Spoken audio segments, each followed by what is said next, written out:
Outside the city, on a picturesque meadow, there was a secret laboratory. It was used to conduct certain kinds of experiments. Right now, they were working with one subject. He was told that from now on, his name would be Zero. They continued to introduce new information into him. In particular, that the embryo organization is his home, his homeland.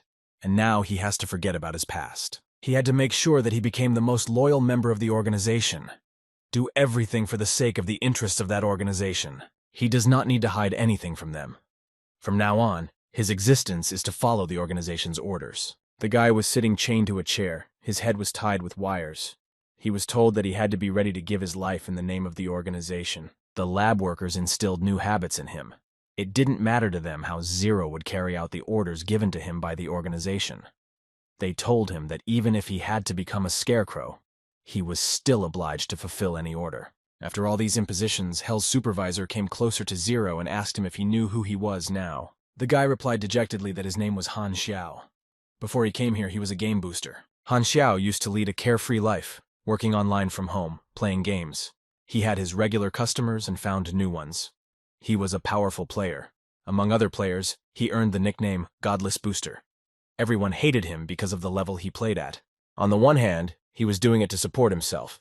It was the main source of his income. On the other hand, he really loved to play. In that game, Han Xiao had his own nickname, under which he was mega famous, the Mad Lover. He really enjoyed communicating with virtual fans.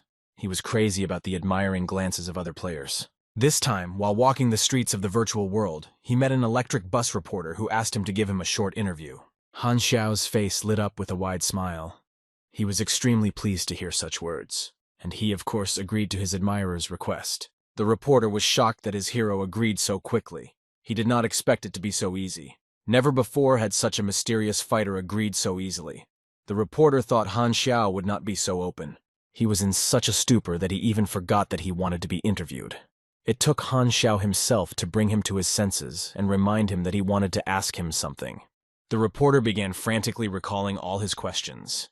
He began by saying that the Mad Lover had finished 47th in today's tournament. Everyone knows that those who take the first 100 places are the strongest and most skilled participants.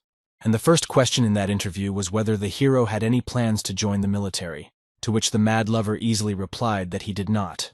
This surprised the reporter. He pondered this answer and continued to ask if he could find out the reason for this decision. The hero simply replied that it was a secret. He added that for now he needed to talk about something else, and then talk about his plans. He came closer to the cameraman who was filming the interview and started looking for a better angle. After that, the Mad Lover began to advertise himself by reaching out to potential customers. If they still don't know how to get to the top 10 in the arena, if they are tired of resurrecting a corpse every day, then they are welcome to a professional booster. It offers gold grinding, leveling up, revenge on enemies, and raising turnips. And all this for a small price. Discounts are also available. The guy continued to advertise himself. He was about to give his ID, but the reporter suddenly stopped filming because boosters are banned by moderators and they cannot show it live. The crazy womanizer stuttered in mid-sentence, and the reporter finally realized why there was no information about this player. This always offended Han Xiao. He did not want to accept that a booster was something bad. After all, he was better than any professional. Over the past year, he has boosted more than 10 accounts. He even managed to get into the top players. The game Han Xiao worked on as a booster is called Star Sea, and it is played by more than 10 million bored people. You can get into space, to the Earth, and to other locations of the endless Star Sea using virtual reality gaming devices that immerse the player in full. Han Xiao was one of the first testers of the Star Sea game. He liked it so much that he became a fan. He has been playing it for over 10 years. He knows every task, every location. Hell, he knows where the smallest crystal is. The Star Sea is more real to him than the sad world outside. That day, Han Xiao was sitting at his computer as usual. He received another paid order from a newbie. It was a task he could easily handle. He readily put on his virtual reality goggles and got to work. At that moment, he thought that his life would be as simple and boring in the future. He activated in the game in a new role, and he headed for the main city.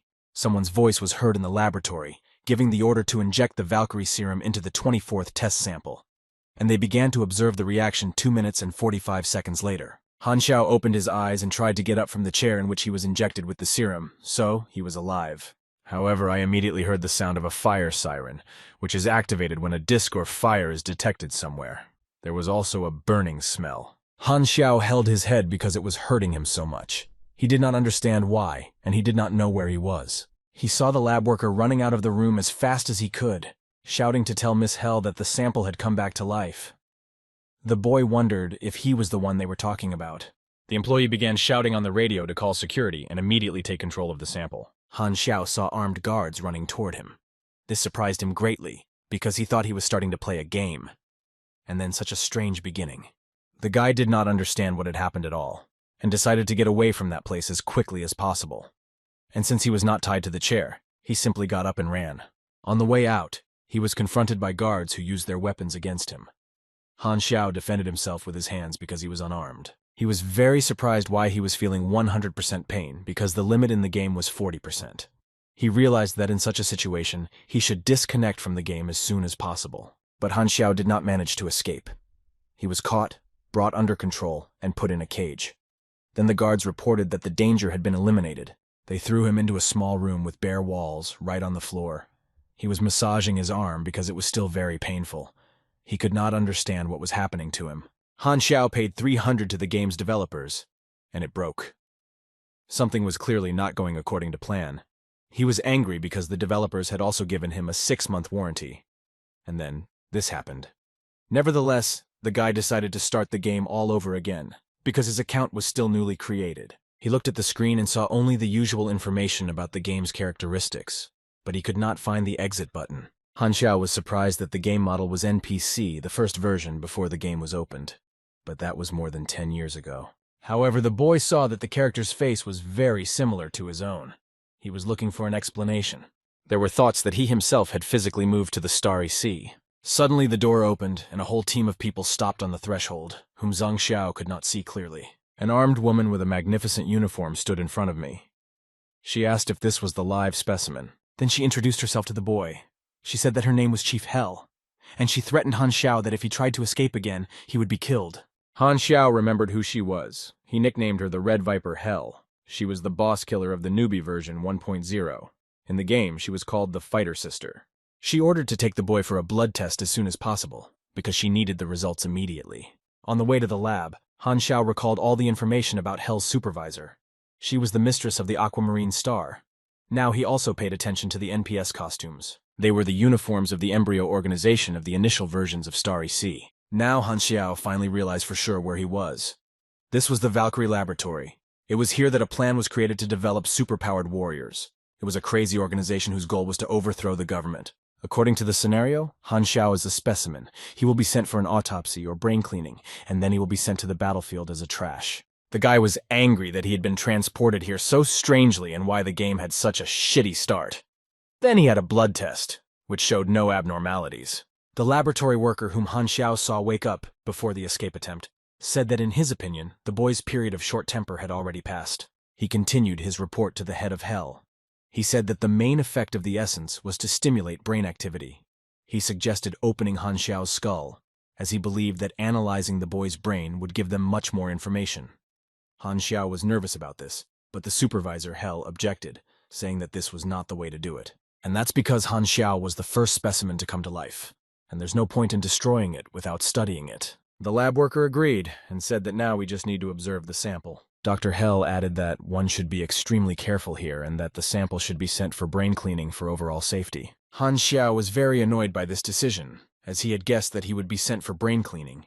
Now he's had his fun. He thought to himself that he was only a first-level weakling, but he was surrounded by guards of at least the 5th level, and some of them even the 8th.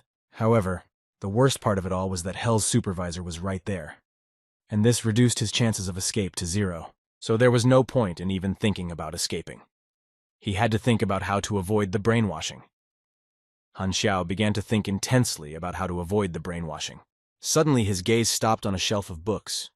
He found a list of literature for laboratory technicians. Abruptly, he freed his hand and grabbed the book with the list. Immediately, the guards who were leading him to the brainwashing pointed their guns at his head and ordered him not to move. A lab worker who was closely monitoring all this stopped the guards and said that they needed to see what their revived sample was trying to do. This is exactly what Han Xiao was trying to do. He wanted to show himself to be a complete weakling and a moron.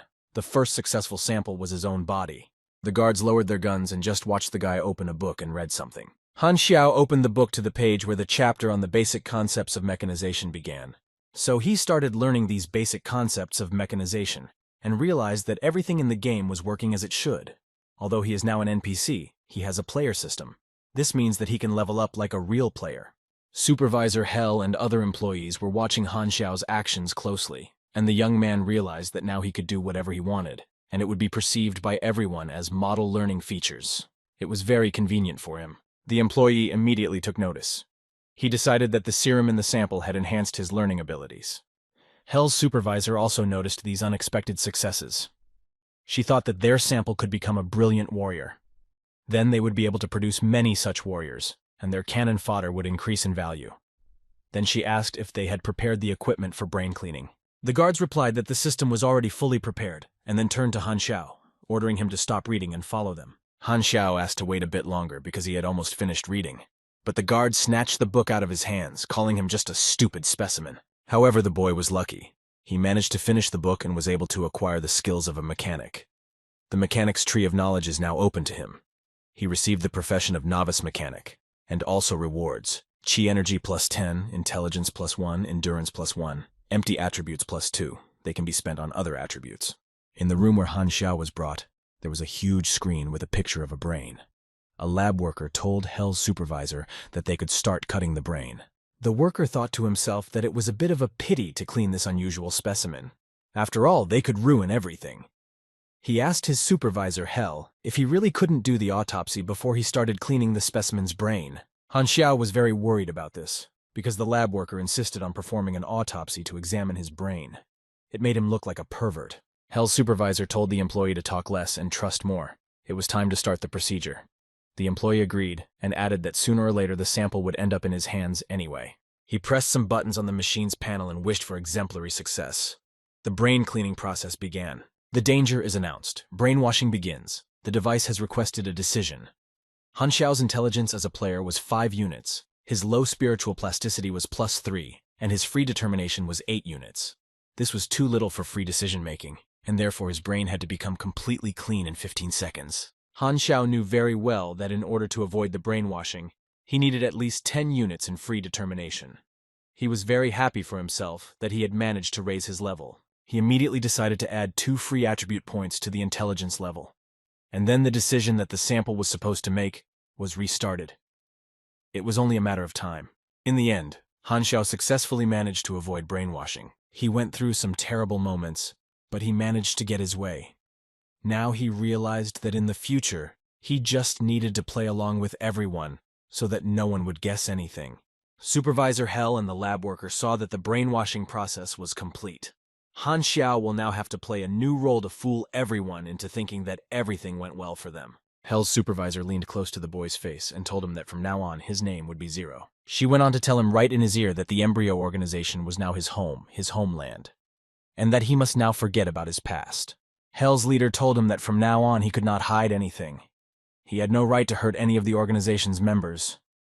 She was so close to him that it took his breath away.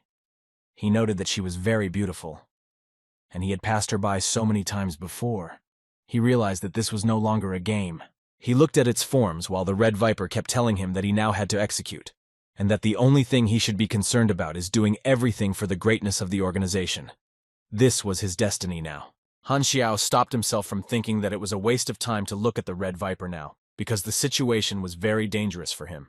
He ordered himself not to look, not to move, to be patient, and not to reveal himself. The laboratory worker thought about the procedure. Something was bothering him. But he had done everything as usual, in a certain order. Han Xiao serenely raised his head and said his new name, Zero. The lab worker said that Valkyrie's essence enhanced Zero's learning abilities. The essence's side effects might have worsened his emotional connection to his environment. Hell's supervisor suggested that the experiment must have failed, to which the lab worker replied that, on the contrary, they were a huge success. Hell's supervisor and the employee continued to discuss the consequences of the procedure they had performed on Zero. They talked about why cannon fodder needs feelings.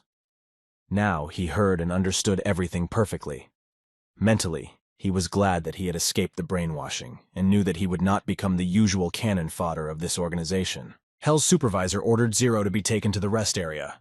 However, the security guard said that the break room for the experimental samples was not yet ready. To this, the Red Viper replied that in that case, let them take Zero to her room because the management had put him under her care. Han Xiao did not like this idea very much. He didn't understand why he would be taken to the boss's room. She was so tempting that his thoughts were focused on one thing, seducing her. But he tried to push them away. The guy realized that living with such a girl in the same room was beyond his patience. Just thinking about her made his pants tight. Meanwhile, Hell's supervisor was reporting to the higher-ups that Zero's condition was normalized. She was asked if the brainwashing was complete. Hell replied that it had been successful, that she had personally been there. Then she asked what plans they had for Zero. She heard that Valkyrie's goal was to raise a warrior and was ordered to start training him. And then the manager added in a hushed tone that she was eager to finally see her sister. Zero heard all this perfectly, and he heard Hell's request to see her sister. He remembered that the Red Viper had a sister. When she asked, Hell received a sharp telephone reply that this was not the agreement. She is allowed to visit her sister once every 2 months. And let her not cross that line. Hell hung up the phone and was very depressed by the answer. This made her very angry, and she slammed her fist against the wall. Zero could see how upset Hell was. The Red Viper allowed herself a moment of weakness, which Zero saw, and he forgot for a moment how strong she really was. Han Xiao saw that Hell was beginning to take off his armor and weapons. After that, the beautiful woman took off all her clothes.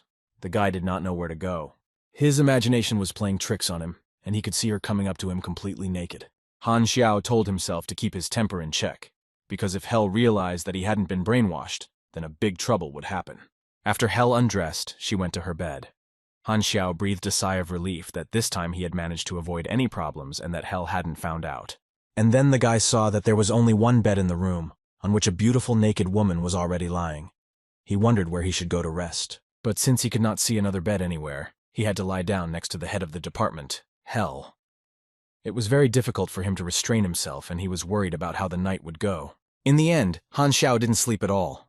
He could hardly wait until morning to finally not lie next to Hell's naked body, because it was extremely difficult to restrain himself. In the morning, Hell's supervisor took him to the training pavilion. She told him that starting today, he would begin training in his combat skills, specifically hand-to-hand combat and shooting. Then she threw him something for protection and ordered him to put it on immediately. Han Xiao didn't even have time to do anything before he was kicked, and as he spat out his own blood, he thought that Hell was very fast. After the first blow, the guy fell to the floor. The Red Viper came up to him and ordered him to get up immediately and continue the fight. As soon as Han Xiao got up from the floor, he immediately received another elbow to the face. Then Hell kicked him in the stomach, and then kicked him in the chin. After all this, the guy lay exhausted on the floor, completely beaten and defeated. In the end, this was exactly what he expected, because the Red Viper was extremely strong. Han Xiao realized that even though his system was like the NPCs, he could level up and learn new skills as a player. He became a player with an NPC system. In the meantime, Hell's supervisor left the training pavilion, and Zero lay on the floor alone for some time. Then the door opened again, and another member of the embryo organization entered the pavilion and ordered the boy to get up. He introduced himself to the boy as his shooting instructor. He was also the deputy head of the base, and his name was Balawota. Balawota gave Zero a gun and told him it was loaded with 10 bullets. The mentor told him to aim at the targets directly at his head. Zero saw that the targets would be constantly moving. He wondered why he was given such a difficult task at the very beginning. After all, only Olympic champions can handle such a task. Han Xiao was disappointed with his training because he never hit the target. But this was not unusual, because he was not yet strong enough and his performance was still quite low. Suddenly, Zero felt a sharp pain from a knife stab. His mentor had stabbed him in the left shoulder. The guy twisted and gritted his teeth in pain. Blood was pouring out of his shoulder. Han Xiao thought that Balawota was a bit crazy for allowing himself to stab his student with a knife. Licking the blood from the blade, the instructor said that he needed to repeat the training. He added that until his student achieved the task, he would punish him with a dagger. Han Xiao thought to himself that Balawota was a deranged bastard. He decided not to let him do this to him at any cost. He thought that he would be able to overcome it right now. NPCs do not respawn. This means that he has only one life. But the guy realized that for the sake of his future, he would have to endure those trials now. He took up his revolver with determination and started shooting again at the moving targets. Unfortunately, there was no hit again, and his mentor started laughing at him, showing that his dagger was always ready. This annoyed Zero, and he thought, let Balawota laugh while he can, because soon he will make him cry. Other members of the embryo organization watched the shooting training. They said that Balawota did not appreciate such an unusual specimen as Zero. The lab worker said that it would be better if Zero was given to him for experiments. However, Hell's supervisor objected. She said that the organization would never agree to his demands. The lab worker just huffed and said that the organization would give him Zero after they had sucked out all the value they needed from the guy. He looked at Zero with a special look, because it was his light hand that created such a creature. After training, Han Xiao returned to Hell's room, where he had been temporarily placed. The Red Viper was sitting on the couch, wrapped in a towel because she had taken a shower before. She told him in a disgruntled tone that today's training was extremely unsuccessful and the boy had performed poorly. Looking at his half-naked mentor, Zero ironically wondered how judgmental the situation was, and whether Hell was going to punish him for such bad behavior with her knife. Meanwhile, Hell got up from the couch and ordered the guy to come over to her. He frantically wondered why she couldn't at least get dressed now that he was here. Hell ordered him to undress. There was a bathtub with warm water nearby. Han Xiao stood still, afraid to move. He wondered if Hell would invite him to take a bath together, but that was too much. The Red Viper asked why Zero was hesitating. Can he follow such simple orders? Then the boy took off his clothes. The mentor came closer to him and began to examine his shoulder, barely touching it with her gentle hands. Zero thought that maybe she was testing him in this way, but let her do nothing, because he was still a virgin. The gentle touches of his naked torso began to drive him crazy. He silently endured it all and realized that it was a violation of the rules, because no one could resist being in his place. Hell's supervisor stepped back from him, sighing, and said that Zero looked rather cowardly. She went into the water herself and, holding the boy's hand, invited him into her bath. At the same time, she said that if he wanted to live, he had to try. Otherwise, the organization will decide that they don't need him at all and will give him to Lin Weixiang for analysis and brain dissection. But Han Xiao knew that this would not happen soon, if at all. Hell said that the bathtub was filled with regenerating liquid. Let the boy lie in it for at least an hour, and by morning all his wounds will be healed. The guy was disappointed by this turn of events, because he would have liked to take a bath with a beautiful woman like Hell. But she calmly got out of the bath and told him to feel at home. Sitting alone in the bathtub, Zero pondered his fate. He knew that he had become a successful experiment for the organization, but that didn't mean he would live forever. Because the organization will continue to conduct experiments and create new instances. So he had very little time left. He just needed to get stronger and raise his level as soon as possible. Hell met Lin Weixiang in the corridor. He told her that tomorrow he would go to the management and demand permission to open Zero's body. He was quite confident that he was unlikely to be denied permission this time. Hell's supervisor suggested that he wait a little longer, since the organization had rejected him just last week. It had been a little too long to ask again. Lin Weixiang still wondered why the organization needed this scumbag, and then he asked Hell if maybe she was too used to their model. It was also possible that she had developed some feelings for him. The Red Viper replied that this was absolutely impossible. Lin Weixiang then told her to stay out of it with her suggestions, because he knew better than to act in this situation. The leader, Hell, and Zero were sitting together in the dining room at a table. Zero kept cleaning his gun. Hell noticed and said that he should stop cleaning his gun. She added that the gun had long been damaged and was constantly malfunctioning. In general, it is better to throw it away. Hell said that you shouldn't play with a gun like a child. Unusable things are garbage, and garbage should be thrown away. She then added that Zero needs to grow. If it doesn't, it will become unnecessary and will simply be thrown away. But by repairing his revolver, Zero completed his mechanical restoration, basic. Thus, he earned 69% of the completion. He remembered that disassembling any items could bring him extra experience points. It's a pity, though, that there aren't many of them, but he can try to get more different mechanisms to disassemble. Then Hell noticed that Zero had fixed his revolver. This surprised her greatly. After some time, the supervisor said that she reported to the higher-ups that Zero had repaired his revolver, and the higher-ups had granted him access to the armory.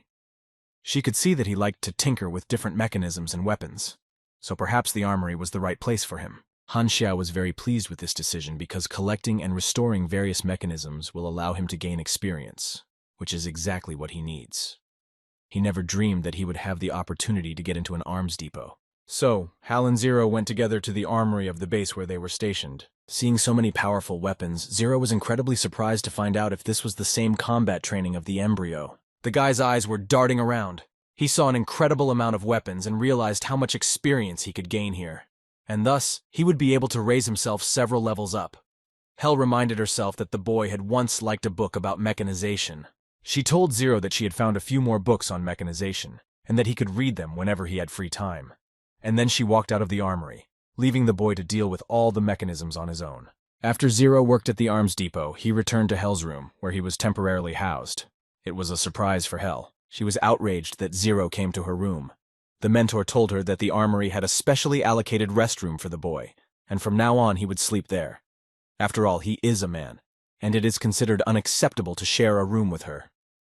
Zero laughed to himself as he wondered if she had thought of this only now. Hell opened the door and told Zero to get out of her room and go to the armory immediately. The guy was a little disappointed because his time with such a beautiful woman was over too soon. She said that starting today, he would train every morning in the training pavilion, and she would be waiting for him right there. Zero dejectedly left the room that he had taken such a liking to his mistress, and Hell handed him a revolver and told him to take it with him. She added that the revolver now belonged to him because he had repaired it. Taking the revolver from his mentor's hands, Han Xiao walked alone down the corridor to his room, which was located in an arms warehouse. Looking after him, Hell's supervisor wished her student to survive. At the arms depot, Zero did not sit idly by, nor did he do nothing. He knew he had very little time, so he immediately started working on himself. He took any mechanism and disassembled it, studied it, and reassembled it. As a result of his hard work, Han Xiao has risen to a higher level, and it gave him plus 12 strength, plus 1 intelligence, plus 1 endurance, and plus 2 empty attributes. How much does leveling up give you?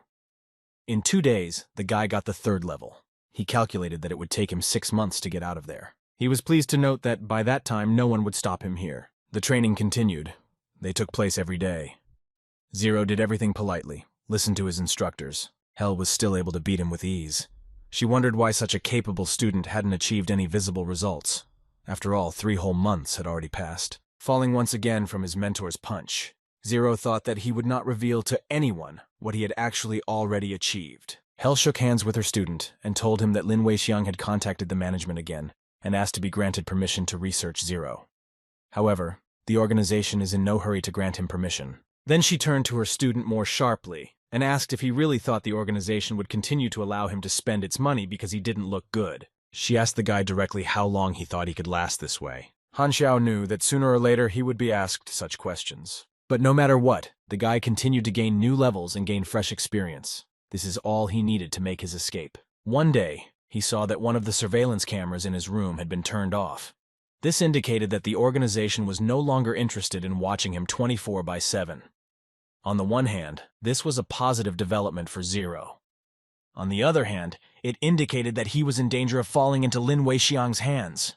He also noticed that disassembling and reassembling mechanisms did not bring him as much experience as before. He decided that it was time to try to strengthen the objects. He was confident that the experience he had gained would be enough to do it, but he also realized that when he reinforced objects, he had to return them to their original form. Otherwise, the organization would find out about all his new skills. This made his job a little more difficult. He simply hid some mechanisms so that no one could find them.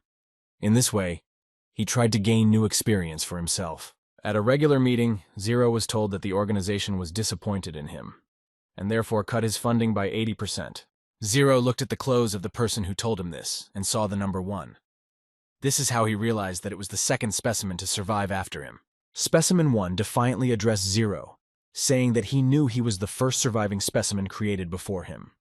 He added that the organization had spent a lot of resources on him. He also shamed him for the fact that Zero is still just disassembling and reassembling mechanisms at the armory. He concluded his speech by saying that Zero was an unsuccessful experiment for the organization. Sample number 1 stated that the organization decided to put him in his predecessor's place, and he thinks it was a very good decision.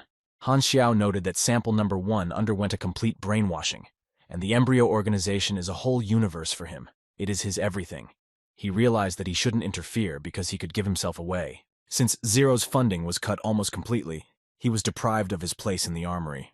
The entire operation was led by the number 1 specimen. Valkyrie Laboratory expected exactly this when creating new samples. Those samples had to have combat talent, be strong in body, and have a high learning curve. They had to be real fighters. Laboratory workers mocked those samples that failed to reach a certain level of fighter, calling them useless insects. Those specimens were used for experiments, and now they will become ordinary cannon fodder. In addition, they were completely brainwashed, turning them into obedient fighters. In this case, it's better to just leave the world. Another employee told his colleague not to talk about it too much. To which the talker asked what difference did it make to him what and how much he said. He added that all the samples had been brainwashed anyway, so they couldn't think and wouldn't understand what they were talking about. But all this was very well heard by Zero, who listened attentively to every word of the employees. He was insanely annoyed by the fact that all the employees looked at the test subjects as if they were just cattle. After all of Zero's belongings were taken out of the armory, specimen number 1 shoved him in the back, telling him that he was just a failed experiment. Han Xiao realized that for the embryo organization, all of his samples were just ordinary cannon fodder, just living weapons. He continued to disassemble and reassemble weapons to which he had full access. Zero smiled slyly, thinking about how interesting it would be when the organization's own model destroyed itself. It would be interesting to see the look on their faces then. The top management got in touch with Zero's mentors. They turned to Lin Weixiang in particular, and allowed him to finally dissect the sample. Lin Weixiang bowed in reverence, sincerely thanking the management for the permission he had been asking for so long. He continued to stand in a respectful bow. Balawota was unhappy with this decision, because he was interested in working with the Zero model. It was a toy that he hadn't had time to play with yet. It was time for morning training, and Zero arrived at the training pavilion as usual. There was something about today's training that worried him. He was just now undergoing self-defense training. The guy noticed that Hell was too aggressive today. She kept yelling at him to defend himself and counterattack her. She punched him in the face with all her might, expecting a decent response. Then very quickly, the mentor used kicks, hitting Zero everywhere she went. She hit him so hard this time that he fell to the ground and bled. He still didn't understand why Hell was acting so aggressively today, what he had done wrong. While he was coughing up his own blood, his mentor started attacking him again, yelling at him to counterattack her. She was shouting at him, asking why he was fighting back so weakly, if he hadn't eaten breakfast today. Zero wondered what had happened, because usually everything goes much easier. She even let him rest for a while. He decided to follow the order and counterattack his mentor. Hell managed to grab his arm, but Zero still struck her. However, the Red Viper noticed that this blow was too gentle for a fighter. She sharply pushed him away from her with a powerful blow and shouted, wondering if this was all his awareness and desire to survive. The mentor was about to strike her student again, and he was wondering when it would all stop. He fell weakly to the floor and realized that he would not be able to get up after another such blow. Completely beaten and defeated, Zero lay on the floor in front of his mentor, who mocked him for being so weak. She said she expected much more from him. Hell said it was over. She added that now he could go to his room, have a good rest, sleep, and tomorrow there would be no more training. The boy asked what was wrong. It was difficult for the mentor to tell him about the organization's decision because she was attached to the boy. However, she made up her mind and, leaving the training pavilion, said that tomorrow they would take him for an autopsy. Hell added that nothing can be changed. The decision has been made unequivocally. Now Han Xiao realized that this day had come, and that explains all the aggression his mentor had been using in training today. He thought that she couldn't bear to watch Lin Weixiang poking around in his brain, so she beat him to a pulp herself. He explained this as a strange behavior of women. Zero also noted that during the 6 months he spent in the organization, only one Hell treated him like a living person. Everyone else saw him as just dumb cannon fodder. All the members of the organization mocked him and tormented him. After all, they knew that the prototype would never fight back because he had no right to do so. And worst of all, they considered this behavior normal. But Han Xiao remembered every drop of blood shed from such abuse. Do they really think that after this he will allow himself to be destroyed? For 6 months, Zero worked tirelessly at the armory, gaining new levels and experience. During this period, he managed to gather a lot for himself.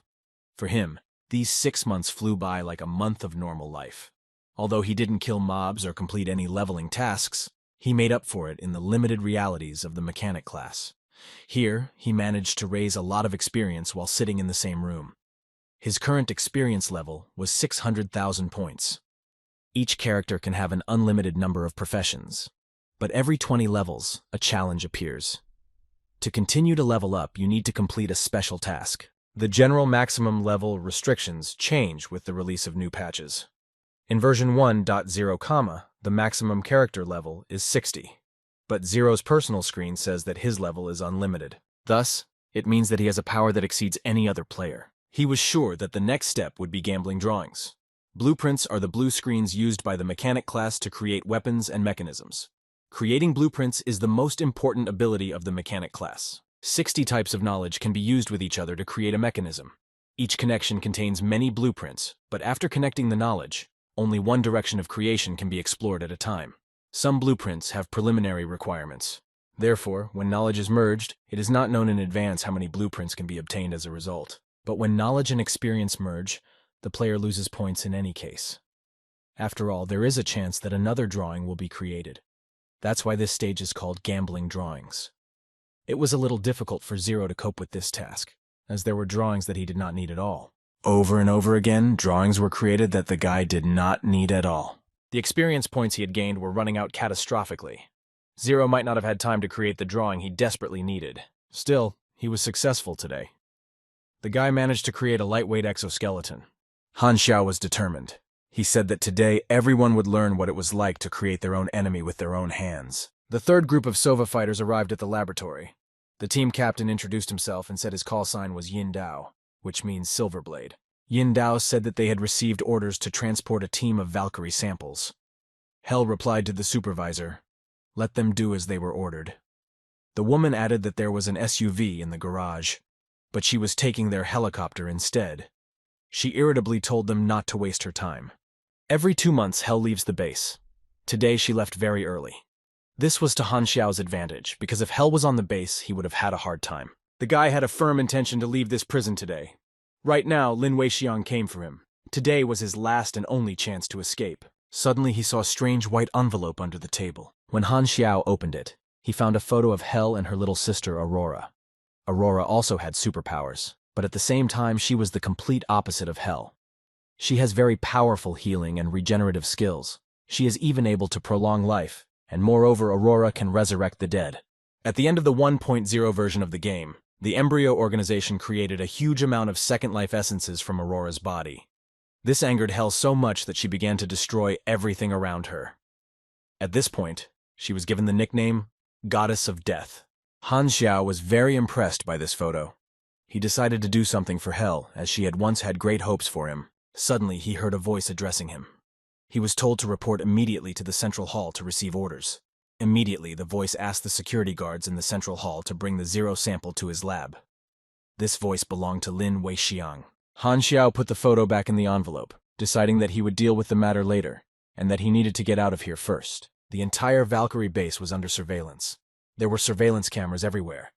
It was very difficult to move around unnoticed. So Han Xiao's first target was the control room.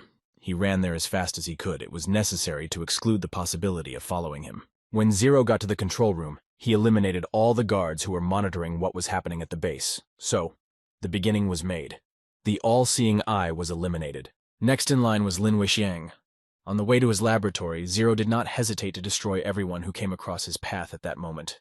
20 minutes later, Lin Weixiang was informed that the Zero sample had arrived at his laboratory. Lin Weixiang ordered it to be brought to him. The doctor was already holding a scalpel, anticipating how he would perform Zero's autopsy. He had been waiting for this permission for a very long time. He happily greeted Han Xiao with the fact that he had finally arrived at his laboratory. He went on to say that now he would be able to perform an autopsy and be able to understand what made Zero different from all the other specimens. And when he found out what the cause was, the corpse of specimen Zero would decorate his lab with its own effigy. As Lin Weixiang approached his shelf of autopsy tools, he looked at it all with nostalgia and thought that Zero was their first specimen after all. He was so immersed in his own memories that he did not notice that something terrible had happened. He turned around and saw a bloody guard lying on the floor. He immediately started screaming that this was impossible, because a brainwashed specimen could not possibly kill someone in the organization. Covered in blood, Han Xiao smiled at Lin Weixiang. The doctor could not understand what had happened, because for 6 months there had been no problems with the Zero sample.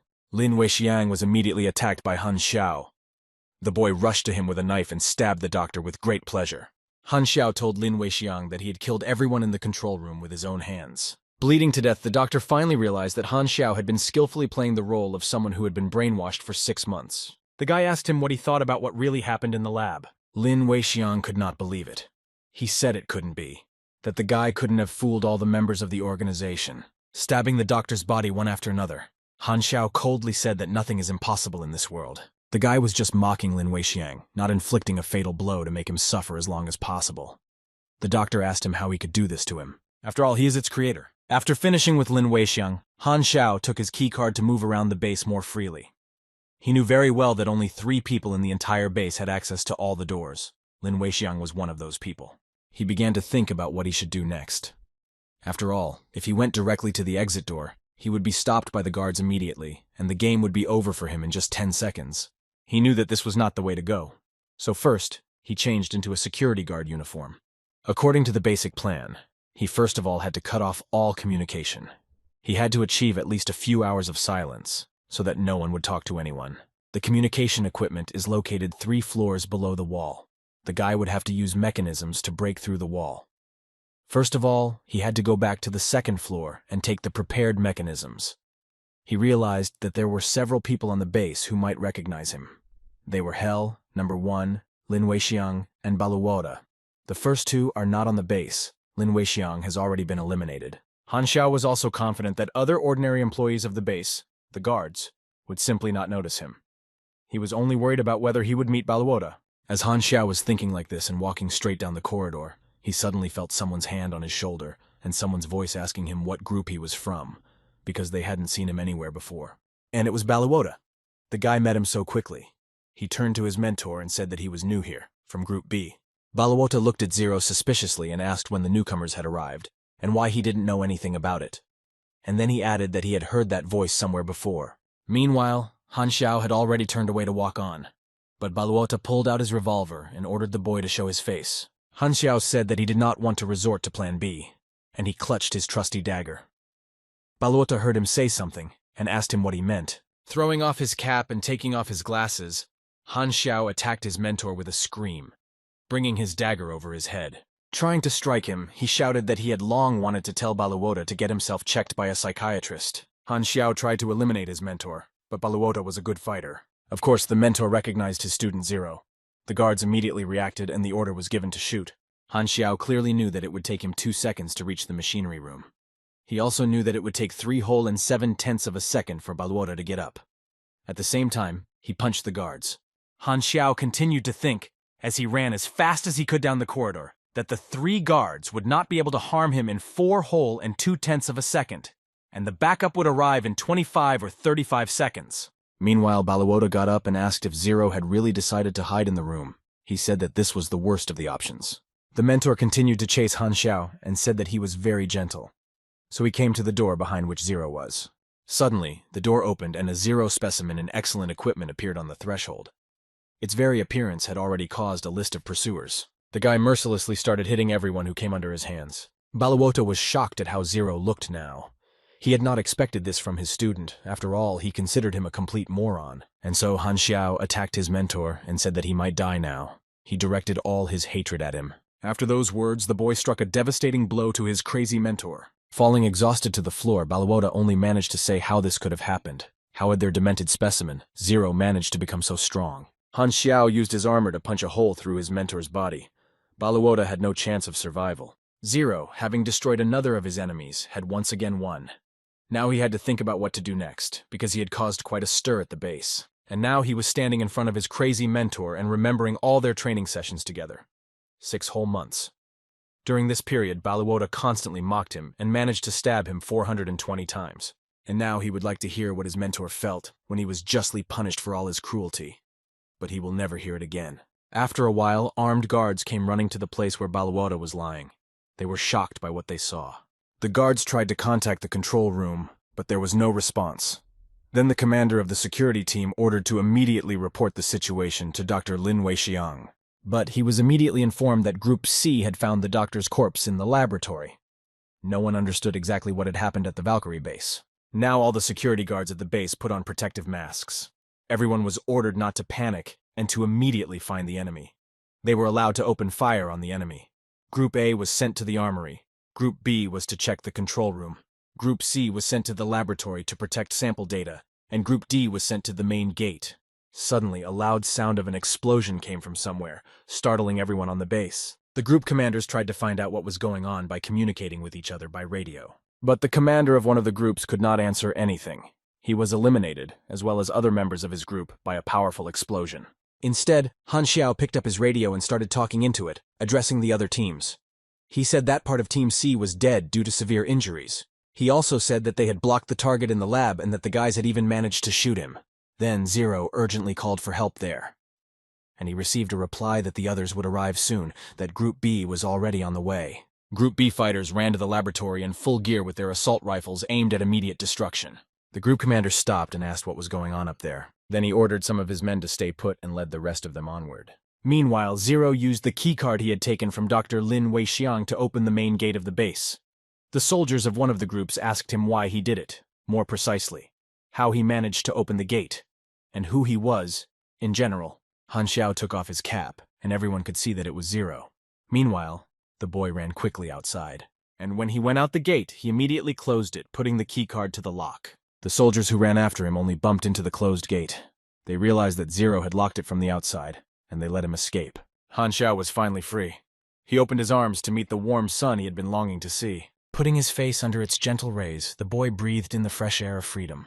Meanwhile, Hell's supervisor was informed by her superiors about what had happened at the base. She couldn't believe it. She said it was impossible. In response, she heard that it did happen.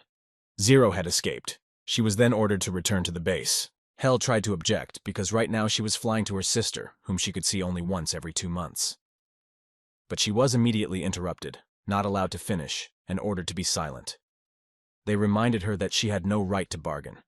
Hell's boss thought about the situation, about Zero, and she realized that he had been pretending for 6 months, playing the role of an ignoramus. The Sova group also pursued the fugitive Zero. Their car stopped where the road had already ended, so they decided to continue on foot. They were sure that the Zero specimen could not get far. Specimen number 1, who was part of the Sova group, resented being ordered to catch some petty fugitive. They had sent a whole group of owls to do it. He added that it was as if they were not considered human beings at all. The group commander replied that they hadn't had any missions for a long time, and now they had a chance to warm up a bit. He announced the following order. Whoever catches the fugitive first will be rewarded with half a day of rest. The commander gave 30 minutes to fulfill the order. Meanwhile, Han Xiao was hiding as best he could. He knew that 3 cars had been sent to search for him. But he was calm, because under the cover of night it was quite difficult for them to find him. But then suddenly he saw a bright light pointing directly at him. Han Xiao realized that he had been discovered. The pursuers had night vision devices. He had to close the distance between himself and them. He began to think about how to approach them unnoticed. The remaining experience points he had would have to be spent on melee combat. One of the pursuers sat in ambush among the thickets and tried to find out where Zero was. The soldier opened fire to kill and fired a bullet that ricocheted directly at him. The bullet destroyed that fighter because Han Xiao had successfully used his experience points. In doing so, Zero earned 1,500 experience points and received 3 hand grenades. It was pretty good. And then the other members of the Sova special group opened fire on him, because they saw that Zero had destroyed sample number 4. But Han Xiao skillfully fought them off, skillfully applying the skills he had acquired. He only mocked them, saying that they had decided to shoot him in vain. After killing 2 more soldiers, Zero got 3,000 experience points. Then someone shouted that they needed to throw a grenade at Zero. Coming closer, the Special Forces fighters saw another of their colleagues destroyed by a Zero, and immediately they started shooting at them. Some were also immediately killed, while others started shouting that they needed to take cover. Han Xiao was only satisfied to count the fighters of the Owl Special Forces he had killed and was gaining more and more experience. The group commander said to himself that Zero was just an ordinary soldier, like all the other soldiers. He could not understand how the guy managed to destroy his entire unit. And then in the midst of the thicket, he saw a Zero specimen approaching him, holding a weapon. Han Xiao gave himself a quick report to see how he was doing. He saw a disappointing picture. The armor of the light exoskeleton was reduced to 10, and the ammunition was almost gone. He realized that he would soon run out of energy as well, and he needed to end this battle as soon as possible. Then suddenly he was attacked by the commander of the special group Sova, who tried to inflict a devastating blow on him. But Han Xiao sharply counterattacked him, and the commander failed to realize his plan. The guy noted that it was quite difficult to fight the commander, and the commander began to blame himself for underestimating Zero. And it was because of this that the guys of his group died.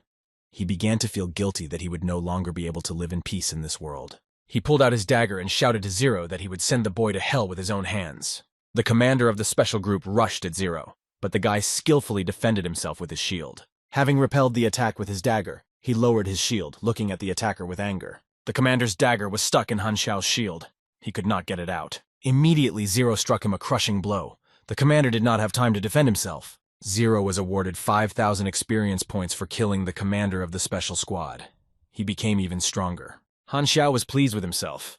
After all, he had just dealt with an entire special forces unit that had been sent specifically to catch him. But after all these battles, the guy's exoskeleton completely collapsed. His equipment was destroyed. However, he was glad that he had the blueprints with him. This meant that as soon as he had the right material, he could create a new exoskeleton for himself. Han Xiao knew very well that Embryo's reinforcements would soon arrive in the area, so he needed to get out of there as soon as possible. The forest he was in looked immense. The guy had no idea which direction to take. Of course, first he had to find a place where people lived, create a map, and move on. Meanwhile, an important emergency meeting was held in the main hall of the Embryo organization. The head of the base was very unhappy that the Zero sample had managed to escape. He shouted that one failed experimental sample managed to eliminate as many as 30 armed guards. In addition, he destroyed the laboratory's data, completely destroyed the Sova Special Forces. And he also deprived Lin Weixiang of his position as the head. And finally, he managed to escape unharmed. He scolded his wards and told them not to tell him fairy tales. One of the wards reported that the Valkyrie serum injected into the body of the Zero specimen had led to side effects that no one had been able to prevent, and that Zero had gained a talent for mechanization and an incredibly high level of intelligence. The leader asked if he meant to say that the brainwashing did nothing for Zero, did not affect him in any way. The ward made excuses, saying that it must have happened. I would also add that Zero's sample did not show any anomalies for the first 6 months. Perhaps he was pretending, but in fact, he was developing his plan to escape from the base. Then Hel entered the conversation. She said that she was well aware of Zero's combat power and that he could not have become so strong so quickly. Accordingly, it seems to her that the Zero specimen managed to awaken special abilities. The head of Embryo was tired of hearing all this. He was irritated by all those explanations and told the department heads to stop making excuses. He clearly ordered that until they had completely eradicated all the abnormalities of the Valkyrie serum, they were not allowed to create any new samples. He also ordered that all other samples be brainwashed, and he added that he didn't want any more new appearances of Zero. This decision was taken very negatively by sample number 1. He was annoyed that his loyalty was being questioned. So he stepped forward decisively and, beating his chest, told his superior that he was ready to lead a new squad to destroy Zero. The commander agreed to this. Lighting another cigarette, he gave the order to find Zero and bring him back to the base. It didn't matter if he was alive or dead. It has been 7 days since Han Xiao made a successful escape from the Embryo organization's base. He had already run out of food and water, but he was glad that at least his wounds had not become inflamed. And this was all thanks to the fact that he had a lot of points in endurance. Now he was calmly cooking poultry meat over the fire. As he tasted the food, he wondered when he would finally be able to get out of that forest. He wasn't Bear Grylls to survive in the wild forest. He wanted to get to people as soon as possible and eventually get himself cleaned up. After eating properly, Han Xiao moved on, and then he suddenly fell into a trap. Someone threw a large net over him and then came closer, pointing a gun at him and ordering him not to move. Han Xiao was lying on the ground, bound by a net. He saw a guy in field clothes with purple hair demanding that he give him everything of value and get out. Han Xiao stood up a little and realized that he was trapped by a common thief. Meanwhile, the robber shouted at Zero to stop just looking at him. But Han Xiao was not so easy to catch. He stood up sharply, throwing off the net, and hit the robber hard. So hard that his mouth bled. Zero then got to his feet, holding the thief's gun. The robber, falling to his knees, began to apologize to him for not recognizing him as a real fighter. Now he begged for mercy. He added that he felt very guilty. Picking up the gun, Han Xiao asked him why he had only now decided to confess. He said that the muzzle of his gun was crooked. And is it really possible to rob people in the forest with such a gun? After all, if you shoot it, you can easily set your face on fire. The thief on his knees continued to apologize, calling himself very guilty of what had happened. Finally, Han Xiao asked what he was guilty of. The thief tried to explain. He asked Zero feebly if he needed to take another gun. This made Han Xiao laugh a lot. Then the thief tried to escape and said that if the gentleman was no longer angry with him, he would leave, or rather crawl away, because he knows how to crawl best. But Zero grabbed him by the clothes and asked him how he could just run away now, if he had caught him in a net before. This did not suit him at all. He ordered the robber to tell him where the nearest town was. The thief began to answer that there was a town not far from here, just 1 kilometer to the east. All kinds of vagrants gather there. And again he started asking Zero to forgive him and let him go. Of course, Han Xiao let the unfortunate robber go. He said that he was not as strong as he seemed. After that, Zero continued on his way east, hoping to come across the town the thief had told him about. He eventually reached the place where the tramp's camp was located. As soon as he entered this territory, he was bombarded with various offers. One merchant urged Han Xiao to come over and inspect his high-quality products, which he was bartering, and promised that everything would be fair. No cheating. Zero liked this offer because he didn't exactly have no money, so a barter deal was his way out. He started rummaging through his backpack, saying he needed a map, 3 buckets of water, and 5 kilograms of food, dried meat or bread. After searching his backpack for anything of value, Han Xiao pulled out a few rounds of ammunition and said he could pay with this. The vendor said that those rounds would not be enough for everything he ordered. He added that he could agree to give what Zero wanted for 150 rounds of ammunition. Han Xiao disagreed and said that the trader was overcharging him a little bit. The merchant defiantly replied that he didn't care, because there was no other camp within a 50-kilometer radius of that area. So if the guy doesn't have enough, he doesn't have to buy anything. But then another tramp named Hu Hongjun came up to them and asked the trader, whose name was Kalo, why he was deceiving the people again. He added that it was hard for people to survive in the forests and that he shouldn't behave like that. This turn of events came as a surprise to Han Xiao. The merchant, scratching the back of his head, said that he had almost made a deal. Hu Hongjun told Zero that Kalo was an old speculator and not worth doing business with. He added that Han Xiao must have been wandering in the forest for a long time. He offered him to stay in his tent tonight. He had a place to live and food there. He also said that what the boy needed did not cost any money, and in the evening he would cook everything for him. Han Xiao only managed to modestly thank him for his kindness. He thought to himself that Hu Hongjun did not look like a scoundrel, but even if he is a scoundrel, he is not scary now. Afterward, the two of them went to Hu Hongjun's tent, where his wife An immediately served them drinks. Han Xiao greeted her politely. Anne smiled kindly at the guy and said that all the food they had was homemade, so she didn't know how much he would like it. Then Anne added that the guests should eat and stay overnight. Han Xiao sincerely thanked him for the offer. He was very hungry because he hadn't eaten in 3 days, and brought many different dishes to the table, and Zero began to eat. He praised every dish he tasted and thanked the hosts for their hospitality. All this raised his level of well-being, and Hu Hongjun only teased his guest's appetite and asked him to eat more. It was evening. Han Xiao and Hu Hongjun were resting on the couch, and Han Xiao was interested in the tent owner's rifle. He asked if he had served in the military before. Hu Hongjun just smiled and said that this gun had protected him for many years. Zero noted that his weapon was in very good condition. Hu Hongjun replied that he was now an old man and would hardly need the rifle.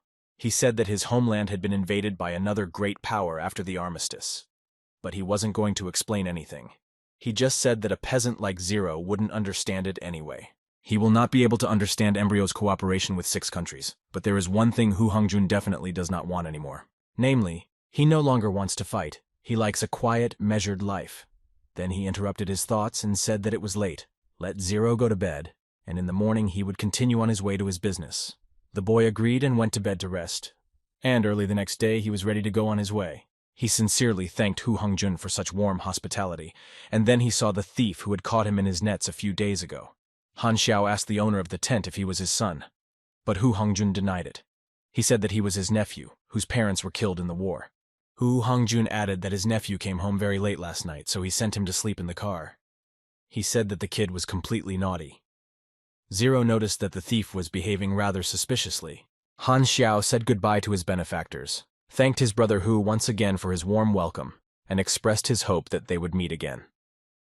Hu Hongjun wished Zero a safe journey, and added that next time they would drink a bottle of something stronger. And then a group of pursuers from the Embryon base, led by the number 1 specimen, arrived at the vagrant camp where Han Xiao had been so warmly received. They realized that there were no other camps within a 50-kilometer radius, and therefore, Zero had been here. They began to ask the camp residents what they were interested in. Sample number 1 showed a portrait of Zero and asked if they had seen this guy. When he received no response, he repeated the question, asking if anyone had seen this guy here. Hu Hongjun took the liberty of answering the question and said that they had not seen the man depicted in the portrait in their camp. Sample number 1 got angry, thinking that they had taken the wrong road, and ordered everyone to get in their cars and leave. However, he suddenly noticed that Hu Hongjun's nephew was very agitated for some reason. So he ordered his soldiers to grab the guy and take him with them. The soldiers did just that. Sample number 1 approached the guy and ordered him to be searched. During the search, they found a gun under the guy's clothes. Specimen number 1 immediately recognized this pistol. It was the weapon used by the Sova Special Forces. After Zero destroyed them, he took the gun for himself. Sample 1 asked the boy how he got the gun if he claimed that Zero was not in the camp. He pointed a loaded gun at the young thief and ordered him to confess to everything. Sample number 1 added that if the kid didn't confess, his men would shoot everyone here. Kalo turned to Hu Hongjun in fright and said that he had hosted the guy in his tent that night, the one the embryo fighters were looking for. He asked why Hu Hongjun was not telling the truth, and he began to insist that he tell everything. because no one here wants to get into trouble. Specimen number 1 repeated that he should be told everything immediately. There was no point in denying that Zero was in their camp. His patience was running out. He said that I should have told him everything at once. He added that he didn't like the fact that they wanted to wrap him around their fingers, and now he would have to pay for such audacity. Han Xiao continued on his way, but he began to feel a strange sensation. It was so painful that his eye began to twitch. He thought someone had touched his backpack. So he sat down on the ground, opened it to see if all his things were in place. All his equipment from Embryo was there. He realized that if at least one thing was left in the camp, all the residents would be in big trouble.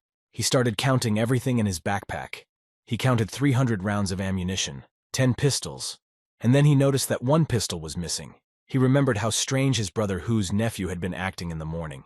So it became clear that the little thief had stolen one pistol from Han Xiao's backpack. Zero decided to immediately return to the tramp's camp, and when he got there, he saw a terrible picture. All its inhabitants were killed and lay on the ground, bloody. He exhaled a frustrated breath because he was late. He turned around to leave, and then suddenly someone's hand grabbed his leg. Someone asked him not to leave. It was Kilo. He said with the last of his strength that it was an Embryo unit. He also said that they did not turn him in and paid for it with their lives. Kalo asked that Han Xiao, on behalf of Hu Hongjun and in the name of his hospitality, take revenge on Embryo for the crime. But then Hu Hongjun's little nephew spoke up. He told Zero not to believe the merchant Kalo. The guy said that Kilo himself handed over his uncle Hu Hongjun to the Embryo fighters. And Hu Hongjun did not say a single word until his last breath about where Han Xiao had gone.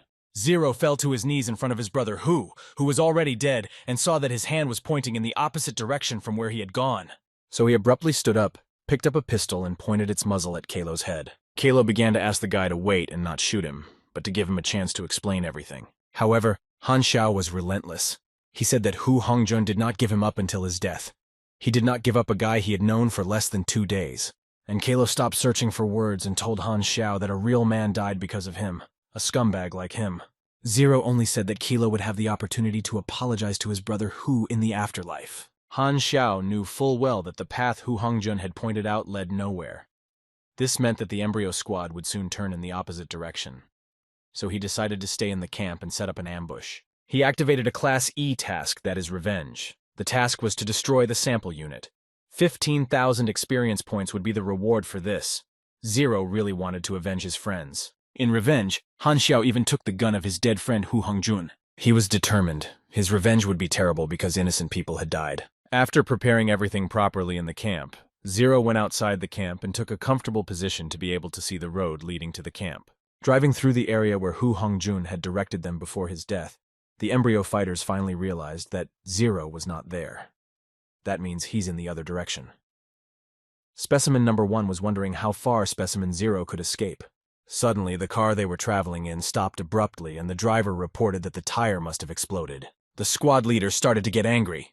He asked how a low-pressure tire could explode. He added that it was most likely an attack. He ordered everyone to get down in their cars and follow the armored vehicles.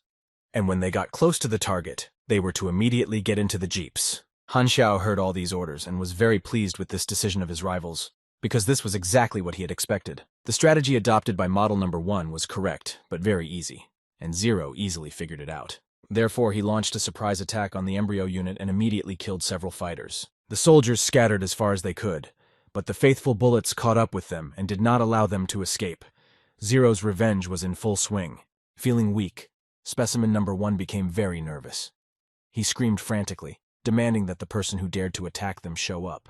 Han Xiao came out of his ambush holding a rifle, and everyone was shocked to see him. Specimen number 1 could not believe that a weakling like Zero had managed to single-handedly eliminate an entire specimen squad.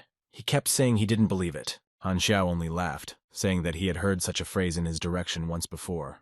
He added that the person from whom he heard this was already 2 meters underground. Zero was referring to Balawota. The head of the Embryo organization interrupted their conversation. He offered Han Xiao to return to Embryo. He said that he would guarantee him the safety of all his memories. He also promised him a high rank, and that he would definitely not be an ordinary model anymore. The guy asked how the boss thought he would want to work for them. The leader continued to speak. He said that their organization is all over the world. They do great things, and it is natural to work for them. If the guy refused the offer, the world would not be so big for him and definitely not safe. Han Xiao replied only that he would destroy them all. He immediately shot the Valkyrie model number 1. In doing so, he earned another 900 experience points. The revenge mission was completed, and an additional 15,000 experience points were earned. However, Han Xiao knew that his current strength was no match for embryos. Therefore, he would have to rely on his own knowledge and team up with a force that could withstand the entire embryo organization. With that, Han Xiao decided to go to the Star Dragon Empire. The road was long, but this journey was worth the result. There was no turning back. Han Xiao continued to acquire knowledge. Apart from the embryo organization, only 6 nations in the world possessed advanced knowledge.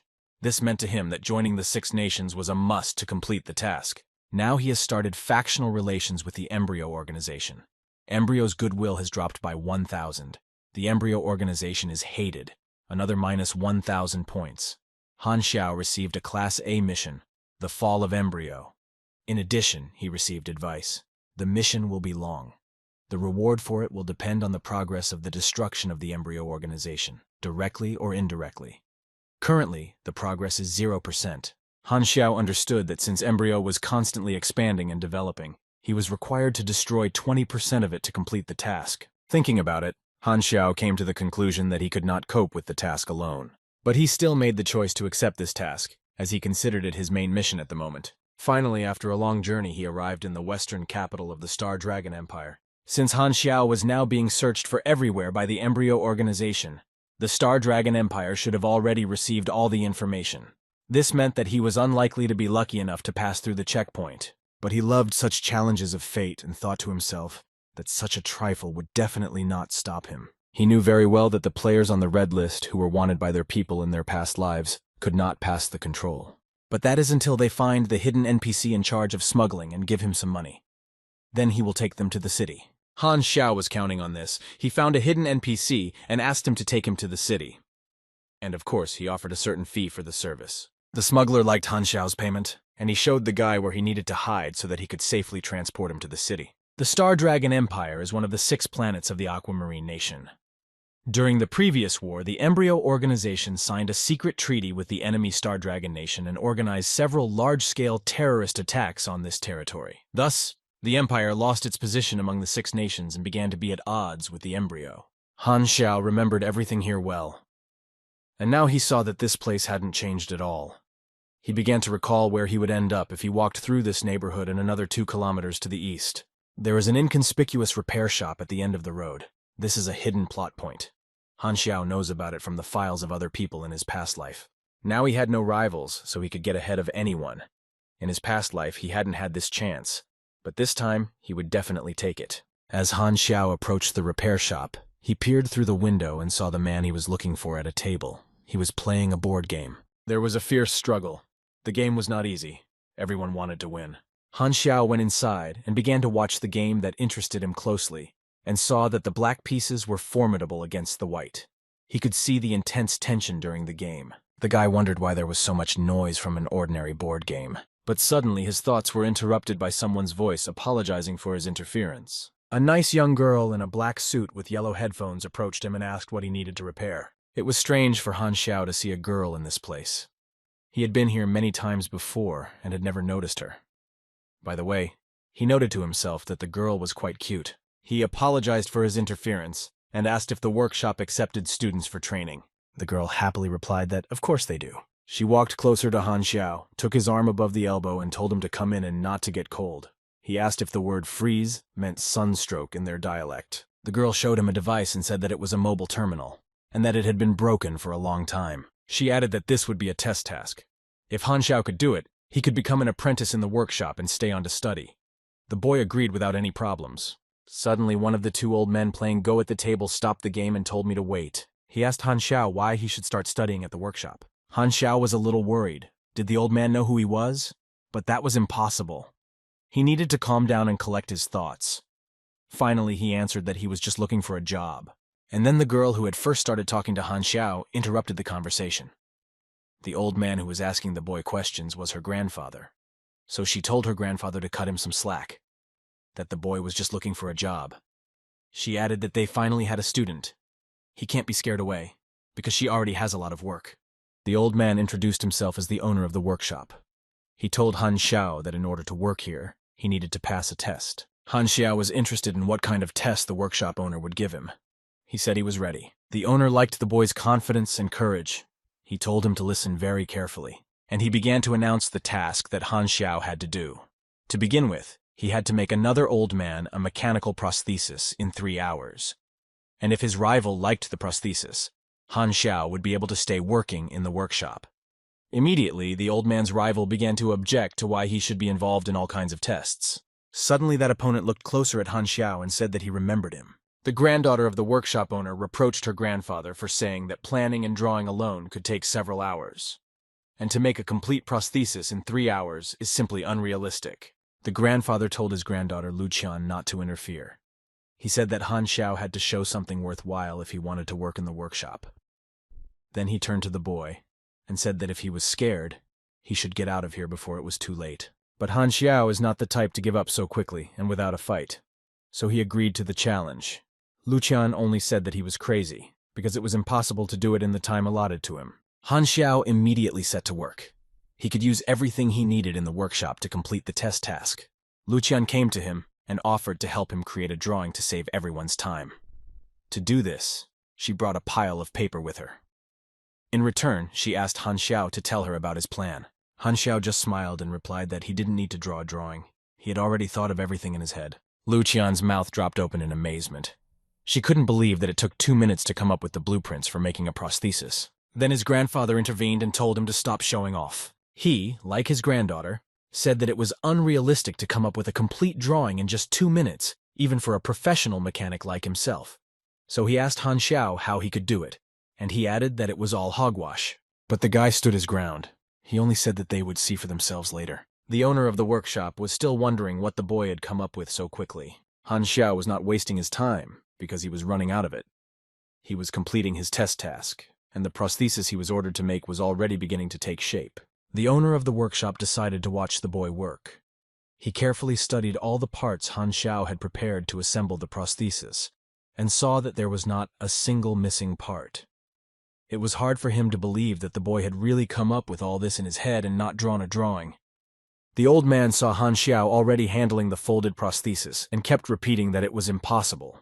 And his granddaughter, who was also watching Han Xiao perform the test task, told her grandfather not to move the boy. Finally, Han Xiao finished his work, picked up his creation, turned to the owner of the workshop and said that everything was ready.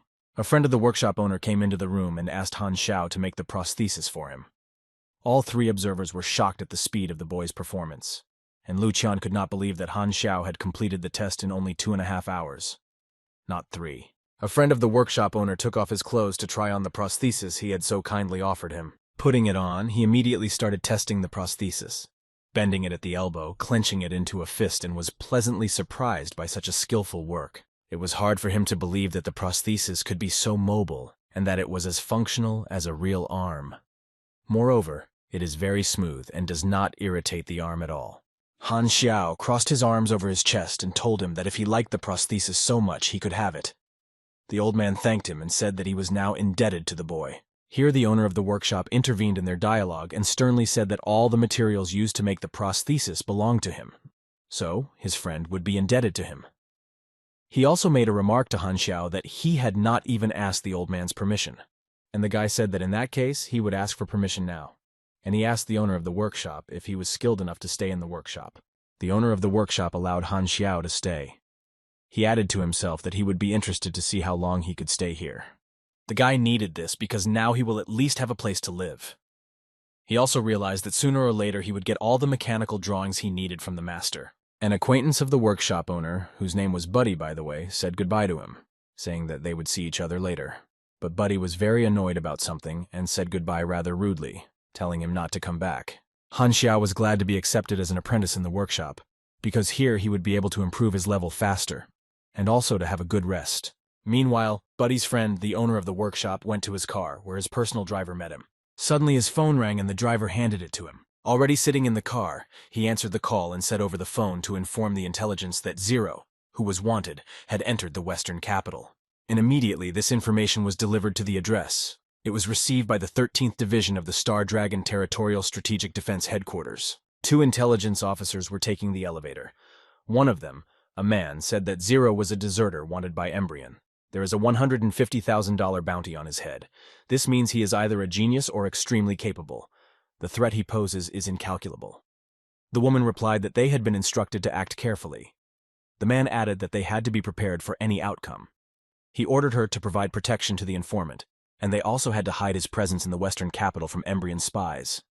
They got off on the floor they needed, went to the room where the grid monitoring team was working, and the man ordered them to intercept all messages that somehow mentioned Zero's whereabouts.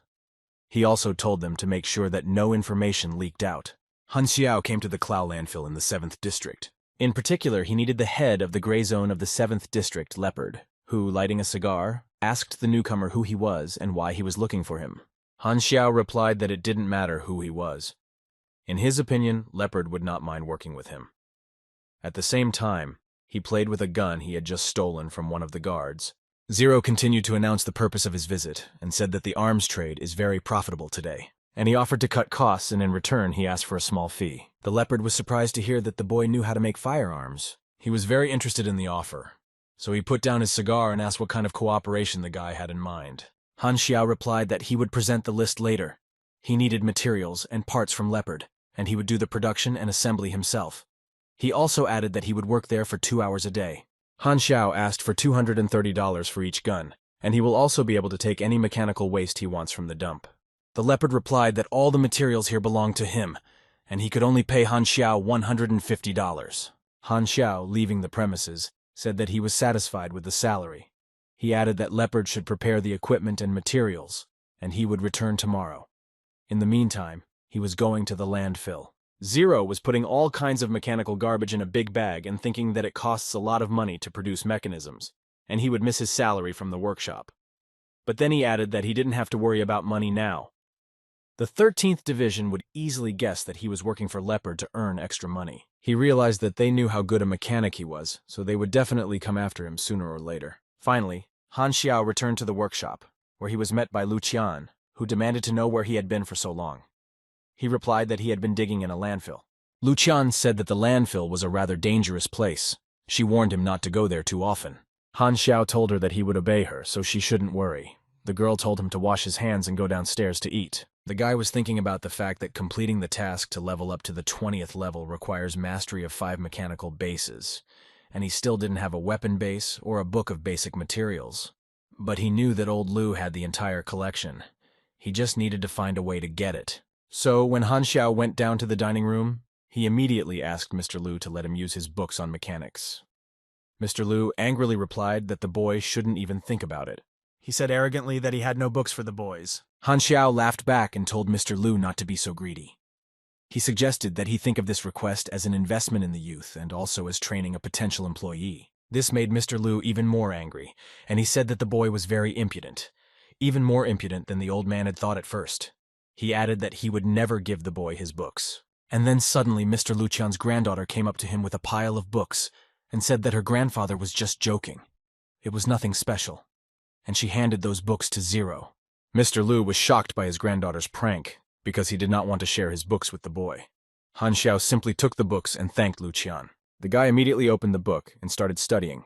He decided to invest his potential points in the training of the armed base and the book of basic materials. Now he had learned the 5 mechanical bases of the weapon branch, mastered new skills such as basic cleaning and reloading, and received a new Robot Ranger blueprint. Han Xiao knew that in the battle against Embryo, using others was commonplace. But what really mattered was his own abilities. Now enriched with knowledge, he closed the book, thinking that time waits for no one and he needed to start preparing. Late in the evening, when it got dark, a man in a hat and a long cloak came to the workshop and said that the target had been identified. A tired Lu Qian yawned, stretched, and said that it was quite hot today, and that was why business was not going well. She asked Zero what he was doing there for so long. The guy replied that it was nothing special, just some work, just for fun. Lu Qian only said that Han Xiao is very hardworking. She added that it was no wonder why he was so good at it. The next day, a man in a classic suit and carrying a diplomat entered the workshop. Han Xiao immediately noticed him. Lu Qian ran out to meet him and asked what he needed. The man replied that his car had broken down nearby, at an intersection. The girl said that she would take a look at the car without any problems. Han Xiao was tinkering with some machinery. He overheard old Buddy inspecting the machine and saying that it had a very dirty engine. He suggested that his new employee and apprentice take care of it. Meanwhile, Zero noticed that the man who asked for help had strong and steady feet. This means that he is trained, and most likely from the 13th Division. Lucian was upset with her grandfather for not offering to repair the car. She said that he thought she was afraid to get her hands dirty. And what kind of stereotype is that? Han Xiao told her to take it as an opportunity to relax and let him take care of the car. Zero then walked with the man in the suit to his car. A man in a suit asked the boy a strange question about whether he was still young. Han Xiao lifted the hood and began to inspect the car. He told the man that he was 30 years old. The man continued to ask questions. This time he asked the man's name. Han Xiao replied rather sharply that a man should introduce himself before asking the other person what his name was. The man in the suit was a little nervous, but said his name was Feng Jun. As Han Xiao fussed over the car, he simply replied that the man had a nice name. Then he looked up at Feng Jun and said that he had misunderstood him. He was just waiting for a cigarette. The man, of course, gave the boy a cigarette, and he told him his name, Han Xiao. Feng Jun continued to ask Zero new questions. This time he was interested in whether the guy was local or not. Then he asked a more precise question, namely where Han Xiao came from. In the meantime, the guy finished repairing the cars, closed the hood, and said that everything was ready. He explained to Feng Jun that a hydraulic pipe had broken in the car and quoted a fee of $9 for the work. Feng Jun agreed with this fee, but he still had some questions he wanted to ask Han Xiao. So he said that the guy was quite capable, and he wondered where he had learned to be a mechanic. Han Xiao replied that he was self-taught. Feng Jun, taking the money out of his jacket, admired the fact that he had acquired such abilities on his own, and asked him again where he came from. Han Xiao decided to play dumb and told the man that he was from the village. Then he asked if the man expected him to give him a discount for the repair. Feng Jun handed the guy the money, and Han Xiao started to mock him, saying that he already thought the man's wallet was in the deepest pocket he had ever seen, and he thought that Feng Jun would take forever to pester him. Then Feng Jun contacted someone by phone and reported that preliminary surveillance showed that the target was a mechanic and that the danger from him was not yet established. It is only known that the target calls himself Han Xiao. On the other end of the call, he was asked what the target's personality analysis was. Feng Jun was thanked for using the workshop's services and wished him success. Han Xiao worked hard and responsibly. One day, Lucian told him that customers kept coming to their store, and that if they continued to do so, they would be able to expand their business. She also added that she did not know the reason for this, but that their customers often asked her about him. Han Xiao replied that he does his job well, and doesn't try to push a so-called membership card on clients. Therefore, it is not surprising that clients like him. But the girl was surprised to say that everyone who was interested in the guy was a man. She added that Han Xiao shouldn't worry about anything, because she wouldn't change her attitude toward him no matter what. But Han Xiao was outraged at this and said that she was misunderstanding everything. It was not what she thought it was. He was really angry at Lucian's remark. He thought that girls are too crazy nowadays. Meanwhile, Han Xiao didn't waste any time, but tried his best to improve his level. He had already managed to assemble the last element of the Ranger. Then he had to assemble it. So he finally made a crawling Ranger. He has added 5,000 experience points to his experience. The Ranger's basic attributes are as follows.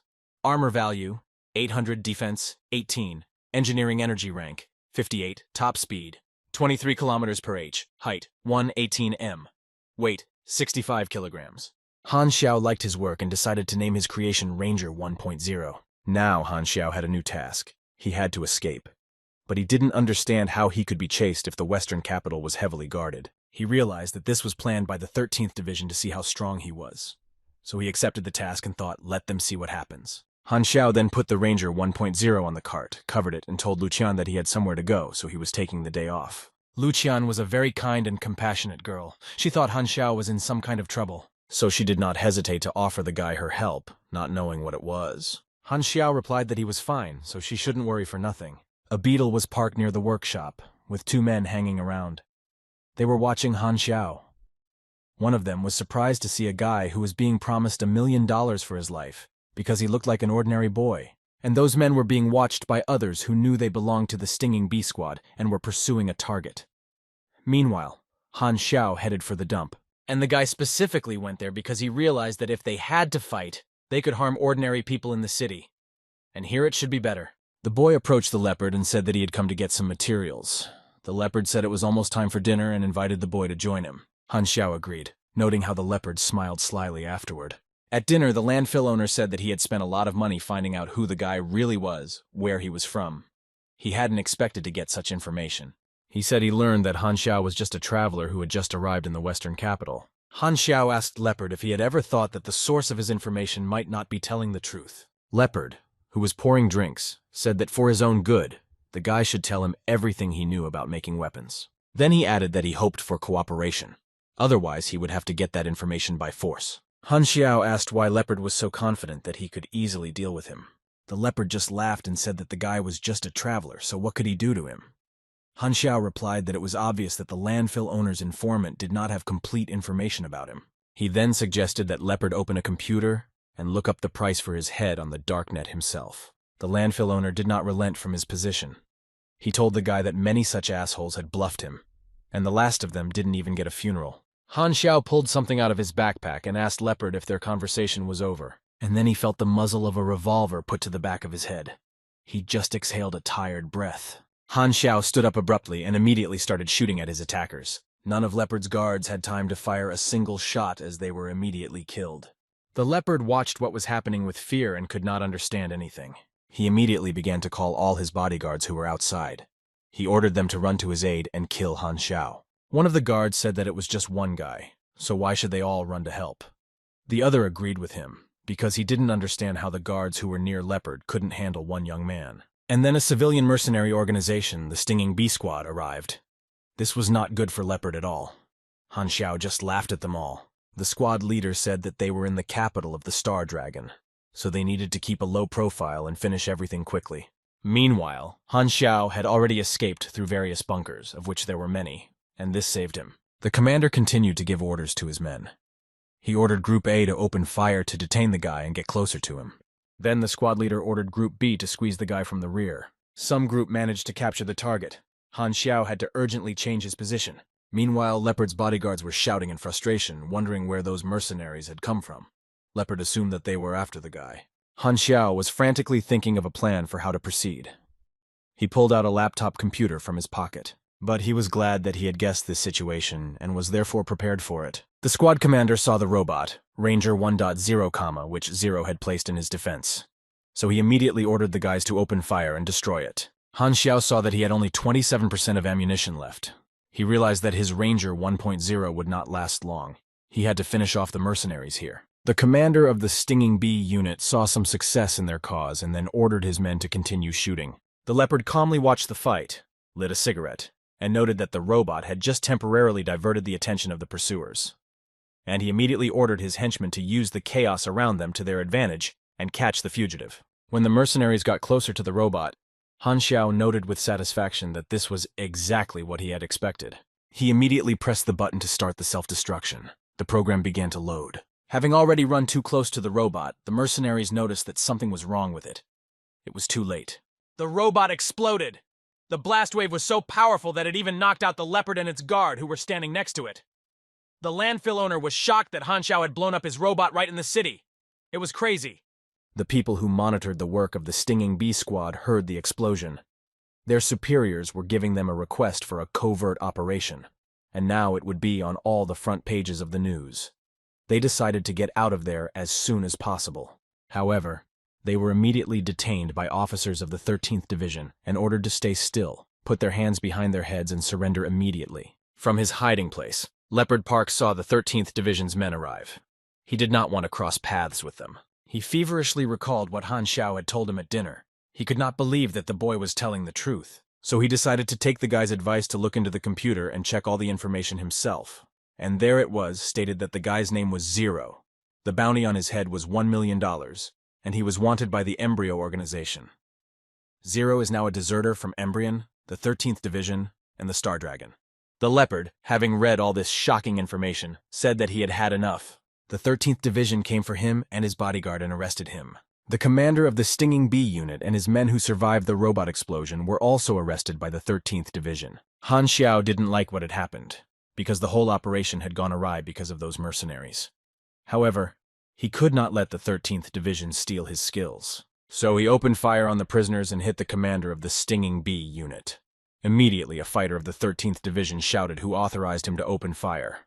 He said it was the last warning and ordered Zero to put his weapon on the ground and surrender immediately. The computer told Han Xiao that he had completed the assault class task and received 10,000 experience points for it. It also told him that he had to kill all the attackers.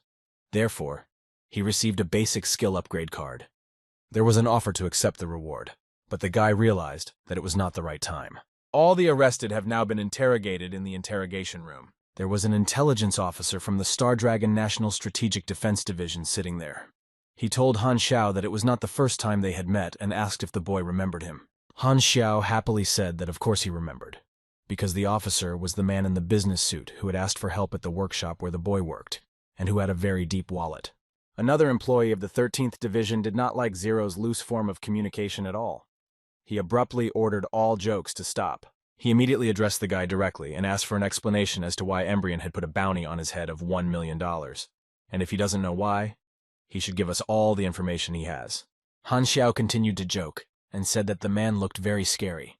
He added that if they wanted him to cooperate with them, they should show him a little respect and let him talk to someone competent. He told his two interrogators directly that he was not going to talk to them about anything. And all because he does not consider them competent. Then the officer stood up from his chair and clearly stated that he was the chief of intelligence of the 13th Division. He asked whether Han Xiao considered him competent enough to conduct the interrogation. Now the guy agreed to answer the questions. The intelligence chief started the interrogation anew. He asked whether Han Xiao was a member of the Embryo organization. He said that he was. The officer then asked what position he held in that organization, to which Zero replied that he was a logistician who studied mechanical weapons. The head of intelligence started to get a little nervous. He said that Embryon would never put a $1 million bounty on some logistician. Let the guy not deceive them. He added that they have many methods to make him tell the truth. The guy just sighed. Han Xiao continued to give out information. He said that the date in the notification log was June 4th, 687, according to the galactic calendar year. Signal location, the planet Aquaria. Destination, the 8th base of the planet Dark Star. The content of the message is top secret. The interrogators looked at each other because they had not received the basic information. The intelligence commander asked if the guy was sure of the information he had provided. Han Xiao realized from this question that the officer had called his bluff. He replied that if he hadn't seen that message with his own eyes, then how would he have known about the Dark Star? According to the game's settings, the interstellar powers of the planet Aquaria are still a huge secret. The interstellar forces that came into contact with the advanced civilization of Aquaria, the Vasanas, are called Cadolas. The Dark Star was originally part of the Cadolas, but later broke away from them. Now they are at odds. If Embryo made contact with the Dark Star, all 6 nations would be in trouble. Han Xiao realized that in that case, he could quickly capture the attention of the Star Dragon if he simply mentioned the magazine. He asked again if they could now move on to the plan for their cooperation, and he agreed to it. He did not care what would happen to Embryo afterward. He then began to mark on the map the locations of Embryo's secret bases in Star Dragon. He added that the officers should consider this his show of respect for their cooperation. The officer asked him if he only knew about 3 secret Embryo bases. Han Xiao replied that, of course, he knew more. But first, he would wait until they had verified the information he had already provided, and then they would discuss the next one together. The intelligence chief asked the young man clearly what his conditions were. Han Xiao replied that he just wanted to work with them on the Embryo case. The officer said he would report their conversation to his superiors. He added that, unfortunately, he would have to stay here for now. Han Xiao warned them not to make him stay here for too long because he had only taken 1 day off. The officers went to a meeting with their superiors and said they had reason to trust Han Xiao and cooperate with him. Another officer said that he could not be trusted in any case, that perhaps the boy had given false information. He was rebuffed, saying that this was unlikely. Han Xiao is a fugitive from Embryo, and he can only rely on them to survive. Therefore, there is no reason to doubt his veracity. A quarrel broke out between the council members. Another said that he insisted on detaining the guy and asking for all the information, because the 13th Division does not need to negotiate with anyone. He has already been told that this is nonsense. Han Xiao has already shown them his honesty, and they should not push away anyone who wants to help them. The officer who did not want to cooperate with Zero insulted the one who favored Han Xiao, calling him a coward. In return, he said that he was being completely unreasonable. The chairman of the meeting replied that they could both cooperate with the boy and control him at the same time. He added that it would be useful to have him join their division. This did not sit well with the officer, who did not want to negotiate with Han Xiao. But he said that if the director insisted on it, then it was worth sending the guy to the logistics department. That way, they can maximize the benefits of him, and at the same time keep a better eye on him, since no one from that department is allowed to go outside. The director said that they would get something out of the boy anyway. Han Xiao has experience in battles. In that case, it would be better to send him to the Covert Operations Department and let him fight against Embryo. That way, they can really trace his true intentions. Meanwhile, the 13th Division's laboratory investigated Han Xiao's mechanism. They saw that this hacked mechanism has 4 levels of encryption, and that's why whoever made it is just incredible. The member of the meeting who opposed Zero asked the lab worker if he could do it or not. That is, whether he could break the mechanism. The lab worker replied that there was nothing special about the mechanism. The encryption itself is very well done. Most likely, its creator is an ordinary peasant for whom any garbage has some value. That's all. A member of the meeting laughed at the employee, asking him which of the incomprehensible things he had made himself was better than the mechanism he was currently researching. A sticky bomb covered in clay, or a mechanical gun that can't hit the target. He continued to mock the employee, listing his not-so-successful works.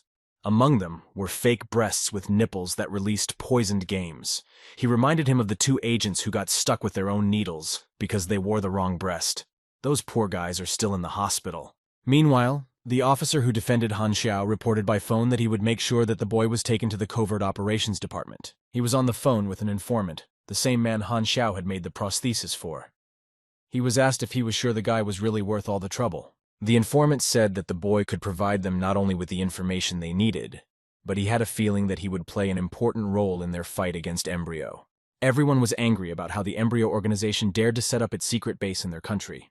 They decided to destroy it. They sent several units there. The first group was to target the Embryo base. The commander ordered to show the members of the Embryo organization what they were made of. Embryo's guards were caught off guard by a sudden surprise visit from the 13th Division.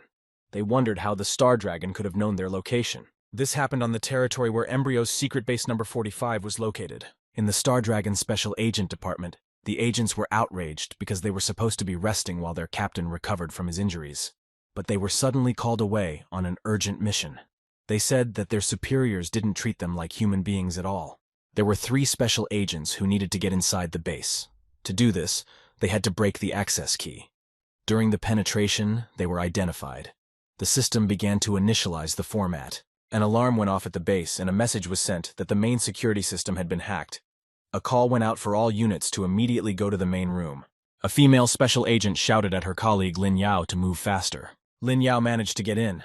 He needed 3 more minutes, but the enemies would be there in less than 1. Then they pulled out the new gear their commander had given them before the mission.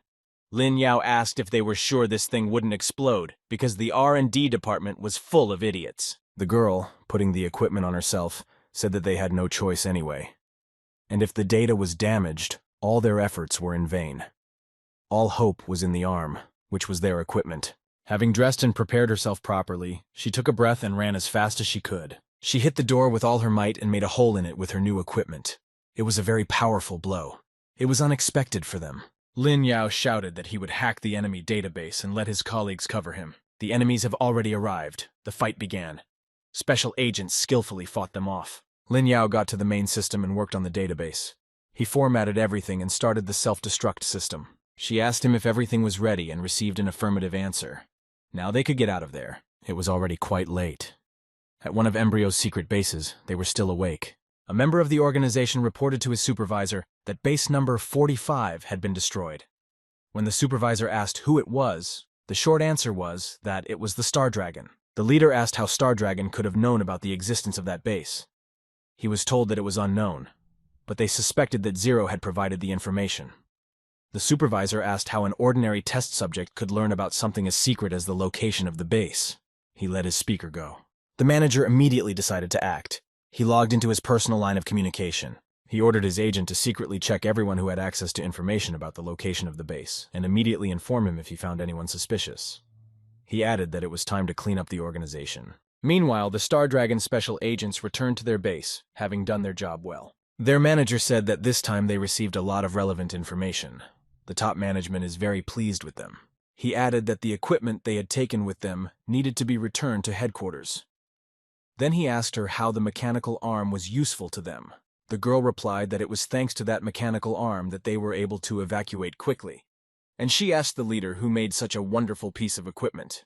The leader said he could not answer her question. The girl also asked if the headquarters would continue to give them this arm to carry out missions. Meanwhile, in the workshop where Han Xiao was working, Lu Qian was having dinner with her grandfather and was missing Han Xiao because he had been gone for 3 days. Her grandfather told her that she should be optimistic and that Han Xiao might already be dead. The girl tearfully asked her grandfather to do her a favor and ask someone to help her find a boyfriend, to which her grandfather replied that he would let the girl dream about it. He reminded her that when she stole his books to give them to Han Xiao to read, in defiance of her grandfather, she did not remember that she was his granddaughter. Then Lu Qian said that in that case she would sell all the wine her grandfather kept under the floor in his bedroom. Grandpa pretended not to know what she was talking about, and asked if she really thought he was that petty. He added that if Lu wanted to find Han Xiao so badly, she should rely on him. He would help her with it. Mr. Lu called his friend and asked why they had taken his student and employee. The answer was that the guy just wanted to work with them for a while. Mr. Lu said that they should send the boy back immediately, otherwise his granddaughter would destroy her grandfather's entire wine collection. His friend replied that he couldn't do that, because the rules didn't allow it. Mr. Lu replied that this was all nonsense, and he knew very well who made up all the rules. He doesn't care about their rules, just let them send the guy back. He reminded him that his friend still owed him for the last time. Han Xiao returned to the studio. Lu Qian immediately attacked him with reproaches, asking him where he had been for so long, and that they were very worried about him. Then she cried and said that he was not from their country and something unpleasant could have happened to him. And she and her grandfather were about to report him to the police about his disappearance. Finally, the girl shouted loudly where the hell he was. Han Xiao replied that he was just out for a walk. Lu Qian grabbed him by the ear, started pulling and scolding him for coming up with such an illogical story. The boy was still trying to justify himself. Then Lova put her hand on Han Xiao's shoulder and said that she had watched the news on TV yesterday, and they showed a shootout that took place at the landfill. She lowered her head and said that she was very worried that nothing bad would happen to him. Han Xiao thought about what she had said. He hadn't even thought about her worries, and he blamed himself for not thinking to call her. Then Mr. Lu came out to meet the boy and said that he thought the boy would not come back alive, and he was sorry about that. Lu Qian looked at her grandfather reproachfully. After that, the girl told Han Xiao that she would buy him a phone so that he could always be in touch. The guy said he didn't need a phone because he already had one and pulled his phone out of his pocket. Mr. Lu was surprised by this turn of events. Looking at it, he said that it was a phone with the code of the 13th Division. So he asked Han Xiao if he had joined them. The guy replied that he was an important suspect, and that the 13th Division had given him this phone to keep an eye on him and contact him whenever necessary. Han Xiao must carry that phone around with him 24 hours a day. Mr. Lu grabbed the boy by the collar and asked him if he thought the 13th Division would have told him if they wanted to spy on him. He explained that there was no escape from joining the 13th Division, and he had to leave immediately. Mr. Lu immediately suggested that perhaps the boy could stay in his workshop because he was interested in his granddaughter. Lu Qian blushed with shame. Han Xiao began to make excuses that Mr. Lu had misunderstood. This disappointed the old man. He said he didn't really understand the feelings of young people, and his granddaughter is no longer a little girl, and he really wants to hold his great-grandchildren in his arms. So let the boy try harder. Lu Qian turned away from them and covered her face with her hands. The old man left, and Han Xiao began to console the girl by saying that her grandfather was just joking and that he had misunderstood. Lu Qian had an ambiguous reaction to the boy's explanation. Finally, Han Xiao retired to his room and thought about how old people who want grandchildren scare him. Then his computer gave a signal. It was a notification. The guy thought that he had sent the report to the 13th Division for a reason. The computer showed his progress on the A-class task, the fall of the embryo. At the moment, it was 1.6%. It turns out that the connection to intelligence was recognized by the system as an indirect penetration. Han Xiao also realized that it was better for him to fight embryo directly. Embryon's definitely strengthening its forces now, so the guy needs to take a risk to get new blueprints and improve his equipment. Han Xiao was able to develop new mega-explosive bullets. That was enough for now. But this is an entry-level weapon. You can't use it too powerfully. The guy heard a noise. It sounded like a car was approaching. It was a vehicle of the 13th Division. Han Xiao approached the car, from which an agent got out, and the guy asked him why he had come. The agent replied that the report he had submitted to the 13th Division had been verified, and now they have reason to trust him, his truthfulness in their cooperation. The agent held out his hand to Han Xiao and said that the leadership had decided to accept him into the 13th Division. The guy smiled to himself with satisfaction. This was exactly what he had planned. The agent continued to talk. He said that the management decided to send him to the Covert Operations Department, and then he would be assigned to some unit. They shook hands. From that moment on, reputation building with the new faction began. The favor of the Star Dragon Strategic Defense Department increased by 300 points. Han Xiao realized that this way, he could directly attack Embryo. Now the agent said if he had no more questions, let him pack up. They would go report to the division. Meanwhile, Luqian couldn't calm down from what her grandfather had said. She sat on the floor with her knees together, hugged her pillow, and thought about how she just felt a little respect for the guy, not admiration. She also wondered what if Han Xiao really did have feelings for her. Suddenly he came up to her and said he wanted to talk to her. The girl recoiled from him in fright and said that he was a really good person, and then stopped talking. The guy asked himself what she was thinking. This made Han Xiao very happy.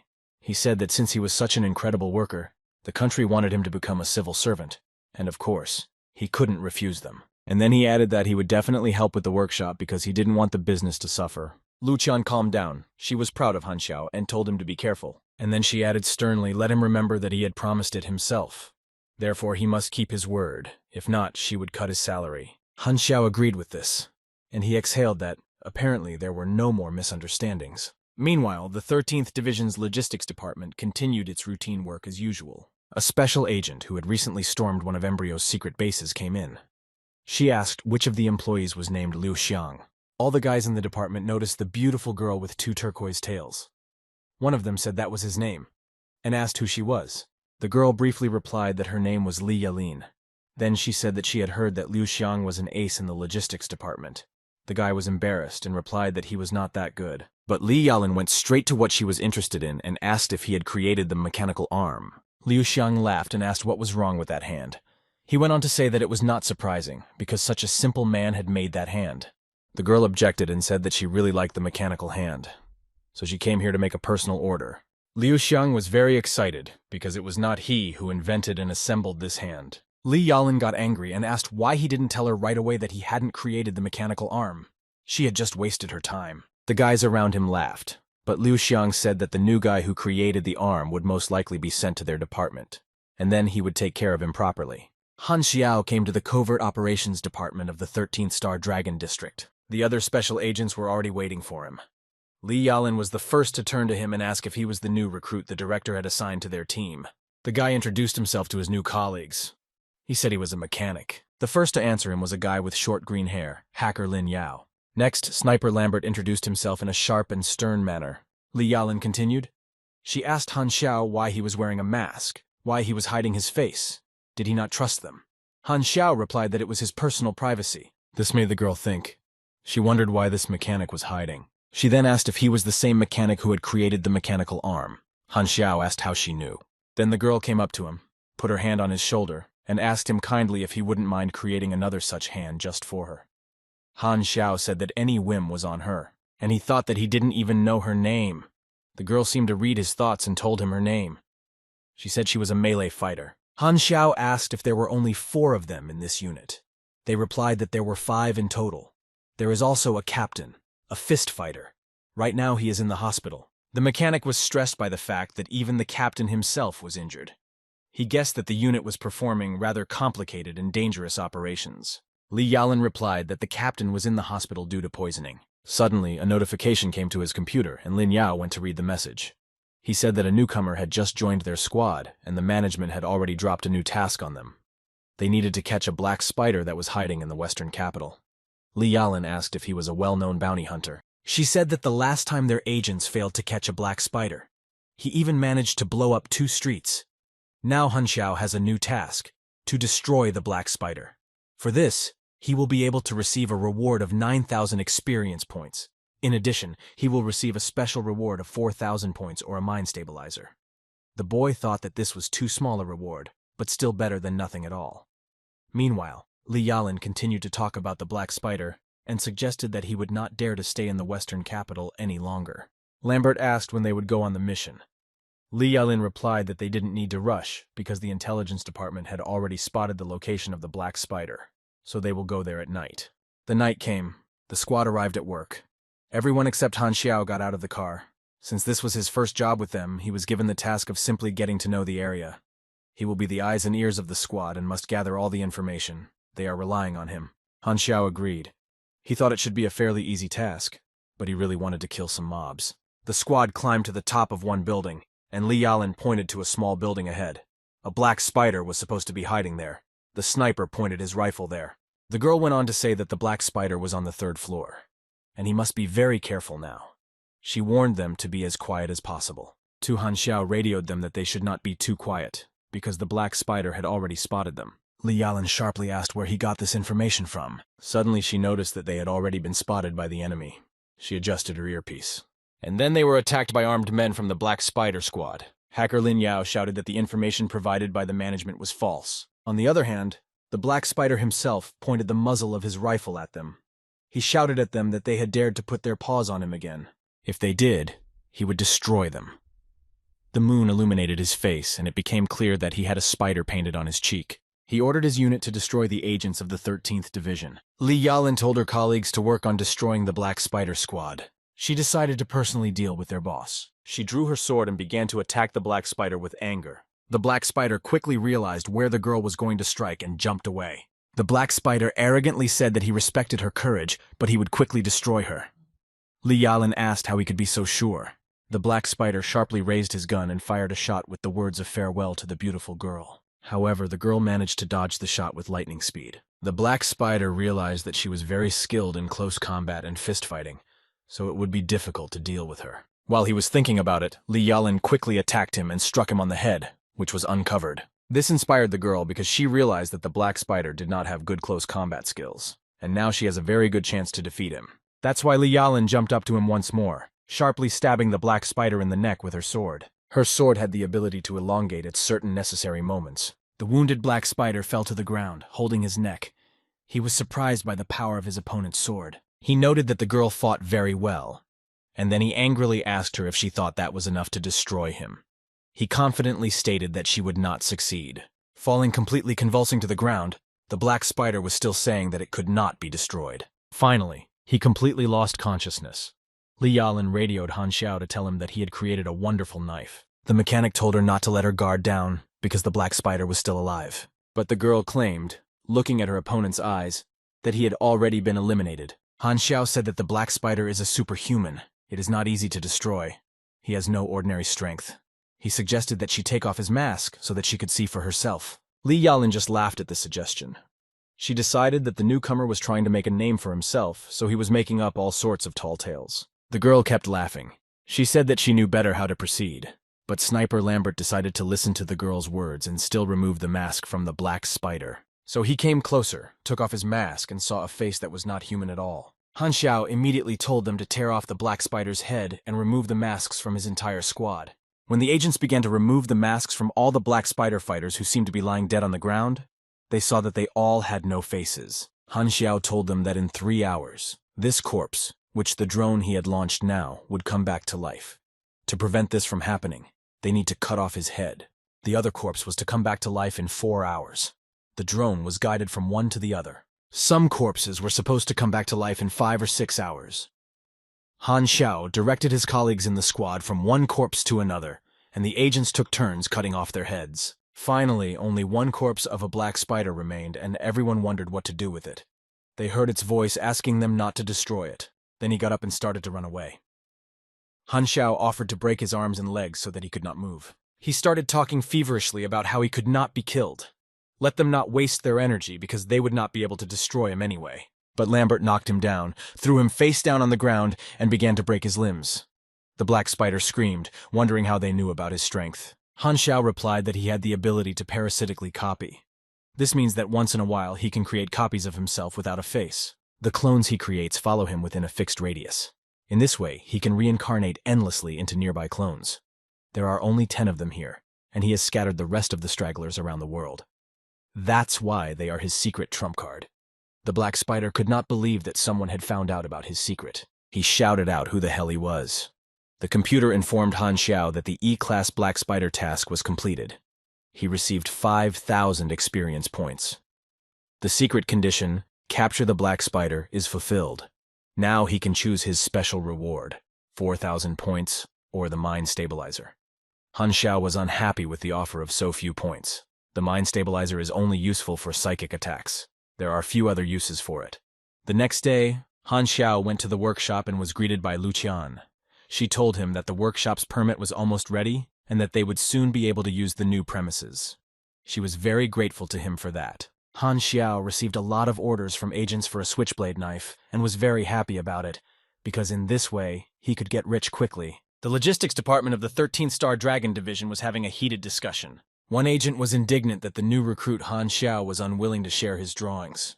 He said that the boy really thought that without those blueprints they could do nothing. He ordered me to find an agent who could buy a switchblade from Han Xiao. So, the management sent an agent from the office to buy a throwaway knife from someone. He said they could name any price. Li Yalin said menacingly that they all realize that the management just wants to copy the blueprints of that knife. She added that you can't do that to people. That's why all the special agents turned around and left, leaving the one sent by the leadership with nothing. Li Yalin could not calm down. She was indignant that the management itself could not do anything, so it wanted to steal from others. They would be ashamed of themselves. They understood her well, but knew that it could not be otherwise. One agent pulled out his knife and decided to sell it. Others said that Han Xiao could certainly create a new weapon, but let him not sell his knife. But the agent didn't care and asked for a price of 30,000 for the knife. The seller and the buyer agreed on that. The knife was sold for 30,000. After receiving the knife, the management handed it over to Liu Xiang from the logistics department. He examined the weapon and saw that it was rather crudely made and had no code. So he decided that he could easily recreate the knife's blueprints. The manager said that he was counting on him in this case, and he promised that if Liu Xiang copes with the task, he will no longer have to serve in this department. He would promote him to the research and development department. Li Yalin immediately called Han Xiao and informed him of what had happened. She said that all the agents had refused to order the knife because the R&D department had copied the knife's drawings and was now mass-producing it. Han Xiao had by then managed to create a considerable number of knives to fulfill orders. He was extremely unhappy with this turn of events. He decided to turn the case in his favor, and the leadership of the 13th Division would definitely not like that. He took his findings to the 8th District, in particular to an underground weapons store. The guy was told that his product was quite good and asked if he could supply it on a regular basis, but Han Xiao had his own proposal for that. He asked the head of the company to whom he was showing the throwaway knife if he was interested in buying the blueprints for the weapon. He offered his selling price, 5,000 for each of the 1,000 throwaway knives and 1,000,000 for the blueprints. The head of the firm asked if he could expect a lower price, to which Han Xiao replied with a firm no. The day before, they confirmed the report of the Research and Development Department. Now the switchblade belongs to them. The agent who brought the news thanked him for his trust. However, the executive director was not so positive. He was probably worried about how Han Xiao would react to all this. That's what the director of the Research and Development Department thought. But the guy has no intention of joining the 30th Division, so there's no need to pay attention to it. Then the executive director began to slowly pull out an envelope. For some reason, the director of the Research and Development Department became very excited, realizing that the envelope might contain information that was negative for him. The executive director asked him directly why the agent had used his position and his opportunities to resell weapons to the division. He summarized that he was extremely disappointed with his work. In the office of the 13th Division, they started talking about an inspection of the director of the Research and Development Department. They said he was selling weapons illegally. They also said that Han Xiao must have set him up. Others said that the guy must have gotten the support of the top brass. Suddenly, everyone fell silent when they saw Han Xiao coming. All the agents noticed that even the CEO was being very polite to the mechanic Han Xiao. They wondered who he really was. Han Xiao was personally invited to the meeting by the executive director. He invited him to his office. The guy was extremely surprised to see who was there. There was the old man with the mustache whom Han Xiao had once met in the workshop and for whom he had made a prosthesis. He thought that the old man still thought he knew nothing about him, so he decided to play actor. He took off his mask and asked in surprise who he was. The old man told him not to worry, that he was just taking an active part in the life of the 13th Division. While smoking a cigarette, the old man asked Han Xiao what suggestions he had to resolve the situation. Han Xiao, without hesitation, angrily said that he was demanding compensation. The director of the Research and Development Department said that the guy had already made enough money by selling the blueprints, and he had just been searched. Isn't that enough for him? Han Xiao attacked him and said that if he hadn't stolen his blueprints, he would have earned much more. From the very beginning, it was his own work. After that, don't let the director call it compensation. He added that if the director hadn't stolen the drawing from him, the guy might have sold it to the division. All he had to do was ask. The director was caught off guard by this turn of the conversation. The executive director intervened and asked Han Xiao what his conditions were. He replied that he hoped this would not happen again in the future. The man with the prosthesis assured him that it would. Han Xiao then added that he wanted to look at the knowledge of advanced mechanical engineering. He thought to himself that it was a very good idea to ask this, because the Six Nations and Embryo have completely different information. He knew very well that only very reliable and trusted people had access to that knowledge. This would determine his future success. He realized that if he failed, it would take him too long to get the security clearance. The man with the prosthesis crossed his arms over his chest and leaned back, saying that he would grant Han Xiao such access. But then the director of the Research and Development Department intervened and objected to the decision, saying that advanced knowledge required a 5th level of security clearance. This would be completely against the rules of the division. The man with the prosthesis said that the boy was only going to look at it and ordered that he be given 1 hour to do so. Han Xiao was now taken to the underground headquarters of the 13th Division. He was accompanied by a man with a prosthesis and the executive director. They stopped in front of the entrance. The executive director said that before the guy went in, he needed to read out the rules. So the underground headquarters is monitored around the clock, so the mechanic shouldn't even think of doing anything funny there. The entrance to the headquarters will automatically close in exactly 1 hour. Han Xiao mentally told himself that an hour was too long. He could learn everything in 1 minute. The guy was looking for advanced knowledge of weapons, in particular the fist-fighting skills Shockwave and Lightning. The Star Dragon has only one advanced material, but it is very powerful. Han Xiao found it. The synthesis of advanced material began. There was a request for its study. The guy clicked on the approval. The study began. It was impossible to pause it. After a while, the computer indicated success in the study. The advanced mission was complete. Now it was necessary to choose one of 3 options: gunsmith, mechanic, or mechanical wrestler. Of course, Han Xiao chose a mechanic because in his past life he was the best at it. So he got a new class, Mechanic Apprentice, and also Strength plus 30, Dexterity plus 1, Endurance plus 1, Intelligence plus 3, 3 more attribute points, and 1 talent point. The boy felt as if his whole body was filled with energy. The man with the prosthesis and the executive director watched him closely.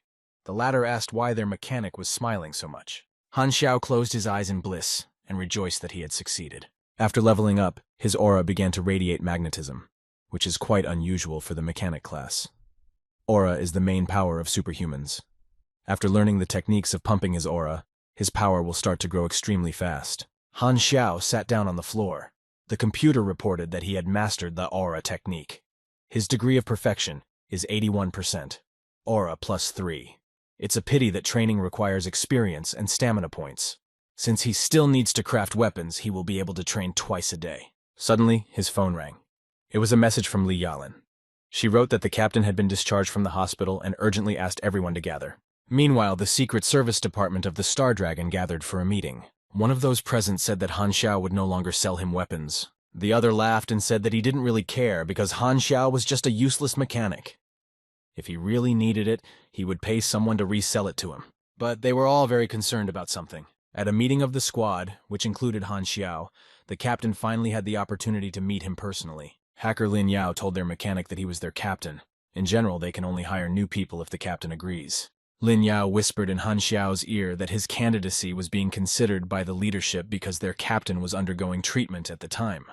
So the captain might be a little unfriendly to him, and that he advised him not to worry because their captain, although strict, was a very kind man. The captain decided to introduce himself in person and said his name, Zhang Wei. Han Xiao smiled slightly behind his mask.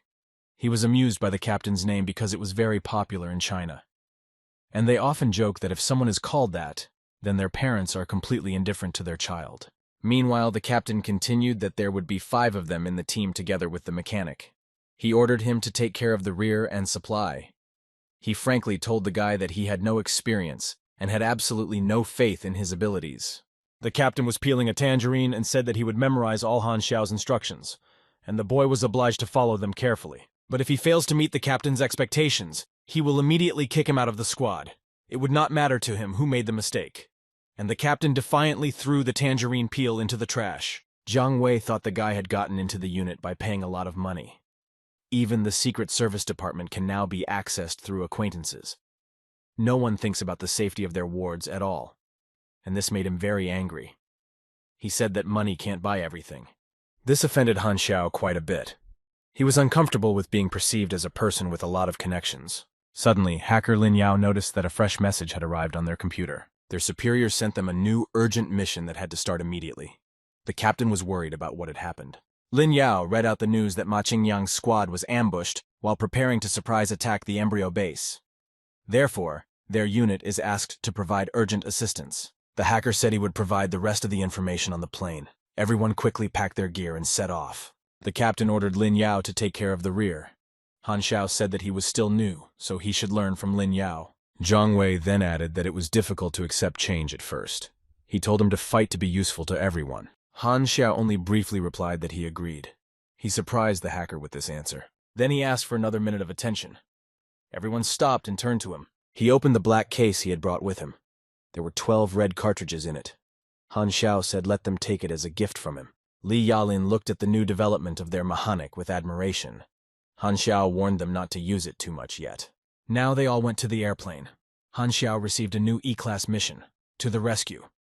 The task description is to help a covert operations team that is being pursued by the enemy. His role is to help the team complete the mission. Main task, successfully assist Ma Qingyan's team. Reward, 8,000 points. There are no special rewards. The hacker Lin Yao walked up to Han Xiao, put his hands on his shoulder, and calling him Brother Han, said that the captain had nothing against him at all or anything like that, and let him not take it to heart. Han Xiao gratefully replied that he understood everything. The secret base of Embryo, which Ma Qingyan's unit was supposed to attack, was located in a vast desert. The ambushed unit was eagerly waiting for help.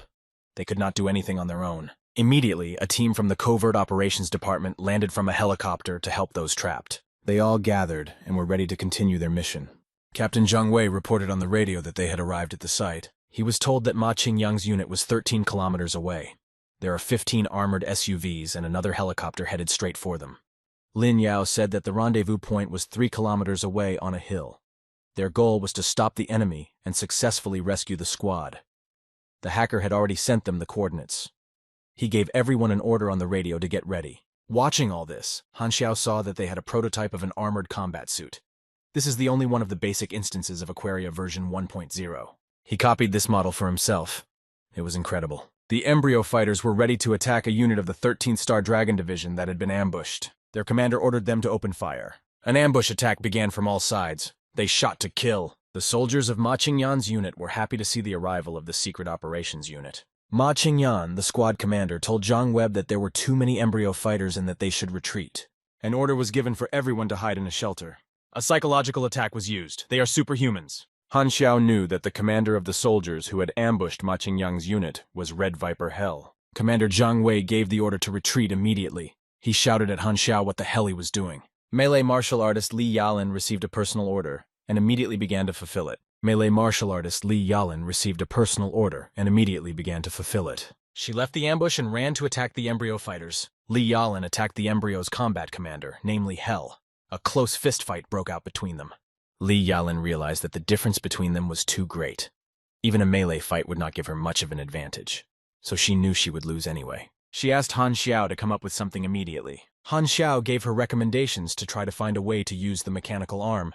Then he recommended that Lambert should immediately fire when the enemy opens up a little bit. Sniper Lambert, crouching down on his knee, prepared his rifle to fire. He aimed directly at the temple of the Red Viper Hell, the embryo's combat commander. Two girls, Li Yalin and Hell, joined the fight. Li Yalin was about to attack again. Suddenly, the Red Viper angrily asked the girl what kind of relationship she had with Zero. Li Yalin did not understand who she was being asked about.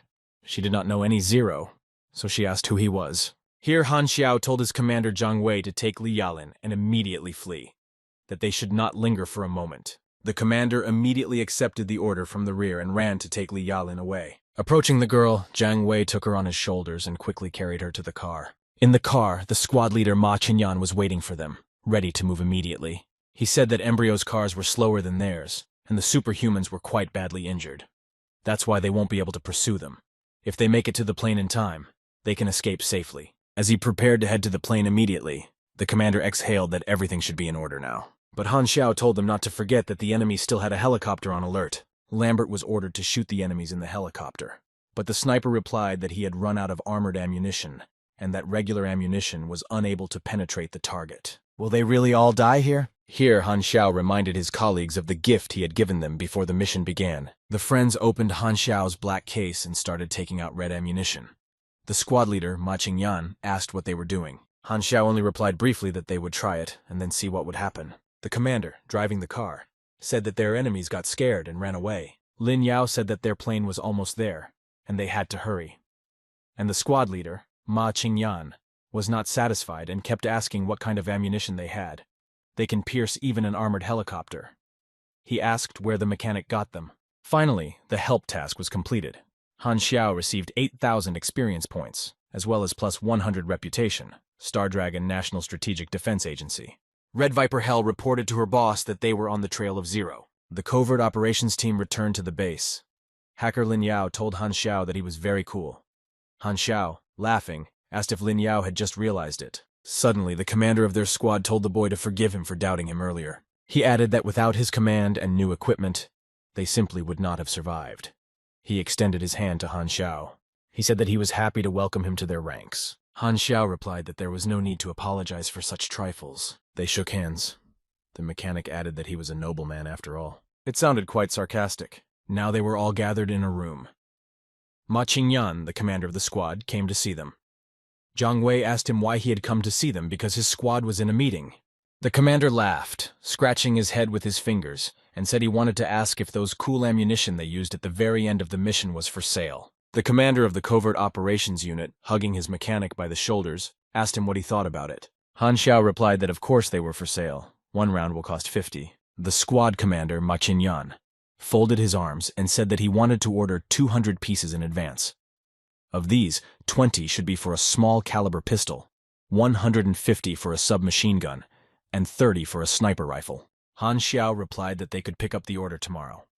Immediately, Li Yalin tapped their mechanic on the back and said that from now on she would bring customers to him for a discount for herself. Coughing up the surprise, Han Xiao said he would accept a 20% discount and no more. The guy thought that he could make a lot of money by selling the shells in bulk. Fortunately, he has a lot of experience in making them. As long as there is a demand for them, he can forget about the need for money for a while. Meanwhile, in the logistics department, Liu Xiang tried to figure out Han Xiao's new invention, although his supervisor did not allow anyone to study the flammable ammunition. The guy laughed to himself that the manager was just scared of Han Xiao. He thought that you were giving away that those cartridges were actually made at a military factory far from the western capital, and he was going to report to his superiors. And Han Xiao would be in trouble for that. So he separated the main part of the cartridge from the other. Now he could examine its components. Liu Xiang thought that if everything went according to his plan, the management would start looking at him differently. They would appreciate him more. Suddenly, the fire alarm went off. The fire started in the workshop department of the headquarters. The director of the R&D department, the executive director, and a security guard immediately arrived. They asked the guy what he was doing here. While examining the main part of the cartridge, Liu Xiang handled it carelessly, and an explosion occurred. And then his supervisor saw the shattered head of a flammable cartridge. He shouted at his mentee, how dare he disobey his order not to study such shells. The executive director angrily asked the director of the R&D department to explain what was going on. The director of the research and development department denied that he knew nothing about it, that no one had asked him for permission. Meanwhile, the guards began to put out the fire. The director of the R&D department asked Liu Xiang if he had anything to say in his defense. The executive director intervened again. He said he remembered the guy. He remembered that he was from the logistics department. He abruptly told him that he could get out of his position. He was fired. An employee approached the covert operations department with a request to sell him flammable ammunition. Li Yalin squinted and said that Han Xiao had said that he was on his blacklist. Therefore, he does not want to have anything to do with him, and will not. Then she added that he did not need an apology either. Then the employee approached his colleague, who had just bought some ammunition he was interested in, and asked him to resell it to him. He was willing to pay 200 apiece. The employee pulled away from him and said that he would absolutely not sell a single round. And another added that he should forget about trying to buy ammunition, because reselling it to him would be tantamount to insulting Han Xiao, and it's not worth his money. After all, no one knows how many other cool things he has in there. Meanwhile, the logistics department was putting everything in order after the fire started by Liu Xiang. Now everyone was laughing at him, and he silently carried his things out because he was fired. It was only now that Liu Xiang realized what his desire to stand out in any way had led him to. He felt very sorry for himself, because he was still very young and already had such bad references. Meanwhile, a meeting was held at one of Embrion's bases. They discussed the situation in the desert. The Star Dragon's special agent had a strong arm like Zero's, and the 13th Division had managed to destroy their secret base. Only Zero could give them the secret of their location. But he didn't have the authority to get access to this kind of confidential information. However, everyone in the embryo organization remembered Zero's words that he would cut them all down to the root. They could not understand who he really was. The leader has issued an order for a fresh set of new recruits. Then they will need to be sent to the Star Dragon to keep an eye on Zero. And if they manage to find any clues, they will need to send Nose to deal with him. Han Xiao was immediately informed that Embryo's spies in the western capital had begun to act. They are looking for him. And it seems that they have already guessed that he is working for the 13th Division. Han Xiao had already guessed that he was wanted here in the Star Dragon, but in the 13th Division, they reassured him not to worry, because he would always have a guard by his side. Han Xiao asked for help getting 2 Crazy Eagle pistols from their weapons warehouse, which was granted. Han Xiao had been waiting for the embryo spies to appear for a long time and decided to prepare more thoroughly now. A new sunny morning came. Han Xiao woke up, had breakfast, and went to work in the workshop. He began detailed preparations for self-defense against the embryo fighters, who would sooner or later come to him and start a new battle. Using all his skills as a mechanic, he began to work on creating something new and powerful. He managed to create a wonderful platinum alloy, and for this he received 3,000 experience points. The guy was pleased with himself because he made a good quality alloy, and rare minerals pay very well. Han Xiao then created a sophisticated saber made of high-quality platinum. Its class, green, an additional effect of the saber, strength, the admixture of alloys reduced wear. Note, a one-handed weapon whose blade can act as a shield. Suddenly, he received a notification that he had been authorized to receive a Crazy Eagle pistol. These pistols would be left for him in the department of his squad. Han Xiao continued his regular training in the gym.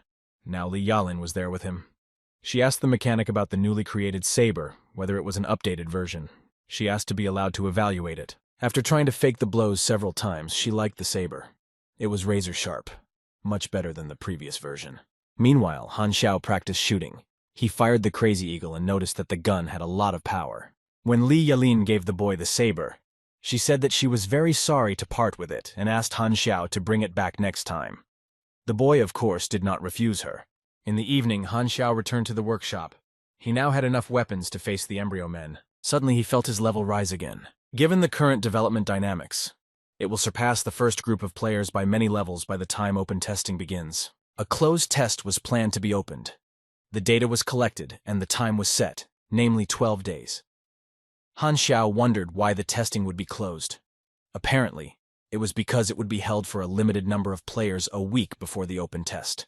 1 day in reality is equal to 6 days in the game, so in terms of game time, there are more than 40 days left until the start of open testing. Han Xiao wondered if the Game Watch could work differently while the service is disabled, and he came to the conclusion that it probably does. Each time a version is updated in reality, several days pass. But in the Starry Sea universe, the time span is calculated in years. In this case, with each update, the guy will have much more time for development than the players. Now he wondered if he should think about his overall life expectancy. The computer reported that the NPC functions were unlocked. The player forum was also unlocked. Han Xiao didn't know what the NPC features were, so he decided to look into it. As for the forum, the guy decided that he would definitely need it. He decided to register and try to log in. The computer gave an error. Attempting to connect to immersion pod. No player detected. Registration failed. Han Xiao remembered that accounts can only be created with the user's unique immersion pod ID. He realized that he would not be able to register on the forum. He yawned, stretched, and thought that when the players showed up, he would think about how to find a way to get access to read the forum. So far, he has received the character ID Violent Sword. Normal settings were selected. The character creation is now complete. Race: carbohydrate life form, yellow. Based on his wishes, he will appear in the newcomer zone on the planet Aquamarine. The random selection of the place of birth was completed. The starting point was the village of Veliki Horn. The coordinates for the appearance of the character Violent Sword are 24.152,182.644. The character had reddish-brown hair, purple eyes, and elfin ears. The birth had begun. We had to wait. A character named Raging Sword has been created. He has successfully appeared at the coordinate location. In this area, newly created characters began to appear here and there. Star Dragon, a gathering place, the village of Big Horn. One of the characters suggested that this was a village of newcomers. He started thinking about what to do with himself. The other one was also trying to figure out what to do next. Suddenly, they saw an old man with a stick approaching them. He addressed them all, calling them foreigners. He was an old man with almost no teeth. He said that if they wanted to eat, they should find work, because they, the locals, did not need lazy people. The old man went on to say that their village needed to harvest the crops, and the tailor and armory shops in the south needed experienced workers. A shipment of goods had just been delivered to the central gate. It needs to be unloaded. In conclusion, the old man added that all the newcomers should work hard so that no one would die of hunger.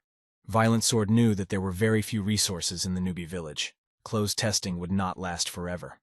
So if he wanted to get ahead, he needed to develop his strategy as soon as possible.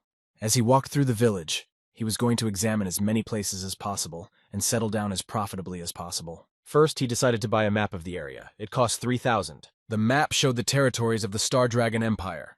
The closest city to it is the western capital. The Violent Sword decided to inspect everything in order, looking for resources along the way. Near the post of the western capital of the Star Dragon, a long line of people formed in front of the checkpoint. There was also a cafe nearby to take a break, have a drink or something to eat. Han Xiao was sitting at a table drinking a drink from a can. He was waiting for someone. Meanwhile, the Sword of the Storm, using the map, reached the checkpoint to the western capital. He had already reached the second level. Then he realized that he had a feeling that someone was watching him. He noticed Han Xiao at the table and realized that he was the one who had been watching him. Their eyes met. The Violent Sword felt a mortal danger to himself in this look. He was afraid of this, because he thought it should be safe in the city. So he decided to pass by unnoticed. He did not want to die at all. But then Han Xiao turned to him as he walked by. He rebuked the Sword of Lust that it was extremely unethical to examine someone he was seeing for the first time. The Violent Sword took a defensive posture, made his fists, and, stammering, asked Han Xiao what he wanted from him. Han Xiao replied that he needed help, and he asked if the Violent Sword had some free time. A bunch of chaotic thoughts immediately appeared in the head of the Violent Sword. First, he thought that Han Xiao was an NPC. Then he wondered if the chance had come to him so quickly. Would he be given a hidden mission? Perhaps the heavens had chosen him. This is great news for him. How wonderful he is. Meanwhile, Han Xiao said that he needed a piece of bread, and he asked if the Sword of Violence could help him with this, that is, get him some bread. The Sword of the Storm was glad that he had already been given his first task. But he was surprised why a high-level NPC had such an easy task, and, accordingly, why the reward was so small. The task was to give Han Xiao a piece of bread. The reward, 1 aquamarine dollar. The Sword of the Storm knew that if the NPCs were high-end, then the tasks should be appropriate. He thought it would probably be a chain of missions, and after completing one, he would get the next one. For some reason, he was sure that this would be the case. He was pleased with his wit, because the years he spent playing various games were not in vain. They helped him understand their logic. When he started the first task, the Sword of Lush took out all the bread he had with him and offered it to Han Xiao, which surprised the latter. Now he was looking forward to a new assignment. Immediately, a new task appeared, to hit 10 passers-by on the backside. For this, a reward of 1 aquamarine dollar was offered. Kicking the soft spot left and right to all the passers-by, the Raging Sword eventually had to run away from those who intended to give him a fight. The next task was to take off the patrolman's pants at the post. The reward was the same 1 aquamarine dollar. Raging Sword was shocked by each subsequent task. Then he had to dance like a ballerina. While dancing, he thought that his NPC was somehow too slutty. He turned to his computer to find out who the NPS was. He opened his store to see what he could buy. Han Xiao offered a folding saber for $30,000, flammable ammunition for $100 each, a Wasp 73 traumatic pistol for $15,280, a Jackson assault rifle for $35,000, and a bayonet rifle for $38,000. The Sword of the Storm saw that these were all very cool things, but too expensive for him. Han Xiao also offered the basics of hand-to-hand combat, 100 experience points, for 100 aquamarine dollars, the basics of weaponry, 500 experience points, for $100, and the energy training technique, 10,000 experience points, for 3. Violent Sword remembered that the basics of weaponry were from the mechanical faculty's curriculum. Now he looked at Han Xiao as a mysterious supervisor. He thought that this was his great chance as well. He immediately calculated that if he studied with him, he would overtake all the players in no time. The computer asked him if he wanted to become a mechanic.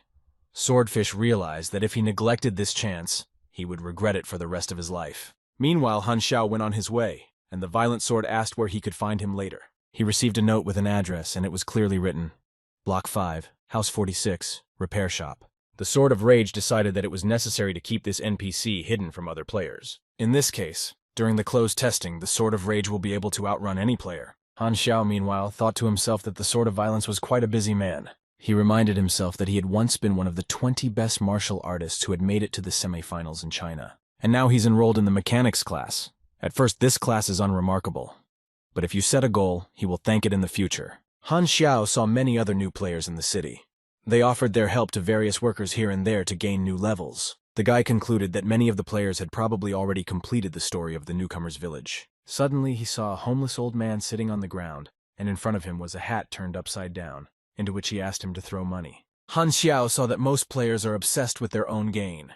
They don't care about the game itself. The players were ready to perform any task for money. Here, Han Xiao thought that perhaps those players could become his main support in his fight against Embryo. He decided to appeal to them, so he called out to those who were near him. He crossed his arms over his chest and said that he needed their help. One player immediately suggested that Han Xiao looked like a high-level NPC, so we responded to his request by asking what he wanted. Han Xiao knew that there was a limit to the possible number of rewards, and he could not set the amount of points to exceed that limit. He still could not add the task, destroy the Embryo organization. The difficulty level of this task, A. His reward point limit is not enough. Also, he can't make the limit public on his own. The guy had to find a way to increase that limit. The players who responded to his request became nervous and said that if he had a job for them, he should tell them what it was, because they had enough on their plate. Then they received a new assignment. They began to read it with interest, and they all saw a mocking task to give a piece of bread for $1 of reward. All the players returned to their previous jobs because they didn't want to do such an easy, cheap task. They were better off laying bricks. Here, players read that refusing a task entails a breakdown in relations. They were unhappy because they saw this as stingy NPCs. Time passed. The violent sword was constantly hanging around Han Xiao. Lu Qian noticed and asked why he was hanging around the mechanic every day. She asked if he was a stalker. Then she added that it seems like this guy is not a bad guy. Maybe Han Xiao should give him a chance. Han Xiao, meanwhile, came up with a new task for the Sword of Violence and told him to go outside and pretend to sway a seaweed for 10 minutes. In the meantime, the Sword of Violence had already reached the 3rd level. Han Xiao said that everything is not what it seems at first. Performing various, not entirely adequate tasks, Violent Sword thought that the kind of God's Guild paid well. Han Xiao, who was watching him from afar, saw him looking at the computer and thought that he had come to read the forum. The Violent Sword sometimes dreamed about how to find Zero. Han Xiao recalled that it seems that the first time the B-class task appeared after the open test. He did not understand why it was given out this time. The first B-class task appeared on the screen, to learn Zero. To do this, it was necessary to provide any valuable information and receive a monetary reward. The contact details were also listed here.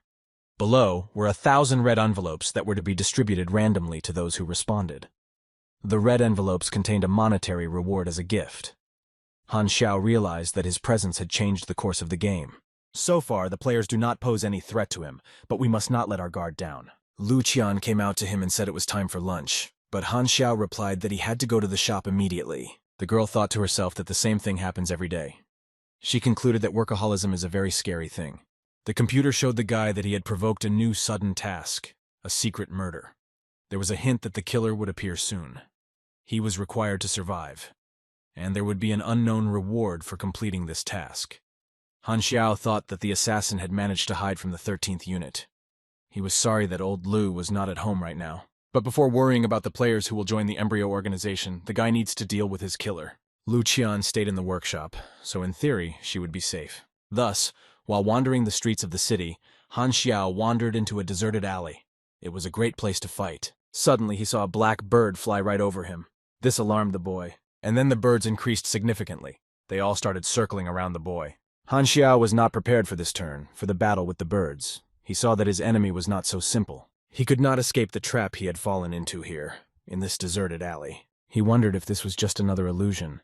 There was a powerful level here, just like Hell's. The boy saw that the more he resisted, the tighter the ropes tied him down. He couldn't get out of it anymore and was frantically thinking of some way out of that shitty situation. Immediately, he read into the computer that he was under the influence of the illusion.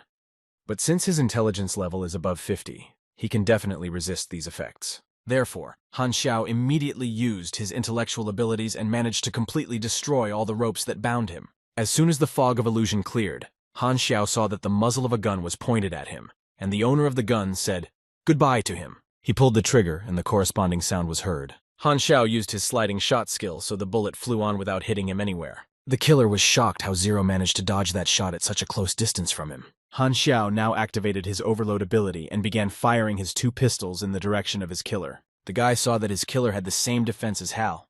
This was not an easy opponent. The killer mentioned information that, according to intelligence, Zero's abilities are at best at the level of a special agent, but in reality, he is much stronger. The killer saw that the information provided to him was inaccurate. Now he had to retreat and think over his plan to destroy Zero anew. Again, the blackbirds appeared and began to circle Han Xiao. The same illusion was used again. The guy's computer also told him that it was an illusion, and he was able to resist it because his intelligence level was above 50. He quickly reloaded his pistols with flammable ammunition and began to counterattack. The killer still could not understand why he was not succeeding in destroying Zero. Drowning in the flames, he shouted that he recognized the powerful power of Zero. Han Xiao replied that the same techniques would not work on him twice. Suddenly, a car with Han Xiao's bodyguards pulled up, and a special agent ran out of it apologizing for arriving so late.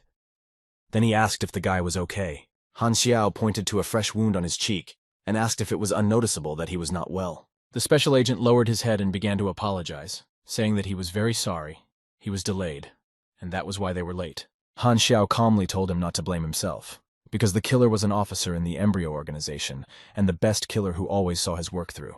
The special agent shouted in shock, or was it Nosa Krakunu? Han Xiao replied that it was indeed him. He was still putting his body in order after a hard battle. The special agent ran up to him and asked him if he was able to overcome Nosa even after he unexpectedly attacked him. So, he is incredibly strong. Han Xiao replied by asking if it was obvious that he was. Han Xiao got into his car and looked at his computer. There he received a notification that he had completed the unexpected task of secret assassination. He received a challenge card from the character. It was a nice gift from Embryo. The special agent said they would first stop by the general staff and report on the overall situation. Han Xiao said that if Nosa found him, it means that Embryon has information about his location. The special agent denied that this could be an incorrect assumption, because hackers from the intelligence department control the network and track any information about the guy. He added that the messages referring to him were not going through. Han Xiao asked with disbelief if it was really true, if he was sure of his words. The special agent replied that Nosa would not have gone AWOL. He definitely passed on information about Zero to other spies in the capital, and they, in turn, talked to each other through a closed network. Or they could have personally left the capital to report to their superiors. Han Xiao pushed the special agent out of the driver's seat. He said that at this rate, Embryon would soon find out where Zero, who was wanted by them, was. The guy himself, unbuckling his seatbelt, said that the special agent should ask the management to close the entire city. The special agent angrily told him to behave calmly. No one knows who exactly is a spy, in this case, whom he is going to catch. Han Xiao just laughed at the words that it was unknown who the spy was. He got behind the wheel and immediately drove off. The guy knew very well who the embryo spy and his killer were. He immediately contacted Li Yalin and told her to go to the 8th district. He had already sent her the coordinates. He asked her to get there as soon as possible. The girl wondered why they would go to such a slum. Han Xiao replied that she shouldn't ask too many questions, and should immediately go to the place where he had asked her to go. He had already reached the 8th district. There was an abandoned church in that neighborhood. There he met Li Yalin. She asked the mechanic what was going on. What was the rush? Han Xiao only said as he passed her that she should follow him. He opened the door sharply, entering the abandoned church. Everyone who was there turned their heads toward the exit. Han Xiao was sure that there was an embryo liaison among them. After looking around the church, he did not find the person he was looking for. So he grabbed hold of a monk and asked him where Lugorn had gone. The monk replied in fright that he had not seen him all day. Han Xiao then pulled out a sketch of Lugorn and asked him again, clearly, if he had seen this person here today. She looks exactly like the person in this sketch. The man's eyes are wide set, his nose is crooked, and he has a short haircut. Not finding any answer to their question in the church, Han Xiao and Li Yalin left. The guy gave Li a sketch of Lugorn and asked her to send it to the bureau. Let them contact all the posts and check if he has left the city. And he himself would go to the nearest post and check it personally. After all, anything can happen. While they were driving to the nearest post, the bureau had already received a reply that the person depicted in the sketch had not left the city. Han Xiao warned the girl to hold on tight because he was driving very fast. Li Yalin was indignant at this remark. She said, crossing her arms over her chest, that Han Xiao should not underestimate her. After all, she was a warrior. She was not afraid of his speed. Han Xiao thought about the fact that Lu Gorn could not have left earlier than an hour ago, since he had received the information only recently. He definitely had to head to the nearest post. Most likely it would have been the northwestern post. Suddenly, Li Yalin shouted for the mechanic to slow down immediately because a train was coming in front of them. She asked the boy, frightened if he was tired of living. Han Xiao was deep in thought, and he was trying to drive very fast, so he didn't pay much attention to the road. Finally, they reached the northwestern post at the exit from the city of Western Capital. Here they saw a huge line of people who were indignant about why the exit from the city was blocked. Some were shouting to be let out immediately because they had to go on business. Others stood with their children because they had come to take a walk around the city. And now they were returning home, but they were not allowed to leave. The post was blocked. Lu Gorn was also standing in line near the exit of the post. He was frantically thinking about why the post was blocked. He couldn't believe that Noza had lost the battle with Zero. Han Xiao told the guards at the post that he was a special agent of the 13th unit. He was immediately asked to show his personal documents. This request also concerned Li Yalin, who was still unable to recover from the near miss with the train. Han Xiao just laughed at her. She had claimed to be a warrior, and now she was suddenly sick of this trip. At the post, all the guards already had a sketch of the person they had to catch, so they had no problem with that. Han Xiao got there just in time. He immediately shot Lu Gorn right when the guards were tying him up. The guards were shocked by the special agent's actions. Han Xiao received 3,500 points for killing Lu Gorn, level 12. He knew very well that he had poison in his teeth and under his fingernails. They would not have been able to stop him from killing himself anyway. Another secret embryo base called the Black Crow Valley Base was located on the border of Star Dragon and Hyang. The organization's fighters carefully studied the new information. They read that the clue to the task they were performing had changed slightly. The map showed them that Zero's location was Star Dragon, the western capital. Now the search area has narrowed. Let the organization send people there after the open testing. They will surely be able to find Zero there. The soldiers lively discussed the fact that the reward for completing such a B-class task would allow them to leave other organizations far behind. Again, the name Zero appeared in everything. Embryo could not get rid of him. The head of the organization was by no means going to give up, even though Zero now had defenders. He was no longer fighting against their organization alone. The leader gave the order to find Zero's exact location, even if he was hiding in the headquarters of the 13th unit. He ordered 200 SOVA agents and 5 commanders to be sent there and finally destroy their enemy. He even authorized the use of short-range guided missiles. The leader intended to stop at nothing to eliminate Zero. Meanwhile, at the headquarters of the 13th Star Dragon unit, Han Xiao was sitting in front of his computer at a general meeting. The closed testing was now over. The countdown to open testing had begun. 122 days, 1 hour, 23 minutes. The guy was right about the fact that the real time does not correspond to the game time when updating. Then the executive director came to him and asked him menacingly why the mechanic was wagging his finger in the air. He asked the guy how much secret information he knew about the embryo organization. Meanwhile, Han Xiao was deep in thought. He was worried that the embryo soldiers had discovered that he was in the Star Dragon. Of course, they don't know the exact location, but they know for sure that it's somewhere in the western capital. The guy was nervously twiddling his thumbs. He was well aware that Embryon would send new killers here again. Since Han Xiao still hadn't answered the executive director's question, he asked him again what he was going to do next. Han Xiao suddenly pulled off his mask and said that he would no longer hide and would openly oppose Embryo. The executive director frantically argued that this would not be a good idea. We can't do that. It was too dangerous. Han Xiao now showed on the map exactly where the Embryo organization's Black Crow Valley base is located. It is located near Hyang. The base itself is very large, and not at all like the 3 bases we have already had to deal with. The guy added that he would personally take part in its destruction. He has already received objections from the executive director here. He said that it would be a big foolishness, because Embryon would definitely use this opportunity to end Zero. Han Xiao replied with a smile that he could create one little thing that would change his image. He got a good creation of that little thing, and we decided to return to that topic later. Han Xiao knew that the Star Dragon leadership would mostly agree to attack the base in Black Crow Valley. This base is located quite close to the point of loading newcomers.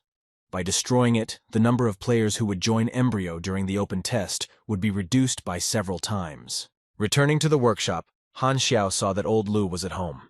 That was exactly what he needed. He immediately turned to him, sweetly calling him Uncle Lu. Han Xiao explicitly stated that he wanted to use Mr. Lu's library and read books about mechanics. While drinking wine, Mr. Liu asked the boy why he needed his books on mechanics. Han Xiao knew it would not be easy. Asking Mr. Liu for something was very difficult. Now he had to come up with a decent answer. But the old man, without waiting for any response from the boy, got up from the couch and ordered him to follow him. He took him to his office, pointed to the bookshelves and said that the books he was interested in were here. He gave Han Xiao permission to choose the books he needed, but not to spoil them in any way, and he left the office. The guy only managed to shout a big thank you after him, wondering why Mr. Liu was so cooperative today. Mr. Liu also asked the boy not to tell his granddaughter Qian that he had led the killer away from the workshop, and he personally thanked him for it. Han Xiao immediately began to study new information about mechanics. He mastered the following sections: basic energy resource, basic biochemistry, basic optics, basic laws of electromagnetism, basic laws of mechanics, basic digital electronics, basic mechanical engineering, basic weapons, basic equipment, advanced material synthesis, and others. The boy was pleased to note that all his mechanical skills had risen by 1 level. Now it was time to create a drawing of the thing he needed to survive the battle with Embryo. Basic knowledge, which covers as many as 3 sections, has strict requirements for the level of knowledge. In addition, only a mechanic is able to perform the merging to obtain the required drawing. The fusion was successfully completed. Han Xiao managed to create a smart optical mask. He was pleased with himself because he had definitely created the best optical mask that existed at the moment. Meanwhile, the following was happening in the secret department of the 13th Division of the Star Dragon. The hacker Lin Yao was working at the computer, and their supervisor Zhang Wei was standing next to him. Lin Yao had just sent a report to the secret department. Han Xiao was also present. Suddenly, they were visited by the executive director. He immediately turned to the mechanic and told him that he had already warned him that it was too dangerous for him to take part in the operation against Embryo. He asked if the boy had already created the thing with which he could change his image. The guy replied that of course he had already created such a mask. Just let the CEO wait a minute, and turned his back on him. Now Han Xiao turned his face again and asked if the changes in his image were noticeable. And if so, could he join them? The executive director came closer, took a closer look at the mechanic, and said that the guy really didn't look like himself. Then he said that the optical mask was quite a good thing, and whether Han Xiao could sell them the blueprints for it. The guy replied that it was an ordinary mask, so why did they need the blueprints for it?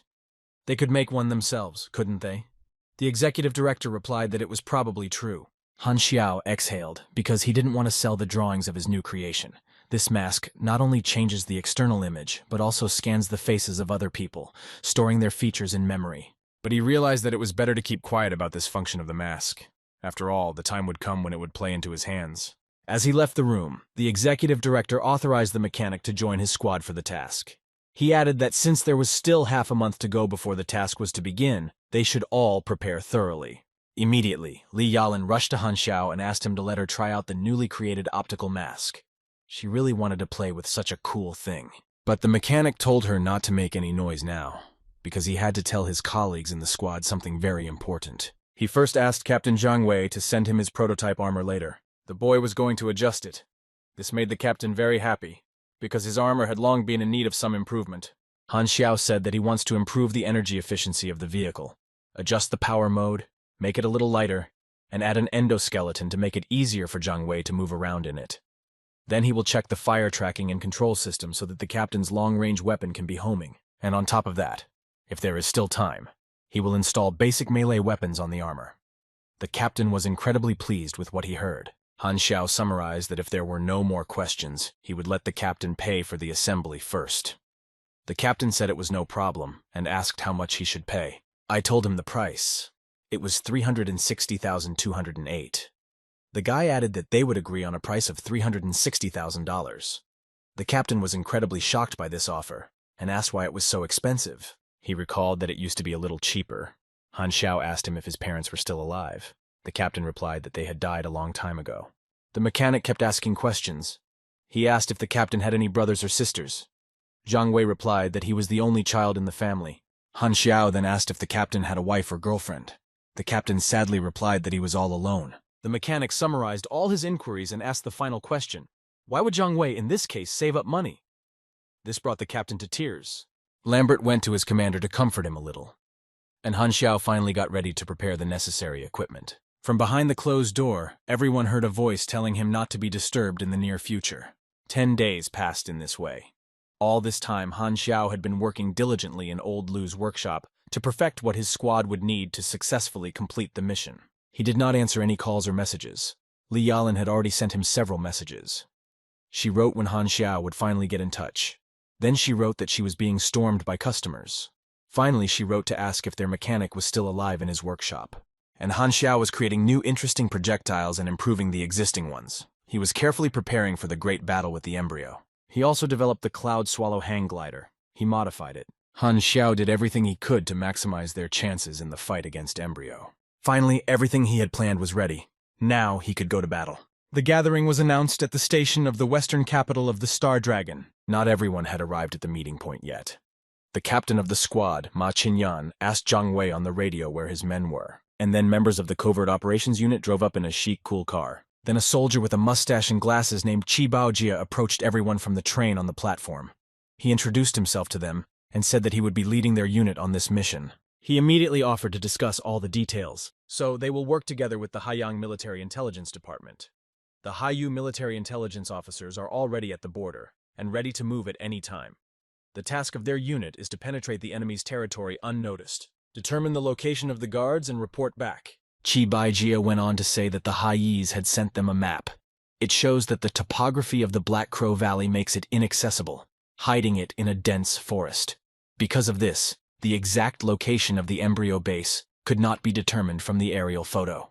The task leader added that since they did not know the exact coordinates or the level of the enemy's military power, they would have to carry out a ground invasion of the enemy's territory. While sipping her drink and listening attentively and analyzing the information, one of the girls from the squad said that according to all the data, the embryo base was heavily guarded. It was Di Susu, a special agent of the 13th Star Dragon unit. She asked if the forces of Haya's squad would not be enough. Qi Baijia's supervisor, shaking his head, replied that they would not agree to this. Here, Li Yalin attacked Di Susa out of the blue, so why is she asking such ridiculous questions? And if she has specific suggestions on how to act, then let her voice them now. Meanwhile, Qi Baijia continued to talk about the offensive plan. Next to the Black Crow Valley is the village of Crow Forest, which is home to many travelers. Since this village is located very close to the embryo base, there are already scouts from the valley there. It will be possible to find out the information they need from them. Qi Baijia pinned the portraits of 3 people to the board and said that they could be approached on the spot as excellent informants. Their main leader is named Pan Quan. He is an E+ martial artist and uses a blade called the Soul of the Blade. He is a big burly man with red eyes and a huge scar on his right cheek. There is almost no information about his deputy, GG. He is an interesting-looking guy with blue eyes. He wears a monocle on his left eye. The head of Domeng's security is fluent in a variety of small arms. He is a very well-trained special agent. He has a different stern look and brown eyes. Qi Baijia said that the Haiyas have sent their special reconnaissance team. When they arrive at the site, they will join them. The head of the covert operations unit asked if he understood correctly that the 2 special agent units would work together. Li Yalin also intervened to ask if they would not interfere with their task. She wanted to add something else about the 2 squads, but suddenly the train stopped very abruptly and she almost hit her head on the seat in front of her. Now the girl asked why they stopped so suddenly.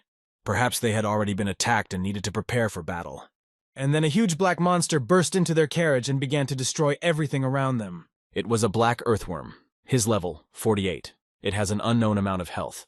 It has extremely strong armor, an attribute of darkness, and deals additional damage to metal surfaces. Han Xiao only wondered why such a heavy monster had come across their path. The monster began to devour everyone who came across it. The order was given to open fire to kill, but ordinary bullets did not penetrate the earthworm's armor. Li Yalin decided to join the fight. She was a master of close combat, so she decided to try to defeat him in this way. She thought that in close combat it would be possible to somehow break through the earthworm's armor. In the meantime, let everyone else think of something else to destroy the monster. Di Susu suggested setting it on fire because all worms are extremely afraid of fire. Sniper Lambert agreed to try this option. Li Yalin exhaled and thanked Lambert for his help. It was good that he was here. They were rescued, and the train moved on to the place of the mission. Finally, they arrived at the railway station in the country of Haiyang. The train had been badly damaged by the battle with the black earthworm, and needed to be repaired and restored. The newly arrived guys were surprised that the girls were wearing bikinis and the guys were topless. It looked quite relaxed, quite free customs. Here a man in a straw hat and flip-flops greeted them. His name was Ye Fan. He was from the Haiyang Intelligence Department. Now they needed to send the report to the command center. It's a simple procedure, but it has to be done. They went up to the colonel's office, and Yefan reported that the agents from the Star Dragon had already arrived. The colonel, watching the fish in the aquarium, ordered the new arrivals to rest out of the way and make sure they didn't wander too far around the area. The hacker Lin Yao expressed his observations that the high soldiers did not look at them in a friendly manner, and the colonel did not pay them any attention at all. But it turns out there were reasons for that. In the past, the Star Dragon and Hai Yi had a very tense relationship. That's why they are disliked here. Lin Yao said sadly that all they could do was just focus on doing the job well. So it's better to have a good rest now, while you still have time. Han Xiao, who was in the same room as the hacker, told his friend that he was going out for a smoke. He saw that his computer had issued a group assignment. He activated the task. Operation Black Crow Valley. Brief description. This is a small military operation. As a member of the 13th Unit and a participant in the operation, he should pay attention to what he can do. There was also a hint here. The task is one of a series of group tasks. If he completes it, he will be able to receive certain rewards. Han Xiao liked it very much. He received his first group assignment here. In this task, the following items were also mandatory. Decapitate the head of security Du Meng, decapitate the deputy leader Ji Ji, and decapitate the leader himself, Mr. Quan. At the end of the task, a reward would be given based on individual statistics. Usually this reward is very generous, so you need to do very well and get more rewards. Suddenly his thoughts were interrupted by a girl passing by. She asked him if he had come from the Star Dragon. The guy replied briefly that he probably did. Suddenly the girl tried to attack him and put a knife to his neck. She was very surprised that the guy did not even try to dodge the attack. Han Xiao confidently replied that he saw no need to evade. She asked him if he really thought she wouldn't dare cut him. Then Han Xiao stretched out to his full height and told her to try to use her knife against him. However, he immediately had a trusty pistol in his hand, and it was already pointed at the girl's stomach. The girl stepped back and introduced herself. Her name is Vinna. She is a special intelligence agent. The guy briefly replied that his name was Han Xiao. The girl then left the place where they met, saying she would remember it. The leader of their Star Dragon squad, Qi Baojia, saw this strange encounter from the window. He was pleased to note that their meeting did not confuse Han Xiao at all and did not aggravate their relationship. The leader saw that the boy was very strong and performed well. Meanwhile, Vinna returned to her unit. They asked her how the meeting went. The girl replied that Han Xiao was a pretty tough nut to crack. Yefan said that when everyone was finally assembled, they could begin the mission. They already have a reliable stronghold in the Crow Valley. He then asked the leader, Qi Baojia, pointing to one car, if it was their rear service car. He added that this car was very remarkable. Qi Baojia replied that there were many such vehicles in the Star Dragon. His trainees noticed how their boss was showing off. After all, they don't even have cars like this. It looked very funny to them. But it's good that they have a mechanic in their unit. Li Yalin was sitting in the front seat of the car driven by Han Xiao. He had bought a cigarette. She said that he was driving surprisingly calmly today. Lin Yao leaned out of the back and said that they had already lost sight of their own. They should have caught up. Han Xiao phlegmatically replied that there was no point in doing so. After all, when they see that they have fallen behind, they will have to stop and wait themselves. Then the car in front of them asked where they had gone. Does Han Xiao really not know how to drive? The detachment began to complain that Heisei's men kept picking on them, but in no case should they give in to provocations. Zhang Wei replied that this was a very sensible decision, and offered to catch up with them. But Li Yalin was afraid of driving too fast. She told the captain not to do it. Zhang Wei asked her what she was afraid of. Was it the first time they were traveling so fast? Li Yalin replied that the captain didn't want to stay alive before arriving at the place.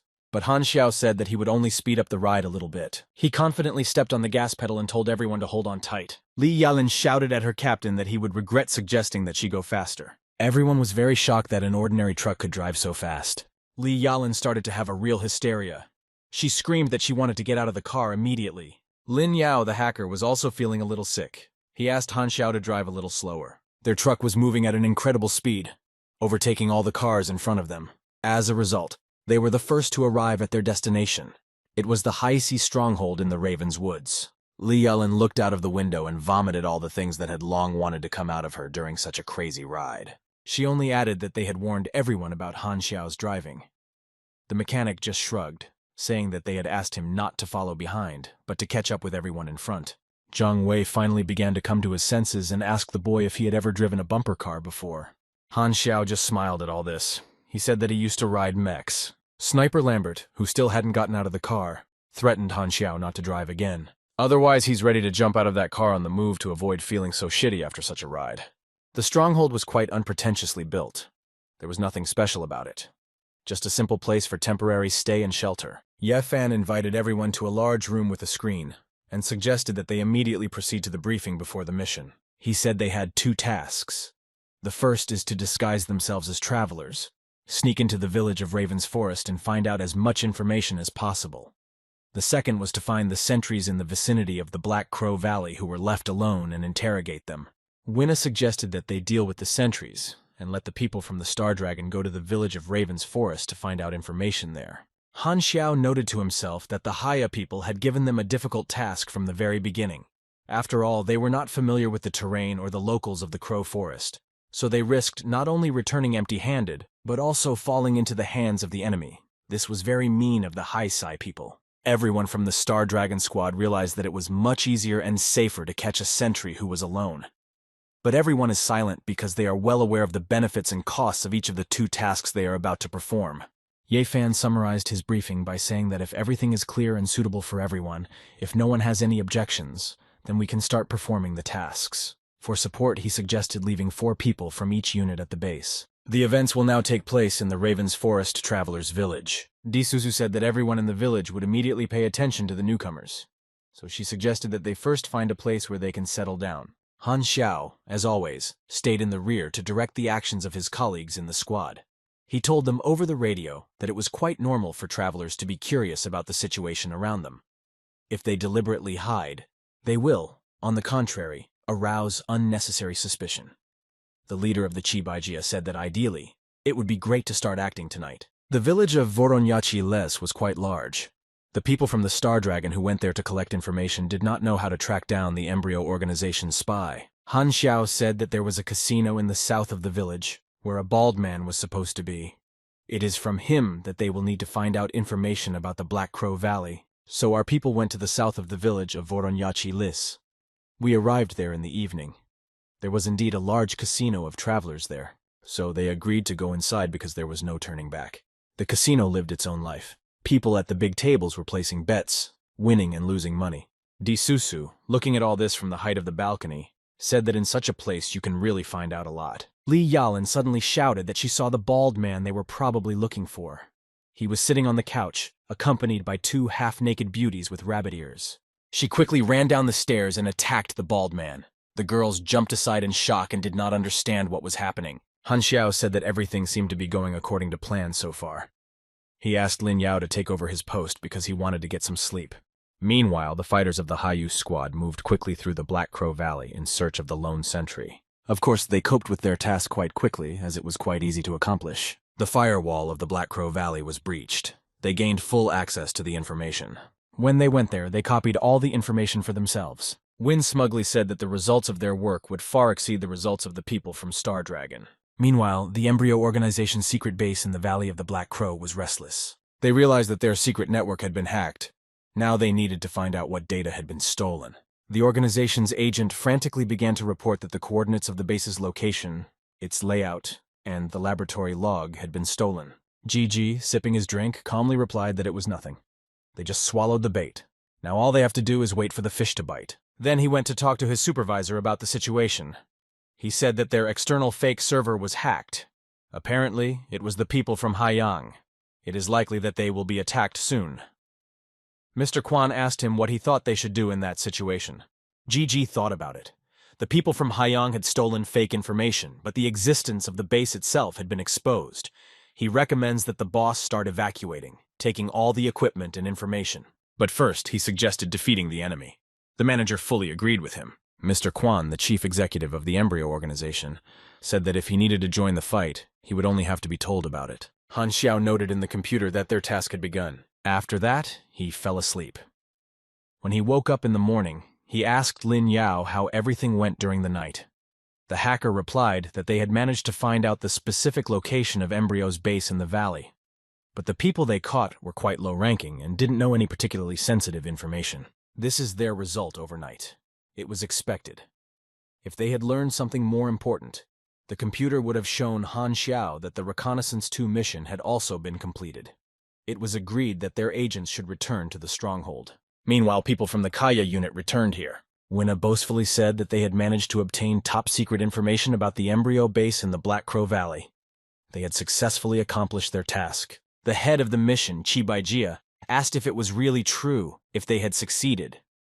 Yefan confirmed that Win had taken the prisoner. Accordingly, the mission was completed.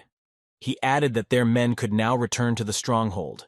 Then they will put together all the data they have received and pass it on to the Haiyan military. Han Xiao suspected something was wrong. The panel on his computer saying that the Intelligence 2 mission was completed had not yet appeared. This meant that something was wrong with their data. So he asked the people of the Haya squad if they could confirm the accuracy of the information they had received and tell him about the operation in detail. Winna replied that they could easily do so. Han Xiao asked her if she thought the task had gone too smoothly. Perhaps their data was unreliable. Win replied that nothing suspicious happened to them during the mission. Apparently, the enemy was simply not prepared for a surprise attack. She said with satisfaction that this time the victory was theirs, and he just suspects everyone and everything. She began to tease him by saying that maybe he just doesn't like to lose, or maybe he had reasons to believe otherwise. Han Xiao replied briefly that his intuition told him so.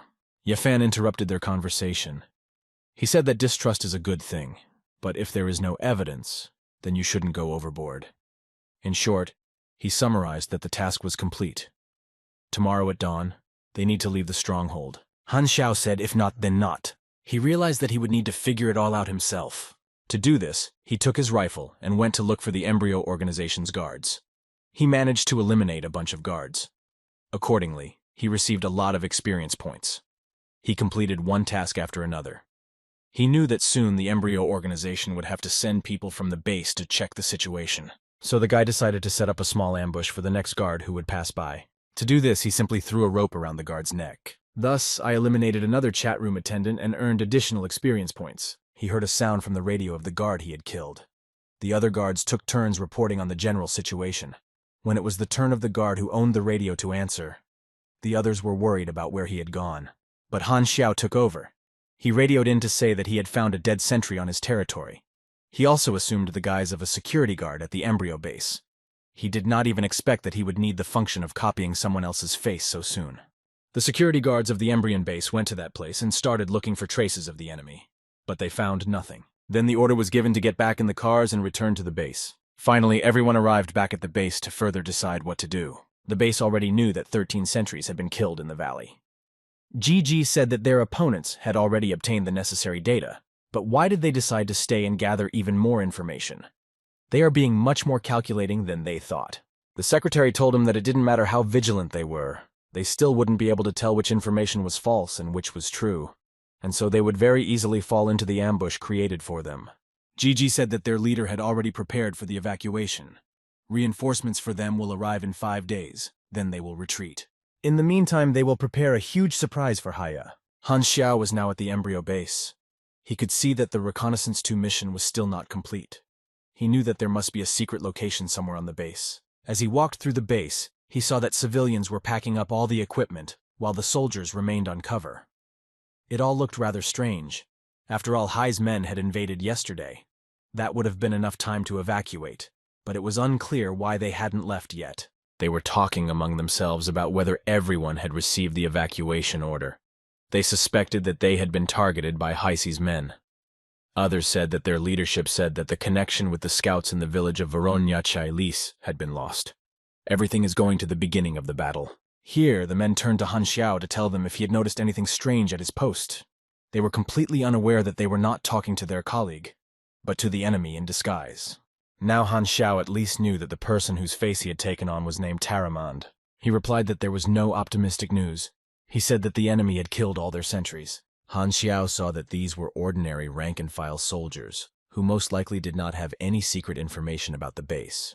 He needed to target the key leadership figures. The military said among themselves that they envied the civilians because they would be the first to be evacuated from the base. The head of the guard, Du Men, approached them and told them to get to work immediately and not to sit around.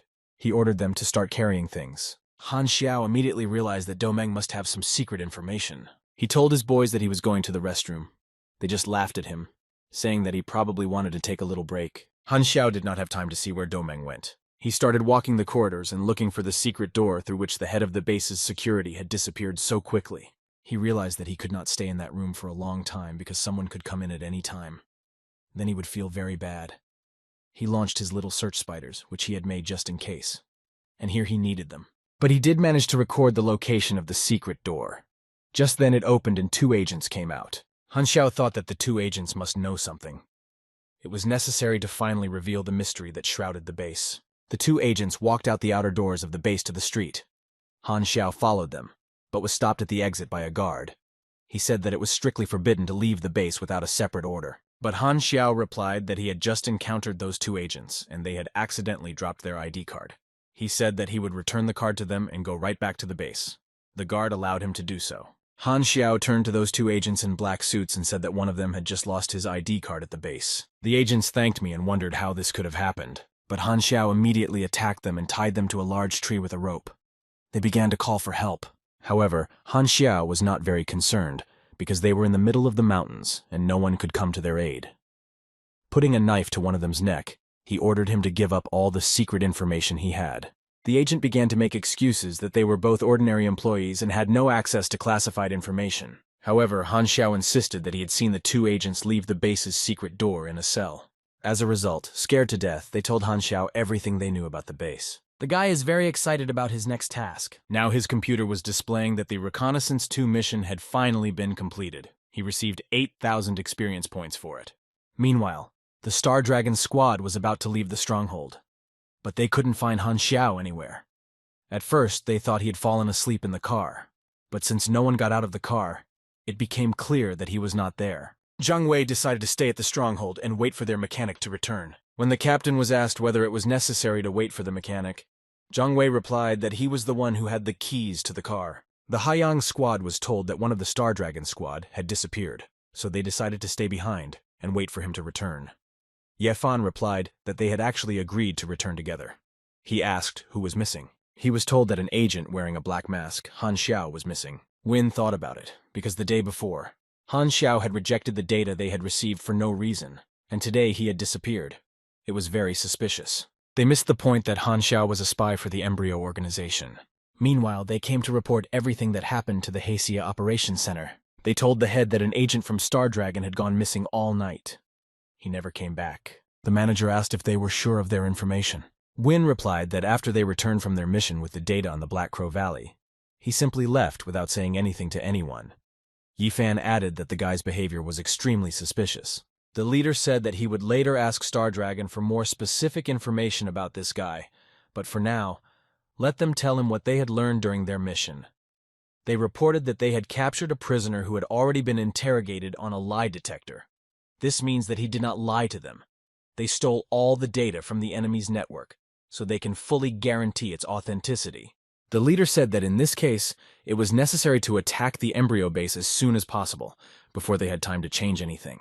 But Ye Fan denied this. After all, if they attacked now, the agents of the 13th Division who remained in the stronghold would be in danger. But the manager replied that in order to achieve the overall goal, it was quite possible to sacrifice a few people from Star Dragon. He added that those people are not one of them at all, so there is no need to delay, and even more so to worry about them. Meanwhile, Han Xiao returned to the stronghold, leading the tied-up agents from the Embryo base, and realized that he must have been too late.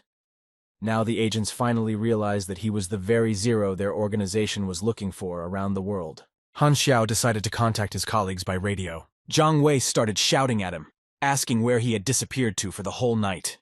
He said that everyone had already left, and they were the only ones left at the checkpoint waiting for him. The guy said that he had infiltrated the Delina base and obtained classified data. He began to tell me that the entire base is divided into internal and external. The inner sector is its core.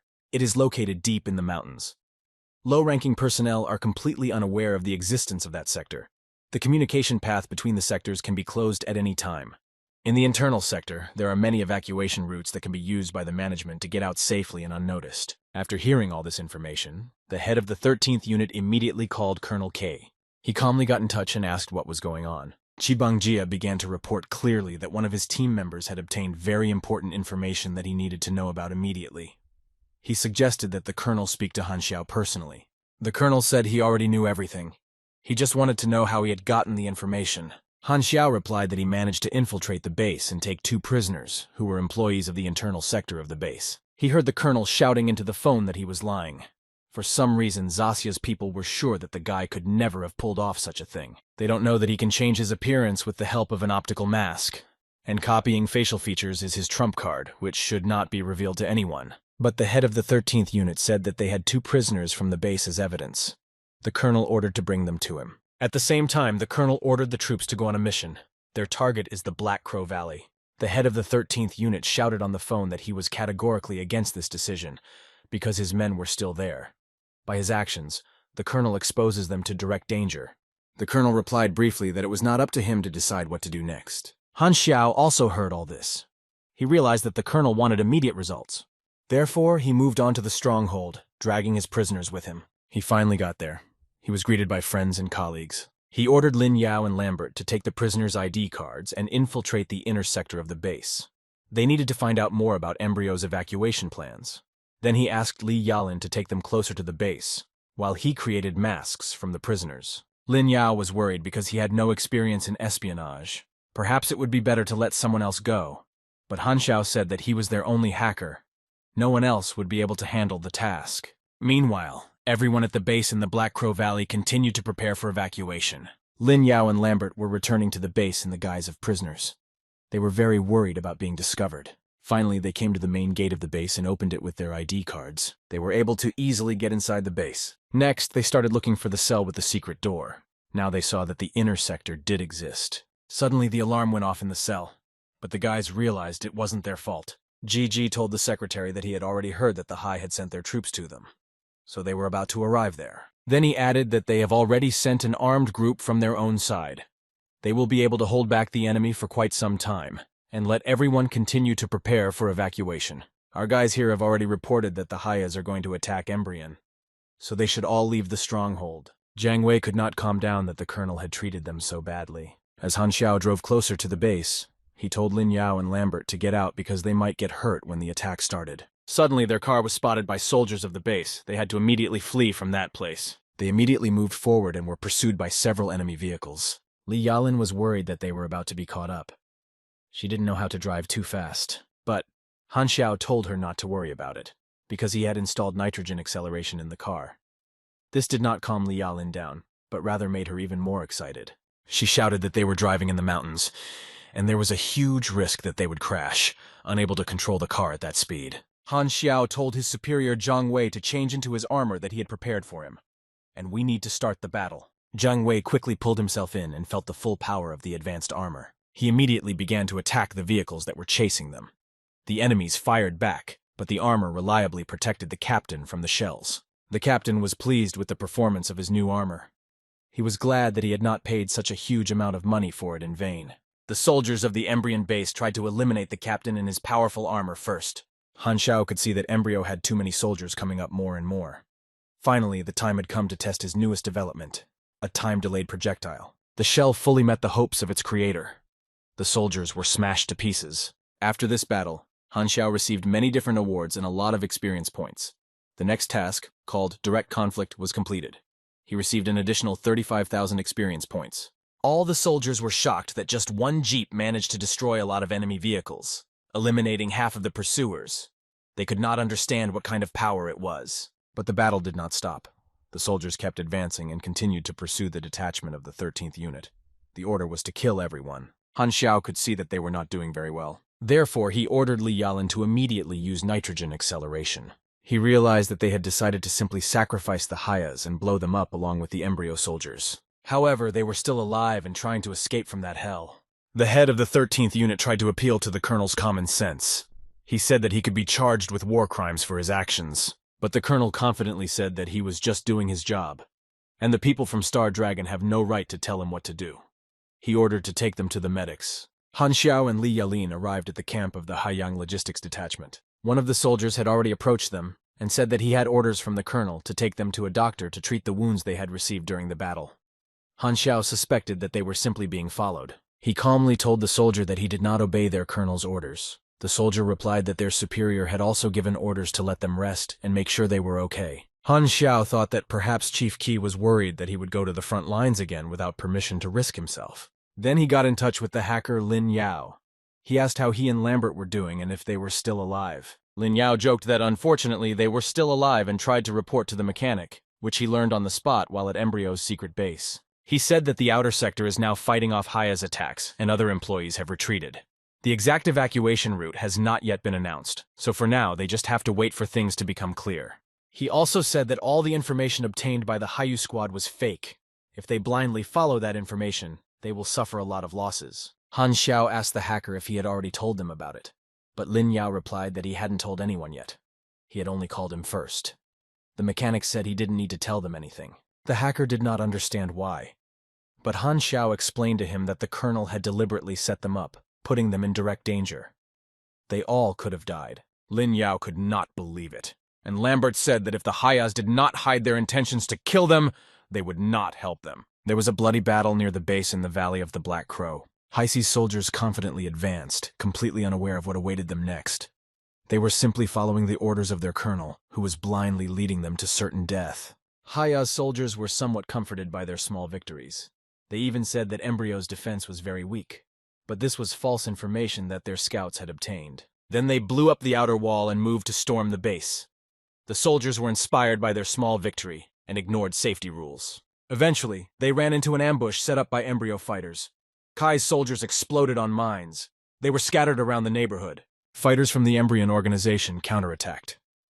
They realized that the attackers had taken their bait and opened continuous fire on them. While mercilessly shooting back at the stormtroopers, they also made fun of the situation and invited the Hayes soldiers to come even closer to the base. One soldier painfully exclaimed that he would definitely avenge his fallen comrades. In addition to the military, the command center was occupied by the chief executive officer, Pan Quan, and his deputy, GG.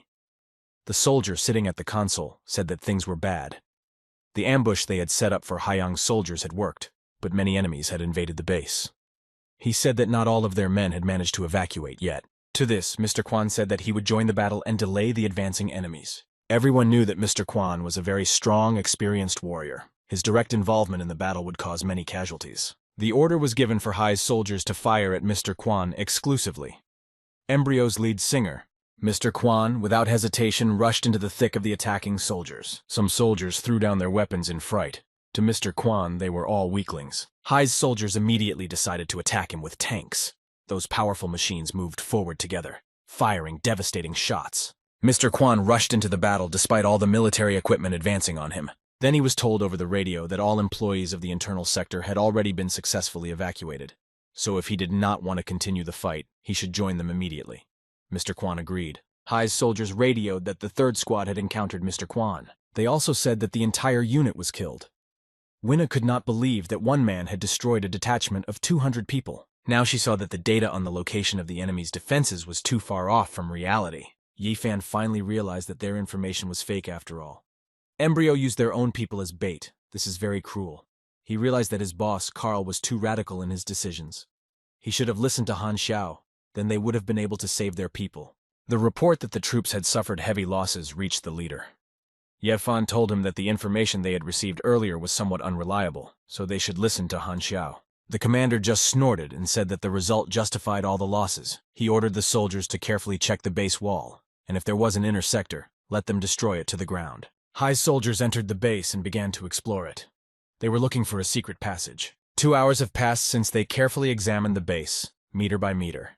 If there was a passage, they would have found it by now. The manager was told that no secret passage had been found. Then the leader ordered Han Xiao to be brought to him. Now he wanted to talk to him. The soldier replied that the logistics unit had reported that Han Xiao had wounded 2 guards and was missing, and the people from the Star Dragon who were there said they didn't see him leave. The head of the department rose to his feet in rage. He shouted that they were all scoundrels. There were so many of them, and they couldn't keep an eye on one person. Meanwhile, Han Xiao was on his way to intercept the Embryo people. He intended to prevent their escape. Mr. Quan and GG were sitting in an armored car. Now all the important staff had left the base. GG said that it was time for Hai's people to sign for his gift, and he confidently pressed the red button. The head of the military, Hai, tried to contact Yifan, but he did not hear a response. Finally, a voice broke through the phone, and Yifan reported that the base's internal storage was full of explosives. The base had just detonated. Everyone who was there was killed. The leader turned pale at the news. His soldiers were buried alive. They had suffered great losses. He was angry with himself that the enemy had made all their losses useless at the last moment. After all, the database data was also destroyed. He also realized that, since he personally led the operation, he would not escape accusations. He immediately ordered us to contact the 13th unit. Then he asked Zhang Wei what other information they had about the base. Zhang Wei replied that 2 of their agents had infiltrated the evacuated unit, so they will know exactly which way everyone went. As soon as they know, they will report back. The manager was worried that the damage from the operation was much greater than planned. He needed the result to be much more significant. Only in this way could he make amends. Intercepting the enemy is a very good opportunity. He immediately gave the order to group the troops. Immediately go to the neighborhood and wait for orders there. Embryo's evacuation team successfully left dangerous places. GG said that the High never doubted their rightness, so they were hooked. Mr. Quan, however, was not too calm. He said that we must not let our guard down now. Suddenly, the driver interrupted their conversation. He said something was wrong with the connection. And then ahead of them, they saw High's unit moving directly toward them. The driver frantically began to radio that they had been intercepted. But all he could hear was an incomprehensible noise. They could not contact the headquarters. However, they had one more way out. A backup connection. GG could not understand where High's people came from, who could have betrayed them and told them the details of the evacuation route. Mr. Quan personally started shooting at the enemy vehicles. A new firefight broke out. Mr. Quan saw that there were too many High people. They could not cope alone, and the connection was lost. If they get surrounded, they are finished. Heisey sent a lot of vehicles and men to intercept them, so Pan Quan abruptly jumped out of the car and pulled GG with him. He said that they had to run away. An evacuation plane has already been sent for them. Han Xiao was looking for them through his binoculars. He finally saw the objects of his observations. Mr. Quan saw the car Han Xiao was sitting in and thought it was an intelligence vehicle. He suggested that perhaps they had been followed from the beginning. The head of the embryo base decided to flee through the forest. There, they would be able to hide their tracks.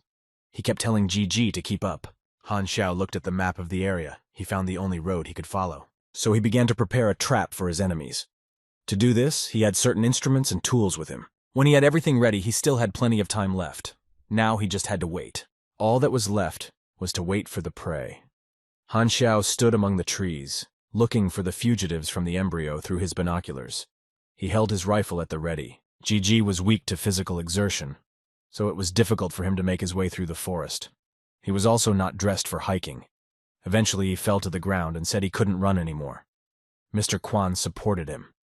Moreover, they were only a short walk to the hangar, but GG replied that he could only carry him there. He himself was completely exhausted. Suddenly, a bullet flew past Mr. Quan. It almost hit his face. This shot was made by Han Xiao. He was performing his killing 2 task. 100% of his energy was consumed, and he gained 4,000 experience points. GG was eliminated. His body fell into Mr. Quan's arms. The leader heard the sound of a gunshot, so he ran as fast as he could in that direction, hoping to reach his opponent and destroy him. Han Xiao was sitting in ambush. He watched Pan Quan run fast, so he readied his rifle. Seizing the moment, Han Xiao shot at Mr. Quan, but the latter managed to orient himself and defend himself. He put his sword in front of him. A kind of shield formed which deflected the bullets flying at Mr. Quan. Han Xiao thought that it was some kind of snake skin that Pan Quan was using to protect himself. The opponent deflected each bullet with his sword. Then Han Xiao left the ambush and ran. Mr. Quan thought he was running away. He told himself that it was too late to run away. Mr. Quan ran after him, but Han Xiao was only going to lure him into a trap. The opponent took the bait. Suddenly, there was a big explosion. It was a trap Han Xiao had set for his enemies. Mr. Quan was thrown back and mortally wounded by shrapnel. The slow-motion projectile dealt 34 points of damage to Mr. Quan. Damage protection taken into account. Next, the delayed projectile dealt 37 points of damage to Mr. Quan, now slightly burned. The difference between Han Xiao's and Mr. Quan's levels is very large. He can't find out enough information from the latter. Therefore, he decided to spend 520,000 points to get to level 28. Now his level has risen. His strength is 514, his armor is plus 10%, his stamina is plus 10%, his agility is plus 10%, and his intelligence is plus 10%. So far, Pan Quan has remained 10 levels stronger than Han Xiao, but he's not in the best shape, so there's a good chance of destroying him. Mr. Quan, though wounded, continued to fight. He attacked Han Xiao using his skills and abilities. He was very annoyed that he couldn't deal with the guy. After all, Han Xiao defended himself skillfully. He was very fast. The guy suddenly pulled out his gun and shot Mr. Quan. Everything happened very quickly, but the bullets could not penetrate the opponent's skin. His body is very resistant and cannot be pierced by conventional weapons. So Han Xiao decided to replace conventional ammunition with flammable ammunition. He did it very quickly. Mr. Quan only noted that Han Xiao had the audacity to reload his gun in front of his face. And then he also saw that armor appeared around the boy's neck. Mr. Quan did not understand how this happened. Then Han Xiao, using both of his pistols at the same time, began firing at his opponent again. As before, the bullets bounced off to the side because the man was protected by strong armor. Mr. Quan wondered if the boy could put out the flames with his energy. At his level, he would not be able to. But suddenly something went wrong for Mr. Quan. He became more worried. The head of the embryo base realized that he was spending too much energy defending himself. He needed to end this battle as soon as possible. His body was on fire in some places. Meanwhile, Han Xiao ran out of ammunition in his magazines. He was distracted for a moment and was stabbed by Miss Quan's sword. His mask malfunctioned, as well as the strength of his armor. Han Xiao fell to the ground wounded. He realized that he shouldn't be too cautious in a fight with such an opponent. Since the boy's mask was damaged, he assumed his usual appearance. Mr. Quan immediately recognized him. It was Zero, wanted by Embryo. Pan Quan launched another attack on the boy, but Han Xiao managed to deflect this blow by abruptly drawing his sword. Mr. Quan asked if Zero wanted to face him in close combat. Was he upset that he couldn't die? Meanwhile, Han Xiao calculated that the slow-action shells and flammable ammunition had taken about half of Mr. Quan's health. The guy knew that he needed to keep attacking to take even more health from his opponent until the right moment came. But Mr. Quan was an ace in close combat. He laughed at Zero. He confidently told him not to even think about stopping him with his weak hands. He powerfully repelled Han Xiao's attack. The guy received a severe blow to his arm. He fell and was in great pain. If not for the second-generation mechanical arm made of titanium alloy, he would have definitely lost his native arm. But he saw the result of his actions. Mr. Quan's block was not the same as before. It was clear that he had spent too much energy and was very weak. The guy's attacks had had their effect, and his armor would help him hold out for a while longer. It was getting harder and harder for Mr. Quan to fight. Han Xiao watched his opponent's strength decline, and finally realized that his chance had come. And he pulled out his trump card. He activated the launch of Kino's nose character card. Mr. Quan was shocked that Zero had used the nose ability. It was a complete defeat for him. He could not accept the fact that Zero was now defeating him in close combat. His body was stiff. He couldn't move anymore. Han Xiao knew very well that a martial artist of Mr. Quan's level could not have more than 50 points of intelligence. His illusion of Nose's ability was successfully utilized. Meanwhile, he recovered his mechanical arm and launched a fresh attack on his exhausted opponent. Finally, Pan Quan was eliminated. Han Xiao received 21,000 experience points for this. He managed to kill an enemy 10 levels above his level. Therefore, he received an additional 280% of experience and 58,800 points. His individual contribution to the battle is 99%. An additional 58,212, 99% experience points were gained. Beheading 3 is now complete. Contribution to the mission? 99%. Experience gained? 79,200 experience points. At this point, a voice came from Mr. Quan's radio asking if they had managed to evacuate the base. However, Mr. Quan could not answer. The radio had a screen. It was through it that they saw Han Xiao. People on the other side were shocked by the sight. They asked what he was doing there and whether he had eliminated Gigi and Mr. Quan. Han Xiao greeted them and said it had been a long time. He was asked where he got the information about the Black Crow Valley base. The guy boldly offered to guess how he got this information. The head of the organization asked if Han Xiao really thought that by using such methods, he could harm the entire organization. He added that it was very naive of him to think so. Han Xiao replied that he had already managed to destroy 4 bases of the embryo organization. The manager was really angry. He said he could have crushed the guy with his bare hands. They have a lot of CEOs. The guy won't be able to be blissful forever. And Han Xiao kept repeating the words, 4 bases, and irritated the head of the organization even more. Finally, the manager angrily threw his computer off his desk and smashed it. Meanwhile, someone knocked on his door. He invited them in. A soldier came into the office and the manager gave him an order. The order was to increase the reward for Zero's capture to $5 million. So Han Xiao completed another task, destroying the Black Crow Valley base. His contribution to the task was 72%, and he received 36,000 experience points. He was done. Reconnaissance 1, Reconnaissance 2, Crow Forest Killer, Direct conflict, Decapitation 1, Decapitation 2. Destroying the Black Crow Valley base. Performance rating, excellent. Han Xiao was pleased with himself because he was given a reward for the excellent grade. Now he had to make a choice. An enhanced body would increase his health points, and an enhanced spirit would be needed to use magic and telekinesis, which he doesn't use at all. Agility increases the range of attacks as well as the speed of reaction. This is exactly what he needs. That's why he chose agility. The main plot of his game advanced by 1.8%. Now, he has received another A-class task, the fall of Embryo. He didn't make much progress, but the Valley base was an important supplier of new players for Embryo. Therefore, having destroyed this base, the pace of the organization's expansion slowed down dramatically. The head of the squad, Haisai, was thinking feverishly about the fact that so many people had died under his leadership. Of course, this would definitely affect his grade. Therefore, he decided to report that the Star Dragon's men were allegedly acting under his personal orders. He thought that the people of the Star Dragon would not find out about what he had written in the general report anyway. They were told that 2 corpses were lying on the side of the road. These were the bodies of Mr. Quan and GJ. It was as if they had been planted there on purpose. The car stopped, and everyone got out to see what was going on. The hacker Lin Yao asked if it was Han Xiao's work. Li Yeling replied that of course it was Xiao. No one but him could have handled Embryo's executives in a one-on-one battle.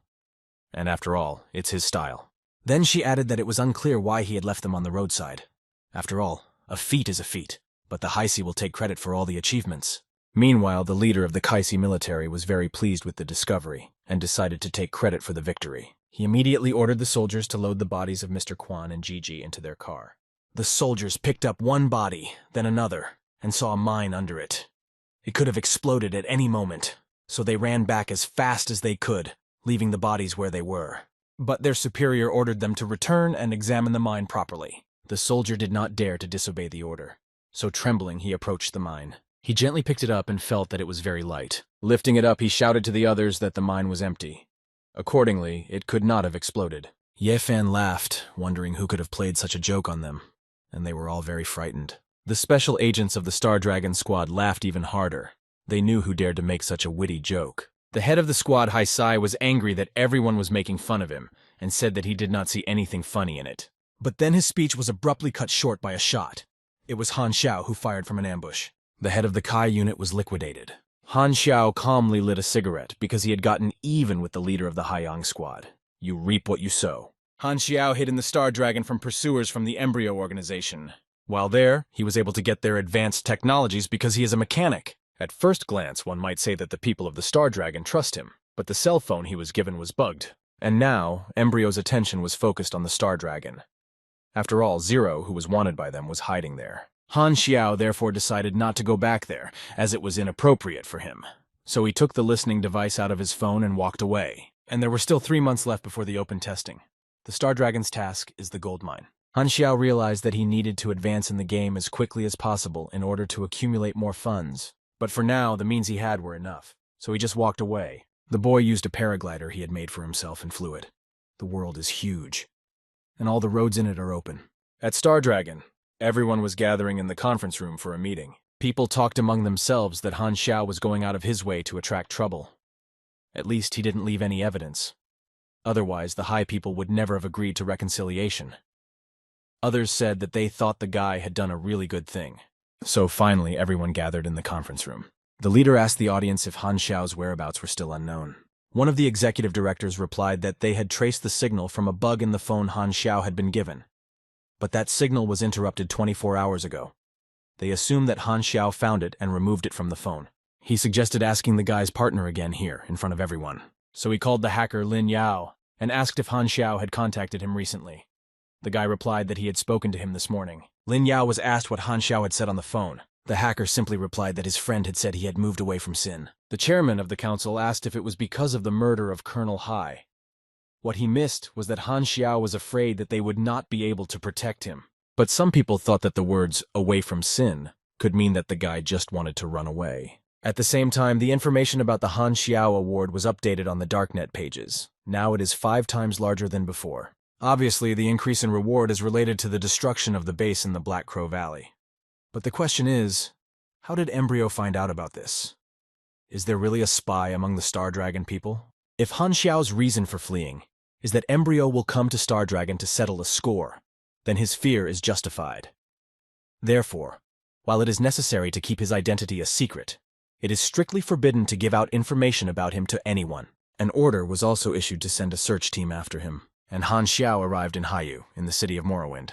He carefully considered the pile of tasks that need to be completed before the open testing begins in 3 months.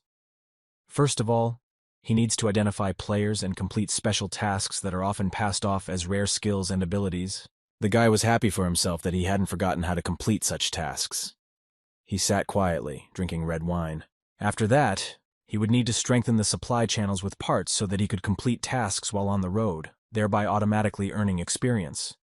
He also thought that selling the blueprints for a sophisticated saber would give him a black and gold map of the Refugee group, which would cover the material issue for a while. Han Xiao would also like to find some time to wreak havoc at Embryo. The most important thing for him now is to raise the reward limits for published tasks so that he can use players from the very beginning of open testing.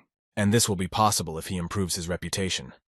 Han Xiao finished his wine and left the coffee shop. His reputation is currently at 0. But if you use the rules of its accumulation correctly, then in 3 months, when open testing begins, it will increase it.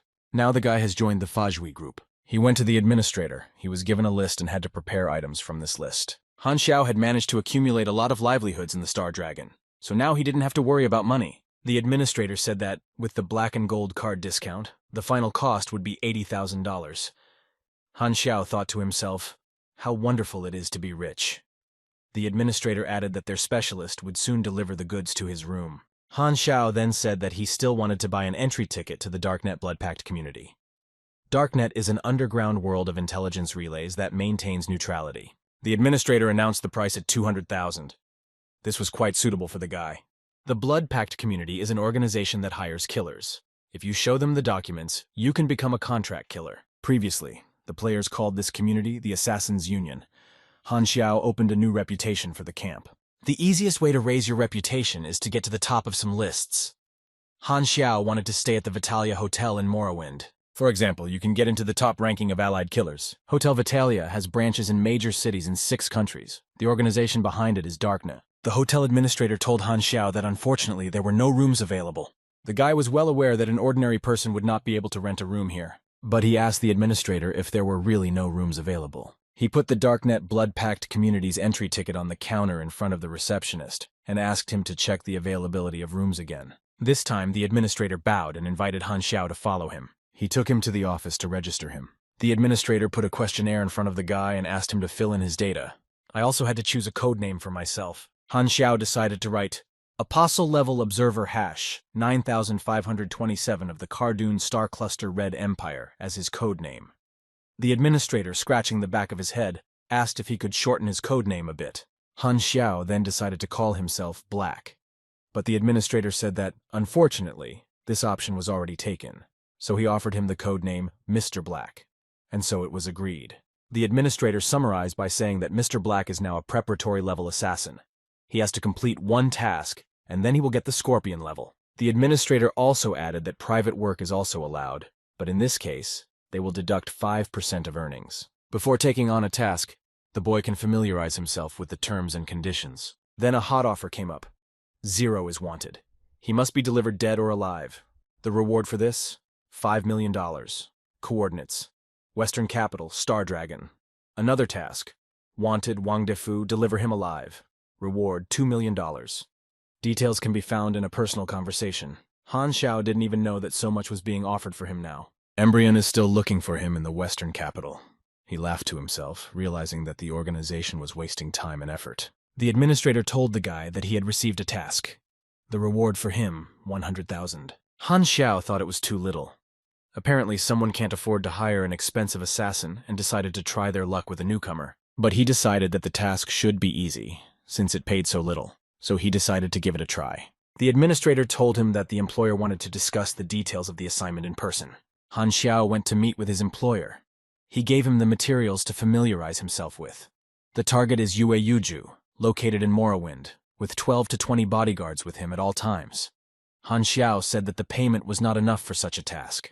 The customer, Chen Shui, said he simply didn't have enough money. Han Xiao agreed to take on the task and told his employer to wait for him at the meeting point. The employer thanked me and asked how many days it would take to complete this task, but Han Xiao didn't let him finish. He simply said that by the time he finished his lunch, his ordered object would already be dead. Han Xiao's self-confidence confused Chen Shanshui a bit.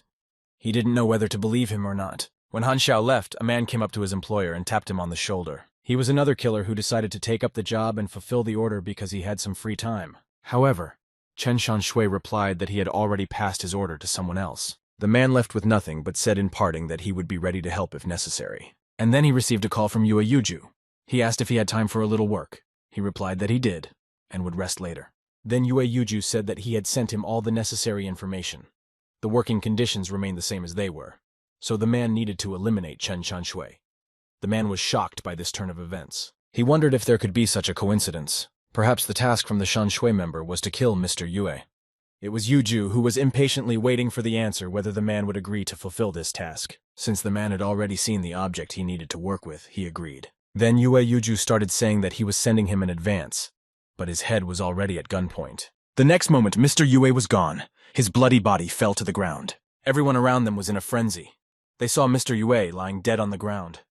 No one could understand how it had happened. The man who was about to fulfill Mr. Yue's order realized that something irreparable had happened.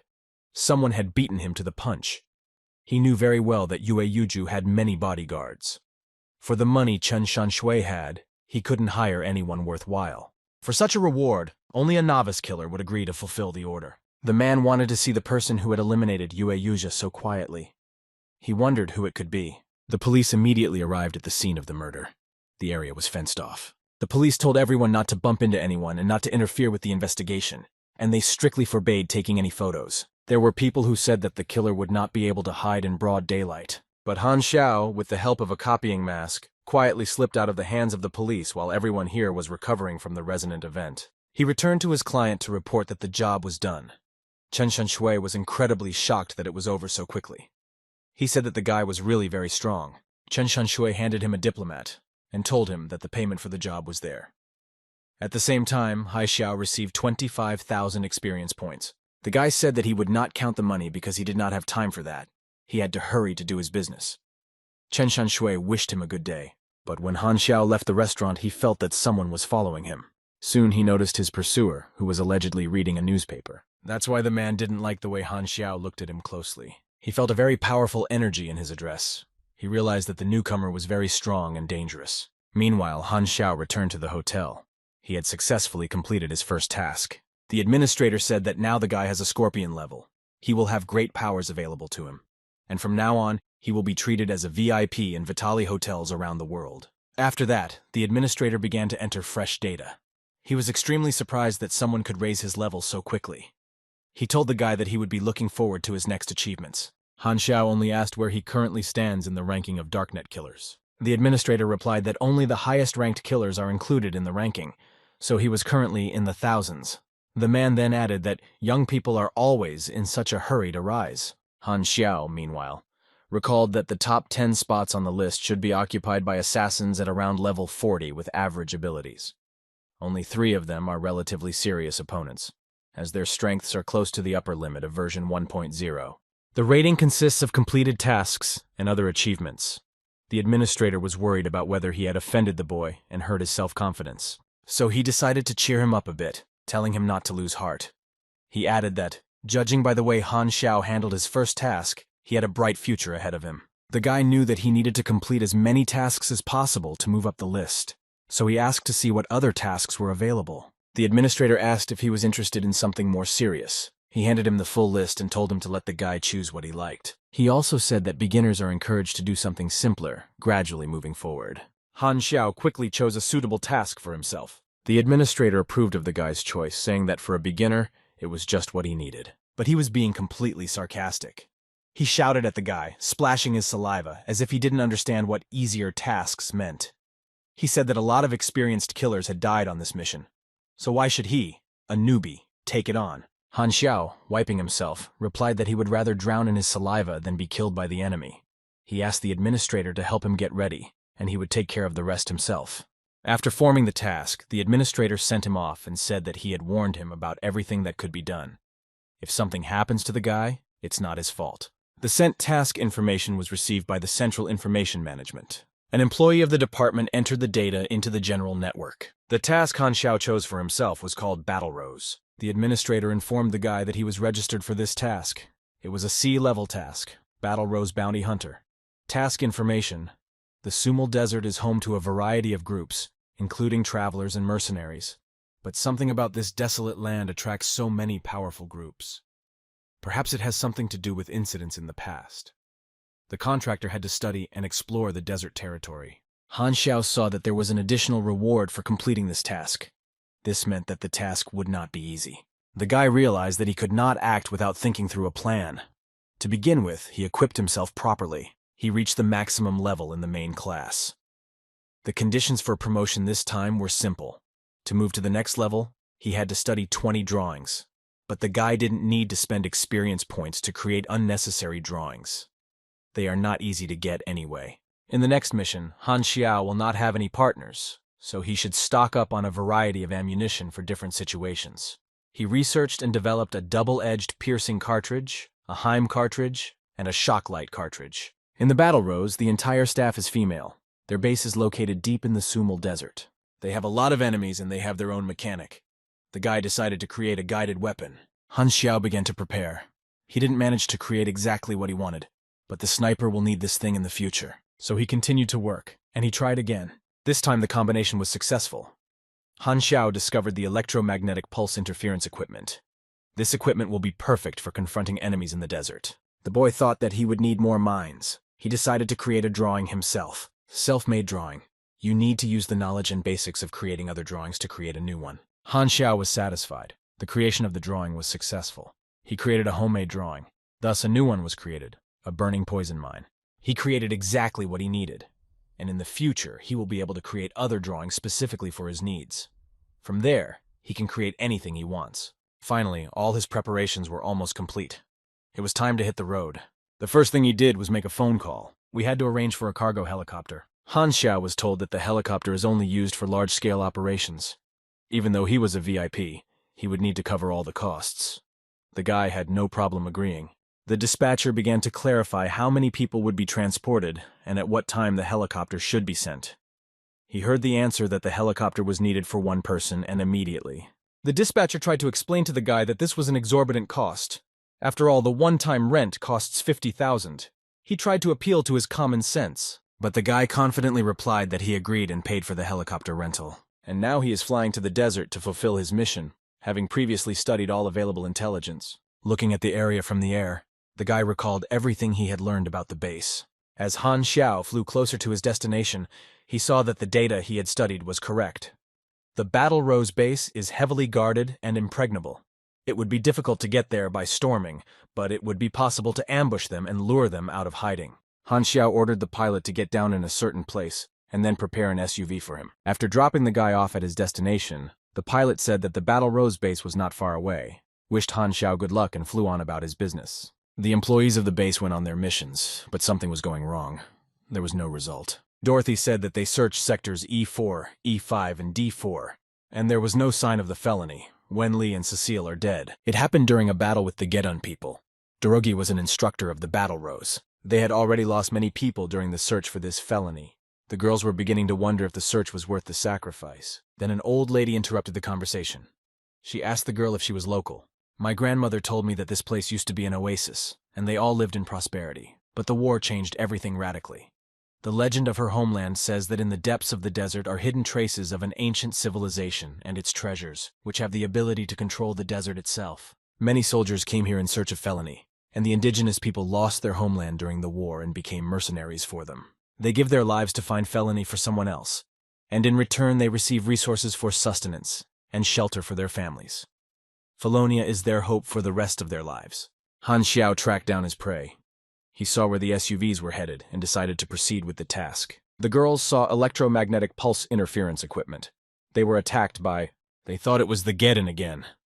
But I was surprised because they had never harassed me before. Dorothy gave the order to get out of the cars and get ready to fight. Han Xiao released poison gas on them. As a result, the girls could not defend themselves. The toxic gas made them dizzy and they fell to the ground. Some were already lying unconscious, while others were trying to get out of the gas zone.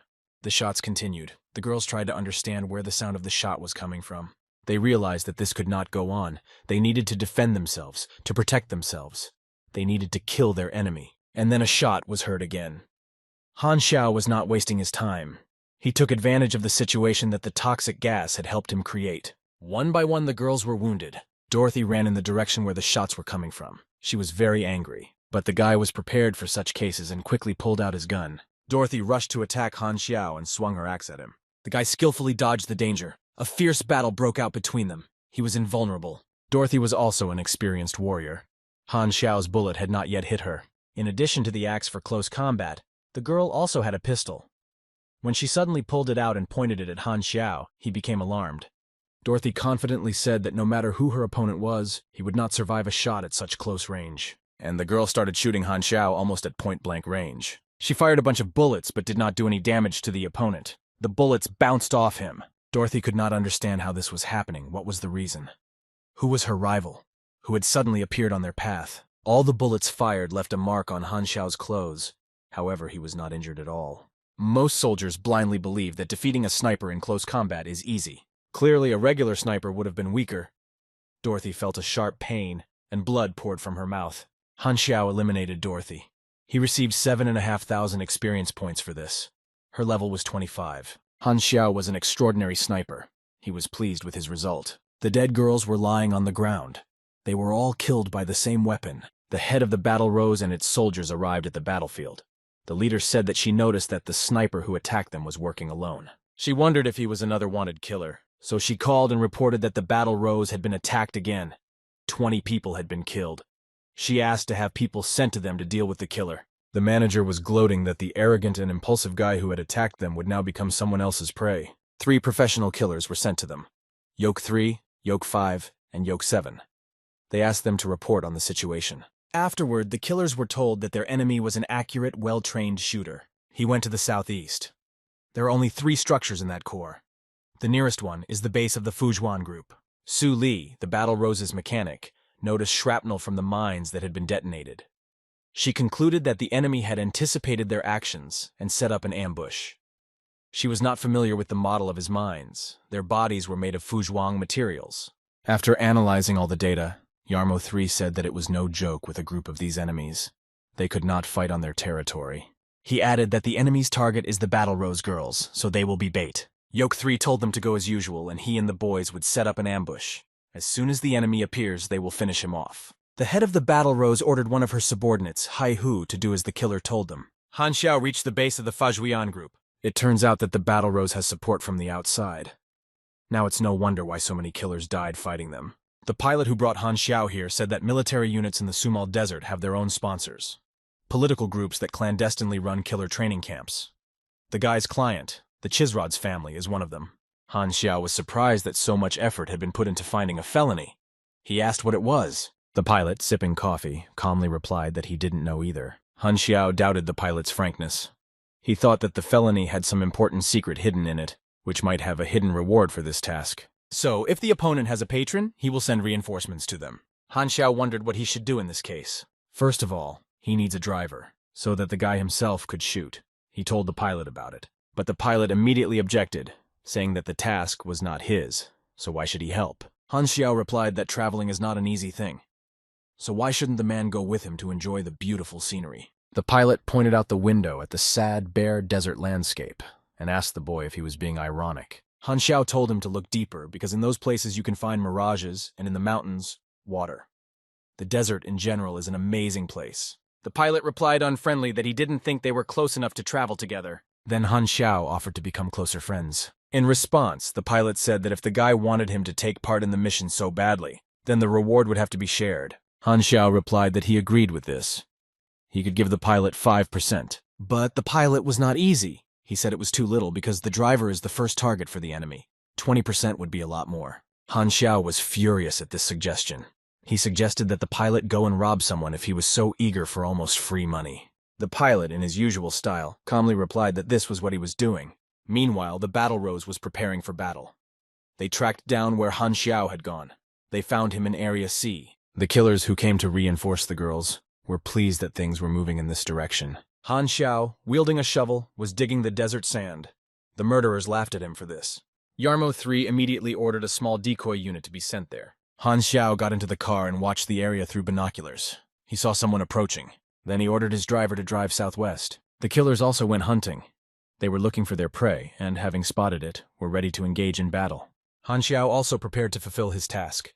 The car moved quickly through the desert. He opened fire on the car of the girls who were bait. The Battle Rose girls saw that the man who came to kill them had only one car, so they decided to catch up with him. Han Xiao was amused by this. They wanted to surround him. He continued to watch the movement of their car. Suddenly a bullet hit him, from a completely different direction than he expected. It was good that he had a protective shield. Now he realized that he was being ambushed. He ordered the driver to drive urgently to his destination, but the driver frantically noted that they were still surrounded. Enemies were coming from everywhere. One of the killers pointed his weapon at their car and said to himself that they were going to hell. He fired a shot. The shell hit very close to the car. The car was thrown upside down, but it still missed them. The driver pressed the gas pedal as hard as he could. The murderers laughed at them that they were going to escape, but there was nowhere to retreat. The killers had planned it that way from the very beginning. The driver saw that their situation was far from being the best right now. They were surrounded. They were ambushed. Han Xiao analyzed their situation. He saw that they were surrounded by only 2 cars on the south side. Accordingly, the threat from there was the least. The guy had previously set up traps, but the enemy deliberately avoided that area. But on the one hand, they can still break through. He knew that the slightest explosion would trigger the mines. Then he would be dead for sure. The driver was very worried about the situation. He realized that the only way out for them now was to escape. However, it was very risky to act so recklessly. Han Xiao ordered the driver to continue south. The driver obeyed without question. He only said that he hoped Han Xiao knew what he was doing. Another killer was waiting to attack them. His machine gun was on alert. However, Han Xiao was ahead of his shot. He did it first. The guy fired a stun grenade. This was a painful experience for the killer, and did not allow him to shoot back immediately. The killer became even more angry. His eye and head hurt in general. He took up his weapon and started shooting at the car with Han Xiao and his driver. They began to run away as fast as they could. The killers chased them. They fired at the car with powerful weapons. Han Xiao ordered to push for speed. Their lives were at stake. They managed to break away from the pursuers, although there were many of them. Their car was flying like a rocket. The killers were still confident that Han Xiao would not be able to escape from them. But the acceleration did its job. Suddenly, the SUV that Yarmo 7 was riding in and firing the gun stopped. Yarmo 7 asked what had just happened, and then all the cars of the pursuers stopped and stalled. No one could understand what the reason was. Hei-Hu tried to contact the others by radio, but no one could hear her, and her radio was full of grunts and noise. She realized that the communication devices were also out of order. It was all because of the EMP, electromagnetic pulse interference equipment. But Yarmo 7 tried to calm everyone down so that no one would be afraid. He said that the enemy had only one car. He ordered everyone to get their weapons ready. The mechanic of the Battle Rose reported that all the electronics in Dorothy's car had burned out. Hei-Hu realized that they themselves were now trapped. She shouted for everyone to run as fast as they could, and she ran away from that place as fast as she could. The other girls did not realize it so quickly. Han Xiao, meanwhile, launched a missile at their cars. Hei-Hu heard her whistle. She realized it was too late to run away, but she really didn't want to die. The missile hit the target. The explosion destroyed everything around. Hei-Hu hit the ground with an explosive wave. It looked like she might bury herself in it. The flaming mushroom from the rocket explosion rose high into the sky. The cars scattered in different directions. Han Xiao's mines caused 7,233 poison damage to Yarm. Hei-Hu's mines also caused 257 damage. The boy admired his work from afar. Finally, he lit a cigarette. Then he asked his driver if he was surprised or shocked by what he saw. The driver was also amazed by the sight. He said that it had been a long time since he had seen such a beautiful landscape. Han Xiao replied that they had now enjoyed it to the fullest. Han Xiao gained a lot of experience for this task. He eliminated several girls and all 3 killers. Han Xiao studied the situation, surprised by the nicknames of the killers. He finished his cigarette, planning what to do next. Suddenly, he saw that the list of the dead was missing one more name. Han Xiao turned around sharply when he heard a strange sound. It sounded like someone was about to jump out of the ground. Indeed, Hei-Hu's hand appeared from the ground. She was holding a dagger. The next moment, the girl jumped to the surface completely. Waving her dagger, she rushed to attack Han Xiao. Hei-Hu was completely unharmed by the explosion, but she was abruptly stopped by Han Xiao's driver. He caught her hand and slowed her down. Then he quickly grabbed the girl by both arms and threw her over himself. He Hu did not expect such a counterattack. Han Xiao immediately readied his pistol and shot the girl almost at point-blank range in cold blood. That's how quickly Han Xiao and his driver dealt with their rivals. The last person on the task list, Gui Hu, was eliminated. Han Xiao was awarded 9,400 experience points for her. The guy smiled with satisfaction. One of the tasks was done. The enemy's cars destroyed by the missile were burning around them. The driver asked what they would do next. Han Xiao replied that they now had to chase the defeated enemy to the Battle Rose base. Now they have suffered huge losses. Most likely, the enemy forces will want to use this chance to attack again. In this case, you just have to wait until the task is completed by itself. The driver was somewhat surprised by Han Xiao's cleverness. He asked if the boy had planned this for a long time. Han Xiao replied that it was impossible to predict everything in advance. The opponents thought there was only one trap, but the guy was used to always playing it safe. The driver threw his cigarette on the ground and laughed. He praised Han Xiao for fighting brilliantly and coming out of the fight unscathed. He then said that he had to go back and wished Han Xiao continued success. Han Xiao decided to just wait and see how things would work out in his favor. He sat by the window and watched everything as if it were a movie. He could clearly see that the attack on the base had already begun. The enemy began to attack the Battle Rose. They wanted to drive them out of the desert at all costs. The girls fought back with dignity, but they lacked strength. They were sorely short of hands. A lot of defensive structures are without managers. The enemy will soon invade their territory. The head of the Battle Rose thought that they were as weak as ever. That is why they have become a target for everyone. While some are holding back their opponents, the rest need to hide. She made a very difficult decision and ordered the mechanic to gather 5 people. They will all go out together through a secret passage. Looking at everything that was happening around them, the base was in flames. They realized that it was time to leave.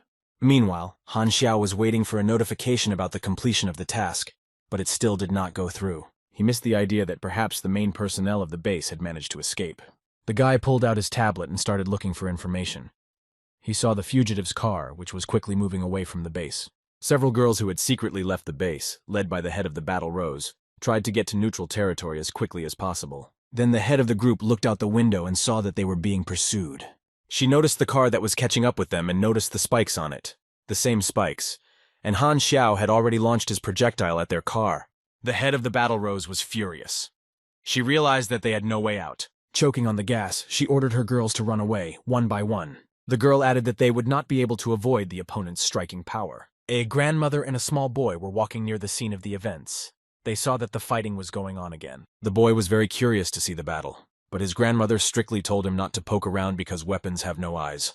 She also reproached him for telling him so many times to focus solely on finding the felony. Han Xiao could see that the Battle Rose girls were still trying to get away from him. He continued to chase them, and suddenly he and the car were spun into a huge whirlpool. The grandmother, the boy, and other people who went in search of the felony saw all this. Han Xiao himself was shocked by what was happening to him, and looked at the computer. He received a notification that he had found a hidden place, a felony. For this, he received 1,000 experience points. The Battle Rose, Mercenaries mission was completed. The guy still could not believe his luck. He accidentally detonated a mine in the right place. At the same time, he fulfilled his task regarding the Battle Rose. However, some girls managed to escape. They quickly left the scene. Han Xiao had a hard time catching up with them in his car because it was moving slower than necessary. The guy knew he could use another of his powerful weapons, which the Battle Rose girls are so afraid of. He was going to use an EMP, electromagnetic pulse interference equipment, again. The mechanic of the Battle Rose said that their opponent was crazy. He wants to stop them and destroy them with a spike. Han Xiao got out of the car, holding his pistol, and defiantly challenged the girls to a fight. He wanted to end it all as soon as possible. The head of the Battle Rose boldly accepted the challenge and rushed into action. Han Xiao arrogantly fired 3 rounds, but the girl managed to summon a shield to protect herself. It was a surprise for the boy. He saw that the girl's ability was a force field, and it is very difficult to deal with it because it can block the fired projectiles. Han Xiao quickly decided that conventional shells would be useless in this situation, so he loaded the gun with other, special shells and immediately fired them. The head of the Battle Rose again created a force shield in front of her, but it failed to protect her because Han Xiao used poison gas shells. The boy knew that the force field ability could not withstand the poisonous gases. The girl would die soon. The head of the Battle Rose realized that she needed to shorten the distance now. Han Xiao's shells flew by without harming the girl. The boy was worried. The head of the Battle Rose used her force field abilities. This was her strong suit. Han Xiao had to avoid the girl's attacks. He had to make a decision immediately. The girl struck after strike. She sincerely wanted her opponent to die. The battle was very hard and tense. The opponents deserved each other. Each of them skillfully used their abilities and skills. Han Xiao had to complete the task, and the head of the battle rose defended her territory and took revenge for her girls. Han Xiao concluded that he would have to use force. The girl noticed that her opponent was not very strong in close combat. She decided that this would be the end of him. No one has ever survived the damage of a jolt. However, Han Xiao was difficult to fight. He had enough projectiles that no one had ever heard of before. Luo Qing was very exhausted from the fight. She was also wounded. A battle rose mechanic came to her aid. She saw that her leader was exhausted. Now the girls stood shoulder to shoulder against a common enemy. Their chances of winning have doubled. The melee mechanism is the core around which the skills honed by the mechanic class are tied. Han Xiao noticed that the girl didn't have any weapons in her hands, but she was wearing gloves. Those mittens must be her weapons. Luo Qing commanded the attack to begin, and the girls ran forward. The head of the battle rose again used her ability to create a force field, a vortex. It was supposed to knock the opponent down. Then the mechanic joined the attack. She was supposed to hit Han Xiao with her glove, but the guy avoided the collision. Instead, a huge crater was formed in the ground from the impact of such a glove. It was very dangerous. The guy realized that he could not engage in close combat with her. Her mittens were a deadly weapon, so he ran away from her. But then he was shot by Luo Qing. She blocked his path. However, the head of the battle rose wondered why the enemy was not attacking, but only defending in this battle. Then, after analyzing the situation, she came to the conclusion that he was behaving this way because of Su Li's mechanic. Then the girl ordered Su Li to crush her opponent's strength. She explained that Han Xiao was avoiding her. Therefore, she needed to distract his attention, and in the meantime, she would prepare the moment for a fatal blow. The girls agreed on how they would attack in the future. The main thing is to act in a coordinated manner. Han Xiao was surrounded. He had to think of a counterattack. The girls tied his hands and feet. They did not allow him to defend himself properly. Han Xiao had to take the risk, otherwise it would be extremely difficult for him to emerge victorious from this battle. So he used the electromagnetic armor ability, a comprehensive defense. First he attacked Su Li, wanting to deal with her first, since she was the one who posed the greatest threat to him at the moment. Su Li did not understand why their opponent suddenly went on the offensive. She and Luo Qing hadn't planned things this way. But the girl oriented herself quickly and repelled Han Xiao's attack with her glove. It caused harm to the boy. Reduction of incoming damage is taken into account. The strength of the electromagnetic armor is 100, 206 348ths. Su Li wondered why she was able to do so little damage to her opponent this time and how he had such a shield. So she continued the attack, striking after striking. However, there was almost no result. Han Xiao remained unharmed. Instead, he counterattacked and grabbed Su Li. The girl coughed up a powerful blow. Han Xiao was about to finish her off. But then the head of the battle rose, Luo Qing, came to Su Li's aid. She rushed at the opponent, demanding that he let Su Li go and hit him from behind. Suddenly, Han Xiao pulled out his knife and smiled cruelly. And then he coldly stabbed him in the back with a battle rose mechanic. The girl fell to the ground, bleeding to death. For this, Han Xiao was awarded 11,906 experience points. Luo Qing, seeing her friend dead, burst into tears and cried out her name in pain. Han Xiao stood by the body, clutching a bloody sword. He mockingly looked at the head of the battle rose. Then he told her not to worry too much because he would soon follow his friend. Luo Qing rushed at her opponent, saying that she would not spare her life just to kill him. The final battle between them began. Everyone used their abilities and skills. Luo Qing sincerely wished Han Xiao dead. She was furious and motivated by revenge. The opponents clashed. The girl managed to push Han Xiao's hand with the gun away, and the bullet passed her by. But she fought chaotically. She did not control her actions, her strength. She was in a state of affect. Han Xiao pointed the gun at Luo Qing again. Now it will be known what will happen faster, whether the girl's strength will leave her or she will die. Luo Qing was angry and inconsistent. She had no plan, no strategy. She just fought because she was hurt in her heart for the deaths of her friends. Han Xiao decided to act, first of all, to deplete his opponent's strength. It was as if he was running away. She was frantic and tried to catch up with him on her own. Eventually the girl became weak. Once again she was unable to create a force field. Han Xiao achieved his goal. His opponent was exhausted. He had no time to recuperate. This was his chance to win. He abruptly released a fire arrow that pierced through Luo Qing's body. The shot was very accurate. As she was dying, the girl only said words of apology to Su Li that she could not avenge her death. The head of the battle rose fell to the ground dead. Han Xiao gained 12,000 experience points for its destruction. The guy himself was very exhausted from that fight. It was a tough one, but now everything was over. He coped with that task. He then walked over to Suli's body and removed the gloves from her hands. He decided to take this artifact, 2 thermoelectric gloves with incisors, for himself. Now he had to go to Felonia. When he approached the place he had opened by causing an explosion during the battle, he saw many human footprints. The boy began to slowly descend into the opened crater. There were traces of pilgrims around. Someone had cut a passage in the rock itself. The tracks led there. The wind carried a metallic smell from the passage. Han Xiao moved further along the cave passages. There were some pipes, hoses, and ropes. He wondered what he would find in the end. Finally, he came to a fork in the road. There were crystals everywhere, and they illuminated the road a little. The question arose, which road to take next? The tracks led equally to 2 passages. Suddenly, people started running out of one of them screaming. They were shouting that there was a monster there and urging us to run away as fast as we could. A terrible and loud roar of a monster came from the depths of the cave. Han Xiao covered his ears. The sound was so loud and piercing. The people who came running leaned exhaustedly against the walls of the cave and shook their heads. They said that the monster did not follow them. One old man added that such a vile place as this cave could not be the felony they dreamed of. However, one of the boys on the expedition suggested that maybe this was the very desert treasure that everyone was looking for. The old man was outraged. He said it was impossible because the treasures were magical, and there can't be any monsters near them. After a short rest, the pilgrims began to run on toward the exit. The old man called Han Xiao with them. He told him to get out of here, because there was no felony here anyway. However, the guy knew what the system told him, namely that the lost felony was located right here. According to the game description, there are no magical items on the planet Aquamarine. There are only various mechanisms. Perhaps the magical treasures that the old pilgrim mentioned are just powerful technologies. From his experience, Han Xiao knows that pilgrims act as underground guides who inform the player which way the monster is located. Since the pilgrims ran out of the left aisle, he had to go to the right.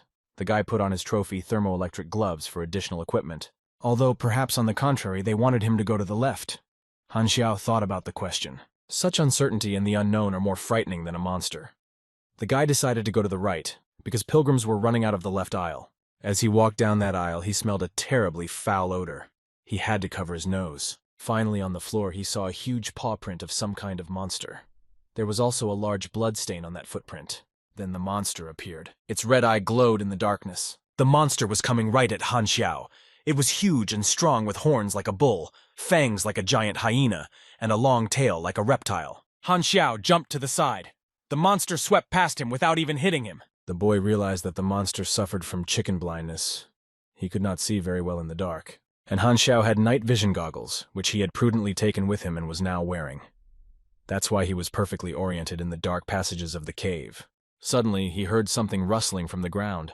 He saw a claw appearing as if from nowhere. The next moment, Han Xiao noticed a whole paw with claws coming out from under the floor. The boy realized that there were also a bunch of monsters downstairs under the floor. It was very dangerous in those caves. We had to run away from there. While running away, Han Xiao came across a room. There was a table and a chair. A skeleton was sitting on the chair, lying down on the table with his hand under his head. There was also a notebook on the table next to him. Han Xiao walked in, opened his notebook, and started reading. Entry from 13.07. The professor modified Felony's serum for the 67th time and injected it into a lab rat. The effect is amazing. It has exceeded all their expectations. If there are no negative reactions, they will be able to start testing on humans. Update 17.07. The lab rat is dead. This is a failure. The cause of death was that its organs began to fail. The professor is disappointed. He locked himself in his room. An employee heard him breaking things there. The laboratory report on the experiment is missing. Entry from 20.07.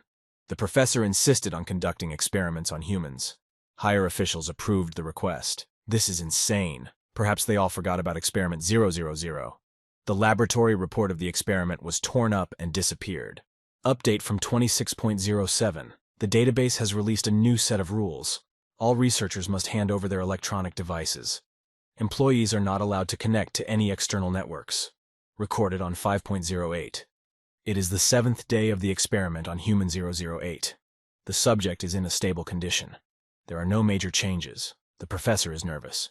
Han Xiao now realized that Felonia was not a promised land, not treasure, but simply blood serum. Recorded at 14.08. Tomorrow they will retreat. They are heading to Base 03 to seek shelter. Time is running out. They've backed up all the data related to Felony's serum.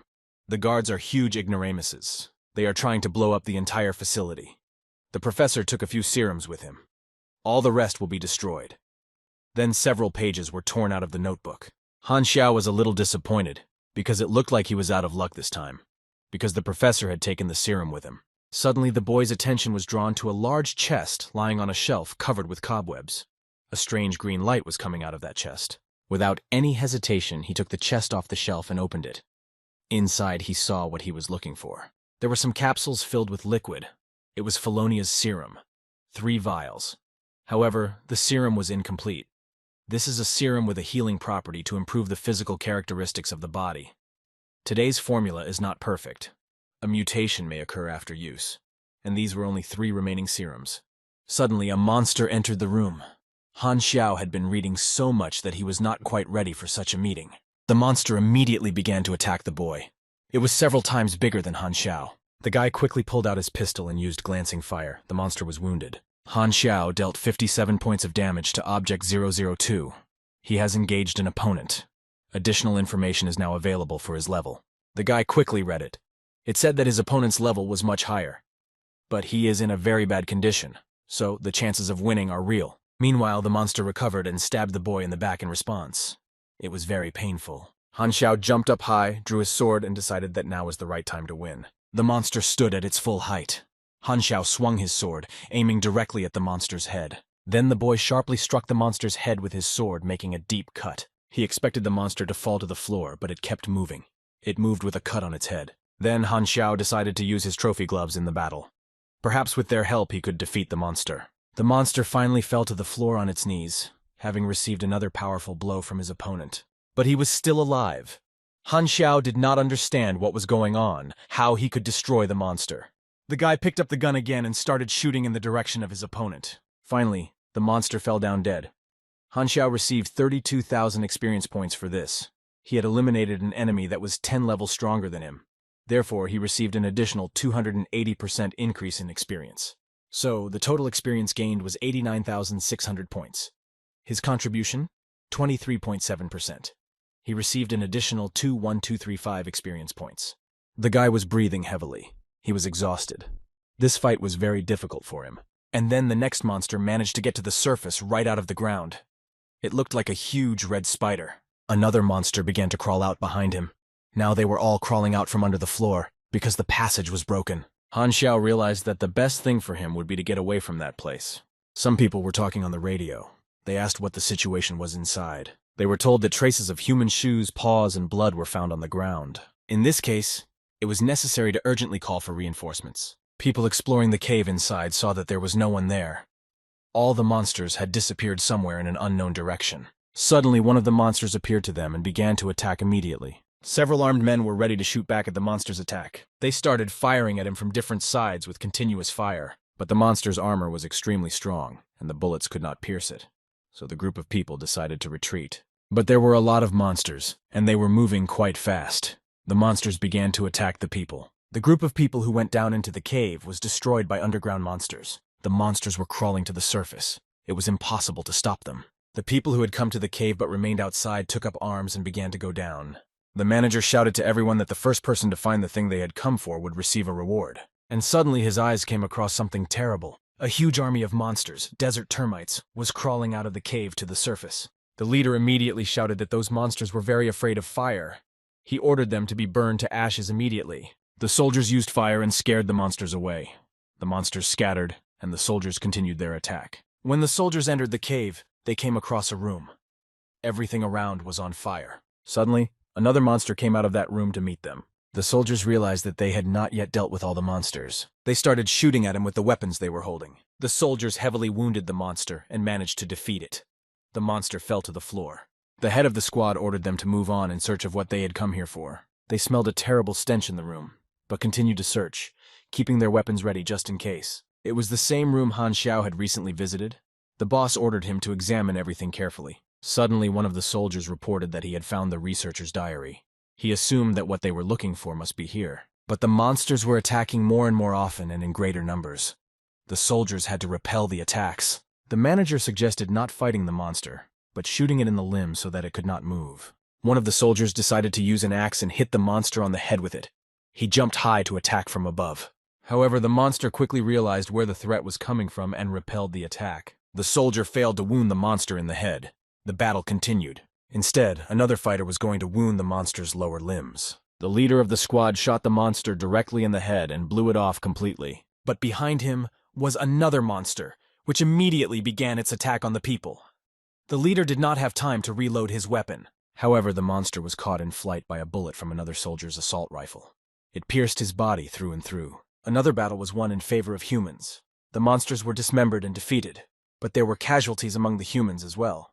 The surviving soldier told the commander that only the two of them were left. He offered to report the situation to headquarters. However, the commander ordered them to continue the search, because in the situation they are in now, only by finding the thing they came here for will they be able to compensate for such numerous losses. Afterwards, they went into the next room, which was also empty, and decided to examine everything there thoroughly. In that room, they saw another corpse of a monster. They realized that someone had already been here before them. Then their eyes caught sight of a suitcase lying on a shelf. But there was nothing in the suitcase. Someone had already taken the serum. Now they were forced to report that they were ahead of them, and the serum was not available. The unit leader said that they would figure it out on their own. He asked to give them another chance. But the head of the headquarters replied that there was no need to do so, because he already knew who had taken the serum capsules. Then he added that what they had already learned was enough, and he said that they were in any case not suitable as rivals to the person who took the capsules. Meanwhile, Han Xiao returned to the Hotel Vitalia to report on the task. The administrator was stunned to see him. He couldn't believe that the guy who had been given 15 days to complete the task had returned in 6 days. Han Xiao smugly replied that yes, he had done it faster, and it was a good thing he listened to the administrator and chose an easier task. The administrator praised the boy and said he was very strong. He admires him. He then entered the fresh data into the computer, which clearly indicated that Mr. Black had completed the new task so quickly. Thus, the Bounty Hunter, Battle Rose task was completed. 15,000 experience points have been gained. Reputation in the Blood Oath community increased by 550 points. Mr. Black is currently in a neutral position, 551 thousandths, a Scorpion-level assassin. Requirements for the hidden task.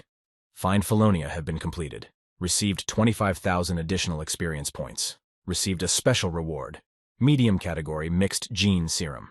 Han Xiao liked this special extra reward. Felony blood serum is a biochemical substance. It is able to improve performance, but its use does not exclude the risk of backlash and mutation, and mixed gene serum can reduce these risks. Han Xiao wondered if he should take a chance with the blood serum. He was afraid that he might turn into the monster he met on his way to find Felonia. If the system gave him mixed gene serum, it means that it wants him to decide to accept blood serum. He decided to do it anyway, as he might not get another suitable opportunity to do so. He injected the drug into his vein. He felt incredibly euphoric. He became extremely calm, as if he was relaxing and eating ice cream in the hot summer. Even his thoughts stopped tormenting him, and he had only pleasant feelings. When Han Xiao regained consciousness, he realized that he now needed to be injected with blood serum. After injecting it into himself, the guy felt terrible pain. Now he used Felony's serum, incomplete. Mutation progress, 12%. The result is certain. The chance of failure was reduced by the potion of mixed genes. This was the first result. The mutations continued. Progress, 46%. Han Xiao twisted on the bed. The progress of the mutation was increasing. He still hadn't lost his human form. The guy was very sick. He did not know what to expect, but he had already done something irreparable, and there was no turning back now. Finally, the merger was completed. Mutation progress, 100%. Compatibility, excellent. He gained +3 to strength and +5 to stamina. He also gained the ability, Basic Life Reinforcement, which converts stamina into additional health points in a ratio of 1 to 15. He was a completely exhausted guy lying on the bed. He liked the ability to transform. It was a useful thing. This time, having completed his task, he received many rewards. After all that, Han Xiao went to take a shower. He currently has 60 points of stamina. This means that he can take out 990 points of health from them, thus practically doubling it. He was very pleased with himself. His level was 30th, and he already had more than 2,000 health points. He remembered that Mr. Quan was level 38, and his health points were nowhere near his. Han Xiao was also pleased that after taking the serum, he did not turn into a mountain of muscles, but retained his usual attractive appearance. Combined with his electromagnetic armor and the mechanisms he has yet to create, his enemies will have no choice but to spit blood. Suddenly his phone rang. The receptionist said that an emissary of the Shayrod family wanted to meet with him. Han Xiao liked the news. He was just about ready for the meeting. A representative of the Shayrod family was named Afan. It was he who was the main leader of the group in search of Felonia. He calmly smoked a cigar. Then he told Mr. Black that it was his family who had announced this award for the Battle Rose. Han Xiao, smoking his cigarette, replied that this was clearly not why Afan had come. Afan became angry and shouted that he would now ask directly. He wanted to know if Han Xiao was the one who had visited the abandoned base in the Somal Desert. The monetary reward for the task remained unchanged for 3 years. A lot of killers went home with nothing. The fact that Mr. Black did it all alone is incredibly impressive. Han Xiao replied that he was flattered by the remark. Lighting another cigarette, he continued that they were like hirer and hired hand. The task is completed, so there must be a settlement and they part ways. And then Han Xiao angrily added that he had indeed entered the abandoned base in the Somal Desert. Then he took out one capsule with mixed genes, handed it to Athan, and offered to name his price. Athan wondered why Mr. Black was being so frank with him now. Han Xiao calmly leaned back and said that if Athan and his family needed this thing so badly, let them buy it from him. Without hesitation, Athan announced the price of $1 million, and he looked at the guy with suspicious eyes. But Mr. Black was not so easily fooled. He said that the quoted price was nothing like the true price. Afan added feverishly that this serum had been stored for several decades. Therefore, it is impossible to say for sure whether it has retained its effectiveness so far. The proposed price for it is already too high. Afan wanted to add something else, but Han Xiao interrupted him and said he was willing to sell the serum for that price. This unexpected agreement made the representative of the Shayrod family startle. He could not believe his ears and asked if it was true.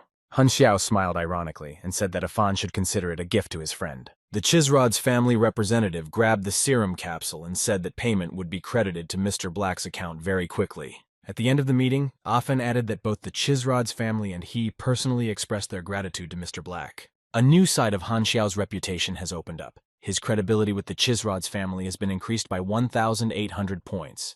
Chizrod's family, friendliness, 1,803 thousandths. But finally Han Xiao asked Afan what this Felonia was. Afan said that in the homeland of the research program, which began as a result of the incessant conflicts that have been going on for centuries in the Somal Desert, many different bases for scientific and technical research have been established. The serum that Mr. Black brought is one of the products of their developments. Afan continued to walk to his car, accompanied by Han Xiao, and continued to talk. Han Xiao, however, said that he had thought that the magical ruins actually existed. He laughed at that. Although it would seem, where in the world could magic come from? In parting, Afan gave Mr. Black a business card with his phone number and told him that if he needed help, he could contact him. Han Xiao immediately said that he would like to increase his reputation in the Blood Oath community, and he asked if the Chizrod's family had a suitable assignment. To this, Afan replied that Mr. Black had come just in time, and he handed him a tablet to look at the task. There was a task with a top-secret code. Unauthorized access was prohibited. Afan replied that with Mr. Black's current level, such a task was beyond his reach, but he could sneakily gain access. If Han Xiao completes this task, he will receive a dark level. 300 people accepted this task. It was obviously not a simple task. Han Xiao carefully studied everything. He realized that he would need to avoid fights. He also needed to upgrade his equipment. He just needed to create one more drawing to improve his grade. The guy was going to combine some skills, namely, basic electromagnetism, level 4, basic energy theory, level 3, basic mechanical engineering, level 4, and basic engineering, level 2. 20,000 experience points will be spent on this combination. Han Xiao began to create a drawing. So far, he was not getting what he needed. Finally, the combination was successfully completed. He researched and developed electromagnetic boots. For this, he received 12,306 experience points. This was exactly what he needed. The task for class advancement has been completed. The grade advancement was successful. Han Xiao has a new class, Trainee Mechanic. He also received Strength plus 50, Dexterity plus 1, Intelligence plus 4, Endurance plus 1, Unassigned Attributes plus 3, Ability Points plus 1. Thorough repair and medium improvement were learned. The guy decided to continue investing his attribute points in intelligence and use the rest to level up. His glancing fire level was raised from the 1st to the 4th. Now it was time to improve the equipment, and Han Xiao took up his mechanical tools. After a long time of hard work, he finally finished, but he was very tired. He created a second-generation combat rover. By type, robot. Its main characteristics: strength 2,200 2,200ths, protection 37, power 168, maximum speed 83. Next to them were the newly developed electromagnetic shoes. Their soles create an electromagnetic field that reduces friction, suitable for wearing on different types of terrain. Now, Han Xiao needed a combat helicopter to get to the White Seagull City. This city was located in the Star Dragon. He did not think that he would have to return there so soon, and so he stayed in the city of White Seagull in the Star Dragon. A beautiful landscape appeared before his eyes. A river meandered between the gentle banks. The guy approached a building, and suddenly a bullet whizzed right in front of his feet. Han Xiao thought that a sniper was lurking nearby, and just then, a warning shot sounded. The guy started looking around in search of where the sniper might be sitting. And then he realized that he needed to show his ID first. Then he pulled out his Blood Pack Community ID card. The sniper saw it clearly. The shooting stopped, and Han Xiao took this as an opportunity to move on. Everywhere he was looked at, because he was new among them. A man with an assault rifle approached the boy and said that Chen Li would be responsible for him. Chen Li himself responded. He called Han Xiao closer to him. On the way, he asked what the guy specialized in.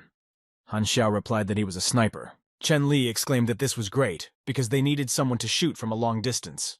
But Han Xiao said that he had not yet fully understood what he was supposed to do. Who are they protecting here, and how long has this been going on for? Chen Li replied that no orders have been received from the top yet, and the enemy attacks almost every day. Then he pointed to a large building and said that their target was hiding somewhere in that mansion, but hadn't shown himself yet. In the end, no one knows if there is anyone there at all. If they fail to hold off the attack, he will personally flee the place as soon as possible. Chen Li then asked Han Xiao what level he was at, dark or still ghostly. Han Xiao calmly told the truth about his level, which was Scorpio, although he knew very well that he was not welcome here with this level. Such a task was simply not yet available to him. This caused great indignation in Chen Li. He shouted at Mr. Black what he was doing here. His qualifications are not at all sufficient. Han Xiao again calmly replied that he was already here and his level was not important. Chen Li realized that there was no turning back. He said that Mr. Black would be good for something. If he could get a bullet into the enemy, it would be good. Then he showed him 3 fortifications and told him to go to the one in the middle. The Dufeng brothers would meet him there. Han Xiao came where he was ordered. One of the Dufeng brothers actually met him there. He asked the boy his code name, level, and skills. Han Xiao clearly answered that his code name was Mr. Black, his level was Scorpion, and his skills were Sniper. Brother Dufeng covered his eyes and asked why they needed a Scorpion-level newcomer. Then he told him to go to the left fortification. There, his duty would be to help the sniper and finish off those they missed. So Han Xiao went to the left fortification. When he got there, he didn't wait for any questions, but immediately said 3 things about himself. Mr. Black, Scorpion, Sniper. The man who was there told the boy that he would be in charge of the left side, and he would be in charge of the right. When Han Xiao got into position, he noticed that he had a very narrow view. He realized that even with his skills, he would have a tough time here. It triggered a chain of tasks. Call, protection. Brief description. First, he does not need to verify the target's identity to protect him. Secondly, he must not leave his post. Third, you must not allow enemies to enter the estate. You must try your best to be useful. Hint, a chain of tasks, you need to act according to the instructions. First round, you need to repel the first wave of enemies. Reward for the first round, 20,000 experience points. Possible reasons for failing the task. The first is unauthorized entry into the estate. The second is leaving the estate for more than 2 hours. Han Xiao prepared for the task. He decided to complete the first part of the task first, and then see what the reward would be for the second part. If he didn't like it, he would refuse. The leader of this task shouted that they were under attack, so everyone needed to prepare for battle. An order was given for everyone to hold back the enemy at their positions. A fierce battle began. The enemy had their first casualties. They noticed that there was a sniper on top of the tower. They had to eliminate him first. Suppressive fire was opened. Everyone had to not only repel the attack, but also save their strength. But the sniper was extremely accurate. Therefore, the number of casualties among the attackers increased. They were defeated. The order was given to retreat immediately. They quickly got into their cars and fled. Han Xiao was satisfied with the outcome of the battle, because his work here was the best it could be. Even his partner praised him. He said that the guy shot them very well. For this, he was not awarded many experience points, but there were still additional ones. The first round was over.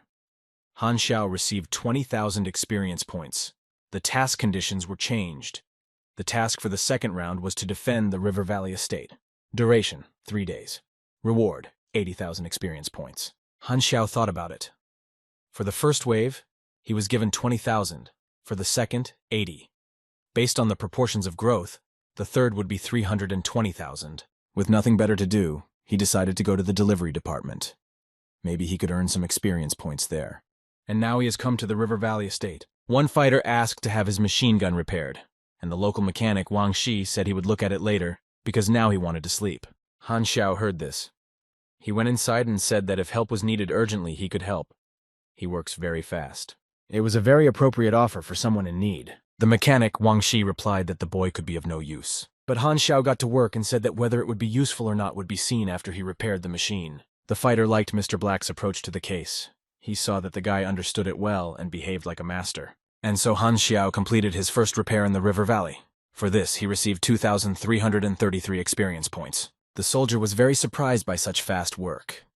He did not believe that it was possible to repair the machine gun so quickly. And then other mechanics came up to him and began to get to know him. They showed him a bunch of things that needed repair.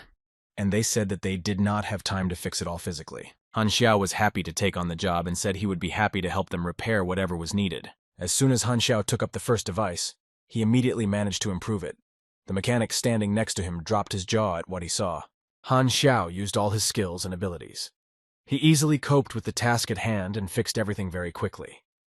All the mechanics were amazed at his skillful and fast work. Then someone knocked on their workshop and said that the enemy was approaching again. However, the mechanics wanted to watch Mr. Black's work. When Han Xiao returned to his position, his partner attacked him, asking why he had taken so long. After all, the enemies were already approaching, and the left side was behind him. Mr. Black immediately prepared for defense. He adjusted his rifle and waited for the intruders to appear. When the attackers were just approaching the fortifications, Han Xiao was already firing the first shots. The enemies began to fall dead, but this time they came in armored personnel carriers, tanks and helicopters. They started shooting with all their weapons.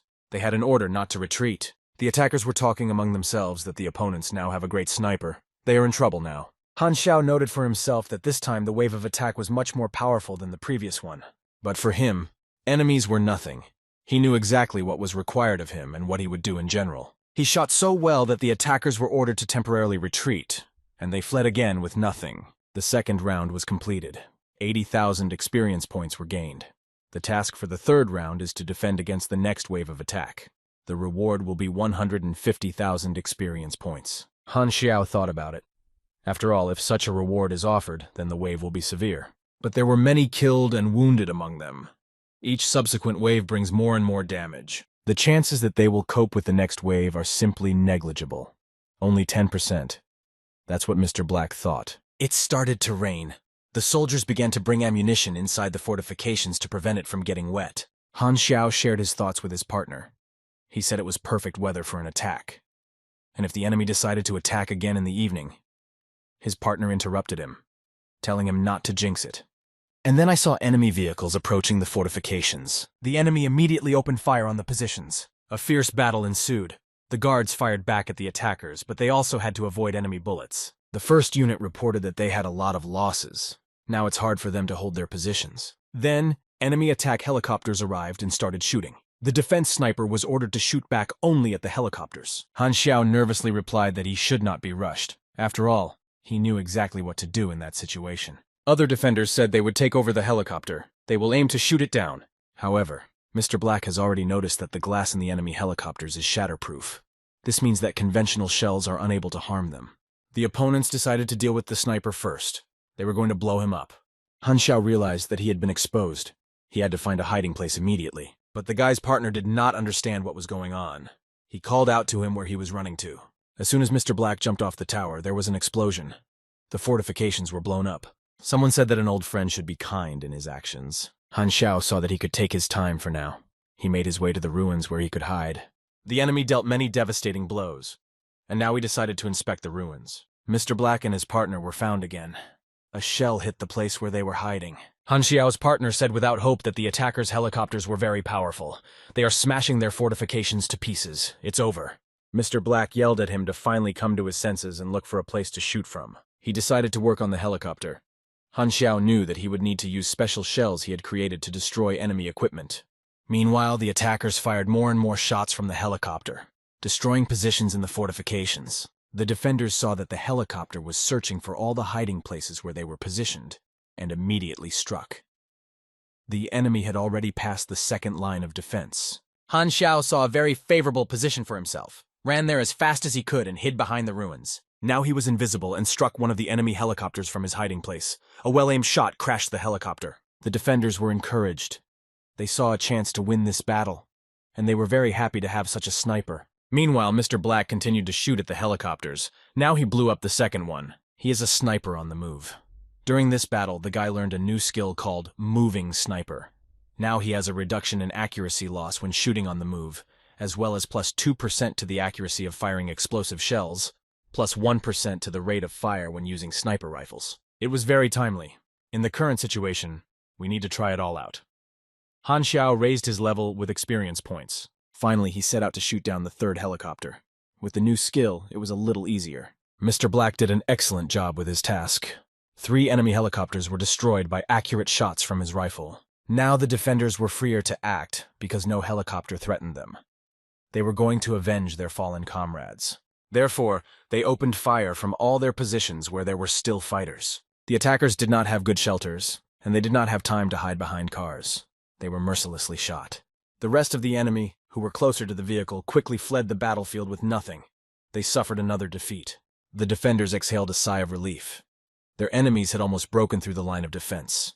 They said they were extremely lucky to have a sniper, but they did not understand how a scorpion could be so skillful and experienced. Everyone understood that, thanks to the newcomer who had just joined them, they had managed to complete the dark level task. The third round was now complete. Han Xiao received 150,000 experience points. The task conditions have changed. The conditions for the fourth round appeared. To defend against 5 waves of attacks. The guy was annoyed that he was given a defense task again. He wanted some variety. The reward was 40,000 experience points in one wave. All the experience he had accumulated would not be lost if the mission suddenly failed. Special reward, 100,000 experience points. Han Xiao thought about it. If there is a special reward, then the task must be difficult. Mr. Black received an order to gather everyone together, because the one they were all here to protect had finally come out. Now the defenders were able to meet the man they had been protecting for so long. They were surprised at the occasion. The man thanked everyone for the excellent work they had done. He began to name those with whom he wanted to talk separately. Bennett Anderson was also here. This man is the main character of the planet Aquamarine. The main storyline is built around him. Han Xiao wondered what he was doing here. He is also an instructor of secret abilities. We have already named one fighter. The others encouragingly told him not to forget about his comrades if he was given any rewards. And the last person to be called was Mr. Black. The guy was really looking forward to it. Han Xiao called the representative of the Chisrod's family, which surprised him, and asked him for a few things on loan. Namely, a silver guardian sword and a Lockhawk sniper rifle. Afan replied that he would try to find someone who could help the guy with this and collect everything he needed. He would be able to send it in 2 days. Han Xiao paid minus 300 authority points each for these things. His current status with the Chisrod's family is friendly. Han Xiao decided that since he was lucky enough to meet the main character of the planet so quickly, he absolutely must not miss this opportunity. Now everyone who was selected for a separate conversation was invited to a large hall. They all sat down around the table. The man who invited the fighters identified himself. His name is Wang Yuan. He said that he would continue to need their protection. He also emphasized that the doors of this mansion would always be open to them if they ever wanted to come here and rest. Wang Yuan then summarized that all those soldiers were the main defense forces of the estate. He would privately give each of them a fee for completing the task. The soldiers were pleased with this turn of events, and they decided to take advantage of the opportunity to rest a bit. Wang Yuan smiled and said that he would let them go to rest. Only Mr. Black was left in the room. Wang Yuan asked if he needed anything else. Han Xiao pointed to the main character of the planet and said that he wanted to talk to him alone. Bennett Anderson was drinking tea. He asked the boy if they had met before. Han Xiao replied that he remembered that Mr. Anderson had once been a legendary man, the commander of a select group of the Horde. He was called the Azure Devil. Han Xiao went on to say that after Bennett Anderson left the Order, a bounty of $15 million was placed on his head. The main character of the planet was only surprised at the guy's awareness. Mr. Black continued. Bennett Anderson literally disappeared for 2 years, and then, having become stronger, he began to help civilians who suffered during the war. He founded a large organization that later became the Darknet. Bennett Anderson asked Han Xiao if he was a fan of his because he thought so. It was a strange thing for Mr. Black to hear, but since he was pursuing personal motives and was going to ask for help, he didn't need to hurt the feelings of the main character of the planet. So Han Xiao gathered his strength and enthusiastically said that it was true. He had already heard so much about Bennett Anderson's deeds that he had always dreamed of meeting him. Bennett Anderson condescendingly replied that the past was in the past. Then he asked the boy why he was looking for him. Of course, it wasn't for an autograph. Han Xiao replied that he was not, and I thought what a smug, self-satisfied bastard Mr. Anderson was. Mr. Black said he heard that the main character of the planet is one of the strongest people on the planet. Bennett Anderson asked if Han Xiao might want to challenge him. Han Xiao immediately denied this assumption. He just wanted to learn a few martial arts techniques. Bennett Anderson was interested in this request because no one had ever asked him to be a student before, but he said that a sniper would not need his techniques. Han Xiao hurried to say hello. He said that in that case, he didn't dare take up any more of Mr. Anderson's time. Again, the same thing. Until Han Xiao fulfilled the preliminary condition, his request would be rejected. He realized that in order to study at Bennett Anderson, he needed to give a special gift. Fortunately, the boy already had everything ready. Meanwhile, a newcomer arrived at the camp. A golden-haired elf. The girl, a mercenary named Golden Fox, asked what was going on here. She wanted to know about the situation. She was told that the number of enemies was increasing with each fresh offensive, but they were not giving up their positions. The north, south, and northeast defense lines are under Mr. Black's personal command. This means that everything is under control there. The Golden Fox wondered who this Mr. Black was. He was said to be a Scorpion-level assassin, but he was as accurate as hell. But the girl was unhappy and said that it was very rash to leave the command to the Scorpion. The soldier just snorted back at her. He said that real strength speaks for itself on the battlefield, and he added that she shouldn't take it on her own. The Golden Fox was a little embarrassed because she wasn't going to argue with their choice, and the soldier had reacted too harshly to her remark. Now she was even more curious about Mr. Black. Where did he get such a powerful authority from? A fresh attack on the River Valley estate began.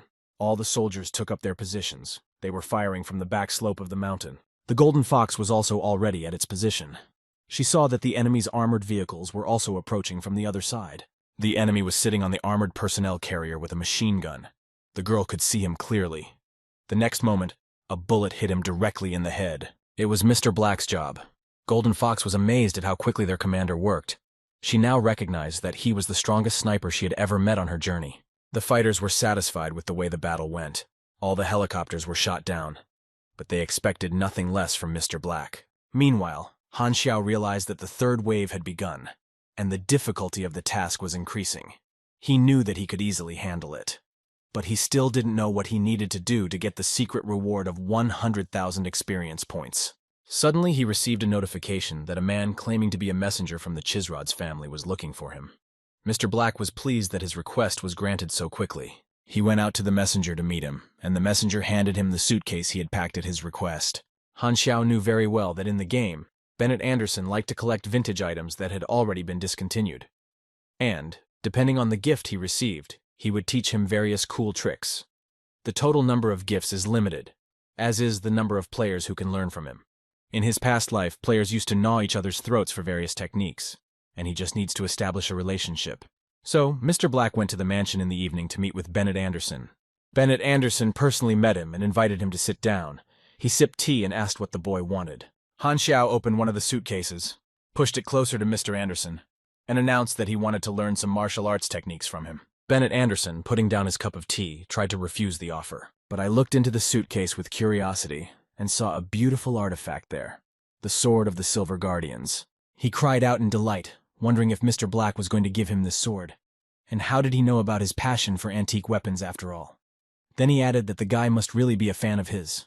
Han Xiao laughed to himself, but said out loud that it was true. Bennett Anderson replied that he was ready to show Mr. Black some cool moves. His eyes sparkled with such satisfaction that Han Xiao involuntarily thought of something else.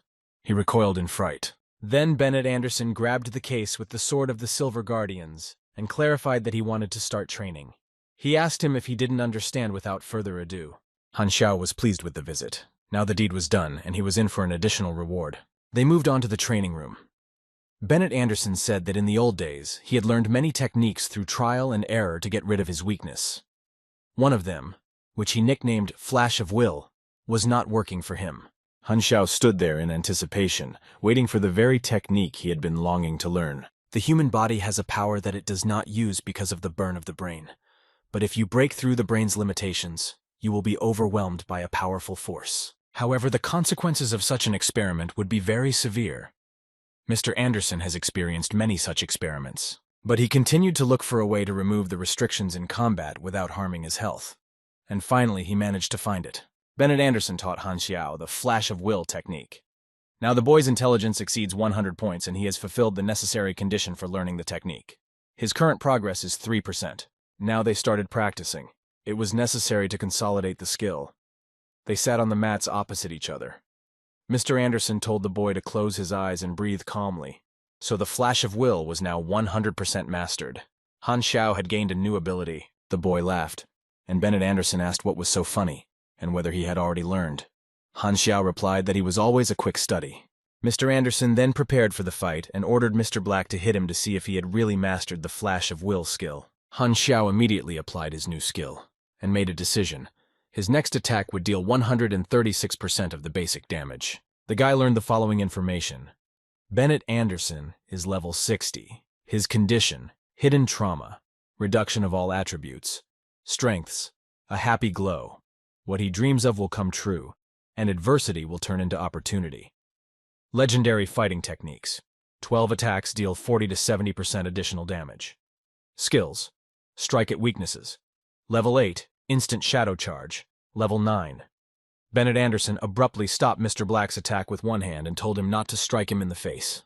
Han Xiao thought that Mr. Anderson was the main character of the planet for a reason, because he had excellent characteristics. Even though he currently has the status of internal damage, his internal energy level is still lower. Bennett Anderson was pleased with his new student for learning a new skill so quickly. Han Xiao bowed his head in gratitude. Then he returned to his defensive position in the fortification. And then he heard someone speaking to him. He turned his head and saw the golden fox approaching him. She asked him if he would have some time to teach her how to shoot. She came a little closer to the guy and enthusiastically said, looking him straight in the eye, that everyone here almost worships him. Han Xiao turned away and unfriendly told Golden Fox to behave decently when talking to him. The Golden Fox put her hand on his shoulder and replied in embarrassment that she only wanted to consult him and nothing more. Mr. Black said excitedly that she was trying in vain because he did not like girls. The girl recoiled and blinked in surprise. She wanted to clarify something. But Han Xiao abruptly interrupted her and shouted that he didn't like the boys either. Then he took up his rifle and added that in general he was not interested in people at all, and any living creatures as well. The Golden Fox was a little frightened by this answer. She ran as fast as she could from the position where Mr. Black was, and on the way apologized for disturbing him. Han Xiao was pleased with himself. He thought how naive it was of the Golden Fox to pick on him in such a primitive way. After such a busy day, Mr. Black went to rest at the mansion. He was worried about whether the enemy would attack again the next day. Suddenly he heard a car pull into the yard. He looked out of the window.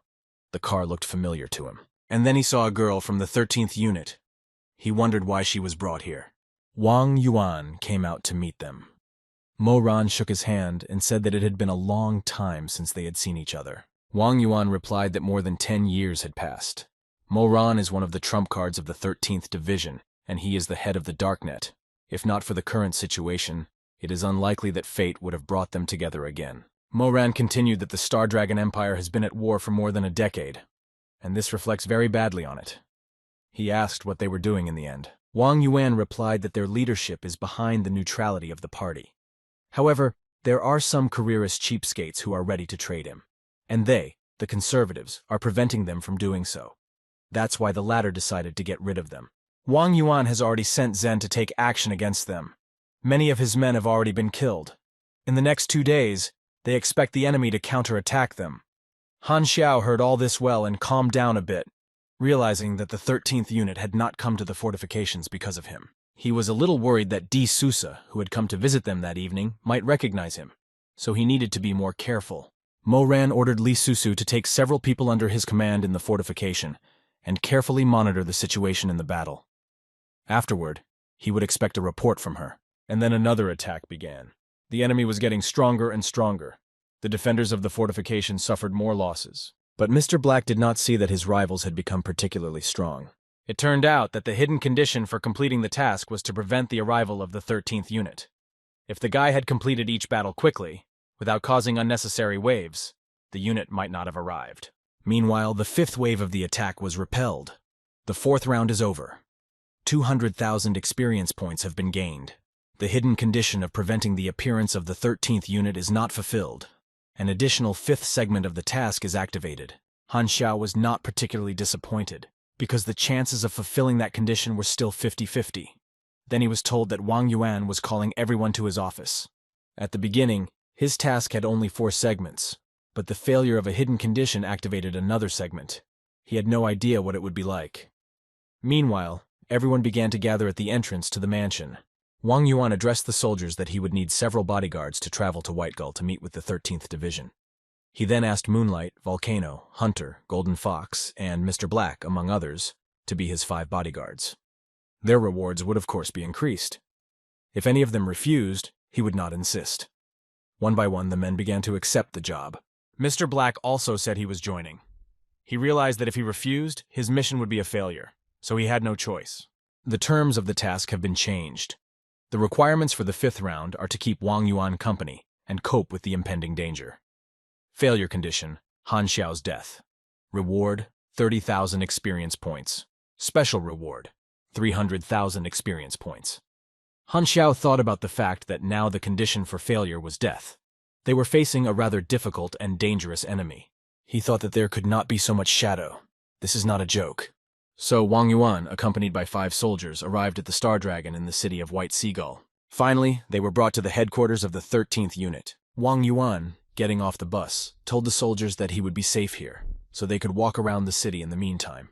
And tomorrow he will be waiting for them in the same place. The guys immediately began to talk among themselves about where to go. Some suggested going to a club. The Golden Fox replied that she personally would not go to the club because she was only interested in handsome men. We asked both of them if they would go to a club to have fun. One of the soldiers replied that he wanted to patrol the neighborhood, so he refused to go out.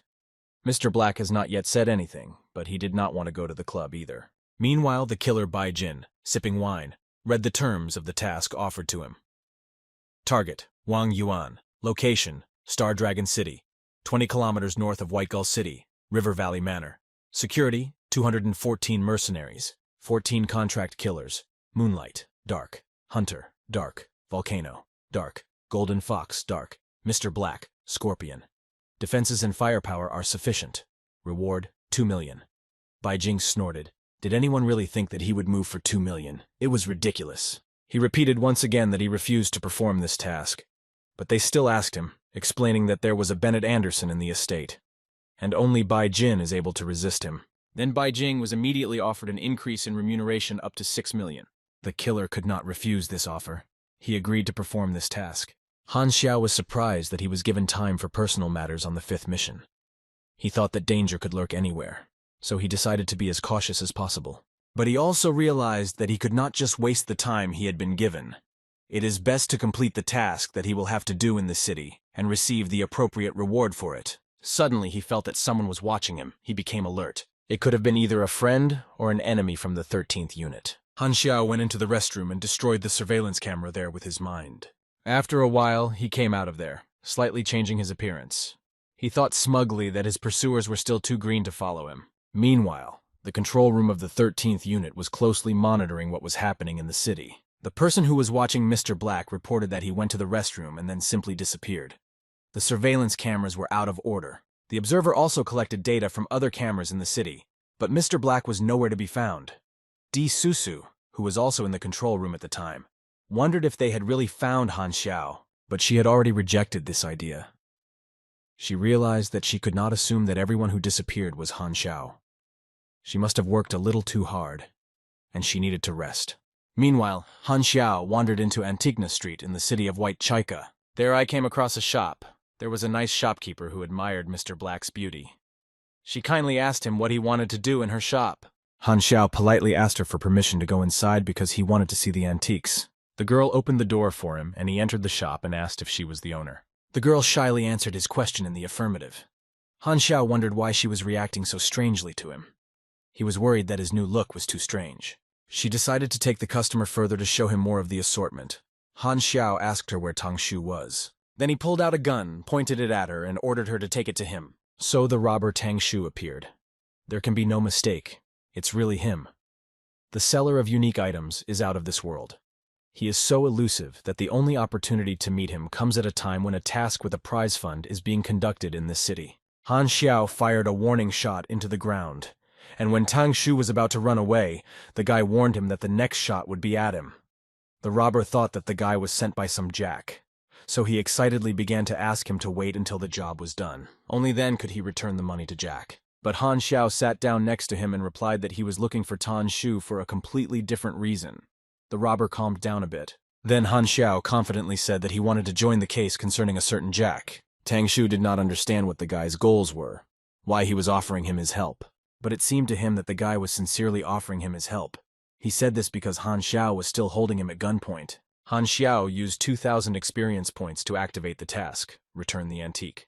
Brief description. Li Xin's family heirloom was forcibly taken away by the city museum. You need to help return the treasure to its rightful owner. Requirement. Return 10 items of antiques to Li Xin. Number of participants. 1.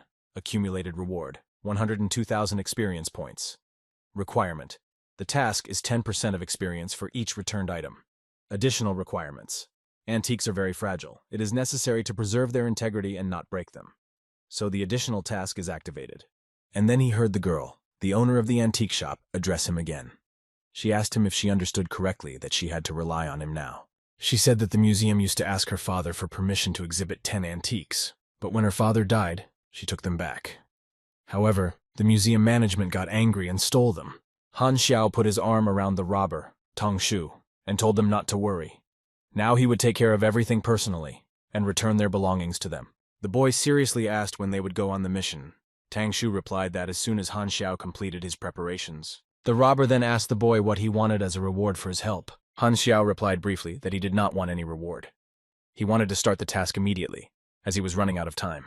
Han Xiao knew that in his past life, the guild had set up a prize pool that eventually grew to enormous proportions.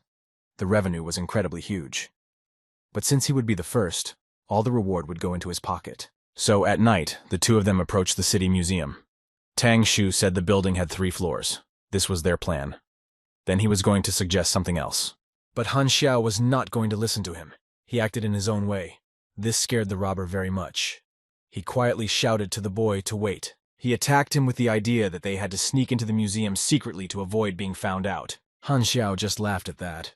He said that the robber was too boring and ordered him to follow him quickly. Immediately, the museum guards came out to meet them and attacked them with weapons and shouts of robbery. Han Xiao, without hesitation, ran into the museum, smashed the windows, grabbed the artifacts he needed, and ran away with them in his hands. The robber Tang Shu simply ran after him, still not understanding how it was all happening. It had all happened so quickly. However, there were a lot of museum guards. They rushed to pursue the fugitives from all sides. Han Xiao turned to Tang Shu and told him that it was time for him to prove himself. Tang Shu was shocked by this. He asked if he looked like a warrior in any way. But Mr. Black pushed him forward and sarcastically told him that this was a confidence boost. The guards immediately attacked the robber, swinging their weapons at him. Tang Shu pleadingly grabbed Han Xiao's pants and said that he would not be able to handle all the guards alone. Han Xiao offered to show him a spell that doubles combat power. The robber was so naive and cowardly that he believed such nonsense. He sniffled and asked if it was true. Han Xiao looked him straight in the eye and ordered him to repeat after him. Then he pushed Tang Shu again in the direction of the pursuers and ordered him to deal with them. The robber was already beaten up, bruised, and covered in lumps. But he believed his partner's words very strongly.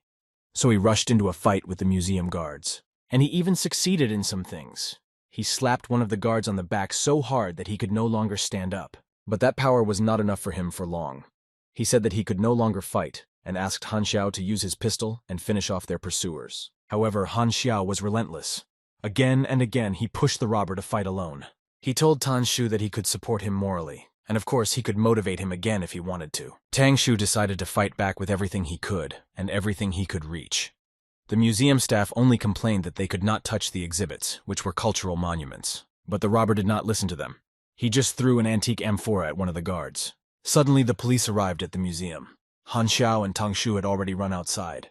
They ran as fast as they could. The policemen quickly got out of their cars and ordered the robbers to stop on the spot. However, Han Xiao quickly grabbed his partner, put a knife to his neck, and ordered the police to put down the weapon. Otherwise, he would stab the hostage. The police were shocked by this turn of events, They knew that there were two robbers, and then one of them decided to play robber and hostage. Han Xiao let his partner go and said in disappointment that he had failed in his hostage trick. Tang Shu attacked him with words that he was counting on. Didn't he realize from the beginning that it wouldn't work? Han Xiao replied that he had to try. It didn't make things worse anyway. The robber asked them excitedly what they should do now. Han Xiao ran away from the scene as fast as he could. He said that they had done their job and that all they had to do was hide. The guy was running very fast. He also pulled Tang Shu with him. The robber was absolutely not ready for such speed. Meanwhile, Wang Yuan's other two bodyguards who had gone to the club were returning from there. They were very tired. They had also been drinking a little. They had to go back to the 13th unit in the morning. But it would be nice to get some more sleep. Suddenly, one of them suspected that someone was following them. He could barely move his legs, but the other said that he was just imagining things. He drank too much last night. But no one is watching them. Meanwhile, at the headquarters where Wang Yuan was attending the talks, Disusu informed him that 3 of his bodyguards had been found dead. All 3 had the same wounds. It is known that they were inflicted quickly with a very sharp weapon, piercing either the heart or the throat. Judging by the clues, none of the guards put up a fight. The killer was incredibly strong. Mo Ran asked if there was any camera footage.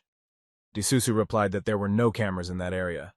Perhaps that's why they were attacked there. Wang Yuan speculated that it might have been the hidden demon. After all, it was the one with the ability to hide and incredible speed. Mo Ran agreed that the hidden demon is a killer with an unusual talent for becoming invisible. He also speculated that the demon might want to take out all of Wang Yuan's bodyguards first. Wang Yuan then asked Mo Ran to have those watching his bodyguards inform them of an immediate meeting. Disusu replied that the Golden Fox was resting in a hotel, and Mr. Black had escaped from the observers. Therefore, they do not know where he is now, and there is no way to contact him. Mo Ran continued to tell us that the hidden demon was the sniper's direct enemy, but this time he's likely to have problems. Wang Yuan asked that people be sent to find Mr. Black. We had to do everything we could to find him. Meanwhile, Han Xiao was summarizing his evening. He had completed the task of returning antiques. Current number of participants, 1. Participants who have completed the task, 1. He returned 10 antiques. Received 100% of the reward. Received 102,000 experience points. That was pretty good. And Tang Shu was lying half on the ground, exhausted. They managed to escape from the police. Han Xiao calculated that in a few days he had already managed to accumulate 700,000 experience points. This was very good for him. And then he felt that someone was watching him. Mr. Black realized that his enemy was invisible. He had to be very careful. Han Xiao quickly turned in the direction from which he felt threatened, grabbed his weapon, and fired. But he didn't even hit his opponent. He was extremely fast. It was impossible to even scratch the enemy with a bullet. Han Xiao guessed that his newfound opponent was the hidden demon. A strange battle began between them. The hidden demon was moving super fast, and Han Xiao was trying to dodge the attacker himself and hit him. There was no turning back. He had to fight it off as quickly as possible. He decided to use an electric shock to somehow be able to detect the opponent. The hidden demon skillfully avoided Mr. Black's attacks, but the guy still tried to hit him with his gun. But I realized that nothing would come of it. The opponent has a great reaction. He's too fast and easily dodges the projectiles. This situation began to irritate him insanely. It was difficult for him to control the course of the fight. The opponent was very difficult. In addition, he had to reload his pistol, which took precious time. And unfortunately, Han Xiao was slightly poisoned. Every second he lost 3 points of health, and the duration of the poisonous fog was 60 seconds. However, Han Xiao was better protected in this situation than the hidden demon, and the general situation played into his hands. Mr. Black realized that his opponent would not be able to get to him. Now he was in a winning situation. He tried to fire a shot, but realized that he would not be able to do so at this point. He would not be able to hit the hidden demon. It was a stalemate. The enemy could have retreated, but this could not be allowed. So Han Xiao came up with a bluff. He decided to pretend that the poisonous fog had affected him very much. He would pretend to run away. Then the opponent would most likely rush to catch up with him. And so he did. He ran away from the place where the poisonous fog had been dispersed, and he watched to see if the hidden demon was running after him. Han Xiao received strong and fast blows. The opponent was doing a lot of damage to him. If not for his electromagnetic armor, he would have lost a lot of health in 10 seconds. Mr. Black was coming up with a strategy on the fly. First, he had to get up to speed. His electromagnetic boots were a great help. He needed speed to dodge the hidden demon's attacks. The opponent could cope with the average power of those boots. But it was not very easy. so the hidden demon would have to sweat a little. At the same time, Han Xiao called Antonio and asked him to send his robot to him immediately. The hidden demon continued to chase the boy. Han Xiao already had a feeling that the battle would end in his favor in a little while. But suddenly Mr. Black felt that the oppressive aura of his opponent was gone. Perhaps he had stopped pursuing him. Han Xiao assumed that the hidden demon had sensed something, was alerted, and left while he still had the opportunity to hide. Here he met Antonio, who asked him, leaning on the car and calmly crossing his arms over his chest, where his enemy had gone. Han Xiao, as if nothing had happened, directly replied that his enemy had escaped. He offered to return to the plane. They needed to repair the equipment and try out something new at the same time. However, Antonio was outraged by Han Xiao's statements. He said that he was not his driver, and he has no right to use him like that. And the hidden demon not only failed to kill the sniper, but also ran away from him. This has already been reported to the 13th unit. Mo Ran was excited by this news. He asked where Mr. Black was now. He needed this information immediately. D'Souza replied that something connected the guy to the Fujian group, because he was recorded as being on their transportation plane. Wang Yuan suggested that Mr. Black was just fixing their equipment. He said that there was no need to send a guy to him. Then he asked Mo Ran to send someone to Mr. Black to give him the information to come to the River Valley estate tomorrow morning if it was not difficult. Mo Ran replied that he would fulfill Wang Yuan's request. Han Xiao, meanwhile, was still in the Fujian group's transport plane. He repaired his armor and weapons. Now the power of small arms is clearly not enough in a battle against an enemy with a level above 40. Han Xiao knew that an electromagnetic weapon would do the trick, but he needed to improve his skill in producing electromagnetism. Currently available ability points, 7. Han Xiao decided to try to create mediocre drawings and make do with prototypes for a while. He also decided to improve the basics of electromagnetism to the 5th level. To do so, he needed to spend 1 ability point and 37,000 experience points. This way, he would first level up the skills he already had. So Han Xiao reached the 5th level of the basics of electromagnetism and received the drawings of the new energy battery. He was very pleased. He received a Rubik's Cube. Everything turned out perfectly. He just needed a portable battery. Han Xiao had now attained the maximum level of basic energy theory, the maximum level of basic weapons theory, and the maximum level of basic electromagnetism theory. His training was complete. Suddenly, Antonio came in and said that people from the 13th Division had come. They said that Mr. Black's employer had changed the meeting time. In the morning, the guy had to get to the River Valley estate. Han Xiao liked this. He liked this change in routine. He had a lot of work to do. It was necessary to get to work tonight and complete the improvement of the weapon. So Han Xiao continued to repair his weapons and equipment. He did not succeed in everything at once. He could not immediately make the drawing he wanted.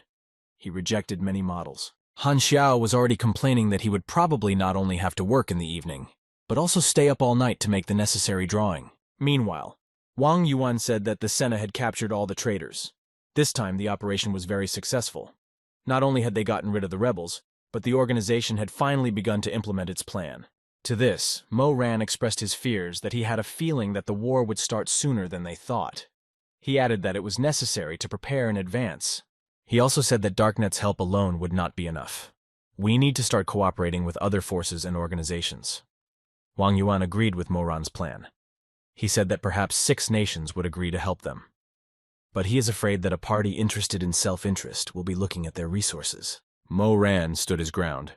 He was convinced that his plan would save many lives. If anyone dared to interfere, he would deal with them personally. The fighters of the River Valley were ready to meet another enemy. Their opponent came without a drop of fear.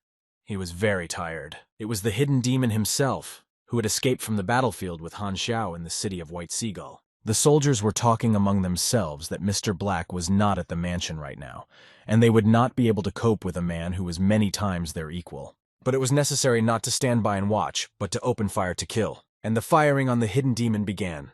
From all the positions of the River Valley estate, the soldiers fired shots at the new enemy. 25-21. The hidden demon smiled confidently and said that no one here could cope with him. The fighters from River Valley continued to fire. But they were horrified to see that all the shells they had fired had melted, flying towards their opponent. The hidden demon had very powerful abilities. He could easily cope with all attacks on him. The soldiers realized that they were going to lose in this unequal battle, so they decided to escape while they still had the opportunity. But it was too late. The opponent was too strong for them all. The hidden demon knew how to control electricity. He had just used a smoke bolt to defeat the fighters. Wang Yuan watched the battle from the mansion. The rebels even dared to hire a high-level criminal. Bennett Anderson huffed and said that the perpetrator was just a young man. He decided to personally deal with the hidden demon, as the soldiers who were protecting Wang Yuan and him could not stand up to such a criminal. The hidden demon saw Bennett coming toward him. He had been waiting for him to appear for a long time. Since both opponents were very strong and of a high level, their fight was going to be extremely powerful. Lee Susu knew very well who the hidden demon was. She realized that things could end very badly. She shouted that Bai Jin had a destructive ability. They had to report to the White Seagull immediately. The soldier who came with the girl said he would report it to Mo Ran. The hidden demon continued to behave too confidently. Black smoke was coming out of his ears. During his life, he had killed many different people. But none of this could compare to the destruction of a strong opponent. The criminal was already anticipating his victory. He took great pleasure in attacking Bennett Anderson. Di Susu had already called her supervisor and reported that Bai Jin had appeared in River Valley, and also that Bennett Anderson had engaged him. Suddenly, a shot rang out. The shell hit the hidden demon directly. He fell weakly to the ground. Bennett Anderson himself had absolutely no idea what happened or who opened fire. Then he looked at one of the towers where the shot was likely to have come from and remembered Mr. Black's sniper. Mo ran Di Susu and heard a gunshot. He asked what the sound was. Di Susu could only mumble that it seemed Bai Jin had been killed with a single shot. The girl was shocked by what she saw. This shot was indeed fired by Mr. Black. He arrived in River Valley just in time. He dealt Bai Jing, level 48, 200% critical damage to the vulnerable spot. The shot was also strengthened by the use of a flash of will. The game damage is 1.368.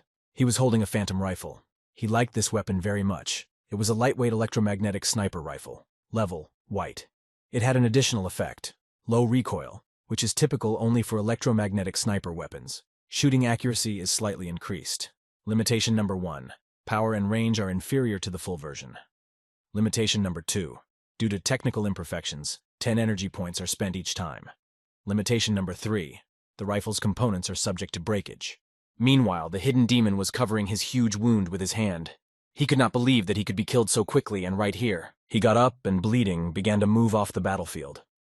Now the criminal realized that he was up against all the defenders of the River Valley, a skilled and powerful sniper, and Bennett Anderson himself. The best way out of the situation for him was to run away as fast as he could to stay alive. Bennett Anderson ran after him. Lightning flashed in the sky, one after another. Bai Jin tried to charge himself with those lightning bolts, because he knew how to use electricity to have the power to escape.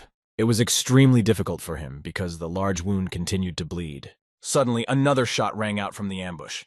This time, the criminal was hit right in the face. Han Xiao fired at the criminal for the second time, and for the second time he did it very accurately. He was pleased with himself. Bennett Anderson stopped because there was no one else to pursue. Di Susu and the soldier who accompanied her were also impressed by the sniper's actions. Mo Ran kept trying to find out what had happened in the River Valley. But Di Susu remained silent, unable to come to her senses. Finally, the girl composed herself and told the manager that Bai Jin had just been liquidated. The criminal was lying in a pool of his own blood. Today's battle turned out to be his last. He was killed by 3 shots. The body of the hidden demon was placed on a stretcher and carried away. All the soldiers enthusiastically said Mr. Black's name. No one doubted that it was his handiwork. They sat and discussed this battle. Mr. Black was now a living legend to them. And then Mr. Black himself appeared. As always, he was unruffled, without a hint of a smile, wearing a black trench coat and carrying a rifle in a case behind his back. The soldiers began to greet him, waving their hands. They called him a great man. Bennett Anderson also praised him. He said the guy did a great job. Mr. Black replied that it was a no-brainer for him. He adjusted his rifle case strap around his shoulder. Wang Yuan also applauded the young fighter. He said that the guy is smart beyond his years. He is also an excellent shot. Even he, an old man, was shocked by the sniper's skills. Mr. Black modestly replied that he was flattered. It was just that Wang Yuan was in danger with that criminal, and he did his job. Wang Yuan thanked the boy for saving him, and suggested that he go and rest at the estate for a while. She set the table for them, and they sat down to tea. Wang Yuan told the boy that he had studied his documents, and they stated that the boy had been sent to this task by the Chaserod family. When naming the tea, Wang Yuan said that the boy's level was much higher than the Scorpion's. He suggested raising the boy's level to Ghostly. This was very appropriate for Han Xiao. This was exactly what he had expected and wanted, so he politely thanked me for this gift. The 5th level was completed. 30,000 experience points have been gained. The hidden task, to prevent Bennett from entering the battle, has been completed. An additional 300,000 experience points were awarded. and no new task was highlighted. Han Xiao thought that the mission was complete. He quickly calculated that, with the 300,000 experience points for eliminating Beijing, he had more than 1,000,000 experience points in total. Han Xiao decided that it was time to give the second gift, so he went to meet with Bennett Anderson again. Mr. Anderson was happy to meet Mr. Black. Han Xiao carried a large chest in front of him and told Bennett that he wanted to learn another skill. Bennett Anderson was a little upset and asked the boy if he had any other reasons for meeting him. And then Mr. Black opened his chest. In it was carefully hidden an antique weapon. Bennett Anderson's mouth dropped open in surprise and admiration. It was a Lockhawk sniper rifle, so he decided not to continue the argument, but quickly closed the chest, took it for himself, and told Mr. Black to follow him. They moved to another room together and sat on the floor. Bennett Anderson said that long ago, he had mastered the silent assassin's walk. It was this skill that he decided to teach Mr. Black. Perhaps it would be useful for a sniper. Level D task, Night Stalker class change, has been launched. Short description. Bennett has taught Han Xiao special skills, but they still need to be practiced in order to perfect the goal, to make 5 kills in the dark. No level restrictions. Reward. Night Stalker. Class. In version 1.0, this class was extremely rare. It will help you improve your combat skills. Finally, Bennett Anderson finished. He summarized that he had told the guy all the theory, now it was just a matter of practice. He then handed Mr. Black a piece of paper with his personal number written on it. He said that if he had any problems, he should contact him. He added that he might need Mr. Black's help in the future. Then he asked what he thought about it. Han Xiao was surprised by this suggestion because this would be his main story task. Han Xiao carefully tucked the note into his inner coat pocket and replied that he would be very happy to respond to Bennett Anderson's request. In the 13th unit of the Star Dragon, everyone was in a great turmoil. The chief of intelligence was told that they had already received the dossier he requested. The soldier asked for permission to report it. There was a dossier on Mr. Black. His background is unknown. He is currently a serial killer. He has completed only 2 missions, killing the Battle Rose mercenary gang in the Sumal Desert, showing an extraordinary ability to sniper when guarding the River Valley estate, forcing the invisible demon to retreat, and killing Bai Jin with only 3 shots. He is extremely alert and has a great ability to hide. Note, he hid from the agents of the 13th Division who were following him. He has the ability of a mechanic. He wears high-speed boots with a sliding ability, and has an excellent ability to kill. Uses a special sniper rifle. The chief of intelligence has read the dossier and stamped it. He said that a tough guy had appeared again. The soldier asked who the chief was referring to. Moran said that everyone on the Darknet is shocked by the news. Some even think it's a lie. But the Darknet list has always been fair. Falsification of facts is impossible here. The head of intelligence continued that among the old Blood Pact killers, some died, some fled, and now they want to use the newcomer as their calling card. So he ordered his hacker to find out all the information about Mr. Black. Meanwhile, Mr. Black continued to do his business. A car with a trailer was moving through the desert. Fajuyan is reliable, but nothing in the world is permanent, especially when it comes to relationships between people. The car was driven by Han Xiao. He was driving and thought about the state of his affairs. He decided that he would definitely need to acquire his own secret base. So he arrived at the ruins of Grey Metal. This place was familiar to him. It was this place that was taken away from him by a guild in his past life. He remembered that time with hatred. As Han Xiao got closer, he saw that the equipment there was no longer useful, but in the end, he was ready for it. It could not be otherwise. He brought materials with him from Faizuang. These materials were supposed to be enough to repair the equipment that Grey Metal had left. Han Xiao immediately set to work and soon the secret base was fully restored. The guy went inside with the satisfaction of fulfilling his duty. There were a lot of robotic assistants on track. Han Xiao decided to fix everything inside the base now. The faster he does it, the better it will be for him. He worked on the repairs all day long. And finally, when the sun was starting to set, he breathed a sigh of relief and was pleased to see that he had completed everything. He stood up from his chair and stretched tiredly. Now he has his own property. Han Xiao has already reached the dark level. He has the task. He has the data. He has worked out an action plan. Now it's just a matter of following it and finally finishing with his goal. The guy intended to completely deal with Embryo. The 13th unit of the Star Dragon was working hard. The chief of intelligence was sitting in his office, dealing with current affairs. Suddenly his phone rang. He answered the phone and asked who was calling him. He heard a bold suggestion on the phone to guess who it was. The chief of intelligence suggested that it was Han Xiao. He abruptly got up from his chair and started shouting furiously into the phone. How dare the guy call him? The executive director came running in. The intelligence chief immediately told him that Han Xiao was on the phone. The director immediately gave an order to track him down. They needed to find out where he was. When he tried to track where the call was coming from, the monitor displayed a geolocation error sign. An officer from the 13th unit said he could not trace it. Han Xiao is a highly skilled hacker. The executive director said he would try to negotiate with the guy, and took the phone from the intelligence chief's hands. He started telling the guy that he had left the unit without permission and thus violated the unit's code. He also behaved in an unacceptable manner. Han Xiao boldly asked if they wanted to hear when he would return. The executive director said that the guy had already calculated everything. Han Xiao sat calmly on a rock and smoked a cigarette. He also calmly announced that he was not going to return to the 13th Star Dragon Division. The executive director asked if the guy wanted to desert. There is no other way to describe it. However, Han Xiao objected. He said that the director had misunderstood him. On the contrary, he wanted to cooperate with them, but in a slightly different format. The executive director wondered what Han Xiao meant, but he was extremely angry at what the guy was saying. In anger, he threw the phone out of his hands. The intelligence chief rushed to catch his phone. Suddenly, the employee sitting at the computer said that a letter from Han Xiao had arrived. When we opened the letter, we saw a map with the locations of Embrion's bases marked on it. There were several of them, and the coordinates were written down additionally. Apparently, this was the format in which Han Xiao offered to cooperate. The head of intelligence and the executive director began to study the map the boy had sent them. As a result, the executive director gave the order to stop looking for Han Xiao. They would need him as their special agent. It was necessary to move his data to the archive. The intelligence chief exhaled.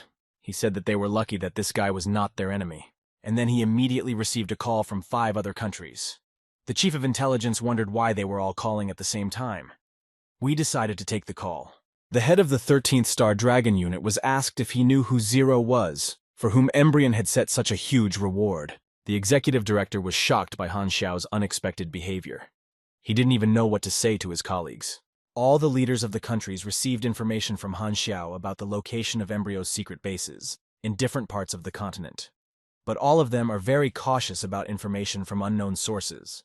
But the informant added a label at the end of the message. It stated that the 13th unit of the Star Dragon could attest to the authenticity of its data. The executive director was even more enraged that Han Xiao had shared information about Embryo's secret bases with everyone, and even wanted the 13th Star Dragon unit to act as a guarantor of the data's accuracy. He shouted loudly, so loudly that it could be heard as far as the street, telling Han Xiao and his fuss to go to hell. Meanwhile, Han Xiao was quietly taking a bath in his secret base. His personality was actively discussed in darknet posts. They said that Mr. Black was who he said he was, a black ghost. After that, various rumors followed. They have even composed another legend of the planet Aquamarine.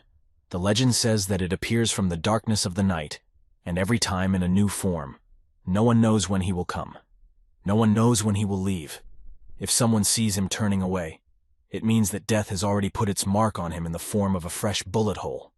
He pays with a bullet and takes a life. Han Xiao thought that the nickname he had been given sounded rather strange. Black Ghost. Why not White Yaksha? Note: a yaksha is a type of natural spirit. On the one hand, a yaksha can be a completely innocent creature, but on the other hand, it can be a cannibalistic monster, an evil spirit, or a demon. In the forest in the country of Haya, where the traveler's gathering place is located, a dog was sleeping peacefully in the yard. Suddenly he woke up abruptly because his ears heard a strange sound. The dog was barking. The 22nd secret base of Embrion was located nearby. A soldier who was standing guard saw a jet plane taking off through his binoculars. He immediately warned me that things were bad.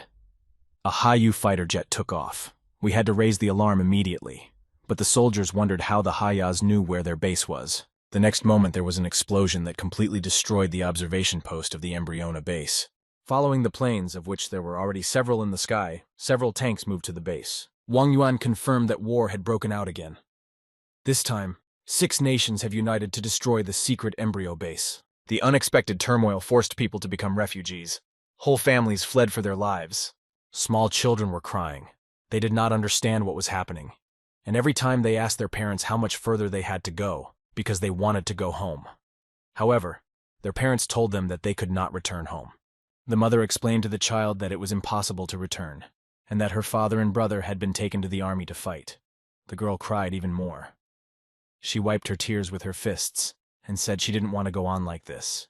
Bennett Anderson asked why the 6 nations are acting so decisively this time. In the past, they hadn't been able to get on the trail of the embryo. Wang Yuan replied that the Star Dragon has information from Zero himself. He then added that they might have to develop a shelter plan, and Bennett Anderson was upset that they hadn't had time to prepare so many things. But in the end, he recognized that they would never be fully prepared. He told Wang Yuan to contact their allies and independent fighters. We need to gather all the forces together. Meanwhile, the head of the embryo organization could not find a place for himself. He was furious beyond belief. Nobody knew for sure how much information Han Xiao knew, and most importantly, where he got this information from. There was speculation that it was the ability to predict that had awakened in him. In this case, it is clear how he obtained the information, escaped from the laboratory, and hid from prosecution. He had to be eliminated. He is extremely dangerous.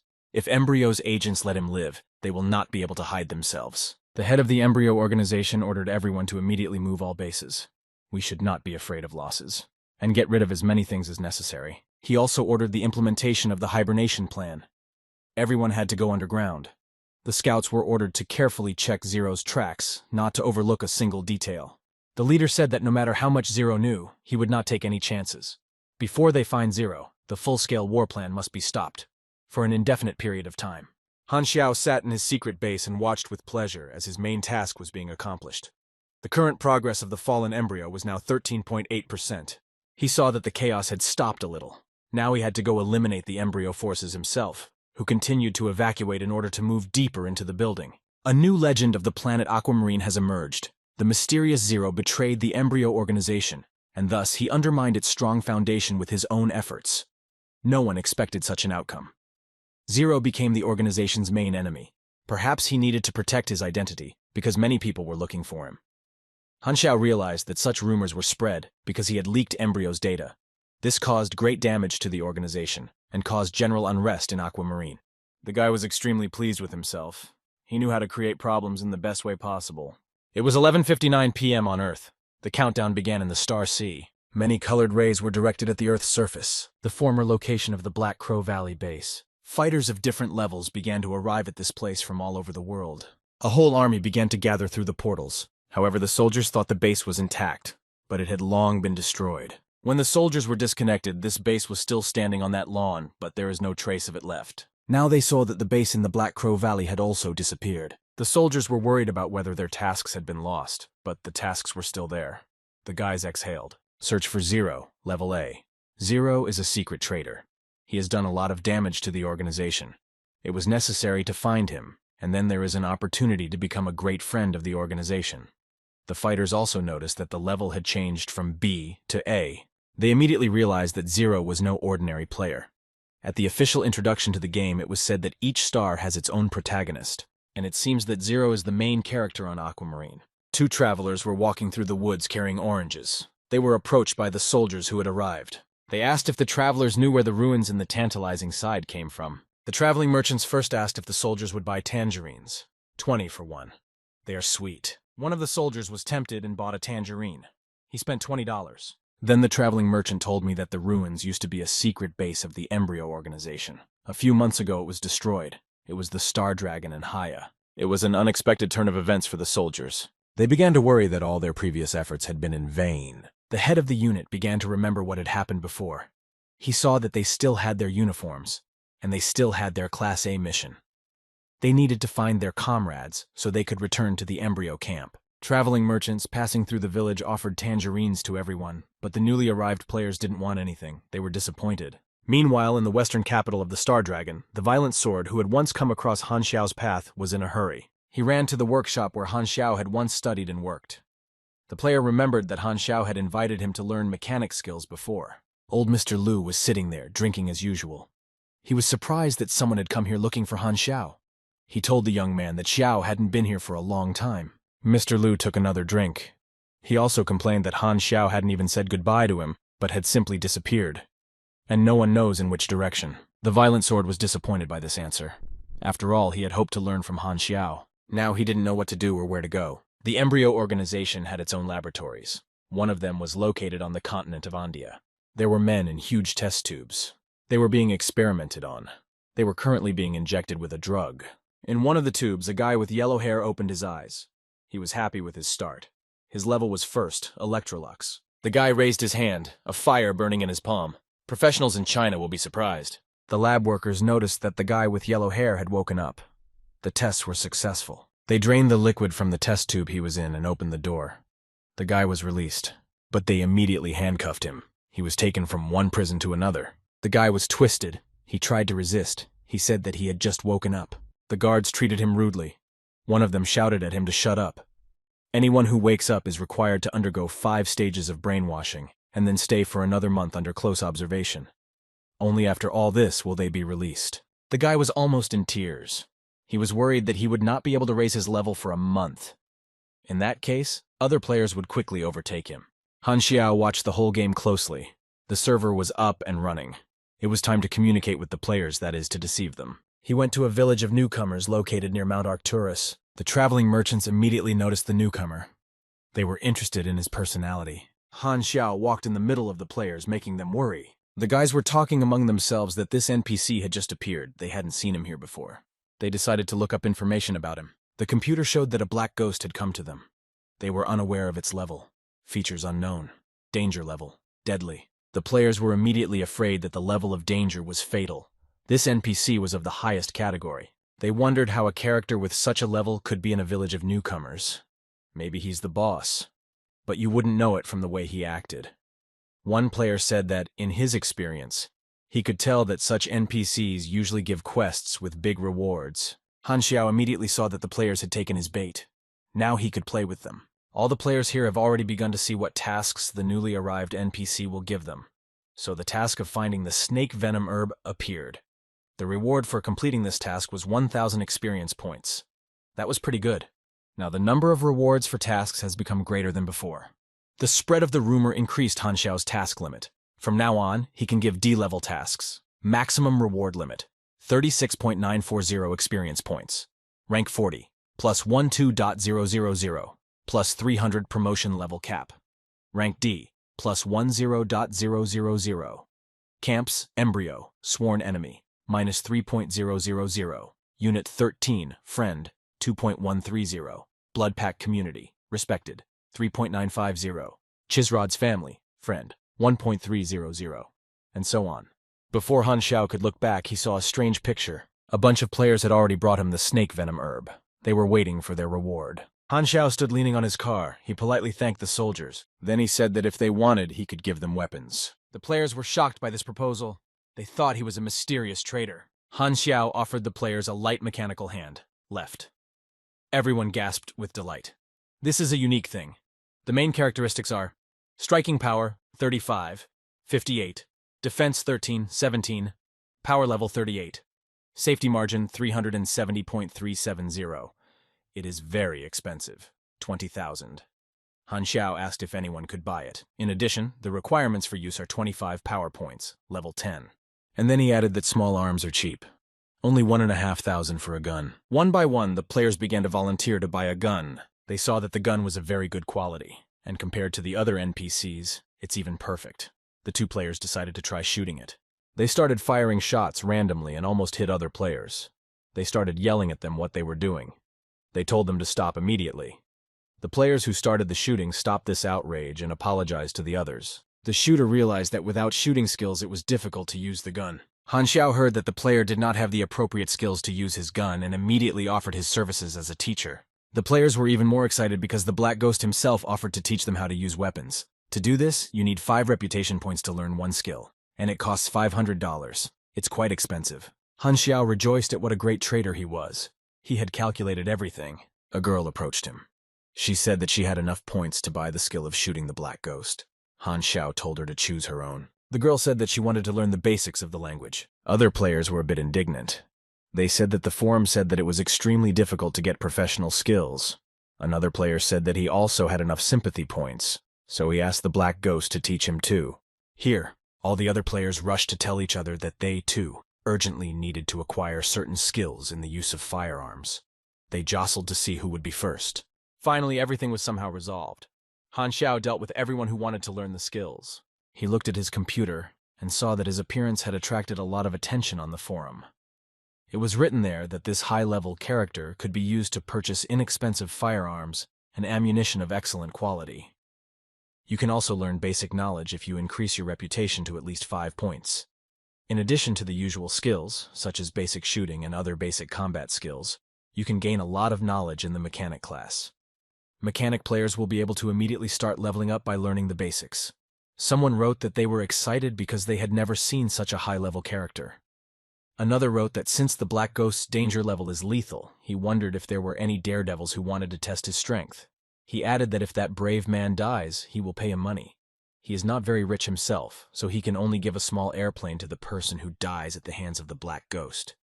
Han Xiao thought to himself that the evacuated embryo troops should be arriving in a few days. Now was the perfect time to get to work. One of the players bought a mechanical arm. He immediately put it on to try it out and realized that it was a very cool thing, worth the money. Han Xiao went to rest for a while, sat down, and smoked a cigarette. He watched the players flaunt their wealth and level of weaponry. He would need such players. Then he turned to them and said that in a few days an embryo unit would be passing through here, and Han Xiao needs people to help him set traps in the forest. In the end, he asked if they agreed. The Black Ghost sent out a new task to the players.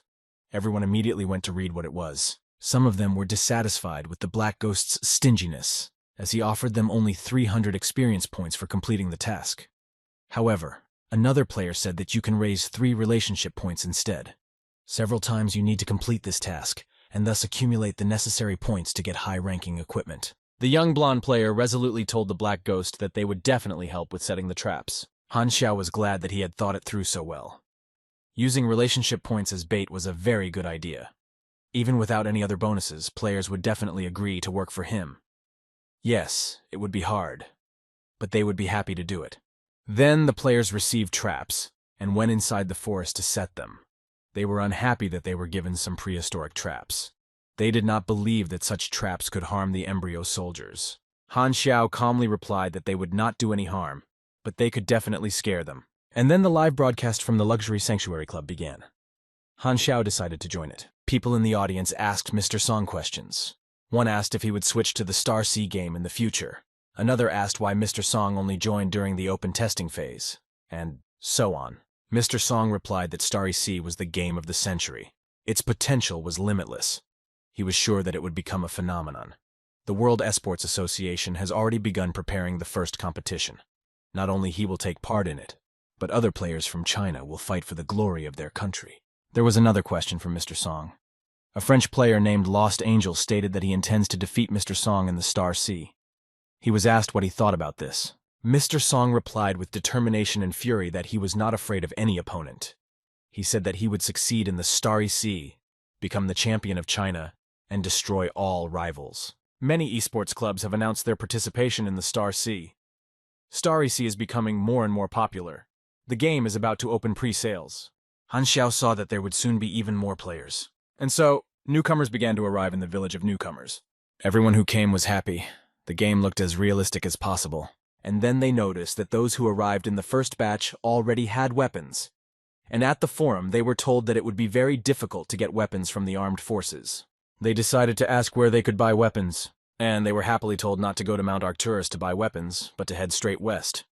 There they would find a high-ranking NPC named Black Ghost.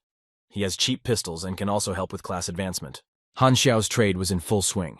People were buying weapons and ammunition from him, ordering new tasks, and acquiring weapons skills. Han Xiao saw that players were telling each other about him. This gives him free advertising and his business moves forward. The guy was a little tired, but finally the players started to leave. Suddenly he heard someone speaking to him. It was a girl named Maple Moon, level 3. She was interested in why the Black Ghost was at odds with the embryo organization. Han Xiao thought about how to answer. He saw that Maple Moon seemed to enjoy understanding the game's storyline. He turned around and walked to his car without answering the girl. Maple Moon apologized and said that she probably shouldn't have asked that. But the Black Ghost lit a cigarette and replied that Embryo was a disgusting organization. He went on to say that Embryo uses the grief of people who have lost their homeland to manipulate them and fight for their own personal interests. The organization is trying in vain to start a war to wound this world even more. Maple Moon clenched her fists and said that Embryo was just a terrible organization. Han Xiao looked her straight in the eye and asked if she wanted to become an enemy of Embryo. The girl, full of fierce hatred, clearly answered that yes, she did. Her eyes lit up. Now her reputation with the Black Ghost has increased by 5 points. She saw that it was all really part of the game's storyline.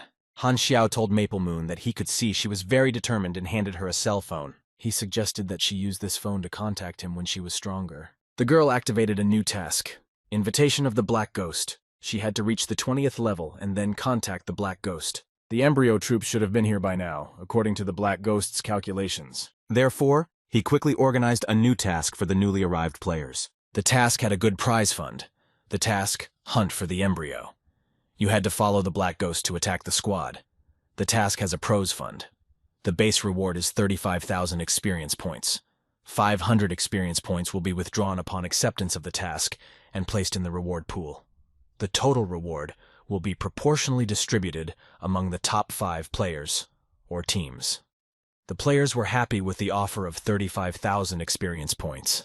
This was a lot, as the previous tasks were given a maximum of several hundred. One of the players said that it was impossible to allow other players to accept this task as well. He was asked why he had this opinion. That player said that only 5 would receive the reward, and there were more than 100 players on Mount Arcturus. Instead of fighting with everyone, it's better to take 35,000 for yourself. If only your guys take part in the task, they will share the reward among themselves. In addition, if they complete the task as a team, each of them will receive a certain number of points more than they would have done on their own. The other players agreed again. They decided not to let anyone approach the Black Ghost for the next 2 hours. Han Xiao realized that the players who had arrived in the first batch were up to something. In no case did they let anyone who wanted to buy weapons or ammunition near them. They said that the Black Ghost was currently unavailable, and that it was not possible to talk to him yet. Han Xiao guessed that those brave boys had decided to take the entire prize money for the task he had sent them recently. So he decided to teach them a lesson. Han Xiao reduced the reputation of each of those who forbade others to approach him by 10 points with the Black Ghost. So, many people now have a reputation with the Black Ghost minus 5 points, and the current relationship, cold. The player who started all this took it upon himself to get his head around it because other players started coming up to him and complaining that they would now not have enough relationship points. He just didn't know what to say to them. The news spread among the players in the newbie village that the Black Ghost had started accepting applications for tasks. Almost all of the players ran to the Black Ghost's car and began to beg him to accept 500 experience points from them so that he would allow them to participate in the task. Han Xiao will not allow anyone to appropriate his fund alone. The task should be available to the maximum number of players. Those players who were allowed to participate in the task began to form their teams. A player named Maple Moon also wanted to join the team. She approached them, but they turned her down, saying that they had already recruited the last player they needed. Suddenly, someone put a hand on her shoulder and called her by name. The girl turned around. It was the Black Ghost himself. He smiled at her and told her that she would be on the team with him. Then he handed her a rifle and told her she could use it, but it was a real sniper rifle.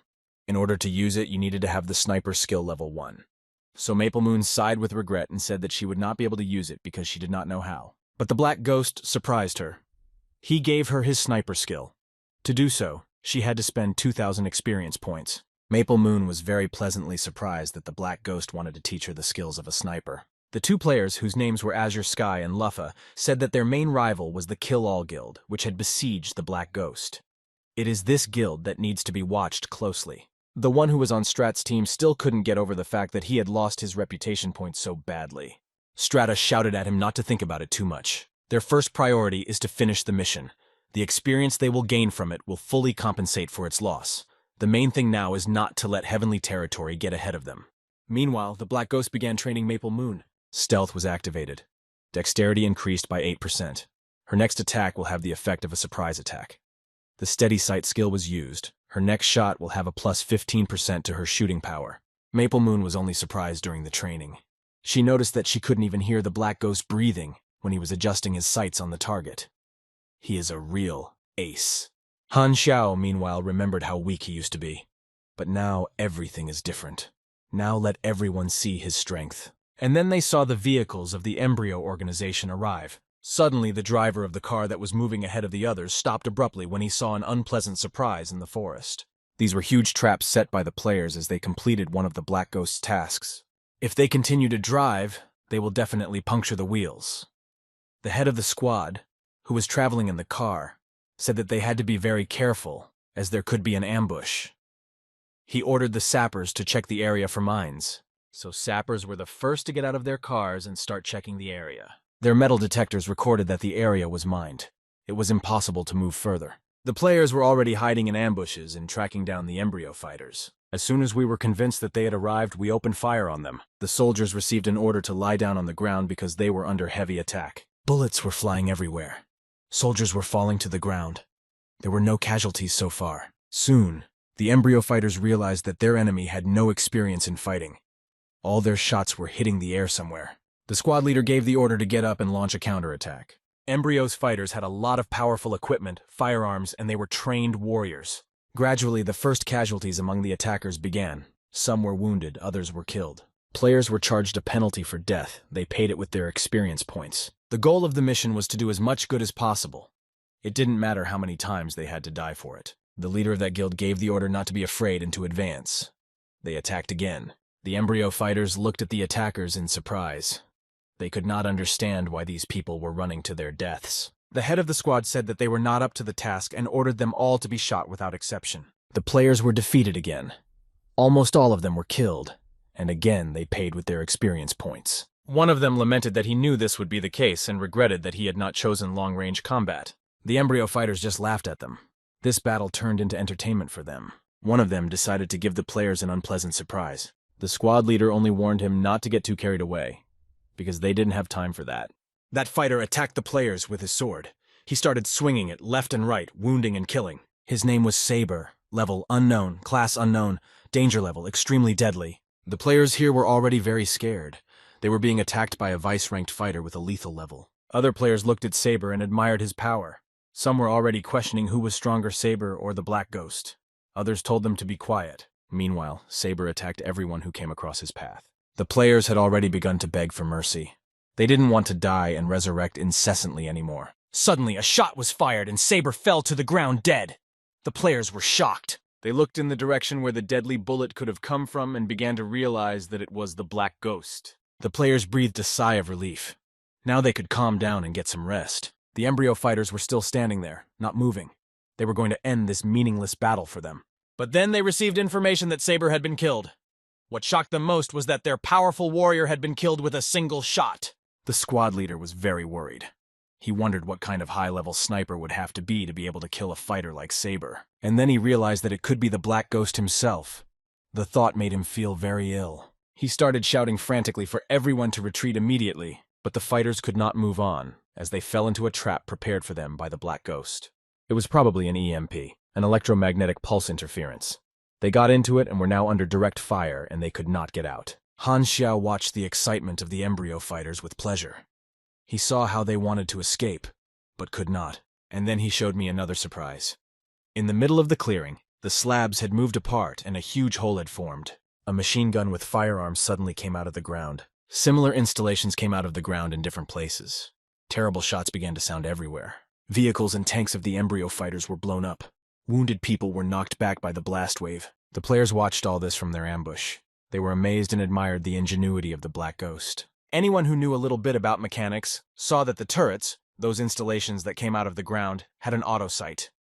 The mechanics class had never been so fierce before. The explosions took place one after another. The embryo fighters were running away as far as they could to avoid the deadly shell. The players also decided to run away from that place. After all, it is not known whether the blast wave will hit them or not. Suddenly, Maple Moon entered the battlefield, holding her rifle.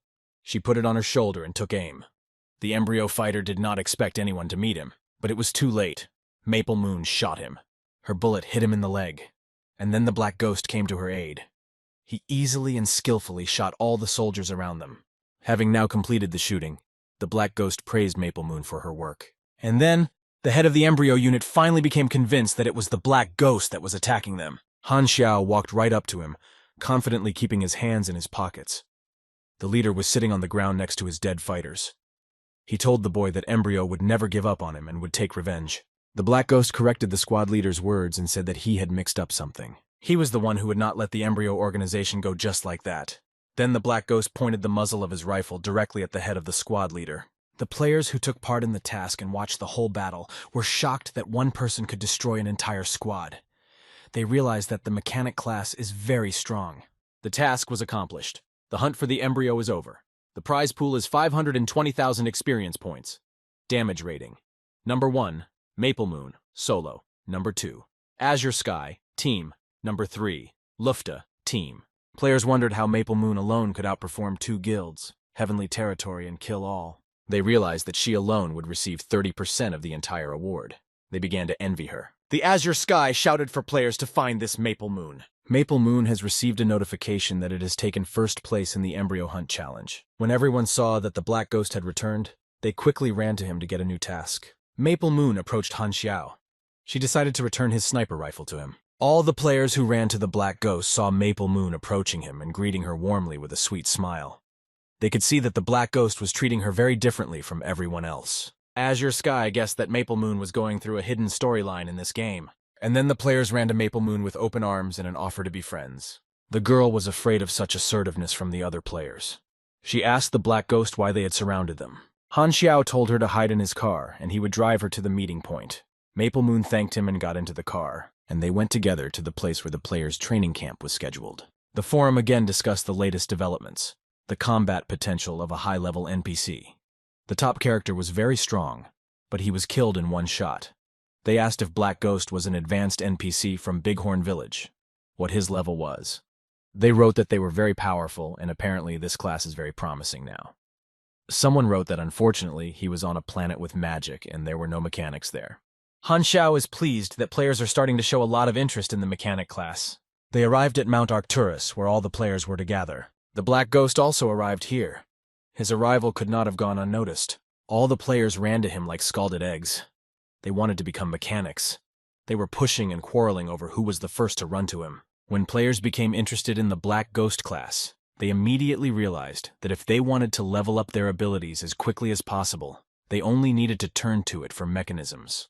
Maple Moon wanted to hide quietly while everyone was distracted by the Black Ghost. As soon as she stepped away from the car, she heard someone calling her name. It was Azure Sky who addressed her. He asked if she had some time. The girl was scared.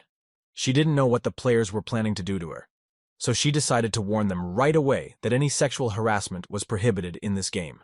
Azure Sky stopped in surprise. He said he just wanted to ask how she launched the secret storyline in Black Ghost, but the girl did not know how it happened, so she decided to run away from her persecutors. Azure Sky told his friends to ask around the other players. He was sure that someone must have heard Maple Moon's conversation with Black Ghost. Finally, one of the players ran to Captain Azure Sky and reported that he had managed to figure it out. He quietly, in a whisper, told the captain everything he had learned. The Azure Sky now understood how it had happened. The Black Ghost was sitting in his car when Azure Sky and another player came running to him. Azure Sky immediately asked Han Xiao why he was at odds with Embryo. The Black Ghost only replied that he didn't care, and said nothing more. Azure Sky screamed. Didn't Maple Moon ask the same thing? Another player laughed at the situation. And then the Black Ghost said that he had to go. The players started asking him to stay. They wanted to reach a certain level to be promoted to mechanics. However, he did leave. After all, the market potential on Mount Arcturus has been exhausted. The game had just begun, and there were a lot of newcomers everywhere. Han Xiao wanted them to become stronger. Then they would be more useful. The embryo base in the south is just starting to evacuate. The Black Ghost was hoping to get a lot of A-level assignments there. The Sword of Violence also came to the gathering place on Mount Arcturus. He heard that the Black Ghost was supposed to be here. So I asked other players where I could find him. However, he heard a not very pleasant answer.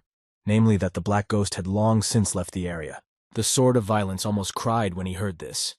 He was very disappointed about that. He grieved that he had spent so much time searching for the Black Ghost and that he had simply left. The boy was walking sadly around the village, through the forest, wondering where the Black Ghost could be now, where to look for him. He was very sad, even crying. He desperately needed to find Han Xiao, so he wandered around, not knowing where to go next. Suddenly he heard someone calling him. The guy stood up in surprise. He was a little frightened by this suddenness, because he had been walking around in his thoughts all the time. And it was the Black Ghost himself. He asked the Sword of Rage if he was looking for him. The Violent Sword immediately jumped on him, saying that he had finally found him and rushed to hug him. Barely free from the embrace of the Violent Sword, the Black Ghost shook his head. Then he told him to follow him. The Swordfish could not believe his ears. He asked if they were going together and where exactly. The Black Ghost said that he would have to do some evil deeds. He took the tablet, opened the map, and started tracking something. The map showed the Tedramira River. The Sword of the Storm did not know what kind of place it was, but he looked closely. The Black Ghost replied that this place was a battlefield. His gaze became formidable. His eyebrows drew inward. Military boats were sailing down the Tedramira River. Meanwhile, fighter jets were flying in the sky. One soldier reported that their reconnaissance had discovered the location of the enemy flotilla. After that, the singer of Embryo, Lin Yu, ordered his soldiers to prepare for battle. Lin Yu said that they would sink the Star Dragon and Haiyu navies near the sea. He clearly explained to the soldiers that if they wanted to survive, they had to break through the blockade and make their way further. Lin Yu continued that there could be no mercy for the enemy. Let the soldiers not forget that their homeland was wiped off the map by the shelling of 6 countries. Then he raised his hand, clenched into a fist, and shouted that they had no choice but to fight to the death. The soldiers were energized by the commander's speech. They all started shouting as one that they would definitely fight. It was their fight for life. Red Viper Hell was on the ship next to Lin Yu. She wondered why their warriors were so sure of their plan. After all, with their ships, hoping to break through the encirclement of the Star Dragon and Haiya navies is complete folly. She was very unhappy with the military commander's order. She was well aware that only a few would survive such a battle, but for the sake of her little sister, she must be among them. The blockade line of the Star Dragon and Haiya allied forces was located at the mouth of the Tedramira River. The soldiers of these allied troops laid underwater mines in that area near the sea and reported it to their superior. Now the encirclement was complete. Embryo is now nothing more than a cornered animal. One soldier said he had heard that Li Yalin would take part in the battle. He wanted to find her. She still hadn't returned his money for the flammable shells. This was a task of particular importance. Mistakes are absolutely unacceptable here. Warrior Hao Yue must personally see to it. However, the soldier easily replied that the commander was too worried. Over the past month, he had never failed in a mission. Li Yalin was hiding somewhere in the bushes. She breathed a sigh of relief that no one had noticed her, fortunately. And then Hu Yue came up to her and asked her what she was thinking about. Li Yalin snapped back that it was none of his business. But the guy laughed at that and said that they were partners, so it was inappropriate to be angry with each other. But the girl got even angrier and told him to leave her alone and not to bother her. Hao Yue didn't want to let her go that easily. He asked her to stay and talk to him about all sorts of things. A completely furious Li Yalin turned her face to Hu Yue and, kneading her fists, asked him if he was too fond of talking. He was very frightened by this. Hacker Lin Yao laughed at Hu Yue and said that he was still such a coward. He called him a monkey. Then he added that only his brother Xiao is an example of courage for him. Hao Yue asked who Xiao was. He had never met him before. He thought that soldiers who were not in the squad were removed from the list. He wondered why no one had taken his place yet. Lin Yao did not know how to answer this question. He began to make something up as he went along. Captain underscore. Underscore underscore underscore underscore underscore underscore underscore underscore underscore underscore came to his aid. He said that Han Xiao was their partner, but special reasons forced him to leave the service. Li Yalin simply huffed at this request and said, as if nothing had happened, that Han Xiao must have just died. But Hou Yue said that she shouldn't lie. If he died, he would be removed from office. He noticed that they talked about him with disgust, but he could hear in their voices that they missed him very much. Li Yalin got angry again and attacked Hou Yue. She shouted that he was tired of living. However, the guy tried to calm her down and offered to make a deal. Then the soldiers who were looking for Li Yalin thought they heard her voice. They went to the place where the sound came from. They wanted to find her at all costs. Li Yalin screamed even louder, accusing Han Xiao of leaving her alone with all this confusion. She threatened him that if he caught her eye, she would definitely kill him. Lin Yao began to calm her down. He tried to appeal to her common sense, saying that those to whom she owed money would hear her if she didn't stop screaming. Meanwhile, the soldiers were being pushed to fulfill their tasks. The players did not like those tasks. They were not what they expected from the camp of the Star Dragon Empire. They decided that they were deceived. The tasks were like those for laborers. Bright Moon said that the server had just been launched, and the complexity of the main tasks was far beyond their abilities. She added that this game is very strangely designed. The task was called Battle of the Tedramira River.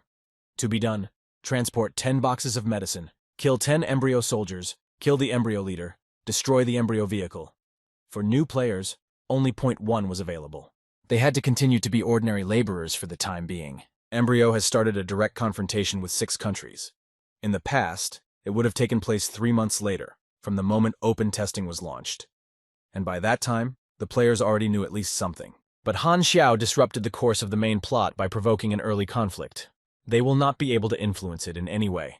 Mr. Black arrived at the meeting place, where they had agreed. The Darknet military also arrived there. The Black Ghost was asked if he needed anything. The Black Ghost replied that he would need the latest information on the evacuation plans for both the embryo and the Star Dragon and Haiya. He was promised that the data he was asking for would be sent to his computer in the near future. The Black Ghost added that he still needed a helicopter on call near the mouth of the Tedramira River. At the headquarters of the Allied forces, the Star Dragon and Hayu were carefully preparing for a fierce battle. The leader told the soldiers that the troops were already deployed according to the plan. Embryon plans to combine its ground forces with submarines. For this purpose, they have set up a minefield to delay them. The Star Dragon and Haya helicopter units can attack the enemy sapper squad from the air, and missiles will finish off those who manage to get out of the forest. This way, nothing will be left of the embryo. The embryo ground support camp reported that an investigation showed the troops had begun to move. They planned to attack them from an ambush in the Cloud Valley. The soldiers knew that there was no way to get around Cloudy Valley, so they would have to accept a fierce battle. They decided to go there immediately. They decided to show their opponents how ruthless they were. The Black Ghost was also approaching that place. He knew that this must be the place where the battle would take place. He realized that now he had better find some shelter and wait there for it to begin. While he was driving and thinking about it, he received a phone call. The caller asked him if he was planning to join Embryo. It was Bennett Anderson who called him.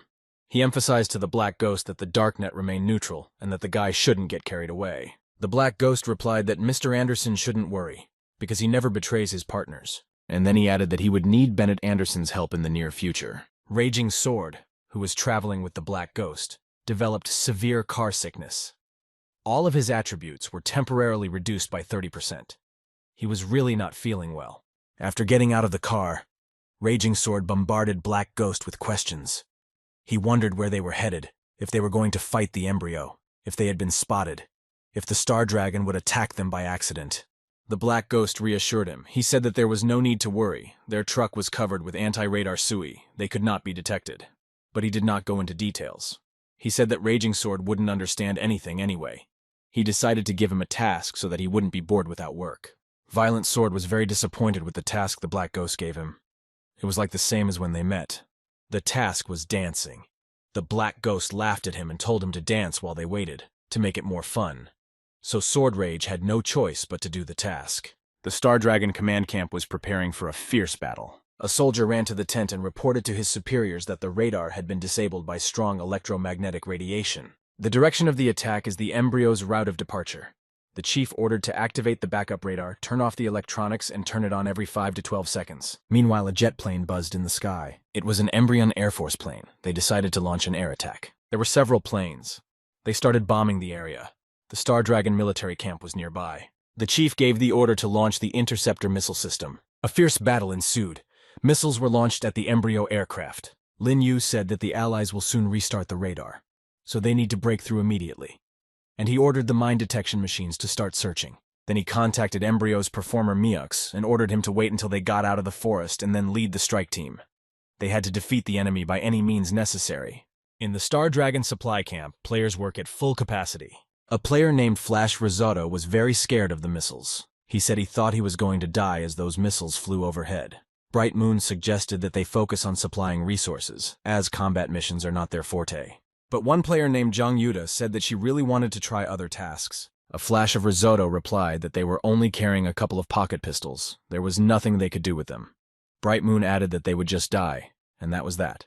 But Jung Yuta insisted that she still really wanted to try to fight. Then Bright Moon suggested that Flash Risotto go at least to see what the situation was like. Jung Yuta was greatly motivated by this and ran as fast as possible to where the fighting was going on. The Black Ghost was watching the battle with his mechanical devices.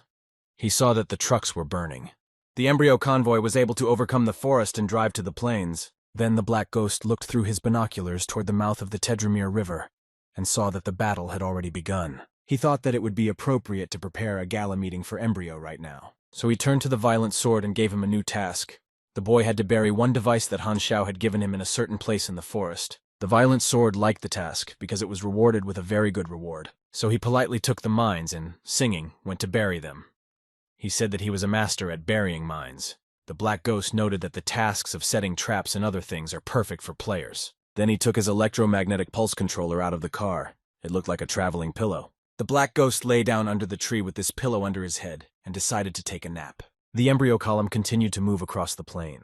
Their vehicles and tanks were constantly under fire. One of the soldiers told the commander that the shelling was very powerful. They were unlikely to break through. Then Commander Lin Yu ordered them to gather together and activate the veil. The embryo fighters activated a firewall to break through. Their guns were firing uninterruptedly to kill.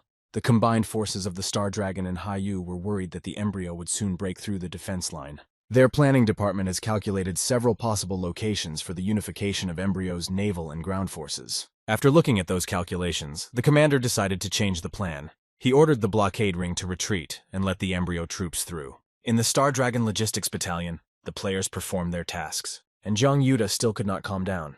She said that she didn't like just watching the NPS struggle. She wanted to take an active part in it herself. Suddenly, a flash of risotto drew the girls' attention to someone approaching them, and this was the singer of Embryo Mihawks.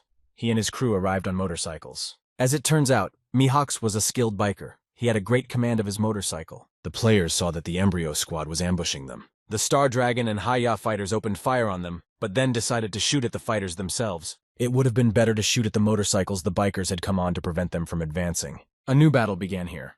The Star Dragon and Haya fighters were caught off guard by this unexpected visit. In one deft movement, Mihawks jumped off his motorcycle and rushed into hand-to-hand combat. His punching power was extremely powerful. He easily dealt with his opponents. The Star Dragon and Haya fighters immediately reported to their superiors that the Embryo Executor had broken through their blockade. They needed help immediately, and then a sniper bullet hit Mihawks, the singer of Embryo, directly. He was thrown back. Mihawks fell to the ground. The bullet hit him in the shoulder. The wound was bleeding. It was the Black Ghost who entered the fray. He stopped Mihawks with an accurate shot. The captain of the Star Dragon and Hayu noted that it was an extremely powerful sniper with only one rifle. He began to realize that it was the Black Ghost, but he wondered why he was helping them. A soldier sitting next to the chief asked what they should do next, how to act. The commander replied that the sniper did not look like their enemy, so let everyone concentrate solely on fighting Embryo. Meanwhile, the Embryo headquarters reported that Mihawks was wounded. Chief Lin Yu ordered the second squad to deal with the sniper who shot Mihawks. He also ordered me to take a few of the test subjects they had brought with them. The Black Ghost continued to monitor the area and kept his rifle at the ready. Battle on the Tedramira River, Various. The Black Ghost entered the battle between the Star Dragon and the Embryo. As he chose a side, information was offered on how he could help his allies. The Black Ghost knew that this task could not be rewarded with less than 300,000 experience points. This time he would have a very good reward. At the moment, he was targeting Embryo military equipment that was trying to break through the Star Dragon's defense line. The Black Ghost called out to the Sword of Lust to come back to him. The violent sword had just set the last mine and was already running back. And then the Black Ghost pressed a button and launchers appeared from the ground right in front of the column of Embryo tanks. They started firing shells at enemy vehicles from different locations. The shots were so powerful that the tanks were simply scattered in all directions. The Sword of the Storm saw it all with his own eyes. He was very surprised that the mines he had placed on the orders of the Black Ghost were so powerful that they blew up an entire armored personnel carrier. Mines were exploding, tanks were burning, and the convoy was stopped. They could not move on. But the battle continued. The Embryo unit did not give up. They wanted to break through the blockade at all costs. The battle was joined by experimental super soldiers trained in the laboratories of the Embryo organization. Swordfish was watching all that with binoculars.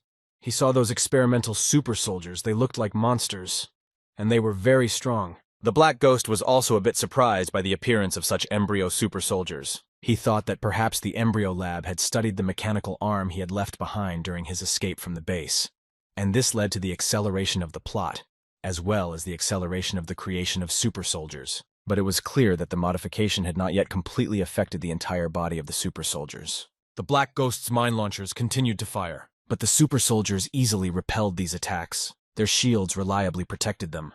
For them, it was just child's play. Having fought off the attack, they launched a contour offensive. With a few powerful blows, they destroyed the mine installations that the Lush Sword had carefully placed on the territory. The Black Ghost noted that the super soldiers have excellent defense capabilities. Then he decided to release his powerful robots to meet them. The Black Ghost's truck was parked in a safe place. He opened the door remotely, and with it came the works that Han Xiao had prepared in advance. A fierce battle between the Embryo super soldiers and the Black Ghost robots has begun. The robots began to attack, and the super soldiers defended themselves with their super strong shields. But the robots had more powerful weapons, and were able to shatter the shields of the super soldiers. Several super soldiers were defeated.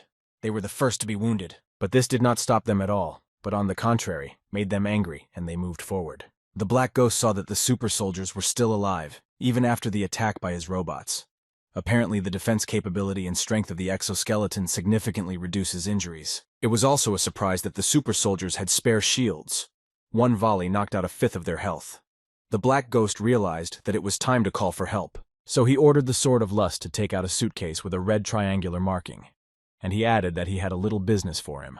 The Sword of the Storm was shocked by the large reward offered for this task. The task was called Brave Sacrifice. I had to gather all my unfulfilled dreams and light up the sky with a brilliant explosion.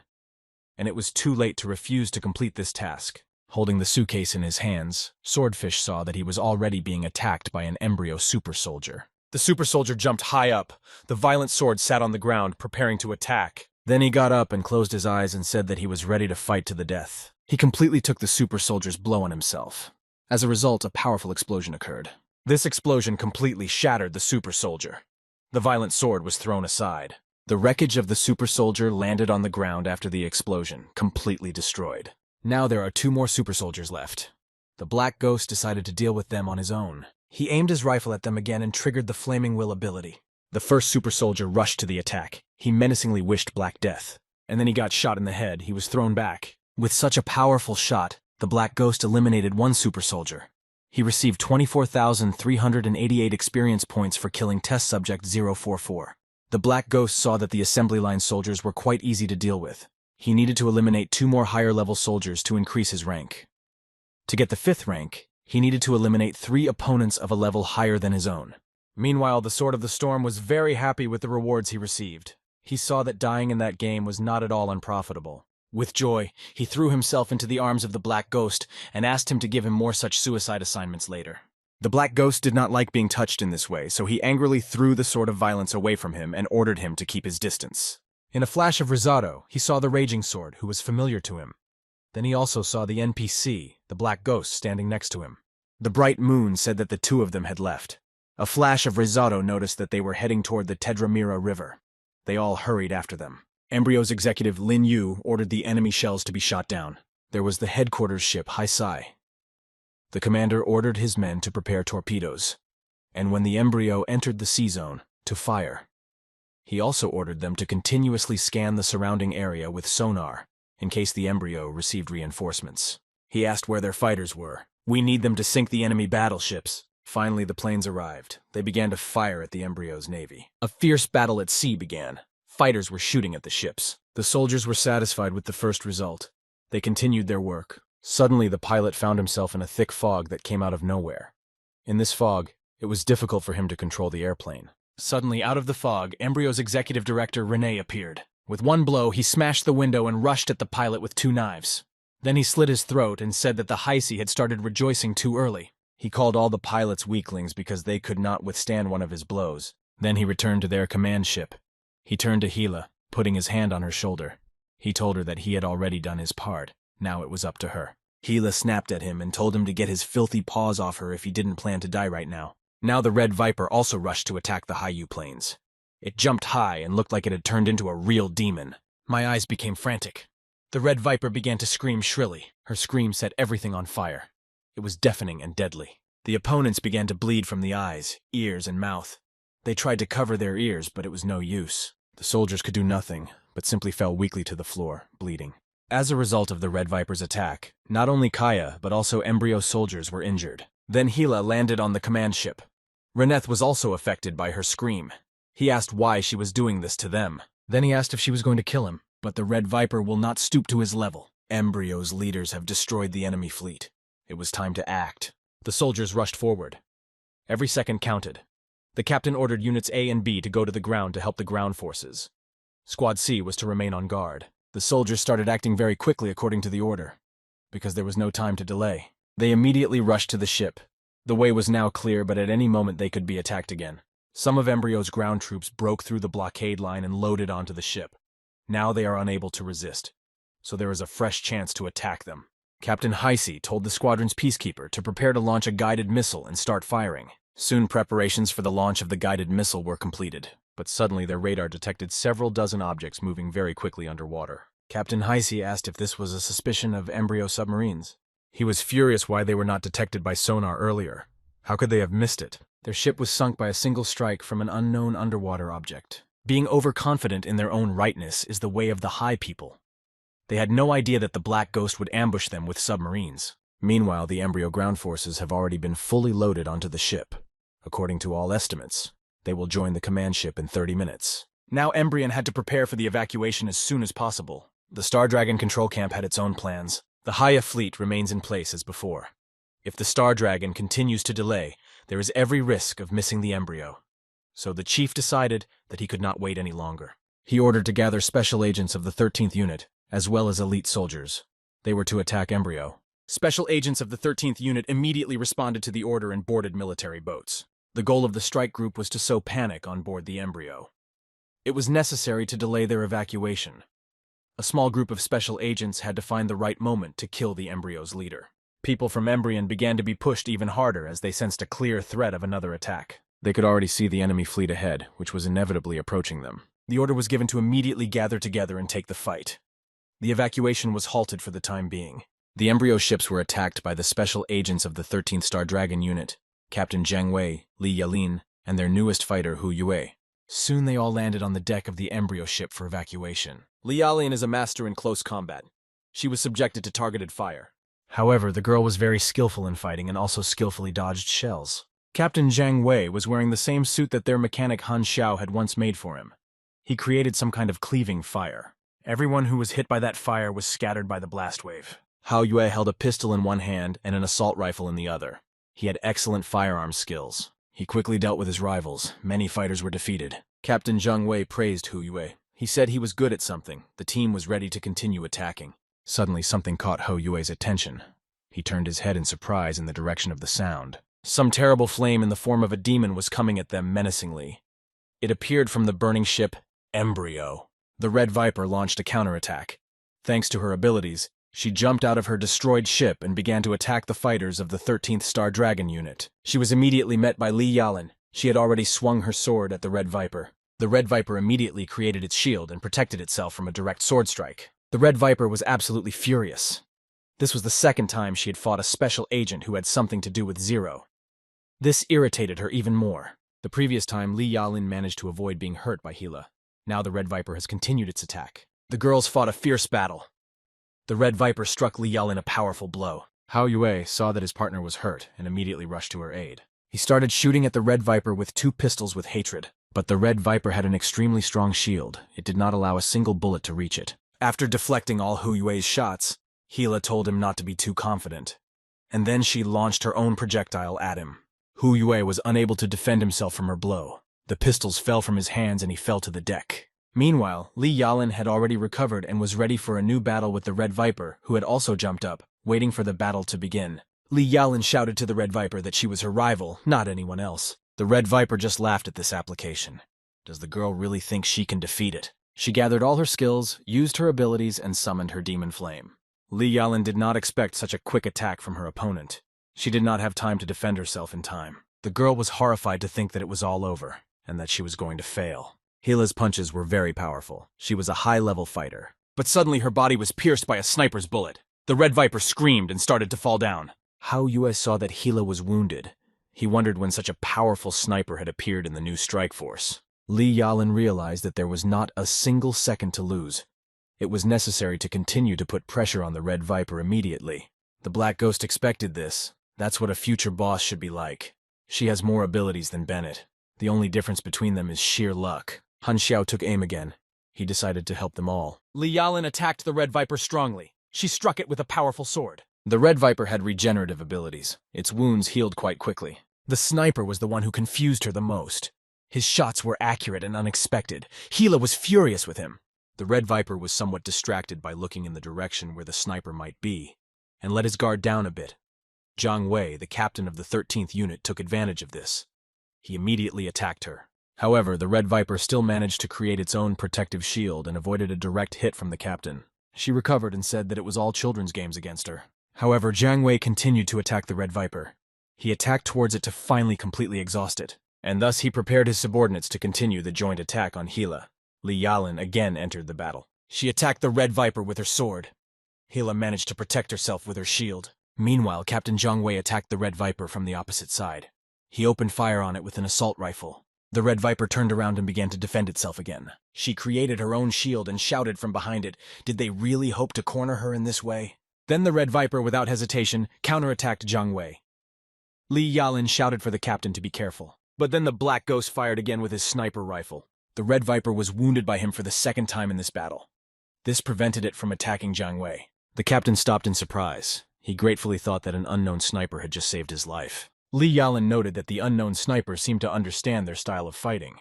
It was necessary to continue fighting the Red Viper to give the other fighters the opportunity to create an attack. The Red Viper started mocking the fighters of the 13th Star Dragon Unit again.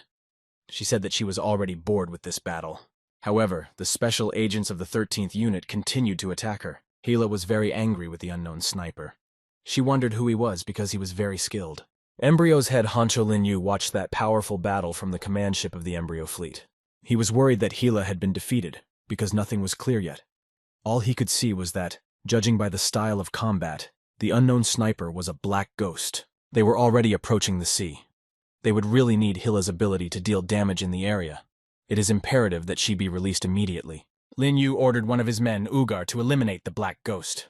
Ugar gladly accepted the order to carry it out. He said he would gladly destroy the black ghost. He immediately ran to find out where the sniper was hiding. First of all, it was necessary to determine the place of his ambush, and he managed to detect a sniper's ambush. He went there as soon as possible, but suddenly someone stopped him. They even shouted his name. One fighter blocked Urar's path. He said he would never let him through. Ugar was furious that someone dared to stop him, preventing his attack. He was one of the fighters of the 13th Star Dragon Unit. He stood menacingly on the road and told Ugar not to even think about taking a step forward. Ugar arrogantly asked if he was going to stop him from doing so, and a fierce battle began between them. Each was a high-level fighter and had his own developed abilities and skills. Lin Yu, the Embryo's executive, saw that Ugar had been detained, and they had no time to lose. So he decided to send Reneth to deal with the Black Ghost as well. Reneth was only too happy to serve his organization again and gladly accepted the order to execute. But when Reneth attacked the Black Ghost, he was immediately protected by the Sword of Rage. He shouted to his boss to be careful and covered him with his body. The Black Ghost saw that Reneth must have teleported. He managed to create a partial defense on himself. Reneth was furious. He thought that the Black Ghost was just a high-ranking sniper, but it turned out that he was also extremely strong in close combat. Reneth saw that the Black Ghost was very difficult to defeat, so he decided to retreat immediately. But the Black Ghost did not want to let him go so quickly and grabbed his legs when he was about to teleport out of there. Then he decided to counterattack his attacker, but at first he simply did not let him go. Reneth shouted at the Black Ghost as he managed to get through its teleporter. As a result, he was unable to escape. Meanwhile, the Black Ghost prepared to strike his opponent. With one powerful blow, he hit Reneth directly in the face with his hand, which was wearing an electromagnetic glove. The Black Ghost thus completely defeated his opponent. Reneth did not expect them to travel together with his teleporter. He also thought that the sniper would be weak in close combat. And then the soldiers of the Embryo organization ran to attack the Black Ghost. They did not expect their opponent to teleport directly to their ship. It turns out that he had trapped himself. The Black Ghost stood in the middle of the deck above his opponent, whom he had just defeated. The Embryo soldiers surrounded him and pointed their guns at him. They began to fire at the enemy with hatred, fiercely wishing to destroy him. The Black Ghost opened his cloak with a smile on his lips. He seemed to be mocking his opponents. An incomprehensible device was attached to his chest. The Black Ghost still paused, and suddenly everyone saw the effect of that machine. All the bullets flying at the Black Ghost stopped right in front of his body. Embryo's soldiers were shocked by the sight. None of their bullets hit the enemy, and then everyone was horrified to see that the bullets they fired began to ricochet. A dome formed over the Black Ghost, which did not allow any bullets to reach it, and even deflected them in the opposite direction. A terrible slaughter began. Everyone who surrounded the Black Ghost was killed. They simply did not have time to hide from their own weapons. The device that came in handy for the Black Ghost was called the Field Repulsor. Type: unusual machine. Power output: 110/150ths, requires a charge. Effective range: 20 meters. Effect: generates a strong repulsive field and repels objects in the area of action. Recharge time: 6 minutes. Note: go away. The Black Ghost was satisfied with the effect of the Field Repulsor. He said it was his new useful toy. After an insanely successful battle for the Black Ghost, he pulled out his gun and was about to move to another place. Now the Black Ghost decided that since he was here by the will of fate, he would kill the Magnificent Seven. The Embryo command ship received a report of recent heavy casualties. Chief Lin Yu couldn't believe it at first. After all, Reneth, that idiot, didn't kill the Black Ghost. Moreover, he brought this enemy to them, to their flotilla. Han Xiao, meanwhile, continued to implement his plan. Lin Yu contacted Hila. He told her that Reneth was dead. He ordered her to come to them immediately and deal with the Black Ghost. Hila was very annoyed. She was tired of all the games the Black Ghost was playing. She was frantic to end it all as soon as possible. As Hila approached the command ship, she immediately used her powerful attack. She opened her mouth and screamed. The Black Ghost put his hands over his ears and leaned back on the deck. Hila hung in the air. Han Xiao received 211 points of psychological attack damage from the Red Viper's attack. He was now in a state of concussion. He pulled out a pulse grenade he was carrying. This grenade uses high-frequency sound to destroy the eardrum. Range, 50 meters. Effect, causes dizziness. The range is determined by endurance. The Black Ghost threw a pulse grenade at the Red Viper's feet. The grenade looked like an ordinary anti-tank grenade. Hell just huffed at that, thinking that the Black Ghost wanted to defeat her with such a grenade. How naive he was, she laughed at him. And then the grenade started to work. It made such a piercing sound that the Red Viper covered both his ears and eyes. As a result, she was temporarily paralyzed, unable to attack or defend herself. Before, the Black Ghost was dizzy from the scream of the Red Viper, and now let him feel how terrible it is to hear such a sound. So he took out his pistols and started shooting at the Red Viper while it was semi-paralyzed. The bullets hit Hell. She could no longer resist, let alone counterattack. Then the Black Ghost kicked her, pushing her overboard from the ship where they were fighting. So the Red Viper, defeated, fell overboard into the sea. It no longer posed a threat to its rivals. The Black Ghost stood on the edge of the deck and watched the body of the Red Viper go underwater. He realized that Hila was a difficult boss. Very difficult to defeat. It was better to let her leave the battlefield. The special agents of the 13th Star Dragon Division arrived. Li Yalin saw the Black Ghost, pointing at him with her finger, and shouted, "How dare he come here?" And then she lowered her voice and said in a friendly tone that she had been looking for Han Xiao for a long time, and had finally found him. The Black Ghost began to play dumb. He said he didn't know who Han Xiao was, and that she was confusing him with someone else. He thought to himself that it was unfortunate that he had run into Li Yalin. The girl came closer to him, took his collar with one hand, and clenched the other in a fist. She said that he was overdressed. Then she added that he shouldn't even think that the mask would help him hide. Hu Yue asked Commander Zhang Wei what was going on here. The commander rounded his eyes and could not believe that it was Han Xiao, the Black Ghost, who was standing in front of them. He wondered what he looked like now. Li Yalin continued to yell at the Black Ghost that it was absolutely useless for him to run away to the Darknet. She demanded that he immediately give her the advance he had given her for Han Xiao Tongdiao a long time ago. The captain interjected. He said that Han Xiao had joined the Darknet, but the top of the 13th Star Dragon Division had a mixed reaction. Perhaps Han Xiao is on a secret espionage mission. He walked closer to Li Yalin, put his hand on her shoulder, and told her to calm down and stop screaming. Han Xiao must be on a secret mission. While they were talking and arguing like that, the enemy attacked them. It was one of the embryo fighters. He landed next to the special agents of the 13th unit of the Star Dragon. He was wearing a gray cap with a naked torso. As soon as he landed, he underwent a transformation. He transformed into a huge white wolf. This wolf immediately rushed to attack the special agents. Everyone prepared for defense in another battle. Li Yalin jumped up, holding her swords. At this time, Captain Zhang Wei addressed the wolf. He told him to look at him, not up at Yalin, but at him. Then he jumped up and struck the wolf's head with a powerful blow. He knew the soldier well. As soon as the wolf was silenced by that blow, the Black Ghost entered the fray. He held his pistols ready.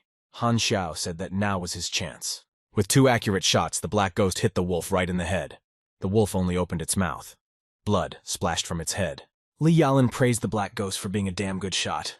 Then the girl struck the wolf's back again. She ran her sword right through its spine. The wolf stood up on its haunches, and the special agents of the 13th unit continued to inflict fatal wounds on it from all sides. Hu Yue only admired the way his colleagues worked. He watched as the 3 special agents worked so smoothly together, never once even talking. He could see that with such a powerful attack, the wolf had absolutely no strength left to retaliate. The wolf began to whimper. His body was wounded everywhere with cuts and bullet wounds. He had less and less strength. The Black Ghost took up his sniper rifle and aimed at the wolf. He will not let it escape from the battlefield. The wolf jumped up, but a sniper's bullet caught him in the air. Then he was put down by a blow from above by Captain Zhang Wei. The squad of the 13th Star Dragon Unit took turns delivering crushing blows to the enemy in a coordinated manner. Afterward, Black Ghost and Zhang Wei congratulated each other on their excellent work. They had done a perfect job. And then the captain received information on the radio that the embryo fleet was approaching the sea. They were ordered to intercept them immediately. Zhang Wei accepted the order for execution. He immediately passed it on to the men of his unit. The soldiers responded immediately. Then Zhang Wei addressed the Black Ghost. At first he wanted to call him Han Xiao, as he had done in the past, but when he said, Han, he stuttered and continued to address him as the Black Ghost. He asked him if he would go with them to intercept the enemy.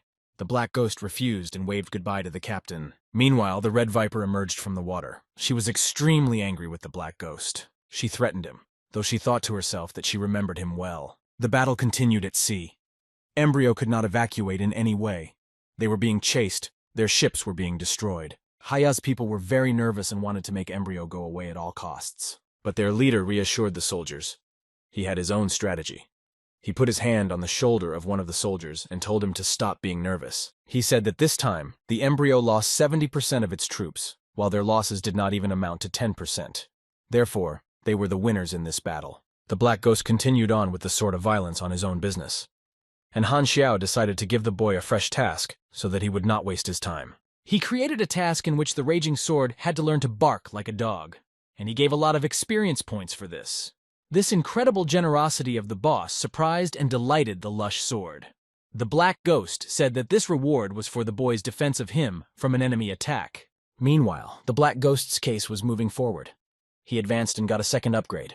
Then Black Ghost and Violent Sword saw a supply helicopter arrive to pick them up. Progress Embryo's fall advanced by 2%, and the total increase was 21%. The Black Ghost has moved to a supply helicopter. In recent days, other continents have struck at the evacuated Embryo forces.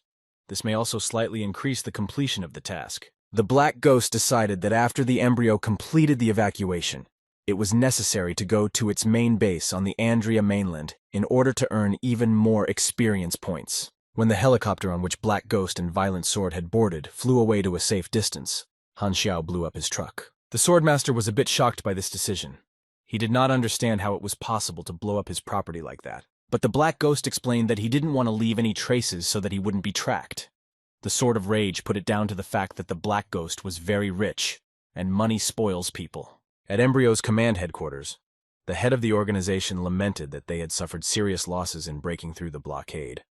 It is worth noting that about 70% of the performers alone were killed. One of the executors said that the Black Ghost had killed 3 of the executors by himself. He asked the manager if he should now start hunting him down and deal with him. The head of Embryo replied that the Black Ghost was a worthless killer, not even worth their time and energy. First, they need to put him under surveillance.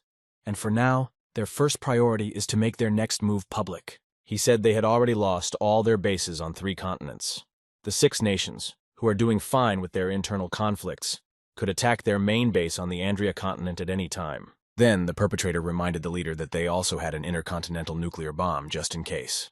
He said that they could release it, and then everyone would die. The leader denied that the time has not yet come for this.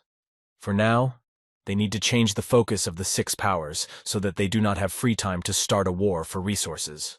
Suddenly, their conversation was interrupted by a soldier who ran to them with a report that they had received a message from Base 13. It concerned a recent successful research subject from the Genetic Enhancement Plan. The supervisor began to read the report. He was looking for an answer to the question of what had happened to the test subject. After all, he was wondering why there was some unpleasant news every day. The soldier who brought this message said that cases like this one have happened to more than one person. This is a common phenomenon that is spreading like a plague. The head of Embryo was upset.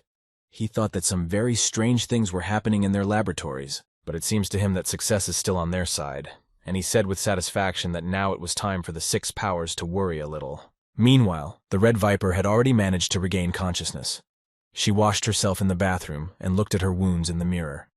She knew that no matter how many wounds she had on her body, they would all heal. Her biggest concern was when all these clashes and wars would finally end. Only then will she be able to reunite with her sister and leave with her. They will be able to be together. The special agents of the 13th Star Dragon Division told their colleagues that they had met Han Xiao, and he is the mysterious Black Ghost. Hacker Lin Yao could not believe it. He insisted that they were simply mistaken. Instead, Li Yalin confidently asserted that she would always recognize Han Xiao, even if he turned to ashes. Then Lin Yao asked their captain if they would stop looking for him. Captain Zhang Wei replied that he had noticed sadness and confusion in the Black Ghost's eyes as he said goodbye to them. Most likely he is on a secret mission. He promised his men that he would check with his superiors about this when he gave them a report. Then Li Yalin asked the captain to find out something for her.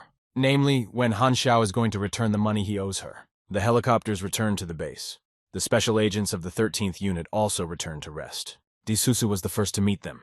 She came up to Li Yalin, hugged her, held her tightly, and asked if she, the little one, was injured. Li Yalin just tried to push her away. Then she said that she had heard that the Black Ghost was fighting them hand in hand. She added that she had also met him before. This information touched Li Yalin, and the girl asked Disusu what the Black Ghost was doing when she saw him. Disusu replied that at the time they met, he was still called Mr. Black. Back then, he was a Scorpion-level assassin who took part in the mission to defend the city of White Gull. The head of the Darknet himself was very interested in him.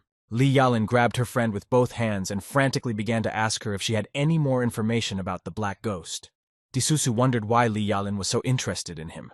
Li Yalin blushed and replied awkwardly that she was just curious. Then Disusu leaned over to her ear, put her palm to it, and said quietly that she would tell her something in confidence. She was going to tell the girl what she had been told by a friend named Golden Fox. Meanwhile, Captain Zhang Wei and hacker Lin Yao listened as closely as possible to what the girls were whispering about, and then they were all stunned by the information that Disusu gave them. The girl said that she had been told that the Black Ghost was not interested in girls, but in men.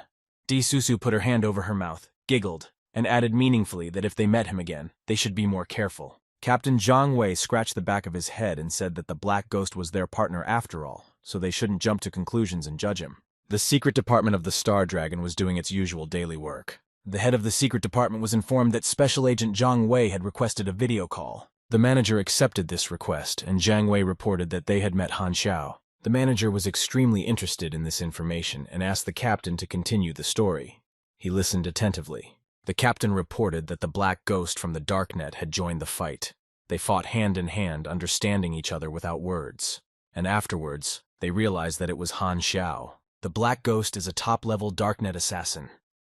Although Han Xiao's strength exceeds all expectations, he is still far from the Black Ghost. The head of the secret department of the Star Dragon thought so. He told Zhang Wei that they must have made a mistake. Zhang Wei wanted to say something, but the head of the secret department interrupted him and told him not to say anything else. He said with certainty that Han Xiao could not be the Black Ghost. Zhang Wei disconnected from the video call, saying that he understood everything. He really understood that his boss was giving him a hint to stop spreading this information.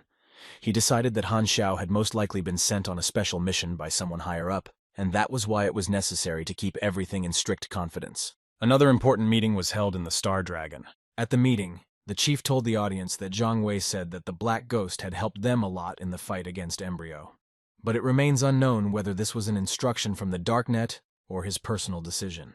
Recently, the Darknet organization was preparing to launch the shelter program and asked them to provide material assistance. Perhaps, by sending the Black Ghost, they intended to show them their favor. This opinion was expressed by the chairman of the meeting. The head of the secret department denied this, saying that the Darknet continues to remain neutral, and their gesture toward the Six Powers is clearly a very good sign. The chairman of the meeting said that they would support Darknet's shelter program and provide them with material assistance.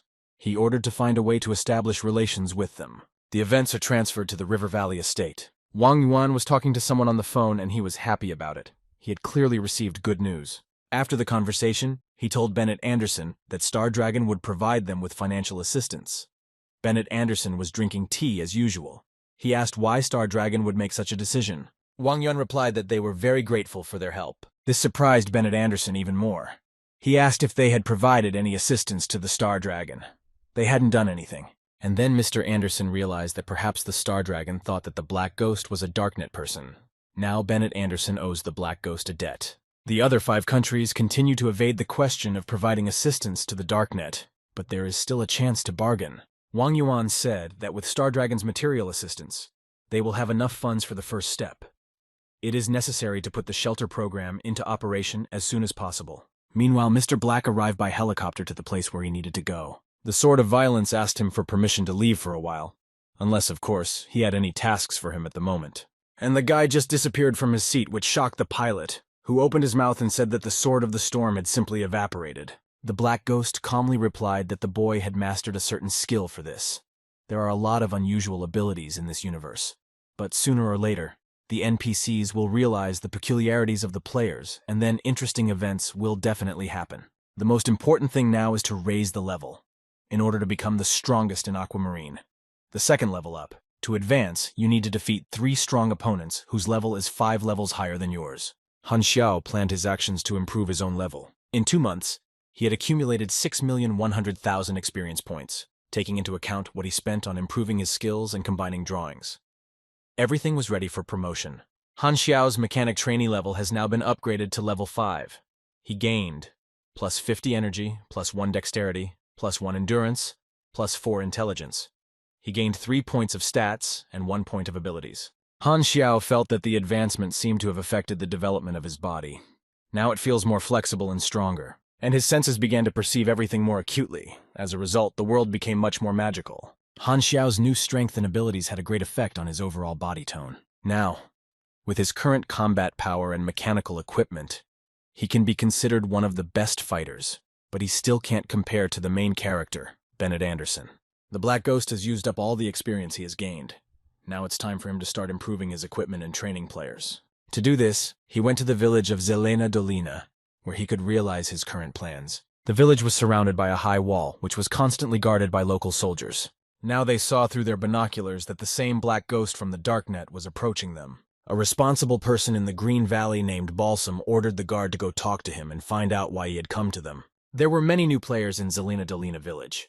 As always, they were looking for a way to acquire new skills and abilities. They were all doing their jobs, and now they noticed that a Black Ghost was approaching the village. So the players ran as fast as they could to meet him.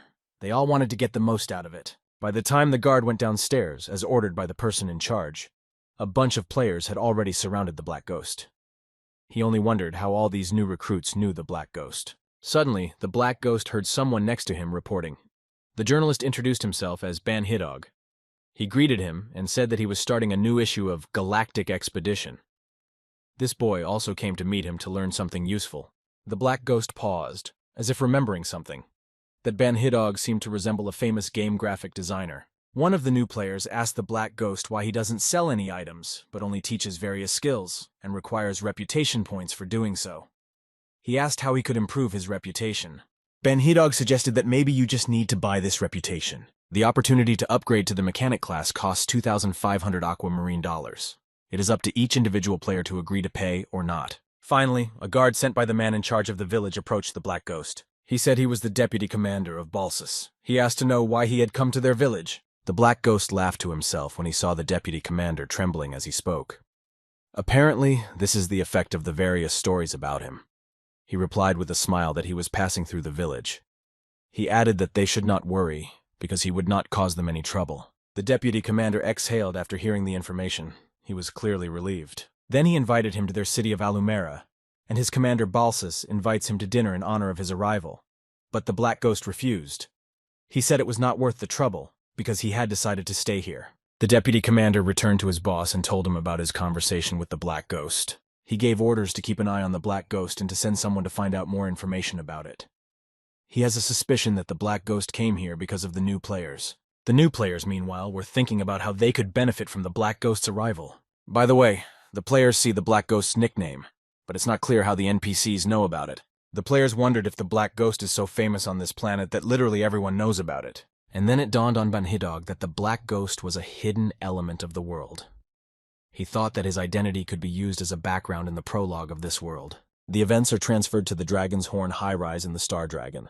There, in the secret meeting room, a secret meeting of the leaders of different countries was taking place. Theseus, Raylan, and Star Dragon are in favor of sending troops.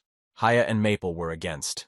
The Horde abstained from responding. They had to discuss a detailed plan for a further expedition to the Andrea mainland. 3 were in favor, 2 were against, and 1 remained silent. The 6 powers finally decided to proceed with the destruction of Embryo's main base.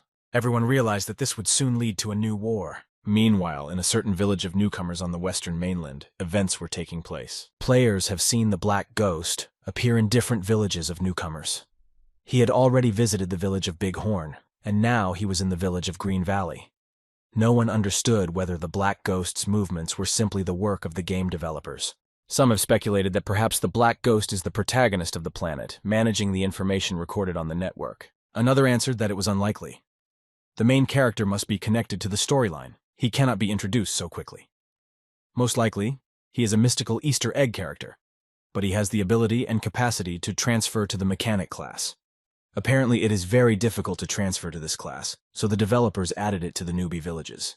Some people didn't like this information because they didn't want to wait so long for the Black Ghost to come. Everyone was upset when it would finally be their turn for the Black Ghost to come to their village. Meanwhile, the Black Ghost was in the village of Zelena Dolina.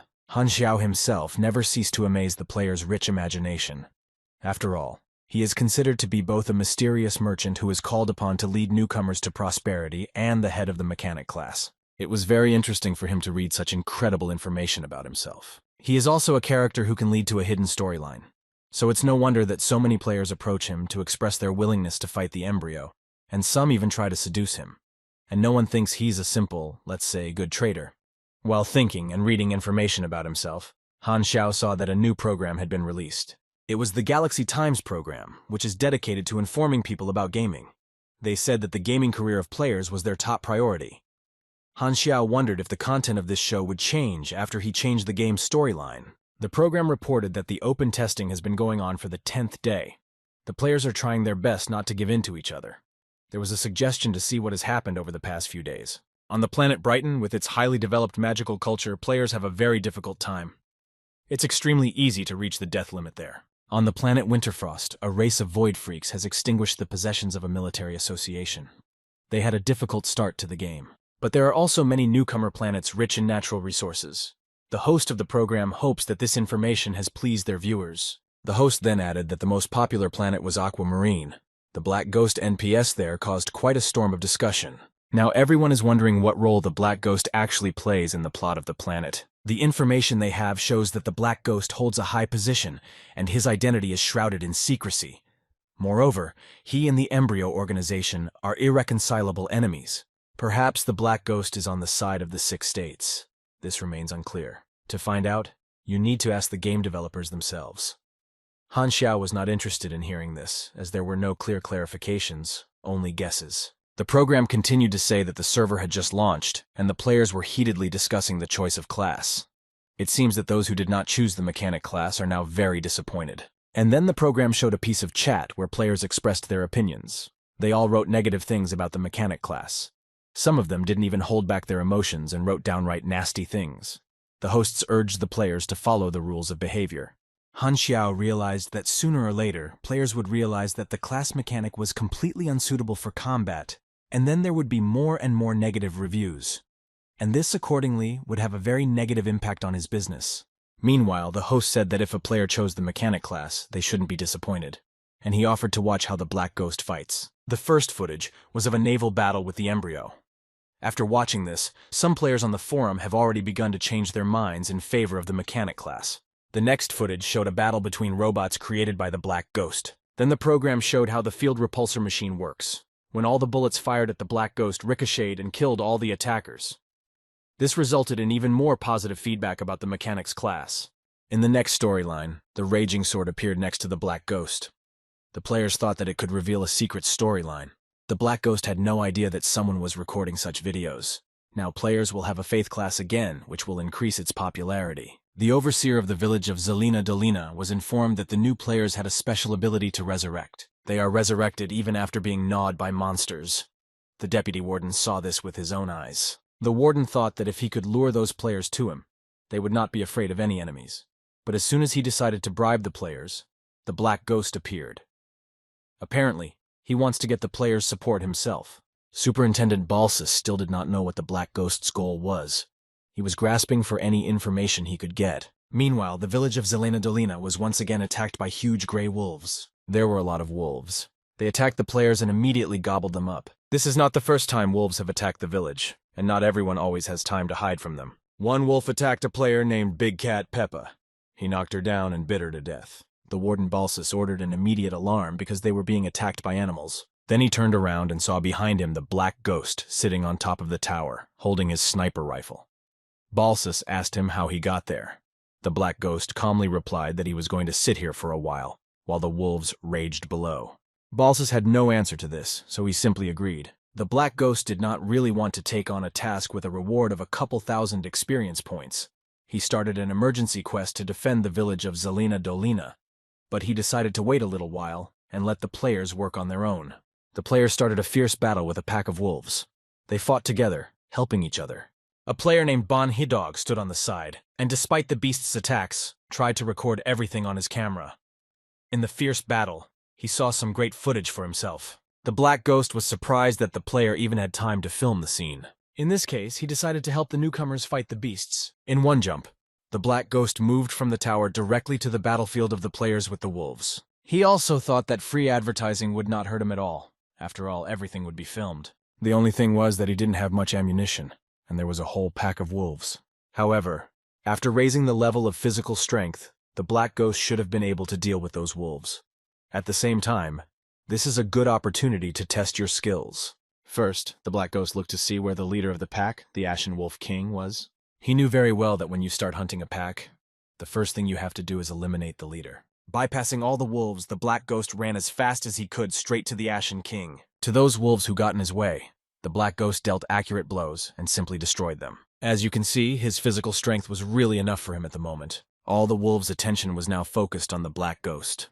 They watched where he was going. Finally, the black ghost got to the Ashen King. The king was furious at the man's unexpected audacity. Without hesitation, he rushed to attack the black ghost. The black ghost was ready to attack. He created a shield that prevented the ash wolf from harming him. The black ghost didn't even feel the blow. He realized that his body had indeed become more enduring, stronger and stronger. The boy was surrounded by beasts on all sides, and in front of him stood the Ashen King of Wolves himself. The black ghost created a protective sphere around him that prevented any attacker from approaching him. The black ghost was angry. He was annoyed with the wolves who were attacking him, trying to break through his defense. So he jumped up high, using the capabilities of his electromagnetic boots, and pushed his attackers away. Then he ran straight for the Ashen Wolf King. In his eyes, I could read death for the wolf. Then the black ghost dug his fingers into the wolf's neck. The boy's new abilities did not fail him. With one punch, he nailed the wolf to the ground. The king of the wolves fell. Then he stood up and raised his huge paw over the black ghost. They were both quite strong opponents. The Ashen King of Wolves was about to bite the black ghost. The boy skillfully dodged it. Then he struck the wolf a second time, right in the face. Blood spurted out of the beast's mouth. The black ghost continued to punch his opponent with his fists. He felt incredible strength in his hands. He put a lot of hatred into his every move. The wolf was still alive, but the black ghost did not give him the opportunity to counterattack. Eventually, the boy gathered even more strength in his fist and hit the Wolf King very hard. It was the last blow. The Ashen Wolf King fell dead to the ground. The black ghost had defeated him. A pack of wolves cried out from the loss of their leader. As you know, animals are lost when their leader dies. For some time, they do not know what to do. But the wolves were only more enraged by the death of their leader. They rushed at the killer of their king in one wave. Furious wolves ran, wanting to tear their offender apart. Then the black ghost decided to throw a grenade in their midst. While running away, he turned around and threw that grenade right under the wolves' paws. The grenade instantly exploded, scattering the wolves in different directions. The black ghost used to kill animals that were not killed by a grenade with his fists. He was extremely skillful and strong. The other wolves received equally powerful kicks. The black ghost showed a high level of combat capability. The players were watching all this intently. They were shocked to see how the black ghost managed to kill 100 wolves at once. And the Violent Sword, who also watched the battle, expressed his opinion that the mechanic class is not only excellent at a distance, but no less effective in close combat. He went on to say that he really likes this style of fighting. For him, choosing the mechanic class was the right decision. He has absolutely no regrets about it, and has never regretted it. In the meantime, the players didn't waste any time and quickly uploaded a video of the Black Ghost's battle with the wolves to the forum chat. But there was a player in the chat room named Luzman. Every day he spoke very harshly and negatively about the mechanic class, and this time he joined the discussion of the latest video. He wrote that only one mechanic class NPC was fighting in the video, and the rest were all huddled together, and that was it. He thought it was ridiculous. In his opinion, mechanics need to either work hard like the Black Ghost, or else they will not achieve anything. Players are players. They are not like NPCs. He wanted to be listened to, and he convinced those who chose the mechanic class to immediately quit training and choose any other class, without even thinking about which one. He believed that, in any case, every other class would be stronger than the mechanic class. In conclusion, he added that those who listen to him will thank him later. The Black Ghost noticed that Luzman was commenting on every post related to the mechanic class. If he continued in the same vein, it could be bad for his business. But he realized that he couldn't just say that he was also a player, and that NPCs were just a status. Suddenly his thoughts were interrupted by Raging Sword, who came up to him to express his admiration. The boy said that since the last time they had seen each other, the Black Ghost had become even stronger and cooler. But the Black Ghost was in no mood to receive enthusiastic remarks. So he told the Sword of Rage to leave him alone and not to piss him off. And then he gave him a task to pick Sage. The Violent Sword was not happy with this task. He preferred to dance rather than pick grass. Suddenly, a player named Laughing Blade responded to the loud sword. That player is in the top 3 of the night game. He won the championship there twice, but no one has been playing this game for a long time. Loud Sword immediately remembered Blade laughing. He said that he didn't know that he had also started playing the Starry Sea game and asked him how the night game was going. Laughing Blade replied that he was already bored with night. Then he told Laughing Blade that they were almost at the same level and offered to exchange experience in a PvP duel. Laughing Blade said that he was an Esper and asked who he was. He thought that he was currently known as the Night Champion, and if he defeated the player who was in contact with the Black Ghost, he would be even more talked about, and tomorrow he could become a hot topic of discussion. The Violent Sword simply replied that he was a mechanic, and he said that first of all he needed to complete some work. But the Laughing Blade insisted on his point. He emphasized that they had known each other for so many years. He asked how he could refuse a friendly duel. Then he began to provoke him, saying that the Laughing Sword did not respect him. The Lush Sword did not like this provocation, but the Black Ghost heard this conversation, and he told the Sword of Trouble not to refuse to accept the duel. And then he handed him his electromagnetic gloves. He said that it was for him. The Violent Sword grabbed the gloves with both hands and said with tears in his eyes that his boss was very generous to him. The Black Ghost emphasized that he had only given him the gloves for temporary use. Then he tapped the Sword of Trouble on the shoulder and told him to win, because if he didn't, he shouldn't come back to him. The Laughing Blade waited impatiently for the Raging Sword. Finally, he asked if he was coming to fight or not. Violent Sword put on the electromagnetic gloves presented by the Black Ghost and confidently replied that he accepted the duel challenge and would fight. All the players were interested in that duel, so they decided to go and watch. They had heard from the Galaxy Times program that Raging Sword and Laughing Blade were professional players. It would be interesting to see such a fight. The first to strike was the Sword of the Storm. He used his pistol to do so. Laughing Blade managed to defend himself by using his ability to build a protective rock. He knew that Laughing Blade's gun only had 5 bullets. His rock would easily deflect all the shots. But when the Sword Runner ran out of bullets, he would attack. But when the Violent Match fired all the rounds from his pistol, he switched to close combat. This was a complete surprise to Laughing Blade. He hadn't expected or understood how the Violent Sword had managed to move so quickly. Meanwhile, the Sword of Rage did not hesitate. He dealt a powerful blow to his opponent with the help of electromagnetic gloves. As a result, the boy defeated the Laughing Blade. For this, he received 632 experience points. All the players were shocked by the sight. They said that the Raging Sword was very strong. No wonder he was featured in the Galaxy Times program. The players admired its speed. They asked if this hidden task gave him a huge advantage over the others. They also admired the electromagnetic gloves that the swordfish was wearing. Everyone realized that this was high-level equipment. The players were also surprised that mechanics could do such things. They used to think that mechanics only made weapons. The Laughing Blade finally recovered.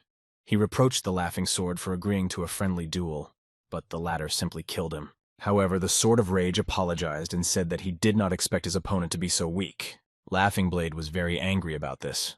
After all, he had spent a lot of experience points, and he was also embarrassed in front of the other players.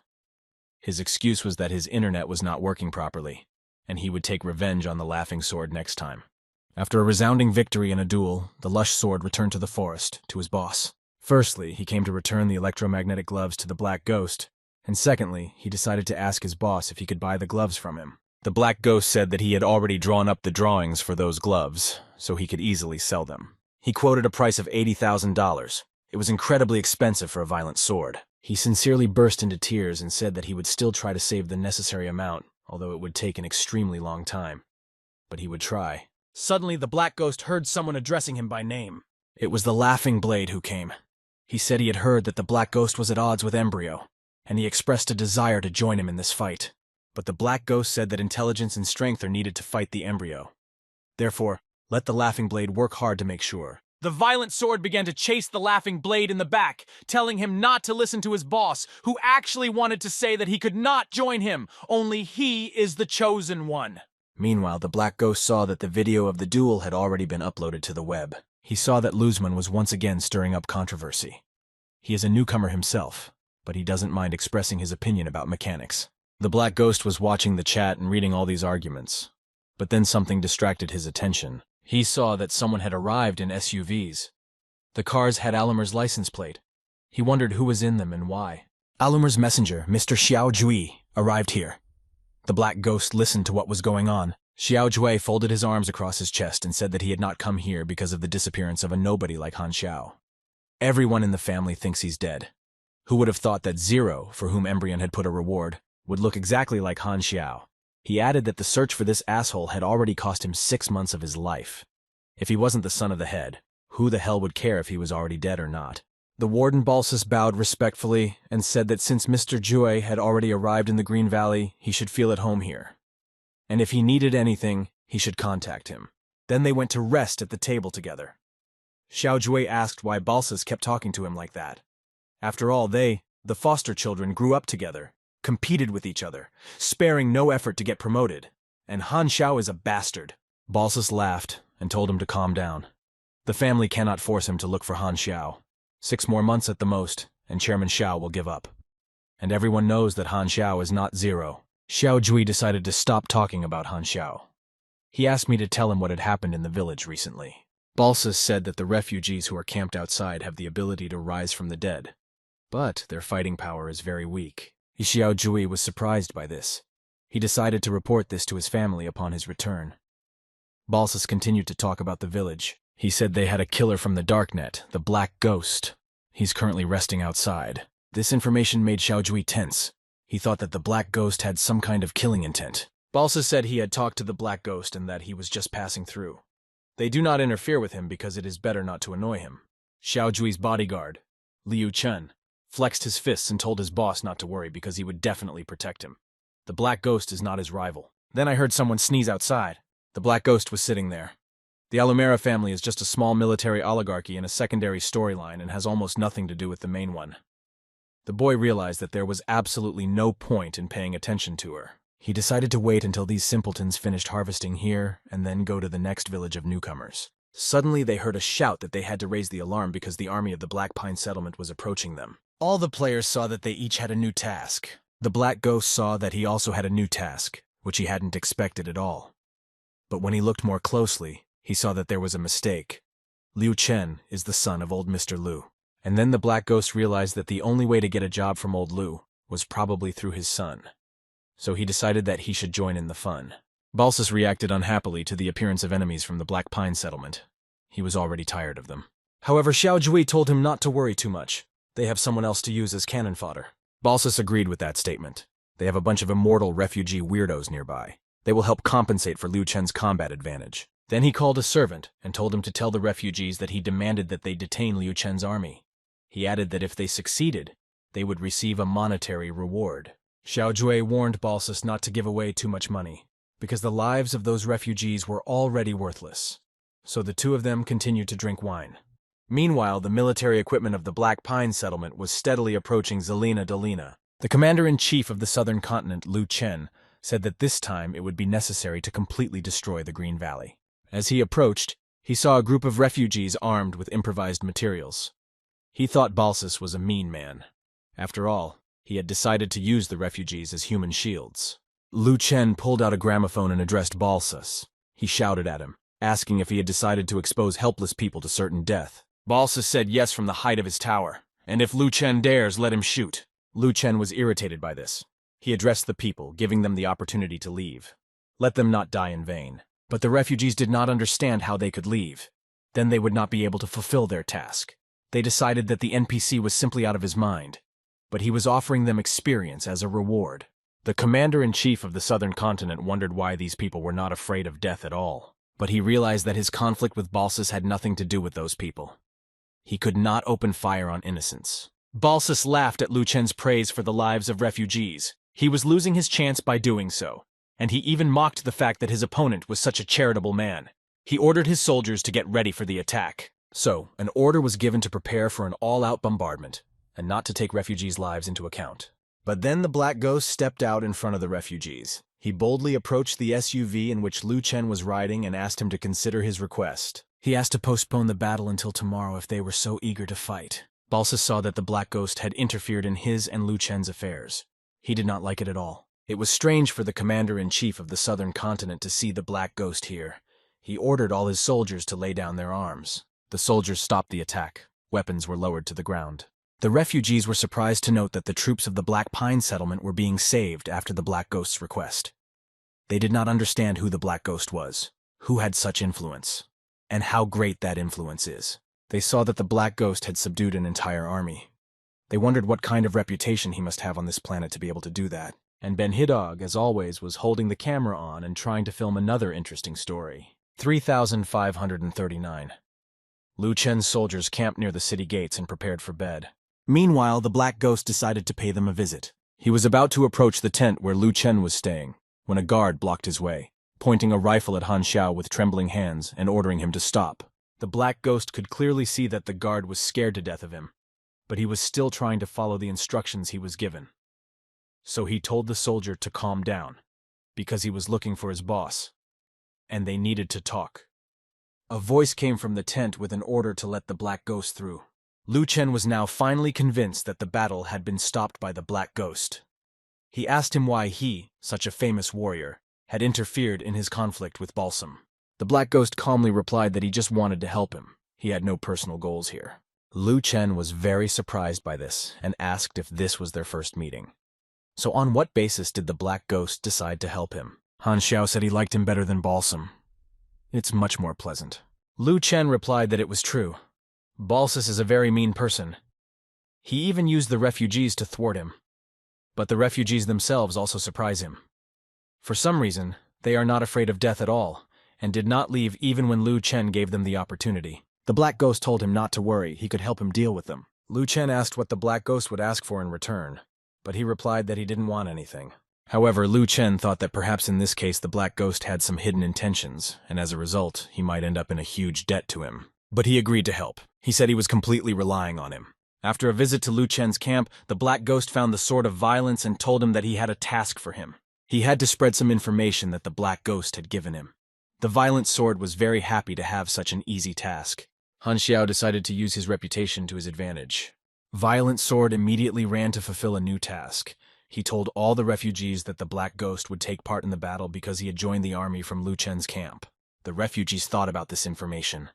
They realized that if they stayed to fight on the side of the Green Valley, they would become enemies of the Black Ghost. They even thought it was some kind of clue to the task. But some players had already chosen which side they would fight on. Now they were complaining about how they would fight against the Black Ghost himself. But Ben-Hidog was glad that he had waited to choose a side to fight for. He realized that in this way he would not only be able to earn more reputation for the Black Ghost, but also get more material for his story. It was very profitable for him. So he ran as fast as he could to the Black Ghost. When he arrived, he immediately attacked Han Xiao with a proposal that he wanted to join his camp. The Black Ghost remembered the guy with the camera. He already had some affection for him. So he praised Ben-Hidog for making the right choice. He added that he felt the boy had great potential, and then he asked if he would like to become his assistant temporarily. Ben-Hidog was shocked by the offer. He even thought that it might be a hidden storyline concerning the Black Ghost, so he definitely agreed to it. Meanwhile, other refugees were gathering in Lu Chen's camp. The other players were delighted with this turn of events. They also wanted to be able to find the secret storyline with the Black Ghost, but it was not easy at all. One of the players guessed that it was because of the new task. You just need to take the side of the Black Ghost in this conflict. And he ran as fast as he could to offer his services. But the Black Ghost already had one assistant, and he didn't need anyone else, so he refused. The player stopped dumbfounded. He couldn't believe that the offer to help worked only for the one who offered it first. Now he blamed himself for being so slow and missing his chance. And the Black Ghost thought to himself that it was extremely beneficial to have a reporter on his side. After all, managing public opinion is the same as holding a weapon. It's great. He was monitoring his tasks. At the moment, 3 players caught his eye: Raging Sword, Maple Moon, and Ben-Hidog.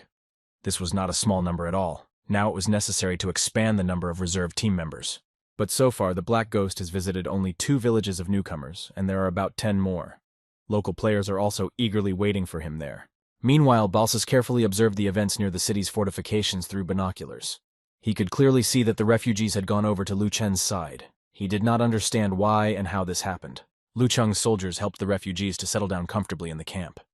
Balsas realized that his opponent now had a considerable trump card at his disposal. This meant that things could end badly for him. Balsas was also very angry with the Black Ghost. After all, he said that he was just passing through the village, but in fact, as it turned out, he came to help Lu Chen. He had cowardly, spontaneous thoughts that it would be a good idea for him to escape with his soldiers. His opponent was unlikely to pursue them. And then someone interrupted his chaotic thoughts, saying that the battle had not yet begun at all, and he was already looking for ways to retreat and escape. It was Xiao Juai. He grabbed Balsas by the arm and warned him against rash actions. He also reminded him that he hadn't forgotten what Alumera had instructed him to do. But Balsas was very frightened that half of the refugees had gone over to the other side. In addition, the Black Ghost is now against them. Xiao Juai replied that Alumera had never been afraid of any battle, and told Balsas to order his men to prepare for battle. He also suggested that his bodyguard personally deal with the Black Ghost. Then he turned to his bodyguard and said that he was leaving the Black Ghost to him. The guard was ready. Balsas could not calm down. He was very worried. He hoped that Xiao Juai's bodyguard would be able to deal with that monster himself. That's what he called the Black Ghost. However, Xiao Juai was more confident. He said that not all the refugees had betrayed them. He ordered to mobilize them. He believed that they were strong enough to fight. He also gave an order to prepare a car in case their soldiers failed. Then they would be able to retreat in this car. Everyone in Lu Chen's camp was ready to start the battle. Soldiers with loaded weapons stood around the perimeter. Lu Chen also monitored the situation through binoculars. He saw that Balsas and his men had decided to stay, so the battle could not be avoided. He ordered to tell everyone that they were leaving in 20 minutes. Lu Chen also thanked the Black Ghost for solving the refugee issue. However, he was concerned about whether the refugees would obey his orders. In general, he was surprised that such an influential person was interested in him. Ban Hidog was listening to the conversation. He was hiding behind a tree. He paid special attention to the words about an influential person. It seemed to him that this was another clue to the identity of the Black Ghost. And the Black Ghost told Lu Chen that the refugees would definitely listen to him. There was no need to worry about it. And so the battle began. Lu Chen's soldiers skillfully shot and killed many of the defenders of the city of Zelena Valley. In the end, it was very easy for them to cope with that task. The refugees who came over to their side were also a help. The Black Ghost saw that the battle was won, yawned, and decided to go to rest. And then everyone around them heard someone from above calling the name of the Black Ghost. The soldiers looked up and saw a man approaching their camp from a height. The man landed after a huge jump and quickly ran away, saying that he'd come here to fight the Black Ghost. The Black Ghost wondered who else had come here after the main battle and began to pull out his pistol. He was angry that he was not allowed to do his own thing. As soon as Han Xiao pulled out the gun, he immediately began firing it one after the other. However, the man who had challenged him to a fight continued to walk toward him. The bullet simply bounced off him, causing no harm. He was protected by some kind of force field that did not let the shells reach him. All the bullets that the Black Ghost fired at him disappeared like blanks. Han Xiao was quite worried about this. The man was absorbing kinetic energy. He realized that the battle would not be easy to win. The absorption of kinetic energy is the absorption of various forces acting on the body. If the attack power cannot break through the ability's limit, it will be absorbed and converted into an opponent's power. Finally, the man came closer. He told the Black Ghost that Lu Chen's battle with Balsam was none of his business, and that he had no business sticking his nose in other people's business. But the Black Ghost replied that on the contrary, the man should not bother him. He suggested that he leave him alone. The man said he knew that the Black Ghost was an honored Darknet killer, the trump card of the Blood-Pact community. Others might be afraid of him, but not him. And he decided to advise Han Xiao to stay away from this battlefield. Ban Hidog, as always, watched all this from behind and filmed it with his camera. He was interested in the words Darknet and Blood-Pact community. He wondered what these forces were. He began to think that he had finally reached the tip of the iceberg of the Black Ghost's mystery. Meanwhile, the Black Ghost realized that it would not be possible to cope with the ability to absorb kinetic energy with simple bullets. So he reloaded his pistol with hijack bullets. After charging, he immediately fired several of those bullets in the direction of the enemy, and he stepped back. Since the Black Ghost was a very good shot, his bullets hit the target. His opponent was about to retreat a little further, and then the clouds of dirty green color rose around him. He realized that the Black Ghost had used poison gas bullets against him, but it didn't bother him either. He said it was child's play for him, and he started attacking again. The Black Ghost could not see what was happening behind the poisonous smoke screen he had created with his Haima balls. And then he suddenly saw his unharmed opponent jumping out of the smoke. Xiao Juyi's bodyguard abruptly attacked him, stabbing him directly in the chest. The blow was so powerful that the Black Ghost crashed into the tree trunk and broke it with itself. However, his protective abilities saved him from injury. Han Xiao had a few seconds to think about how to proceed. He quickly analyzed that his opponent could use kinetic energy, turn it to his advantage, and move quickly. And also, he could not be hit by Heim bullets. The Black Ghost realized that it was not to his advantage to drag out the fight. He had to do something as soon as possible. Therefore, while the opponent was making a new attack on him, he quickly counterattacked. Approaching the guard Xiao Jue closely, the Black Ghost asked if his ability and heat energy were absorbed. Then he struck his opponent in the face with a powerful punch. Xiao Jue's bodyguard fell to the ground. This blow hit him hard in the eye. This time he was unable to defend himself. But he pushed the Black Ghost away with his foot so that it would not have time to strike him again with the thermal energy to which he was vulnerable. While the Black Ghost straightened up after receiving the blow, Xiao Jue's bodyguard ran away. The Black Ghost was a little disappointed that his opponent started to run away after the first blow. Meanwhile, Xiao Jue's bodyguard ran toward Liu Chen's camp. Soldiers were standing guard at the camp. They saw the enemy approaching them quickly and decided to open fire immediately. And then the Black Ghost realized that his opponent was running, exposing himself to the fire of the camp's defenders, just so that they would start shooting at him. In this way, he would absorb the energy of those shots. Liu Chen's soldiers began shooting at the enemy. However, he was not injured in any way. Instead, thanks to his ability, he absorbed the energy of the bullets that fell on him from everywhere, accumulated it, and converted it into his own power. The soldiers were shocked to see that their shots did not leave a single scratch on the body of their enemy. They even thought they were facing a monster. And then the Black Ghost intervened in the battle. He shouted to the soldiers that their bullets had no effect on the enemy. Now they just need to stop firing. However, Xiao Jue's bodyguard had already managed to heal himself and recharge his batteries. He told the Black Ghost that he had enough energy to destroy his opponent. Xiao Jue's guard quickly turned in the opposite direction and rushed to attack the Black Ghost. He struck it hard because he had accumulated a lot of energy. The Black Ghost hit the ground with a crash. Blood spurted from its mouth. The two opponents used their strength to create a deep pothole in the ground. The fragments were scattered in all directions. This blow was too strong for the Black Ghost.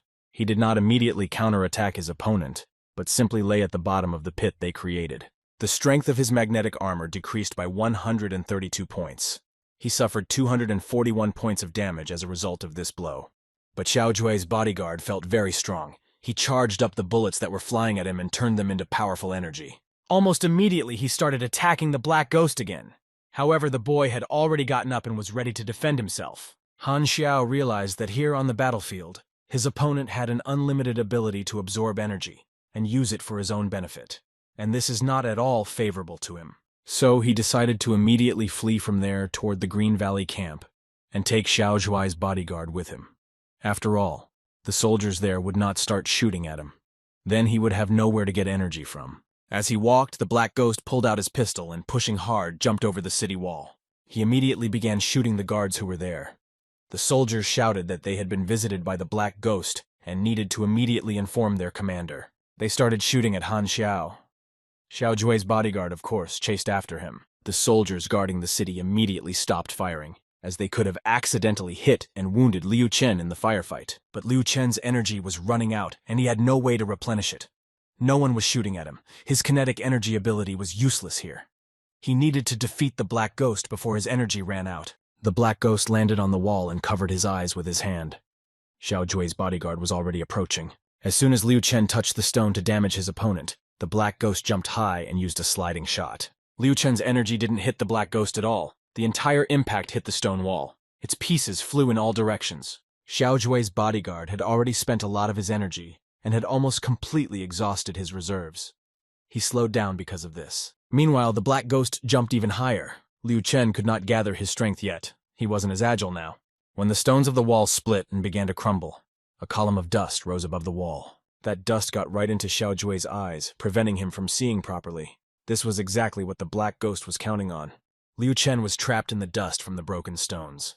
He closed his eyes and began to cough, as the dust particles also prevented him from breathing freely. This was a real chance for the Black Ghost to win. He used Burning Will, a reset. He abruptly approached Liu Chen and hit him in the face with his gloved hand.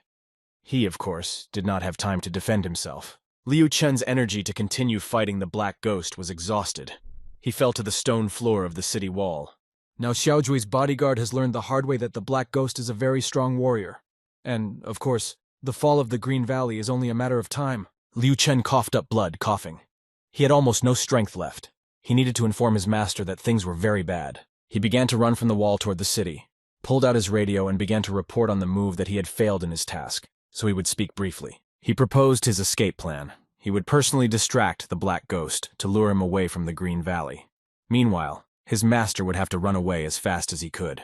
Xiao Jui's bodyguard was well aware that he himself might not return from such a battle. He also told his master about this. So he asked Xiao Jui to take care of his family if this happened. So the entire command of Zelena Dolina gathered, got into their cars, and drove away from the city. No one pursued them. Balsam realized that Xiao Jui's bodyguard Liu Chen had failed to deal with the Black Ghost. The Black Ghost is a real monster. They shouldn't have messed with him at all. Balsam was very worried about this. However, Xiao Jui replied irritably that he was done talking. At least they would be able to escape the city. But Balsas was still very worried. He was afraid that their escape would be noticed and they would be chased. And then the Black Ghost would catch up with them. Xiao Jui said that Liu Chen is storming the Green Valley and, accordingly, the Black Ghost does not have time to catch the fugitives. He is storming along with everyone else. Suddenly, Balsas saw through the window that a Black Ghost was rapidly approaching them. Han Xiao pulled out a pistol on the move and started shooting at the fugitives. He couldn't let them just run away. After several shots, the car stopped, unable to continue. Smoke was billowing around. The driver fell out of the car. Balsas was still alive. He was coughing heavily. It was hard for him to look because everything around him was covered in dust and smoke. The commander of Zelena Dolina tried to get out of the shot car, but he was immediately met by the Black Ghost, who pointed the muzzle of his gun at him and smiled ironically. Balsas began to accuse him of lying. He said that the Black Ghost had deceived him when he said that he was just passing through Green Valley. In fact, he had long since conspired with Liu Chen. To such accusations, the Black Ghost replied that it was all just a coincidence. However, Balzac did not want to believe that the Black Ghost's words were true. He said that he already knew he would not survive and asked the Black Ghost to kill him. The Black Ghost began to pull the trigger on his pistol, if Balsas would forgive him for doing so. He then shot him in cold blood at point-blank range. Han Xiao thought that at least Balsas had some courage left. After the murder, he calmly walked away, but suddenly something disturbed him. He turned sharply in the direction of the sound and pointed his pistol at it, ordering no one to move. Xiao Jui looked out from behind a tree, frightened. He raised his hands up and began to ask for mercy from the Black Ghost. The Black Ghost was a cold-blooded killer. He asked Xiao Jui why he should let him live. Let him give him at least some reason to do so. Xiao Jui covered his head with his hands, twisted like a shrimp, and told the Black Ghost that he could give him a lot of money. He could also recommend him to the Alumer family.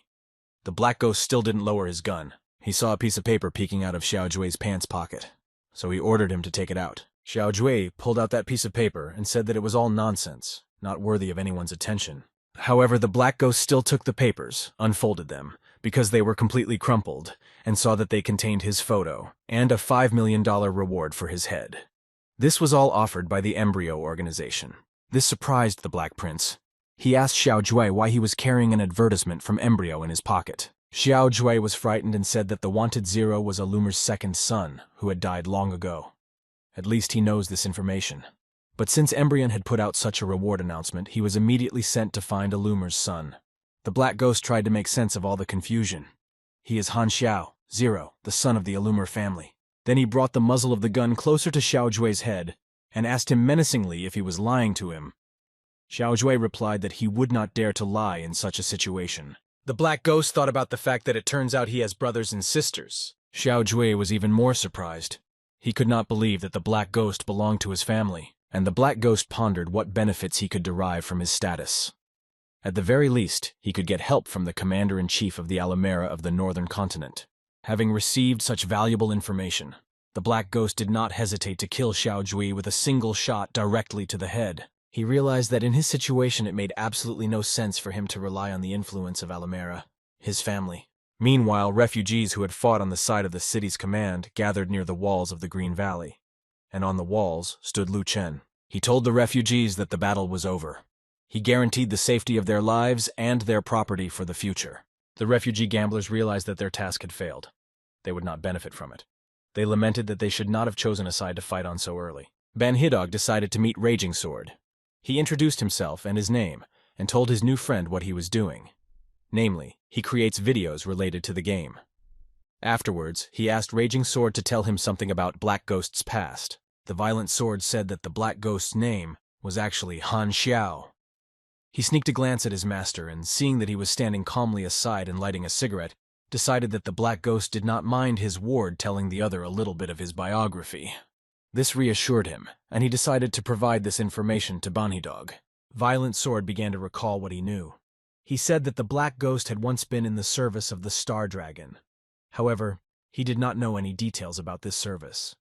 Most likely, he knew someone from the Star Dragon's Strategic Defense Department. This information made Ban Hitog very happy.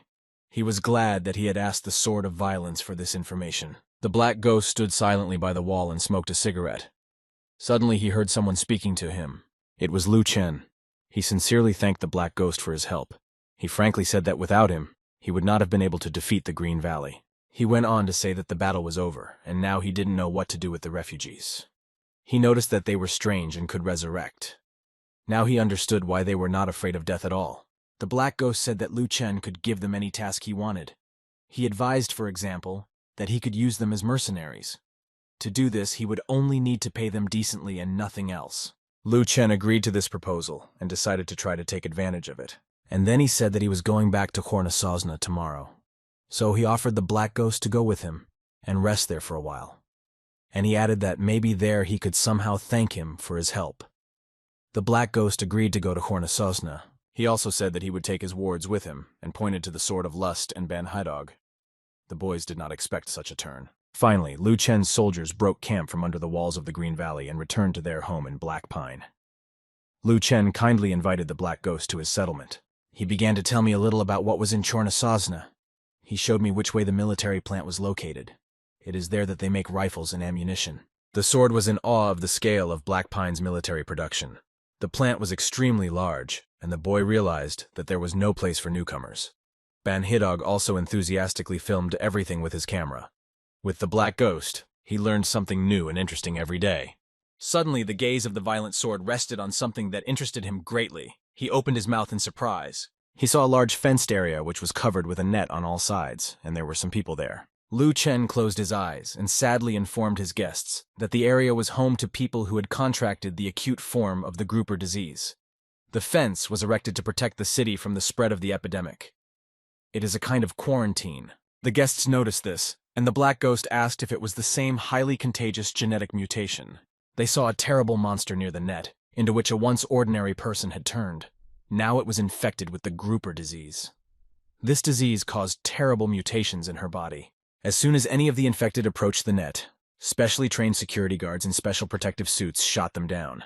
This mutation was already irreversible, so the only way out was to kill the mutant. Grouper disease is extremely difficult to treat and progresses rapidly. To stop its spread, it is necessary to completely isolate the infected from the healthy. The fenced area was constantly disinfected. As soon as a new corpse appeared, the evacuation team in special protective suits quickly packed it in a bag and carried it out on a stretcher. It was hard for Ben Hidog to watch it all. He saw sick people being shot in cold blood, but the people of Hornasosna had no other choice. Lu Chen said that at first, only 10 people fell ill, but one of them knew he would never be cured, so he escaped from the quarantine. Because of this reckless act, the number of people infected with the disease skyrocketed to 300. Meanwhile, the black ghost was thinking about what task to give the newcomers. Somehow he didn't really want to do it. So he decided to look for some more fools, that is, players who would move to the mechanic class. And now a new task has appeared in the game. The wards of the Black Ghost were excited about it. They wondered if they would receive any reward for the newcomers completing this task. The Black Ghost decided to give them this opportunity. And then Lu Chen approached them. He said that his people had already set the table, so he invited everyone to eat. All four went to the majestic stone palace, the House of Lords. A sumptuous table with delicious food was set up in the large hall. Swordfish and Banhidog immediately attacked the food, as they were already very hungry. They were very tasty and praised the cook. Banhidog noticed that the game had a very realistic flavor reproduction. Lu Chen could not rest because he did not know how to thank the Black Seer for his free help in the fight for the Green Valley. He began to talk again about how he felt very uncomfortable in front of his guest.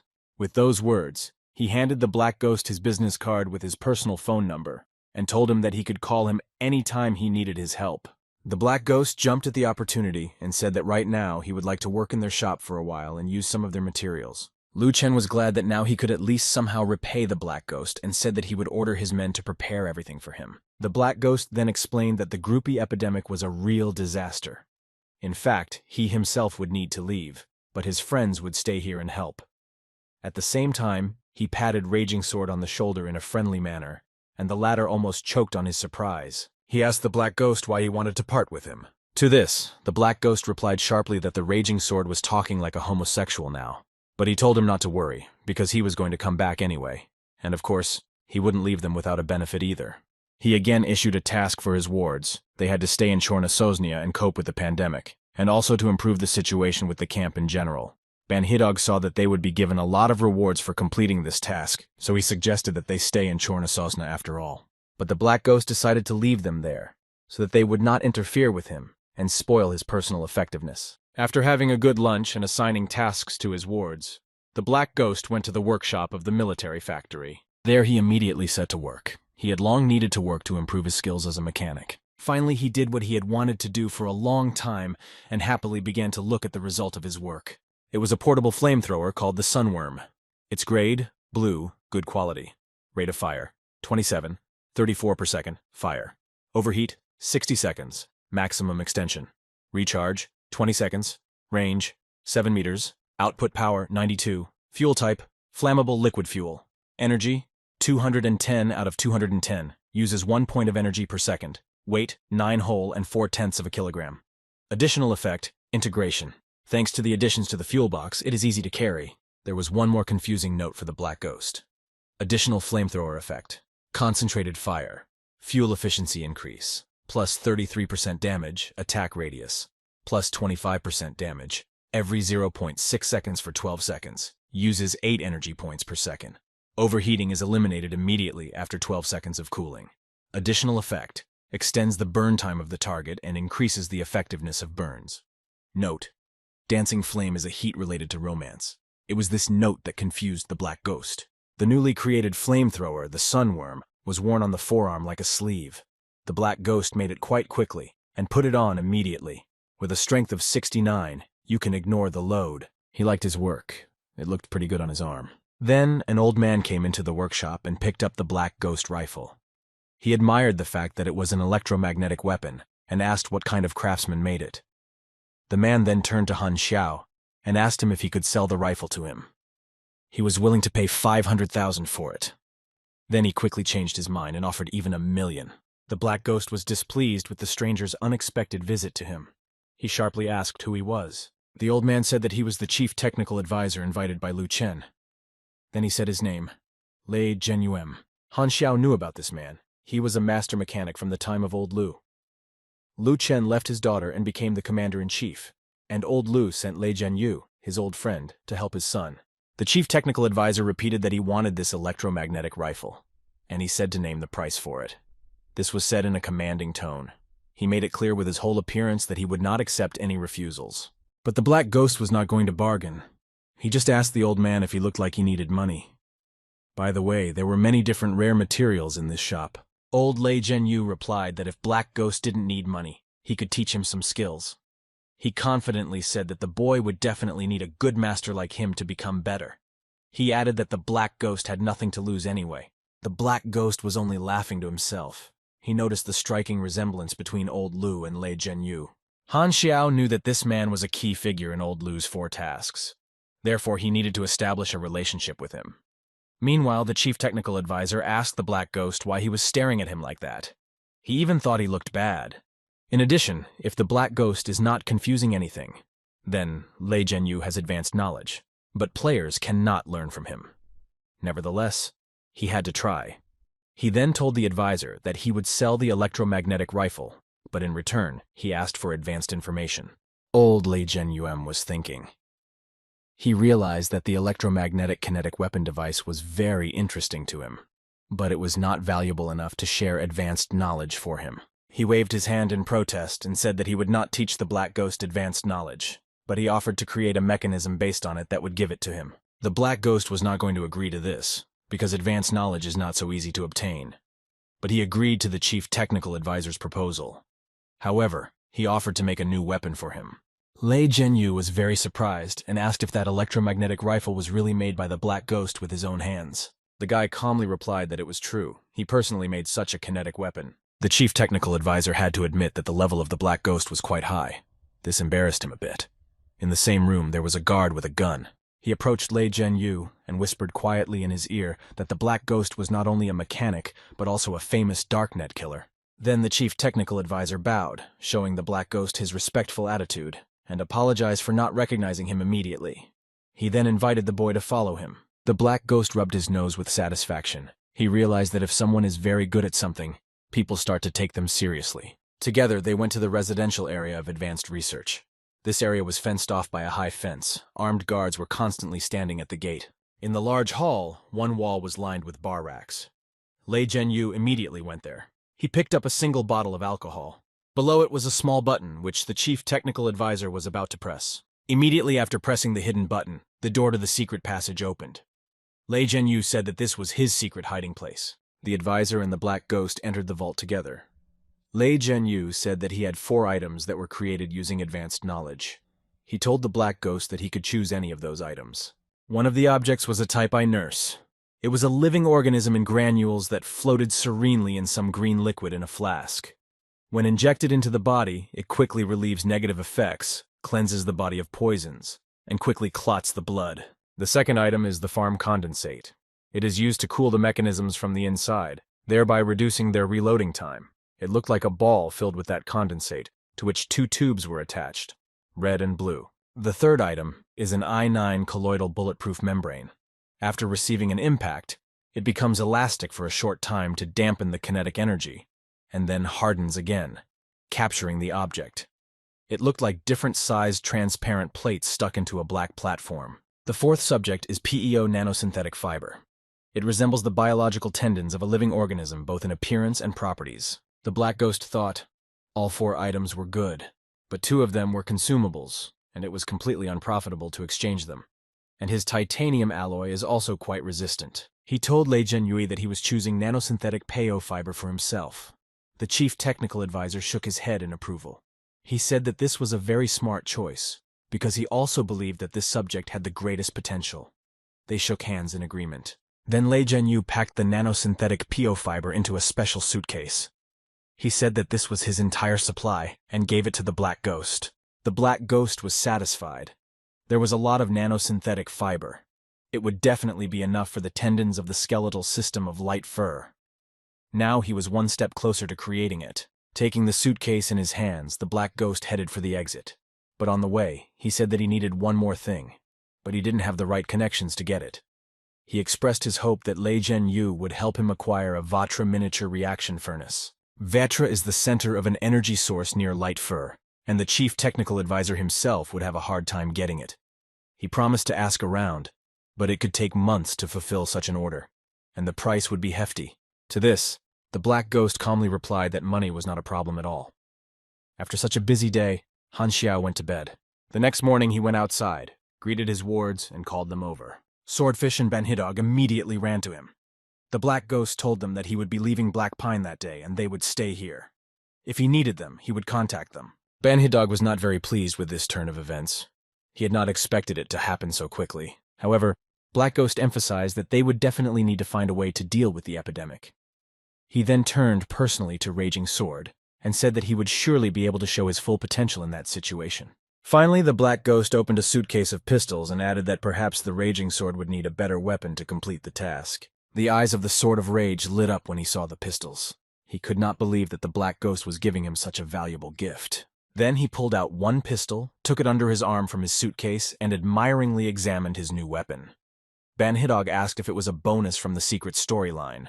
He also wondered if the Black Ghost rewarded him for his efforts if he played well. Han Xiao told Raging Sword that he had good potential. Let him improve his melee skills, and then he can become a fighter mechanic in the future. The Sword of the Storm was incredibly happy to hear these words. He himself had thought about his potential more than once. The Black Ghost then waved to his charges and walked away. In conclusion, he said that he would look forward to meeting them stronger than they were at the moment. A helicopter was already waiting for the Black Ghost to leave Chorna Sosna. In the cabin of the helicopter, Han Xiao began to solve his current issues. The light mech Python is an advanced rare equipment. It is extremely difficult to get its blueprints in the usual way. The Black Ghost decided to try to create it in modules. This way, he can reduce the risk of failure by several times. So, he started trying to create drawings, but he failed. Everywhere he went, he failed. But Han Xiao didn't despair, because things don't always have to go according to plan. But unfortunately, his experience also ended quickly. Now the Black Ghost had to go to the next newbie village as soon as possible to gain more experience. And 10 days ago, certain events took place in a village of newcomers on the southern continent. Everyone there was waiting for the Black Ghost to arrive. But he was delayed. One player asked the other if he would go with him to find the Black Ghost in order to learn some skills and buy some equipment. But the player refused because he lacked a certain amount of experience. He said that when he finished his current task, he would go in search of the Black Ghost. Meanwhile, the Black Ghost continued to travel from village to village of newcomers and gain experience points. He was pleased with himself, because just 3 villages of newcomers brought him 9,023,000 experience points. Players were a goldmine for him. The Black Ghost moved up the levels. Now he had to move on. He really hoped that this time he would be given a simple task. He has a request to spend 894,530 experience points to upgrade to the trainee mechanic level. He will be given a new task to upgrade his level. The Black Ghost pressed the confirmation button and was given a task to level up. Trainee mechanic, level 15, maximum, reached. Received. Plus 120 points of energy, plus 1 point of dexterity, plus 1 point of endurance, plus 4 points of intelligence. Additionally received 3 points of attributes and 1 point of abilities. The task for advancement: create 5 mechanisms with an energy rating of at least 60 of excellent quality. This knocked the Black Ghost out of his tracks. He could not believe his eyes. Not lower than 60 means that low-level mechanisms are not suitable. It was necessary to create a mechanism of violet quality. The Black Ghost did not know how to do this at the moment. So for now, all he had to do was improve his skills and forget about moving to the next level for a while. Medium proximity to machinery and molecular purification have been improved. Now the Black Ghost cannot improve his skills. He has very few experience points left. He knew that experience comes quickly and goes just as quickly. He is now done with the newcomer's village on the southern continent. Now it was time for him to move on. The Black Ghost thought that there was some hidden task on the western continent. So he decided to go there. So the Black Ghost went to the Fazhuian Unification Airport. While he was waiting for his flight, airport workers were loading his personal belongings. The Black Ghost made sure that they were loaded carefully and periodically made comments to the workers. He said that inside the boxes were very valuable materials that were very expensive. And then his good old friend, who knows how to fly an airplane, came and asked if he was planning to go to the western continent. He also warned the Black Ghost that the operatives of the Maple and Horde nations would definitely want to meet with a killer like him, and their capabilities there are limited. So he advised the Black Ghost to be as quiet as possible. The Black Ghost only scoffed at this advice and said that he would not go on a rampage on the western continent. The Darknet Stronghold already knew that the Black Ghost was heading to the western continent. Bennett Anderson was going to invite the Black Ghost to oversee the implementation of the shelter plan on the southern continent. But this guy moves like lightning. Mr. Anderson tried to call him, but only listened to a message saying that the caller's device was out of range. And of course, there was an offer to call back later. Bennett Anderson knew that the Maple Nation was just a bunch of bureaucrats who understood only power. They refused to provide them with material aid. But he could ask the Black Ghost to talk to them. Meanwhile, the airplane with the Black Ghost on board took off and was flying across the sky to the western continent. The boy sneezed loudly. He wondered how it was that he had caught a cold while in a warm airplane. He thought that maybe his players were remembering him. He read the chat, and there were indeed many players saying that they would die if they didn't meet him. And they were very sorry that he didn't come to their continent. By the way, based on the current situation, the NPCs should have already noticed that the players are not ordinary people. So, the alien case will soon begin. As always, the Embryon organization continued its research activities at the test site. One player was lying on the experimental table. He was thinking that other players were already at about level 8, and he had no way to level up. He didn't understand why the NPCs locked him in there and conducted endless experiments on him. The guy's name was Electrolux. He had only the first level. His main researcher was Cyberlos, a biologist at Embryo. Cyberlos was sitting with a notebook and was reading something out of it. And then a new compulsory task arose for Electrolux, to postpone the operation. Immediately the operation began, conducted by biologist Kyuberlos. Electrolux's body was without pathology. There is no organ in it that could cause resurrection. Disconnection of the respiratory apparatus reduces vital functions.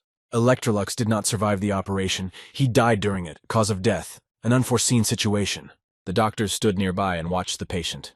Meanwhile, Electrolux resurrected and sat on the operating table. The biologist Cyberlos noted that the patient resurrected again exactly 10 seconds later, as usual. Then he looked at the operating table and saw that the patient's blood was still on it after the surgery. Cyberlos could not understand the biology of the Electrolux. Many experiments had been conducted, but nothing concrete had been discovered. He wondered what kind of creature he was looking at. However, Electrolux was just making fun of him in his heart, calling him a fool. He was curious to see what the biologist's reaction would be when he learned the truth. He tried to explain to Cyberlos that the world he lives in is just a game, and he is a player in that game. However, the biologist did not want to hear any of this. For him, it was complete nonsense. He remembered well that Electrolux had said the same things under deep hypnosis. Meanwhile, the system was changing Electrolux's words into some strange set of characters so that he couldn't tell the truth about himself. He realized that the developers wanted the players to become a kind of aliens and integrate into this real world. That is why they are forbidden to disclose information about their world. The head of the embryo organization got in touch with Cyberlos. He asked the biologist how his experiment was going. Cyberlos replied that he still could not understand the nature of Electrolux's strangeness. In his opinion, the subject came from another superior civilization or descended from a new race. He then asked if he could be given more samples. The leader replied that if the biologist's assumptions were true, the 6 nations, according to the Treaty on Contacts with Space Civilizations, would contact other civilizations to find out why they had sent him here. This will buy them some time. The leader also promised that he would send people to catch more samples and let Cyberlos try to find answers. The plane with the Black Ghost on board finally took off for its destination. The Black Ghost realized that for the time being, he needed to continue to wrap newcomers around his finger in order to benefit himself. His task from the Darknet was to enter the residence of several Maple officials and leave some documents there.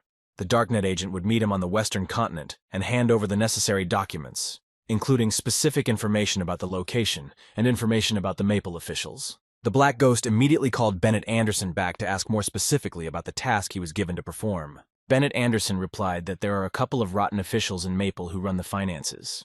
They refuse to help the Darknet with funding. They are simply afraid of losing their illegal accumulations. The Black Ghost mentioned that the Darknet had asked the leaders of nations to help finance the shelter project, but he asked Mr. Anderson to clarify this information. Bennett Anderson replied that their organization was preparing a large-scale project codenamed Shelter. At first, they planned to launch this project in a year, but the war broke out, so they had to ask for help from all countries, and only Maple refused them. The Black Ghost was happy because he had guessed that the main plot event in the game was the Shelter project. It would be great for him if he could take an active part in it. So the guy asked Bennett Anderson if they needed his help. To this, Mr. Anderson replied that the Black Ghost had helped in the Battle of the Tedramira River. It was for this that the Star Dragon was the first to agree to support the Darknet. And so the Darknet is indebted to the Black Ghost. He then added that he really needed the Black Ghost's help. He offered to discuss the details when the boy returned to the southern continent. The Black Ghost smiled and said that he would help no problem, but let them give him something for it. Mr. Anderson liked this solution, laughed, said that the Black Ghost does not change, and that they would talk about it after the boy returned. The Black Ghost saw that there would be no special reward for completing this task, which meant that the task was ordinary, and therefore he would complete it quickly. He launched a sea-level task: Intimidation. Introduction. Some Maple officials are mired in corruption. It's time to remind them that those who don't share can accidentally get shot in the forehead. They're not robbers, but they might accidentally walk into the living room. The task was as follows. You had to break into the residences of 5 designated officials and leave evidence of the Darknet there. Rewards: 120,000 experience points, 500 Darknet reputation. On the southern continent, another day was coming to an end in the newcomer's village. 2 players were resting on the lawn. They both belonged to the Guild of Gods. One was Jupiter, the other was Poseidon. The first one asked the other why he had been doing nothing for half a day, sad, and he asked what he was thinking about. Poseidon replied that the A-rank task of finding Zero was given to professionals, and he has to do menial tasks every day. That's why he misses it. Then Jupiter called his friend a braggart. After all, he had bought a bunch of equipment and skills from the Black Ghost with their guild's money, and now he was many times better than the others. Poseidon smiled smugly and said that it happened because the Black Ghost was on the southern continent at the time. They had all seen the guilds on other continents howling with grief. Suddenly, Jupiter shouted and said to see what was being written on the forum. Another player moved over to him with interest, and they wrote that the Black Ghost is currently on its way to the western continent. Poseidon asked upset if the Black Ghost was going to go around all the villages of newcomers. After all, this way all the advantages of their guild would soon come to naught. However, Jupiter said that they learned the skills before anyone else, and completed more different tasks. Here, the computer told them that they could increase their energy. The Black Ghost could teach them a new skill, the energy training technique. Each training session consumes experience and increases energy. The players knew that the Black Ghost did not teach this on the southern continent. Jupiter thought that perhaps the later the Black Ghost visits the village, the more valuable skills he teaches there. Then he said in disappointment that they were now in a complete mess, because the other players would easily overtake them. Poseidon was even more sad and said that they were very unlucky. Night has fallen on the western continent. An airplane with a Black Ghost has arrived in the newcomers' village. All the players went to meet the Black Ghost in a crowd. The guy could barely fight them off. Finally, he said that he really wanted to rest now and let everyone come to him the next day. However, the players were not happy. Some of them shouted that they had been standing in line for 2 hours in a row, while others had been standing for 4 hours waiting for the Black Ghost to arrive. And now they have nothing to do. Resentment about the wait began to spread in the line. Everyone wanted to start learning the skill of energy training as soon as possible. The players were pushing each other, figuring out who took the line when. Some of them had been in the queue since the previous evening.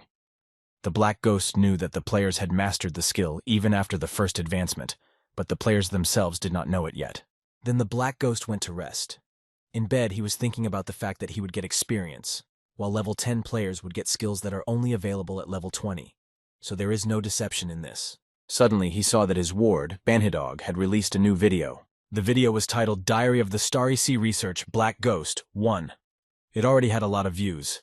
5,543,000, and it was #1 in the trends. The video revealed the real name of the Black Ghost, Han Xiao. It was mentioned that there was a time when he worked in the intelligence agencies of the Star Dragon. The Black Ghost did not care that his name was revealed. The exchange of information between players and NPCs is limited, with each side having its own. To the embryo organization, the Black Ghost is known as Zero, as Han Xiao, but not as the Black Ghost. The Star Dragon knows him as Han Xiao and Zero, but they are not at all sure that he is also the Black Ghost. As for the players, they know him as Han Xiao and the Black Ghost who once served in the Star Dragon, but they are completely unaware that he is Zero, and this is unlikely to change in the near future.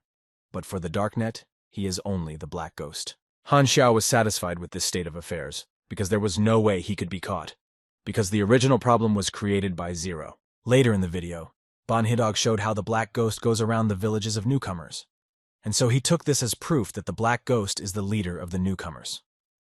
Han Xiao liked the fact that Banhidog chose this topic to cover. His popularity grew significantly because of this video. Right now, players are interested in what the Black Ghost offers, but they lack interaction with the game's plot, and only when they get closer to him will they have a desire to search for him on their own initiative. After reading the chat and watching Banhidog's video about himself, the Black Ghost wrapped himself in a blanket and soon fell asleep. Early in the morning, as soon as the sun began to rise, players gradually began to gather near the house where the Black Ghost was staying. They had no patience. They wanted to pay the Black Ghost as soon as possible, that is, to pay him, and to acquire a new skill. The players unceremoniously began banging on the door of the house. Meanwhile, Black Ghost's morning began with great news. He had one unread message from Lei Jianyu pop up. It said that the campfire stove that Black Ghost had ordered was ready. It also included the seller's number. Without delay, the Black Ghost called the number and asked when he could pick up the item. The seller replied that it could be picked up in 3 days, and he would send the coordinates later. Han Xiao got the money. The seller got the product. And then the Black Ghost heard someone knocking loudly on his door and shouting that the sun had risen long ago, but he hadn't yet. The guy's phone vibrated again. A new message came from an unknown number. It read, Severus, a city near the border of the Order. So the Black Ghost had 3 days to spare, which was a lot. Now he needed to calm the impatient crowd that had gathered outside his house. 3 days later, the Black Ghost set out on a journey to the border town of Severus. They had already ordered the sniper to take his place, wait for the target, and keep everyone informed. As soon as the target appeared, the sniper had to shoot to kill. Management suspects that the target is connected to a political financial organization, but they need proof. He is quite insidious, so you need to remain vigilant. The sniper was Special Agent Meg. He served as insurance that the mission would be completed. Therefore, Meg had to be ready to shoot. The sniper took his position. It was raining heavily that day. There were several people at the closely guarded border who wanted to come to Severus. The Black Ghost also arrived here. He was sitting in his truck waiting for his turn to be checked. Finally, a border guard approached his truck and asked to see his ID. The Black Ghost handed him his documents to check and put several $100 bills under them. The satisfied border guard said that the Black Ghost could go on and happily put the money in his breast pocket of his uniform. Thus, the Black Ghost entered the city of Severus without any obstacles. He was wearing a black cloak with a hood. Since it was raining outside, the boy's outfit did not raise any suspicions, although this terrible, unpleasant weather was annoying the Black Ghost. He wanted to find a nice place to take a bath as soon as possible, so he thought to himself and lit a cigarette. The guy first went to a coffee shop. It was there that he arranged to meet with the seller. However, the Black Ghost was very vigilant and carefully examined everyone around him. He didn't like something here. Something was wrong. In one corner, near the window, he saw a man holding an open newspaper in front of him, but he didn't even look at its contents. Then he noticed a woman sitting at the bar. She had an open laptop in front of her. She was acting very tense and hadn't even taken a sip of coffee. The Black Ghost realized that someone was watching the coffee shop, but he didn't know who it was, whether it was the seller or some third party. Han Xiao exhaled. His business is such that day after day, new adventures, it doesn't get any easier. But the campfire stove is the core of the fur, so he had to take a little risk for it. He decided not to guess ahead, but to orient himself on the spot. And then the seller of the goods for which the Black Ghost had come came. He was dressed in a black coat, wrapped in a shish kebab, and his head was covered by a hat. The kebab even covered part of the seller's face. He put the suitcase on the table in front of the Black Ghost. The seller was very serious and silent. He looked at the Black Ghost sternly. The Black Ghost opened the suitcase, took out a Watt stove, and began to examine it carefully. He was satisfied with the product and noted its good quality. He also saw that the battery was not deteriorating. After the inspection, the Black Ghost told the man in the coat that everything was fine and that he had already transferred the money. And then he decided to give one more little hint as a friend. And he said quietly that they were definitely being watched. He doesn't know who these people are. Suddenly, the Black Ghost stood up abruptly and began to run away from the coffee shop. He also told his partner to run away. Then the seller quickly looked around and decided to flee through the window, breaking the glass. He then jumped out into the street and started running, breaking the windows with his hands. The police were already standing near the coffee shop. The police immediately opened fire on the fugitives. Their work was complicated by the fact that the fugitives had split up. There were people everywhere on the street. The Black Ghost ran among them, not paying attention. Bullets were flying towards him. People began to wonder why the NPS opened fire in the open. Here, the Black Ghost stopped for a moment, turned around, pulled out his pistol, and started shooting back. He killed some policemen with several shots, although they did not believe it would happen. Suddenly, the Black Ghost's ankle was wrapped in someone's wet hand. It seemed to be made of water. The Black Ghost stopped in surprise. It was a little alarmed. This hand belonged to Esper. Esper is a powerful special agent of the Horde. Han Xiao could not understand why he had been sent here, for he had only bought a stove. Then the Black Ghost shot Esper's water hand. The enemy's hand spilled and freed his leg. Han Xiao continued to shoot at Esper. He needed to break out of the encirclement and neutralize his pursuers. The rain did not stop falling. The Black Ghost ran down the street with the suitcase with the stove in his hands. The police kept shooting at him. When he turned the corner of the building, 2 more police cars intercepted him. The Black Ghost wondered why a special agent was sent after him, and now a special unit, and there is no end to them. The seller of the stove, with whom the Black Ghost had a business meeting, managed to escape and avoid being pursued. The management was very dissatisfied with the work of the police and special services. The chief slammed his fist on the table with great frustration. He gave an order to all his subordinates not to miss at least one customer. It was still unknown what the purpose of this persecution was. Sniper Meg was ordered by his boss to kill the Black Ghost. The soldier accepted the order and carried it out. The Black Ghost had to first of all break away from the pursuers and then find a hidden place to change its image. Suddenly, a sniper shot at him from the roof of the building opposite. The bullet hit Han Xiao. A few more shots rang out. The Horde sniper knew his job well. The bullets flew one after another. These powerful shots stopped the Black Ghost. Some bullets hit him. He fell to the ground. The sniper was a master gunner of the 56th level. The Black Ghost managed to run into such a strong opponent. The boss ordered Meg's sniper to capture the Black Ghost alive. The sniper replied that the boss shouldn't worry because he knew the right amount. Meanwhile, the Black Ghost got up from the ground and began to climb up the building. From time to time, he was hit by sniper bullets in the body. He saw that the sniper was shooting from a high altitude, so he had to get out of the sniper's range as quickly as possible. And Sniper Meg was laughing at him. He could see that the Black Ghost had his electromagnetic boots on his feet, but he said to himself that they would not save the guy. And he decided to shoot through the Black Ghost's boots first, to prevent him from escaping. Then he would see how the guy would run after that. The shots hit the target exactly. The sniper was really a high-level marksman. Bullets followed the Black Ghost's every move.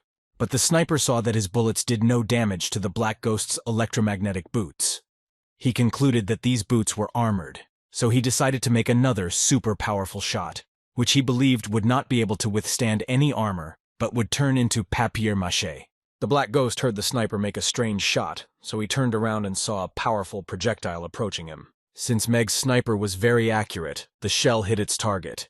The explosion fell right under the Black Ghost's feet. The force of the explosion threw the Black Ghost several meters away, but he did not let go of the suitcase with his purchase.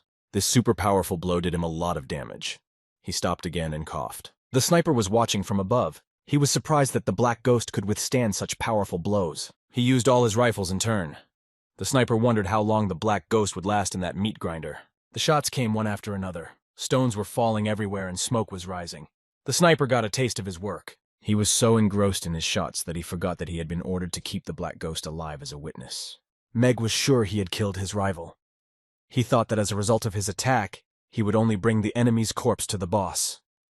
But at least that's what happened. But the Black Ghost used the field repulsor skill. Out of all the smoke created by the sniper's shots, he suddenly jumped out and stood right in front of his opponent. The sniper was shocked that the Black Ghost managed to survive his attacks. Meanwhile, the Black Ghost pulled out his sniper rifle and aimed it at Meg, saying that now was his time. Right in front of the enemy's face, he made a powerful shot and pierced the body of his opponent. The guy failed to kill the sniper, but he destroyed Meg Leslie's synthetic ceramic bulletproof vest and inflicted 772 units of damage to the sniper. Meg Leslie is in moderate bleeding condition. He will lose 5 health units every 60 seconds. Currently, Meg Leslie has the status lightly injured. His dexterity is -10%, and his movement speed is -15%. Before the Horde's special agents could arrive at the scene, the Black Ghost had to get away as quickly as possible. Therefore, without hesitation, he quickly began to run away to hide from his pursuers. Meg Leslie finally came to, only to see the Black Ghost running away quickly with his electromagnetic boots, which he had failed to damage. He immediately contacted his superiors and reported that the enemy had managed to escape and asked for help. The Horde's intelligence bureau was unhappy that reinforcements had not yet caught up with the Black Ghost.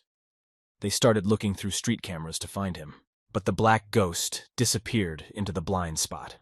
Intelligence compared his fighting style with the database, and they noticed that this style is identical to that of the Black Ghost.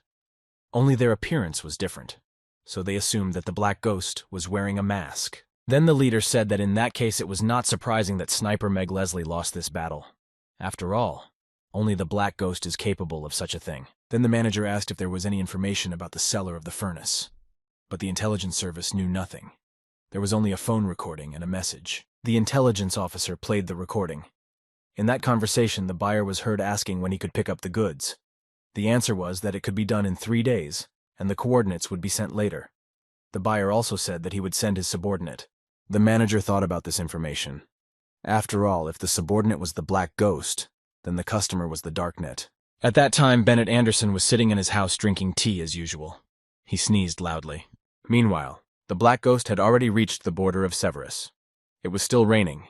There were more soldiers with equipment on the border. A Black Ghost approached one of the drivers and asked him to take him across the border. The driver asked for a price of $100,000. The Black Ghost was outraged because the previous day's transportation across the border had cost only $30,000. The driver calmly explained that there was no other way out because there was an incident in the city yesterday. Because of this, the post was closed and it would be extremely difficult to pass. He added that he was taking a big risk by transporting someone across the border, so it was up to him to decide what to do. But Black Drive had no other option. He simply had to leave this city, so he paid the driver $100,000. In the car, the Black Ghost thought that he was clearly out of luck. After all, he was just going to buy a certain thing for himself, and he ran into a special agent there. It was hard for him to remain unnoticed. Then suddenly his phone rang. It was Bennett Anderson calling. He immediately attacked the Black Ghost, asking why the Order's intelligence service was calling the Darknet with claims against him and asking for compensation. He asked the guy what he was doing there. The Black Ghost was a little embarrassed and modestly replied that he did not do anything like that. However, Bennett Anderson started yelling at him even more and told him why he was lying. After all, they had been provided with a recording of the call, on which his voice was clearly heard. The Black Ghost said that he did not want to reveal his identity at all, but he almost succeeded. Then he told Bennett Anderson to calm down. There's no problem. There was just a little skirmish with the Order's people. Well, he pissed off a couple of special agents, destroyed a high-rise building, but it was nothing to worry about. The Horde was very hospitable. The Black Ghost went on to say that he didn't like the weather. It was nasty. It rained all the time. It was gloomy, and there was nothing beautiful. Not at all like on the cozy southern continent. That's where he really likes it. The weather is warm. Nature is blooming and fragrant. Bennett Anderson just flared up and shouted what the weather had to do with it. How can you move on to another topic of conversation so smoothly? He was going to somehow scold the black ghost again. But the guy cut the conversation short. He decided to call back later, when the boss calmed down a bit. For now, he had other things to do. Then he realized that he had really miscalculated. He had not thought that the Horde would react so quickly. His engagement task was completed. 65,000 experience points have been earned. The hidden requirement to detain Meg for 3 minutes and help the secret cellar escape has been completed. The Black Ghost didn't know about this hidden requirement. Now he thinks he did a good thing by not going with the cellar. He received a bonus reward, a Dion character prize card. This is a special level 30 dungeon crystal, a plan to infiltrate Olena. Additionally, plus 30 points of reputation with Dion, and also now he was available for trade. Dion is a mysterious NPC who resells things. His shop is hidden underwater. Little was known about him before, so you could only meet him by chance. The Black Ghost was pleased with his work because he was very lucky with that bonus reward. And then his phone rang. An unknown voice said that his phone was bugged. That's how he got the Black Ghost into this mess. The Horde was very well prepared. If not for the Black Ghost's observation, he would not have been able to escape. So now he is in his debt to him. It was Dion.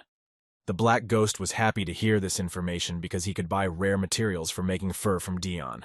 Then the voice on the other end said that the Black Ghost could call him Dion. He also added that he usually doesn't do business with new customers, but he was an exception. He would give him a 20% discount on his goods. The Black Ghost decided to ask for a slightly larger discount. Dion thought to himself that it was definitely the Black Ghost, because only a legendary level assassin could have so much audacity. But he said out loud that 20% was already a lot. Then he said he was sending him a list of available products. If the Black Ghost needs any of it, he should contact him personally at any time. The Black Ghost knew that the mech was missing a few modules that required advanced knowledge to create, and he had it. Without hesitation, the Black Ghost chose what he needed and asked where Dion could deliver it all. In response, I heard that they would meet in a deserted place in 3 days. He would ask someone to give him the goods. That was the agreement. Special Crystal of the 30th level dungeon. A plan to infiltrate Olena. Introduction. Olena is a secret research laboratory of the Horde. A few years ago, Dion infiltrated it and stole military secrets. This will be a test for the Black Ghost. Type of dungeon, a dungeon with a trip back in time. Number of players who have completed the dungeon, 0. Record speed, 0. Record holders, none. Dungeon tasks will appear only inside the dungeon. This task was extremely risky, so the Black Ghost decided to leave it for later. It's not an ability that gives you absolute invisibility, but something like a power that changes the parameters of the body to blend in with the environment. It's a very useful thing. The Black Ghost arrived in a mountainous area where he created the mechanisms he needed. It was near the border with the Horde. Here he was waiting for the goods ordered from Dion. Finally, he had all the modules he needed. Now he could start building mechs. The Black Ghost immediately set to work. When he was done, he decided to rest for a while, as he was very exhausted. The scanning was successful. A prototype of the new drawing was created. Now it was time to name it. The Black Ghost chose the name. The result was a customized drawing, a lightweight mechanical suit called the Viper. The Black Ghost liked the name. He decided to put on the suit right away. Bone structure module, nanotechnology not PE0 fiber, biological muscle internal structure. Strengthens muscles during movement, strengthens muscles during protection. Armor module, platinum alloy plate. Armor, plus 1,800 points. Protection, plus 30 points. Power output, none. External module of the suit, optical camouflage. By refracting the rays, it reduces the clarity of the contour. Output power, 20 points. Eye module, multi-component optical membrane with scanning function. TV and PNV information is displayed on a holographic screen. Output power, 25 points. Hand module, thermoelectric gloves. Generates huge amounts of heat and causes permanent damage. Energy consumption, 1, 2s. Damage level, 94 points. Power output, 50 points. Wrist module, mini flamethrower solar worm. Energy consumption, 1s. Damage level, 98 points. Power output, 45 points. Left wrist module, repulsion field machine. Directional, releases repulsive energy in an arc of 150 degrees at a distance of 20 meters. Recharge, 30 seconds. Energy consumption, 10 per use. Output power, 60 points. Leg modules, electromagnetic boots. Energy consumption, 5 per minute. Output power, 30 points. This costume completely covered the body of the Black Ghost. Every detail of it was carefully thought out. The boy was very pleased with his work. The mechanical suit was completed.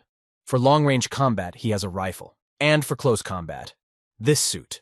Now his combat power has increased by an order of magnitude. Armed in this way, the Black Ghost went to the La Potter neighborhood. Lonely animals roamed the deserted area of the district.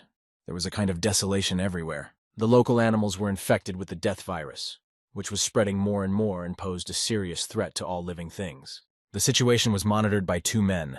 If they do not find a cure for this virus soon, the situation will become irreparable. The search party that was researching the virus stopped communicating as soon as they reached the mountain valley ahead. The men realized that they had very little time, so they had to hurry. The Black Ghost also came to the La Potter neighborhood. He saw a lot of animal skeletons around him. The neighborhood also smelled very bad, so much so that I wanted to cover my nose. The air in this hellish place was saturated with poison, so the Black Ghost decided to put on his newly created fur costume. It would be safer for him to roam the neighborhood. Wearing the protection, the Black Ghost felt much more comfortable in the area. At one time, when creating a fur suit, the Black Ghost installed a filter element and a thermocouple on it. And it was a very smart decision. Monsters of all kinds roamed the desert terrain. The Black Ghost landed in the middle of them. The monsters noticed him, but they were quite weak. The Black Ghost decided not to even waste mech energy on them. He simply turned on the invisibility mode. He realized that in this mode, a high-level enemy could see him, but these beasts definitely could not. The Black Ghost decided to go deeper into the area to find a stronger monster and test the mech's power. Finally, he met some stronger monsters, but he easily dealt with them with his mech suit. So, level 42 monsters are still easy for him. The Black Ghost liked the way his suit worked. It was exactly the kind of power he expected from a mech. Suddenly, he felt the ground tremble under his feet. He thought it might be a frightened herd of animals running. He decided not to risk himself, but to reconnoiter the situation first. So he launched his mechanical bugs around the area. The Black Ghost saw that the further he moved through the area, the more dangerous the animals he encountered became. So he decided to go on alert. In the meantime, his little mechanical scouts crawled around the area to explore the terrain. They observed a frightened herd of deer running. They also saw birds flying around. One mechanical bug crawled onto the body of a deer from the herd to learn more information. Thus, traveling on the deer's back, the mechanism collected additional information about what was happening in the area. All this information was immediately observed by the Black Ghost. He could clearly see what was happening far away from him. He saw that all the animals were running in the same direction. The Black Ghost knew very well that only one animal could have such a strong influence on them. That beast was the king of beasts, a beautiful gray lion with a silver mane. Men who were looking for a cure for the death virus in the area also came here. One of them said that the sound of the other's ability had lured the king of the beasts here, but the other disagreed with his friend. He said that if not for the other's negligence, they would have been able to quietly avoid the wolf pack. He added that the other shouldn't complain, but rather think about what to do next. With the help of his mechanical bugs, the Black Ghost saw that there were people in the area in addition to animals. This surprised him. The men who were attacked by wolves decided to run away because there were more and more animals. They needed to find some kind of shelter. But the king of the beasts was extremely fast. With a few jumps, he quickly caught up with the fleeing men. The men noticed a large crack in the ground ahead. One of them, who had some powers, told his friend to jump in while he delayed the beast for a while. The king of the beasts suddenly attacked the man and wounded him with his claws. The other man quickly jumped into a crack in the ground and pulled his friend in by the hand. They both fell underground, and this allowed them to escape from a whole pack of wolves. The crack was quite deep, and the king of the beasts could not reach the men with his paw. However, the monster did not give up. It tried to push through the crack to the men who were hiding at the bottom. The men could only watch the deadly monster approaching them. They were already mentally saying goodbye to their lives. The wounded man said that now he was only a burden for both of them, so he suggested that his friend run away, and he would stay as bait for the monster. Suddenly, they heard the sound of a gunshot and realized that someone had come to their aid. The king of the beasts roared in pain and gave up his attempts to move through the crack underground to his victims. The Black Ghost came here. It was he who shot the king of the beasts. He finally managed to find a monster worthy of fighting. 4035. The Black Ghost challenged the king of the beasts to a duel. The lion was no longer interested in the men who had fled from him into the gorge. He was already wounded in one eye, which was bleeding moderately. Now he was ready for another attack. Initially, the king of beasts was a boss that players would raid in groups. The Black Ghost realized that even though he was wearing a costume, he needed to be more careful. He decided to take some health from the monster first. He used a sliding shot on him. He needed to inflict several more wounds on him. The king of the beasts screamed in pain. Each shot struck his body. Blood spurted out. The wounded beast was furious and rushed at his opponent. The black ghost skillfully jumped away, avoiding the attack of the king of beasts. Then, from a relatively safe distance, he continued to shoot at him. All the bullets hit the target. The king of the beasts could not counterattack his opponent. His wounds were hurting. When the king of the beasts loses a fifth of his health, he must be placed in a state of exhaustion. The black ghost had to use this to his advantage. Two men who were looking for a cure for the death virus in the Lapater area came out of their hiding place and decided to run away while the black ghost distracted the king of the beasts. They saw this lion running after the black ghost, and suddenly something made them very excited. The black ghost began to fight the king of the beasts at close quarters. He jumped right into his mouth. The men did not think the fight would begin. They started shouting at the black ghost not to fight the king of beasts at close range. But they saw that the black ghost did not pay attention to their warnings.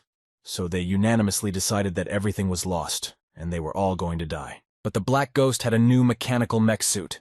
The king of the beasts rushed to attack him, but the suit had a remarkable protective design. The men covered their faces with their hands in fright, but little by little they spied the fight between the king of the beasts and their savior. They saw that the black ghost had stopped the white lion's attack. It was something incredible to them. The black ghost saw that the king of the beasts was exhausted and had less strength. His attacks were not very strong. The boy could fight him. He decided to test his mechanical suit to the fullest. Now he kicked the beast's back. With this blow, the black ghost knocked the king of the beasts to the ground. He jumped away to a safe distance. The men watched the fight in awe. It was incredible to them that the black ghost had put the monster down with a single kick. They did not know who he was. They had never met a mech before. Meanwhile, the battle between the black ghost and the king of beasts continued. The black ghost was happy to meet a strong opponent and test all the powers of his mech suit. The king of beasts had many wounds on his body that were bleeding. He tried to attack, but the black ghost, who had not yet been wounded, easily avoided the monster's sharp claws. Dodging the lion's blows, the black ghost continued to strike him to further weaken him. With the help of his thermoelectric gloves, the black ghost was able to deal powerful blows to his opponent. The king of the beasts howled in pain. He did not have the strength to counterattack fully. The black ghost's fur costume gave its owner many bonuses. The lion again tried to wound the black ghost with its claws, but only slightly hurt him.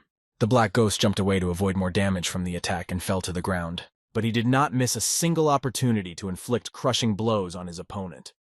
Each time he inflicted fresh wounds on the king of the beasts. Now the lion was in a state of anger. The lion was in agony. The black ghost realized that it was impossible to launch a frontal attack now. He needed to hit his opponent from a distance, so the boy climbed higher. The king of the beasts growled because he was so weak. He could not jump high enough to attack. The black ghost tried to get as far away from the enemy as possible. The king of the beasts did not even manage to touch his opponent a little. Han Xiao decided to retreat over the cliff. In a few big jumps he climbed to the top of the mountain. The king of beasts could only watch him. Now the black ghost has decided to use the burning will. Reload.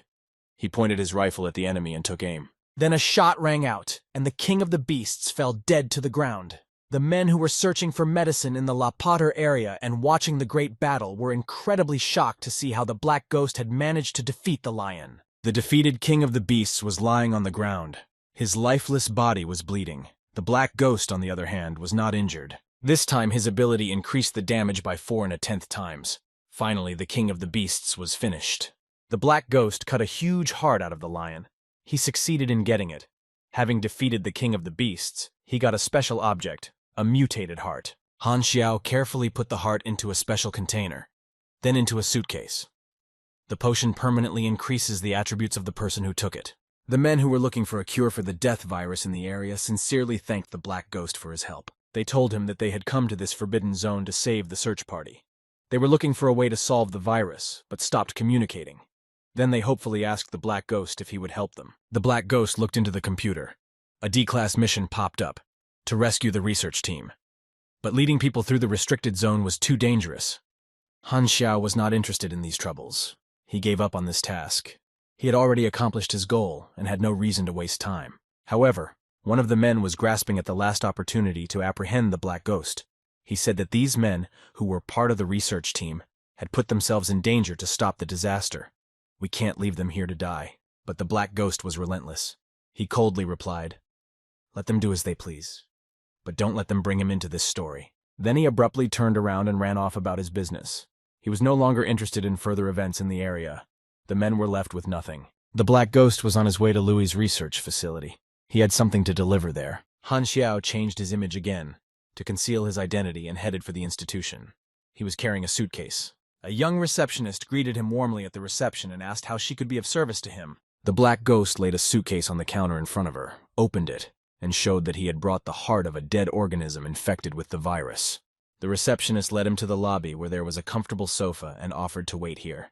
She went to inform her superiors of his arrival. The Black Ghost sat down on the couch and waited for further developments. And then the men who were looking for a cure for the death virus in the La Potter neighborhood entered the facility. They could barely move, supporting each other. One of them had his leg bandaged. He was holding onto his friend with his right hand and leaning on a cane with his left. He had a plaster on his cheek. The other had a bandage on his right arm, which was suspended from his neck to fix it, as well as his head. An employee of the research institution came out to meet them, ran to them, calling them heroes and rejoicing that they had returned. A man with a bandaged head said they were sorry, but they had failed to complete the task. An employee of the institution asked in horror if the entire unit had died in that area. The man with the stick replied that all the people in the squad were infected and they could not help them.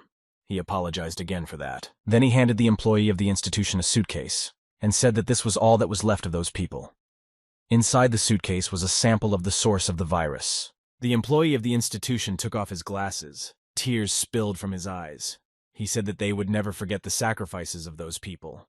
And when the research facility invents an antidote, they will name it after them. The wounded men also started crying. They said that the men from the squad were truly heroes. The one with the wounded head said that he would regret for the rest of his life that he could not get them out of the La Potter area. However, an employee of the institution put his hand on his shoulder and told him that he did not need to push himself so hard. Because if not for them, the will of those people from the detachment would not have been passed on. He added that they both did everything they could. Then he said that they had medical equipment here in the institution and that they could be helped to heal their wounds. However, the men refused the offered medical assistance. They said not to worry. They would take care of themselves. Then the men headed for the exit, still supporting each other. The employee of the institution exhaled a sorrowful sigh after them. After that, he turned to the Black Ghost, who was still sitting on the couch waiting and watching the previous story, willy-nilly. The employee greeted him and asked if the boy had brought the mutated heart. The Black Ghost replied in the affirmative that yes, he had it in his suitcase. Then an employee of the institution invited the Black Ghost to follow him further. They walked down the long corridors together.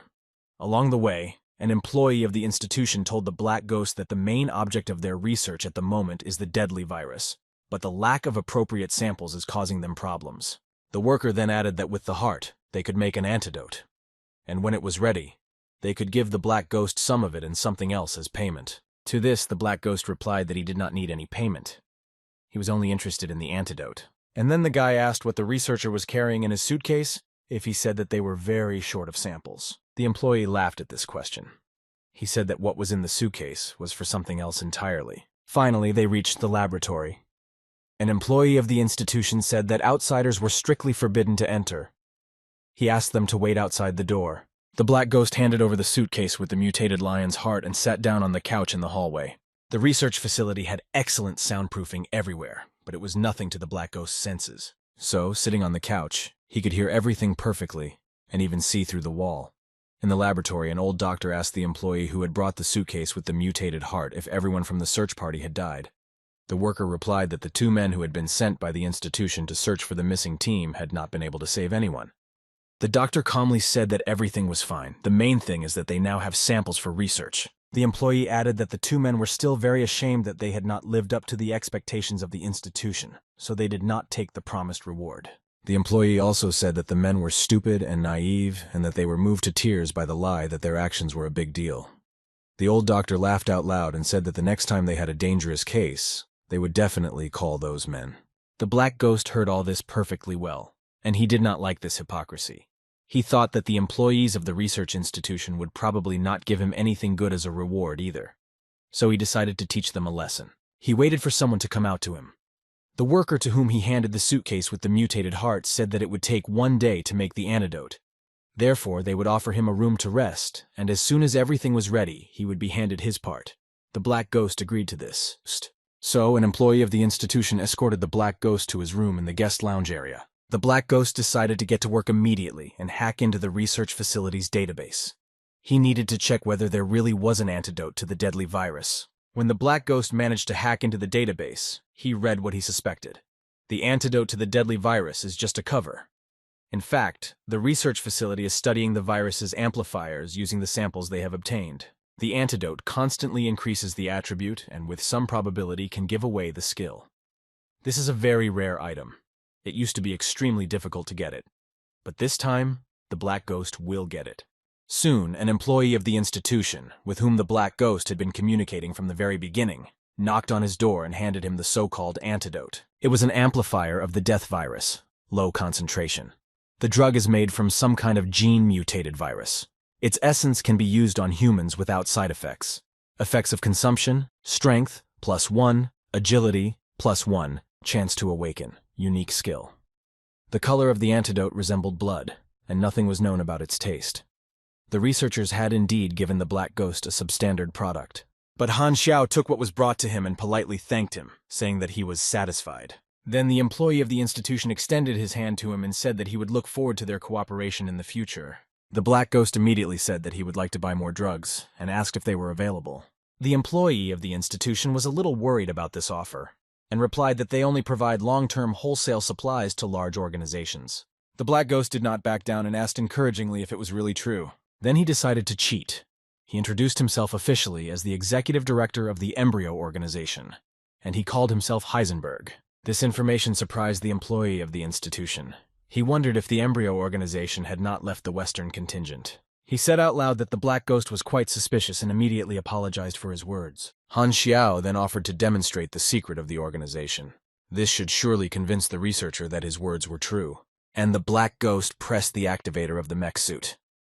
Even the laboratories of the 6 nations don't have this kind of technology. And so he appeared in front of an employee of the institution in a fursuit, which he dared to show him because their organization had a good name. The employee was shocked by what he saw. He immediately needed to consult with his superiors. So he quickly made a video call. The management was incredulous at this information. They said that the fursuit was not yet proof that the Black Ghost was a member of the Embryo Organization. Then the Black Ghost entered the conversation and said that the Embryo Organization conducts its business in secret, and we should not expect him to shout that he is from Embryo. The management of the research institution agreed with him, but the employee who had spoken to the Black Cause was still wary. He said that it was quite dangerous to cooperate with Embryon. However, the Black Ghost assured them that their cooperation would be completely secret. They might even provide them with some financial support to set up new divisions in Andria. The management decided to consult with each other. They knew that Embryo had many mutated animals and plants.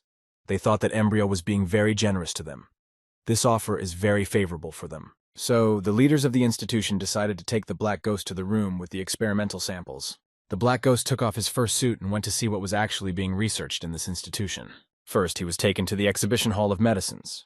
An employee of the institution asked the Black Ghost how much medicine he needed. The Black Ghost began to look at all the copies in order with interest. After a good look around, he said he needed a little bit of everything. Money was not a problem for him.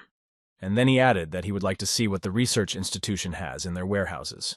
The leaders of the institution watched every step of the Black Ghost. They rejoiced at the fact that they were about to receive a huge order. So they called the employee who was leading the Black Ghost around the institution and told him to sign a contract with him as soon as possible. Having received this order, the employee briefly replied to the Black Ghost that they had enough stock. After the buyer makes the payment, all the items from his order will become his property. But the Black Ghost stood his ground. He emphasized that he would make the payment only after he had seen the goods in the warehouse with his own eyes and checked their quality. However, an employee of the institution said that there was no need to worry about the quality of their products. They were fully responsible for it. Then he took one of the tubes out of the safe and invited the Black Ghost to see for himself the quality of the product. He added that they would not dare to deceive him. However, outsiders are strictly forbidden to enter the warehouse. The Black Ghost checked the contents of the test tube. It was an amplifier. It added 3 points of strength. Its duration, 3 minutes. That was not bad. He realized that he would never be allowed to enter the warehouse. But the drugs in the exhibition hall were also not bad. After waiting a bit, the employee said that he noticed that the buyer liked their product. He decided to continue with the sale. The Black Ghost agreed that he liked the product presented, but he had some reservations. He suddenly found himself back in a fursuit, pointed a gun at the employee of the institution, and said that this would be his payment for the goods. The employee only managed to remark in fright that the Black Ghost was just pretending to be a good customer. Han Xiao did not hesitate to confirm the institution employee's assumption, and added that the bullets were real. He then ordered the employee to open all the locked supply lockers if he wanted to stay alive. The managers were watching all this on the cameras. They saw what happened and ordered the employee not to stand there, but to immediately raise the alarm. The employee of the institution was scared to death. They were shooting at him, and he could not defend himself at all. Finally, he found the button that activated the alarm and pushed it with all his might. All the speakers immediately announced that the attacker would not be able to escape. He was completely under their control. The employee of the institution who had been in the exhibition hall with the Black Ghost had now recovered a bit and became more courageous. He told the young man that if he wanted to stay alive, he had to lay down his arms and give his name and position. The Black Ghost was surrounded by weapons that were activated by triggering an alarm. By opening fire, the guns could have turned him into a sieve. However, the Black Ghost was not going to give up. He activated the program launch, and various computer programs began to malfunction throughout the institution. No one understood what was going on. The system suddenly crashed. In the exhibition hall, as a result of a total failure in the programs, all the cabinets with drugs were opened. The Black Ghost was walking past the shelves, gathering everything he needed in a bag. One of the executives frantically ordered the system administrators to immediately fix the system and regain control of the application management. However, the system administrator could not do anything about the situation because the virus launched by the Black Ghost was spreading through the system too quickly. The employee of the institution who had accompanied the Black Ghost changed his insolence to fear again. He frighteningly asked the boy to let him live. The Black Ghost answered him menacingly, telling him not to poke around and interfere with him, and then he would live. He then added that he was not a psycho who killed for no reason, and he was even ready to cooperate with them. But this time, they behaved incorrectly. In particular, he recalled 2 men who were looking for a cure for the death virus in the Lapater area. They are still heroes, although a bit stupid, but decent and brave people. Then the Black Ghost tied up the sack filled with trophies, threw it over his shoulder, and said that there are fewer and fewer good people in the world. This is why society is rotting. Thieves always get their comeuppance, and this is their punishment. Meanwhile, the manager attacked the system administrator, claiming that while he was dealing with the virus in the computer, the Black Ghost would escape. He gave the order to lock all the doors so that the security guards could detain him. He also told them to ask Maple for help. The Black Ghost was extremely annoyed by the obstacles he was facing. He threw himself against the wall with all his strength since the door was locked and pierced it through. Having thus escaped from the exhibition hall, the Black Ghost ran as fast as he could through the corridors, looking for a way out of the institution. But then the guards of the institution stood in his way. They ordered him to stop on the spot and surrounded him. They had only sticks as weapons. They posed no threat to the Black Ghost, so he easily dispersed them in different directions and escaped through the gate from the room. Running away, the guy laughed that a bunch of nubs wanted to detain him. The manager was completely dissatisfied with this course of action, angry at the weak guards, and angry that help from Maple had not yet arrived, and help was expected no sooner than 10 minutes later. But 10 minutes was an extremely long time. Their thief would surely run too far. Then the head of the institution ordered to immediately contact the 2 men they had sent to search for a cure for the death virus in the Lapater area. And those men were just lying in the hospital. They needed to treat the wounds they had received during the previous mission. One of them was lying under a drip, the other had a cast on his arm. They were told that the research institute had been robbed. Among the stolen items was an antidote to the death virus. The men were very upset and outraged. They realized that the search party they had gone to help in the Lapater area had given their lives to obtain samples to create an antidote to the death virus. So one of them broke the cast on his arm, and the other took the needle out of his hand. And the 2 of them, without hesitation, ran as fast as they could to help the Research Institute employees catch the thief. The Institute was counting on this, that these desperate people would rush to save the day, and they were sent the coordinates where the thief could be. Meanwhile, the Black Ghost climbed onto the roof of a high-rise building to rest for a while, and to watch from above to see if he would be chased. He was very pleased with himself because he managed to take a bunch of reagents with him. Now he can even drink them instead of water every day. Suddenly, the Black Ghost received information that 2 trackers of approximately level 30 were approaching him. He turned around and heard an order in his direction not to move. Then he saw that a gun was pointed at him. And then the men saw that it was the man who had saved their lives in the Lapater area. But they were categorical about their task. They said they would not allow him to take the antidote, and they pointed their guns at him. The Black Ghost was very surprised that the men continued to help those who had deceived them. So he launched the Heroes Challenge. Introduction. Many people want to become heroes of justice, but not all of them follow the right path. Some people become corrupt and forget their original goals. Some lose their commitment and become those they swore to fight against. Some are deceived or used. The path of justice is a difficult one, and now you can become a test for those people. Help them find the right path to becoming true heroes. Requirement: defeat Yang Dian and Ned and reveal the truth about Lewis Research Institute. Reward: random. The Black Ghost decided that the reward was worth the task. The men stood near the Black Ghost, ready to attack at any moment. But it was the Black Ghost who was the first to attack. He immediately turned around and ran at his opponents. His fist clenched, ready to strike. The electromagnetic gauntlet activated, and so the first blow was struck. The Black Ghost had no intention of engaging in a fierce battle, so he had to act with the utmost caution. Yang Dian took the first blow. He was thrown back by the powerful force all the way to the wall, which he broke through with his back. The man fell to his knees and held his stomach, recovering from the terrible attack. Ned immediately rushed to Yang Dian's aid. He shouted menacingly that the Black Ghost was about to visit his fist. However, before Ned could even touch the Black Ghost, the latter met him with a strong kick. Han Shao threw the man far away. Ned fell down beside his friend. They were both consistently defeated. Yang Dian asked Ned if he was feeling okay, but Ned said that now was not the time to think about himself. He had to stop the Black Ghost and not let him escape. Meanwhile, the Black Ghost had already thrown the bag of drugs behind his back and was about to leave. Then Yang Dian approached him. He said that he had taken the antidote to the deadly virus and killed many people. Then he began to rise from his knees, bleeding incessantly. Yang Dian said that he would not even spare his own life. The man was going to stop the Black Ghost at any cost. He was ready to fight to the last drop of blood. However, the Black Ghost coldly asked what such a heroic death would give him. Only cut flowers, empty praise, and fake tears. But Yang Dian was unfazed by his actions.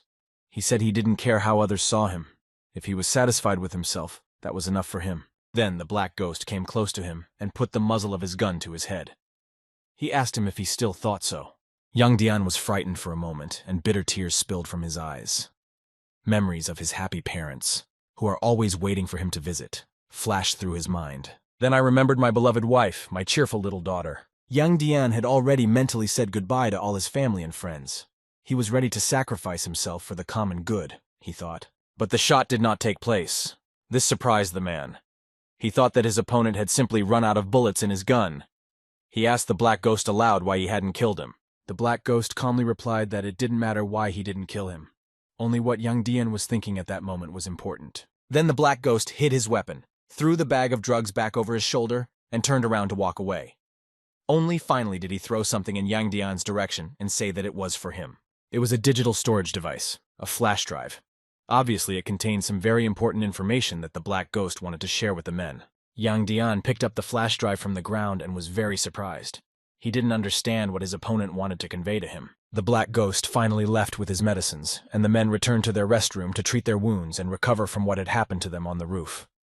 Yang Dian laid down tiredly on his bed, his mind racing with sad thoughts. He was tormented by the fact that his unshakable faith had been shaken by the sight of death. At that moment, he was not desperate and determined. He was angry because he used to want to fight and be a hero just for fun, without thinking about it. The man slammed his fist into the pillow. Meanwhile, Ned sat down at his computer and inserted a flash drive to see what information the Black Ghost wanted to convey to them. Something alarmed him, and he called his friend to come over.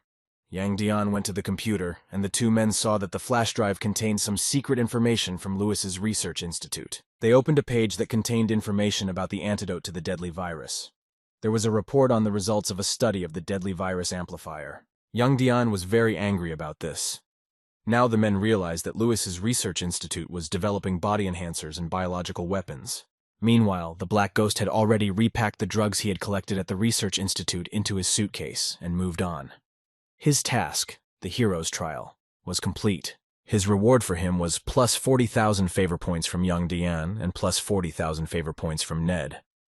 At first, the Black Ghost was unhappy with this reward. He did not understand why he needed favor from those jerks he thought they were. But then he came to terms with it.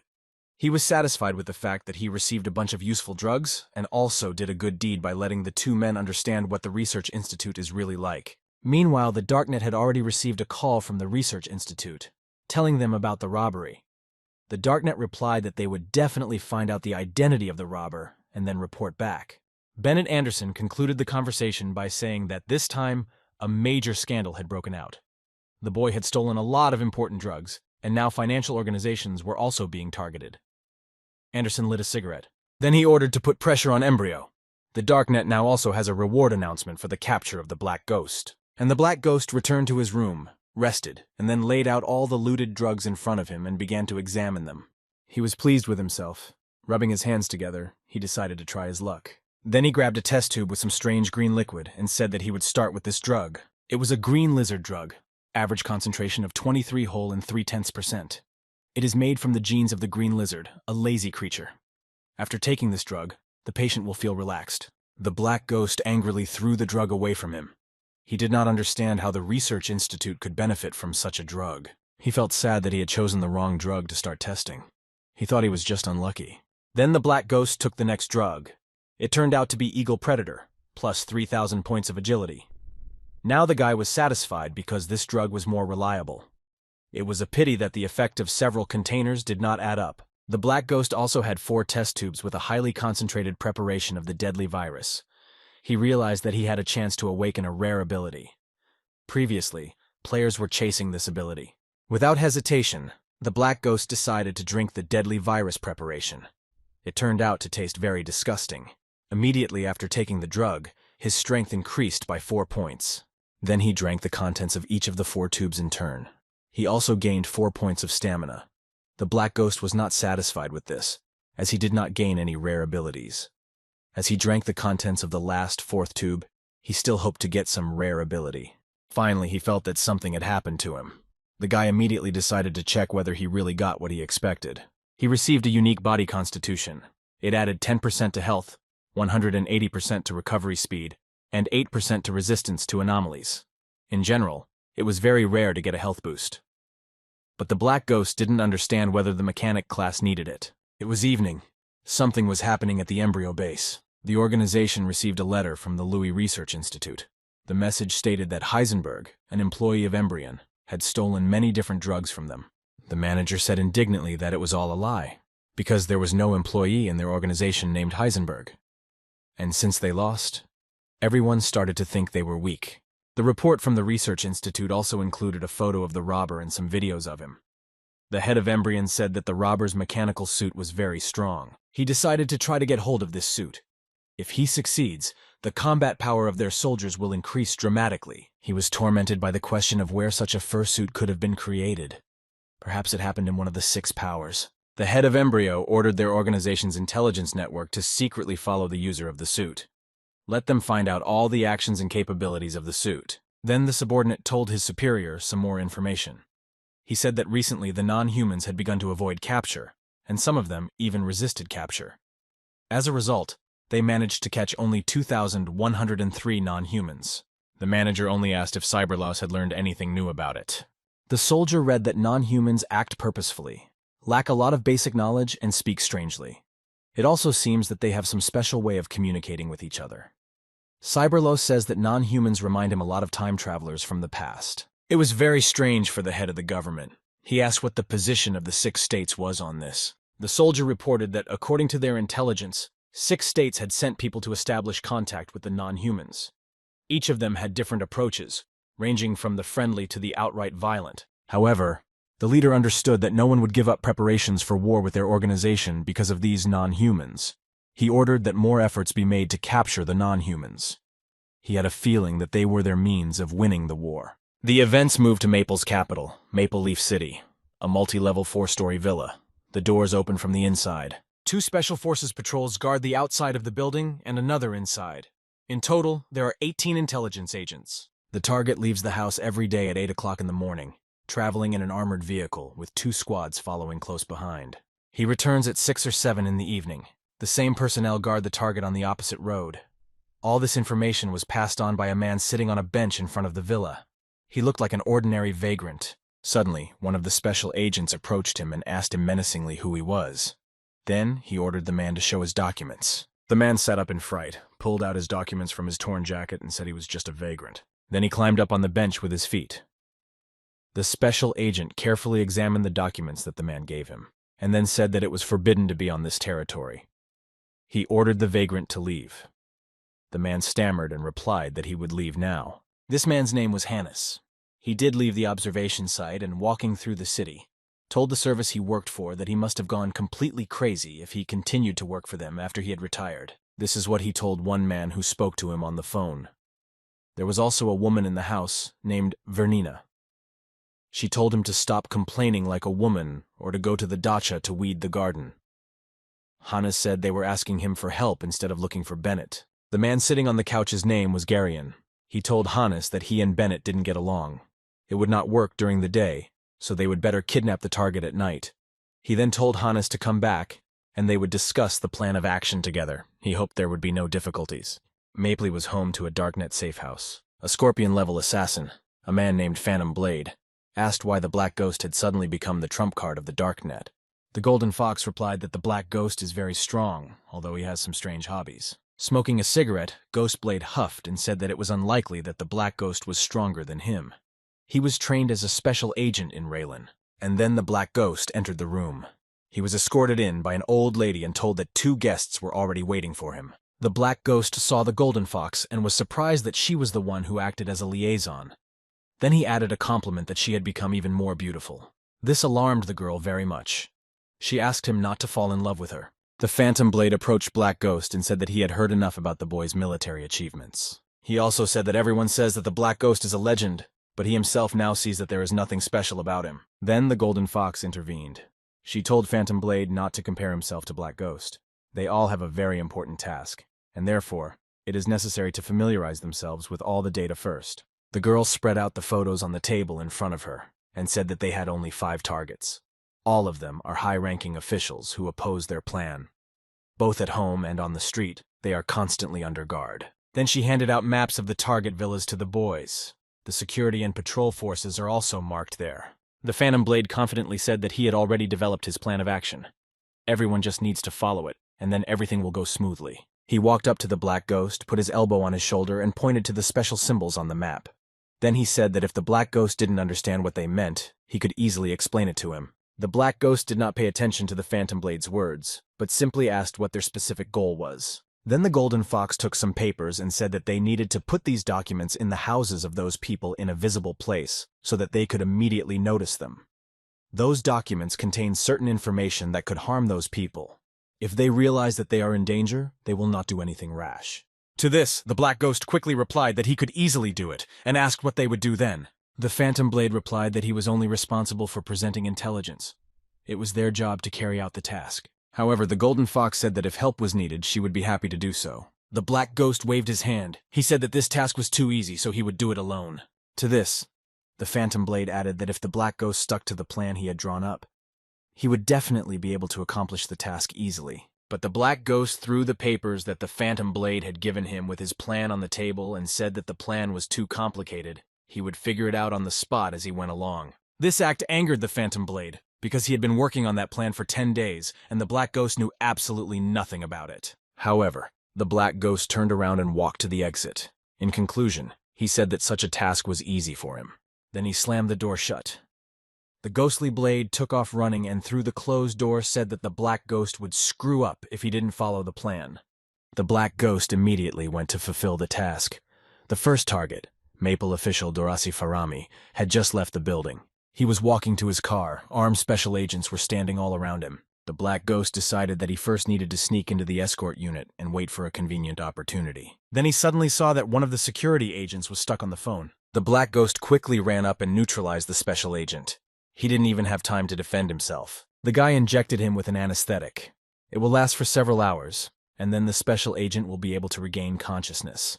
In the meantime, the Black Ghost took off his clothes and left him naked, only in his underwear. Then the guy put the stolen clothes on himself. This special agent's name, by the way, was Anguston. Soon, the Black Ghost heard that he was ordered to go to everyone. The guy was mentally making a plan for when he would be able to plant the documents on the official. He decided to do it when they got closer to the house. The car was passing by a high-rise building, and suddenly 3 rockets were fired at it from a window on the top floor. All 3 missiles hit the target, but the car was armored, so it remained unharmed. However, the explosion overturned other cars. Some of the guards were wounded. Dorasi Farami grabbed his pistol with trembling hands and stammered and asked what was going on. Vernina approached his car. She was holding an assault rifle. She ordered the official to shut up and get out of the car. Otherwise, she threatened to crush his dog's face. Here, Dorasi Farami saw a sniper on the roof of one of the houses and said that they tried very hard to catch him. Then he opened the car and got out, saying that he had no other choice. The Black Ghost managed to hide from the blast wave. He saw that his target was being kidnapped and began to think about who else might be interested in that person. And then Vernina noticed him. She thought that all the special agents had already been neutralized. So she headed for the Black Ghost through the smokescreen. Dorasi Farami stayed behind with his hands behind his head. Vernina was level 60, and she was an artillery master. The Black Ghost didn't like the fact that a Bennett-level boss appeared here. He realized that a person with such power must have hidden reasons for attacking Maple's official. The Black Ghost realized that first he just needed to get out of here. So he tried to quickly get out of his hiding place and get away as far as possible. But Vernina immediately pointed her assault rifle at him. She was never going to let the guy go alive. Then the woman quickly fired a shot. An explosion occurred, but the Black Ghost managed to jump away. He never imagined that he would get into such trouble while performing a task that was not too difficult for him. Then he drew his weapon. He had to defend himself. Vernina was determined, so the Black Ghost accepted the fight. Now he had a sword in his hand. He counterattacked the woman. He swung his sword at her, and she managed to dodge the direct blow. Nevertheless, the Black Ghost managed to catch Vernina's arm. He inflicted a wound on her shoulder. The woman was confused as to where such a strong bodyguard had come from in Doras. But she knew she was stronger, even though her opponent's level was quite high. Vernina continued the fight. She definitely did not like the fact that her opponent was smiling. Then she rushed to attack again. She was sure she would win this battle. The woman struck the Black Ghost a powerful blow right in the stomach, wishing him to die. The Black Ghost only thought that it was very good that his armor was able to withstand Vernina's blows. If they kept their distance, she would start to gradually lose health. Meanwhile, the guy took 68 points of damage, but his electromagnetic armor blocks the damage. Vernina was preparing for a new attack. She did not think she would have such an opponent here. Now she kneed the Black Ghost in the face. The Black Ghost only managed to cover himself a little. Dorasi Farami was shocked that such a valuable cadre had been hidden among his bodyguards. He thought that he was very well respected in the department. Meanwhile, the battle between the Black Ghost and Vernina continued. The two strong fighters did not retreat. Han Xiao attacked Vernina again. The woman stood in a defensive stance. As soon as the Black Ghost approached her and swung his sword, Vernina jumped up and managed to avoid the blow. The woman told her accomplice Hannes that the agent she had fought was very strong. She said that it was enough to observe them, let him help her overcome her opponent. Hannes, who was playing the role of a sniper, took aim at the Black Ghost, but said that Vernina was too close to him, and they were moving very fast, so he might accidentally hit her. And then Hannes saw something very important from above, which he immediately reported to Vernine. There were many military vehicles on the road with aid from Maple's office. Vernina heard from Hannes that she had to retreat immediately. Too powerful a force for Dorasi Farami was approaching. The woman immediately took note of this, turned around and left the battlefield. The Black Ghost was shocked by this turn of events. But he was tormented by the question of who this official was, if his personality interested two people of the 60th level. Picking up a sniper rifle from the ground, the Black Ghost thought that this must be about a secret plotline. So Vernina must not be allowed to escape. So the guy took good aim, used the burning will skill, and fired a shot after the woman. Vernina angrily replied that she remembered the Black Ghost and would take revenge on him when she had the chance, because the boy had shot her in the arm. In the meantime, help had already arrived on the scene, and the soldiers raised their weapons. They saw the enemy fleeing to the northeast. The leader of the unit that arrived to help ordered his soldiers to capture the fugitives, and the Black Ghost wished he had shot Vernina in the leg. And then Dorasi Farami came up to him, shook his hand, and thanked him for saving him. The Black Ghost took advantage of this opportunity and quietly put a flash drive with the necessary documents in the official's jacket pocket. He then modestly replied that it was just his job. So one of the 5 officials had already been given the documents. Dorasi Farami squeezed the Black Ghost's hand with both hands and asked him to become his chief bodyguard. He also promised to double his salary. However, the Black Ghost refused, saying that he had no plans to change his job. But the boy couldn't help but wonder what kind of secret the official had that 2 people of the 60th level decided to attack him. Meanwhile, Dorasi Farami turned to Colonel Denny and asked if they had been able to find out who the attacker was. The colonel replied that the attacker was Vernina, Raylan's agent in the past. She used to take an active part in various battles and was once one of the legends of the time. Then she disappeared for about 10 years, and now she has suddenly reappeared. The Black Ghost had also heard this information, And now he began to remember something. In the largest refugee camp created by Bennett Anderson in his past life, there was a low hill with 3 graves. One of the tombstones bore Vernine's name. She was already dead when the players found out about her. Bennett Anderson came there more than once and said that his friends and teammates were buried there. They all deserve respect. Now the Black Ghost thought that if they are all alive, it must be connected to a hidden storyline. Here, the Black Ghost's memories and reflections were interrupted by the voice of Dorasi Farami, who called him by the name of Anguston. He told the guy to go home and get some rest, and that Danny would take care of the cleanup here at the scene of the attack. So the Black Ghost calmly left, but his presence in that event interested Colonel Danny. He wondered why the Secret Service had hidden such a powerful person in them. He decided to check everything out for himself. Then the Black Ghost went to the villa of the second target of his mission, Harry Raymond. Fortunately, all the officials have returned home, unlike Dorasi Farami, who is constantly disappearing. The Black Ghost was watching the villa from afar. He decided to finish the task as soon as possible and go in search of Vernina. Waiting for the right moment, the Black Ghost got closer to the villa, climbed up on its roof, and then jumped on one of the guards who were guarding the villa from the outside. After neutralizing him, the guy put on the uniform of the guard and took on his image. Then the Black Ghost made his way closer to one of the villa's open windows to leave a flash drive with documents there. It was the window of the official's office. In the morning, he would be able to easily find the flash drive because it was right on his desk. After that, the Black Ghost moved on to the next target. Now the boy arrived at Senan Miller's estate. It was already night. A few successful, cautious steps and the next flash drive is on the desk in the next target's office. It was a piece of cake for the Black Ghost. The next step is the Dick Van Venset estate. A little more and the task will be fully completed. Here, the Black Ghost invariably used his usual practice of neutralizing one of the guards, disguising himself and assuming his image. Then the Black Ghost found an open window and made his way inside the manor. The guy put the flash drive on the table. It was the last item on the task list. He was about to leave the estate. And the old bureaucrat Dick Van Vensitia suddenly woke up, complaining that this was the second time he had woken up that night. He could not accept the fact that he was already very old. Then his gaze rested on something strange that he clearly did not expect to see in his home in the middle of the night. It was very dark around, so the official could only see the black outline of a person, as well as the curtain swaying in the wind, as the window was ajar. Dick Van Wenset was extremely frightened by this. His eyes rounded with fear and his mouth dropped open. Suddenly, the official fell to the floor, and the stick he was leaning on fell down next to him. Dick Van Venset is dead. The Black Ghost killed the official. He received 1 experience point for this. The threat mission was completed.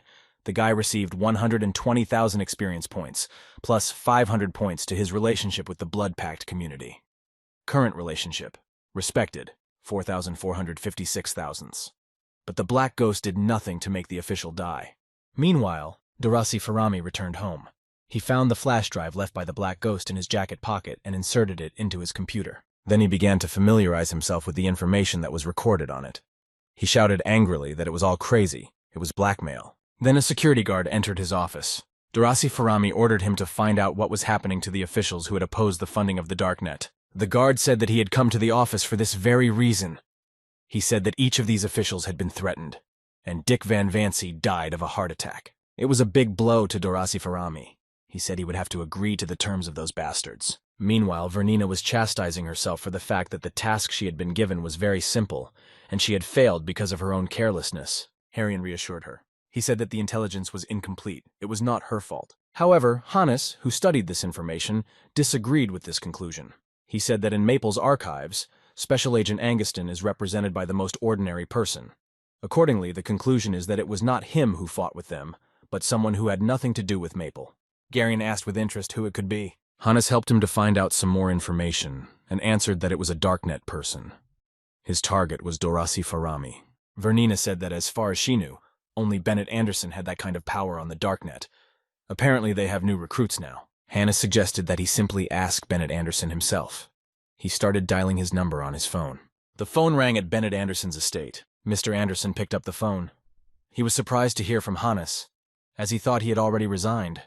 Hannes replied that Garion had asked for his help, saying that he had an important matter. Bennett Anderson was calmly pouring himself a cup of tea, as usual.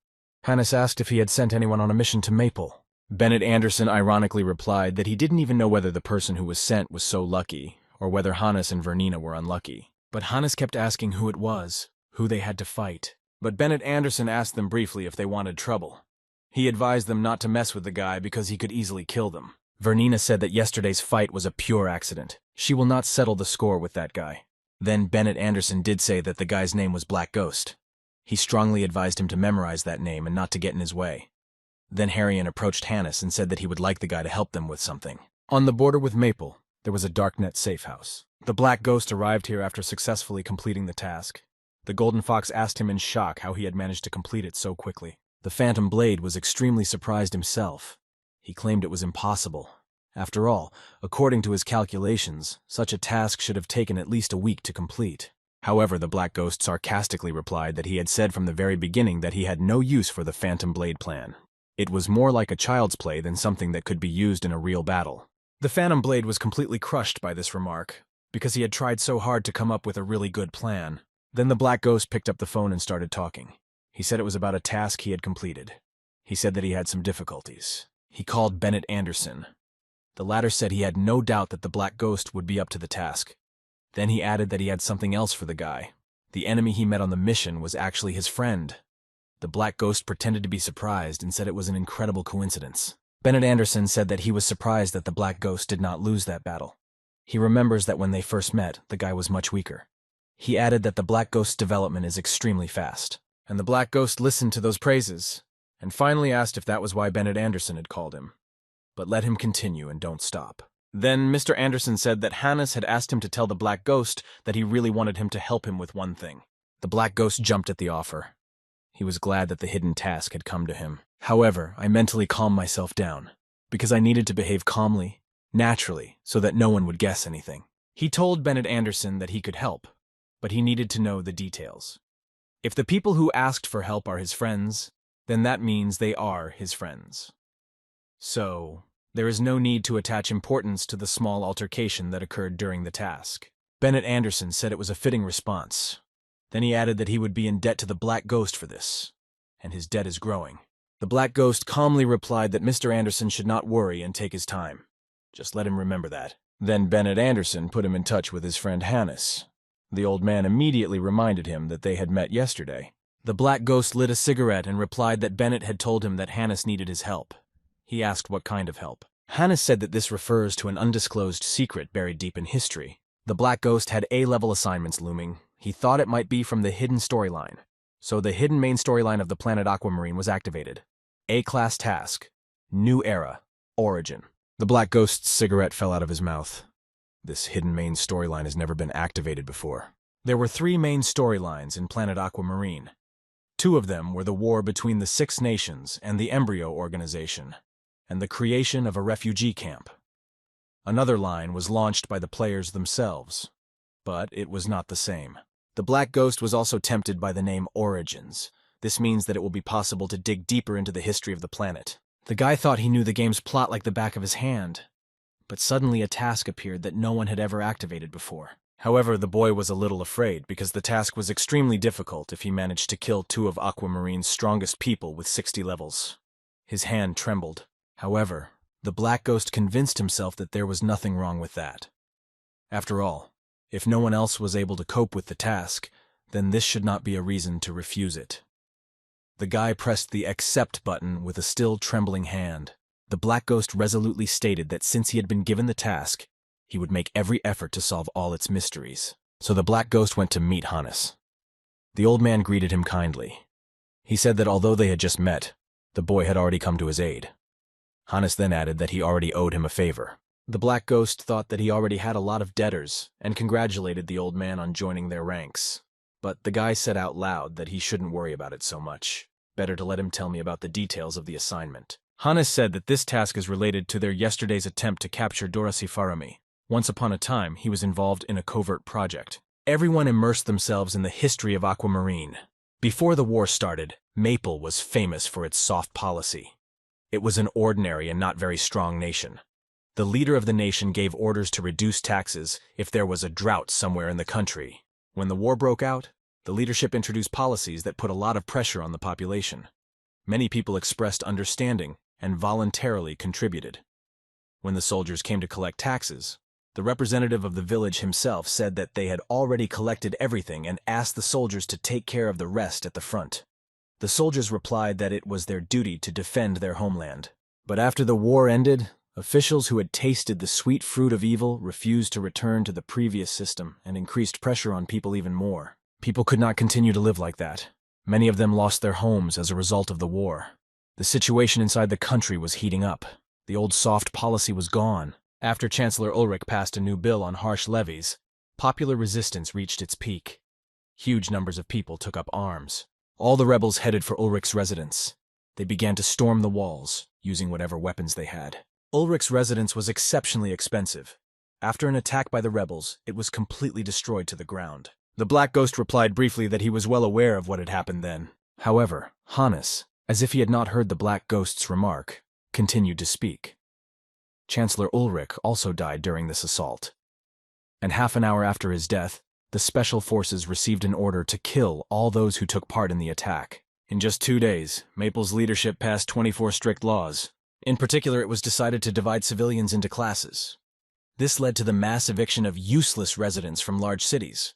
Many people were deprived of their rights. At the same time, the leadership arrested and killed those who could threaten the country. Dorasi Farami was one of those who drafted those ill-fated 24 laws. The Black Ghost asked how this whole story was connected to the secret that Hannes had been talking about from the beginning. Hannes replied that until today, all of these gloomy events were quickly sinking into the darkness of the past. And as eyewitnesses of those events, they are simply obliged to reveal them.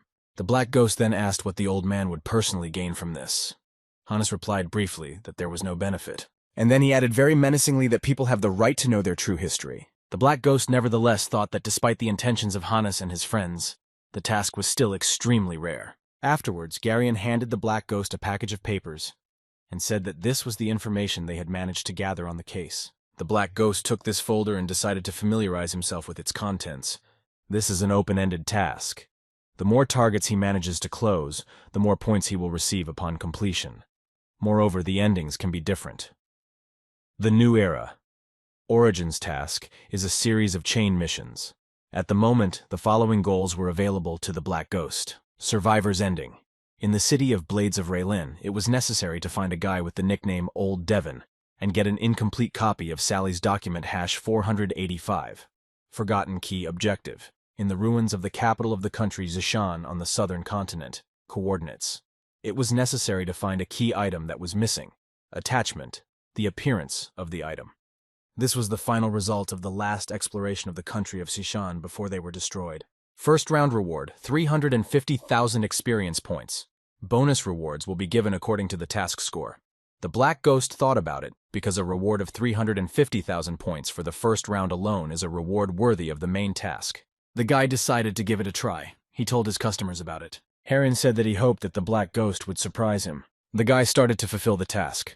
To do this, he traveled to a newcomer village on the western continent. 2 players were talking about how everyone on the forum has been discussing NPCs lately. On an ancient planet, players are considered to be messengers of the gods who must be worshipped. On a magical planet, people were examined by witches and found to have a talent for magic. After that, they were admitted to various magician academies. But on the planet Winterfrost, the players were not moved at all.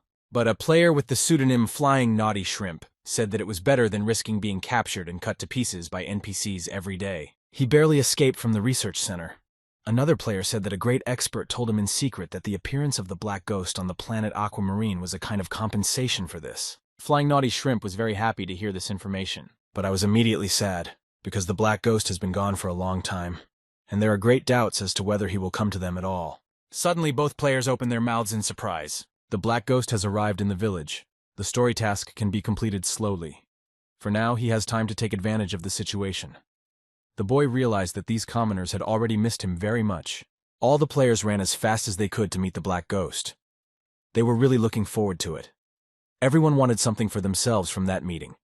One shouted that he wanted to get a method of tempering his strength. Another wanted to change his class to a mechanic. The Black Ghost could not believe his eyes and ears. He was surprised that the players had become more friendly. The player who was talking to the Flying Naughty Shrimp asked his friend if the Black Ghost would react differently to players if he was an NPC. So he decided to go tease the Black Ghost a little bit. The Flying Naughty Shrimp said that it was better not to, because the Black Ghost would kill him in a second if he got angry. However, the guy did not listen to him. He said it was just death. He would rise again many times, and he ran away. As he approached, he called out to the Black Ghost. Han Xiao turned to him. That brazen player, with his arms folded across his chest, began to give out information. He said that the Black Ghost's name was actually Han Xiao. He used to serve the Star Dragon, but now he serves the Darknet. The guy was smiling smugly. He thought that the Black Ghost would panic because he was exposed in public. The other players were watching in awe. They thought it was a very brave thing to do on the part of a daring player. They were also worried that they were going to be covered in blood, because they thought that the Black Ghost was going to kill that guy. However, the Black Ghost only faintly agreed with that statement. The players admired him even more then, impressed by his equanimity. But the Black Ghost himself had allowed this information to become known to all the players. The daring player thought about it, because his prank had no effect on the Black Ghost. So he decided to take more serious action, and he immediately said that he wanted to join Embryo. He also asked the Black Ghost how he could do it. The Black Ghost realized that the bold player was trying to provoke him. Therefore, he took away 3 points of reputation from him. The player realized that he had taken too much liberty, and that he could not joke around with the NPCs with impunity. The other players also realized the same thing, and the Black Ghost thought that he could help players choose sides, as he has some influence in the gaming community. So having come up with something, the Black Ghost decided to announce it to the players gathered around him. He said that war was coming. The nations are gathering an expedition. Embryo will surely lose. He then suggested that if someone wanted to join the Darknet, he could write them a letter of recommendation. If someone wants to join Embryo, they should get out of his sight. Suddenly, one player shouted for everyone to go to the forum immediately. The Black Ghost had a new product, a letter of recommendation for the Blood Pact. Other players said they had already seen it, but none of them can pay 250,000. Then one player asked which side the Blood Pact belonged to. He had never heard of them being guides for newcomers.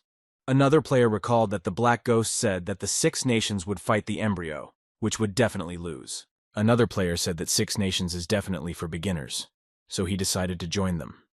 He also knows about the Blood Pact community and has a mission to join them. Another player said that this community is very complicated and confusing. This community is positioned as an organization of killers. He doesn't understand the point of it. In his opinion, spending 250,000 to skip the previous tasks is a waste of money. The Black Ghost went to his room to rest. He wondered how many players would request a letter of recommendation. After a while, he was stunned to see that there had been no request for such a letter. He then analyzed that 250,000 is a very large sum for players. However, he thought that guilds would be interested in purchasing such a letter of recommendation. And then the Black Ghost received a notification that the task, the source of the Stone Plague, or the Grouper Plague, which he had assigned to the Raging Sword and the Bandit Dog, had been completed. The guys quickly coped with it. The task had several requirements. Requirement 1. Find the source of the plague. Completed. Requirement 2. Suppress the spread of the plague. Completed. Requirement 3. Cure all infected people. Not completed. 60,000 points of experience, plus 400 points of relationship with the Black Pine settlement. The Black Ghost thought that when he gave his tasks to others, he would be rewarded upon completion. And then he had a brilliant idea. He started rubbing his hands together with excitement. Then he quickly dressed as usual, smoked a cigarette, and went outside. There, the villagers immediately saw him and rushed to him with their wishes.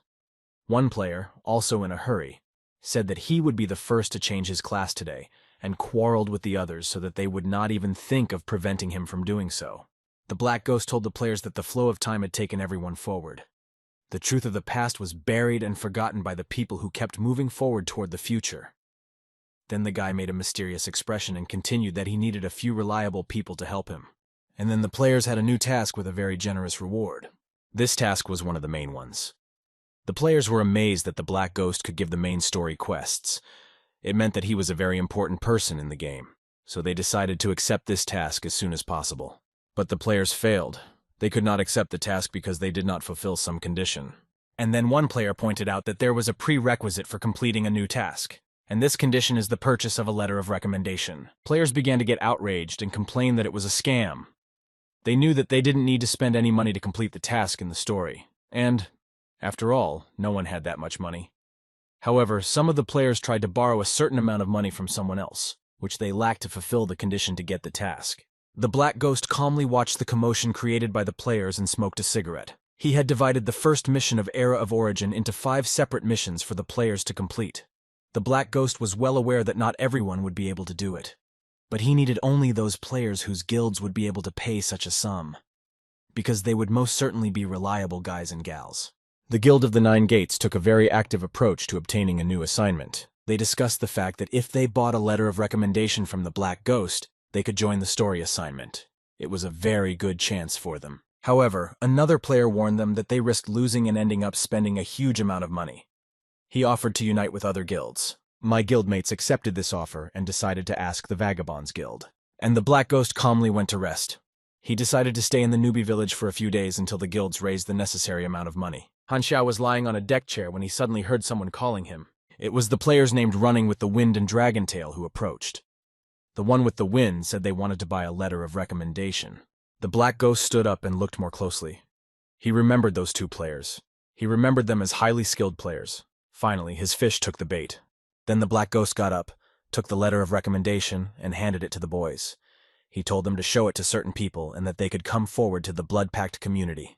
And then the Black Ghost added that he believed he could trust those players, so he wanted to give them a few tasks if they didn't mind. The guys were all excited about the good news. They said that this was exactly what they expected. However, the players were surprised to learn that with one letter they could only activate one task. They thought they could accept all of them. However, the Black Ghost needed strong players, so he couldn't give those two all the tasks. And he explained to the boys that if they coped with the task he had just given them, he might find a few more for them to complete later. The guys thought that maybe this meant that after the execution, the hidden storyline of the Black Ghost would be activated. Therefore, the players hurried to complete the task. After all, it was necessary to cope with it faster than other players. The Black Ghost went on to rest. Non-professional players were sincerely jealous of the professionals because they had a lot of money, because they had guilds to help them, and they could afford to buy a letter of recommendation. Meanwhile, the Black Ghost thought that he had enough quota for the first task, but that all the subsequent ones would be more difficult, and the quota would not be enough. Then he became interested in the news from the Galaxy Times. The news reported that not long ago, another event occurred that caused a wide discussion among players. NPCs in the game expressed extreme curiosity about the unique characteristics of players. Each planet reacted differently to this phenomenon. Some called the players the chosen ones, others non-humans, and somewhere the incident was characterized as a phenomenon of genius. This is very exciting and amazing. It seems that NPCs have their own minds and are more flexible than NPCs in other games. If every NPC is endowed with intelligence, it is simply inconceivable how much computation will need to be done every second. But the Star Sea uses the latest computer technology with super powerful processors. It is even impossible to imagine what their limit is.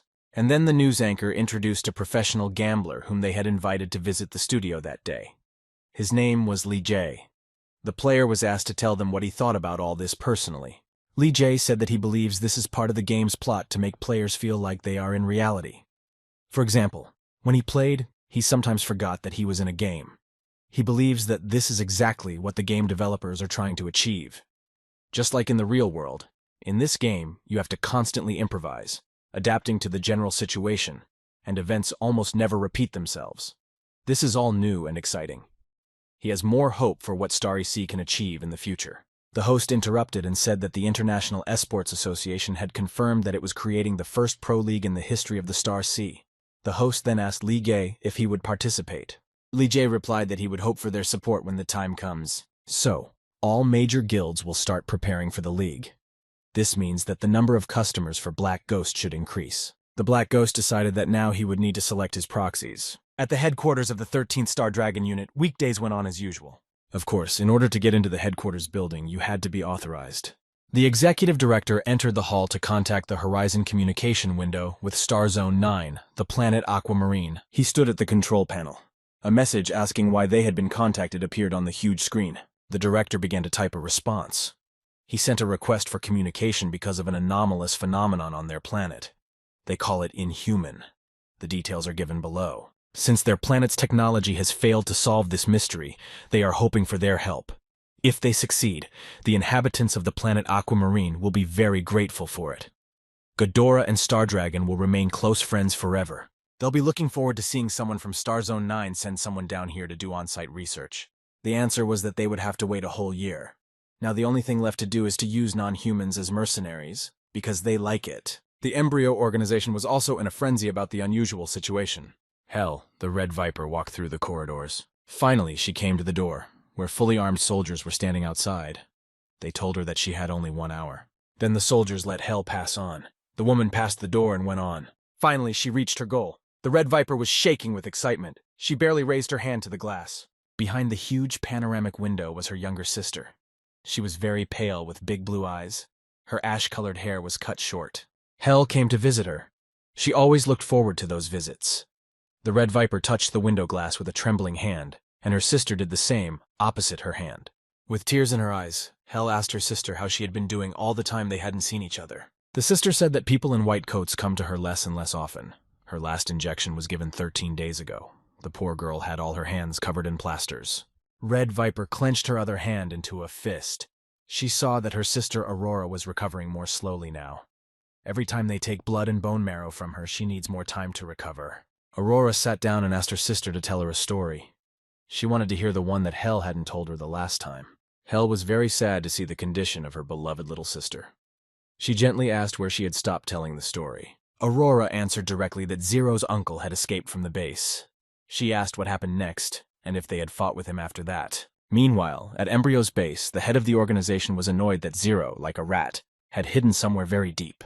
If it has the ability to foresee, it must be destroyed before the war begins, otherwise their strategy will be revealed. Then the manager went to the laboratory where they were conducting experiments. There was a huge capsule with many different tubes connected to it. Inside the capsule, in some kind of liquid, there was a creature that the head of Embryo called a child of fate. The guy inside the capsule had white hair. The leader ordered him to wake up. The boy opened his eyes. They were a clear blue color. Then the leader held up a photo of Zero and ordered the child of fate to use his ability to influence the future and make Zero appear. Nothing happened for some time. The manager was waiting for any information. Finally, the child of fate replied that Zero would soon fall into a trap. He said he needed to go there.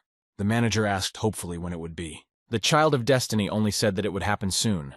He didn't add anything else. Then the head of Embryo ordered Cyberlos to immediately launch cyber soldiers. Cyberlos immediately took the order for execution. He pressed the button and said it was time for revenge. By doing so, he activated the release of super soldiers. The strong iron curtains rose. The first to be released was a high-level soldier, Valkyrie test subject number 2. He looked very ominous. The Valkyrie shouted frantically, 000, and threatened to kill him with his own hands. The Black Ghost was flying over the snow-capped mountains in his helicopter. He suddenly sneezed. Then he rubbed his nose and wondered who was mentioning him again. He has already gained experience by teaching players a skill. Now it was time to decide whether to change classes and upgrade his rank. His total experience was 140 million points. At first, he decided to use the skills he already had to the fullest. And then you will need to build the purple class drawings that are required by the task. So, the Black Ghost set all these processes in motion. He had a lot of skills. The merger began. The Black Ghost only had to monitor the process. As a result, he had 120 million experience points left. He never thought that spending those points would be so exhausting. So, the Black Ghost created blueprints for 3 mechanisms that would be best suited for the task of changing class, as well as strengthen the mech in battle and allow for a combination of attack types. One of them was a folding blade with a magnetic chain. By using energy to adjust the structure of the magnetic chain, the blades can take on a variety of shapes. By combining certain actions, the blades can be used for both attack and defense in various forms. The second mechanism is the Iron Fist. This is a suspended heavy mechanical arm, can be disassembled. The third mechanism is a miniature maneuvering device. It shoots air currents, allowing the user to jump in the air. However, the materials that the Black Ghost had with him in the helicopter would not be enough. So he decided to go to the northern continent to replenish his supplies. It was winter on the northern continent. A Black Ghost came to a village of newcomers there. One player walked slowly through the snow, wrapped in a warm hooded cloak. His name was Hao Tian, level 16. Suddenly he received a call from Li Jie, a professional player. Hao Tian lazily answered the call. Li Jie asked him if he had heard that the Esports Association had confirmed the creation of a professional league for Star Sea. Hao Tian replied briefly that he was a warrior. However, Li Jie did not give up. He said that he had an unusual ability. He invited Hao Tian to fight together in the league against foreign celebrities.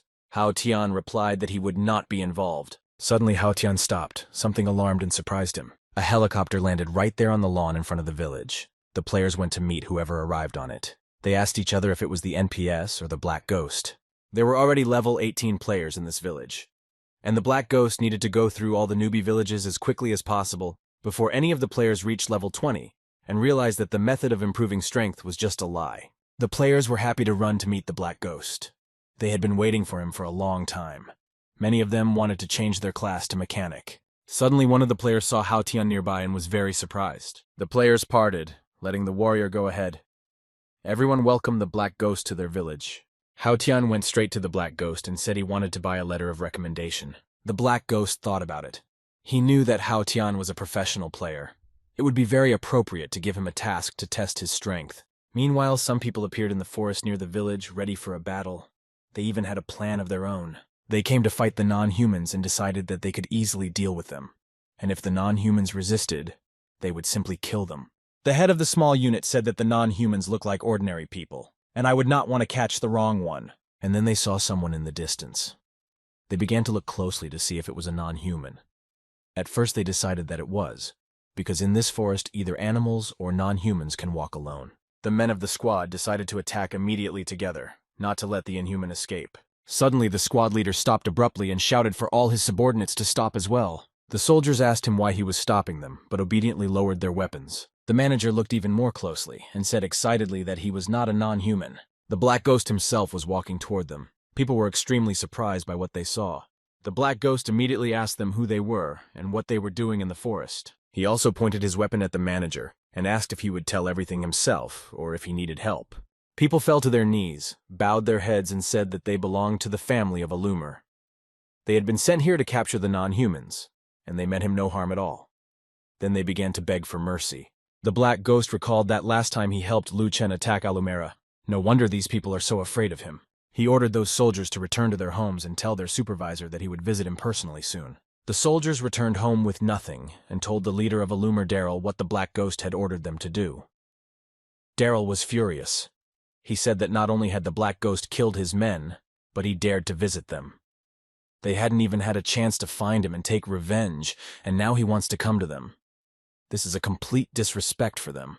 The third commander of Alumer Ki told the leader not to make any mistakes and not to do anything stupid. After all, joking around with the Black Ghost is not good. If he still dared to come here uninvited, it means that someone is behind him. Alumer's second-in-command, Xiao Jin, also supported this assumption. He said that if the Black Ghost wanted to attack them, he would not have given such a warning. First, we need to see what it wants. Then the leader of the Alumera said menacingly that they would listen to the Black Ghost's explanation for Xiao Zhuai's murder. Meanwhile, the Black Ghost was on his way to Alumera. He was standing on a neighboring mountain and could see the walls there.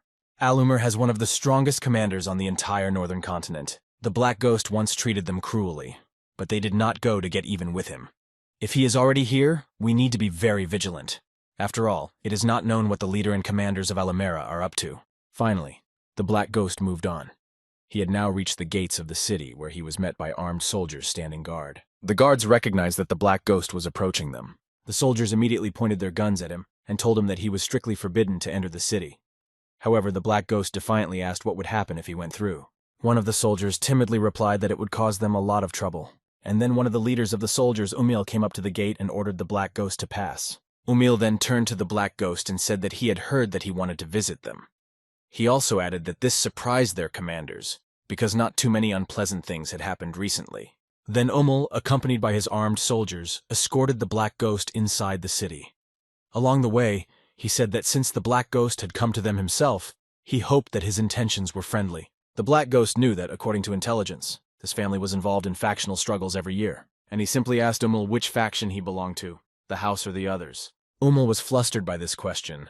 He answered briefly that he was a member of the Alumer family, and that was all. However, the Black Ghost continued to interrogate. He began to clarify whether his interlocutor was telling him the truth, but it was a rhetorical question. The Black Ghost was escorted to the reception of the leader of Alumera. The players who were there were surprised to see who the soldiers were bringing to them, and what was going on in general. A player named Bamboo Rain. Flight decided to go take a closer look. He hoped that some new tasks would appear, and then he joyfully shouted that it was the Black Ghost himself who had come to them. A player named Bamboo Rain Incense asked in surprise how the Black Ghost had ended up here. After all, just a few days ago he was in the same newbie village. It seemed that everyone here had a special affection for him. Another player said that they were very lucky because it was an unexpected storyline. and there is hope that there will be hidden story tasks. The girls saw that the black ghost had gone to the leader's reception, and there is a high-level area to which they are not allowed to have personal access. However, the black ghost is very rarely seen, so the girls decided to wait for him outside. Meanwhile, the black ghost entered the reception hall. There he was offered a seat. The black ghost gladly took a chair and asked the leader to introduce himself. However, the leader of Alumera, Daryl, snarled at him, calling the visitor a cursed little man. He began to shout that in the village of Green Valley, he had attacked their property and killed their people. The leader asked the black ghost to explain his actions, but the black ghost calmly replied that he had certain reasons for doing so, and it was better to let them explain their cooperation with the embryo organization themselves. The leader of Alumera said that he was talking about such things. They had never been in cahoots with embryo. The black ghost continued that Zero, for whom Embryon had set a huge reward, was a member of their family. Daryl became even more furious. He shouted, wondering if the black ghost had gone completely mad. The reward was for Han Xiao. However, the black ghost asked if Daryl really thought he would believe these stories. Then what about the intelligence organizations of the Six Nations? He also suggested that the Alumera family was helping Embryo find the wanted man, or even that they were looking for him themselves. Daryl stood his ground. He said that the black ghost had it all wrong. They have certain circumstances. The black ghost said with interest that he would really like to hear about those circumstances. Daryl thought feverishly that he needed to make it clear to the black ghost that they were against Embryo. The war between the Six Nations and Embryo was coming, and there could be no misunderstanding at such a pivotal moment. Daryl then turned to the leader Xiao Jin to tell the black ghost everything in detail. Xiao Jin, the second leader of Alumera, thought a bit about where to start explaining the situation. Then he decided to give the floor to his eldest son, Xiao Hai, and told him to tell the black ghost the whole truth. Xiao Hai began his story. He said that more than a year ago he was guarding a convoy with supplies. Halfway through the journey, they were suddenly attacked. The attackers headed for him, and he told Han Xiao to change into his clothes to distract the attackers and allow him to escape. But when they went back with help, Han Xiao was no longer there. Then the black ghost asked if his younger brother was ready to die for him. Xiao Hai, in turn, also asked what the black ghost thought about it. But a murmur of discontent spread through the hall among the soldiers. They said that Xiao Hai had made a scapegoat out of his brother. This confirms that the people of the Xiao faction are truly heartless. This is very cruel. Then leader Daryl intervened and shouted for everyone to stop talking. Then he said to the black ghost that this is what happened. They can provide more evidence, but it doesn't matter to them whether he believes them or not. They don't cooperate with Embryo. The black ghost thought about what he had heard. He realized that what had happened to Han Xiao was terrible. Then his thoughts were interrupted. The second leader of Alumera addressed him. Xiao Jin said that his son died at the hands of the black ghost, and that this cannot be ignored. The black ghost replied that it was better to discuss personal matters face to face. Xiao Jin agreed with that statement. He understood the hint. Alumera's leader Daryl only huffed and puffed at this conspiracy. And the black ghost, crossing his arms over his chest, said that it was getting late, and asked if everyone would mind if he stayed overnight. Leader Daryl then ordered Xiao Jing to take care of the black ghost. The black ghost thought that it would be quite an interesting night in that castle. A boy came up to him and bowed to him. He introduced himself and said his name was Xiao Ming. He is the adopted son of leader Xiao. Xiao Ming will take care of the black ghost during his stay here. He then invited me to follow him. The black ghost noticed that Daryl's men had left and that Xiao Jin's men had taken over. It seems that the internal conflict in Alumer is very serious indeed. When the black ghost, accompanied by Xiao Ming, went out, he was immediately bombarded with requests from players who wanted to learn new abilities. The black ghost was very friendly with the players. Xiao Ming asked if he knew them, to which the black ghost replied that it was the first time he had seen them. A player named Bamboo Rain. Flight said that this is a sudden storyline. He was wondering why there was no challenge. The black ghost was brought to Xiao Jin's estate. He was fed. Now, he was sitting at the table drinking tea and talking to the Xiao leader. He asked what he could do to compensate him for Xiao Jui's death. Xiao Jin coolly replied that he was only a son. Death was just the result of his bad luck. Then the black ghost asked why he was invited in that case. Xiao Jin replied that there was nothing wrong with meeting a famous murderer. The black ghost said he was interested in Han Xiao, so he suggested that we return to talk about him. Xiao Jin said that Han Xiao was his extremely talentless son, who unexpectedly became a criminal and for whom Embryon had set a monetary reward. Xiao Jin's eldest son Xiao Hai interrupted the conversation. He said that he thought Han Xiao was already dead. But, as the saying goes, an evil man lives long. He intends to cause them trouble. Then the black ghost asked if he was a nuisance to them. Xiao Hai responded with a question to a question and asked if it wasn't so. This dialogue was interrupted by Xiao Jin. He said that the time was very late and the Black Ghost needed to rest. He and his son went to their rooms. Then Xiao Ming approached the Black Ghost and gave him the information about Han Xiao. His father had asked him to give it to him. So the conflict with Alumera was resolved, and the Black Ghost found out almost everything about the original owner of the body. He saw that no one wanted to conflict with him, so there was no point in provoking hostility again, and tomorrow he could leave. He laughed at the thought of how they would react if they found out that he was Han Xiao and Alumera.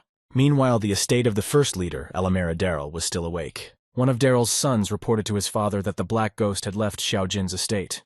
The meeting lasted 1 hour and 37 minutes. Daryl said in anger that Xiao Jin was becoming more and more unruly.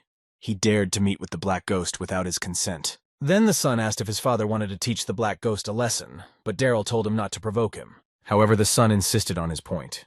He said that the Black Ghost had the audacity to do whatever he wanted on their territory. But Daryl jumped up and shouted in anger that he had ordered him not to mess with the Black Ghost. And then he kicked his son out of his chambers and went to rest. The next morning came. The sun began to rise above the horizon. The Black Ghost had a good night's sleep and rested in Xiao Jin's mansion. He woke up and stretched himself sweetly. Suddenly, something caught his attention. He was surrounded by armed soldiers. They ordered him not to move. Their leader had been killed, and they suspected him of being responsible. Hive instantly destroyed him. He died instantly. There were no signs of resistance because the attacker acted very quickly. He assumed that everyone would accuse him of a crime, a thought that did not please him at all and never left his mind. Daryl's son Lagos shouted to the armed men behind him not to stand in lines, but to capture the Black Ghost rather. When the armed men were ready to capture the Black Ghost, they were stopped by the second commander, who told them not to jump to conclusions. He said that something was not clean here, because the Black Ghost had come to visit them, and he had no reason to do such a thing. The men began to argue with each other, one saying that it was a back alley and that the Black Ghost was counting on it, and the other asking why they had to visit them since the crime could be committed quietly. Daryl's son asked whose side Xiao Jin was on if he was justifying the criminal, but Ziqi told him to calm down, because the Black Ghost had no motive to do so. The guy was surprised to hear that there was no motive because his father had passed away and his high position was now vacant. Second Commander Xiao Jin looked at the guy and said that he was just making stuff up, that it was not like that, and that something was not clean. The third commander told the guy not to scream, but to first grab the Black Ghost and interrogate him, but he said that it would not work, and that not a single word of his could be believed. Meanwhile, the Black Ghost pulled out a cigarette, lit it up, and looked at the men with a mocking look, then asked how old they were if they were still screaming. The Black Ghost thought to himself that as soon as he smoked a cigarette, a bunch of strong soldiers became alert. He carefully examined the crowd of soldiers and thought that it was quite possible that the real killer of the Illumer leader was among these guys. One of the soldiers in the crowd thought that if he started a fight now, it would be harder to clear himself of all suspicion later. The Black Phantom wondered how he could prove his innocence, since he had not really committed the crime. Daryl was discovered not so long ago, and Alumer's people have not yet conducted a thorough investigation of the crime scene, but the perpetrator could have left evidence.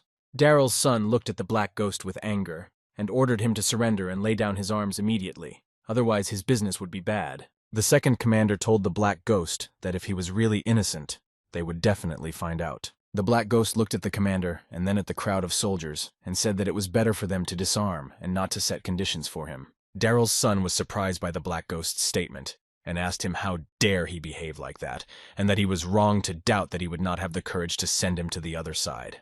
The Black Phantom was surrounded by soldiers, and he saw that they were in full combat readiness to open fire on him. At that very moment, a bullet came from somewhere from the side, directly at one of the soldiers, and hit him dead on. After that, there were calls from all sides to open fire, and the atmosphere became more tense and dangerous. All the bullets flew towards the Black Ghost, but he was able to repel the attack by creating a dome that stopped the bullets, preventing them from harming him. The Black Phantom was far from stupid, and he realized that someone clearly wanted to force him to start this fight, that this was happening for a reason. He activated his ultramodern weapon that could hit anyone in the room. The danger level was high. The Black Ghost realized that someone had just shot from around the corner, and he needed to find out who it was because then he would prove his innocence. The Black Ghost headed towards the corner from which the shots were fired, and thought that if he interrogated the shooter, the truth would immediately come out. At that very moment, the Black Ghost heard a noise above his head. Soldiers with weapons were rushing towards him, and one of them asked if he was thinking of escaping. There was a level expert and level fighters. They were D-ranked superhumans and were the best fighters in Alumera. The level expert was shouting that they had to catch up with the Black Ghost. All the fighters got together and opened fire to suppress. they had a main target to eliminate. Even though the Black Ghost was very agile and did a great job of attacking him, he was still tense about the situation and wanted to get it over with. At the same time, the fighters noticed that the Black Ghost was using blades to fight them. It was a very powerful and ultra-fast weapon. The level expert would not leave the ghost alone. He could not allow him to hide from him, and wanted to send the ghost to the other side himself. The Black Ghost knew that with his abilities it would be easy to defeat them. But then it would be difficult to remove all suspicion from him, and he knew he had to keep his cool. The Black Phantom did not hesitate to attack the expert level, and they joined in a fight so that lightning bolts could be heard everywhere. The Black Phantom still managed to deal damage to the expert level. He fell to his knees, feeling a stabbing pain throughout his body, at which point the fighters decided to attack the Phantom altogether. But the fighters underestimated the abilities and strength of the Black Ghost. He coped well with the attack of 3 people. He was not one of the timid 10. The fighters received reinforcements in the form of additional soldiers, but the Black Ghost successfully fought the newly arrived fighters, seeming to be completely untired. The soldiers finally realized that they had failed in the battle with the Black Ghost. He was too strong, and their skills did not allow them to defeat him. People in the city were watching and admiring how he defeated 4 high-level fighters with 1 punch, and they couldn't believe they weren't dreaming. Lagos, Daryl's son, was very angry and realized that those 4 guards were no match for the Black Ghost, for he had easily defeated them. The Black Phantom approached Lagos and said that he did not take Daryl's life, but he wanted to wait until they found out who was really involved, and said that if they raised their hand to him again, they would be sorry. Lagos was furious with the Black Ghost's statement, but Second Commander Xiao Jin said they accept his terms. He also added that his people believed that he was not involved in Daryl's death, and that it was all a conspiracy to provoke a conflict. Second Commander Xiao Jin ordered all the soldiers to lay down their arms and stop fighting the Black Ghost. The Black Phantom was pleased that he did not have to use even more force, and that the Second Commander and his men believed in his innocence. The Black Ghost turned around and began to leave the city walls, but Lagos, Daryl's son, was extremely unhappy with the outcome of the situation. He shouted that he could not just let him leave. Third Commander Zichi thought about it for a while and said that the Black Ghost had spared them and expressed a desire to stay, so it was unlikely that he was involved in this crime. Lagos said that he was too naive, because the Black Ghost would not dare to take their lives. Otherwise, Alumera would have become Darknet's enemy, and he just needed to clear himself of all suspicion. As soon as the Black Ghost left the city limits, he launched an urgent mission to catch the culprit in the crime, because he was framed and drawn into the conspiracy. After completing the task, he will receive a random ability or skill. People in the city received notifications of a new assignment and a high reward, and the girl thought about it and asked if they could choose sides. Which one would they take? The Black Ghost heard someone calling his name and saw people running to meet him, and he was surprised that the players had also received a task, had chosen his side, and were ready to help. He thought that the criminal wanted to become a leader, but his plan hadn't materialized yet, and the time would come when he would definitely give himself away, and the players would help him keep an eye on everything.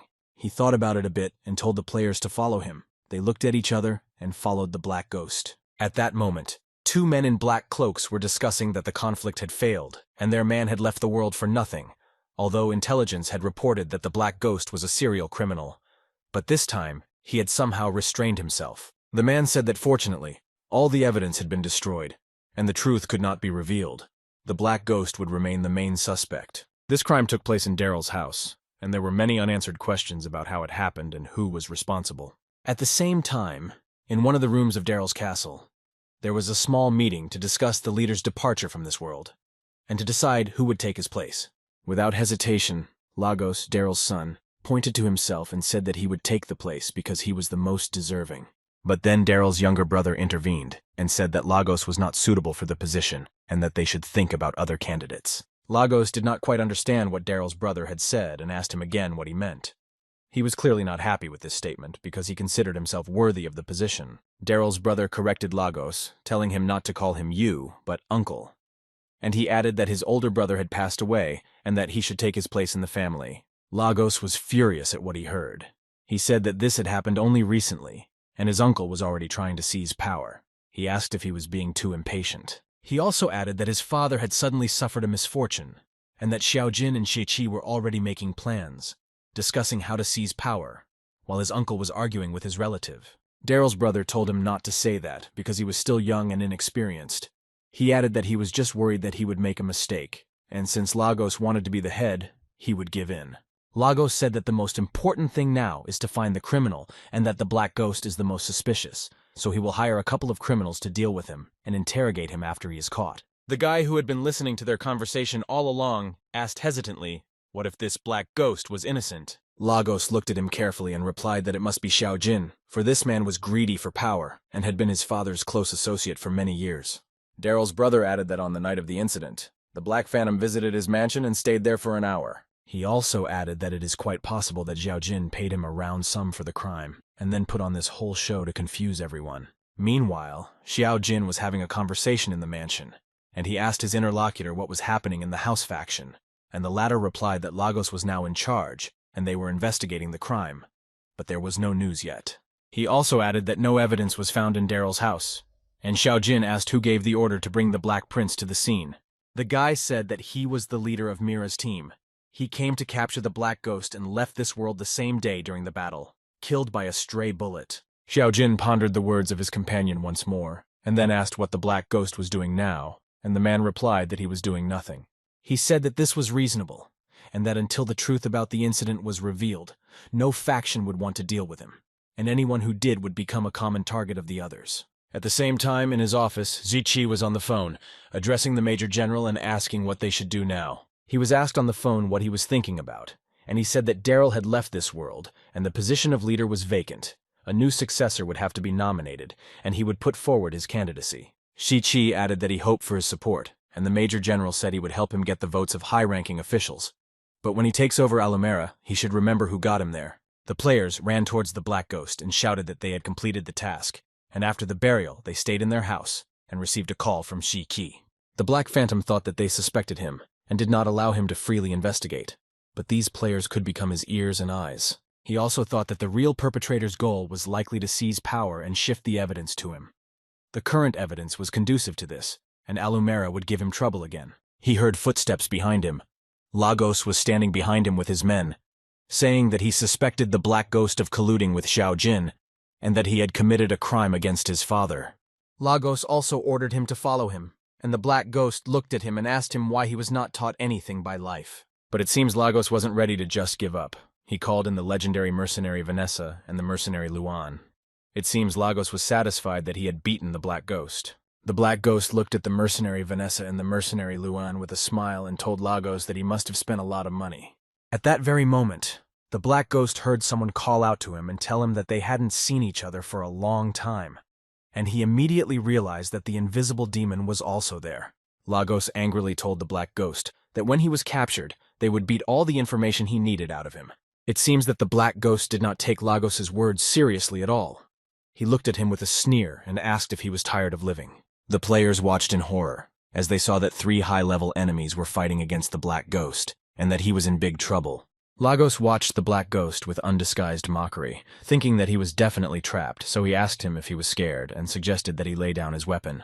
The Black Phantom just laughed at Lagos and told him to shut up, then pulled out his weapon and said that we could still fight. It was not difficult for him to find the location of the invisible demon. His weapon helped him in this. The Black Ghost pointed it at his opponent. He remembered that the invisible demon had been very lucky to escape in the city of White Seagull, and he did not expect him to run into trouble again.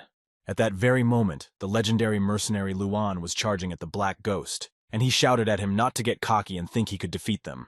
The legendary mercenary dealt a strong blow to the Black Ghost, and the latter realized that the mercenary was strong and that he could not fight a level 60 warrior. This legendary mercenary had the power of fire and his blows were strong.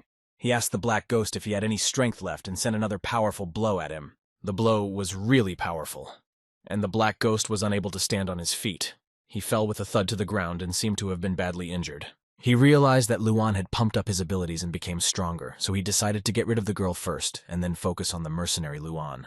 The Black Phantom didn't think twice. He got up and prepared his weapon for battle. He pointed his gun directly at the legendary mercenary Vanessa.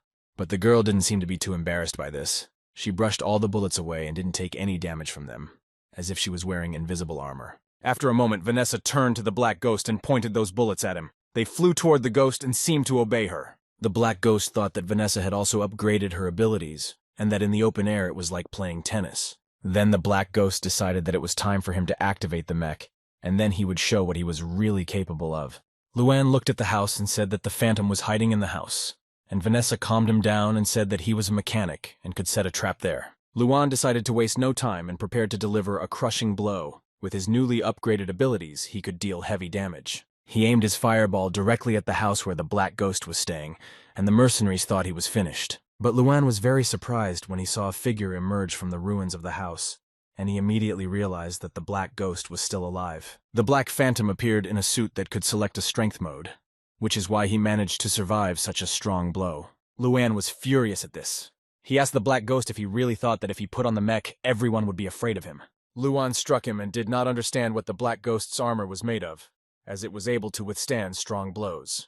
Meanwhile, the armor has activated the function of an iron fist and a heavy mechanical arm, and now its blows are many times stronger. The ghost struck hard and knocked Luan to the ground, then said that tigers do not behave arrogantly, and asked if he had mistaken him for a big cat. Vanessa, a mercenary, was watching everything that was happening, and she was very angry. She shouted that she would not spare the Black Ghost and rushed at him. Vanessa tried to catch up with the Black Ghost, but she did not calculate Mech's speed and power. She tried to deal him a crushing blow, but her attempts were unsuccessful. The mercenary never gave up trying to crush the Black Ghost, and she couldn't accept the fact that her attacks wouldn't pierce his armor. The Black Phantom told her to evaluate his blow and get ready to deliver it, and he swung and hit the mercenary with all his might.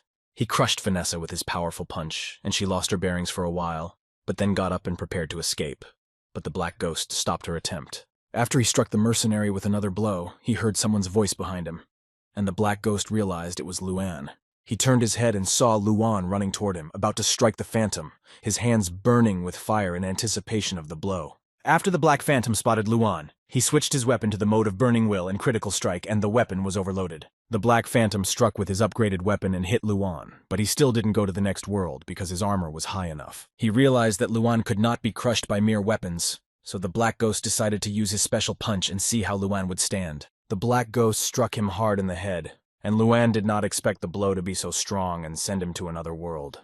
Vanessa saw what happened to Luan, and was surprised that she had never heard of such a strong mech before. She thought they were no match for him, and decided to run away. The invisible demon saw Vanessa running away and was very angry about it, because he was left alone with the Black Ghost. The invisible demon joined Vanessa because he knew perfectly well that he could not stand up to the Black Ghost alone. Their powers were not equal. The Black Phantom saw the two trying to escape and asked them why they decided to leave so soon, after which he fired another gun at them.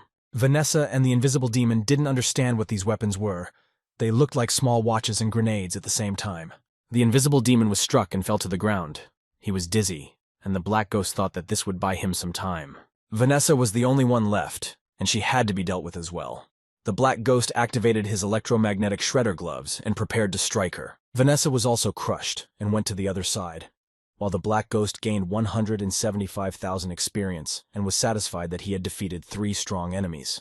The players secretly watched this battle and were shocked by what they saw. They said they did the right thing by choosing the side of the Black Ghost. The Black Ghost approached Lagos and said that now it was time to settle the score with him, and Lagos was frankly frightened by this statement. Lagos looked at the Black Ghost in a panic and said that he could not destroy him, and there was tension between them. The Black Ghost listened to Lagos and said that he had already forgiven him once, and that this could not happen again, especially since no evidence of his guilt had been found. Lagos was in a panic. He said that he was responsible for the faction at home, and that he should never be sent to the other side. But the Black Ghost did not even listen to him. The Black Phantom used his weapon and killed Daryl's son, and the people who came with Lagos were simply shocked that the Phantom had sent him to the next world. The Black Ghost did not hesitate to confirm that it was he who had destroyed Lagos, and was not going to hide it, because Lagos was to blame for it. He was sticking his neck out. Todd, Daryl's younger brother, said that the House faction is now under his control, and Lagos attacked him for personal reasons that have nothing to do with them. But the warrior who came with Lagos was not satisfied with this statement, and said that the Black Ghost should pay for destroying Lagos. Daryl's younger brother ordered him to shut up and repeated that Lagos got what it deserved, and their faction would not avenge him. After this conversation, Todd invited the Black Ghost to follow him, and told him that he had prepared a new home for him, and everyone around him was surprised to hear this. The warrior asked Xiao Jin if the Black Ghost would really be released, and he replied that he only wanted to clear himself of suspicion, and now had to wait for the investigation to reveal the truth. But for now, there was no reason to provoke him. The invisible demon was sitting tied up in a room when the Black Ghost came to him. He needed to talk to the demon. He looked at the demon and said that he had heard that he had become invisible due to a failed laboratory experiment, after which his skin had changed and could be sold for a fortune. When the invisible demon heard this speech, he was furious and shouted at the black ghost not to do it. But the ghost was not going to listen to him and carried out his plan. The black ghost was indignant at the invisible demon's answer and told him that he was his prisoner and had no say at all. The invisible demon saw a syringe in the black ghost's hand and immediately realized that he was up to no good, so he asked the ghost to let him go. He thought that today they were trying to aggravate his conflict with Alumera, but having seen his strength, Alumera would no longer dare to oppose him, and the culprit would either abandon his plan or continue to think about how to save his position. The black ghost sat down by the fireplace and began to look through the information, but he realized that the players in the darknet hadn't learned anything useful. The Black Phantom thought that he would observe the situation from the outside and time would tell. The black ghost heard someone knocking on the door. It was Alumera's second-in-command, and he told the ghost that important evidence had been found. He also said that during the investigation, he found that an aide to a senior Northern faction official had left his post and disappeared for 27 minutes on the night of the murder. Xiao Jin added that the assistant's name was Su Dinghua. He was from the Northern continent, and the spy Xiao Jin sent found that Su Dinghua was in cahoots with Raylan. Meanwhile, someone was listening in on the private conversation outside the door. The black ghost listened carefully to Alumera's second-in-command and asked why they hadn't arrested him yet, since they knew everything about this man. He replied that he was hoping for the Phantom's help in capturing Su Dinghua, as Raylan had surely sent many masters to protect him, and this was a great opportunity to clear the Phantom of suspicion. The Black Phantom listened to Xiao Jin and said that he would catch Su Dinghua only if his efforts were paid for. With a smirk on his face, the black ghost added that he could help the second-in-command with the capture at a market rate. When night fell, the black ghost finally made his way to Su Dinghua's mansion to capture him, hoping to find something useful for the case. He was dressed in mecha and had a black cloak on top to attract less attention. The black ghost thought he needed to deal with the video surveillance and security system first. After a little tinkering with the security system, the black ghost successfully hacked into it, without much effort. He climbed into Su Dinghua's mansion and began to examine everything around him, and the black ghost saw that there was a safe hidden behind the painting. The Black Phantom also noticed that all the drawers in the room had locks on them, which meant that someone was trying to hide something. But the mechanic can handle such locks in no time, which was a fairly simple task for such a powerful mechanic. When the black ghost opened the box, he saw that there was secret documentation, and he was very surprised that such things were so easily hidden. He began to study the documentation and realized that it contained all of Alumera's internal data and reports. In short, useless information. He also saw the key and password to the safe in the drawer, but he immediately realized that it was too obvious and very likely to be a trap that could raise the alarm in the mansion. The black ghost left the mansion room and thought that he would take care of the arrest and let them deal with the safe themselves.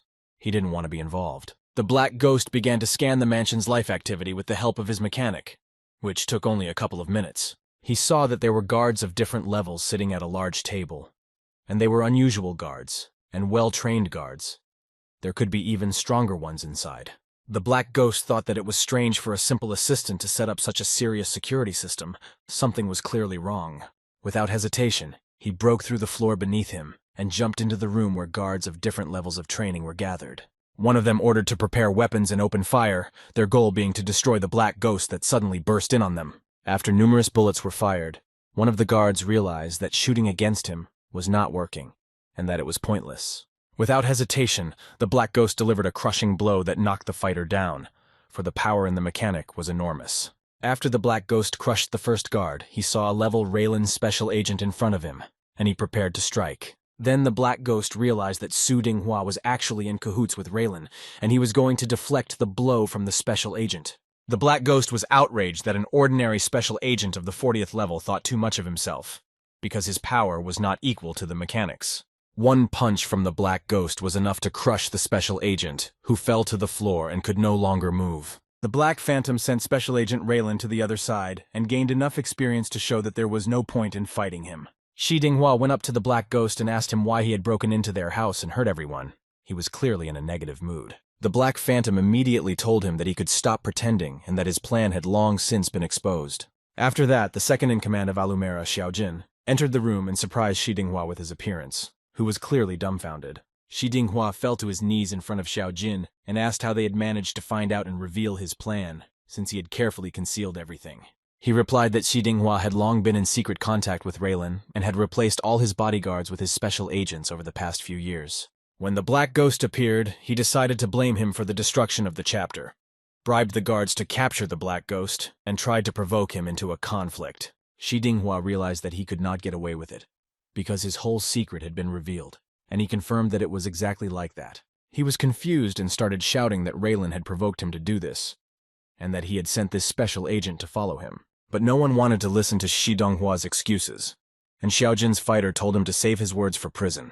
He would explain everything there. The Black Phantom got tired of listening to these conversations, waved his hand and said that the killer had been caught, and he didn't care about the rest, and didn't intend to stay here.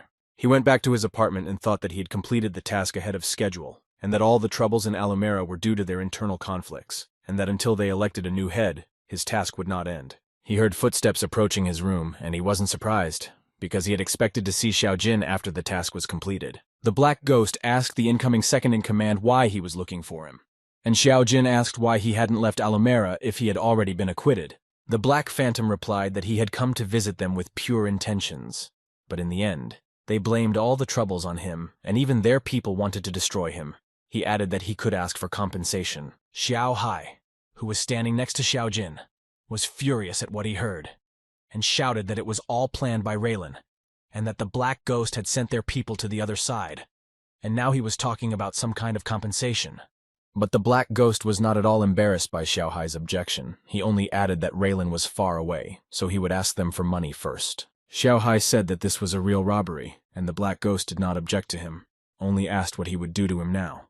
Xiaojin intervened in their conversation and told Xiao Hai to step back and not to object to the Black Ghost anymore, and he stepped back. Xiaojin wrote something on paper, then said that he would personally pay compensation to the Black Ghost and asked if this amount was enough, and the ghost said that it was barely enough. After the Black Phantom got his way, he told Xiaojin that since he parted with the money so easily, he had come to him on some business. Xiaojin said that the post of the head is empty, and internal elections will be held in 2 days, and that rivals have secretly poached high-ranking officials, and he hopes for his help at any cost. The Black Ghost listened carefully to Xiaojin and said that he did not belong to Alamera and had no influence here. Xiaojin smiled and offered him to join his family. They would be equal in status, and his children would become stepchildren for the ghost. When Xiao Hai heard this from his father, he was speechless with surprise, and the Black Ghost thought it was not serious and asked if this childish method would work. Xiaojin laughed and said that politics is child's play. Everything is much simpler than it seems from the outside. After that, he approached his son Xiao Hai and told him to greet his godfather, the Black Ghost. The Black Phantom listened carefully and said that he did not see any benefit for himself and that he did not understand why he should join. Xiaojin replied with all seriousness that when he became head, Alamera would become his ally, and this would solve some difficulties. With a smile on his face, the Black Ghost said that it looked like Xiaojin would do anything for the position of head, and then agreed to join Xiao's faction and reluctantly become a godfather to his children. The Black Ghost decided to make fun of Xiao Hai and asked him to call him his godfather, which made the guy furious. Xiao Hai squeezed out these words without any desire at all, calling the Black Ghost his godfather, unable to hide his dislike, and his expression said it all. But the Black Ghost didn't stop there, and said he didn't hear anything, which made Xiao Hai shout as loud as he could. The Black Ghost smirked and thought that Xiao Hai was the elder brother of the previous owner of this body, and wondered how he would react when he found out who he really was. Xiaojin shook hands with the Black Ghost and wished that their cooperation would be fruitful, and that was the end of their dialogue. When Xiaojin and his son returned to their manor, Xiao Hai indignantly asked him why he had done this, because it was all wrong. Xiaojin sat down in his chair, looked at his son, and replied that the Black Ghost was much stingier than he thought, and that something had to be done.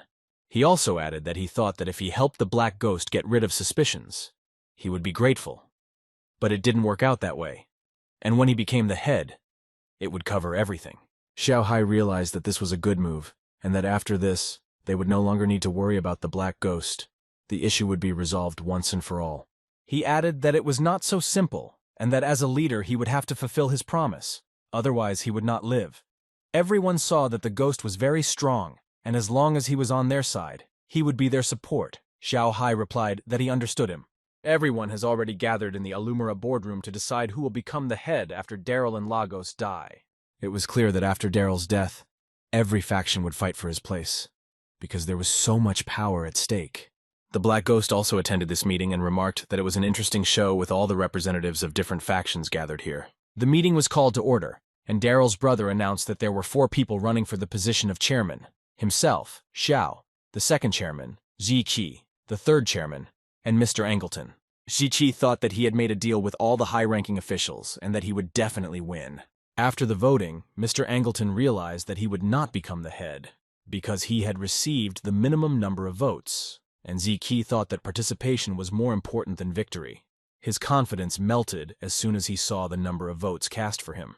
Xiaoji was disappointed when he saw the number of votes cast for his candidacy, because he had agreed with everyone that they would vote for him. As a result of the vote, Daryl's brother became the head of the company, and he was very happy about it, thanked everyone for their trust, and said that he would not disappoint their expectations. But it wasn't that simple. The Black Ghost asked to wait and said he had an objection, and everyone was shocked by this statement. When Daryl's brother saw the Black Ghost, he was very surprised and upset by his appearance. He could not understand what this man was doing at the Alamera meeting. But the Black Ghost was not bothered at all by the reaction to his appearance, saying that he considered Xiao Jin to be the best candidate for the position of head of the family. Daryl's brother was furious with the Black Ghost's words. He ran up to Xiao Jin and asked him how he dared to invite an outsider to participate in the family's affairs, as it was a violation of the rules. Xiao Jin was prepared for such a question and answered that the Black Ghost was no longer a stranger, for he was a member of the Zhao faction and that his children already called him Godfather. And at that moment, all as one, Xiao Jin's children called the Black Ghost their godfather, and he was clearly amused by the whole performance. Daryl's brother was just beside himself with anger when he heard this. He thought it was the most real insolence and it shouldn't be like this. But the Black Ghost only laughed at his words in reaction.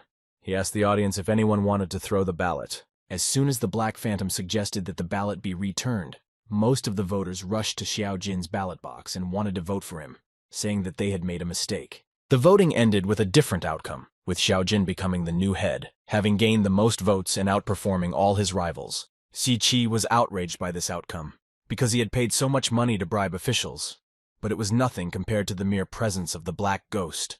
Meanwhile, Xiao Jin celebrated the successful completion of the vote in his favor in his manner. He had put in the work, but it was worth it. He poured wine into glasses and thanked the Black Ghost for his help during the vote, adding that if the ghost needed anything from Alamera, he could contact him. The Black Ghost listened carefully to Xiao Jin and said that he had been thinking a lot in recent days, and had realized something interesting.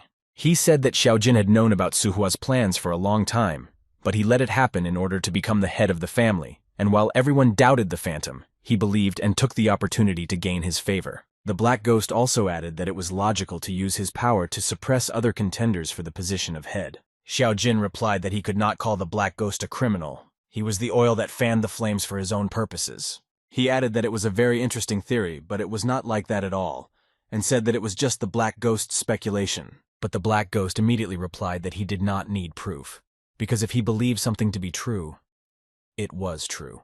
Xiao Jin became visibly nervous when the Black Ghost finished speaking, for he realized that he could not be wrapped around his finger. The Black Phantom came closer to Xiao Jin and told him to remember that he could take back everything he borrowed from him at any time. It seemed that the Black Ghost was amused by Xiao Jin's reaction, because he was confused and frightened. The Black Ghost asked him what he would do with Raylan and Su Dinghua, because they were involved in the crime against Daryl. Xiao Jin realized that the Black Ghost was forcing him to choose a position, and he had to do something to calm him down. He replied that he would make them pay for it, that Alamera would pursue them and destroy Raylan's scouts, preventing them from getting back on their feet in every way possible. The Black Phantom was quite satisfied with this answer, and was pleased, and he also expressed the hope that Xiao Jin's reign would be pleasant. After the Black Ghost left Xiao Jin, he called his son to him, and Xiao Hai came into the room a moment later and asked why his father had called him. Xiao Jin told his son to pass on his order to launch a full-scale attack on Raylan's army in the desert, and for this purpose, the branches outside the city should prepare. Xiao Hai was surprised to hear this, and told his father that he had just taken over as head, and that the most important thing now was to strengthen his position. It seemed that Xiao Jin did not want to listen to his son's objections. He told him that he did not need to say anything, just do what he ordered. The Black Ghost saw that his relationship with his family had changed to respect. Apparently Xiao Jin had compromised, and now the Black Ghost could begin his mission. He started the task, and first he had to indicate the identity of the real criminal. The Black Ghost indicated that it was Su Dinghua and Raylan. He was given the opportunity to choose a skill or a random ability, and the Black Ghost decided to choose an ability, as there is a chance to get a rare or even body-enhancing one. The randomization was over, and he had to choose one of three options. Double activation duplicated abilities during an attack. Nature's Call gave him a chance to communicate with monsters, and frost resistance kept him from freezing. He considered all the options. He chose between frost resistance and the call of nature, because they were the most useful abilities. But he chose the call of nature in the version it would be extremely useful. The main storyline of the version was a mutation disaster. An alien virus appeared, causing mutations in animals and plants on many planets, including Aquamarine. In a world where beasts are rampant, the call of nature can be just the right thing, which is why the Black Ghost chose it. Later, the cure was invented by a higher civilization, and maybe the Black Ghost will be able to get the antidote ahead of schedule and go through the storyline to quickly advance the mechanic class in the version. He decided not to overwhelm his head with unnecessary information and leave the matters of the future for later, but to do what needed to be done now. The Black Phantom thought that although he had stayed in Alumera for a couple of days, he had also gained a lot from this visit. The Black Ghost decided that it was time for him to leave Alumera, and Xiaojin's children came to see him off and wished him well, calling him their godfather. The Black Phantom decided to go to the northern continent to the Darknet stronghold. He had something to offer them. He was met by a man in a suit and asked again if the Black Ghost really wanted to hand over the invisible demon for whom the reward was announced. The Black Phantom confirmed that the man had understood him correctly, and the man, in turn, asked where the invisible demon was. He was on the floor under the Black Phantom's foot. The Black Phantom kicked the invisible demon and told the man that he was right there in this room, in front of his eyes. The man was convinced that the Black Phantom's words were true, and told him that he was satisfied with everything, and that the money would be transferred to his account. The Black Ghost was surprised at how quickly and smoothly everything went. He saw that he had gained experience and money for completing the task, namely for catching the invisible demon. After receiving the money in his account, the Black Ghost left the Darknet stronghold, decided to cheat the common people one last time, and then he could return to the southern continent. No sooner had he left the checkpoint than a crowd of ordinary people rushed toward him, asking him the name of his mechanical suit, whether he was selling it, and shouting that they wanted to transfer to the mechanic class. The Black Ghost seemed to be expecting these questions. They were trivial to him, so he said that mechs are not for sale, and those who want to change classes should get in line. The people were pleased with his answer, and rejoiced that they would finally change classes, because they had been waiting for the Black Ghost and had not changed classes on purpose before. The Black Ghost seemed tired after talking to people, because the players were very active and asked too many questions. They were tiring. The Black Ghost saw that the Galaxy Times had published a story about the mechanics, how cool they were, and how everyone around them wanted a suit like that. The Black Ghost now understood why the players were so nice, and why there were so many more people wanting to change classes than there had been. He saw a notification saying that Hao Tian had completed the task, and the Black Ghost wasn't surprised since he was a loser after all. The Black Ghost saw that there was something attached to the document, and it was quite important information for him. He thought that Hao Tian was really good, and he should take him with him. The Black Phantom told Hao Tian to wait for him on the border with Raylan and leave him the coordinates, and he also indicated that he would take him with him on his way from the northern continent. The Black Ghost did not waste any time, and immediately went to the northern continent, straight to the ice field, which was quite cold at that time. With a couple of hours left before Darknet's plane arrived, he decided to shoot at the animals to fulfill the requirements for a kill shot. The Black Ghost thought that the ice bears above the 50th level were not at all responsive to the call of nature.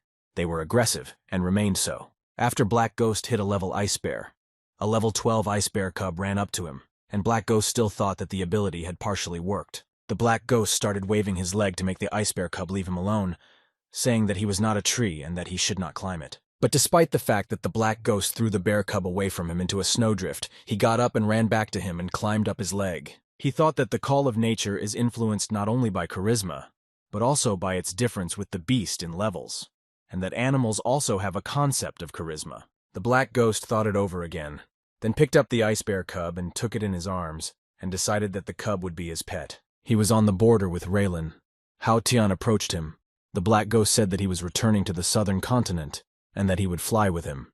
And Hao Tian agreed. When they got on board, the Black Ghost said that if there was nothing else to do, Hao Tian could help him with one thing.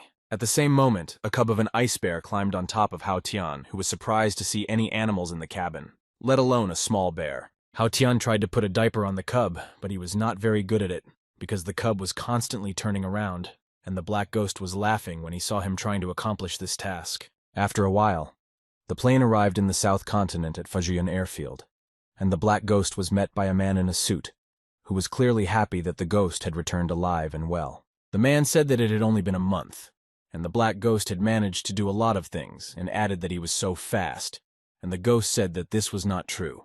The Black Ghost received a call from Bennett, who answered and said he was back and asked if he still needed help with the sanctuary plan he had mentioned last time.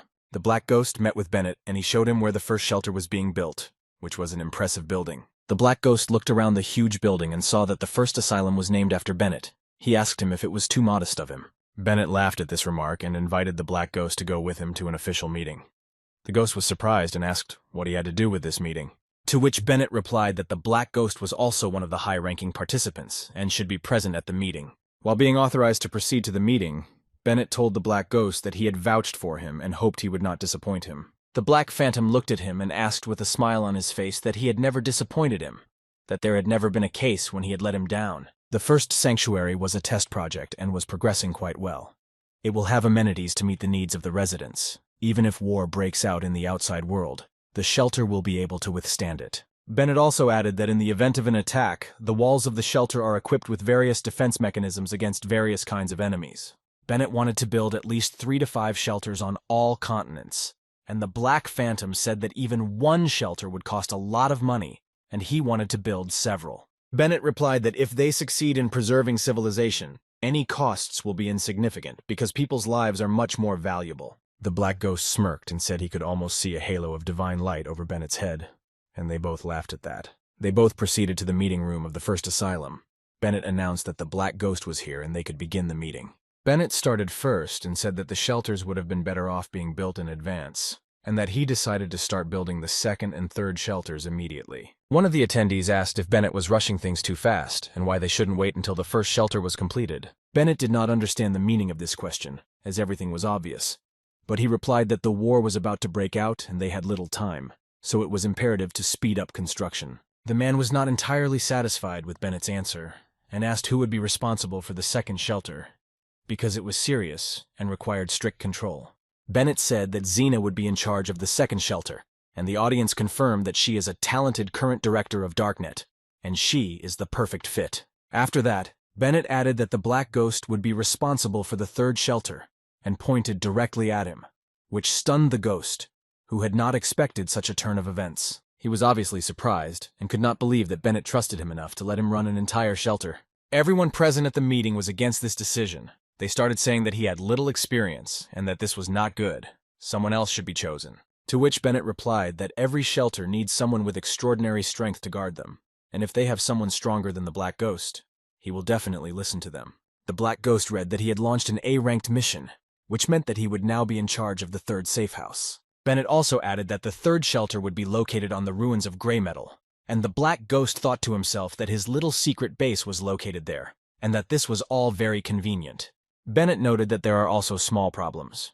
Due to the lack of funds, the Black Ghost will have fewer employees than the first and second shelters. The Black Ghost asked Bennett how many employees he had been assigned, and he replied that he had about 1,000 people at his disposal. Everyone around me began to whisper that there were very few people, and that it would be very difficult to create something worthwhile, so it was only logical to load the newcomer with hard work. The Black Ghost smiled and told Bennett not to worry, and that he would be able to build a basic model in a month, but he had one condition. Bennett told him to state his condition, and that he would try to fulfill it.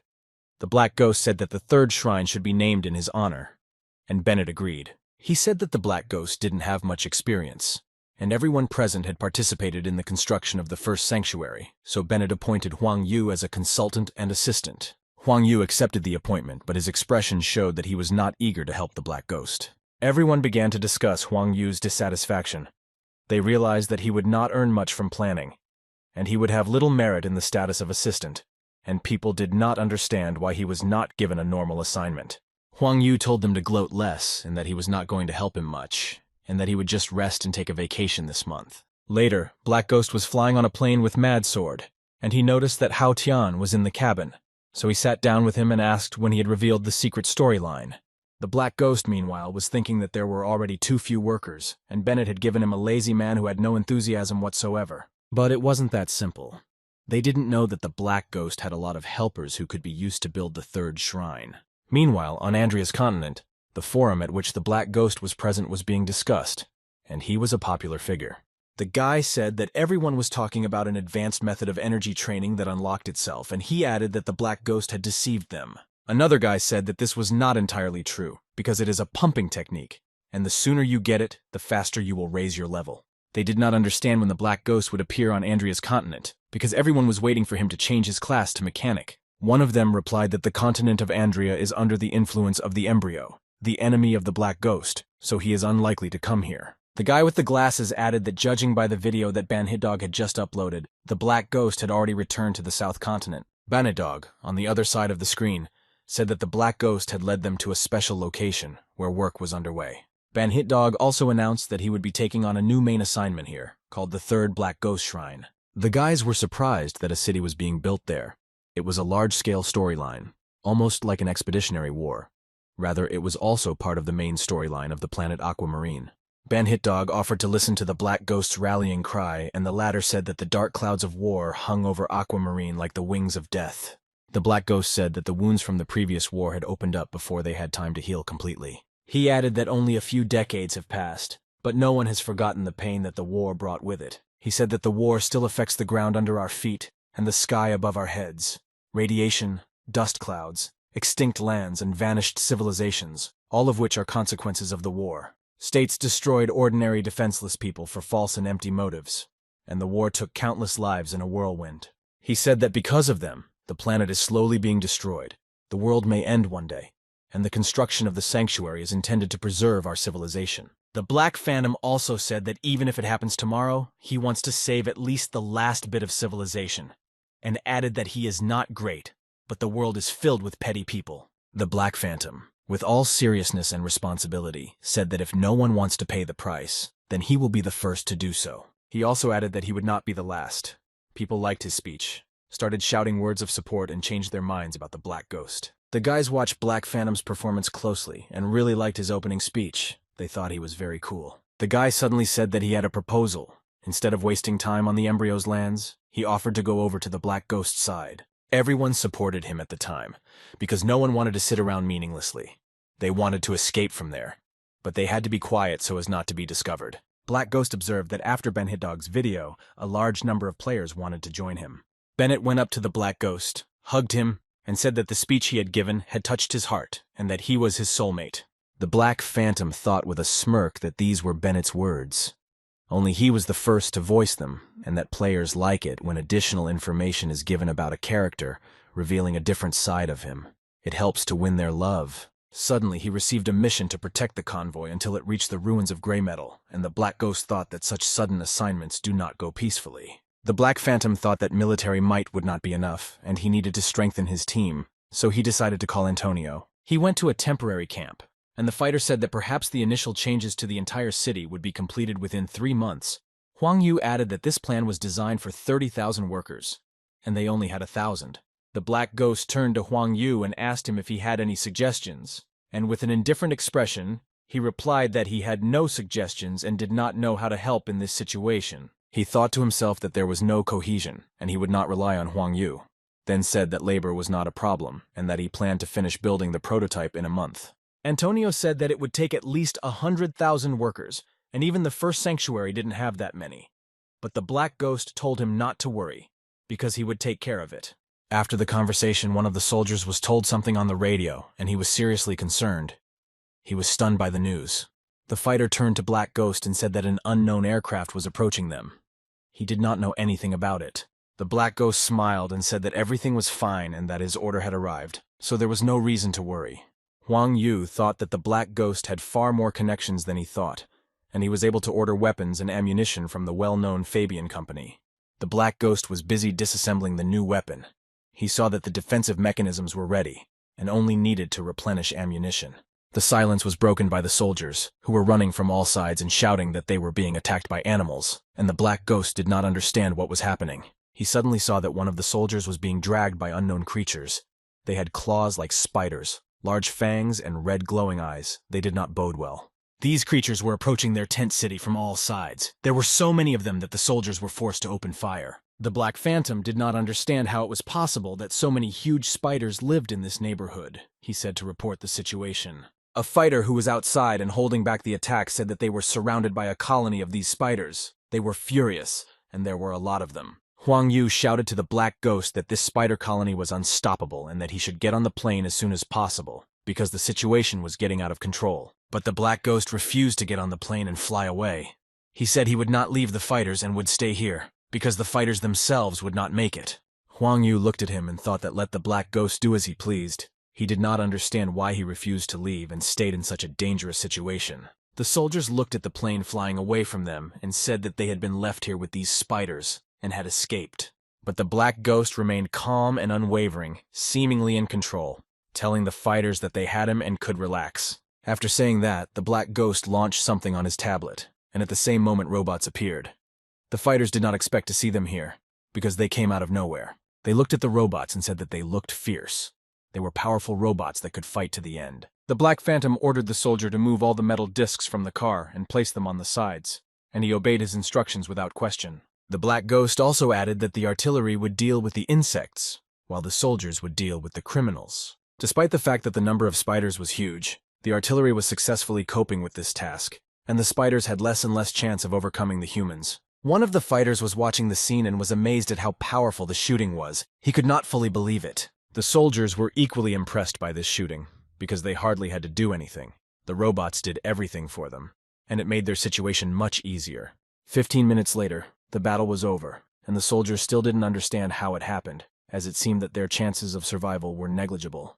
But the robots helped them a lot. All the fighters around were amazed at the skill of the Black Ghost, because he did not abandon them in such a very difficult situation, but stayed with them and fought to the end.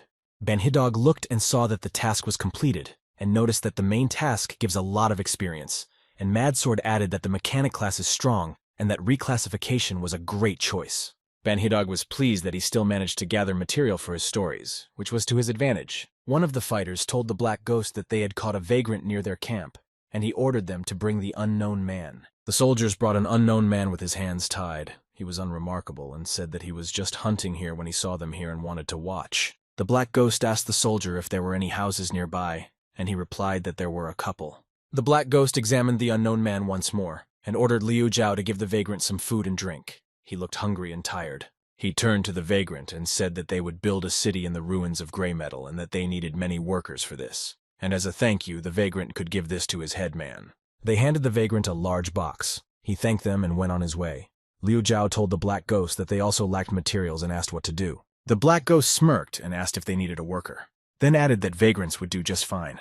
Huang Yu watched from the sidelines and thought that the Black Ghost had thought things through quite well, but there were too few vagrants, and the plan was doomed to failure, so he would hold out for a month and apply for a transfer back to the head office.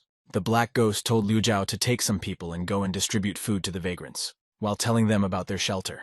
But Liu Zhao was surprised at what he heard, because if the guards were scattered, their defensive power would be weaker and the danger would increase. The Black Ghost smiled, pointed to the robots behind him, and assured Liu Zhao that everything would be under control and safe until they returned.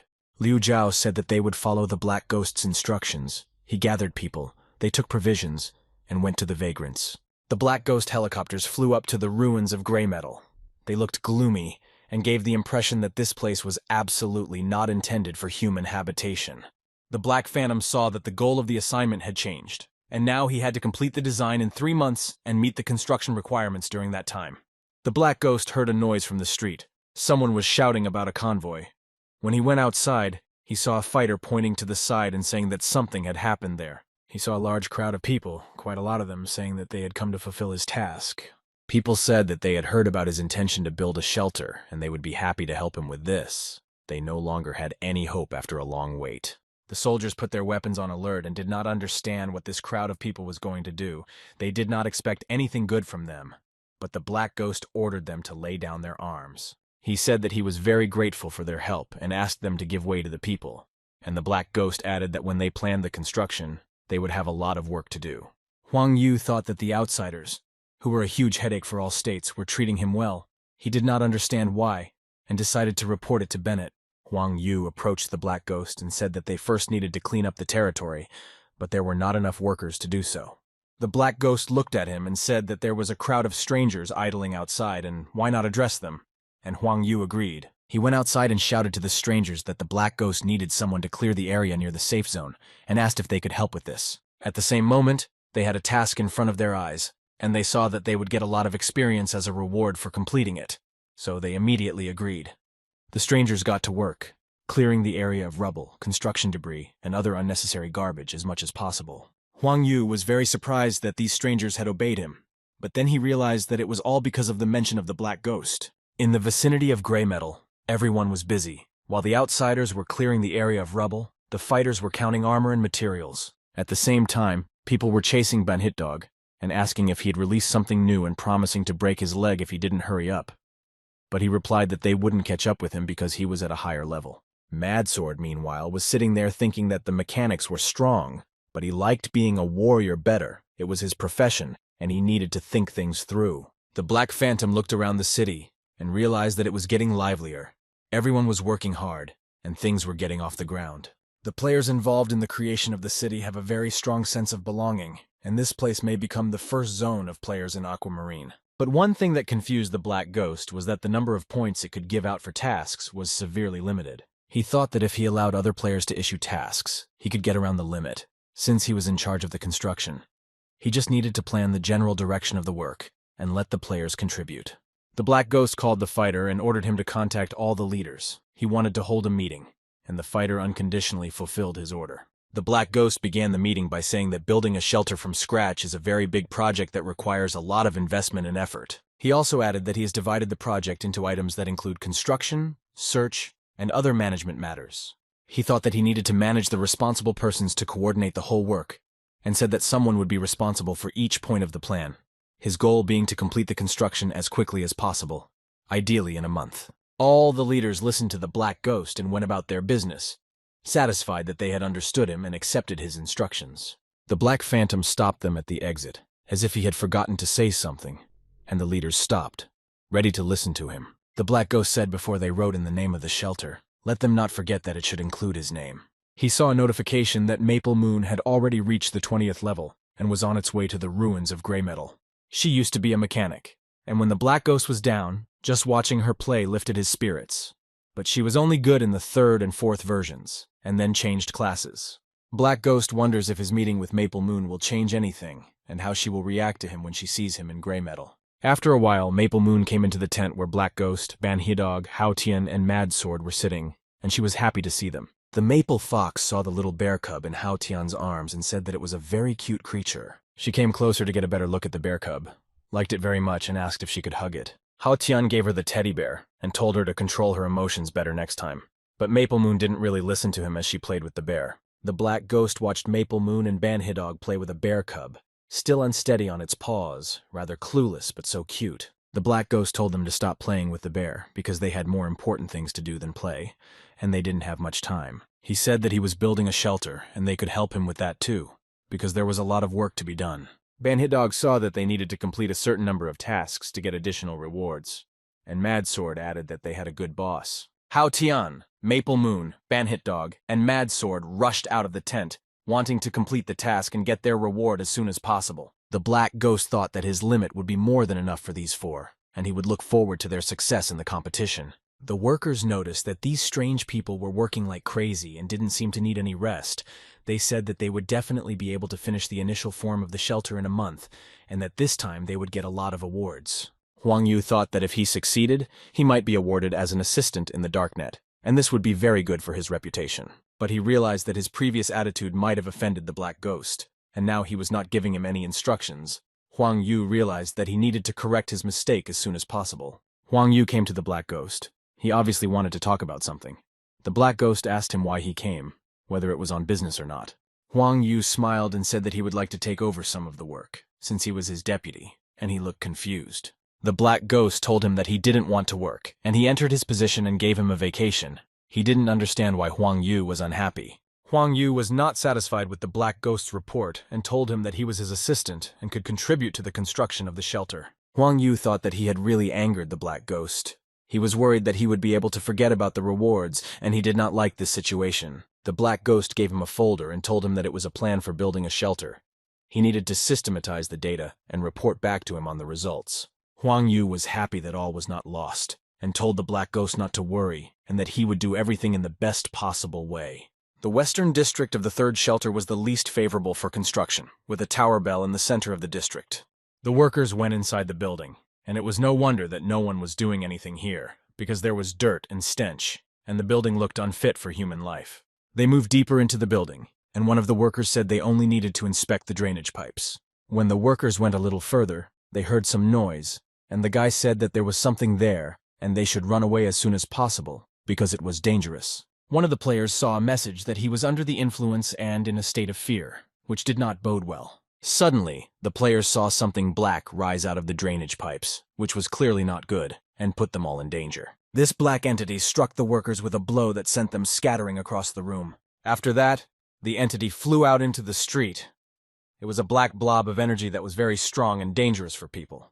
None of the people here understood what they were dealing with. They had never seen anything like it before. The entity struck, and the players flew in different directions. They were seriously injured, and one of them shouted that he had used up the number of resurrections for this week. This situation was immediately reported to the Black Ghost, who was clearly puzzled by the situation and said that he would soon be at the scene.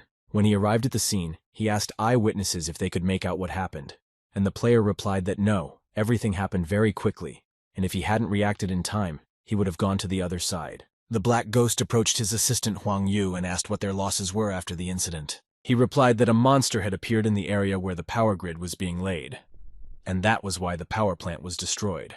The Black Ghost was angry when he heard for the monster. Huang Yu revealed that it was hiding in the discharge channel, and they did not know what was happening inside. When the Black Ghost saw the impact mark on the wall, he realized that this monster was strong and fast, and that it must be a high level. He asked Huang Yu if there were monsters elsewhere, and he replied that only here, in the rest of the neighborhood, everything was fine. The Black Ghost saw that it was a shadow-hunting viper. It was about level 40, and no wonder it quickly dealt with the players. He also found out that she likes warm and humid places, and he wondered what attracted her there, thinking that there might be a reactor or a high-energy heat source underground. Huang Yu suggested placing explosives on the cave's pillars to break its nest, so they could get rid of this monster. But the Black Ghost thought that the viper's corpse and its clutch were raw materials for medicine, and it was a pity to lose it, and then said that to make them forget about it, they just needed to lure it out of its hole and take its life. The Black Ghost asked Banhitdog, the Mad Sword, and the Maple Moon to set up his security mechanisms at the entrance and call out to the strange people. The Black Ghost wanted people to throw a couple of grenades into the cave, which would lure the monster out. And when the monster leaves his cave, you need to take his life. But do not forget that he is very strong and fast. The players did everything as the Black Ghost told them to, and the monster left the cave. But there was more than one viper, and their level was too high for the players. The players couldn't cope with the vipers, so the Black Ghost used a weapon that could hit these monsters. And at one point, with the help of a powerful weapon, the Black Ghost was able to defeat all the monsters that were in the discharge channel. The players said that the Black Ghost mechanisms were so strong that they quickly dealt with all the monsters, and one of them said that he had just been killed by this viper. The Black Ghost ordered the players to take the bodies of the vipers to the cold storage, as they could later be used to produce raw materials and medicines. The Black Phantom thought that after so many losses, the shadow vipers would not just come out of the nest, it would be harder to get them. He thought that such a challenging task would be just right for the players to improve their skills and earn a lot of reward points. The Black Ghost said that he needed several people to clear out the lair of the vipers, ideally within a day. At this point, all players received a notification about the task and saw that this particular task came with a prize pool. The Black Ghost turned to the Guild of the Celestial Territory and told them to listen to his order. The players stopped. He said that their squad lacks a support player, so they need to bring him in, but not below the level. The Black Phantom thought that the prize pool had quickly reached 1 million, and that such a task would easily disperse the players. He told the players to take a measuring device that shows the level of radiation, and if they find anything else in the nest, they should definitely report to him. The catching vipers turned out to be much more powerful than the players could have guessed, and even the whole team couldn't defeat them.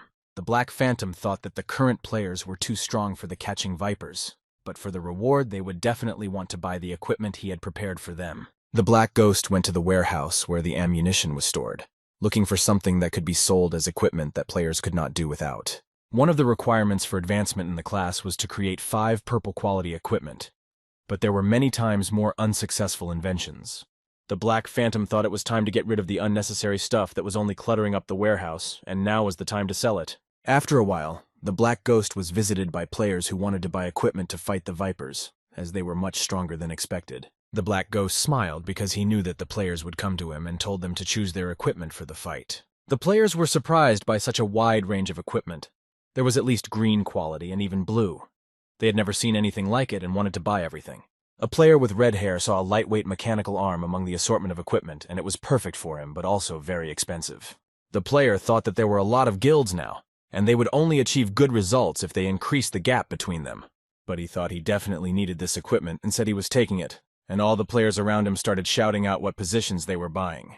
The Black Ghost was pleased with this course of events, and the fact that so much was bought. He said they owed 300,000 for all the equipment. A little later, Banhidog, Hao Tian, the Maple Fox, and the Mad Sword came to see the Black Ghost, returning from a mission he had given them. They said that they found a high concentration of radiation. It almost reached the maximum value. The Black Ghost thought that since they had been living in a place with high radiation for a long time, mutants must have appeared there. Mad Sword added that they also managed to identify the source of the radiation, which turned out to be crystals formed for an unknown reason. The Black Ghost asked where they had found them, and the boys replied that they were in the wall in the depths of the lair. All the walls were covered with crystals. The deeper you go down, the more crystals and monsters. The Black Ghost took a closer look at the crystal and realized that it radiated heat, which is probably why the vipers live there. He called the Mad Sword to him. The Black Ghost wanted to see what effect this unknown crystal had. In order to see the body's reaction to the effects of the unknown crystal, it had to be swallowed, and that's what the Mad Sword did. The Black Ghost waited for a while and asked the Mad Sword if he felt anything unusual, and if there was any reaction in his body. Mad Sword read that his condition was radiation damage. His health was reduced by a minimum. His physical strength was reduced by 33%. All attributes were halved, and it would continue for 2 hours. The Black Ghost thanked him for this experiment, and the Mad Sword saw that he'd gained a lot of experience and asked if he could have some more. The Black Ghost thought that the crystals could be purified and turned into energy storage devices that could be used for various purposes. He also thought that the number of crystals should indicate the location of the lair, and he was 90% sure that it was there. The fighters went to the cave to find and move the eggs of the vipers. They had to lure the monsters out of their lair as far as possible. The players were fighting monsters. They were about level 20, and the catching viper was level 40. The battle was difficult for the players. The warriors had to attack the viper at close range, as there was a higher probability of hitting its vital organs. The experts had to hold out a little longer, and if they got too hard in battle, they could step aside to regain their strength and health. The mechanics, in turn, were not supposed to be too close and deal damage from a distance. The player with the red hair said that the boss viper is furious, so you need to hit it all at once and then you will be able to damage it. He took a decent run, swung and struck with his mechanical arm, which had quite a bit of strength and power to hit such a beast. He read that he had destroyed the level's shadow-catching viper, and it turned out that it was a mechanical arm that did a lot of damage, and he hadn't paid for it in vain. The players saw that they were in first place in terms of contributions, but the guy with the red hair told them not to rejoice too soon, because other guilds could catch up, and they still had one more viper to destroy. The players saw something fly past them, and before they could see anything, it disappeared in a flash. The players rushed deep into the cave to see who this master was, who was unrealistically fast and agile. When they ran to the place, saw the monster's lifeless body and it was fresh, they thought that it was this silhouette they saw that took the monster's life. They were shocked to see how quickly the silhouette managed to deal with such a huge monster, which they had been trying to kill for half a day, and the players thought it was a black ghost, because only it had so much power. The players noticed that the silhouette had gone deeper into the cave, and they thought they should go further to have a look around. The silhouette was indeed a black ghost, and it could easily cope with the vipers because it was very strong. The Black Ghost noticed that there were more and more monsters, and the further he moved into the cave, the more monsters he encountered. The temperature was also rising, which meant that the leader of the Shadow Vipers was somewhere nearby, and it was worth moving a little further into the cave. After some time, the Black Prince finally came across the lair of the leader of the Shadow Vipers, which turned out to be a level viper, with many unknown crystals on the stones around it. This shadowy viper was impressive in size and many times stronger than its congeners, and the Black Ghost realized that it would be very difficult to destroy such a monster. The Black Ghost struck a devastating blow, hoping to hit the Shadow Viper, which had a very powerful weapon in its arsenal. He also noticed that one such shot takes away 1/10 of his health, and realized that this Shadow Viper boss was very strong. The Black Ghost noticed that the boss was eating waste and regenerating his health. There were a lot of these crystals, and he had to figure out a way to move the battlefield. He struck another blow at the Shadow Viper boss, his goal being to break through the cave wall to move the battlefield outside. Meanwhile, the players rushed to escape from the cave, because it began to collapse. They were in danger, and did not understand why the Black Ghost wanted to destroy the cave. The Black Ghost and the boss of the Shadow Vipers found themselves on the street, where the Viper had nothing to eat, and therefore could not restore its strength and health. He was striking at the Shadow Viper boss, and the monster was beginning to lose its grip and seemed to be at its limit. The black ghost thought that without the radioactive waste that regenerated the monster, it was no different from ordinary vipers. He realized that one hit would be enough to destroy the boss, so he overloaded on the fiery will. One more strike and the black ghost destroyed the king of the level's shadow hunting vipers and gained 132,000 experience after this battle. After the king of vipers went to the other side, the little catching vipers began to attack the players. The players were surprised by the power with which the black ghost destroyed all the vipers and the cave in which they lived. They thought that with such power he must have been a maximum level boss. Huang Yu, along with the fighters, ran up to the black ghost and asked if he was okay after such an explosion in the dungeon. The black ghost said that when the non-humans were done with the monsters, they had to clear the ruins and deliver the radiation crystals along with the viper carcasses to the warehouses, especially the carcass of the Viper King. Huang Yu took the order and thought to himself that it didn't take him half an hour to solve the problem. It was just amazing efficiency. Huang Yu said that they collected 746 Shadowcatcher Viper carcasses and 2 tons of radiation crystals, of which about 300 pounds were dark blue, which seemed to have a higher concentration. He also added that Twilight Vipers consumed highly effective waste as food. The mucus secreted from their bodies underwent special reactions, which hardened and turned into crystals. Simply put, the crystals are viper feces. The black ghost remembered how recently a mad sword had swallowed one of these crystals, and thought it would be better for him not to know about their origin. After talking to Huang Yu, the black ghost went to the warehouse of the third shelter to see what was going on there. When he entered the warehouse, he saw a huge number of radiation crystals, and he was pleased with the catch he had made this time. Radiation crystals can be turned into an energy unit, and viper carcasses and eggs can be used to make medicines. The black ghost thought that it was a pharmacist they were missing, and they had to figure out how to solve this problem.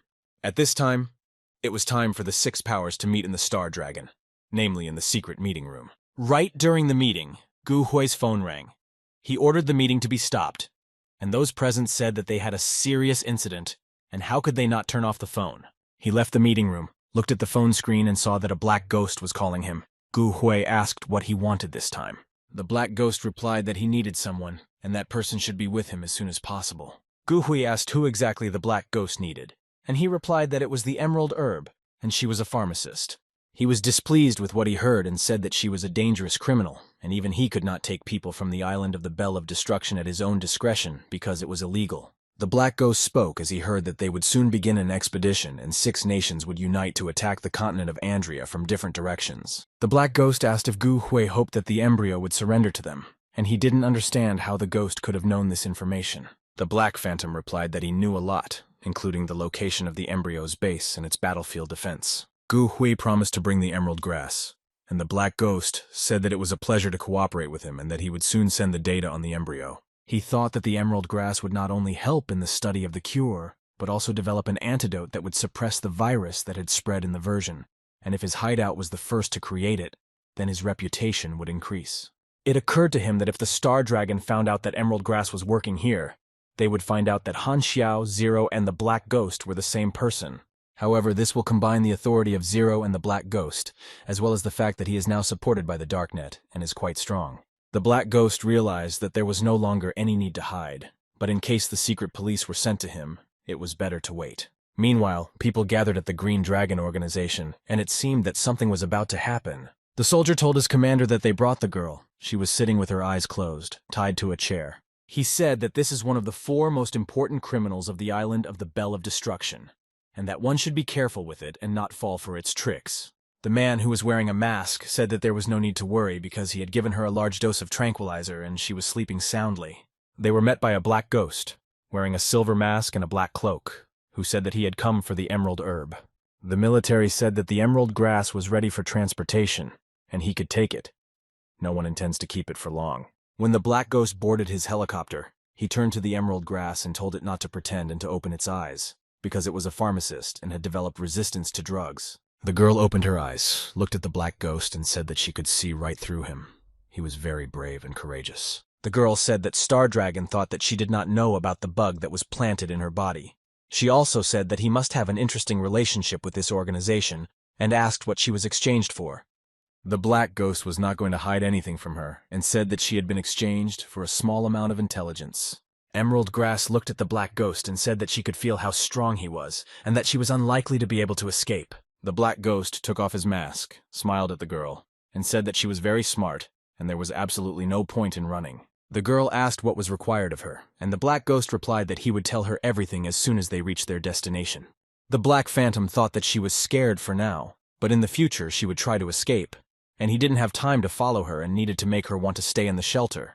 When they got to their destination, Emerald Grass asked where they were, and the black ghost told her that she had been locked up for a long time, and would soon find out what was going on around her. Huang Yu met them and reported to the black ghost that the first district was already finished, and that the western district was being restored and would be completed in about 3 days. He also added that all the viper eggs and monster bodies had been moved to a cold storage facility, and the black ghost said that this was good news. Emerald Grass looked at the black ghost and realized that he was responsible for the shelter, and now she was not surprised that he needed her.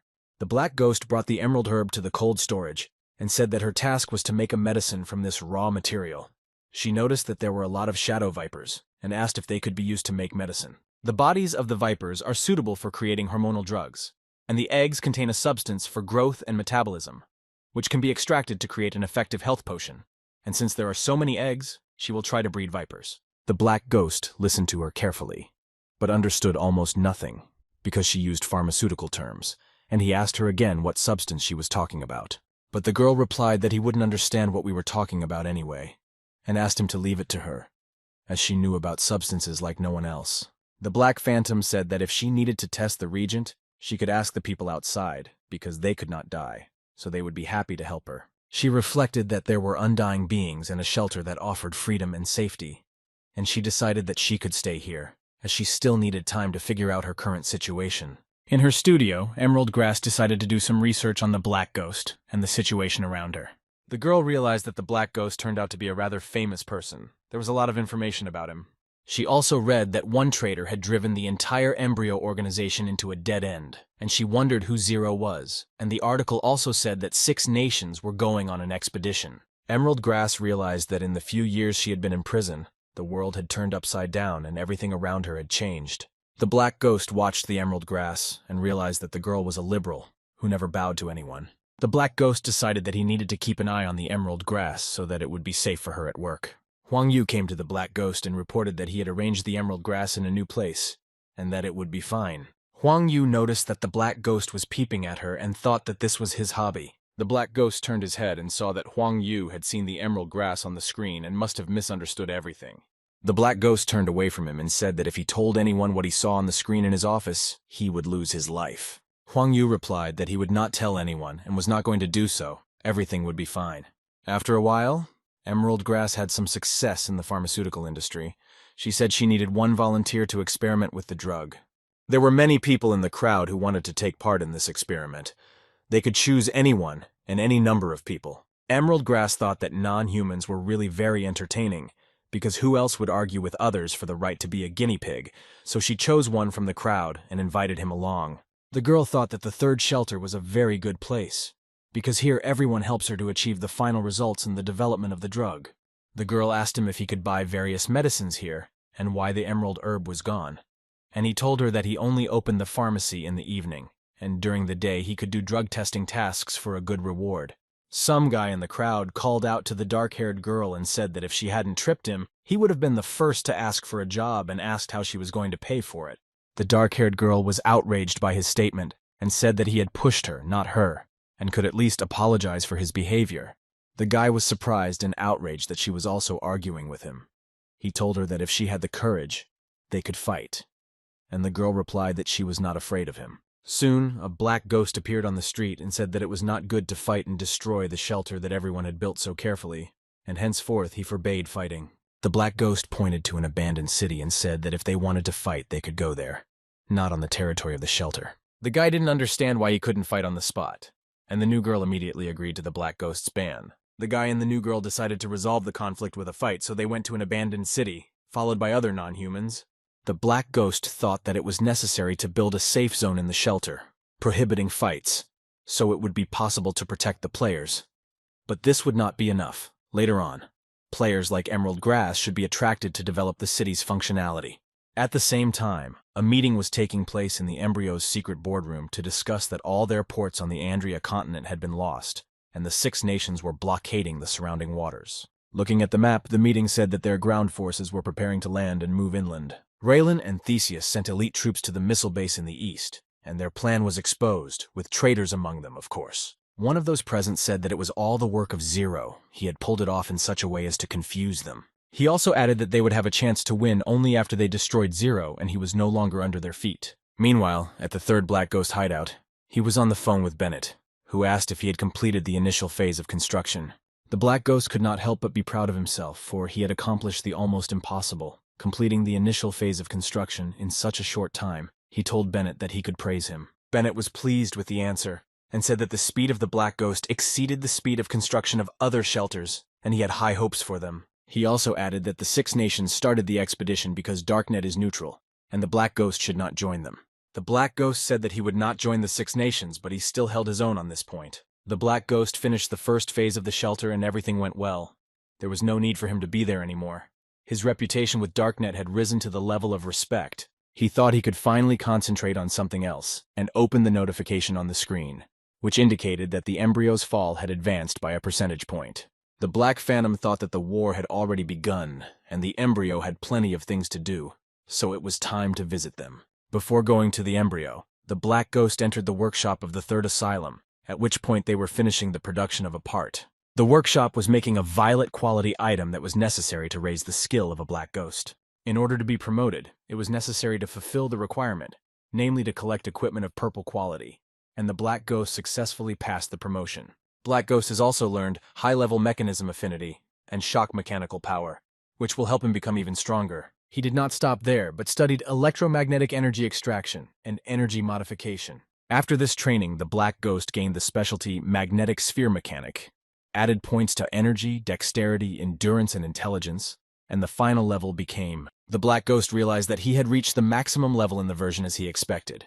He had no limitations on the version to increase the level, since the Black Ghost was not a player. He has received the final task to advance his Go level class, and test points can be obtained by fighting strong enemies, and the embryo is full of strong enemies, which will help him successfully complete the task. The Black Ghost thought that he could also try to save Hel and her sister, thus rewriting history. Meanwhile, there was some movement in the Star Dragon, namely at the Kameni port base. The soldiers talked among themselves that not only mercenaries from large organizations were involved in the war, but also criminals from the Blood Pact Society. One of the soldiers said that since they were new to the war, they were surprised by everything, and there was no small-scale slaughter on the front line, so there was no reason to risk their lives for money. The newcomer said that when the time comes, the elders will give them a task, but now all they have to do is follow orders. While the newcomers were talking to the soldiers, a Black Ghost walked past them, looking concentrated, and everyone around them was happy to see him. The fighter invited the Black Prince to board the plane, and the other fighter said that he was honored to join them on the mission. The newcomer didn't understand how the Black Ghost had ended up here. It was as if he could move between locations unnoticed by others. The Black Phantom considered that the Six Nations had blocked all access to Andrea, and if he joined the battle as a third party, he would be mistaken for the enemy, so it would be better to join the mercenary corps of the Star Dragon.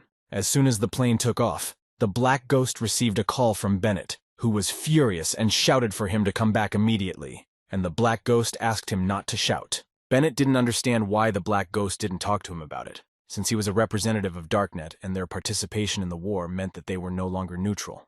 The Black Phantom replied that Bennett should stay out of it and that it was his personal business. Bennett emphasized that it was really the Black Phantom's business, not Darknet's, so he had no right to involve the organization.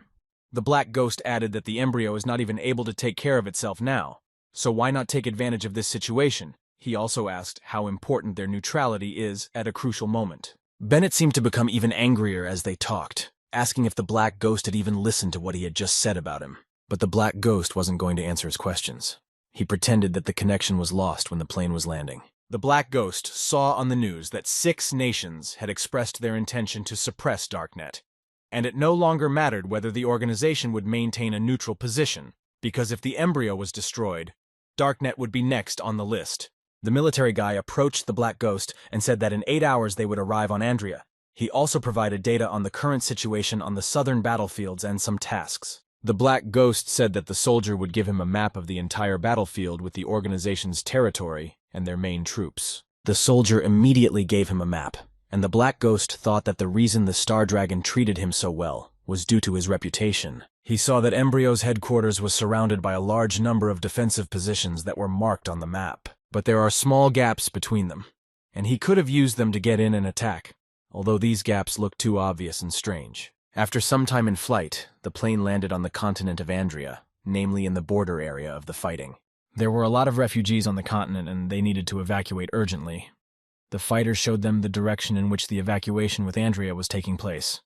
When the soldiers saw the Black Ghost, they said that they would like to see him take command of them. But the Black Ghost turned around and walked in his direction. The soldier wanted to stop him and asked where he was going, because he had orders to act with them. The Black Phantom replied that he was not interested in this task. He was used to acting alone, and this situation was no exception. At that moment, Embryo's fighters stormed the building, one of them saying that he was sending refugees to the other side, but he had accumulated only 95 points, while the other fighter had already accumulated 127 points. Another fighter said that killing refugees does not give contribution points. You need to kill the Star Dragon soldiers, and asked if he had read the requirements for the task. When they entered the room, they saw a Star Dragon scout, and they prepared to deliver a crushing blow. But they didn't have time because the scout worked much faster. At that very moment, at the point of resurrection of the Embryo fighters, the number of killed soldiers was added to the list. The soldiers saw a notification on their screens that an unknown person had inflicted a lot of damage on them and then sent them to the other side. They sincerely did not understand how an unknown person managed to inflict so much damage in a second, and they were interested in who it could be. When the Star Dragon fighters saw that a fighter belonging to the Embryo organization was coming at them, they prepared to strike. The Embryo fighter looked at his opponents and thought that they were no match for him, and that he would defeat them quickly. He sent all the Star Dragon fighters to the other side, and only one was able to escape, and he could only hope that he would not be found. But the enemy still found him, which only meant that he was doomed to die. And the Embryo fighter was ready to strike a decisive blow. But it happened quite differently. An unknown man came up from behind Embryo's fighter and struck him, which sent him to the other side. The Star Dragon fighter could not understand how this refugee had dealt with the strong Embryo fighter in a second, and how he had come to be here in the first place. An Embryo fighter spoke into the radio that reinforcements from the Star Dragon would soon arrive, so they should prepare to retreat. The Black Ghost was pleased that he had finally found the Embryo's unit. Thanks to the appearance of their fighter Carius, he managed to infiltrate their ranks. A fighter from the Embryo squad noticed the man Carius, who was actually a Black Ghost, and asked him where he had been for so long. At that very moment, Carius's opponent, a Star Dragon, was charging at the fighter, holding a sword with which he was going to destroy Carius. But the latter managed to strike first and send his opponent to the other side. Embryo's fighter was shocked to see how much stronger his comrade-in-arms had become, and he was able to hit the enemy with a single blow. The Embryo's fighters noticed that the Star Dragon had reinforcements and had to retreat, so they told Carius to keep up. The Black Ghost was pleased that the battlefield was so chaotic that no one would suspect him. It was a perfect disguise. The soldiers began unloading the goods because they had to return to the head office in 10 minutes and there was no time to lose. A Black Ghost in the guise of Carius sneaked up on the car in which the fighters were supposed to go to the head office, killed the driver, left the body in the bushes, and gave them a mission. The other soldiers found the body and thought it was the mysterious man who had given them the strange task of hiding the body, although they were not interested in this, because they would get a lot of experience for completing this task. The Black Ghost was pleased to let the players deal with the driver's body, so he saved time and didn't give himself away before the time was up. He was thinking that Embryo's boss would never have thought that he could sneak into their headquarters so easily. His idea was brilliant. The Black Ghost thought that they had obviously increased surveillance in the area of weakness reserved for defense. So far, the Black Ghost hasn't been able to find any traces of the Embryo boss. He hasn't given himself away in any way. He sat and played chess and wondered why Embryo's boss would want to come to their headquarters, how he could give himself away. The Black Ghost wondered if the prophecy of the Child of Destiny would never come true, but it remained unknown. The Black Ghost saw that there was an underground headquarters ahead, where important devices and employees of the Embryo were located.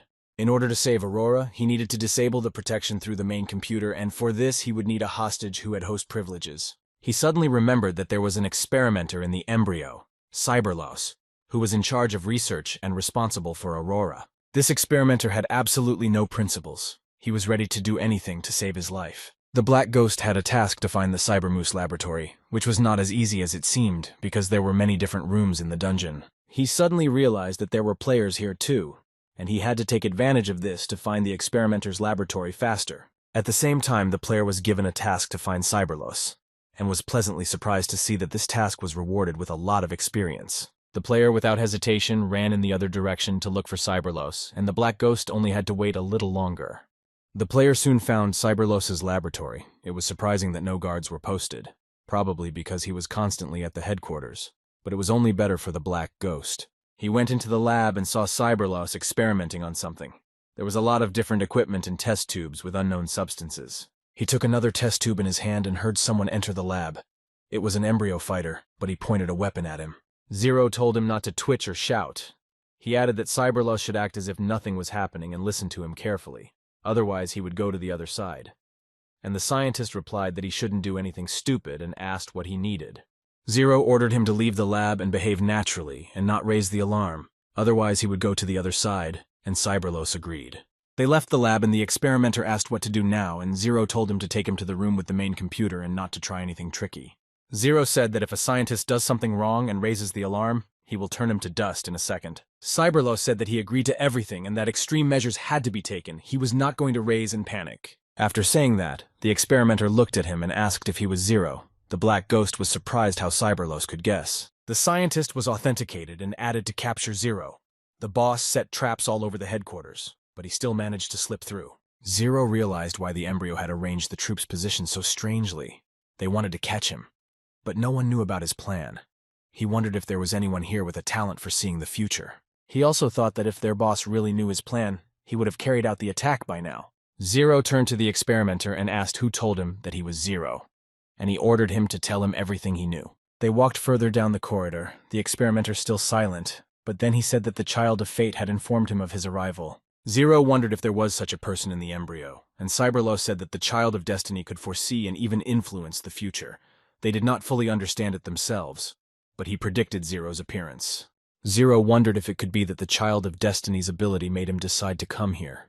He was clearly puzzled by this question. But later he decided that it couldn't be, because when Zero saw Gila more than a year ago, he was already thinking about saving Aurora. The scientist interrupted Zero's thoughts and said that the headquarters was full of officers who were just waiting to deal with him. It seemed quite logical to Zero that their boss knew he was coming, but didn't know when or why, so they couldn't delay any longer. The boss was on the lookout and could discover Cyberlos missing at any moment. They had to save Aurora and get out of here as soon as possible. Cyberlos and Zero approached the central room of the embryo, and all that remained was to get inside and find what they needed. The experimenter asked Zero what he wanted to see here, and he replied that he needed to see a full map of the headquarters. Cyberlos was not happy about what was happening, but he had no other choice, so he authenticated again. Zero put his mask on the main computer and started the process of copying the data. He needed all the information. The copying was completed in a matter of minutes. It all went so fast, thanks to the high technology that Zero had. Zero looked at Cyberlos and told him to open the database of confidential information, and the scientist didn't even try to resist and did everything he was told. Among other information, Zero found a project for a super soldier, and they actually used the technology of a lightweight mechanical arm that he left behind when he escaped. He also found the location of the nuclear bomb in the documents, and decided that he needed to send all the data to the 6 nations so that they would cut off the embryo's ability to retreat. After he found the information he needed and sent the data to the 6 nations, he ordered the experimenter to open the knowledge base. Vera thought that the embryo possessed some advanced information, and of course it had to be taken with it, and he was going to sell the information he didn't need to the players. He saw that there were tasks for advancement in the mechanic class, so he spent 2 points, took the training, and mastered the nerve connection. Zero was observed by the experimenter, who noticed that it was an accelerated learning skill, and Cyberlos asked if he was non-human. Zero smirked, looked at the experimenter and asked him what he thought. The answer was obvious and the scientist understood it perfectly. Cyberlos realized that the enemy of their organization was an invulnerable non-human, and he did not understand what the point was in contacting him. The scientist turned to Zero and asked him if he had really appeared much earlier than the other non-humans. He also asked if Zero was the first, and if he was the creator of the non-human phenomenon. Cyberlos thought that was his ability. Zero noticed that the data transfer had been successfully completed, and he already had all the information he needed. Zero turned to the experimenter and asked if the main computer had a self-destruct program. Cyberlos replied that this computer did not have such a function, because it would be a great folly, as the information would then be at risk at any time. Zero told the scientist to disable all security measures in Zone A and all surveillance cameras, and Cyberlos immediately agreed. The experimenter wondered if the little girl who had the life force was there, and he immediately wanted to test his guess. But Zero beat him to it and said that he wanted to take the girl and they had to go, because it was not the right time to waste precious time. The scientist didn't understand how Zero had found out about her because Aurora was a secret of the organization. He had gained access to confidential information 5 minutes ago, and wouldn't have been able to read anything out. Cyberloss realized that Zero had specifically chosen him as a hostage, knowing that he would follow all his instructions without question. The scientist and Zero walked through long corridors and finally came to the area where the girl was, when a soldier stopped them and asked why Cyberloss had come here. The scientist realized that he couldn't tell the truth, because Zero would definitely not be nice to him. So he said that he needed to take a blood sample again. They went into the laboratory. There were doctors there. One of them suggested that this time the girl should not have anesthesia. The other supported him and said it was a great idea. There was a little girl sitting on the floor in a dark room, looking very scared and tired, and it was clear that some kind of experimentation had been carried out on her. Zero quickly dealt with the doctors in the laboratory, approached the girl, held out his hand, and told her that he had come to save her and asked her to follow him. She was even more frightened because she did not understand what was happening and who he was. Zero told her his name so that she would not be so afraid. The girl suddenly realized who the stranger was. She was glad to see him and stopped being afraid. She called him Uncle Zero. When Embryo's boss saw that the data from the central office had been copied by Cyberloss, he realized that someone was behind it. He ordered me to find the experimenter and display the CCTV images on his computer. He saw that there was a man in the room with Cyberloss where the main computer was located, but he was not a subordinate of the experimenter. The Embryo's boss realized that only Zero could get into their headquarters unnoticed, so he told Zero not to even try to escape. Zero put the girl in the bag to lie there for a while, as it was the safest place for her at the moment. Cyberloss said that Zero had saved the girl and thus solved the problem on the surface, but the Embryo still has a way to control Aurora. Zero was angry when he found out that this organization could still continue to control the girl. He ordered Cyberloss to tell everything he knew about it. The scientist said that the girl was brainwashed, but because of her older sister, they chose the sedation method. Usually Aurora behaves like a normal child, but as soon as you say special words, her personality changes. Zero thought that this was not a problem. He just needed to clap his hands to bring the girl back to consciousness. Meanwhile, in the break room at Embryo's headquarters, there was some movement and everyone around them started running and fussing. Gila noticed that the life marker she had left on Aurora began to move. She pushed all the fighters in front of her and quickly ran towards the marker. The soldiers could not understand what was happening to this woman and where she was running to so quickly. Gila was obviously worried about something. All the fighters who were at the Embryo headquarters received a notification that the head was calling everyone to Zone A, and they had to go there immediately. Zero noticed that the atmosphere here was rather strange. They had walked far enough but hadn't met a single person yet. He asked the experimenter if he had activated the alarm. Cyberloss said that the boss must have noticed that he was looking at the data in the central room, and obviously suspected something. Meanwhile, Group C soldiers had already begun preparations to assault the position where Zero, the experimenter, and Aurora were located. They rushed to their places to prevent Zero from escaping in their headquarters, let alone taking the girl with him. Embryo's boss stood watching the fighters. He ordered them not to shoot and wait until Zero was completely surrounded. But at the same moment, he saw that Hilla had run away earlier, and it was impossible to stop her because she thought her sister was in danger. Embryo's boss ordered the men to stop and let Hilla exhaust Zero and then attack him. He realized that the further he went, the more Hilla got out of his control. Hilla instantly ran to the place where Zero was, ready to deal him a crushing blow, but he noticed her when Hilla was about to swing at him. Zero handed the bag with the girl to the experimenter and told him to take care of her until things calmed down, because the girl could have been accidentally hurt. Hilla continued to attack Zero, still not realizing that it was he who was hiding behind the fighter's face. The girl ordered him to let Aurora go. Zero realized that Hilla had grown much stronger since the last time he had seen her, and that she had mastered new skills. Zero realized that Hilla would not stop in this fight, as he believed that Aurora was in danger. He said that he had come to save her sister. The girl was furious when she heard Zero's words. She did not understand who he was and what he wanted from her sister. Aurora looked out of the bag and looked at Hilla, her eyes filled with happiness and hope for liberation. Hilla ran up to the girl, hugged her tightly and asked if she was okay and if she was hurt, and Aurora said she was fine. The girl clung to Hilla and said that she had been saved today by Zero, about whom her older sister had told her stories. At first, Hilla did not believe her sister's words because there was no Zero in this room, only Cyberloss in some kind of embryo battle. Zero said that since the situation was such, there was no longer any reason to hide his identity. He took off his mask and showed his true face. He said that it was really him, and there was no more time to explain.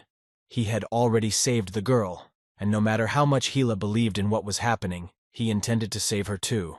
The girl stood next to Aurora and said that Zero was being chased, and he knew perfectly well that this could well happen after the girl was rescued. Zero asked Hila if she really didn't mind the organization continuing to use her sister, because now she had a great opportunity to escape. Aurora took her older sister by the hand and asked to be taken away. The girl's eyes were filled with tears, and she clearly did not want to stay here. Hila recalled all the moments when the embryo organization had hurt Aurora and realized that she could not allow the girl to stay here. She hugged her sister and thought to herself that in the worst-case scenario, they would go to the next world together. But no one would harm Aurora again. Hila took her sister's hand, and they headed for the exit. They didn't have much time to think. They had to act immediately. They accelerated their run, and Cyberlos could not keep up with them and asked them to run slowly. He did not want to suffer from the fact that he had to help Zero. Hila said that the experimenter had already been exposed and temporarily deprived of his powers, and he was only delaying and distracting them. Zero said that he would not take his life, because the scientist could still be useful to the living, and Cyberlos asked him not to do anything stupid. Zero disconnected the scientist so that he would not interfere with them. Hila said that she knew a secret passage to escape from the general's staff. Zero added that the boss must not know that Hila had switched sides, and she must pretend to be chasing him. Embryo's boss said that if Zero and Hila continued to interfere, he would have to deal with them both, because they were crossing all the lines. He gave an order to all the executive directors to find Zero. He was last seen in Zone A. They had to find him as soon as possible. The embryo's boss also added that if they couldn't capture him alive, they could eliminate him as long as he didn't escape. The executive director found Zero not far from him. Hila told Zero to be careful, because CEOs have unusual powers, and Zero told her not to think about him and to protect her sister. He would deal with his enemies himself. He successfully used his weapon in the form of 2 balls, which, although they looked frivolous at first glance, were very powerful. Zero delivered precise, devastating blows to his enemies. He was very strong, and even the CEOs with their powers were no match for him. Zero destroyed a level 5 executive and received a challenge point for it, and the voice of Embryo's boss was heard on the radio asking about the situation. Zero thought that an executive director with a level above the 40th was given a point, and there were many of them in this base, so he would be able to score the maximum. Hila couldn't understand how it was that Zero had become so strong that he could easily defeat 5 CEOs. The embryo's boss realized that he had actually underestimated Zero's capabilities and power, and now he would have to deal with him personally. The soldiers prepared to stop Zero. One of them said that he was very dangerous, and they might not be able to do it. And the other said that it was worth a try, because the boss ordered not to let him leave and promised 200,000 experience as a reward. The executive directors also joined the fighters, and they found Zero and prepared to deal him a crushing blow. Zero easily dealt with all the fighters, as they were of low levels, and even the executive directors were not a hindrance to him. The executive directors decided to attack Zero from 2 sides, thinking that they could do a lot of damage. Zero thought that they were not being fed at all, because the executives could not penetrate his shield even at close range. Zero received a notification that he had destroyed 2 executives and gained a normal amount of experience. Zero realized that by destroying high-level enemies, he could continue to earn test points. He had already been able to get points, and this was not the limit. The soldiers began to surround Zero, and Hila pretended to take part in his capture because they could not let the soldiers suspect that they were in on it. One of the fighters told Hila to attack Zero while he distracted him, thinking that they could neutralize Zero. Hila thought to herself that the fighter was not particularly bright if he had not yet realized that he and Zero were on the same side. Zero struck him and said that the fighter could not cope on his own and asked for help, as he could call himself an executive director after that.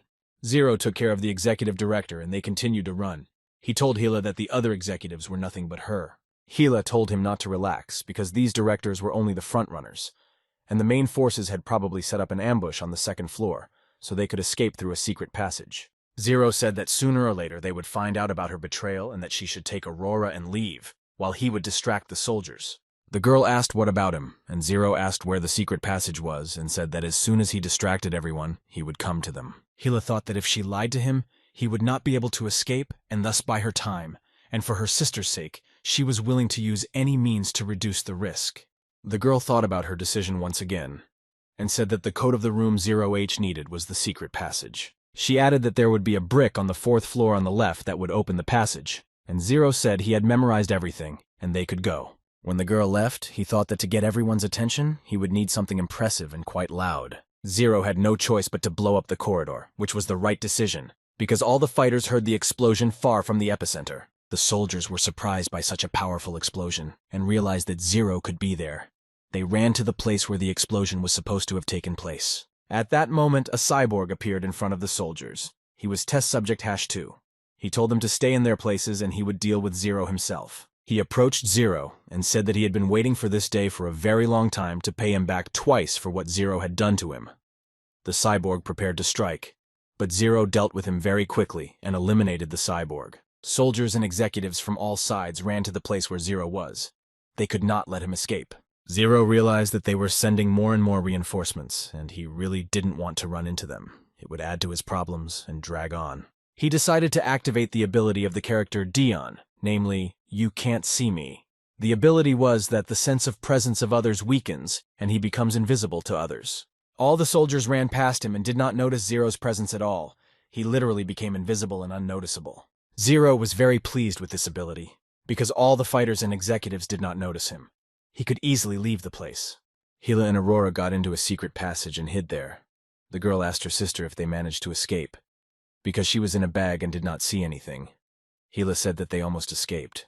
After that, the girl asked where Zero was now because he was not with them, and it seemed strange to her. They had to run away together. Hila replied that he would come in about 5 minutes. He must be somewhere nearby. She hoped that he was okay and managed to escape from the fighters. The girl looked at her sister, wondering why Zero decided to save her, since he had come for a reason, namely to get the girl out of the embryo's headquarters. Hila wondered how he knew about Aurora. Maybe Zero had the ability to see the future. The girl told Aurora not to praise Zero. Hila didn't want to show her true attitude towards him. Aurora said that her sister admired him herself when she told stories about him, but Hila just told her not to talk nonsense. But before they could finish speaking, they heard Zero's voice, standing behind them, and he seemed to have heard a fragment of their conversation. Zero asked Hila if she really admired him, and he seemed pleased with what he heard. His ego couldn't help but rejoice. The fighters examined all the corridors and rooms in the embryo's headquarters, but Zero was nowhere to be found, as if he had vanished into thin air, and the fighters did not understand how this was possible. Embryo's boss was furious at what he heard. He said that the last time he was seen here, he asked how they could have missed him and let him escape. The fighters said that they discovered that protective measures in Zone A had been deactivated.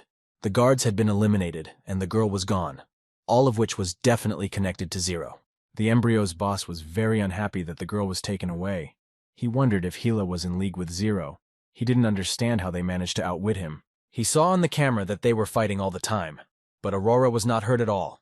He shouted that Hila was a traitor and told her not to look for Zero anymore, but to find out where Hila went. Zero was in the same place. One of the fighters brought Cyberlos in and told the embryo boss that they had found him. The experimenter was unconscious when they found him. Embryo's boss asked if he took Zero to the room with the main computer and let him take Aurora. Cyberlos said that he got a lot of information from Zero. Cyberlos said that Zero was able to sneak onto the base completely unnoticed because he is most likely a non-human. The boss replied that he would check this information when he destroyed Zero, and now it was necessary to expand the search area. Zero could leave the headquarters, but not the continent. Meanwhile, Zero, Hila, and Aurora were walking through the tunnel, and he told the girl that he did not expect to hear the true location of the secret passage from her. He thought she trusted him after all. The girl ignored his words and said that it used to be an underground tunnel, abandoned after the headquarters expanded. The exit was on the edge of the base, and it took 4 hours to walk to it. Zero wanted to lighten the mood and joked that the girl was so good at storytelling that she could have become a tour guide, but Hila didn't appreciate his joke. Aurora looked at Zero and asked him what his real name was. She thought that Zero was not his real name. The girl also added that her sister thinks Zero is cool because he was able to escape after being brainwashed, which is not something that everyone can do. Zero looked at Aurora. He liked what she said. He added that this was his destiny. He often gets out of difficult situations. He looked at Hila. She was walking in silence, as if not noticing their conversation. Zero asked her why her sister was always talking, and she was walking in silence. The girl was a little upset and thanked him.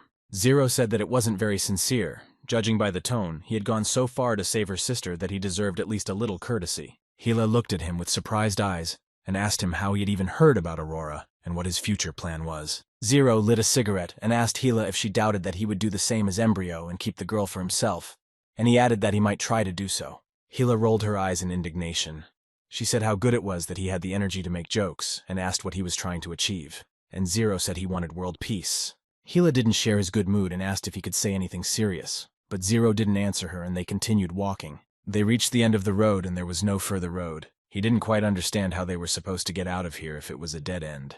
Hila came up to him and told him that the exit was at the top, and to get out of the tunnel they had to climb up this wall. They climbed up. There was a hatch that opened a new way out. Zero climbed up first and helped Hila lift Aurora. Gila said that it was a warehouse and no one would inspect it, and that there was a secure zone to the south, so as soon as they crossed it, they would be safe. Zero received a notification that his mine had sent a soldier of the organization to the other side, and he received 1 point of experience for this. He said that the landmines in the tunnel had just exploded, and Embryo's men would soon catch up with them, so they should hurry. In the southern part of Embryo's headquarters, preparations were underway to meet Zero, and the soldiers were on full alert, confident that the fugitives would come straight to them. Embryo's boss said that Zero would probably head in their direction, and if they met a suspicious colleague, they should immediately open fire and not let him get out of the headquarters. The executive director of the Cador level said that Zero would not get out of his zone alive, but he did not know what to do with Gila and Aurora. Embryo's boss replied that they had betrayed them and that it would be okay if Kedor's executive director liquidated them. Zero and Hyla successfully made it out of the dungeon, and the girl saw that the security in the area had been tightened, which meant that the soldiers had prepared for their arrival. Zero looked around the area and realized that there were many times more enemies here, but they had no other way. They had to fight. He said that the search team was tightening the circle of encirclement, and the longer they stalled, the higher the risk of getting caught. And Gila asked if he had any ideas. Zero, without hesitation, replied that he would have to go ahead and do it. He saw no other way out of the situation. Gila angrily replied that there were too many enemies, and even if they managed to kill 100, they would be swept away by a wave of reinforcements, and fighting one-on-one was not an option. And she needed to protect her sister. Zero listened carefully to Gila, tried to calm her down a bit, and said that he would deal with them himself, and that she and her sister would follow him. After saying that, Zero turned around and put on a mechanical suit, and Gila was very surprised and couldn't believe that Zero was the Black Ghost. Immediately afterwards, Zero rushed to meet the soldiers, who were at a loss as to how the Black Ghost could have gotten here. They could not understand anything. Gila ran out after him, and the soldiers realized that she was on the same page with him, which meant that Zero was the Black Ghost, a turn of events no one expected. The executive director rushed to meet them and ordered the soldiers to follow suit, adding that the main force would soon arrive. The soldiers did not understand who they had contacted. The Black Ghost shouted if they were serious about trying to stop him, they were doomed to fail. The soldiers from the hideout opened fire on the Black Ghost, hoping to eliminate him and Gila.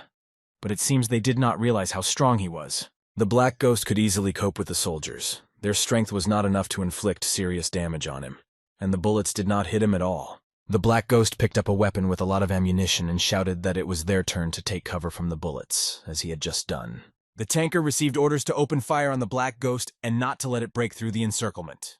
All the forces of the soldiers were directed to eliminate the Black Ghost and Gila, but he successfully repelled the attack and seems to have taken absolutely no damage. The Black Ghost saw a tank coming at him. He covered himself with a dome that did not let bullets through.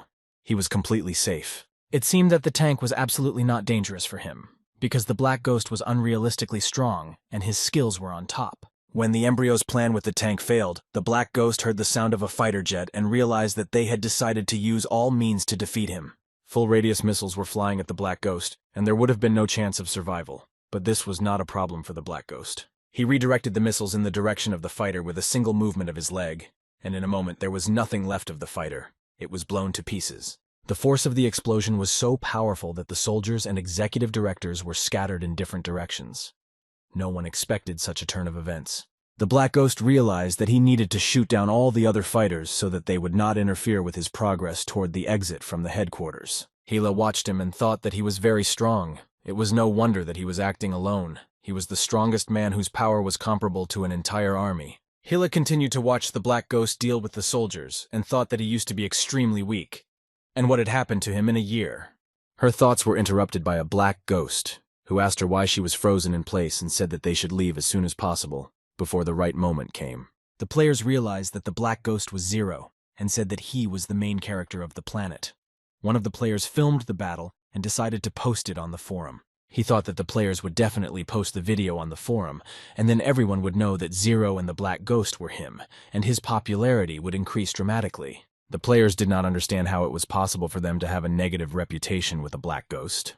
It would take a long time to raise it to zero, and they realized that they should not have attacked him. The Black Ghost received a notification that Mech's energy was quickly running out, with only left, and it was unprofitable for him to prolong the battle. He had to find a car and leave immediately. Embryo's executive director, Kedor, ordered the soldiers to immediately eliminate the Black Ghost. He could not allow it to leave the headquarters. The Black Phantom was pleased that the soldiers and the executive director had arrived on time, and he wanted to deal with them as soon as possible. But the executive director didn't last long. He was no match for the Black Ghost, and Kido's strength was not enough to defeat the ghost. When the soldiers saw that the Black Ghost was dealing with the executive director, they rushed to meet him and decided to attack together. But even this did not become a strong obstacle for him. Despite the fact that there were many soldiers, the Black Ghost already knew how to deal with them. He readied his weapon and delivered a crushing blow. All the soldiers were eliminated and did not pose an obstacle to the further advance of the Black Ghost, Gila, and Aurora. The Black Ghost saw that for destroying the executive director of Kido, he received test points, which was quite a lot. When he had dealt with the last soldier, he called Gila and Aurora. They had to get in the car and get out of here as soon as possible. There was very little time. Gila still couldn't believe what was happening. They still managed to escape from the pursuit, even though it seemed impossible. The players received a notification that the mission to capture Zero had failed. But this seemed like nothing compared to the material they received, which was a video of a Black Ghost fighting with soldiers. The embryo's boss watched the Black Ghost leave the headquarters and realized that Zero was the Black Ghost. He thought about sending people to look for him, but the Black Ghost wasn't even going to hide, and was in full view all along. The soldier asked the embryo boss if they should continue to chase the Black Ghost, or if it no longer made sense. Embryo's boss said that it was worth pursuing them further, that all executive directors should be recalled, and that reserve troops should be sent to block the neighborhood. The Black Ghost told Gila that they had to switch places. She would drive the car and he would have to retrofit it. But first he would install an anti-radar coating so that they wouldn't be bombed from the sky. Gila was feeling very tired, and she told the Black Ghost that his driving did not make the passengers feel safe. The Black Ghost listened to her carefully and said that her sister had more prospects in the future than Gila, while Aurora slept soundly in the back seat of the car. Gila said that they are now on Embryo's territory, so they can't drive on the road. It will take at least days to get out of the organization's property, and in the meantime they will take measures to catch up with them. The Black Ghost, meanwhile, was retooling Gila and said that she knew these places well and would find an unremarkable path. The girl replied that the fuel would last for hours, and they had no water or food, and if they did not stock up on food, they would not be able to escape. The Black Phantom told her not to worry about it, that everything they needed would be delivered by their enemies, because he was a mechanic, and although he did not have weapons or missiles, he could create things from the parts that his enemies gave him. Meanwhile, the Six Nations organization discussed how the embryo had sent many units to comb its territory. Air and ground forces were sent simultaneously, and their power was great. First of all, the Six Nations organization decided that the purpose of the embryo was to chase a person, but it was not clear which person. Gu Hui said that they needed to interrupt. They had received important information that someone who was being chased by the embryo organization wanted to contact their intelligence service. He asked to bring him to the main screen. When Zero appeared on the screen, everyone present at the meeting was surprised that he was the one the embryo was looking for. They didn't understand how it was possible. He said that he had infiltrated their headquarters and obtained a lot of information regarding the strategic plan and the detailed situation for its implementation, so Embryo had thrown all its resources into catching him, and Zero wanted to make a deal with them. Zero asked them to send troops to support him and hold back the embryo, ensuring its safety, and when it leaves the danger zone, he will give them all the available data. One of those present at the Six Nations meeting said that these were just words, that Zero should first pass on the information, and then they would consider his demands. Zero said that the information available would help destroy the embryo. If they did not agree to his terms, the data would die with him. When the embryo was cornered, he would detonate all the nuclear bombs and destroy the entire planet Aquamarine. The meeting participants could not be sure that Zero actually had the information they needed. He could have simply lied to them. Zero replied that as a sign of his sincerity, he had just given the Star Dragon detailed information about the first part of the Death Hand system. The Star Dragon could vouch for him. Gu Hui verified this information and told everyone present that Zero was telling the truth. He had indeed passed on information about the Death Hand system. One of the attendees said that Embryo's headquarters was heavily guarded. Their best agents had not been able to get in, and he wondered how Zero had managed to pull it off. The Black Ghost, without hesitation, replied that their people were amateurs, while he had a completely different approach to the case. When Gu Hui saw the Black Ghost on the screen, he couldn't believe that Zero and the Black Ghost were the same person. It seemed impossible. The Black Phantom smirked and said that if that was the case, he no longer had to hide his identity. Gu Hui said that they would send troops to the front line and restrain the embryo from attacking them, and they would try to do so as soon as possible. Gila looked at the Black Ghost carefully and said that she had no idea what kind of connections he had, and with their support, they would definitely be safe. The Black Ghost told her not to relax and that they would have to hold out until help arrived. Meanwhile, in the first shelter, Bennett was thinking about the fact that the war had begun, a thought that haunted him. The soldier came into the office, distracted Bennett from his thoughts, and told him that the situation on Andrea's front had changed dramatically. It seemed strange to Bennett that the defending embryo had sent troops to the headquarters district, and the allied forces of the 6 states had also begun to press them on all fronts, as if both sides were targeting the same person, Zero. Bennett said he knew Zero. He used to be a legend whose stories made headlines, but he had no idea that Zero was so much closer. He looked at the document and saw that Zero, Han Xiao's real name, has a mask that can quickly change his appearance, and the Black Ghost is also one of his identities. He remembered the Black Ghost's words that everyone has a past they don't want to face, and that he wore a mask and never knew who he really was.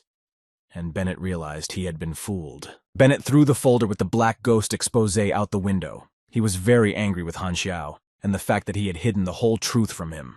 Meanwhile, the 13th unit of the Star Dragon also learned that Zero was indeed a Black Ghost. The girl realized that he was also the man for whose capture Embryo had set a substantial reward, and she had to take advantage of it. No one in the Star Dragon thought it was surprising that information about his identity was not disclosed, as he was a wanted man. The guy said that the Black Ghost really had an incredible past, but he was a real legend, and everyone imitated him. Their thoughts were interrupted by the appearance of the boss, who asked what everyone was doing here and when he should expect their report. The girl looked at him and said that Han Xiao was in serious danger at the moment, and she was upset about it. The boss said that the top management had formed a small support unit. They would infiltrate the battlefield and get Han Xiao out of the organization's territory in one piece. One of those present said that Han Xiao was their partner, and that it was their absolute duty to protect him. But the chief replied with a smile that they did not have the strength to do so. Meanwhile, the head of Alumer, Xiao Jin, was visited by his son, who said that the Red Islander and House factions had come to visit him, and he did not understand why they had come to his house. Daryl's younger brother stood at the head and told Xiao Jin that they hadn't seen each other for a long time, and they would like to discuss the plan they had discussed last time. With a smile on his face, he said that it turned out that Xiao Jin's second son was a Black Ghost, and that Daryl's brother had been unceremonious to him earlier. So he hoped that he would put in a good word for him with the Black Ghost. Xiao Jin did not believe what Daryl's brother said. He could not understand that he was telling the truth and what he wanted from him. He added that he wouldn't dare to lie and that Darknet had confirmed the data, and he promised to listen to Xiao Jin's plan. Xiao Jin's son realized that Han Xiao was a Black Ghost, and that he had deliberately made him call him Godfather. He probably wanted to get even with him for the past. Meanwhile, Hilla, the Black Ghost, and Aurora continued on their way, and the girl offered her sister a drink of juice. The Black Ghost said that it was not a juice, but an energy drink. It relieves fatigue and invigorates, so you don't need to drink a lot of it. But it seems that this remark was too late, because the girl drank a lot of this energy drink. She said it was very tasty. The Black Ghost saw in the mirror how they were being chased again. He told Hila to turn around, and he would deal with them, and told Aurora to lie on the floor and keep her head down. The Black Ghost activated the mechanic, and activated the ranged combat mode, and was ready to strike a blow that would destroy those who were chasing them. He found that they were followed by 4 executives, 30 Valkyrie units, and 10 players, 10 cars in all, and he also realized that they were sending their people again. The Black Ghost has activated its weapons and has already destroyed several cars, and the executive directors have ordered to dodge its attacks. From the car, the executive directors pointed their guns in the direction of the Black Ghost. They wanted to destroy it and take revenge for betraying them. One of them was shouting for the pursuit to continue. He wanted to see how long the Black Ghost's shield would last. She jumped out from behind the soldier who was attacking them and destroyed him, and before sending him to the other side, she shouted to him that they had completely forgotten about her. Her partner saw that she was able to take out one person who was shooting at them, and he thought that this was his chance, and he opened fire to kill. He had no room for error. His shots hit the target. The cars driving at them began to explode and crash into each other. He thought that his suit had done a great job. His flamethrower had saved them. He took off his mask and read the notification. Their battle was over, and given the difference in numbers between the two sides, he received additional test points. He noted that he had not noticed before that additional rewards were given at the end of the battle. He noticed that his partner felt sick. She almost fell down. He ran up to her and said that she had been driving for several days and was still fighting against the pursuers. Her body could not withstand such a load. She replied that she was fine. They got into the car and drove on. He received another notification, and was glad that thanks to the player forum he could immediately find out the embryo strategy. He noted that it was very convenient. But he came across a fanfic about the love story of Zero. When he read it, he spat his drink out on the screen in surprise. He couldn't understand what it was about and thought that the players had too much imagination. He was shocked by the text from his fans. His partner turned to him and asked him what he was reading and why he was acting so strangely, and he replied hesitantly that nothing was happening to him. He was glad that Hila would not know about the forum. She had not seen what he was reading. She was watching the road. He read that help was needed and people were needed to complete a task. He was curious about the task to be completed, and he opened the email to learn more about it. He saw a lot of soldiers standing around their military equipment. He read that the military had received a new assignment, and this time it was a large-scale encirclement operation, and he asked the group members to get together. The soldier reported that the New Stone Wasteland was completely surrounded according to their data. In 16 hours they would meet Zero. The boss carefully studied the information and asked him how many people they had. He replied that they had CEOs, super soldiers, and several thousand armored infantry fighters, more tanks and attack helicopters. Nations were pressuring them on all fronts, and their forces were dispersed. The boss slammed the table and said that if it weren't for those bastards from the Six Nations, they would have been able to surround Zero from all sides long ago, and he suspected that he had probably made some kind of deal with them. He said that they had already tried to hit it 4 times with missiles, establishing its coordinates, but they were all intercepted by Six Nations. He said that they would have started to tighten the ring of encirclement and pulled Zero out. The boss wanted to see if Zero would dare to fight his army. He was sure they could stop him. He sent enough forces to stop him. The soldier pulled out a tablet and handed him additional information, telling him that they had also sent 5 people who could complete the mission and stop Zero. The boss took the tablet to study the information. He saw 5 fighters he knew well. He said that even he would have a hard time standing up to them in a fight. He was sure they could handle him. He was satisfied that his army was close to catching Zero. He had no doubt that his end was near. They were traveling under the cover of night so that no one could catch up with them.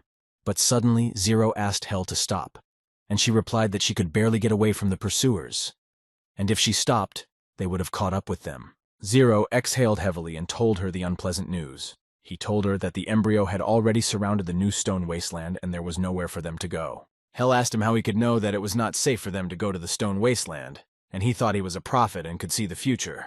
Zero said they had 2 options. The first was to keep driving and break through the encirclement, and the second was to wait for a good opportunity. She replied that the longer they waited, the closer they were to them, and the less chance they had of surviving. She was not sure they would have been able to break through. He thought that according to the forum, this time the embryo had gathered a lot of fighters, and it was unlikely that they would have been able to handle them. He said that there was a chance, but it was risky, and they would not have been able to protect her sister, but waiting was even worse. They drove and were silent. They had different thoughts in their heads. And then Hell looked at Zero and asked if he had a plan. He said that first he would contact their boss and find out the situation for further actions. The boss was sitting in his office thinking about how to catch and neutralize Zero, and suddenly the phone rang, but he couldn't figure out who was trying to talk to him. Zero, sitting in the car, told him that they hadn't seen each other for a long time, so he decided to contact him. He was calm and confident. He wasn't afraid of the boss, so he decided to start finding out information. The boss looked at him and said that it was too late to ask for mercy now. He was sure that Zero had called him for that very reason. He had no doubt that they would have been able to catch him. Zero asked him if he remembered their little secret. When he said he would destroy his organization, the boss didn't believe him, but he promised him to fulfill his promise and destroy his empire. The boss thought his promise was just a joke. He said that even if he could predict the future, it didn't change anything. He could continue to run away from him while he had the chance, but he didn't understand why he had contacted him. Zero smiled and asked about whether he had expected his army to be able to stop him. The boss was a bit shocked that Zero already knew about his army that was hunting him. The boss replied that he could deceive them, since he had the ability to predict the future. But this time he would not be able to escape when they destroyed him, and then he could smirk. Zero couldn't stop smirking at him, and said that he had sent others to deal with him. He wondered why he didn't want to come to him and fight. The boss realized that Zero was provoking him. He said that he was not yet a strong enough opponent to fight the boss himself, and then he passed out.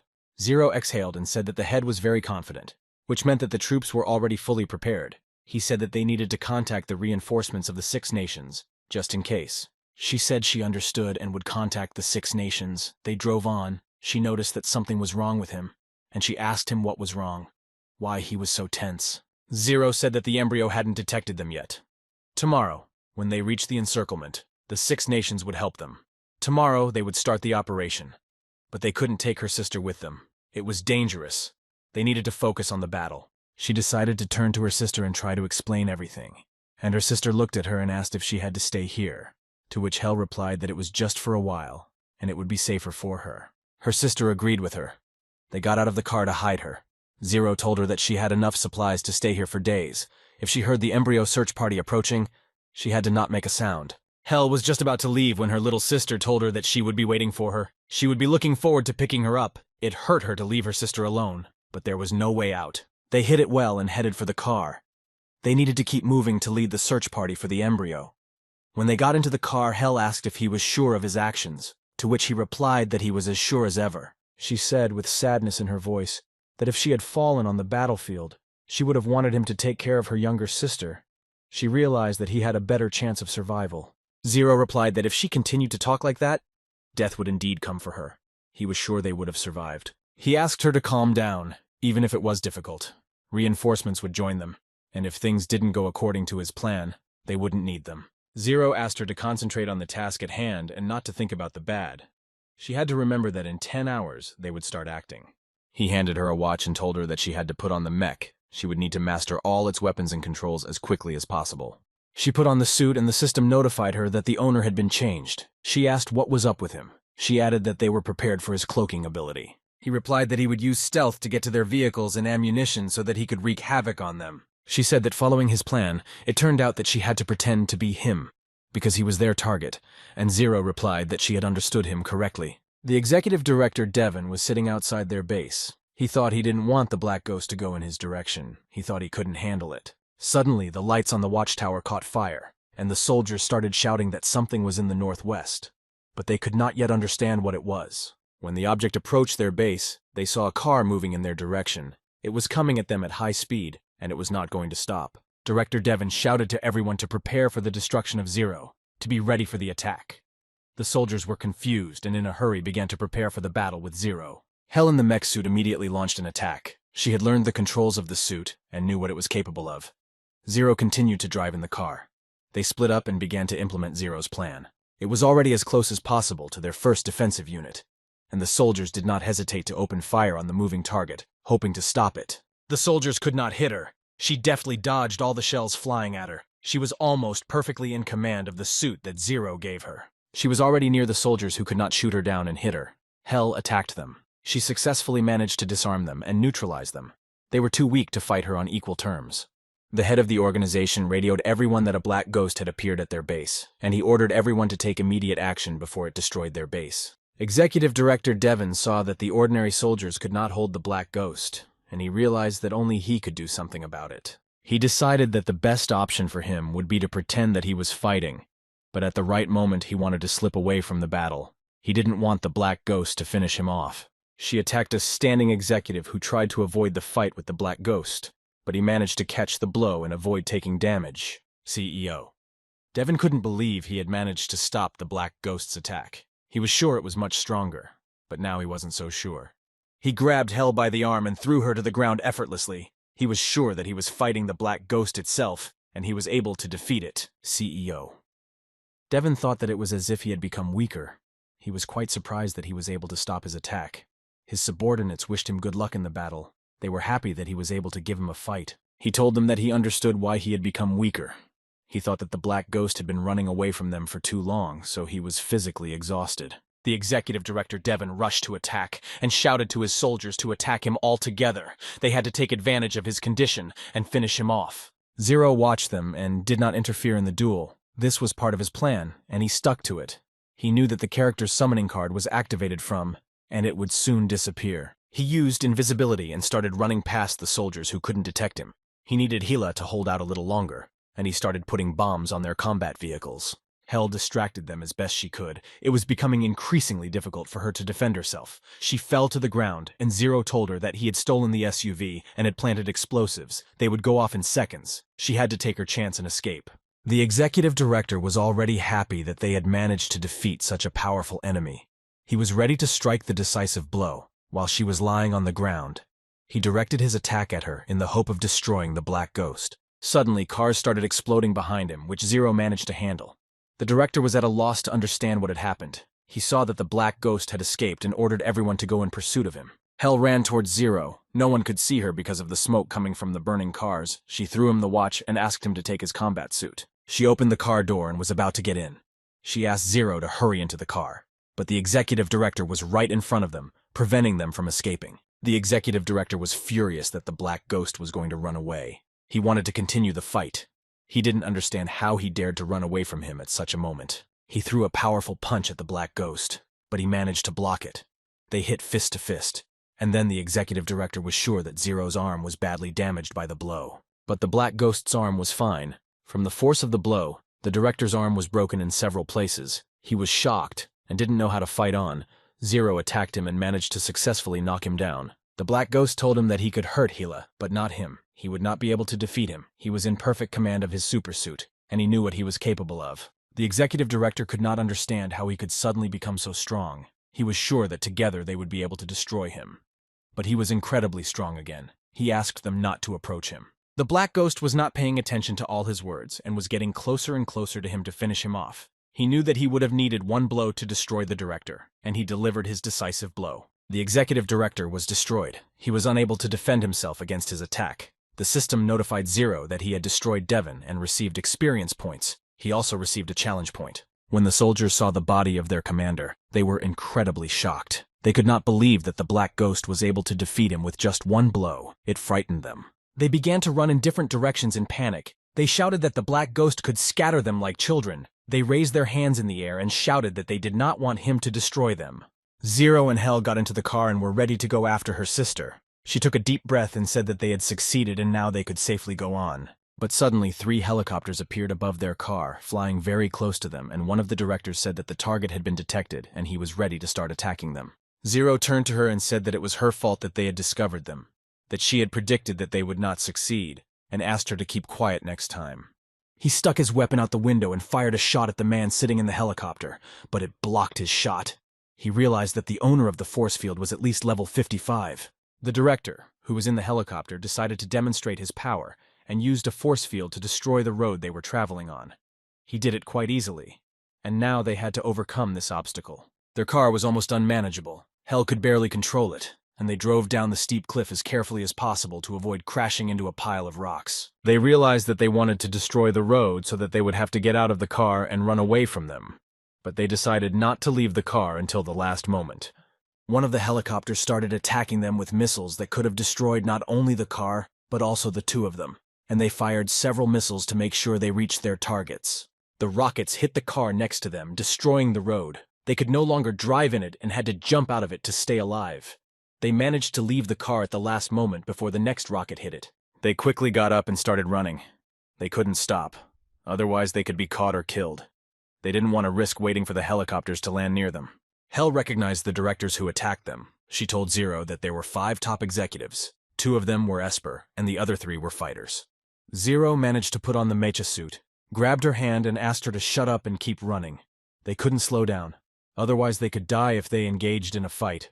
The forces were not equal. But the 5 directors managed to get ahead of them and stood right in front of them. They were incredibly fast. One of them said that they would not have been able to run away from the top 5 directors. The Black Ghost didn't care what they told them. He wasn't afraid of their threats. He said it was time to have fun and have a good fight.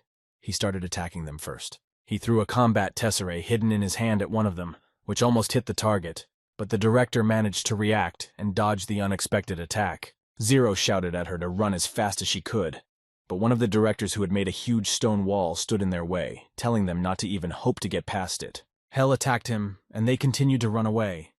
She stopped and said that she used her abilities too often, and asked him to leave her. She realized that she was a burden to him. She said that if he ran away alone, she would have detained them. He told her not to think about sacrificing herself for the sake of others.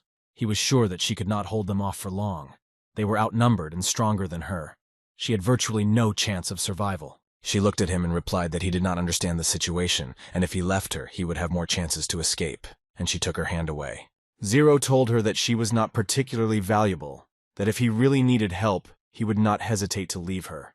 But for now, she had to keep quiet and not tell him about her noble motives. He took her by the hand and dragged her with him. He didn't want to leave her alone, but they were attacked by another director who wanted to physically attack them and kick them. Zero was able to dodge and counterattack him, and he had no trouble inflicting physical damage on him. which caused the director to fall to the ground unconscious, the blow he received being several times greater than his kick. The directors who were attacking them decided to change their tactics and attack them together, as they had a better chance of defeating them if they acted as one organism. All 4 directors stood in front of them, demonstrating their abilities, and they told them to stand still and not to run away from them anymore, because they had nowhere to run. They began to attack them with the power of the earth. The director directed his attack at Gila, who had managed to put up a protective barrier. They were sure that they could not be afraid of her. And first they had to deal with the main black ghost. The directors split up and began to attack him several at a time. Zero saw them and fired his battle tesserae at them, which almost took them by surprise. The directors noted that they were incredibly fast. Zero finished the attack, and as he waited for them to start their new attack, the director ran at him and shouted that his inventions were nothing in the face of absolute power. He tried to make a physical attack, but the black ghost put up a block and the director's attack did not reach its target. Zero decided to strike back and was able to successfully attack the director. The black ghost felt another one of the 5 directors attacking him from behind, but he managed to dodge and he broke through the ground with his powerful attack. The director agreed that they shouldn't have fought it alone, so he asked his 2 partners to help him with their abilities so that he could launch a physical attack on the black ghost. They started to act together and tried to trap him. They used their abilities and detained him. They were sure that he was caught, and they managed to catch him. He got close to him and with all his might launched his physical attack on the black ghost, which caused him to fall to the ground and fly away several meters. The other directors rushed in to finish him off. They wanted to stop him and hand him over to the head of the embryo, who had long ago started hunting him down. Zero dodged their attacks and thought that if he continued to fight in this way, his mecha suit would lose too much strength, so he decided that it would be better to distance himself from them.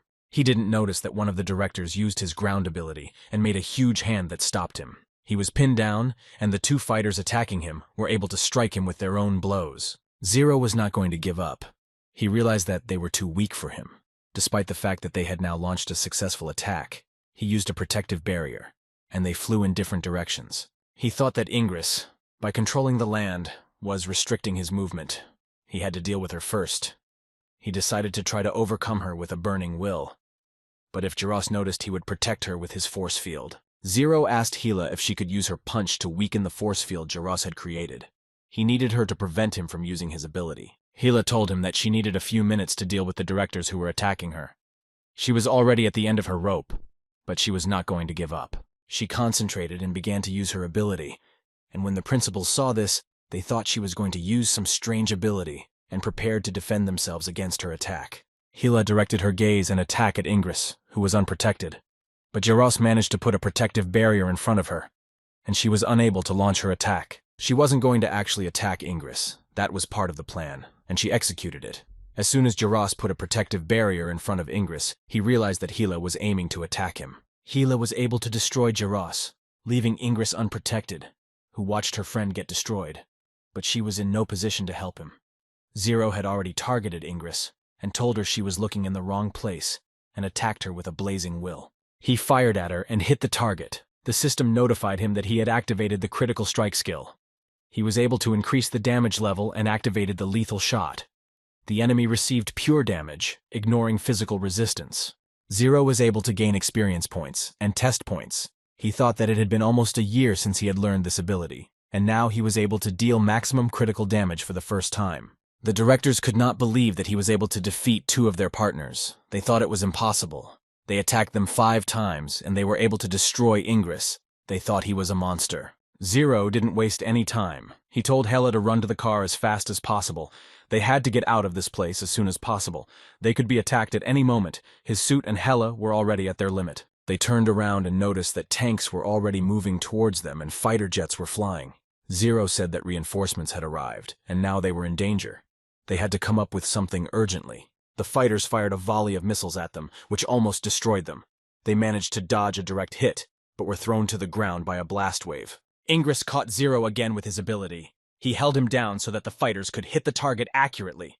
Zero screamed that he couldn't move. He added that the force field was driving him crazy. He turned around and saw that missiles were flying at him again. He had nothing to do but stay where he was. After the explosion, he fell to the ground. His helmet was broken, and the fighters rushed to him. They realized that he was wounded, and that this was their chance. The director told everyone to spare no effort. They had to destroy him and take revenge for Ingress. They all obeyed the order and were already near Zero, who could not recover from the missile attack. Hila saw them directing their attacks at the defenseless black ghost. She could not let him die and stood up to defend him. She took the brunt of the attack and was seriously wounded. Zero was shocked that she covered him with herself. He quickly got up and took her in his arms and rushed to a safe place to help her. He asked her to hold on and never leave him. Hila was unconscious and had lost a lot of blood. Zero took out the epinephrine from the first aid kit and gave her an injection. He looked at him and asked her to come too. The fighters were already there. They realized that Hila had ruined their only chance, but now the black ghost had no assistant, and he would have to fight them alone. The black ghost turned around and saw his enemies attacking him, but Hila was still unconscious. He did not know what to do, and how to stop the enemies. He had a difficult choice to make. He looked at Hila carefully and thought that he would have to leave her to the enemies. He thought that he needed to leave her to survive himself. But suddenly he noticed that something strange began to happen. The black ghost noticed that the energy of all the warriors who had fallen on the battlefield began to gather together. There was an incredible amount of energy, and it all began to flow into Hila's body. With the help of the collected energy, Hila's wounds began to heal slowly, and she soon regained consciousness. But she was not yet strong enough to fight or run away from the battlefield. Their enemies were quite shocked that she did not die. They could not understand how it was possible, because she took the full force of their attacks, which should have destroyed her. Zero remembered that she had the ability to ignore sudden death, activated when her health points dropped below 1%. For a short time she could not die, but she could regain her health. He thought that this was to be expected from the future goddess of death. He was sure that now she would surely release a stronger shockwave. She looked at him and told him to leave as soon as possible. She was too weak. Zero was upset and thinking that this was not some special energy flow after which it would destroy all their enemies at once. He realized that he had been rejoicing in vain. They both saw that the enemies were already very close, and Hila recalled that he told her that he would leave her if necessary, and asked him to leave immediately. She wanted him to take care of her sister. Zero heard someone calling him in his mask. He answered the call and heard a familiar voice that he did not expect to hear at such a good time. He turned his head and saw the combat vehicles of their allies approaching them, who had come to help him evacuate from this dangerous place, and they came at the right time. The black ghost picked up Hila and helped her walk. He told her to hold on. The help team was close and they could get out of there alive. But they needed to get to their allies. The allies returned fire at the enemy. They tried to cover the black ghost and Hila until they reached them. As soon as they approached, the soldiers asked them to get in the car as soon as possible. Zero didn't just get to the car and decided to cover his back. He took out 3 grenades and threw them at his enemies. They exploded and the enemies started choking on tear gas. He was able to buy them time and they successfully reached the rescue vehicles of their allies. Hila took a deep breath and thought that they were now safe. The black ghost hurried to cover her mouth. He asked her not to bring trouble on them again with her loud words. Hila was a little shocked that the black ghost believed in such omens. There was a man sitting in the front seat who turned to them and said that he had heard a lot about them, and now they had met. His name was Tang Tang from the Star Dragon unit. He said that the CEO had often mentioned him. Tantan began to introduce the entire crew that was traveling with them in the same car. He said that a man named Alaupog was driving. He was from Theseus. He went on to say that the girl who called Zero was named Diana. She was from Maple. She told him that they were not out of the woods yet, and asked if any of them had an escape plan. Tantan was confident that the enemy would not have been able to catch them. He said that they would have continued along the planned route, and soon they would have been able to break away from the enemy. The black ghost restored the helmet of his suit, after which he told them that he would like to take this moment to check the condition of his mecha suit. He put it on and said that it was not bad. Only the armor was a little damaged. The main components were fine. It would only need a little repair. Zero received a communication request from an unknown person. As soon as he confirmed the request, he heard the voice of the head saying that he had done well and was able to get out of the encirclement on the plains. The black ghost was not expecting to hear his voice at all. He remained silent and listened to what the leader was going to say to him next. The leader asked him if he thought he was already safe. The head of the embryo said that he immediately noticed when his support unit entered his territory a couple of days ago. So he developed a special plan of action for it. He told him that he did not do anything to them so that he could fall into his trap, and they would have captured them all at once. Knowing where he had escaped from, and where they had infiltrated, he was able to calculate where they would have planned to break through the encirclement. The embryo head asked the black ghost he still felt omniscient and omnipotent, now that he knew he was trapped by them. Zero thought how they could escape from the other trap left by the head. He asked the black ghost to open his eyes wide and see which place would be the last for him because he had a very unpleasant surprise for him. The car with Zero stopped ahead of them. There was a whole army that the head of the embryo had managed to gather. A very large amount of military equipment was directed at them. Tauntaun shouted to everyone to get ready for battle. They would stand to the last. The enemies opened fire to kill, but Diana used her fire powers to attack them back, and they were unable to dodge her attack. The enemy executives rushed to attack, hoping to destroy Zero and his allies. But the Sharnook warrior Alaupog stood in their way, using his powers to become incredibly large. His entire body grew several times larger, and now it was difficult to overcome him. Alaupog grabbed the passing executive director and told him that he was just a weak insect that he could easily defeat. The Alaupog warrior threw him to the ground with all his might and knocked him out, but he didn't notice the other executive attacking him from behind. His back was covered by one of his allies, who stopped the enemy, who did not understand what kind of man would attack his opponent from behind, and destroyed him. He continued to destroy the enemies around him, but his partner shouted at him not to get carried away, because he could die by underestimating his opponent. And at that moment, a warrior appeared in front of them, and with a blow to the ground, managed to scatter them in different directions.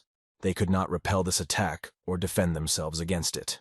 The Black Ghost stopped to see who possessed such destructive power, and the head of the embryo appeared before him, saying that he had fulfilled his request and was now here to fight him. The head of the embryo looked at him carefully and said that now he was here, and he was ready to fight him. He had only one question.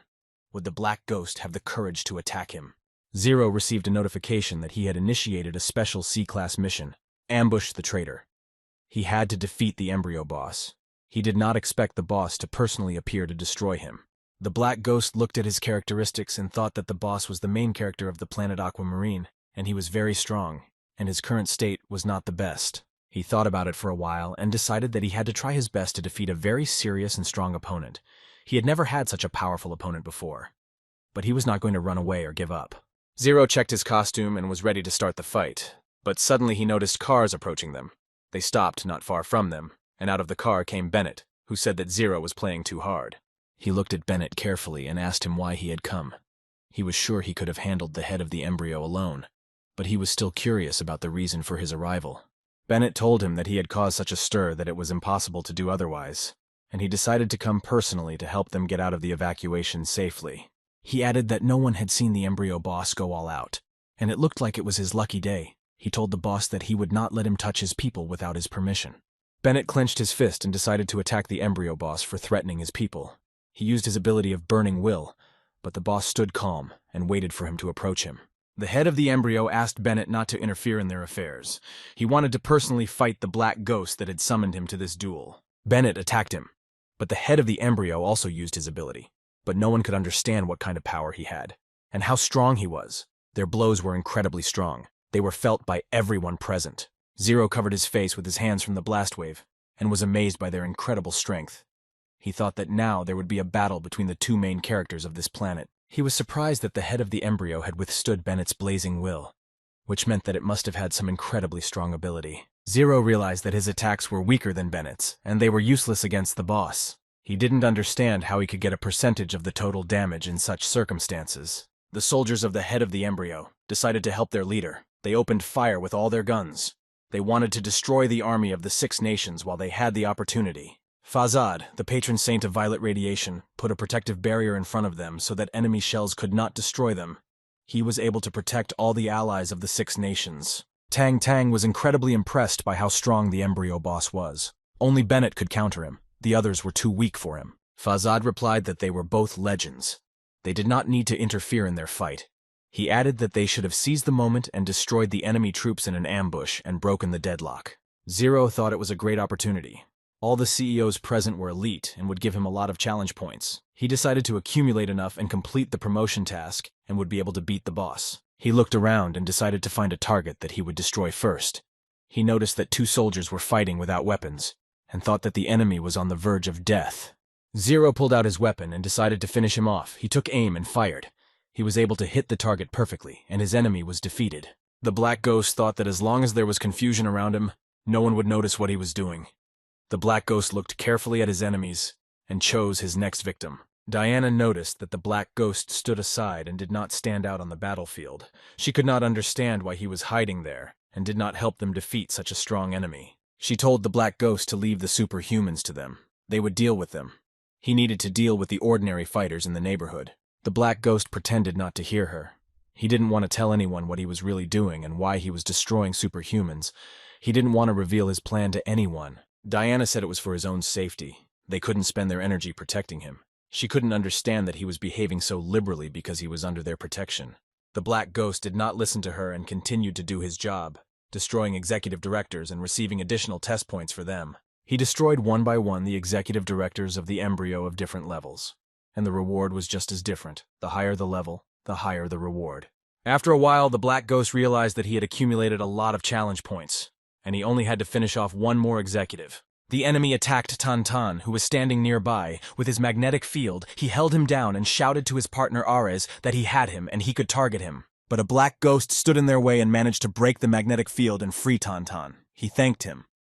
But the Black Ghost tried to find the last executive director, who was hiding from him somewhere. The Black Ghost, having once again carefully examined the battlefield, was able to find his last enemy, and without hesitation he destroyed him, despite the fact that his ally had almost defeated him. He made a precise shot that instantly destroyed the executive director. He dealt damage to Tyrone, and was able to destroy him, for which he received experience points and test points.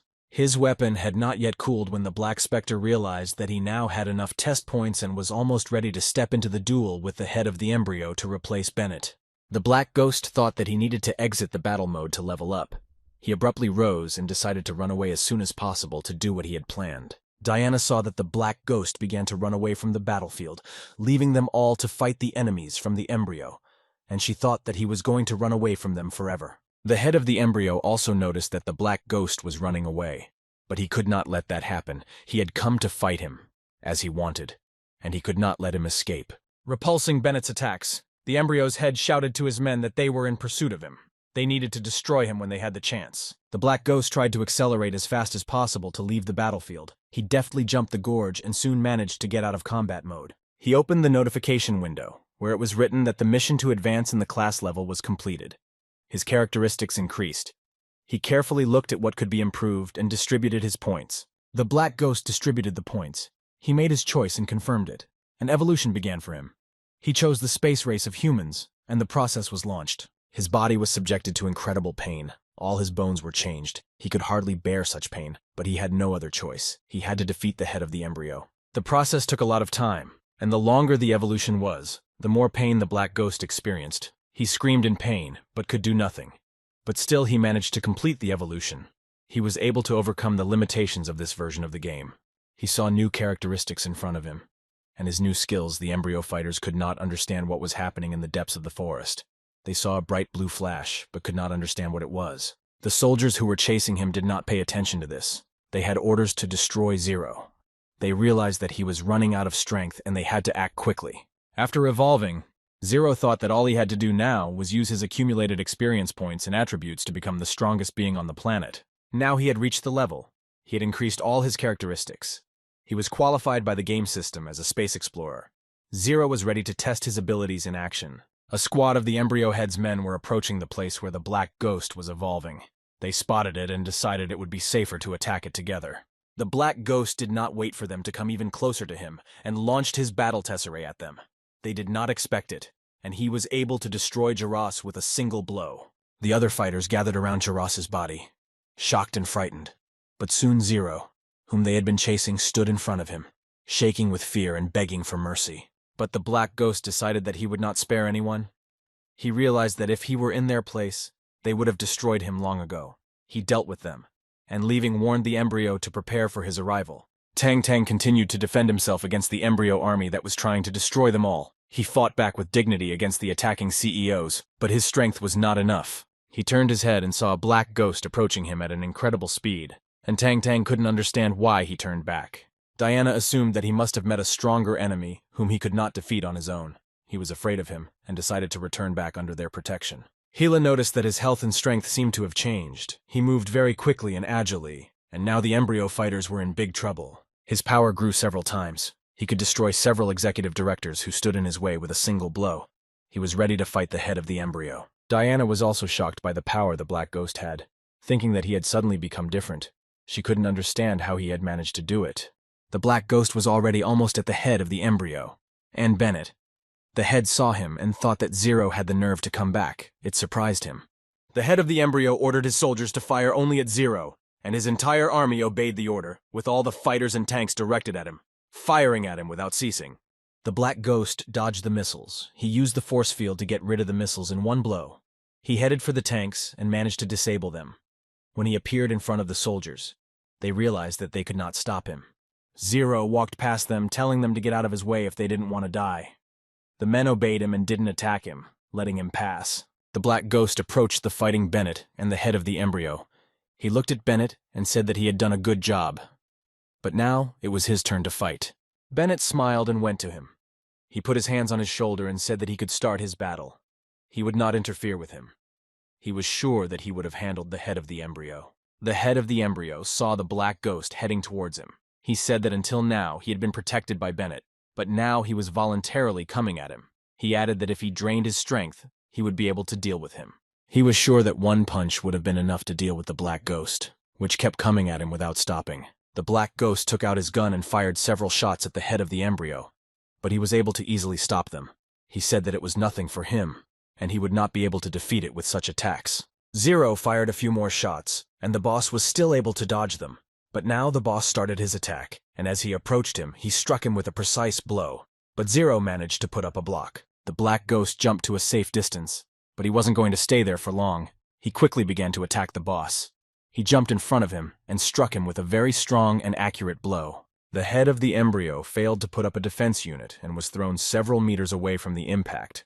Zero received a notification that while in combat mode, he could receive information about the enemy. He looked at the head of the embryo, which was trying to get up after a heavy blow, and saw that it had a percentage of health left, which meant that he could still take percentages from it for the task.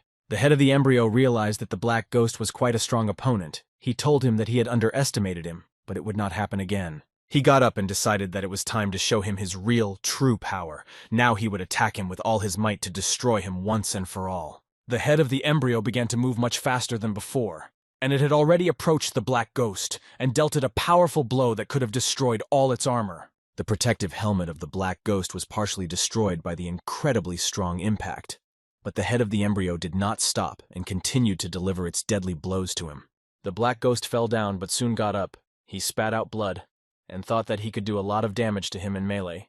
It would be better to use the mechanisms to wear him down first. Zero pulled out his weapon and started shooting at the head of the embryo. He decided that this way he would not be able to get too close to it. Now Zero realized that it was very dangerous for him. The head of the embryo dodged the bullets flying at him. He shouted to him that he would not be able to defeat him with his shooting. He had to do something else if he wanted to win. He was able to quickly bridge the distance between them and deal a very strong blow to the Black Ghost, not helped by his long-range shooting with his weapon. The Black Ghost flew away from the impact for several meters until it hit the wall, which stopped it hard. The Black Ghost was losing more and more of its armor, and it was in big trouble. The head of the embryo picked up his weapon and said that the mechanic without a weapon was like a dog without teeth. He broke his weapon and said that now they would see what he would do without a weapon. The Black Ghost got up and was ready to continue their battle, and he told him that he did not understand why he thought he had deprived him of his weapons, because he had quite a few. Zero decided not to engage him in close combat and threw his weapon at him, which could have destroyed him with its sharp little blades. His weapon hit the target. It was clear that the head of the embryo did not expect the Black Ghost to use this weapon. He could not dodge them, and they passed through him, causing him a lot of damage. The embryo's head fell to his knee in pain. He started coughing a little and had difficulty breathing. Because he had managed to inflict a lot of damage on him, he could not realize how many toys he had hidden. The Black Ghost thought that he had more health than him at level 70, and he also had mech's armor. So if he exchanged his attack for his, he would still be in the black. Zero threw his sharp toys at him again, but the head of the embryo stopped them with a protective field. He told him that the same techniques did not work on him. The Black Ghost shouted to him that in that case he could be the first to try his new weapon, and directed his attack at him, and activated the light gun, and struck him with a fireball. The head of the embryo flew into the wall and could hardly get up. The Black Ghost thought that the impact had put him in a state of rigor mortis. He could not move, and Zero thought that this was his chance. The Black Ghost decided to take the chance. It approached him to make a physical attack, and managed to inflict several strong and life-threatening blows. But his hand was grabbed by the head of the embryo, who was surprised that the mechanic dared to go into hand-to-hand combat with him. He thought that Zero wanted to meet his demise as soon as possible. The head of the embryo got up and launched his very strong attacks, which made Zero fall to the ground. He was in a lot of pain, and he was on the verge of losing to him because the head did not stop and beat him. He was able to break his defense. Zero was lying on the ground and couldn't move from the pain.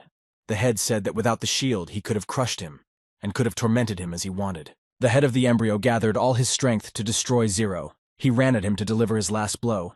He was sure that after it, Zero would be finished. He hit the target. He got up and was about to leave. He said that would be enough, and that the Black Ghost would probably not be able to continue their duel. But suddenly he heard Zero activate the last recovery. He turned around and saw him. He looked like he hadn't taken any damage from the embryo head's attacks. Zero thought that when the equipment's strength was less than a percentage using energy points, it was possible to temporarily restore the equipment to a percentage of strength. The higher the quality and more complex the mechanism, the shorter the skill's duration. The head of the embryo couldn't believe that Zero was able to restore his armor again. He tried to understand how he had managed it, but now he needed to focus on the fight. The Black Ghost struck the head of the embryo with a strong blow that sent it flying several meters away, and it could barely stop. It raised its head and thought that it was impossible. It did not understand where it had such destructive power. Zero looked at the Six Nations fighter and called out to him. He turned around and the Black Ghost asked him to lend him his weapon. It was a huge hammer. The fighter did not hesitate to throw his hammer to him. He wished the Black Ghost good luck and asked him to destroy the head of the embryo. He caught the hammer and immediately rushed to attack the boss. The Black Ghost didn't wait for the boss to get up. He was already approaching him with his attack. The head of the embryo looked up and saw that Zero was already above him, and he needed to put up a defense immediately. But he was unable to protect himself from the blow of Zero, who hit him with his hammer with all his might. The blow sent the head flying into the wall, and then he began to fall to the ground. The blow was incredibly strong, and managed to break the head's mask. The boss could barely move. His mask was broken. He was practically defeated. All his soldiers were on the verge of destruction, and he had nowhere to wait for help.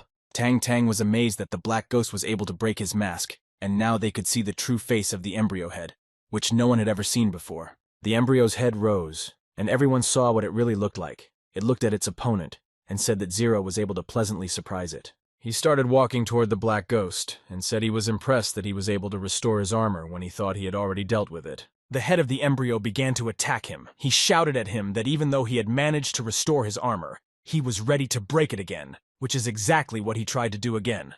The Black Ghost managed to put up a defensive block, using a hammer. He was thrown back by the force of the blow, but managed to stay on his feet. He took the hammer and attacked the head of the embryo, which barely had time to put up its hands as a shield. The embryo head did not give up, and he struck again at Zero, who was able to break his protective suit again, his strength dropping back down to, and recharge time would be minutes away. The boss thought that this was his chance to destroy Zero. He gathered all his strength and channeled it into his ability. Zero realized that he had nothing to deflect the danger, and the boss struck at the defenseless Zero in a moment. The head thought that he had managed to destroy Zero, but suddenly there was an unharmed Zero standing in front of him again. Determined to end this battle, the head could not understand why he was still alive. He was beginning to lose faith in his own strength. He was hitting him too many times, after which he always managed to come back in one piece, and he asked him if he could really raise his level in such conditions. The Black Ghost smiled and replied that he would tell him this secret only after a few blows. He was going to use all his strength so that the head would not have time to recover. He took the hammer and started to attack him. He was already on the head of the embryo, and almost gave him a blow, for which he invented a name, and shouted at him to taste his air hammer technique. Diana and Tang Tang did not expect such a powerful attack from the Black Ghost. Tang Tang felt a strange feeling, but thought he might be wrong. He realized that Zero was able to overcome his limit during the battle. The Black Ghost did not stop, and continued to attack the head of the embryo, who was no longer able to stop him. The embryo's fighters could not believe that their boss had lost. They began to run away, because they were many times weaker than their boss. The head was able to get up after taking incredible damage. Zero looked at him and wanted him to show him some other signature move that he had been hiding from him in battle. But the head of the embryo was able to shock Zero. He turned around and ran away. He decided that he had better retreat before he finally lost this battle. He needed to recover his strength before their next meeting. Zero didn't pursue him. He thought he had a percentage of health left. It was enough for him to take off a percentage of his health. Then he left him to the allies of the Six Nations. The soldiers from the Six Nations decided to leave the place quickly, and Tang Tang called the Black Ghost and asked him to get in the car as soon as possible. They had little time. They decided that while the boss was severely injured by the Black Ghost, the embryo's powers were undermined, and decided to go after them in pursuit to destroy as many enemies as possible. The fighters from the 6 nations did not spare their enemies. They mercilessly destroyed everyone who stood in their way, and once in the car, Zero exhaled and thought that it was finally over. They arrived at the temporary base of the 6 nations troops. Zero decided to confirm the completion of his traitor ambush mission. He wanted to see if he would be lucky with his abilities this time. Zero opened the window of the abilities he had gained and studied everything he had received for completing the task and for removing percentage health from the head of the embryo. He only had to choose 2 of the 5 skills and confirm them. He looked at the list and chose 2 abilities that he thought were pretty good. He got the Reflex Spike skill and the Steel Body skill. Zero thought that he was beginning to resemble a tank. Suddenly he unlocked new requirements for advancement. He knew it was enough to gain advanced knowledge and increase intelligence to start a new stage. Zero realized that it wasn't difficult to get advanced knowledge. He just needed to find a way to level up, and attribute points were not easy to come by either. He would have to look for more subclasses to gain intelligence points. He thought sadly that the easiest thing to do was to choose rarer subclasses that gave more attribute points per level. But nothing could be changed. Zero wondered who the embryo's boss was, why he couldn't remember his face without the mask, and he was haunted by this question. But suddenly he heard someone calling him. He turned around and saw Bennett, the head of the 6 nations, who wanted to hear an explanation from him. He grabbed him, that he had not managed to escape from him. Bennett asked him if he wanted to tell him about his past. He was sure he missed him. He was angry with him because he didn't tell him he was an alien. Zero looked away from him and said he guessed right. When he calmed down, they stood by the car, and Bennett said that the past was in the past, and now he was interested in another issue that was much more important than the others. Bennett asked him how he had managed to overcome his limit, and to do so right in the middle of their duel with the head of the embryo, which interested him more than anything else. Zero wondered if he should tell this information to a non-game character, but he decided that he would show him and teach him how to do it as well. He said that an old saying said that you had to train your muscles and breath. He asked him if he knew what dantian was, and he explained to him that it was basically a bladder, and you had to concentrate your energy there. He added that at first the energy was slow to flow out of him, but he shouldn't have worried. As soon as he learned to control this feeling and hold the energy of his own free will, he would be able to break through his limit. Bennett hit him again and said he was incorrigible, asking him if he looked like someone who could be deceived like that. But they were interrupted by a 6 nations fighter who called them. He told them that he had something to tell them. He had managed to find out about the origin of the embryo boss. Zero was surprised that he managed to find out this information so quickly. He didn't want to delay the moment and asked him where he was from. He was very curious. But the fighter said they would be better off talking about it elsewhere and asked them to follow them. He asked Zero if he remembered the task he had assigned him. Zero remembered that he had given him the task of the hidden A-level storyline, the New Era origin. He was amazed that the fighter had managed to complete this task. Now Zero was even more interested.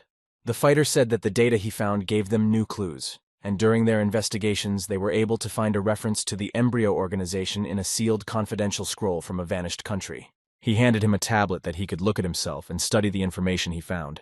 He saw that in the new era of origin, the first round was complete. The fighter said that during the old era, there was a small country called Gollum, and its government went through many changes and revolutions throughout its history. He added that at that time a terrorist group called Mimok appeared in Gollum and attacked the government many times, causing panic in the society. He went on to say that people did not feel safe and demanded that the government take stricter measures to bring peace and tranquility to their country. The government issued various laws. Regulations in the country became strict, and the Gollum children were under constant surveillance and management, after which Mimok disappeared overnight and the attacks stopped.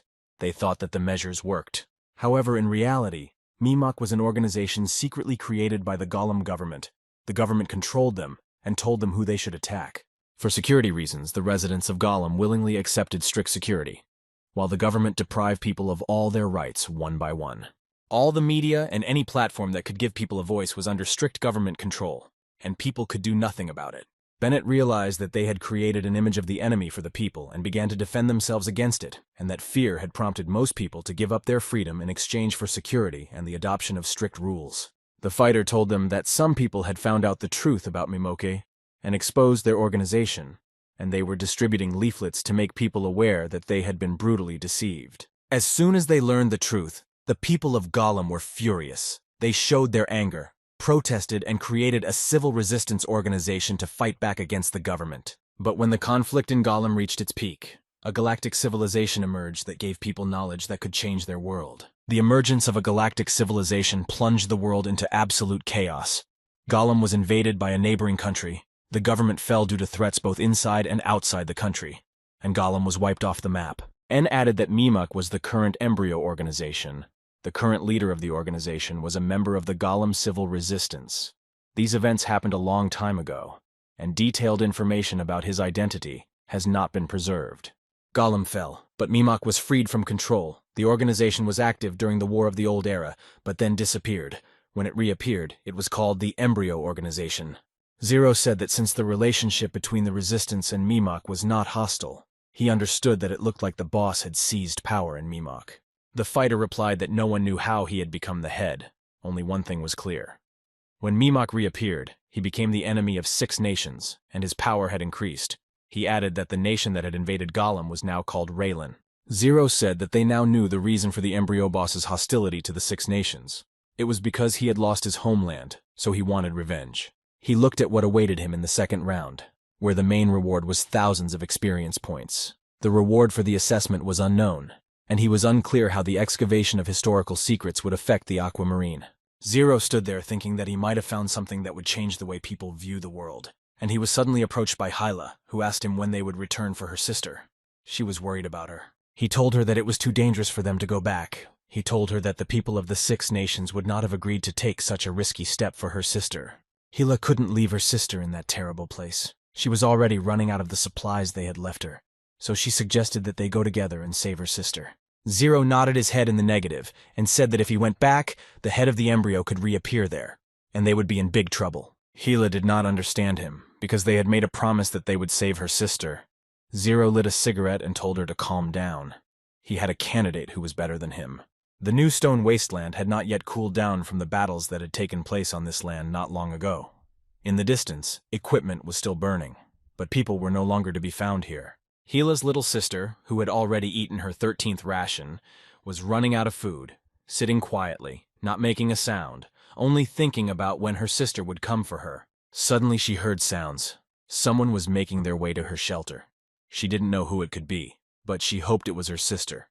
But it was a guy who held out his hand and said that Zero had sent him to get her and they had to leave immediately. At the 6 Nations temporary base, Hyla approached Zero again. She said it had been a day. She didn't know if she could trust his man, to which Zero replied that she shouldn't worry, he would bring her sister. She was sitting and looking into the distance. She couldn't wait to meet her sister. And after a moment she saw her. Her sister shouted to her that now they would be together. Hyla ran up to her and hugged her tightly. She asked her if she was okay. She was happy that nothing had happened to her, and they could be reunited again. Hyla could not hold back her tears of joy. Zero approached the guy who had saved Hyla's sister and thanked him for his help. Without him, it would have been very difficult for them to save her. He replied that he hadn't done anything special, and there was no need to thank him. He apologized for forcing him to risk his life. He was now indebted to him. He realized that without him, the 6 Nations would not have agreed to go after Hyla's sister. The guy started to walk away and told Zero not to worry about it. He had helped him once, and now he could consider that he had repaid him. He added that the things he ordered had already been delivered to the southern continent, and he asked him to check them when he got back there. Hyla's little sister looked at her and asked her where they would go, because they had nowhere to go. Hyla was shocked by this question and did not know how to answer it. Zero overheard their conversation and told them that if they had nowhere to go, they could go with him, adding that it was very safe in his property and no one could harm them. Hyla was surprised by his offer. She did not expect him to invite them to go with him, to his property, but they had no other options. They had nowhere else to go. Zero said that her sister had been imprisoned for a long time and was very weak, and if she wanted to take her somewhere, she needed to get stronger first. Hyla thought that he was right, and her sister was indeed weak after the long imprisonment. Her sister was glad that they went home to Uncle Zero. That same evening at the 6 Nations temporary base, there was a meeting with Zero. He told the head that they hadn't seen each other for a long time, and asked him how he was doing, whether he had received any promotions, although it was easier to get a demotion in his position. But the head of the meeting wanted him to get down to business. He had no time to sit and listen to him. He got a little angry because Zero didn't tell him why they were meeting. Zero replied that no one was interested in simple questions now. Everyone was immersed in their work and their plans for the future. No one lived one day at a time. Everyone was thinking ahead, and this upset him a little. The head again asked him to stop talking. They had a deal, and asked him to fulfill part of his promise. Then Zero handed him a flash drive with very valuable information. He hurried to connect the flash drive to the computer to see what Zero had given them. When he opened the file, he was quite amazed. He couldn't understand how he had this information. They said it was incredibly valuable information. Everyone who attended the meeting was insanely happy. They realized that with this information they could quickly end the war. They told Zero that he had done a good job. Zero replied that the rest was up to them, and he hurried away. He realized that the embryo drop task was now 1% complete. His information would increase the progress of the task, which made him very happy. In Zero's domain, the residents of the asylum were sad that they had no assignments, because he hadn't appeared for many days. They missed him, and were waiting for him to return. The guy was sitting on a bench reading the comments people left under his last video, demanding a new video from him. But he realized that he had no material for new videos, so he couldn't release an update. Suddenly he heard the sound of a helicopter, which only meant that the Black Ghost had finally arrived back in his domain, which everyone was very happy about. They had been waiting for him. Zero got out of the helicopter with Gila and her younger sister. All the people who lived on his property came out to greet him. They were happy to see him. He had been gone too long, but now he was home. Gila couldn't believe her eyes. She didn't think he had such a gorgeous property. Her sister was amazed that he had so many people. He was greeted by a subordinate who said that during his absence they had created and improved everything that had been specified in his plan, and that the shelter now housed about 23,000 vagrants. After listening to his report, the Black Ghost asked him what had happened to the non-humans, what successes they had, and what they had been able to achieve in his absence, and he was very interested in them. He saw two fighters preparing for a duel, and one of them said that his martial arts class was the strongest, while his opponent's was so bad that even dogs wouldn't play with him. The non-humans started their battle, but he didn't hit with his attack. His opponent managed to dodge, and told him that he had the speed of a snail. The subordinate said that they often fought each other and destroyed their buildings. The Black Ghost thought that there was no need to stop them. He looked at their fight and told his subordinate to send them to build a large arena. His subordinate was shocked by his decision. He couldn't understand what good the arena in the shelter would do. He thought that this place was not for an arena. He didn't think it could benefit them. The Black Ghost replied that the arena was a place where they could release their energy. They could make money on it by organizing a system of fair bets. And now the subordinate understood what the arena was for. Zero thought that as soon as the arena became famous, they might want to host the future professional league of the galaxy. Time would pass, and he would earn a lot of fame and money. He was sitting in the workshop of the third asylum, where he thought that the storyline of the planet Aquamarine was coming to an end, and it was time to prepare for departure to the galaxy. Zero wanted to improve his suit. He realized that the Viper could hardly cope with the power of the embryo boss, and he could no longer continue to walk in it. So he decided to start creating a new mechanical suit. He managed to create a new suit that was much stronger than the previous one. When he tested it, he realized that the radiation crystals from the Viper's lair were excellent fuel, and now the power of the reaction furnace was enough to allow him to fly. He logged into the system and saw that he had successfully upgraded the Viper suit, and he could give the suit a new name. Zero thought that since it now had a module for flight, he decided to call the suit an Amphipter. Zero decided to test what the suit was capable of, and fired one shot from his hand, which was incredibly powerful. He thought that he had become even more powerful, and by combining the suit with its attributes, he could become invincible. He wanted to test his new suit to its fullest capacity. He was curious about what it was capable of, and after all the tests, he went to the Emerald Grass Laboratory. The laboratory doctor told her patient that she was losing a lot of blood every year, which led to physical weakness, dysplasia, and deterioration of organ function. Gila and her younger sister came to see her, accompanied by Zero, who recommended that they go to this laboratory, and the doctor added that she estimated that she had 3 years to live. Gila was shocked to find out that it was only 3 years old. She didn't know what to do. She thought that the doctor must have mixed up the results and that the diagnosis was wrong. The doctor tried to calm her down. She asked her not to worry. It was an ordinary person. But her sister Aurora, although physically weak, had a cellular activity that amazed her imagination. She showed her cells and told her that usually it took a long time for a human body to heal itself because of the slow renewal of cells. But Aurora's was different. Superhumans had a much better ability to heal themselves. The doctor leaned over to Aurora and said that she would like to take a blood sample for testing. Aurora was frightened and hid behind her sister. Gila angrily told her that she would not allow this to happen. Zero decided to intervene before Gila started destroying the lab. He thanked the doctor for her persistence, but she was a patient, not a test subject. He added that besides, she was no match for her sister. The doctor agreed with Zero and said that she did not need treatment in principle. She recommended that she suppress her abilities and recover in complete peace. Zero remembered that in his past life, Aurora had been used up on medication, so he hadn't been able to see the effect of her power, and now he would look forward to seeing it. He said that she had been brainwashed, and now another personality was living with her, which was awakened by the code word, turning her into a controlled puppet. He asked if she could fix it. She said that he needed to find the right doctor.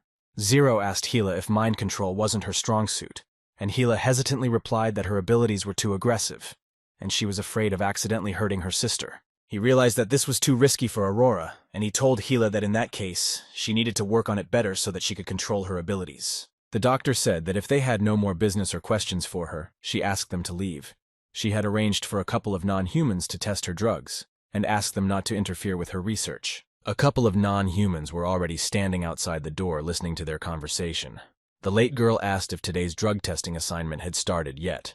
The guy replied that she should keep her voice down because there was a black ghost in there. Gila asked Zero for advice on what they should do, and he said that Aurora should get more rest, and he would make her a special wheelchair so that she could have more contact with the outside world and make friends. She told him that she was incredibly grateful to him, and that she owed him for being so kind to them. Zero calmly replied that her debt continued to grow. When they left the lab, Gila asked why he had helped Aurora, to which Zero replied that he could foresee the future and that her abilities would save him in the future. He asked if she believed him. Aurora heard their conversation. She smiled and said that she would have saved him no matter what it took. He could be sure that after what he had done for them, she would not have left him in trouble. He made the stroller and told me that the armrests were made of genuine leather and the seat was made of elastic cotton. It would be very pleasant to sit in. And the coolest thing was that it was controlled by pedals, and there was a gear lever next to the armrests. Gila was amazed by his invention. He said it was nothing for a mechanic. Aurora got into the stroller and said it was gorgeous and very comfortable. Zero was not alone. There were 4 other residents of the shelter with them, and he told Gila that these 4 were now her sister's new friends. They immediately went to Aurora and gave her a bear. Aurora was happy to have friends and a bear, which she thought was very cute, and Gila was happy to see her sister happy. Zero's subordinate came up to them and said that the arena had been built, but the non-humans preferred to fight on the Free City grounds, and he wanted to tell him how much they had spent on building the arena, but Zero interrupted him. He took all the information from him and told him that everything was fine. He understood what he needed to do to lure non-humans to fight in his new arena. Zero explained to his subordinate that since the arena was not yet in demand among players, he would personally create demand for it. He decided to check out the arena that was located in the 3rd shelter.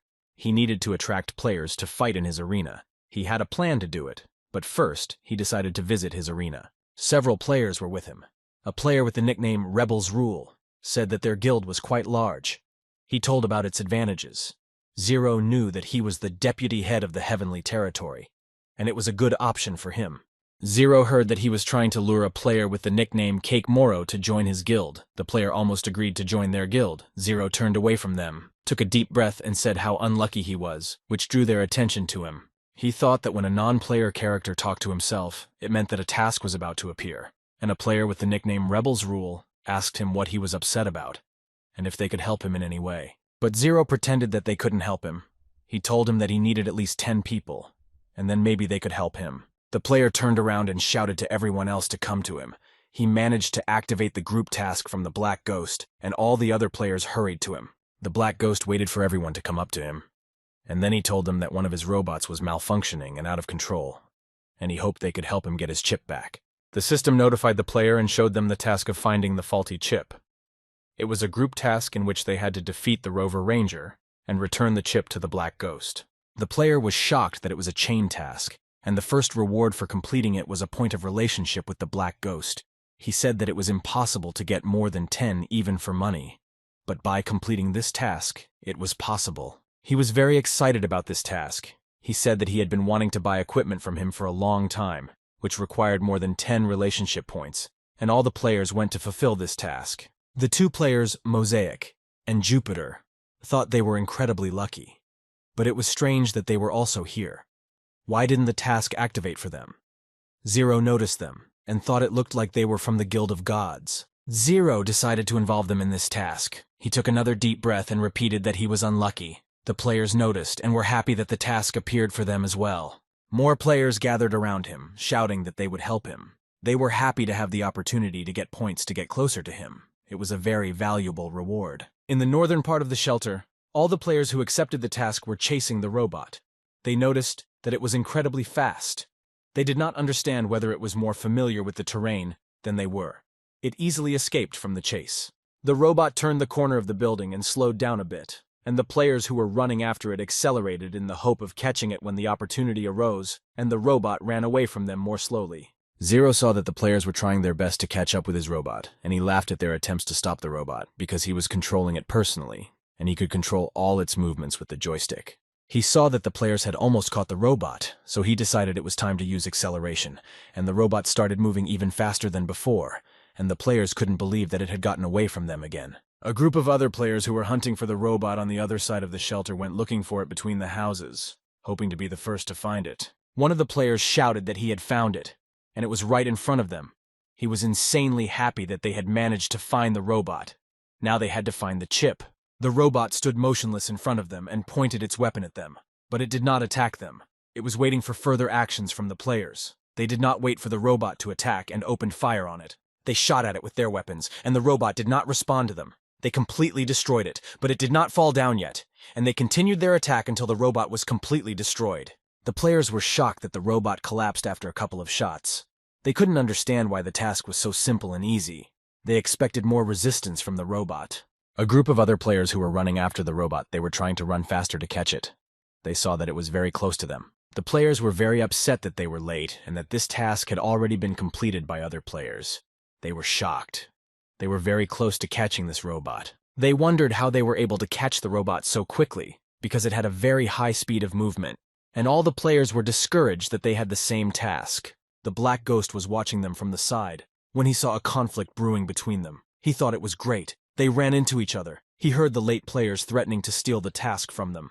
Zero returned to his office. Convinced that the players were beginning to feud with each other, he called his subordinates and told them not to let non-humans in today. It didn't take long for a whole crowd of players to gather near the third shelter, demanding to go inside. The players didn't understand why they couldn't enter the reception area to see the black ghost, so they completed the task and brought him the chip he asked for. The security guard at the entrance forbade them to approach him. He explained to the players that he could not let them in.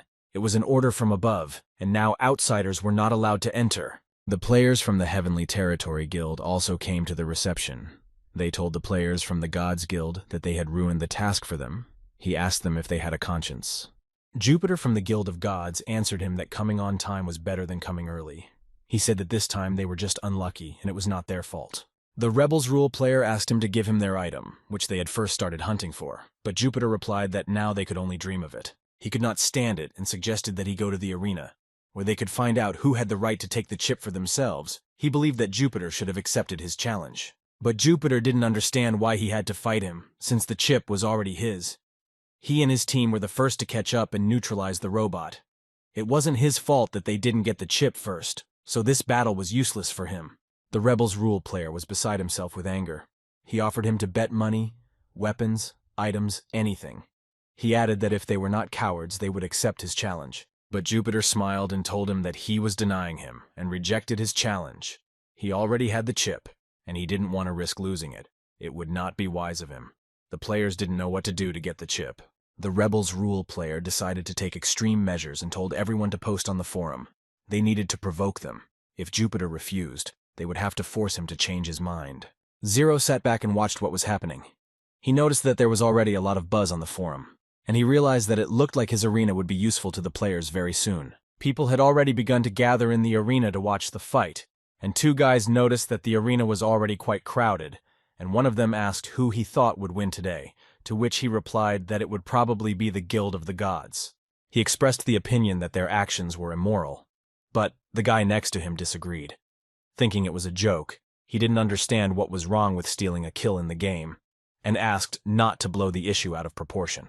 The host, accompanied by his charming assistants, took the microphone and greeted all the people in the arena, creating an atmosphere of anticipation and excitement among the audience. He announced that on the left side was the defending team's bet, which was the chip of an unruly ranger, and on the right side was the attacking team's bet, which was Sophie's dagger, and he added that the winner would get everything. The gates rose and he asked to greet the defending team as they prepared to enter the arena, and people froze in anticipation of the team's appearance. With bated breath, every eye was on the opening passage where the team was supposed to appear, and the team of the Gods Guild entered the arena. The audience was delighted with their appearance. 2 spectators were sitting and could not believe their eyes that professional players appeared in front of them. It was incredible. The host now asked to welcome the side that dared to challenge, and the Long Sky team entered the arena, and people noticed that their team also included only professionals. The player, the Rebels Rule, was sitting in the arena and said that fortunately there were professionals here. He was almost able to fall for their machinations. Jupiter replied that the enemy were cunning, and it was good that he also managed to find professionals. The people in the arena were divided. Some were rooting for the Long Sky team. Others wanted to see the Gods Guild team win. They were sure they would see good fights now. People understood that battles in the arena could glorify both the guild and the player. And if they stayed in the arena, they could compete with different players and earn money from betting. One of the spectators thought it was a good use of fighting, and he realized that one could make good money in the arena by betting on the competing teams. The host said that the rules were simple. Each team had 5 players. They would take turns fighting, and the winner would get 1 point. The first team to score 3 points would win the match. He went on and asked to invite the first player from the Gods Guild, Mao Daxiang, who was a martial artist, and he would start the fight. He just had to wait for his opponent. The host said that his opponent from the Long Sky team would be Hao Tian, who was also proficient in martial arts, and both fighters were determined only to win, and were absolutely calm. There was a judge between them who would determine the winner. He asked them both if they were ready to start the fight, and when he heard positive answers, he gave the command to start the fight. Hao Tian threw off his cloak and prepared to defend himself against Mao Daxiang, who was shouting that he would finish him off. He was confident in his abilities and wanted to end this meal as soon as possible. The player from the Gods Guild made his first strike, but his strike was successfully blocked by the Long Sky player, who was able to stop his attack without difficulty, despite the fact that he was quite fast. The player of the Long Sky, having repelled the attack, decided to counterattack the opponent. While he was caught off guard, he dealt him a series of very strong blows, from which the player of the Gods Guild fell to the ground. He received maximum damage and could not continue the fight. The host announced that the Long Sky player had earned 1 point for his team and asked the next player from the God Guild, Roast Ham, to enter the arena. The losing player of the Gods Guild came back and said that it was an incredible shame. He was defeated in a minute. The spectators in the arena cheered and wanted the Long Sky player to continue to defeat his opponents. The long-range player was able to dodge all the attacks that the new player was making. He was dodging his blows with incredible agility, waiting for him to slow down and be able to counterattack him. He jumped up on the player who was attacking him, and with all his might, he struck him with a very strong blow which hit the target, from which the player of the Gods Guild fell to the ground and could not stop for several meters. The host approached the defeated player, and could not believe how strong the player from the Long Sky was. He told the audience that another member of the Gods Guild had been defeated, while the player from the Long Sky had not spent a percentage of his health. The 2 players from the Battle Guild were frightened by the monstrous power of the Long Sky player. They realized that they could not defeat him.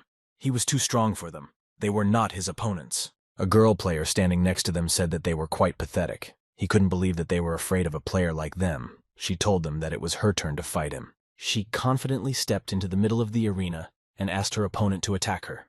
She was not afraid of him, and she was ready to fight back. She was sure that she would have the strength to defeat him. The player from the Long Sky did not wait long and fulfilled her request. He began to attack her. He made a punch, but she managed to dodge. The host said that she skillfully dodged the enemy's attack, but it was unknown whether she would be able to defeat him. She was sure that she had done enough to defeat him. She attacked him by shouting at him that he was a complete nobody, and that she was not afraid of him. The people in the arena were surprised that she managed to strike. The presenter said that she had a very beautiful shot that hit the target, and for a moment she thought that it was enough, and she had the victory in her pocket.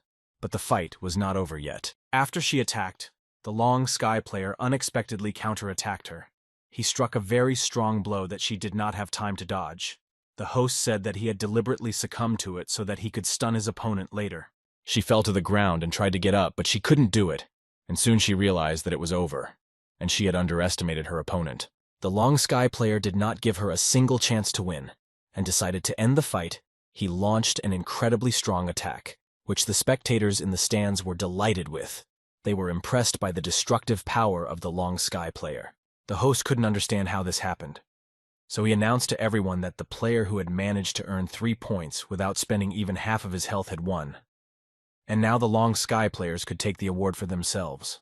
The audience was delighted with the performance. They shouted that Long Sky did a great job. They were amazed that only one player was able to bring them victory without being hurt.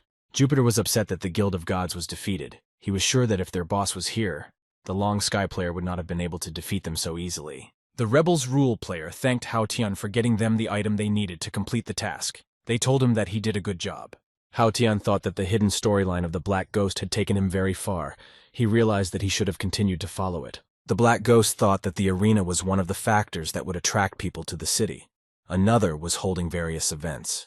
And to attract players to it, you had to show them an obvious benefit. In the third shelter in a desert karst, construction work was underway on one of the walls. One worker took a bucket and reached up. His comrade told him to be careful. He could easily slip and fall down. Every day, players fell and died. One of them admitted that if he fell a couple more times, he would have died, and all the rewards would have gone to the death penalty. He explained that the easy tasks were taken apart by large guilds, leaving only dangerous ones for ordinary players. The player who went down was not yet fully recovered from the fact that he was dead. He realized that there were no other tasks for them, and they had to do what they had. He told his friend that unfortunately, they were at a disadvantage from the very beginning. Suddenly, new players appeared behind them and asked them to leave immediately, saying that their guild was doing the quests here and there was no room for them. The player saw something in the distance and asked his friend to look where he was pointing.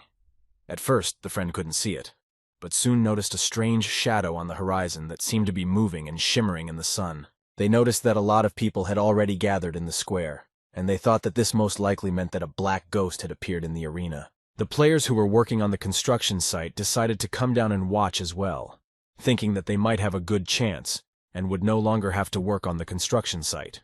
All the players began to run to the place where the Black Ghost arrived. They were asked not to crowd. They all came to get a cherished photo with their idol. The Black Ghost told everyone that he had a lot of unnecessary things in his warehouse, each of which was already packed, so he didn't know if they would take them. The first player to approach him was a player with the nickname Jade Green Sky, who asked him to sell him 10 suitcases, and the other players standing behind him were shocked by his purchase, as they realized that the big guilds had a lot of money. The Black Ghost smiled at him and told him that one of his boxes was worth 3,000 aquamarine dollars, and then they could make their own choice whether to take his goods or not. Jade Green Sky, when he heard the price, was a little shocked. He didn't understand why his goods were so expensive, but he realized that he probably had useful things. He would definitely not be at a loss. He put his hand over his eyes to avoid seeing how much money he was giving to the Black Ghost. He handed him a bag of money and said that he had bought suitcases with his inventions from him. After the Black Ghost got his money from him, he handed him a suitcase with his invention, and people wanted him to open the suitcase as soon as possible, and they would see an amazing weapon. The player Jade Green Sky opened the suitcase as the other players asked him to, but he didn't see any elegant and powerful weapons. He only saw broken parts. Everyone gathered around Jade Green Sky. Some thought that the suitcases might have contained some junk that no one wanted. They shouted that they would not have taken it, even if it was free. The players thought that only fools could spend money on such useless things, and his friend called him over to watch Jade Green Sky open another suitcase. Jade Green Sky was very worried that he might have gotten the same junk as in the other suitcase. He opened the suitcase slightly, from which a bright purple light burst out. The player opened it completely and found that he had a mechanical suitcase of a Black Ghost. He got a folding sword, which was of purple quality. Now Jade Green Sky was very pleased with the acquisition. The player behind him said that it was the first time he had seen such a weapon. Jade Green Sky thought it was a very good trade. He was happy that the costs were recouped. Now the players had no doubt that they could get different things, both useful and useless, from the Black Ghost's suitcase, and they had a chance to get a very good thing to resell later. They all rushed to the Black Ghost with a request to sell them one suitcase. The players were asked not to crowd around him. There would be enough suitcases for everyone. They needed to remain calm. Some of them were unlucky and failed to get good items from the Black Ghost. They got one useless junk. Some players spent all their money, and now they didn't know how to get another suitcase. The girl opened her suitcase in the hope of finding something worthwhile, but she also got useless junk. She thought that if other players got good weapons several times in a row, the winning rate decreased. It became very difficult for her to say more precisely. She thought the winning mechanism was a bit strange. It needed to be refined, because many players got unnecessary items. The king of the single could not understand whether the Black Ghost was getting rid of things because it was part of the gameplay, or whether he was just cleaning out his warehouse. This game was very realistic. Each character had a personal mind, just like in the real world. He added that if the Black Ghost really decided to clean out his warehouse, Why didn't he just throw away everything he didn't need, and instead sell it to them? And a player standing next to him asked how they could find out the real reason for the sale. The King of Singles thought about it for a while, and decided to approach the Black Ghost to ask him some questions. He asked him to tell him how many suitcases he had in total. The Black Ghost, with a disgruntled face, replied that all the suitcases were after the sale. He had more suitcases left. He did not understand why he asked him this question. The King of the Single told everyone that if their number was limited, the Black Ghost was basically secretly giving them useful things. If it was a prank from the developers, they would have told them what their chances were. The Black Ghost listened to the King of Singles' speech and thought that he didn't remember hiring an actor to encourage players to buy his product. He couldn't understand where the King of Singles came from.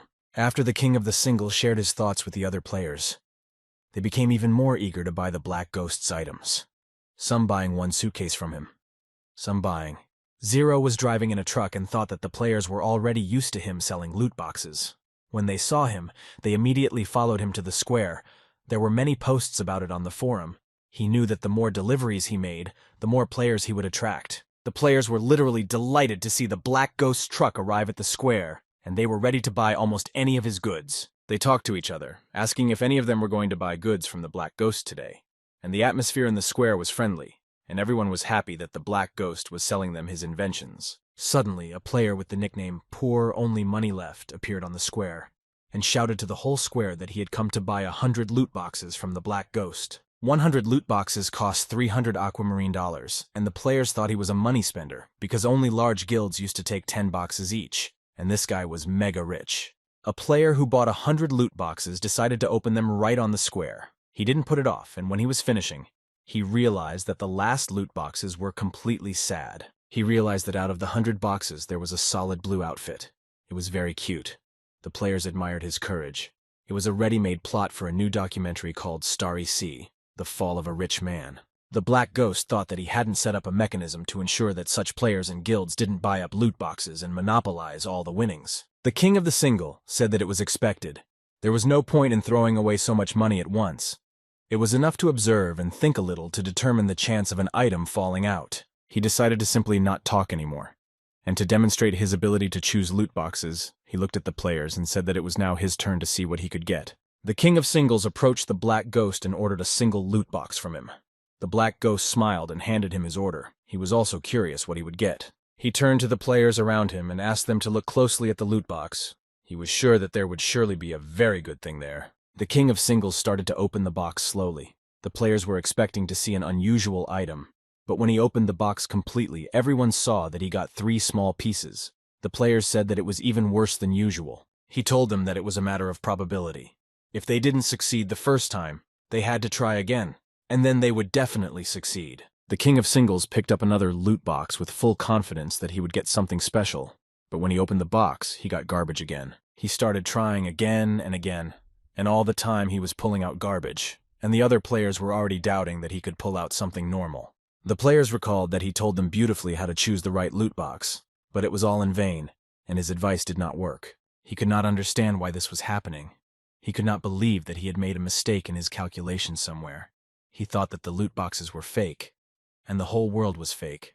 Everything around him was fake, too. The player approached the Black Ghost and asked him if he still had the box. He told him that he only had thousands of aquamarine dollars. The Black Ghost sold him a box. His friend asked him to open it as soon as possible, and the player said that it was very exciting for him. As soon as the player opened the box, a purple light burst out of it, and everyone around him ran to him. They couldn't believe that he had a purple outfit. His friend immediately congratulated him on such incredible equipment. He told him that he was unrealistically cool. He considered him lucky to have been able to get the purple box. The other players were shocked to hear that there was another lucky player. They thought that this player's luck was clearly beyond the usual. The lucky player looked at his friend and said what if he bought another box and tried his luck, and his friend encouraged him and said he could lend him the money. He went up to the Black Ghost and asked him to sell him another box for the same price. As soon as he took the box, all the players ran to see what he got, and asked him to open it as soon as possible. The player opened the box and luck smiled on him again. He got the purple equipment again. The observers were shocked with surprise. Not believing in his luck, it seemed to them that luck was his constant companion. All the players ran up to him to stand next to him and soak up his good luck. They couldn't believe he had 2 wins in 2 tries. He suggested he go buy a lottery ticket. The King of the Single reacted painfully to the other players' luck. He thought that he had definitely miscalculated. He thought that the purple equipment should have been his. The lucky player was approached by his friend and offered to buy another box. He said that 3 purple-colored outfits were beyond his dreams. The player listened to his friend and went to the Black Ghost to buy another box of equipment. The envious people were telling him in his back that he could only dream. They did not believe that it was possible to win 3 times in a row. He took his box and slowly began to open it, excited, wondering if he would be able to win the purple gear again. The player opened the Black Ghost's loot box and he got a folding saber. He couldn't believe it was real. His friend was also happy for him. He was sure he would have gotten something worthwhile. No one could believe that they had come across 3 purple loot boxes in a row. They thought they were dreaming. It was beyond their comprehension. The Black Ghost looked at the lucky player and thought that he had put only 3 purple objects in this game, and he was the only one who got them all. A player received an offer to sell all his equipment, and they could agree on a price, but the player abruptly replied that he was not going to sell anything. A player in the morning snow, in the twilight frost, hearing the refusal to sell, asked the lucky player if he wanted to join their guild. Everyone recognized the morning snow, the twilight frost. He was a guild master of the ancient dynasty. One of the players said that if you start comparing yourself to others, you could die of anger. Lucky replied that he agreed to join their guild, but he asked that his friend could join their guild with him. Morning Snow, Dusky Frost said his friend could also join them. He added that their house was near the square. They could come there as soon as they finished buying loot boxes. Their joy was boundless when they learned that they had joined the guild of an ancient dynasty. They could not contain their delight, and shouted throughout the square, their voices echoing around the area, attracting the attention of everyone around them. The lucky man's friend hugged him and cried. He was grateful to him, for now they would no longer have to carry bricks. They could do some worthy task. Vasunchik realized that the guilds had usurped resources, so such lotteries were a chance for players with little capital to get back on their feet. They turned around and headed for the guild house, taking their rare equipment with them, and the lucky one turned around and thanked the Black Ghost for helping them get back on their feet. The Black Ghost sold all his loot boxes and returned to his home. He was sitting in his chair and saw that a new episode of Galaxy Times was released, and decided to watch it while he had time. The hosts lively discussed the topic of the war on the planet Aquamarine, each of them trying to imagine how conflicts and political intrigues influenced the fate of this mysterious world. The Black Ghost was shocked to see this episode about the war on Aquamarine. He couldn't remember this episode ever being released in his previous life. The host said that a lot of events happened on the planet Aquamarine. A war between 6 nations and the embryo organization began, which affected the entire planet. The players managed to survive it. In this issue, they would analyze the main story war. The war lasted about a month, and now the final stage had come. The embryo was on the verge of defeat. The position of the players who joined this organization was unfavorable. They did not know where to go after the war. They wanted to go to the 6 nations. The host said that it was possible to conclude that one of the characteristics of the main storyline was the huge impact and radical changes, as it was very large scale. He added that the players of the planet participated in the storyline of the war, but they had no influence on it. Many players believed that it was rushed. With this idea, their teams collected data from players on the forums, and noticed something interesting. The host said that the war could have dragged on to give players time to level up to a high level, and only then would the decisive battle take place. But the derivative storyline had more characteristics of the main one. But what led to this difference? He explained that this difference was caused by the events that were marked in red on the screen. The escape from the embryo, and the leak that led to the collapse of the embryo's base, which were the key turning points that led to the war. The Black Ghost heard the host say that the key to everything was someone with whom all the players on the planet Aquamarine were very familiar, and that person was himself. Zero was shocked that the host called him the key, and now all the players would think so. He thought he had a wild imagination, but it helped him guess. The host said that it was safe to say that the Black Ghost played a major role in the storyline. Based on the information gathered by the players, they could make bold assumptions that in every storyline, there would be a player like Zero. The Black Ghost exhaled and thought that the embryo boss was originally the main character in the story. He realized that the whole plot had developed around him, but now all attention was focused on him as the main character. He said that the main characters were limited by the map they were based on. They didn't know if Zero would have remained an important player, someone who had connections to galactic organizations, could have potential, and could have influenced the future development of the plot. The Black Ghost nervously closed the episode. The host's words infuriated him. He thought they could have no doubt that he would remain an important player in the future. The player Mad Sword ran into his room and hurried to tell him that there was an emergency, and Gila and Emerald Grass began to fight. The Black Ghost couldn't believe that Gila and Emerald Grass were fighting, and he got up to go to the lab as soon as possible to resolve the conflict. While the Black Ghost was watching an episode with important news, Gila came to the Emerald Herb Lab, after which the Mad Sword heard strange sounds. He saw that they started fighting, and he hurried to Zero. Gila couldn't believe that Emerald Grass dared to use her sister's DNA to create a cure, and she threatened to blow her lab to smithereens. The Emerald Grass tried to wrap its plants around Gila's hands so that it could not harm her. It thought that Gila had gone mad, but the plants could not stop her. She was easily able to free herself. A Black Ghost ran into the laboratory at the right time, and menacingly told them to stop fighting immediately. He was determined, and if necessary, he would intervene in their fight. The Emerald Grass was able to take control of Gila's legs and arm again with its plants. She told Zero that she would only let her go after she calmed down. Gila asked the Black Ghost not to interfere in their fight. The Black Ghost raised his hand and 2 guns came out from under the floor which could have shot them both. He told them that they had forgotten whose property they were in. Emerald Grass said she had a headache and let go of Gila, who had already calmed down a bit. She turned to him and said he had promised her to protect her sister.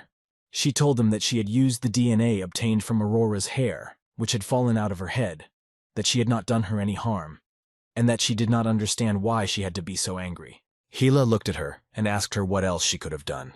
This was her little sister who had already suffered enough, and now she would not let anyone harm her. After she said that, Aurora arrived in the laboratory on a chair, and she rushed to her sister when she heard that she was going to destroy the laboratory. She came up to her and asked why she was fighting with the doctor, and she told her that she had given her a strand of her hair to help the Black Ghost.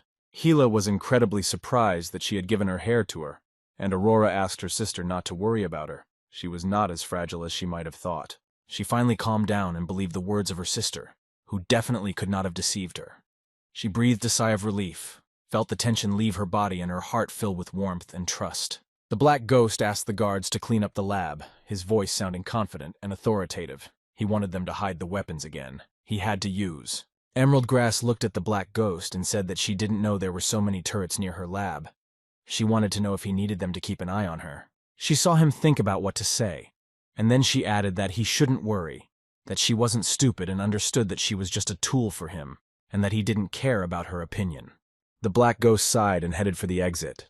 The Emerald Grass was furious that he just sighed and left. She didn't understand what that reaction was. She wondered if it was hard for him to say anything to her. Gila left the lab and went to the roof of one of the buildings to be alone with her thoughts. Zero saw her and decided to join her. When Gila saw him, she asked why he came to her. The Black Ghost told her that he saw her sitting on the roof so late and not sleeping, so he decided to join her and talk to her, but Gila was not in the mood for conversation. He pulled out a cigarette and lit it. He looked at her and said that it was obvious that she was nervous today. His calmness contrasted with her anxiety, emphasizing the difference in their states. Gila lowered her head and rudely replied that it was none of his business, her voice full of defensiveness, as if she was trying to hide her vulnerability. The Black Ghost replied that she spoke well. He would have liked to hear such words when he saved her sister. Gila was silent and immersed in her thoughts. After some thought, she decided to say that she was still confused.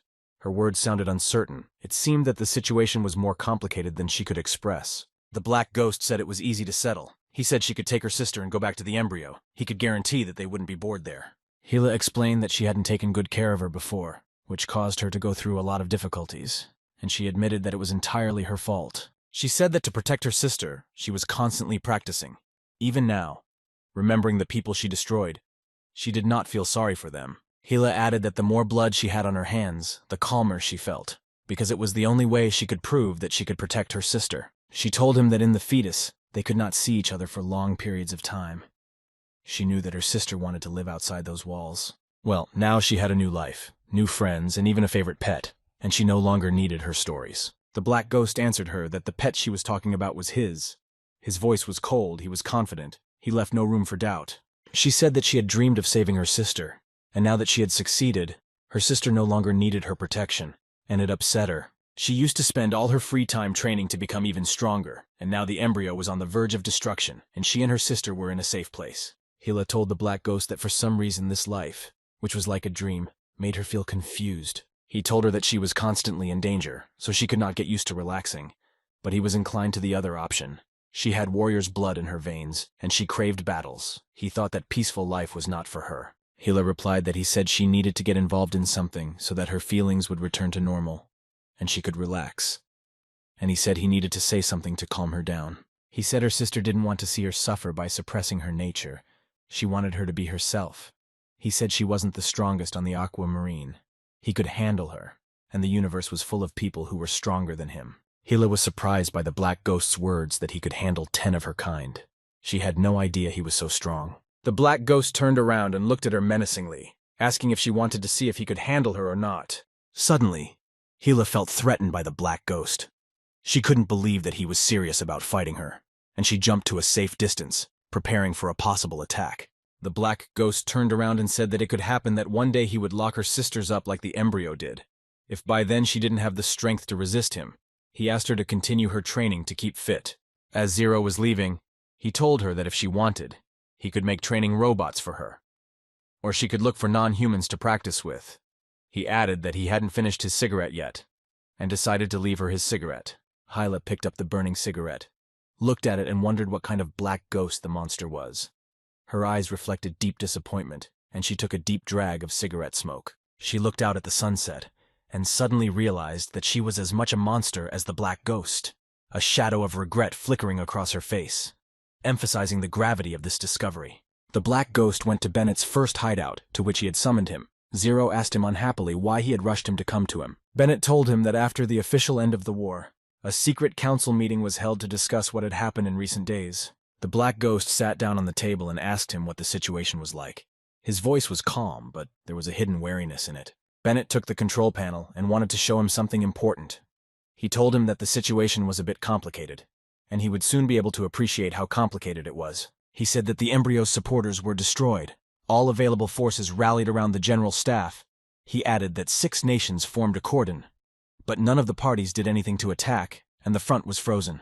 The Black Ghost replied that since the embryo had only one general staff, 6 nations could bombard it, and he believed that a few hundred missiles should have been enough to destroy it. Bennett looked at him and said that he was not the first to think of this. The board had considered this option, but it was not possible to do it, so they were looking for another option. He explained to the Black Ghost that the nuclear bombs near the headquarters had already been dismantled, but there were still many of them underground. If they had been released simultaneously, the radiation dust would have made the entire continent of Andria uninhabitable, and meteorologists believed that it would have ruined the climate on the entire planet Aquamarine. Bennett said this is why the 6 nations disagreed, with Raylan and Theseus suggesting that the consequences and the lives of the hostages be ignored, and that the headquarters be directly attacked to get rid of the embryo once and for all. The Star Dragon was still silent. Maple wanted to force the organization to surrender, and Hesla suggested attacking with ground troops, and as for the Horde, they were worried about the climate threat, so they were against the attack. Zero couldn't understand why, after all that had happened, they wanted to back off and discuss making peace. But Bennett replied that it was the last year of the Horde leader's reign, and he needed the war to be re-elected for the next term. The Black Ghost thought it was very foolish of the Horde leader. He looked at Bennett and asked him what the 6 nations were leaning toward. Bennett told him that they were only going to surround the headquarters and try to get the embryo to surrender. They had already sent the embryo their ultimatum, and they had not yet received a response. On the continent of Andria, near the embryo's general headquarters, fierce fighting was still going on, with many dead, destroyed military equipment and destroyed buildings. In a secret meeting room of the embryo, the head of the organization gathered all his bosses and asked them what they thought about the ultimatum of the 6 nations, and how they could best get out of the situation. The embryo's boss was incredibly angry at the 6 nations organization. He told his subordinates that they should have launched all the nuclear bombs they had in their general staff. One of his subordinates said that 6 nations already had them in their sights, and he believed that launching nuclear bombs was a disastrous decision for them. The boss could not believe that he was hinting at asking for mercy. He asked him not to forget the purpose of their organization. He added that there was no room for defeat, and that their death was the only way out. Suddenly the boss heard that one of his subordinates disagreed with his proposal, and the boss was surprised to see this particular person disagree with his proposal. He looked at all of his subordinates and asked who else was against it, his gaze sliding over faces full of doubt and fear, the atmosphere in the room thickening and everyone feeling the weight of his words, knowing that their answer could change the fate of everyone present. Megal told him that 2 keys were required to launch the nuclear weapon, and he had only one, the other being with the vice leader, who was on their side. The head once again looked at all his subordinates and asked them where the vice leader was, who had the necessary key to launch a nuclear weapon. Magel replied with full confidence that the chapter would not have been able to find a vice leader, his words sounding sharp and confident, causing a slight shock among those present. There was a tense silence in the room. The head listened to him attentively, realizing that they had already made up their minds, and his eyes flashed with the realization that the situation was out of his control. Magel asked the head not to be reckless. He said they still had a chance to rise up as a nation, but suddenly fear appeared on his face. The head took out 2 keys to nuclear weapons. In the room, all the subordinates were incredibly shocked that the head was able to get the second key. They did not understand why he had it. They wanted to know what he had done with the vice leader. The head looked at them with contempt and said, "Don't seriously think he didn't know anything." His words made everyone freeze. They felt cold fear, realizing that the head was much more perceptive than they had anticipated. He looked at Magel and said that he had been in secret contact with the Maple the other day, his voice icy and accusatory, making everyone present feel betrayed. The head of the organization said that Dorios had secretly negotiated a compromise with the Horde, and Dorios was shocked that the head knew about it. He added that Newt, Raylan promised to take him under his protection, and they felt that the situation had become even more confusing and complicated. The head of the embryo asked them not to pretend to be righteous people. If they needed the key, they could take it. Taking it by force, he was ready to fight his subordinates. They rushed to attack him, surrounded him from all sides. They took out their weapons and were ready to destroy his head. They understood that he could not be allowed to launch nuclear weapons. The head of the embryo was ready for their attack. He began to demonstrate his abilities to them, emitting dark blue ominous energy. He told his charges that he had sent them to the same place he had sent their vice leader. He managed to defeat all of his charges, whom he ran to destroy, and made his way to the scanner to complete the scanning of his fingerprints. After scanning his fingerprints, he had to scan the irises of his eyes, after which the system was able to identify him. The head of the embryo inserted the encryption keys. The system switched to waiting for the launch of nuclear warheads, and he was ready to press the red button and end the world. But suddenly he saw a request for communication on his tablet. A black ghost calling him, who looked around and saw scattered bodies. And then he realized that the boss had already decided everything. The head looked at him, smiled, and asked him why he had called him. He thought the black ghost wanted to convince him not to release the nuclear warheads. He asked him not to waste time because he had taken everything from him, and he would not humiliate himself in front of him. He added that he should have destroyed him back then. Zero replied that it was too late to talk about it. The black ghost saw that the embryo's boss was ready to launch missiles, and he told him that he would not interfere with his decisions, but that he would like to ask him a few questions before doing so. The head of the embryo thought that he could delay launching the missiles. He was curious what the black ghost wanted to know, and he allowed him to ask him a few questions. The black ghost's face changed. It became serious, and he asked the first question, wondering what had happened to the child of destiny. The head of the embryo replied that he was a miserable nothing. He could see the future and change fates, but he could not control his own life. He was born to be used by others. The head said that Zero could also share his fate. The black ghost handed him a cigarette and said that his fate was not his boss's concern, and asked him to tell him about himself. He mentioned that he knew he was from Gollum. The head of the embryo realized that they already knew everything about him. He confirmed that he had once been a citizen of Gollum. He realized that there was no point in hiding his origins anymore. He told him that during his youth, a mimic organization was created, and he joined it to save his homeland from a rotten government. But suddenly war broke out. His country fell under the onslaught of internal and external unrest. His government was destroyed, and his country no longer existed. The boss said that the Golem was destroyed. They were persecuted as those who caused the riots. All his friends were sentenced to death. He recalled that a few managed to escape, and he was among the lucky ones. He recalled that at that time he was a simple guy. He didn't know what to do. I felt like a walking dead man. He realized that his old life was over. The embryo's boss added that when he saw the flag of his country, Gollum, burning, it was as if he woke up from a dream and realized what his true destiny was. He said in a black ghost that Gollum was not a perfect country, but it was still his homeland, which he loved, where he was born and raised, and which was so easily taken away from him. But for the blood shed there, he made a promise that he would repay them in the same coin. His words were full of vengeful determination. He could not forgive them for the destruction of his country. The embryo's boss said that he had anger in him, and he had to leave the city and go to the wasteland to find refuge. He knew that without strength he would not be able to take revenge, so he began to live in the wilderness, fighting beasts to temper himself like indestructible steel. The embryo's boss began to lose control of his emotions. He was angry again at those who had taken away his homeland. He said that the price of his power was the scars he had earned in the wilderness. The Black Ghost was quite surprised that the embryo boss had once been a really ordinary person, a discovery that shocked him, reminding him that even the most sinister entities had a past full of pain. The embryo's boss could not understand why he was surprised by the Black Ghost. He did not see anything special in it. His gaze was still unperturbed. He told him that he had killed the Mimic's leader and renamed the organization an embryo and was slowly building its power, with its influence growing every day like a steadily growing germ ready to break through to its goal. The boss said that many people had lost their homes because of the war, so he brought together those who hated their oppressors. And the embryo drew strength from the war and grew quickly, like a tree.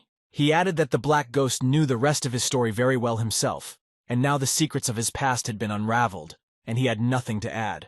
The embryo's boss accused the Black Ghost of putting an end to his organization, to which he replied that after assessing the damage it could have caused in the future, he decided that it would be safer for the environment to destroy his organization. He said that he underestimated it because it was created experimentally. He understood that defeat was destruction. 6 nations would not have received the secret knowledge that the embryo had accumulated over the years. The Black Ghost said that a nuclear explosion would only worsen the condition of the entire planet. It was not beneficial for anyone. He asked him if he was sure he wanted it. The embryo's boss replied that he understood why the Black Ghost had contacted him, to try to convince him not to release the nuclear warheads. The Black Ghost replied that this was not why he had contacted him, but the man across from him had asked that he try to change his mind. Zero thought that now Bennett would not bother. The embryo's boss replied that he would take all people with him to the next world so that this world could experience all the pain and injustice for itself. He told them that if he hated this world, why should he care about it? He said that the 6 nations would win, but they would have to pay a heavy price. The Black Ghost acted as if he wasn't listening. He said that the deadline for the 6's offer would not be here soon. He asked why he shouldn't wait a little while, with the destruction of the world. The embryo's boss replied that he would prefer to choose when he went to the next world, his eyes sparkling with determination, as if he had already accepted the inevitable, but was ready to control his fate to the last. Exhaling cigarette smoke, the Black Ghost asked for his real name, his eyes never leaving the other person, peering into every reaction, as if trying to read the hidden thoughts and secrets that lay behind the outward calm. The embryo's boss replied that it didn't matter anymore, and he didn't tell the Black Ghost his real name. He smiled, realizing that he had already made his choice, and now he couldn't back out. The Black Ghost said that he was right and it didn't matter now and said goodbye to him. Bennett tried to persuade Zero to talk to the boss again, but Zero had had enough of the conversation. Embryo's boss said goodbye to them, then, without flinching, pressed the red button, releasing the nuclear warheads, the cold determination in his eyes saying that he was ready to go all the way, leaving a trail of destruction and chaos in his wake.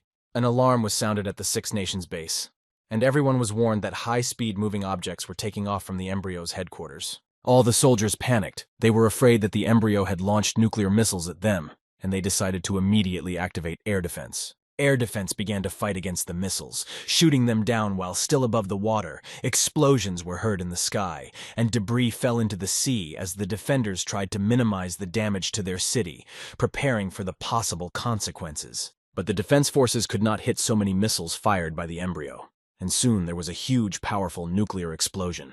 All the soldiers witnessed the aftermath of the nuclear warhead explosion. A fireball erupted on the horizon, and a powerful shockwave rolled across the ground. The silence that followed was filled with anxiety and awareness of the scale of the destruction. Bennett said it was overkill. He said the embryo boss was crazy. He knowingly fired missiles that could have ended their world. After the embryo boss destroyed himself and his soldiers, the Black Ghost thought that it was finally over and now he could complete the main task. He noticed that he was highly praised for completing the task, even given a medal, which was given only after completing the main story. It increased all attributes by a percentage, and after collecting medals, you could exchange them for one special one. With the help of a special medal, he could ensure a percentage increase in all attributes. Suddenly, he discovered a new legend, and that his reward quota increased again. The Black Ghost thought that with such a grade for the task, he would surely be given many good things. His lips curved into a slight smile, anticipating the reward he would receive for completing the task. His first reward was a few summoning cards. He could summon the embryo boss, the Child of Destiny. He could summon the Aurora and her sister Gila. These powerful cards could dramatically change the course of any battle. When he saw the Child of Destiny calling card, he wondered if this ability could predict where he should go, so he decided to try to find out. As soon as he used this card, images appeared in his mind, and it was quite astonishing for the Black Ghost. as if a secret had suddenly been revealed, giving him access to power and knowledge he could not even imagine. A black ghost saw an airplane crash. It was falling at a terrifying speed, leaving a trail of fire behind it. The ship was flying directly to their planet. He realized that looking at the future did not give him such an answer. He could only see the general picture. He thought that he needed to find a place, this place, and wait for the ship to crash. The black ghost decided to see what the next reward was. Now he was given the opportunity to choose one of the items. He had to think carefully before making his choice. He chose a liquid that increased the potential for becoming an esper. It was extremely rare, and Esperians were willing to give up everything they had to acquire it. The black ghost looked at it and thought that the liquid had a very high potential value, regardless of whether he would sell it to the players or not. He noticed a notification. The system was offering him to create a dungeon. The black ghost thought that when he completed the main story with a high score, he could interrupt his story into a dungeon story. The black ghost thought that this was great news, and if he could create dungeons for different events, the players would be even more interested in him. Bennett couldn't understand why he was smiling. He said that now that the greatest enemy of the Six Nations had been destroyed, it was time to deal with the rest. The black ghost realized that they needed to deal with the catastrophe caused by the nuclear explosion. The Six Nations could use the situation to take in more refugees, expand the project with shelters, and increase the influence of the Darknet. He added that by taking advantage of the opportunity they would become stronger, and then the Six Nations would have to think before wanting to subjugate them. Bennett was delighted with his idea and immediately accepted it. The helicopter landed on one of the roofs of a building, and Huang Yu said that one of the black ghost's relatives had come to see him. The black ghost could not understand which relative Huang Yu was talking about. He thought it must be someone from the Alumer family. He asked to be brought to him. He went to the reception area of the third shelter and waited for his subordinate to bring his relative to him for a conversation. And after a while, the two of them came to the black ghost. He was approached by a relative who was obviously nervous, sweating profusely, and didn't know where to begin. He said that it had been a long time since they had last met. Zero asked him to call him a black ghost. He was surprised that he came. He asked him why the Alumera needed him. The relative became even more worried because he did not recognize his former name, which was a bad sign for him. He said that his father was worried about him and wanted to see him to explain everything. The black ghost was outraged by what he heard from his relative, and he told him menacingly that they did not understand how things really were. The black ghost added that if his father wanted to see him, he had to come to him himself. Huang Yu noticed that the black ghost was getting very nervous. He asked his relative to follow him. He needed to get him out before Zero lost control. Zero took out a cigarette, thinking that the alum wanted to strengthen his position by using his family ties to him, but he had a case for them. If he could get the alum to move to the third shelter, there would be even more non-game characters. When the relative left the waiting room, he thought that the black ghost scared him to death. He was giving off a strong oppressive energy, and suddenly his phone rang in his pocket. He received a call from the head of the Allumer. He accepted the call and said that the black ghost wanted him to come to meet him personally, and he would not talk to him. He kicked him out of the door. The head of the Allumer could not believe that the black ghost had rejected his offer. He sadly realized that it was time for him to pay for his sins that he had committed in the past. He stood up and said that it was time to apologize and make peace with the black ghost. His eyes were determined, and this step seemed to him the only way to make amends and restore the lost trust. The black ghost was standing near the residential area of the third shelter. He saw the players approaching him. He was waiting for them. They were his guinea pigs trying out a new role. He asked them to come to him. He had something interesting for them. They ran to him joyfully, realizing that his call was not accidental, with smiles on their faces and excitement in their eyes, knowing that there was an important reason behind it that could change their lives for the better. The ghost took out one crystal that was meant for them. Its light shimmered with magical hues, and he held it with care. This gift was not just a symbol, but a powerful artifact that could change their fate. They were shocked that the black ghost gave them the crystal of the dungeon. They took it carefully. They felt the powerful energy coming from it, and realized that it carried great possibilities and responsibility. The players realized that no one had ever passed the dungeon crystal, so they thought of asking a player from the first team of the Heavenly Territory to join them to make sure they passed the test. They had carefully studied the details of the test and what they were to do. They were determined to complete it successfully. They were ready to prove to the Black Spectre that they were worthy of his trust. By crushing the crystal, a portal opened in front of them, through which they all went together and their test began. They did not know what awaited them, but they were confident in their abilities. They couldn't understand why they were wearing the clothes of embryo soldiers. One of them, noticing something strange, asked the others to pay attention to what was in front of them, and they saw the conditions of the test and his reward. The players read that their mission was to defend the Dark Raven Valley base as best they could. Their test would begin in minutes. They were surprised at how high the reward was for this mission. Banhitdog told them that the higher the reward, the harder it was to get, and he was sure that this mission was incredibly difficult. Madsword couldn't understand why the dungeon mission was starting in minutes, but they could already move around, which alarmed him. Minutes passed, and one of the players saw them, and could not understand why they were walking around and chilling. He ordered them to go patrol the area immediately. They smilingly told him that they were immediately going to the territory to continue patrolling. The player could not understand why they were so cheerful. Banhitdog took up his weapon and said it was time to get down to business. On the first day of the evening, the Mad Sword could not understand why there were no enemies anywhere. On the second day, they also patrolled the territory, but there were still no enemies. And Mad Sword thought that the invaders would not have come because nothing had happened during the day. But suddenly he heard a loud sound that made all the birds around him fly away. He received a notification that his comrade Banhitdog had been destroyed. Mad Sword decided that he needed to find shelter. As soon as he hid, he received a second notification that his comrade Hao Tian was also destroyed. He couldn't understand what happened to them. He opened the map and wanted to know where their enemies were. He saw that all his comrades had already been destroyed, but he could not understand who could destroy them so quickly. Mad Sword received a notification that Hao Tian's squad had been completely destroyed by the Black Ghost. He was shocked that their enemy was the Black Ghost itself. As soon as he thought about it, he was immediately destroyed. He went back through the portal, where Hao Tian's entire squad was waiting for him. He told them that he had not found the Black Ghost, and he was destroyed. They realized that they hadn't been careful enough and wanted to try again.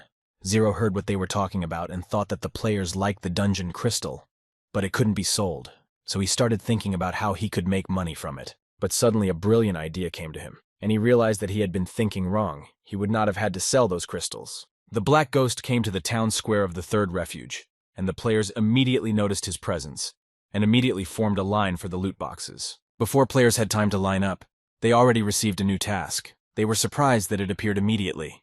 They had to spend contribution points to get it. They read the notification and found out that they could get a bonus reward in the form of a dungeon crystal for buying an item, learning an ability, or buying a loot box. So they thought it was very simple and decided to buy loot boxes. A few minutes later, the queue for the Black Ghost was incredibly long. Everyone wanted his loot boxes and wanted to learn his abilities. Some players even tried to get through without waiting in line. The Black Ghost had been selling for several hours. It was getting dark. He was incredibly tired, and all the players were incredibly assertive and kept buying loot boxes from him. He watched those who received his bonus crystals. He saw players returning back through the portal and saying that the dungeon was too difficult and they could not complete the mission. One very tired player leaving the portal said that on the second day of patrolling, a Black Ghost destroyed him in a second. The players thought that they didn't have to follow orders and go on patrol. They just had to find a room where no one was and sit there. One player added that it would be great if they could finish the main task, but they also knew that there were bonus tasks that they could also complete. The Black Ghost was sitting by his merchandise, and he noticed that there was a very lively conversation among the players, their voices buzzing as they discussed something important, and he realized that it could be about his merchandise or the tasks they were about to complete. He thought that since they couldn't manage, he could definitely make good money if he developed special equipment for sale. The Black Ghost went to the shelter to quietly develop the necessary equipment. He managed to make a helmet that protected against long-range shots, boots that accelerated walking in the forest, and a disposable shield. He was pleased with the work he had done. He knew perfectly well that this equipment was specially designed for dungeons, and he understood that he would be able to make good money with it. The Black Ghost saw that he had received a call on his phone. He picked up the phone and was told that people from the Illumer family had approached the gates of the shelter. He was asked whether to let them in or not, and Zero gave the command to let them in. They were met by Huang Yu, who pointed to an open door and kindly asked them to go through, gesturing that the way was clear. The first to enter was Xiao Jin, who greeted the Black Ghost, his relaxed demeanor seemingly unusual in such a tense environment. The Black Ghost was sitting on the couch, not paying attention to them, and he seemed completely absorbed in his thoughts. An aura of cold indifference emanating from him that made everyone around him feel insignificant and invisible. Xiao Jin didn't understand why the Black Ghost didn't react to them, but he soon raised his head and asked them what their purpose was. They didn't know where to start and couldn't say a word to him, so Zero got up in anger and said that if they had something to say, it was time to start doing it and not waste his time. Xiao Jin stopped his assistant and said that he himself would start this dialogue. his confident tone and decisive step attracting the attention of the Black Ghost. He said that the embryo had been defeated, and now the 6 nations had no major enemies left, so sooner or later they would decide to destroy them. The Black Ghost replied that this is exactly what would have happened, except that they would have found a serious patron who could have held back the 6 nations. Xiao Jin said that he was not sure that the Black Ghost would want to be their patron. His words sounded confident, but a bit of doubt slipped into his voice. The Black Ghost replied that he had apparently forgotten who had helped Xiao Jin to his current position. Xiao Jin looked at him and asked what he wanted, and the Black Ghost calmly and confidently replied that he wanted his money and his men. The Black Ghost said that Xiao Jin could give up everything he owned and take his entire family and move to his shelter. Xiao Jin realized that he had no choice and that he could only accept his offer, otherwise the 6 nations would have destroyed them. But with the Black Ghost, he did not have to fear this, and he agreed to its terms. In the Black Pine colony, an anonymous call was received. The field commander took it. He heard a strange voice saying that the Alum Mera would no longer cause him inconvenience. The commander could not tell who was talking to him. The voice said that he knew that the field commander and the Alum had a conflict, but now they had joined him, so he could make them leave him alone. He added that the 6 nations would have no more enemies, there would be fewer wanderers in the future, and all field commanders would be destroyed. He listened carefully to everything the unfamiliar voice said, and when their conversation came to an end, he told him that he would think about what he said. This call to the Black Pine colony was made anonymously by a Black Ghost. After the conversation, he thought of Old Man Lu. He decided that if he helped his son, he could count on his 4 valuable drawings. As the evening came, all the shops in the Star Dragon began to close. The streets were filled with the soft light of lanterns, creating an atmosphere of calm. The sellers locked their doors, and passers-by hurried home. A customer walked into Lu Jian's shop. She greeted him and asked what he needed. She looked at the man carefully, feeling that there was something more behind his arrival. The man replied that he had come to her shop to order a small mechanical statue. He had come to her on the recommendation of his friends. He was a Black Ghost who had changed his appearance so that she would not recognize him and would not suspect anything. She replied that she was ready to place his order. She looked carefully at her tablet and thought about something. Her eyebrows moved slightly as if she had discovered something unexpected. Lu Jian thought that there was still 1 more hour left in the day, and she didn't want to stay late in the store, so she smiled and asked the customer to come and pick up his order tomorrow. He replied that he had to leave town tomorrow and needed the statue tonight, and he was a little upset that she couldn't fulfill his order today. Lu Jian replied that it would have taken her about 2 hours to create the statue, but by then it would have been dark outside, and she would have been afraid to go home alone at night. He turned around and headed for the exit, saying that in that case, he would have to look for another workshop, adding that he wondered if anyone would agree to do it for thousands today. When she heard about such big money, she stopped him and said with a smile on her face that she could have stayed longer, and asked him to wait for his statue in her shop. He sat down on the couch and thought that Lu Jian still loved money. He thought it was too easy to change her mind. Another customer walked into Lu Jian's store. He greeted her and said that he would like to buy home appliances and asked her what she had on sale. She told him that he could buy everything that was in the window and showed him where he could find the equipment. She apologized and said that she was a little busy at the moment and asked him to look at the goods himself. The Black Ghost saw him at once, noticed that his gait was confident, and thought that he was obviously trained in the army. He didn't know whether he was from the 13th unit or not, but he tried not to draw attention to himself and continued to wait calmly for his order. He was sure that this man was definitely watching him, so he couldn't go looking for the drawing he needed, so he got a small spider robot and sent it out to find it. Zero pulled out his tablet to follow the spider robot's movements. He also kept an eye on Lu Jian and the man who was pretending to pick out appliances. The robot completed its task, and he found the blueprints.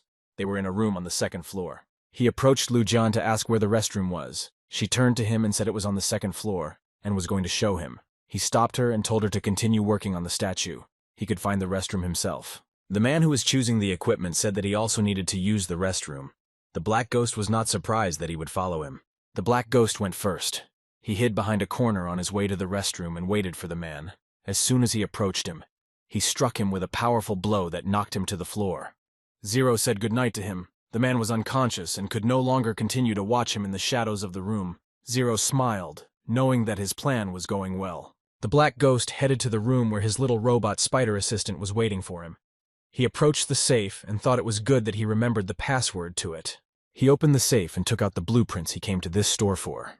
He achieved what he wanted, despite the man who could have ruined his plan. The Black Ghost decided to replace the drawings with ordinary ones, and even if a player tried to complete this task, he would not be left empty-handed. He took the blueprints and went downstairs to Lu Jian. She saw a man unconscious on his shoulder and asked what happened to him. Zero said that he wanted to use the toilet with him. He found it disgusting and he hit him for it. The soldiers watching the store tried to get in touch with their agent, who was supposed to be watching the Black Ghost. They tried again and again, but there was only silence in response. They realized that they had lost contact with their agent. They thought something had happened in the store. The anxiety was growing, and they realized that they needed to act immediately. The soldiers were put on full alert. They took their weapons and hurried to the store. The seriousness of the situation was reflected in their faces, and the tension in the air was becoming more and more palpable. The Black Ghost said that their family's workshop had been here for a long time, and he wondered how their sales were going, and Lu Jian replied that the location was not good, so the business was not doing well. He pulled out a cigarette and said that despite the location, she was very busy when he entered. His voice was calm and confident, and he waited patiently for an answer. Lu Jian replied that she was the only one working here. There were a lot of orders, so she always had something to do. She had almost no time to rest, but despite the difficulties, she enjoyed her work. The Black Ghost stepped aside and asked her if she wanted to hire an assistant, in which case someone could help her cope with this amount of work. Lu Jing lowered her head and sadly replied that she had already hired one assistant, but he had left, and the Black Ghost noticed that her voice was quiet and distressed. The Black Ghost decided to diffuse the tension and said that maybe he left because she didn't pay him enough, and he found a job with better pay. Lu Jing was quite surprised that this could be the reason for his departure. She believed that money was not the most important thing in life, and her eyes reflected the bewilderment of his actions. The Black Ghost said that since business was not going well, it might be a good idea to move her store to some other area, but she flatly refused. She couldn't move to another place, even if her business was booming, because this was her home and she couldn't leave it. Their conversation was interrupted by soldiers who ordered them to stand still and put their hands up, saying they were from the Star Dragon's Strategic Defense Unit and needed to identify him, and asked him to come with them. The Black Ghost smiled, and without answering he made a sharp attack on their weapons. The soldiers were shocked that he was able to cut through their weapons with such speed and dexterity. The Black Ghost heard that they were asking for reinforcements and attacked them. He knew that the guards were completely outnumbered.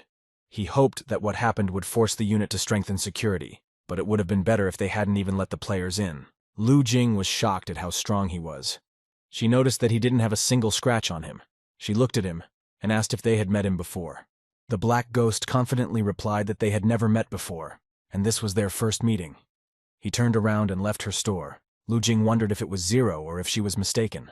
Zero was able to develop sound spheres. He thought that these trinkets, which were made according to Old Man Lu's drawings, might look ugly.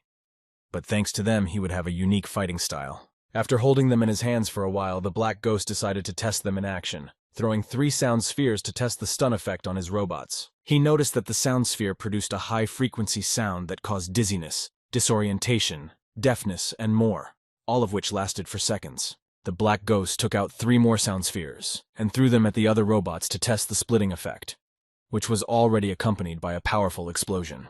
He was impressed by the effect of the sound spheres, his eyes sparkling with wonder. He noted that their damage was quite powerful, but still he was confused. The Black Ghost heard the players sitting on the bench and calling other players to them. They were in a hurry. The first season of the Pro League was about to begin. They noticed that the venue was on the planet Winter Frost in a canyon crevice, and on the planet Aquamarine, it was the 3rd hideout of the Black Ghost. The players were excited. They knew that all the players could come to the qualifying round. One of them offered to try his luck, but they were in the water division with Hao Tian. The sleepy winter player told him that the club had already selected the members and sent them to him to practice tactics, and gave him a list of 3 other members and 2 substitutes. Hao Tian said that there were no problems with the lineup. They had been playing for a long time, and after a little training they would work well. Sleepy Winter asked if Hao Tian had registered for singles, to which he replied positively. Sleepy Winter added that Mad Sword had joined the Rivervale Club, and said that he should not have underestimated his strength. At the Riverwalk Club, Mad Sword was quite angry. He had been denied registration so many times that he didn't know what the reason would be this time. He didn't understand why he couldn't register for singles. The leader of the Rivervale Lone Crane Club replied that he was their trump card, and if he showed what he was capable of in singles, the others would be able to develop tactics against them to defeat them. Mad Sword wanted to ask something else, but the leader said that he had joined their team to show off. He didn't understand how he dared to disobey his orders. He could not even hope for it. He would not have succeeded. Suddenly, a director walked into the leader's office, whom the leader hadn't noticed, and he was confused and couldn't understand what made him come to him. He said that the Mad Sword could have participated in singles. They took it to make their team a good name. As a leader, he had to pay attention to the main goals, not the little things. The leader could not disobey the director. He nervously replied that he would do as he told him, despite the fact that he personally did not want the Mad Sword to participate in the singles. Mad Sword went up to the director and thanked him for his trust and the opportunity to prove himself, saying that he would try his best not to let him down. All the players who took part in the singles went to the square to buy equipment for the battle, the vendors calling them, assuring them that they had the lowest prices. 2 players thought that they had arrived too early. One of them said that the Black Ghost would sell his loot boxes before the competition. A good thing could fall out of them, and if it was not useful, it could be sold to another participant. They were standing there discussing the competition. They were thinking about buying some loot boxes when the Black Ghost arrived, and one of the players turned his head and noticed something coming towards them. The players noticed that a Black Ghost vehicle was approaching the square and was ready to offer them its mysterious goods. A crowd of players rushed to his car, hoping to be the first to buy a loot box that could give them the necessary equipment for the upcoming competition. The players who participated in the competition tried to go to the Black Ghost first and asked other players to let them pass without a turn, but the regular players did not let them pass. They decided to go to the forum and tell everyone what item the Black Ghost was selling today. He decided to sell his energy blast. The players knew that this ability was of an advanced level. The players exchanged information about what was written on the forum, that the Black Ghost decided to sell advanced knowledge to advance in the class. They knew that the Black Ghost was the head of the mechanics class, and they were confused that he had advanced knowledge for other classes. The heads of the other classes ordered their contestants to quickly send their competitors to the Black Ghost, all of them wanting to get ahead of their rivals so that they could buy the best goods first. Some players were driving, others were riding bicycles so that they could quickly outrun their cars, and they were hurrying to the square to meet the Black Ghost. A few minutes later, the square was already crowded with players rushing to the truck with the Black Ghost's loot boxes, all wanting to be the first, and all wanting to learn advanced skills. Suddenly they heard the sound of approaching helicopters. They looked up and saw 3 helicopters hovering over the square, and they realized that someone very important had arrived to buy the Black Ghost's goods. The helicopters landed right on the square, and players who were experts in their classes came out of it, and all the players decided that they were the first to buy from the Black Ghost. The girls surrounded Lee Jae, asking him to give them his autograph, some of them asking to take a photo with him. All of them were crazy about him, and all of them were in love with him. They approached the Black Ghost and said that they would like to buy an energy blast. They were still looking through his goods, and they were thinking about what skill would be most useful to them in the competition. The experts couldn't understand why the Black Ghost suddenly decided to sell powers, but it was a great opportunity for them to enhance their abilities, and they couldn't miss this chance. Lee Jae from the Temple of God thought that his guild had exhausted all their resources to help him before the competition. They had originally planned to use a trump card in the competition, but suddenly all the players had them. The second prince of the dynasty was sure that with an expert like him, the dynasty could easily reach the final of the competition. But other experts doubted his words. They knew that the center of the dynasty was the King Admiral. Lee Jae put his hand on the second prince's shoulder and said that his confidence was impressive, and he hoped that everyone would hone their skills because he would need an assistant to defend China's honor at the competition. One of the experts did not like Lee's words, saying that he was always standing out at the expense of others, and it made him angry, and he asked him to speak only for himself and leave others out of it. Lee Jae told him that the most important thing in the competition was not to let him win too easily, as they had a personal dislike for each other. The king, an admiral from the dynasty, told the second-rate to go with him to train, to which the second prince of the dynasty was very angry and asked him not to call him that. After the second prince's words, the king's admiral approached him and took him by the ear, saying that he would no longer call him that. The second prince asked him to reduce his arrogance. He was sure that one day he would answer for his actions. Some players laughed at the second prince and thought he was stupid. They didn't believe he could beat the Admiral King. But there were those who thought he could take first place this time. Lu Ji said that it was time for everyone to go to their training. He thought that in this competition he had to defeat the King Admiral and take first place. The players were shocked that experts could pay thousands for an ability. They understood that they were very wealthy, but they paid nothing themselves. The league was about to start, and it was very stupid for them not to buy the ability. Experts borrowed money from each other so that they could also buy abilities. In this world of power and magic, everyone wanted to become stronger, and no one was above using any means to achieve their goals. One expert approached the Black Ghost and said that he would like to buy knowledge to advance in the class, and those behind him wanted the same thing. Banadog was reporting. He said that the forum was telling the truth. And now it was indeed possible to buy an ability from the Black Ghost. He would leave information about updates. He hoped that his data would help prepare for the League. The Black Ghost noticed him and thought that he reacted quickly to all the events. He realized that with his help, even more players would have come to his shelter. But he was pleased that he was able to earn millions in a day. And he thanked the embryo that stored advanced knowledge on his server for this, and the profit for it was fabulous for him. The Black Ghost woke up in his bed from the sharp and strong explosions of fireworks. He realized that the League had started, which meant only one thing: a time of battles and trials, where every step could be the last. The host said it was time to start the opening singles battle and asked the audience to welcome the first participants. He said that the person on the right was already familiar to all the spectators. He was a veteran who had fought in the esports ring for years, the owner of many combat honors, the head of the Long Sky Club, Hao Tian. The player on the left was not so well known to the audience, but he was also a veteran of esports. He belonged to the Temple of God, but now he was back for his old glory and victory, and to sign a contract with the Temple of God again. He was a star chess player. The host turned to the audience and asked if they liked the two players they had chosen for the opening battle, and the entire arena literally exploded with emotion. The player from the Temple of God said that he was in good shape and was confident that he could compete with any opponent. He returned to the professional arena only to find new promising players. He wanted to pass on his experience to them. The audience noticed that the star chess player was praising himself. They realized that he had squandered all his money after retiring, and now he hoped that he could earn money again.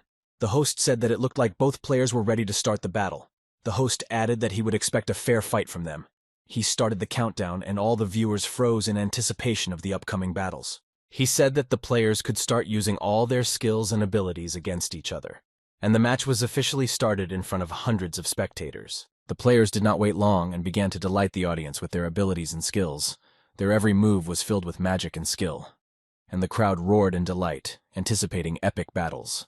The player from the Temple of God launched the first heavy attack on his opponent, but his blow hit the defense, failing to produce the desired result. Hao Tian's defense glistened in the light of the arena, reflecting the power he had to overcome. Experts who commented on the battle said that since both players were fighters, everything went steadily, each of them using an A-level ability to scout the enemy. They added that the health of both players was still above percentage, and it looked like they wanted to find each other's weakness to use a combo attack on it. The hosts noticed that Hao Tian was in an unstable position. They thought he had stumbled when he dodged his attack, but he continued to fight and did not give up. The player from the Temple of God saw that Hao Tian had big problems with his leg, and he thought that this was his chance to defeat such a serious opponent. He decided to use a fiery stroke to finish off Hao Tian with a single attack, unleashing all his powerful energy to end the fight with a single blow. Hao Tian decided to avoid a direct attack and used levitation to move away to a safe distance. The host was shocked to learn that the star chess player was hiding such a trump card as a fire move. The commentator said that he was really well prepared for the competition, and he kept coming. While Hao Tian was in the air, he had no strength to resist. The star chess player was attacking more and more furiously. His attacks were doing a lot of damage. He took the initiative. The commentators couldn't believe that he wanted to finish him off in one combo. They knew that before the fight, Hao Tian had been studying an energy blast that could push the enemy away and interrupt his combos by entering a state of rage. But due to the high energy consumption, he could only use it once, and everyone was curious about what he had come up with. Commentators noticed that the star chess player had already taken away his health, and if he had a little more, he would have been able to defeat his opponent, who missed heavy attacks. They were afraid that if Hao Tian did not respond to the attack, he would be in danger. Zero watched the fight and realized that they saw that Hao Tian, while in the air, was on the defense, and if the star chess player stumbled, the situation would change. Star Chess attacked him from the ground. He was sure he could teach a good lesson to the youngsters who were too arrogant towards the older players. Hao Tian smiled and thought that Star Chess was completely relaxed and was setting himself up for his attack. He was preparing to deliver a decisive blow that could change the course of the fight. Waiting for the right moment, Hao Tian used his ability to return from behind the clouds, and he had already begun to counterattack the Star Chess player. The commentators were shocked. They couldn't believe that he used the return from behind the clouds. They were amazed that he mastered such a rare technique of evading in the air. They added that the star chess player opened himself up for an attack, and Hao Tian took advantage of this moment to attack him from the air while he was at a loss. Commentators realized that Hao Tian was using return from the clouds to bypass star chess and launch more powerful and accurate attacks. They were shocked that he was dealing so much damage.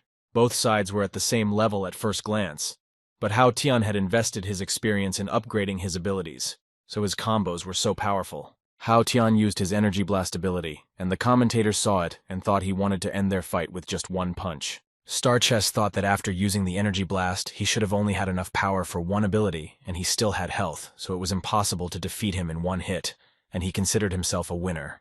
Hao Tian quickly approached him and dealt him an incredibly strong blow, which caused the Star Chess player to fall to the ground. The crowd roared. The host held his breath. This blow could have been decisive in the fight. Star Chess couldn't believe how this could happen.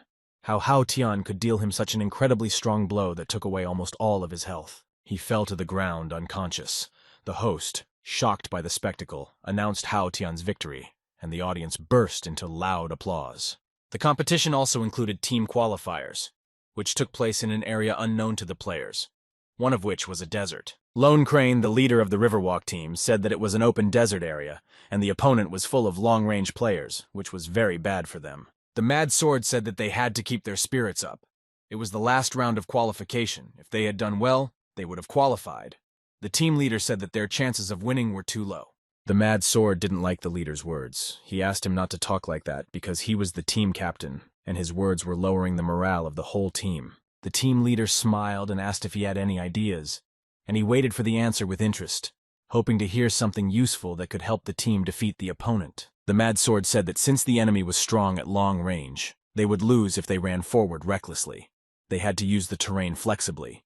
They needed to ambush the enemy by pretending to run away. He said that he had 2 oxygen masks. He suggested that one of the fighters hide with him in the sand, and if the enemy took the bait, they would attack them from behind and be able to surround them. The team leader said that it was his idea, and if they had lost, he would have been the only one to blame, and the Mad Sword was ready to accept any outcome, knowing that he had done everything possible to win. Isaac, the captain of the Electrolux team, said that the Rivervale team tried to hide the most, and he was happy about that, knowing that they had the advantage. He told his team that their opponent was a small club with short-range players and terrible chemistry, and he suggested that the team attack them from afar. The leader of the Riverwalker team and his men tried to run away from the enemy's attacks as much as possible, but they noticed that their attacks were strong and tried not to get hit. The captain of the Electrolux team suddenly stopped his men and ordered them not to chase them. He noticed that 2 of their team members were missing and it could be a trap. Rivervale's players noticed that the enemy had stopped and thought they should slow down and continue to lure, but the leader said they should keep running. He believed they had already fulfilled their role as bait. The rest was not their concern. The leader of the Riverwalk team thought that if they had lost, it would have been the fault of the Mad Sword alone, and then the club's leaders would have been disappointed in him. The team captain was surprised that they kept running. Even when they stopped, he thought it didn't look like a trap. It was such an open area that it was impossible to set up an ambush. And then he decided that he had to continue to chase the fleeing Riverwalk team, and his men had to start chasing them again. They started attacking them from a long distance to knock them down. The Riverwalkers told the leader that they were chasing them again. They were pretty sure their plan had worked. As soon as the Electrolux team approached the ambush site, a Mad Sword popped out from under the sand and immediately began attacking them, its blade glittering in the air, threatening every member of the enemy team. The captain of the Electrolux team told his players that first they had to deal with 2 opposing players who were in an ambush. The Mad Sword replied that he could only dream of destroying them. He was sure that his team would be able to defeat a difficult opponent. He furiously attacked the opposing players, telling them that they were too slow for him and that he could easily have finished them off. The players of the Electrolux team began to run back to the safety of the distance. They did not want to engage in close combat because they were too weak for it. They needed to attack them from a long distance. But it was too late. They were attacked by a Mad Sword. His teammates were amazed that he was able to destroy 2 players in a matter of seconds, and now the enemy was outnumbered. The leader decided that they had to go back and fight back. He assessed the situation and realized that they had to be more active in resisting and regaining control of the situation. The team had to act quickly and decisively. The Riverwalk team surrounded the opponent, who was down to 3 men, and they had no choice but to accept the fight, realizing that they had virtually no chance of winning. They started attacking them. The team acted in a coordinated manner and quickly disabled 2 opponents, leaving only their captain, who resisted them as best he could, but still could not defeat them. The Riverwave team successfully destroyed the enemy team. The host congratulated them on their incredible victory, and the Mad Sword was incredibly happy to be able to benefit the team. The team leader did not share the joy with his players. He thought that their plan was incredibly obvious.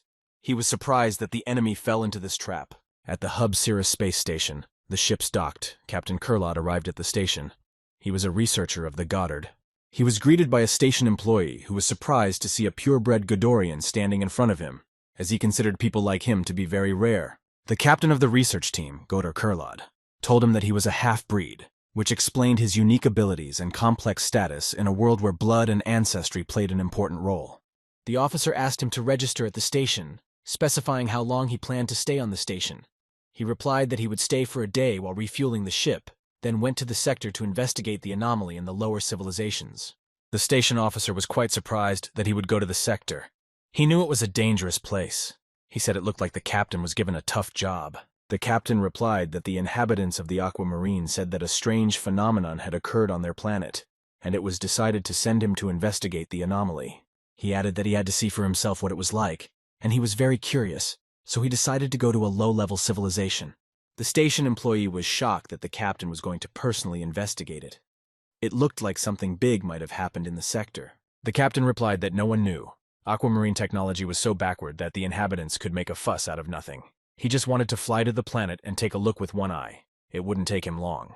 After their conversation, the employee walked the captain to his ship, told him that the ship's fuel had been replenished, and wished him good luck in his research. In Raytheon's intelligence department, the operator reported to management that satellite radar had detected an anomalous object that was rapidly approaching the atmosphere. The commander saw a huge flaming object approaching the Earth.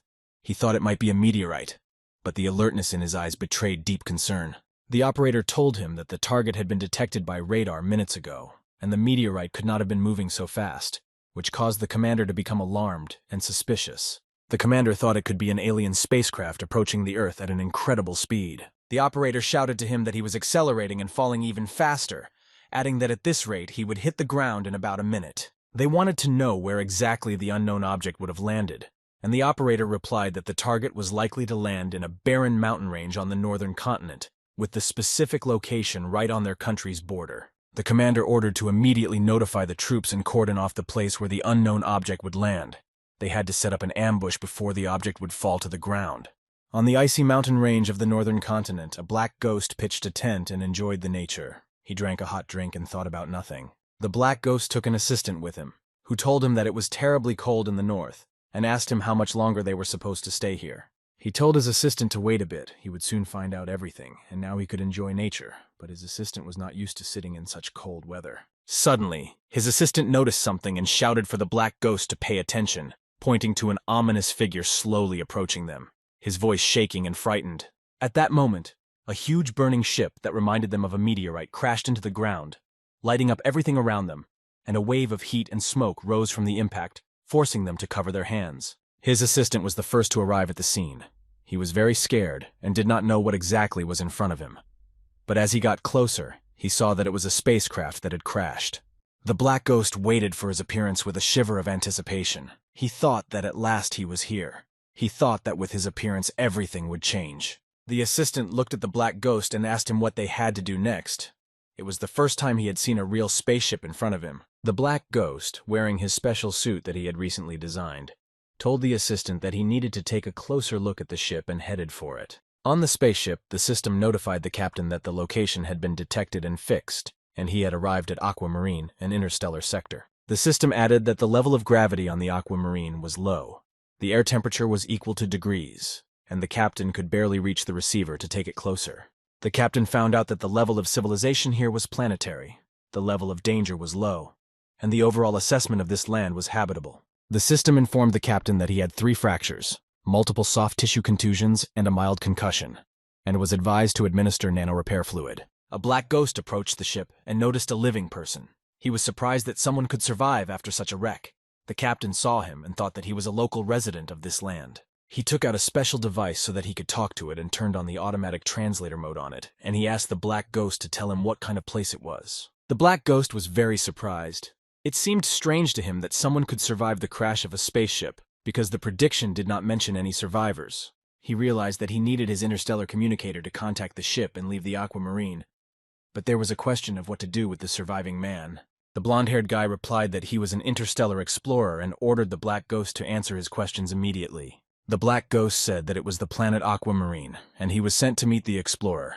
and the explorer ordered him to take him to the leader of the civilization immediately. But in response to his words, the Black Ghost struck him and said that he could not allow the 6 nations to take him away, and ordered the interstellar explorer to be obedient and not to make any unnecessary movements. The interstellar explorer was angered by this behavior of the Black Ghost and told him that he had made a big mistake. The researcher made one movement, and at the same moment some orbs appeared. After that, he asked the Black Ghost how he dared to attack the Godora researcher. After saying that, the researcher took out a weapon from the orb and told the ghost to get ready to accept its fate and repent. But the Black Ghost only laughed with his statement and said that he was not afraid of him. After that, he attacked the researcher with small weapons. But it didn't seem to bother him in the slightest. The researcher was able to protect himself with a protective dome through which nothing could get through. When the Black Ghost finished attacking the researcher, he prepared to deliver a devastating blow. He thought he could overpower his opponent. But the Black Ghost was able to dodge the blow. The researcher thought he could easily deal with someone like the ghost, but he was wrong. He didn't know what the stranger was capable of. The researcher took out a long-range weapon and pointed it at the Black Ghost, then said that he was not the only one who could shoot from afar. After saying that, the interstellar explorer fired at the Black Ghost. The weapon was long-range and capable of causing damage. The Black Ghost thought that its long-range attack damage was too high, and long-range combat was not beneficial. They should find a way to get closer. He also thought that he should first take control of the interstellar explorer before engaging him in hand-to-hand combat. Black Ghost decided that now would be a good time to use a sonic attack to shock the explorer and take him by surprise. He still managed to achieve the desired result, and the interstellar explorer got a state of dizziness for 18 seconds. Black Ghost realized that it had worked, and now he had a chance to attack while the explorer was in shock and didn't understand what was happening. At that very moment, he lunged at the interstellar explorer and attacked him, but overpowering him was not as easy as it seemed from the outside. The interstellar explorer thought how difficult it was for him to deal with these people, much less fight them. He prepared his weapons for battle, and the Black Ghost saw that his opponent was a level 70 Godor researcher. The interstellar explorer swung his weapon. It seemed that he was capable of dealing significant damage to the Black Ghost. It did. The Amphipter did minus 560 damage to it. It wasn't critical, but still the Black Ghost armor wasn't eternal, and it was better to avoid such hits. The interstellar explorer said that the Black Ghost was quite strong, as for a member of an undeveloped civilization, but it was still useless. He was satisfied with himself in this fight and prepared to strike again. The explorer was sure that his opponent's armor would not hold up this time. The interstellar explorer clashed with the Black Ghost, but it was not so easy to defeat him. The ghost used the technique of reflection. Thanks to this technique, the Black Ghost managed to knock the interstellar explorer off his feet, and he could no longer resist. The Black Ghost thought that he had done well and was able to defeat the explorer. The explorer would no longer try to resist him. Still, the ghost summoned a character with which he was able to inflict more damage to the armor of the interstellar explorer, and the explorer was no longer a threat. The Black Ghost took the explorer on his shoulder and told him to launch the helicopter, for they needed to get out of here before Raylan's army came up. The guy didn't expect to see such a picture. He didn't think the Black Ghost would be able to grab the interstellar explorer and bring him along.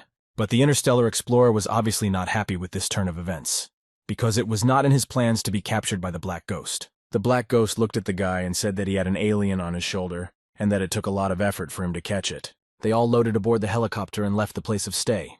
There was nothing to wait for, as there was a real hunt for the interstellar explorer.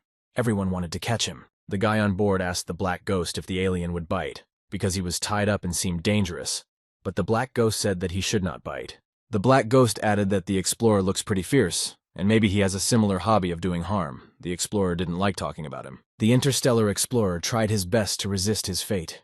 He absolutely hated the fact that he was caught by a stranger. Meanwhile, a couple of cars pulled up to where the wreckage was, and in them were Raylan's men, in military uniforms, trying to figure out what had happened here. One of them said that it was an alien spaceship, most likely of the Godor civilization, that had been invited by the higher-ups to deal with the current situation. He reported to the senior officer that the inside of the ship was empty with no dead, and that there were signs of a battle outside. They also found out that the radiation level at this place was quite high. So it was most likely a Hodorian and his opponent used firearms. It must be someone very strong from Aquamarine. The man said that the attacker must have caught and taken the Godorian away, so they should start investigating with him. Find out his identity from the remains of his armor and shell casings. Raylan's men collected the remains of the ship, armor and shell casings. They had to find out exactly who the attacker was and what he wanted with the Godoran. In the snow, not far from where the spaceship had crashed, there were traces of unknown origin. The stain looked like fuel or propellant. In his office, the Black Ghost began to study the weapon the interstellar explorer had fought with.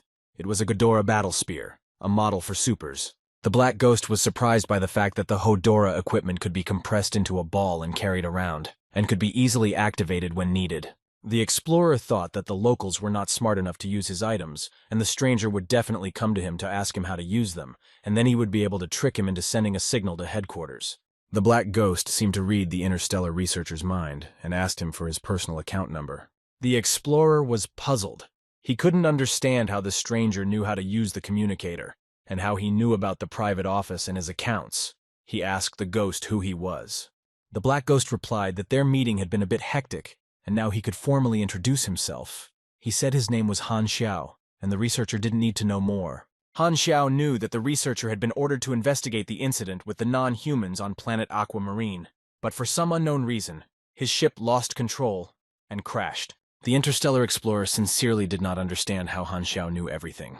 He thought that he was a prophet or could read minds. Han Xiao saw that the explorer was puzzled and told him that he was not hostile, but the explorer had a different opinion about the situation. The Black Ghost said that he just needed access to the communicator to contact the travel bureau and leave this place. He added that the explorer should transfer money to him from his account, and he would let him go, or take him even with him. The interstellar explorer couldn't believe his ears, and once again asked Han Xiao if he was really willing to let him go. Han Xiao replied that his intentions of letting the interstellar explorer go were indeed true.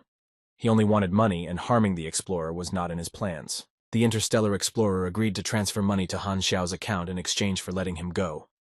But there wasn't much money. Han Xiao said that the explorer was a poor man, and the explorer replied that he was not in the habit of saving money and sometimes liked to relax. After saying this, the interstellar explorer got angry and asked why on earth he should even have to justify himself to anyone. Han Xiao didn't seem to pay any attention to the researcher's words, and thought that he would have to be patient and summon an ordinary spaceship.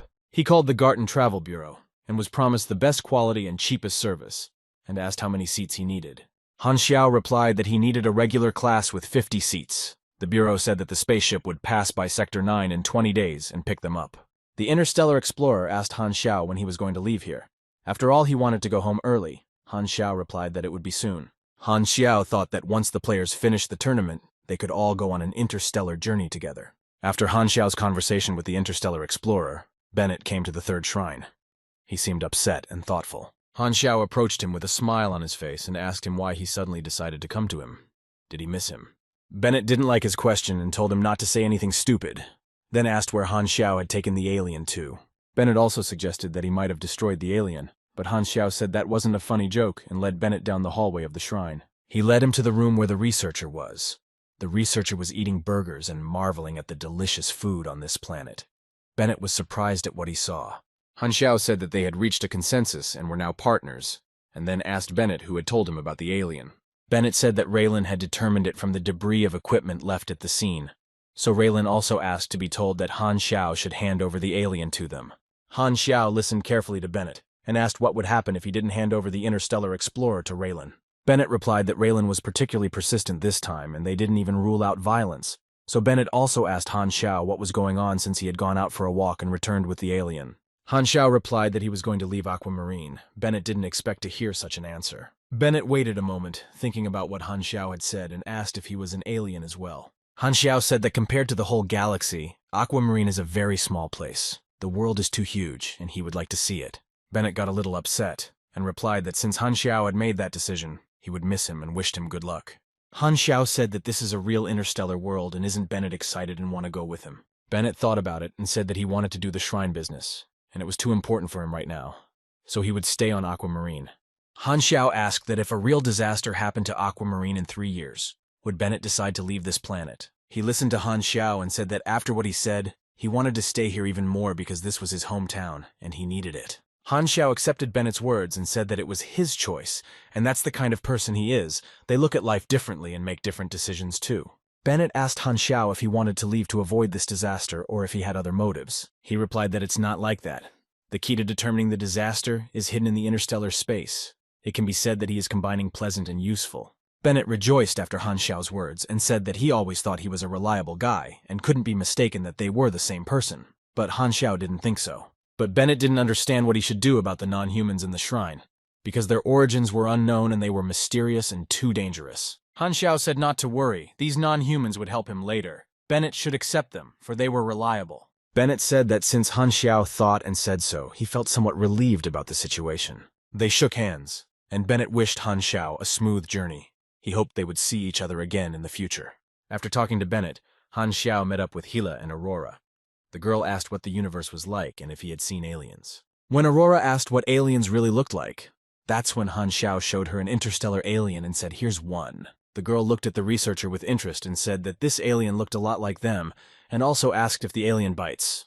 But as soon as the researcher heard this question, he immediately got angry and shouted at the girl. He was angered that everyone around him was asking him this question. Han Xiao, when he heard that the researcher yelled at the girl, hit him and told him not to dare to offend the child. Aurora got scared and looked at the researcher and told Hila that he was scary, but she said that Han Xiao was much scarier. A little later, Han Xiao told Hila about his plans. She told him that she wouldn't leave Aquamarine. The starry sky is too dangerous for Aurora. Hila also added that a stable life here is more suitable for Aurora, and so she will definitely stay here. Han Xiao listened to Hila. He hardly expected any other answer from her. He told the girl to take care of her sister. He handed her the keys to the secret shelter. Just in case the calamity did affect them, it should be safe there. The girl took the keys to the shelter and told Han Xiao to be careful and take care of herself. He wished her the same. Meanwhile, the competition was in full swing. The qualifiers between the players were just about to end. The host mentioned that after a long day of competition, they had finally chosen the top 3 players who had overcome the individual and team qualifiers. They would represent the Aquamarine division in the interstellar competition. The host wished them excellent results and great games. Han Xiao thought that finally the games were over, and these players were free. He needed them. Han Xiao's plan was to take them with him into space. He had a difficult journey ahead of him, and such strong players would be of great use to him. The Black Ghost appeared in front of the players. He arrived on his powerful car. They were happy to see him. The crowd shouted that Black Ghost was here. The players had saved some money to buy a couple of loot boxes today. The Black Ghost said that he was looking for helpers, and was going to choose a few strong players to follow him to new adventures. And if they were confident in their abilities, let them come and take the test. The players read the conditions that if they passed the test, they could become a member of the Black Ghost's team and go to space with him. They thought that was cool, and if they could go to space, their progress would definitely overtake the other players. One of the players wondered what the test would be like because it could be anything. He wondered how hard it would be to pass. Black Ghost said that the rules were very simple. The condition was that if the players could last 30 seconds in a battle with him, then they would pass the test. The second prince from Team Dynasty rushed out first. He said that it was only 30 seconds, and he even with a level 60 wild boss could last a few minutes. But he was stopped by the King Admiral from the same team. He said to the guy not to be so impulsive. It's better to wait and see how the challenge goes. The second prince thought and heeded the advice. Meanwhile, a player from Team Fallen Leaves level 60 entered the arena to try first. The Black Ghost stood waiting for the first player who would be ready to fight him. He didn't care who entered the arena or in what order. The player thought to himself that he only had to last 60 seconds. This challenge didn't seem to be anything difficult. But before he could even finish his thought, the Black Ghost pulled out his weapon. They were small polygons. The player was surprised at how fast it happened. The Black Ghost applied the dizziness effect on the player in a matter of seconds. He was in that state for 18 seconds. While the guy was in a state of vertigo, he was unable to resist the Black Ghost, and he was able to overpower him with the weapons that were located around the arena area. However, when the player landed on the ground, the Black Ghost announced to him that he had failed the challenge. Everyone around them was puzzled by what was happening. They couldn't believe their eyes that the Black Ghost was so strong that he could defeat a level 60 player in just 5 seconds. Another player appeared from the crowd and said that the Black Ghost wasn't that good and that he would definitely pass this test. But this player only lasted 3 seconds. Everyone was outraged that this guy had the nerve to say something about Black Ghost before the challenge. One by one, the players tried to pass the challenge. It was not as easy as it seemed at first, because the Black Ghost was very strong. This trial lasted for 5 days, because there were so many people who wanted to join the team of the Black Ghost. The Black Ghost approached the next player and said that the test was over, and that he was the last one to pass. Everyone was happy that Li Jie, that was the player's name, had done well and passed on. He said that it was dangerous, and the test was very difficult. One of the players was upset that his resurrection attempts for this week were over, and he still hadn't passed the test. The other players comforted him, and said that everyone who didn't pass the test were professional players. Black Ghost turned to the players who didn't pass the test and told them not to get upset, because they would get another chance, and now he had an important assignment for them. The players couldn't believe their ears that the Black Ghost had a mission for them. They were all eagerly waiting for him to give the details. He said that one day in the future, disaster would strike Aquamarine, and the third sanctuary would be the last bastion of humanity. They must protect this fading flame from the encroaching darkness. Then there would be hope to greet the new day. Players read the description and realized that Black Ghost had released the main mission. But the quest had not yet launched, and it looked like they would have to wait for an updated version. The Black Ghost thought that this way, even if he wasn't here, he could maintain his prestige among the players. He called the Chosen Ones to come with him. The players followed the Black Ghost. He said that the spaceship would arrive soon, and they would go on an interstellar journey. The players saw two guys walking along with them. One asked why there was no one from when they were going through the challenge. It was Mad Sword and Hao Tian. Mad Sword replied that, in fact, the Black Ghost had invited them to travel much earlier. That was why they didn't participate in the trial. One of the losing players said that they had gotten the quota without the test, and the other added that Hao Tian and Mad Sword were high-level players, and it was no wonder they came directly. Someone in the crowd asked what Banhidog was doing here. The players thought that he wasn't better than them in battle, but had also joined the Black Ghost team. The player who didn't pass the test said that the rewards for this mission were very big, and he envied the players who passed the test. And another player said that there were many more missions to come. The crowd of players saw a spaceship with players, and a Black Ghost on board rise into the air. It was preparing to leave Aquamarine. Aurora looked at the wake of the departing ship and asked her sister if the Black Ghost would return. The girl replied that this world was so vast, and he had decided to leave, and there was no reason for him to come back. The girl was upset by the words she heard, and asked Gila if they would never see the Black Ghost again. The girl hurriedly calmed her little sister, and said that they would definitely meet him again under different circumstances. The spaceship with the Black Ghost and the players were already gradually going into outer space. There were many unknown things waiting for them. The players were in a pleasant shock from what they saw, because none of them had not yet gone beyond their planet. The open space was a mystery to them. The Black Ghost, with a smile on his face, looked through the porthole of the spaceship at Aquamarine, and said that he would definitely come back. The explorer came running to them, and said that they were aboard the spaceship and that their deal was done. He wanted to contact headquarters. The Black Ghost said once they reached Jubilee, he would let him go right away. The interstellar explorer was very happy at the Black Ghost's words, and he felt like having a little drink. The Black Ghost transferred some money to the explorer's personal account and told him to relax and have some fun. The Black Ghost turned to his players and said that as long as they were on board, they could move around freely. They rejoiced. As soon as the Black Ghost transferred the money to the explorer, he immediately went to the spaceship's bar to have a few drinks. He sat and enjoyed his drink. He could use a little relaxation because the adventures that caught up with him were not the easiest and successful. At that moment, an unknown man approached the interstellar explorer and asked for permission to buy him a drink. The stranger said that the explorer had boarded with a group of low-level natives from Aquamarine and asked if these people were supers. The explorer told the stranger it was none of his business, and the stranger responded by offering to make a deal. His name was Sazoli. The interstellar explorer looked at him and saw a tattoo of a bird in chains. He immediately knew that he was from a slave trade organization. They were doing dirty business. But the researcher told Sazoli to get away from him. The stranger replied that he would not impose and stepped back. The Black Ghost turned his attention to him. The Black Ghost clearly didn't like the stranger. He looked sinister and didn't inspire confidence. Something was going to happen. The researcher said that this stranger was a slave trader middleman in charge of finding targets. He belonged to a group of scavengers. Meanwhile, the stranger was watching them and sent a message that the ordered Hodorian was found on the Shorthorn Star. Along with him was a group of low-level natives. On the next, the players sat and occupied their leisure time playing cards.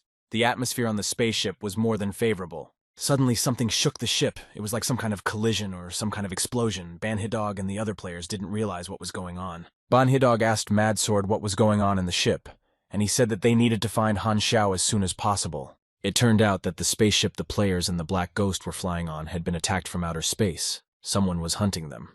At this point, everyone aboard the ship heard the captain of the Shorthorn Star address that they were facing a scavenger attack. Black Ghost and the explorer saw that it was a boneless bird spaceship, and they immediately realized that yesterday's stranger had brought them here.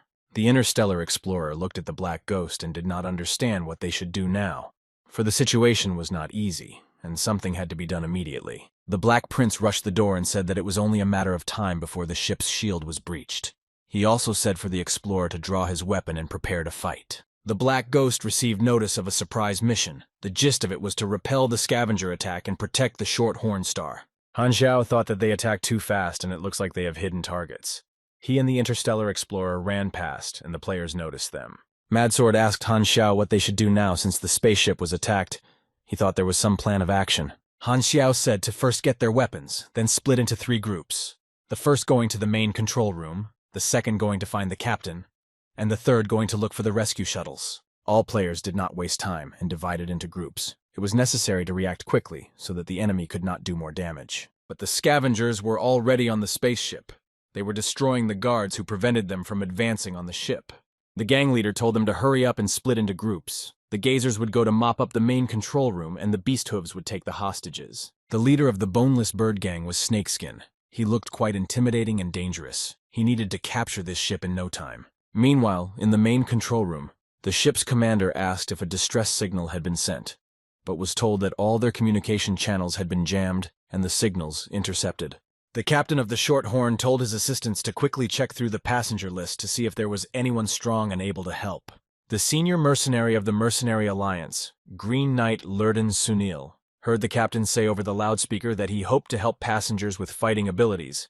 He would pay a generous cash reward. Snakeskin ordered his men to occupy this ship and seize the control room. He said this yearling was not going anywhere from them. Snakeskin didn't have time to finish his speech before Lurden Sunil was already flying at him. He was fully prepared for battle. But Snakeskin was able to stop Lurden Sunil's strike, and asked how with such weak abilities he dared to engage him in battle. But the Green Knight didn't stop. He aimed his laser weapon directly at Snake Scythe. He thought he could deal a staggering blow. But the Snake Scythe didn't get much damage. It seemed that his armor was too strong and wouldn't let the laser beams through. The Green Knight realized that this guy had the blood of a stone giant flowing in him, and his defense was too strong. Something urgent had to be done. Snake Scythe realized that the Green Knight couldn't do much damage to him and said that it was his turn to strike now. Snakeskin swung his huge hammer and struck Lurden Sunil. He couldn't stand on his feet and fell to the ground. Lurden Sunil thought that Snake Scythe had explosive combat power, and no wonder he dared to attack. He realized that he could not defend the entire ship alone. The Green Knight realized that the best choice now was to retreat. Snake Scythe laughed at him and asked why he was running away so fast. Snakeskin was pleased with himself and said that was all the abilities of the famous Green Knight. He thought he was capable of more. The gang of scavengers walked into the main control room. Snakeskin said to stop resisting immediately, and then they would spare their lives. But at the same moment something distracted him and he turned back. Snakeskin saw someone approaching him. It was a black ghost. He was in his costume and ready to do battle with a gang of scavengers. There was a serious cash reward at stake and he needed the money now. The black ghost aimed his blow at the Snake Scythe and he could not stay on his feet, because the blow was quite powerful. The black ghost's blow was so strong that it was able to melt the huge hammer that belonged to the Snake Scythe. The black ghost struck again, and the Serpent Scythe was once again unable to stand on its feet. Although it was quite powerful, it still missed the strike. The next blow that the black ghost dealt to the Snake Scythe was even stronger than the previous one. It flew off into the wall, but still the Snake Scythe's armor was not penetrated. Snakeskin rose to his feet after the blow and told his gang that he would deal with the attacker himself, and they should go and take over the control room. But it seems that the black ghost got ahead of Snakeskin's plans and told him to stay put. In parallel, he used Gila's character summon card. With the help of the character summoning card, the black ghost was able to deal a heavy blow to the scavenger gang. They couldn't resist the power of the black ghost. The captain of the ship was surprised to have such strong people on board. He wanted to know who the man in the suit was. When the black ghost took off the suit, the ship captain was shocked, for he thought the man was an assistant researcher from Ghidorah. The black ghost looked at the ship captain and said, as he heard that the captain would pay a bounty to whoever could defeat the gang of scavengers. The captain confirmed that he was willing to pay a lot of money just to have the black ghost stop the gang of these scavengers and save the crew. In the meantime, the scavengers pulled back from the powerful blow and told Snakeskin that the ship was approaching the guards' patrol area and that their time was running out. Snakebite said into the radio that the plan had changed and now the main thing for them was to capture the Godorovian, because when he was with them, their employer would pay them. The interstellar explorer was just running to help Black Ghost defeat the scavenger gang. He couldn't find Han Xiao anywhere. Snake Scythe was happy to see the interstellar explorer, after all. He was a free prize for them. He ordered his gang to capture the yearling immediately. But the scavenger gang, led by Snake Scythe, could not expect the super players to come after the explorer. The explorer told the players to support their leader, as he was fighting ahead. Snakeskin was furious at what he saw. He didn't understand how there could be so many super players among a group of these underdeveloped natives. At that moment, the Green Knight ran and thought that there was no sign of battle here. The scavengers had not yet reached the escape pods, so he must survive today for the sake of his clan. When the Green Knight reached his destination, he saw the players sitting and calmly playing cards. He didn't understand what was going on. He looked at them once more and said that this spaceship was about to explode and that they should run after it. The Green Knight didn't understand why the players were so leisurely. One of them said that their leader and other comrades were fighting with the scavengers on board. The situation was under control, and they didn't understand why they had to run anywhere. The Green Knight couldn't believe his own ears, because the situation couldn't be under control. There was a gang of scavengers on the ship, and they could destroy the ship. One player received a notification that the Black Ghost had ordered them to go back and get together. They got excited that he finally needed their help. They ran to the Black Ghost and were glad that there was no more need for them to guard those escape pods. The Green Knight realized that it looked like the situation had changed, and the Snake Scythe would lose. He realized that if he ran away now, he would get nothing. But if he stayed, he could earn a reward from the captain. Meanwhile, the Black Ghost continued the fight with the gang of scavengers. They weren't planning to give up yet, although they had little chance of winning. Black Ghost struck another blow to Snake Scythe, and he seemed to be exhausted and unable to resist his opponent. The Snake Scythe fell to the ground and was unconscious. He could no longer continue the fight, for the Black Ghost proved to be a strong opponent. The Black Ghost approached Snakeskin when he regained consciousness and asked who had hired them, and for what purpose they wanted to kidnap this Ghodoran. Snakeskin said he would say nothing and that he wasn't going to betray their employer. It was a foolish decision on his part. After all, he was disarmed. The Black Ghost suggested that Snake Scythe should turn in his employer for, after all, he could get a bounty on his head and still make money from the materials. These words and threats worked on Snake Scythe.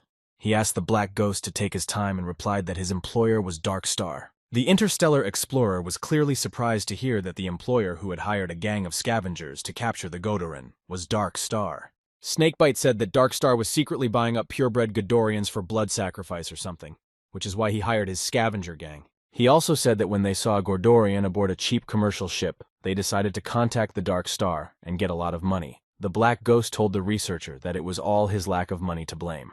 After a while, the players ran into the hall where the Black Ghost and Snake Scythe were. They said they had come to help and asked what they should do. The Black Ghost told them to tie Snake Scythe up tighter and follow him so he couldn't escape. Black Ghost thought that the Dark Star had a direct relation to the mutation disaster, and he never thought he would encounter them so soon. The scavengers realized that their opponents were too strong, and they wouldn't be able to overpower them, so they made the decision to retreat as soon as possible. The Black Ghost sent a large number of members of the scavenger gang to the other world. They didn't think that there was anyone on this ship that could stand up to them. The captain of the interstellar ship exhaled a sigh of relief and told his assistant that this time they were saved thanks to the heroic passengers. He approached the Black Ghost and the Green Knight. The captain thanked them for their help and told them that he always keeps his word, and soon they would be rewarded. The captain of the ship came closer to the Black Ghost and asked him to give his name. He wanted to know who saved his ship and the passengers on board. Han Xiao thought that the reputation system was now available to him so that he could get more missions and do business more conveniently. All the players from the Black Ghost's team received 1,500 Ana each. They were very happy with this reward. After all, it was not small money. Black Ghost heard the players discussing about the unfair reward for the Green Knight. In their opinion, he would have run away long ago if they hadn't stopped him.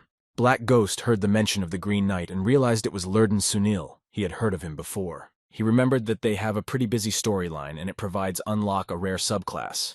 And since Black Ghost was stuck on class advancement, he needed it. Black Ghost thought he needed to figure out a way to talk privately with the Green Knight. He clearly had a plan. He told the Green Knight that he was going to get a reward for catching the Snake Scythe, but didn't want to fly that far and offered to buy Sunil the reward.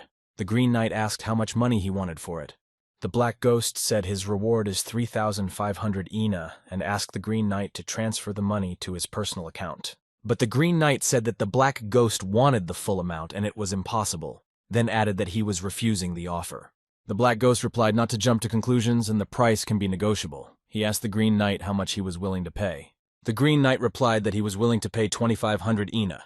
The Black Ghost was outraged when he heard his price. They started haggling and each stood their ground. The Black Ghost named his final price of 2,501 Ina. The Green Knight accepted this condition. The Black Ghost seemed to be very pleased with himself. He had managed to bargain for an extra 1 Ine. Any amount of money mattered to him now. The Green Knight transferred the money to Han Xiao, and the Snake Scythe said that the Dark Star had hired scavengers to catch the Ghodoran. The Black Ghost also suggested that it seems that the Dark Star is ripening some kind of conspiracy again. We should look into it. The Green Knight didn't reply anything to the Black Ghost's words, only adding that he thanked him for his understanding. Han Xiao thought that this way he could start Sunil's storyline, and it would be much easier for him to fulfill his future plans. Meanwhile, the ship hit the Jubilee hub. The radio said that they were about to enter and dock at Dock 273. All passengers should head to the waiting area near the bridge of the ship and wait for boarding. The radio also said they were grateful to the passengers for choosing their company and apologized for the incident on the ship. The players were shocked at the size of the space station. Black Ghost said this was the first step in their interstellar journey. This place was called Jubilee Hub. It was the center of information dissemination from all over the Colton star cluster. Many forces have their offices and divisions here. There are many factions here. The interstellar explorer was very excited about his freedom. The Black Ghost asked him why he was so agitated. After all, he hadn't hurt him. The explorer told the Black Ghost not to worry. He promised to write his report in a way that would not attract unnecessary attention. The Black Ghost asked the researcher to include one thing in his report. The researcher said he was a conscientious researcher and would not give false information. He said he foresaw a disaster from space sweeping through Aquamarine.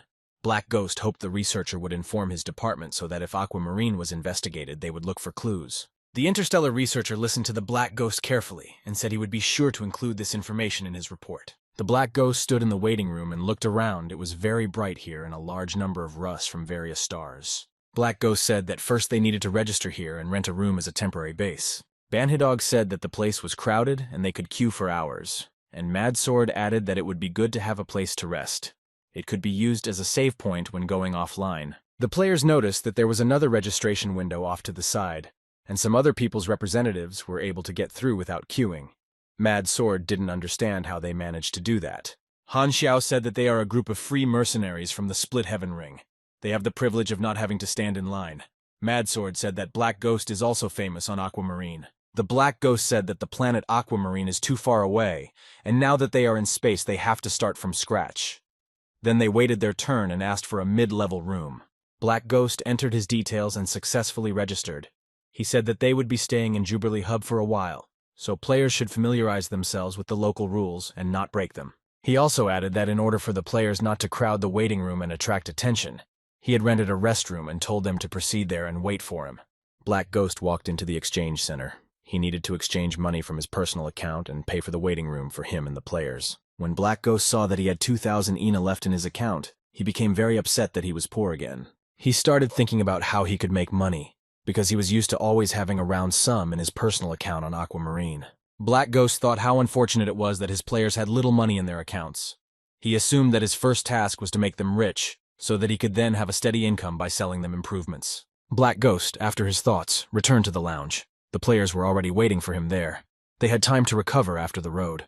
Mad Sword saw the Black Ghost and was glad that he had returned to them. The Black Ghost asked why not all the players were in the room. Banhidog said that they wanted to walk around to familiarize themselves with the environment and would be back soon. Black Ghost thought that a group of these guys just ran ahead of everyone else to explore the Jubilee Hub. They couldn't resist the temptation of the interstellar world. The Black Ghost told the players that they wouldn't wait for them then and asked everyone to follow him. The players were intrigued to see what lay ahead of them. They all moved together from the lounge to the Jubilee Hub, specifically the Mercenary Alliance. The players stood and surveyed the area around them. Banhitdog asked what kind of place this was, and Mad Sword remarked that all the people around looked like good fighters, and they clearly knew how to fight well. Han Xiao said that the Mercenary Alliance was a powerful neutral organization that offered relevant services. They also resolved issues between mercenaries and clients, issued tasks, and provided a comfortable environment to secure the deal. After saying that, the Black Ghost took out a golden ball from his pocket. The Mad Sword was surprised and asked what it was. He replied that it was an automatic control system for mercenaries. When the Black Ghost pressed the balloon, a pop-up window appeared where he had to enter a username or register in order to continue. He thought that Black Ghost didn't sound bossy enough anymore, and he thought he should change his codename to freshen up the impression with the players. On his resume, he indicated that he was the defender of the Short Horn Star. Black Ghost changed his codename. He is now Black Star. He was welcomed to the Mercenary Alliance and asked if he wanted to start a mercenary group. He thought that mercenary was an extremely dangerous profession, but players could resurrect themselves, so one didn't have to worry about casualties. They should utilize their innate advantages and develop a base with double the results for half the effort. Black Ghost turned to the players and said that everyone had a requirement to register as a mercenary, join his mercenary group, and he would take care of all of them. Bonnet Dog heard that Black Ghost promised to take care of everyone, and he and Mad Sword immediately, without a second thought, made the decision that they should join his mercenary group. The players received notifications that they had joined Black Star's mercenary group. The relationship immediately rose to neutral. They received contribution points, and they realized that following Han Xiao was the right path. As Han Xiao expected, after forming the mercenary group, he activated the faction management function. Previously, he belonged to the Darknet, so he didn't develop his faction, but now he would finally be able to start. All players saw notification pop-ups where the faction store was opened. Banhidog noticed that there were a lot more things. This faction store even had a mechanical Python suit and a Rover Ranger 2.5 generation. The players were ecstatic and thought this equipment was divine. Black Ghost calculated everything and realized that once the players knew the advantages of his faction, they wouldn't go anywhere. Han Xiao turned to the players and said that the mercenary group had just been established and the trust rating was still quite low. Now they were all associates, and he suggested that they all work hard together for the future of the mercenary group. Black Ghost decided that now it was time to take on the Sunil tribe mission and get an additional subclass. But then he saw that the trust rating was needed to pass this mission. Players received the faction's first mission, the trust standard. In order for them to reach the minimum trust level required for the away mission, they must complete daily missions in the hub center. The players were enthusiastic about completing their first mission. Banhidog noticed that there were special rewards for the top 3. He knew that the Black Ghost rewards must be good things. The players who had excused themselves were returning to the lounge and were discussing if she should tell the players about the Mercenary Alliance. One of them said that they were all competitors here, and there was no need to inform the other players right now. Black Ghost was waiting for them, and when they entered the room, he said that if they had already registered as mercenaries, they could join his group. One of the players was shocked that Black Ghost already knew that they had become mercenaries.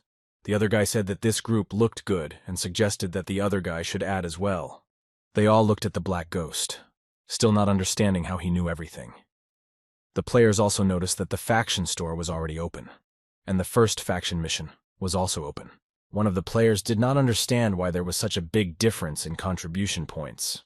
After all, they were only a few hours late.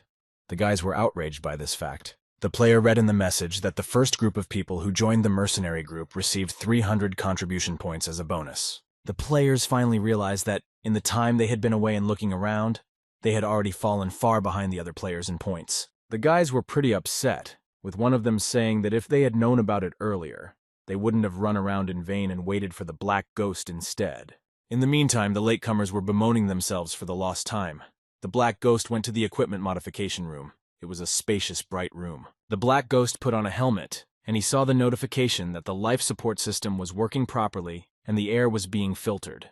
This helmet also had a radar that could scan for signs of life at a range of 5 kilometers around. This helmet was designed with new technology. It was great for selling to players as they simply needed it for missions in space.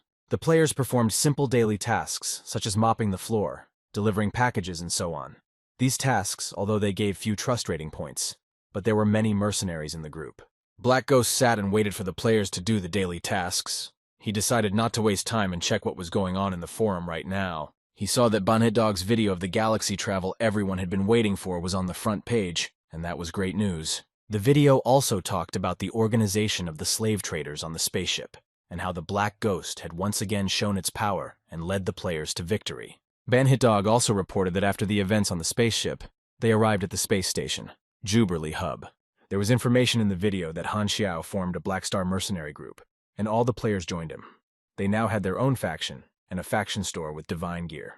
Black Ghost realized that this video had become so popular, it seemed that space was a tidbit for all the players. He also saw that the Galaxy Times issue also came out about him. Everyone thought that Han Xiao was only the hero of planet Aquamarine, but apparently everyone was very wrong. The news anchor said that Han Xiao's story didn't end with one storyline. He had another more advanced storyline on space exploration. Han Xiao opened the way to explore new territory and storylines. The news said that Black Star Han Xiao would now continue his story in space. Everyone was curious how far he would be able to go. Han Xiao thought that he didn't care about anyone's evaluations, but the fact that they corrected their mistakes was quite pleasing to his ego. Black Ghost's musings were interrupted by the players who rushed into his room. They said that they had scored 120 confidence points. The Black Ghost was quite pleased with the players' success in his faction, and told them that he would not forget their hard work for the good of the mercenary group. He singled out 3 players. Among them were Yang Ran, Hao Tian, and the King Admiral. The Black Ghost said that they had contributed the most. Black Ghost gave each of the above players an award. It was a helmet needed for missions in space. He also said that this helmet could greatly improve their visibility and could function in many extreme conditions, so it was indispensable for interstellar battles. Hao Tian put on this helmet and was shocked at how many useful functions were contained in just one item. Mad Sword approached Hao Tian and asked him how he felt about the helmet. He replied that it was simply amazing. Mad Sword asked him to try the helmet on and evaluate its functionality. As soon as Mad Sword put the helmet on, he was ecstatic. It was a really cool item that combined a lot of useful functions. The players around him became jealous and wanted a helmet too. They wanted to buy one for themselves, but they thought that this item was obviously high quality and must be very expensive. While two players were speculating about the helmet, another player told them to pay attention to the faction store. They read that the Sin was a carbon helmet with an A-type lifeform detection sensor. It cost 800 contribution points. But there was also a function to exchange the AEN currency for contribution points. When all the players were familiarized with the conditions of exchanging currency for contribution points, all of them, as one, said that they wanted to exchange their points for this helmet. Black Ghost was pleased with himself. He had managed to make money with the sale of the functional helmet. The players were delighted with this improvement. After the Black Ghost's group of mercenaries had gained enough contribution points, they could begin the Sunil tribe's mission. A stranger approached the Black Ghost and said that this was the terminal for accepting combat missions. He also asked if they had just recently formulated their mercenary group. The Black Ghost confirmed that they were the ones who had recently formed the faction, but their resume was top-notch. He allowed the stranger to look at the resume if he didn't believe it. The stranger saw that these players had done a bunch of low-level missions. He figured those ones had plenty of free time. Black Ghost laughed with the stranger's remark and said that they were now going to do a combat mission. He also told the players to show their strength. The players were happy that they finally had a combat mission waiting for them. Everyone was ready for new adventures and rewards. One of the players noticed that the Green Knight belonged to the Sunil tribe. She didn't understand if he was so strong why they were looking for help from other mercenaries. Black Ghost answered her that this matter is actually related to the conflict between Darkstar and Ghidorah. It's not that simple there.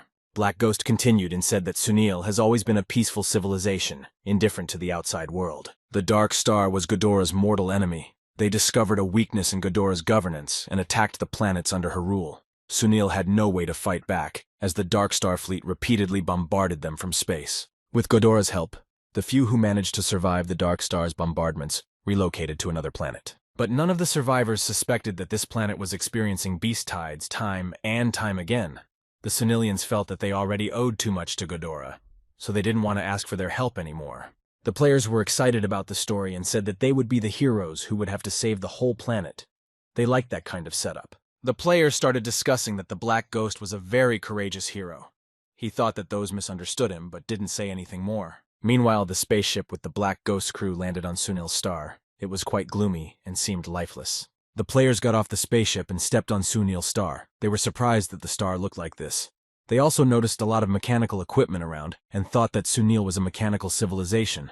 6,961 Black Ghost followed the players and smelled the smell of machine oil and heard the sounds of engines running. He liked this place immediately. It was a mechanic's paradise. They were met by the captain of the defense team B-12 Neville. On behalf of the Sunil tribe, he greeted the group of Black Star mercenaries. He said that the disaster had not yet begun and asked them to proceed to the mercenaries' rest area. The players, led by the Black Ghost, didn't waste a moment and immediately made their way to the mercenary rest area. Neville showed them the prophecy stones and said that they could affect the souls of the surrounding people. The energy contained in these stones was released in waves every few years, which was the problem behind the beast's rampage. He said that 2 months ago observers detected signs of monster activity. Their specialized observation department predicts that the wave of disaster will hit in full force in 7 days. Their enemies are all the beasts of this planet. In the first 3-6 days, the mercenaries will only encounter small animals. Closer to the 10th day, the frequency and intensity of the beast raids will increase.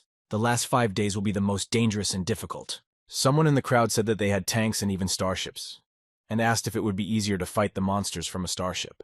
Neville was surprised at such a question, and said that the mercenary would figure it out when the tide of beasts began to flow, and then he would see what would be easier. The Black Ghost came to Sunil tribe's main city, Forest City. The guards asked him why he, the mercenary, was going to the city. Black Ghost was not confused and said that he was going to the city for a personal matter. He also said that he had a friend living there whom he wanted to visit. The guard replied that it was forbidden by the rules to let outsiders into the city without reason, then added that if his friend was there, he could go out and visit him in the mercenary camp. The Black Ghost thought that the key character didn't know him yet. He thought it might be best to sneak out at night and enter the town. As he stepped away from the entrance to the city, the Black Ghost saw a spaceship approaching in the sky and landing on the Sunil Star. The people on Sunil Star lined up and cheered their supers. The Black Ghost watched from the sidelines. All the Sunil tribe's supers had returned to fight the tide of beasts as well. It looked like the Green Knight was also among them. Black Ghost thought that seeing the Green Knight would be easy, and he wouldn't even need to enter the city at night. The Black Ghost called out to Lurden Sunil. He turned around and asked what Han Xiao was doing here. The Green Ghost couldn't understand it. One of Sunil's tribemen said that Black Star was a group of mercenaries they recruited to fight the beasts. The Green Knight was surprised that the Black Ghost had become a mercenary. Han Xiao said that soon after he registered, he heard that the Green Knight race was facing a crisis and rushed to accept this mission. He also asked if he could help him visit a friend in the city. Lurden said that he would guide him into the city, but according to the rules, he would follow the Black Ghost to the end. When the guards saw Han Xiao with the Green Knight, they immediately led him into the city. The people of Sunil tribe were very happy to see the supers return to their star. They believed that these heroes would save them from the beast invasion. The Black Ghost, seeing what was happening, suggested that this tribe worshipped the supers, but Lurden said it was not worship, but gratitude. When the tribe first moved in, everyone still hadn't established themselves on the planet and couldn't get out of the crisis. The efficiency of resource gathering was too slow, so they have to buy the rest of the materials from other civilizations. In order for the race to survive, strong enough supers go into space and become mercenaries. Most of their earnings are sent home. This is the main source of economic income. Black Ghost said the consequences would be catastrophic if their civilization relied solely on supers for everything. Green Knight said that is indeed true, but they have no other choice.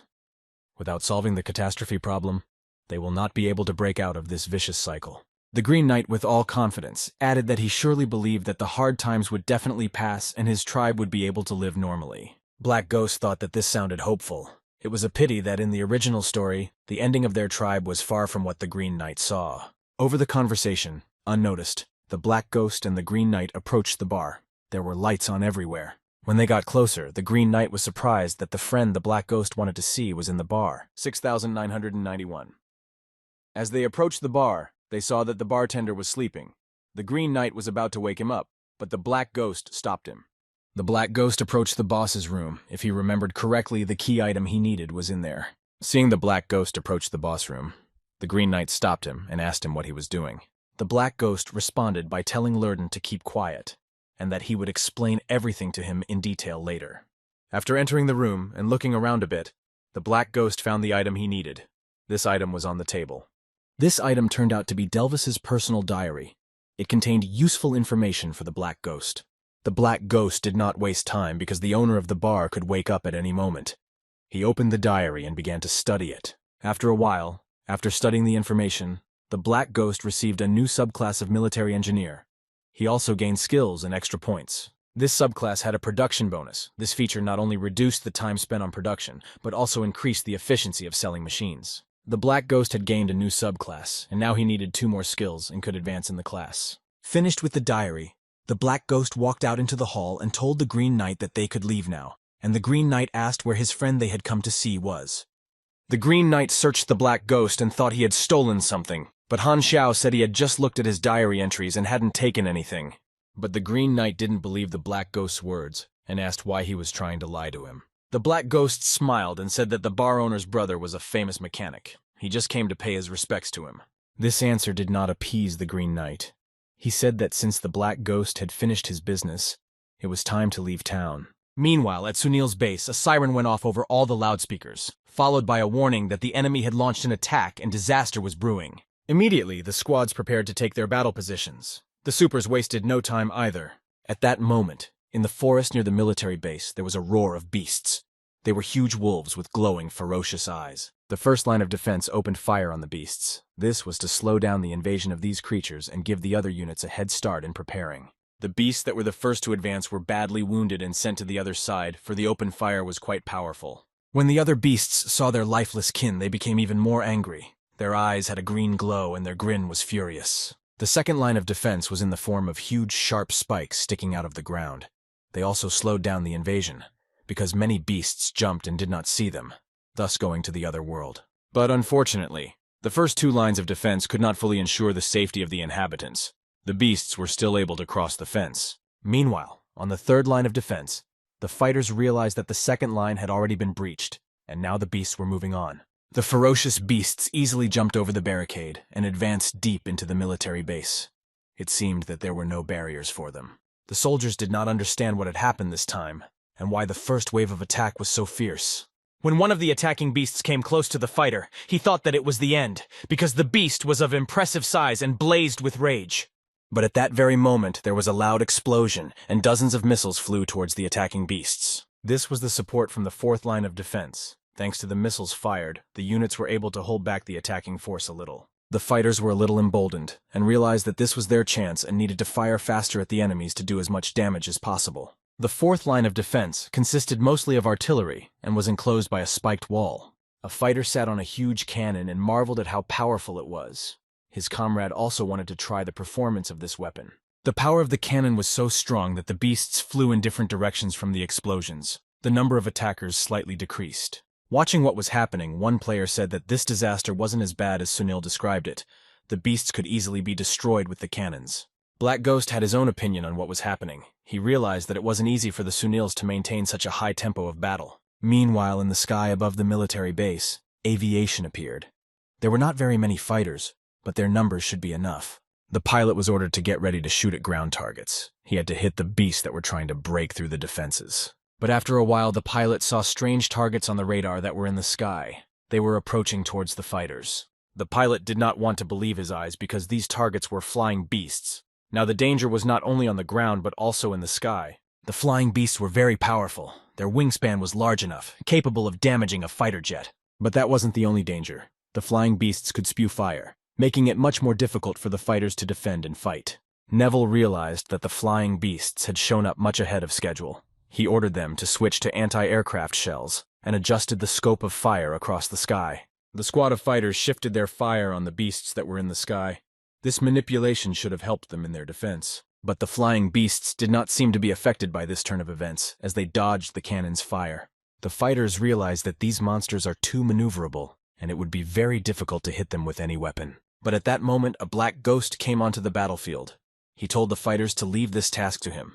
He walked over to the cannon and took the levers in his hands. With one turn of the lever, the black ghost directed the cannon just so that it could hit the flying beast and cause it maximum damage. The fighter wondered how the black ghost could hit such a fast-flying target. He asked who the mercenary was, and the player told him that it was the leader of his group, Blackstar. During the invasion of furious beasts, all the equipment at the military base comes on alert, because it is very difficult to cope with the attackers. The invasion did not stop.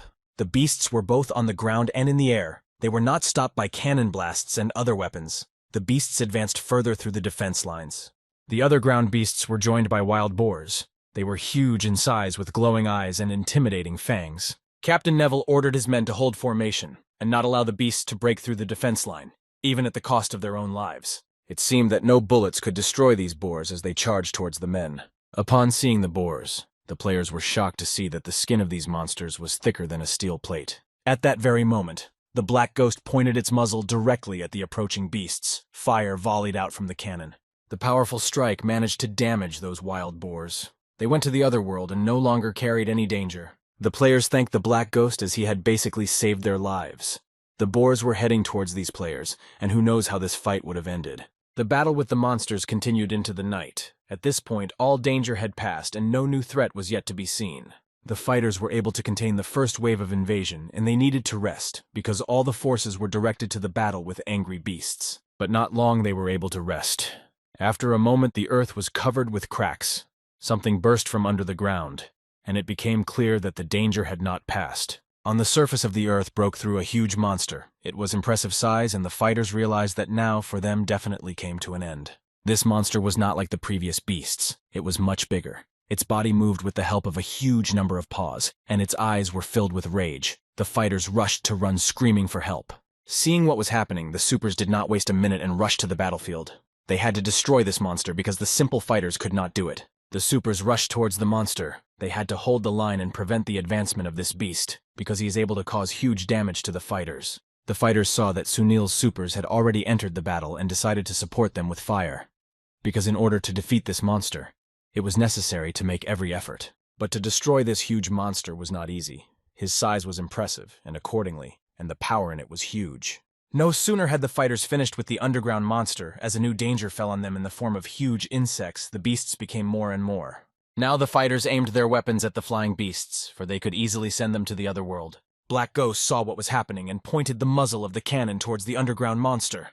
Only such power could damage the beast. The impact of the cannon hit the monster directly. It lost coordination, and thus the fighter was able to survive. Taking advantage of the fact that the monster had lost body coordination, the fighter immediately dealt it a devastating blow, thus sending it to the other side. Meanwhile, the supers were fighting the same monsters, because it turned out that not just one beast came out of the ground. There were also a large number of them. After a while, the fighters and the supers, with the help of the Black Ghost, managed to deal with all the enemies. Captain Neville said that the fighters should rest a bit and gain strength because this was not the last battle. Meanwhile, the Black Ghost approached Neville and said that he had some skills as a mechanic and could repair the damaged equipment during the break. Neville seemed to be pleased with his offer and said that the Black Ghost could do the repairs if he had the desire. But the Black Ghost had his own reasons for doing so. He would be able to get new blueprints after repairing their equipment. He also said that his group would like to join the scouting squad after all. Only high risk pays big money. Neville was stunned by the words he heard. After all, the scouting mission was very dangerous. He didn't understand why the Black Ghost was asking him to do this. The Black Ghost replied that the members of his group had special abilities, so they were perfect for the job. He also said that Lurden had fought with them before and knew what they were capable of. The fighters heard the dialogue between Black Ghost and Neville and thought, it's great to be young and hard-working like this group of Black Star mercenaries, but it's not worth their lives. Meanwhile, the members of Black Star Mercenary Squad received notifications of a new scouting mission with a payment of 8,000 INA. They were happy with this news, because the players were tired of sitting still and firing a cannon. Fighters from the Sunil tribe's scouting squad went on a reconnaissance mission. While they were on their way, they decided to argue over who would destroy more monsters. It was not clear what happened to the disaster and why these monsters appeared so early after all, before their appearance should have been a dozen days. And at this moment they noticed that the night moths were flying after them. They were no less dangerous than other beasts. The scout fighters needed to run faster. But one of the fighters still did not manage to escape from the night moth, and it caused him irreparable damage. The scout went to the other world.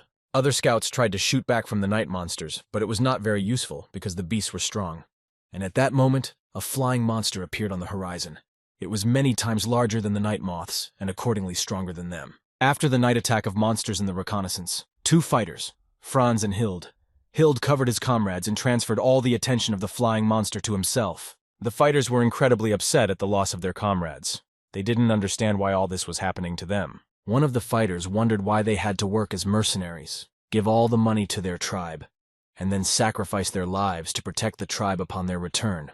He realized that he was tired of living like this, and that if he survived this disaster, he would leave the planet and never come back. Meanwhile, the invasion of flying monsters continued at the military base. The fighters tried to destroy them with guns and other weapons. But despite the resistance of the fighters, the flying monsters still brought a lot of damage. Their fiery breath was able to send to the other world. An announcement sounded over the loudspeaker that night moths had appeared. The disaster was approaching the middle stage. It was also announced that all repair field crews should immediately retreat behind the 5th line of defense. Meanwhile, inside the fort, the Black Ghost was pondering the same thing, that the night moths possessed strength equal to super rank.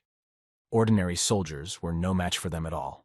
It was also unclear to the Black Ghost how the fighters used to cope, because the monsters were indeed very strong. One of the fighters pointed his huge headlights to the southeast, directly at the night moths. This should help them. As it turned out, the night moths were afraid of bright light, and powerful light beams could deter them. After a fierce fight against the monsters at night, by morning things had quieted down and the beast invasion had stopped. Everyone around was busy cleaning up the bodies that had left this world. After such a difficult battle, many fighters did not return alive. The parents of the fallen warriors were crushed by grief. They didn't understand how they could live without their children now. The fighters offered their condolences to them. The Black Ghost was depressed by the events and thought that no matter what corner of the universe, the suffering brought by war is the same everywhere. The leader of the scouting group, super-ranked mercenary Fernos, reported that they had a hard time. but they did their best to bring back the bodies of all the fallen soldiers. He had been promised the organization would take care of properly arranging funerals for Sunil's fallen heroes. Fernos hoped they would do what they promised. After all, the soldiers had fought terrible monsters and paid with their lives for the peaceful lives of civilians. Black Ghost decided to visit the Green Knight in the hospital and asked him how he was feeling. He replied that he had met a couple of dangerous beasts and almost died. Black Ghost also noticed that the Green Knight was missing an arm and said that he could use the help of an excellent mechanic. The Green Knight thought that the mechanic's services would be very expensive and said that he couldn't afford the large expense.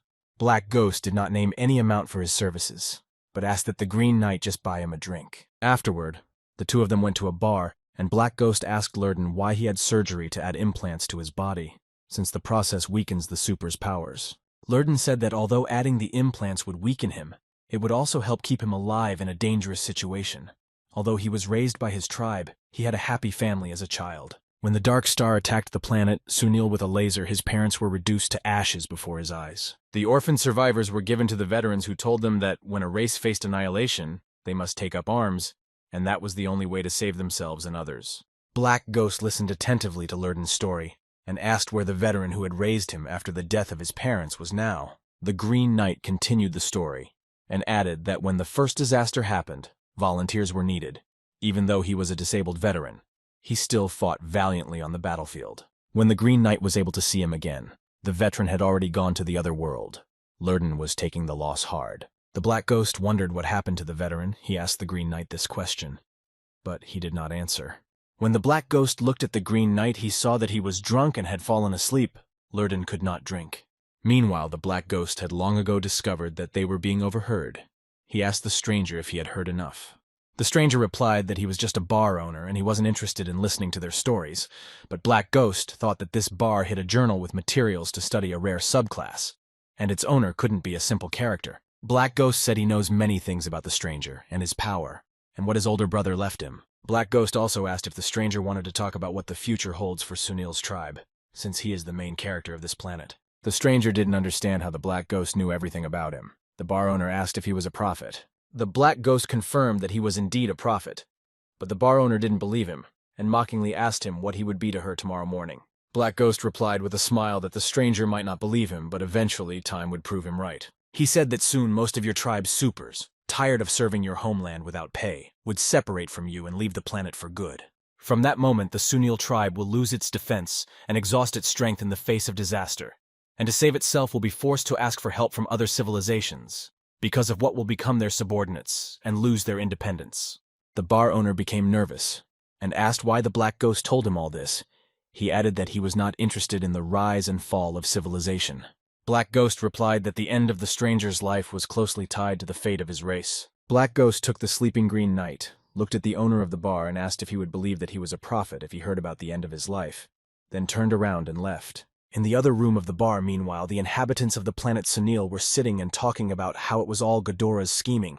They thought their tribe had been sent to such a horrible planet on purpose. One of them shouted that they had to go and beg the Ghidorahs for help. Otherwise, they would all die here. Their resistance was useless, so the guy thought they should accept help. The other guy didn't like this speech and shouted that everything they were enjoying now was due to the sacrifices of the supers. He didn't understand what right he had to insult the heroes. But the light-haired guy said that the supers had to do it for them, and if it wasn't for the race's efforts to educate the supers, they would be mere humans. The dark-haired guy said that one was just disgusting, and he'd run him out of town if it were up to him. The blonde guy also added that even if the city fell, as a civilian he had every right to be the first to enter the shelter.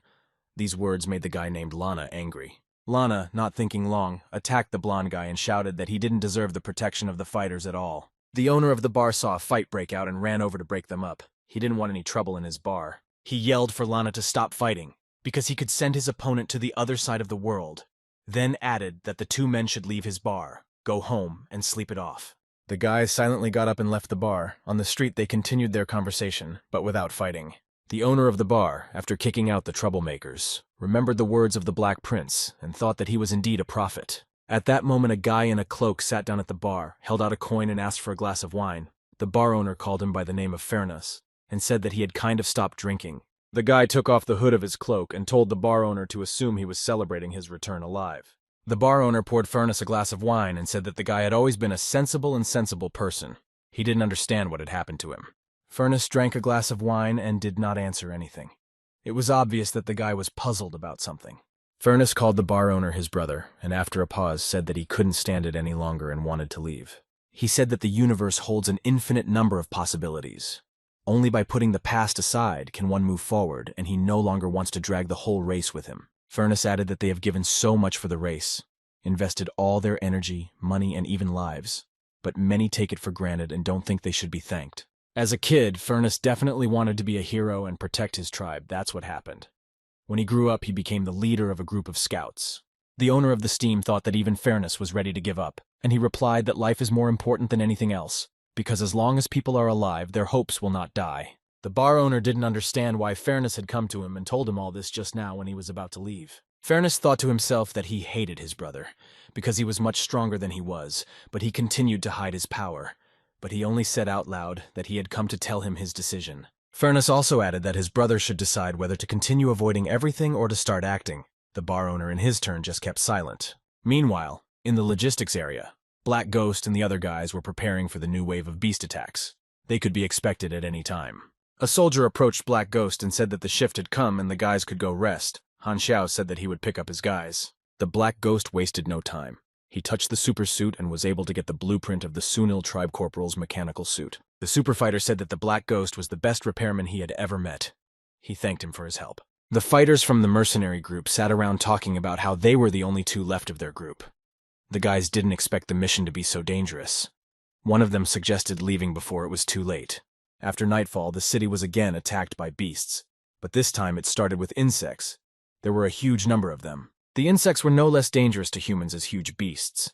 They bit and thus caused irreparable damage. The civilians did not have time to run and hide from the insects. They were very numerous and attacked people. After being bitten, people fell to the ground without signs of life. Troops immediately ran to the defense of civilians because the number of insects became more and more. The soldiers took torches and burned the insects. They needed to buy time before launching the poisonous gas. The soldiers handed out gas masks to the civilians because they needed to release the poison gas to stop the insects. They told the civilians to run to the shelter. Near the shelter, a fighter was waiting for the civilians and told them to run downstairs because the monsters were very close. Just outside the shelter, an insect managed to grab a little boy. He was screaming and calling for his mom to help him. But Captain Neville managed to snatch the child from the insect's clutches and brought the boy to the safe haven to his mother. He said they were safe now, and the girl asked him to stay with them and not go out, because it was so dangerous outside.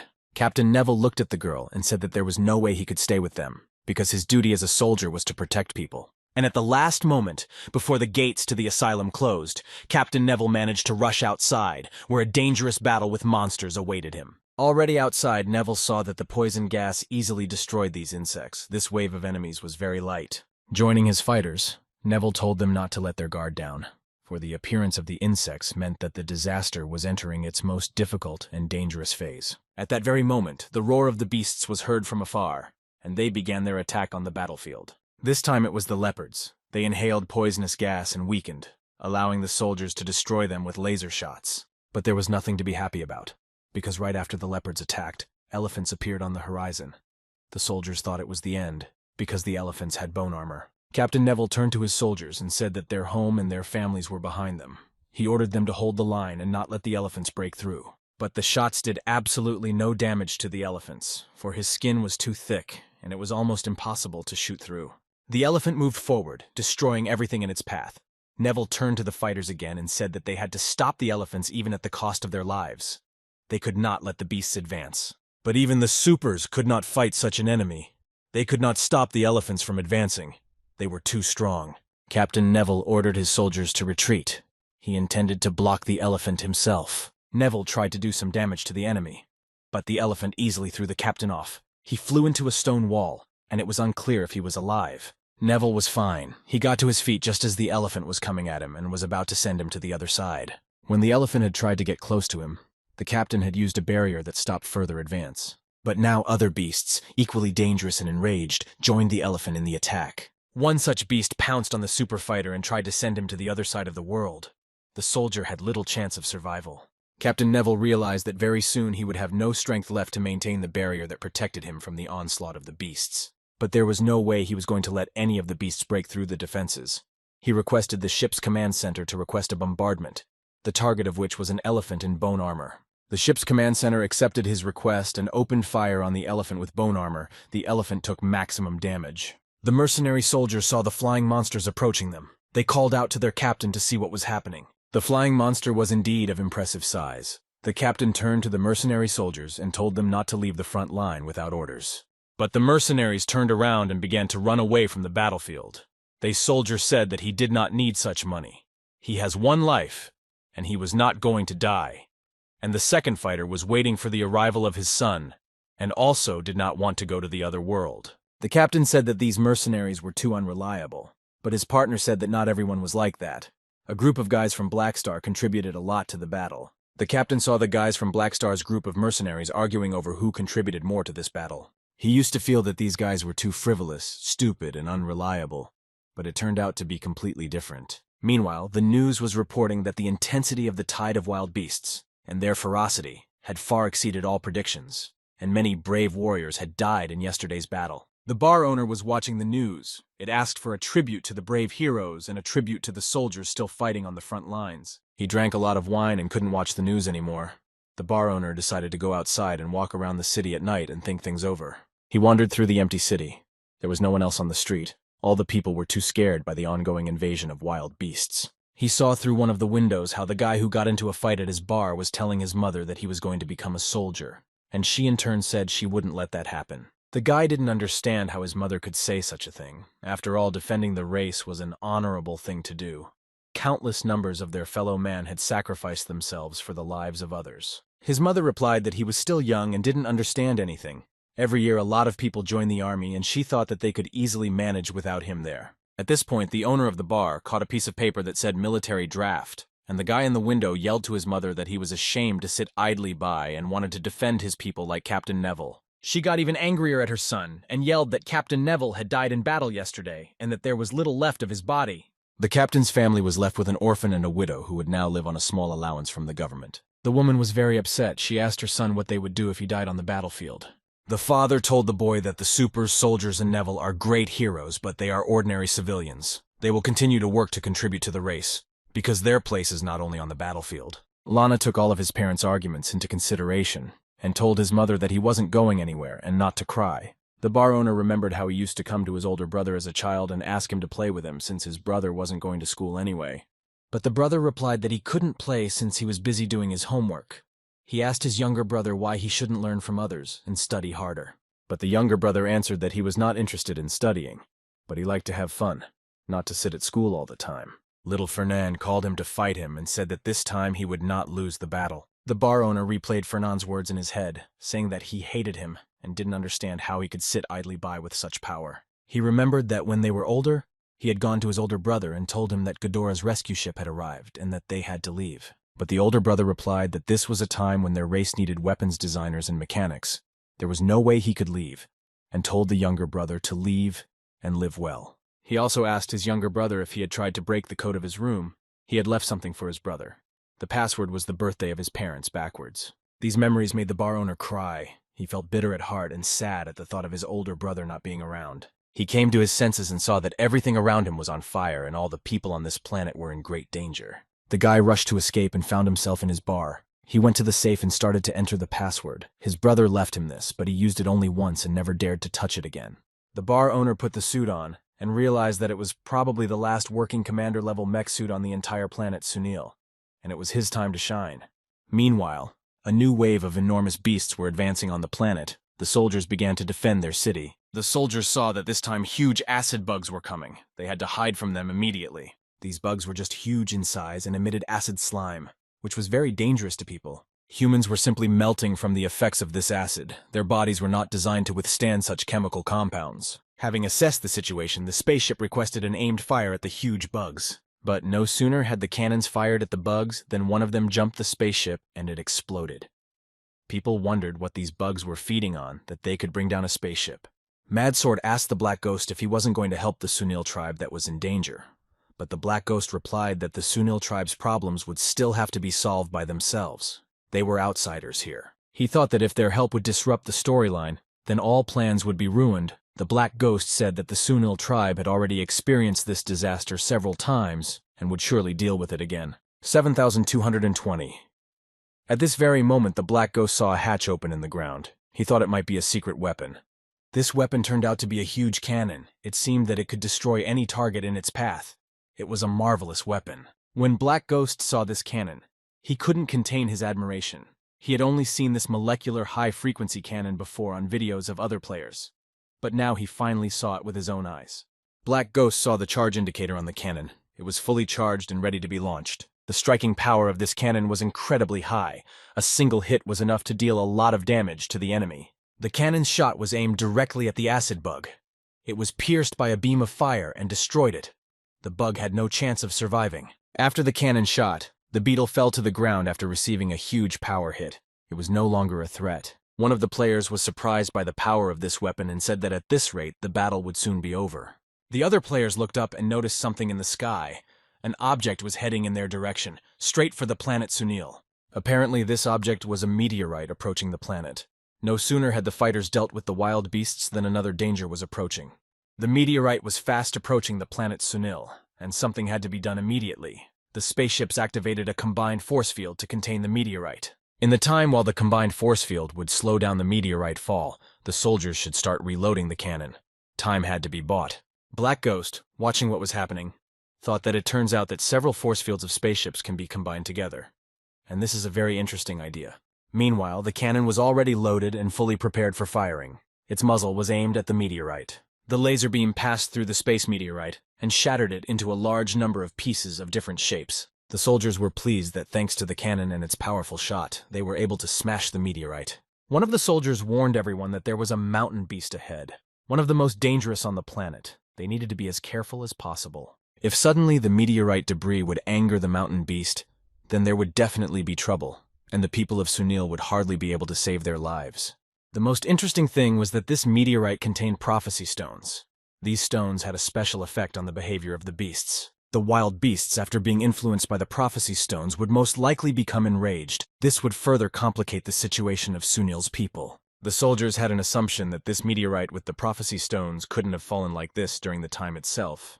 It must have been a conspiracy of the Dark Star. The soldier, seeing the beast nearby, pointed his weapon at it and prepared to fire at it to kill it. This beast was huge in size, could move on its hind legs, and also had sharp blades on its front legs. The soldiers and mercenaries were already beginning to think that the defense would fall very soon, as the number of wild beasts was increasing and the soldiers were becoming fewer and fewer. This beast was called King Predator, an extremely ferocious and dangerous beast. During the first disaster, they lost half of the army in a battle with them. The fighters thought that these beasts were extinct, but they had been hiding all these years. One of the fighters climbed a hill and said that the Predator Kings were coming and the soldiers should hold formation. He ordered them to take their melee weapons and stand in defense. Everyone around them realized the danger, and that the supers had it even worse as they are fighting the giant monsters ahead. The soldiers' main task at first was to hold back the beast's attack until the cannon was fully charged. But the Predator Kings were already very close. These beasts were trying to break through the defenses and pass deep into the military base. All the soldiers had a very difficult time, because to hold back the attack of these monsters was very difficult. The forces of the fighters and their opponents could not be compared. As expected, the Predator Kings were able to break through the defense. It was not difficult, given that the soldiers were exhausted by the invasion of the beasts. A large number of soldiers were unable to withstand these ferocious beasts and went to the other world. After a while, the cannon was fully charged and ready for battle. The laser beam of this weapon was aimed straight at the Predator Kings. The strength of the laser beam in the cannon was large enough and was able to damage these wild beasts. But in the end, after the cannon fired, a large number of these beasts survived. The soldiers thought that the shot just missed. The Predator Kings started their attack with renewed vigor. It seemed that the cannon shot had angered them even more. The soldiers had lost all hope for salvation and a bright future, and had already resigned themselves to the idea that they would be finished. But just at that moment, a stranger in a mechanical suit came from somewhere. He was easily able to defeat the Predator King. The stranger told the soldiers to leave these ravenous beasts to him and go help the supers, for they were not at all easy there. The soldier thanked the stranger for his help, but still decided to ask if he was sure he could handle the Predator King alone.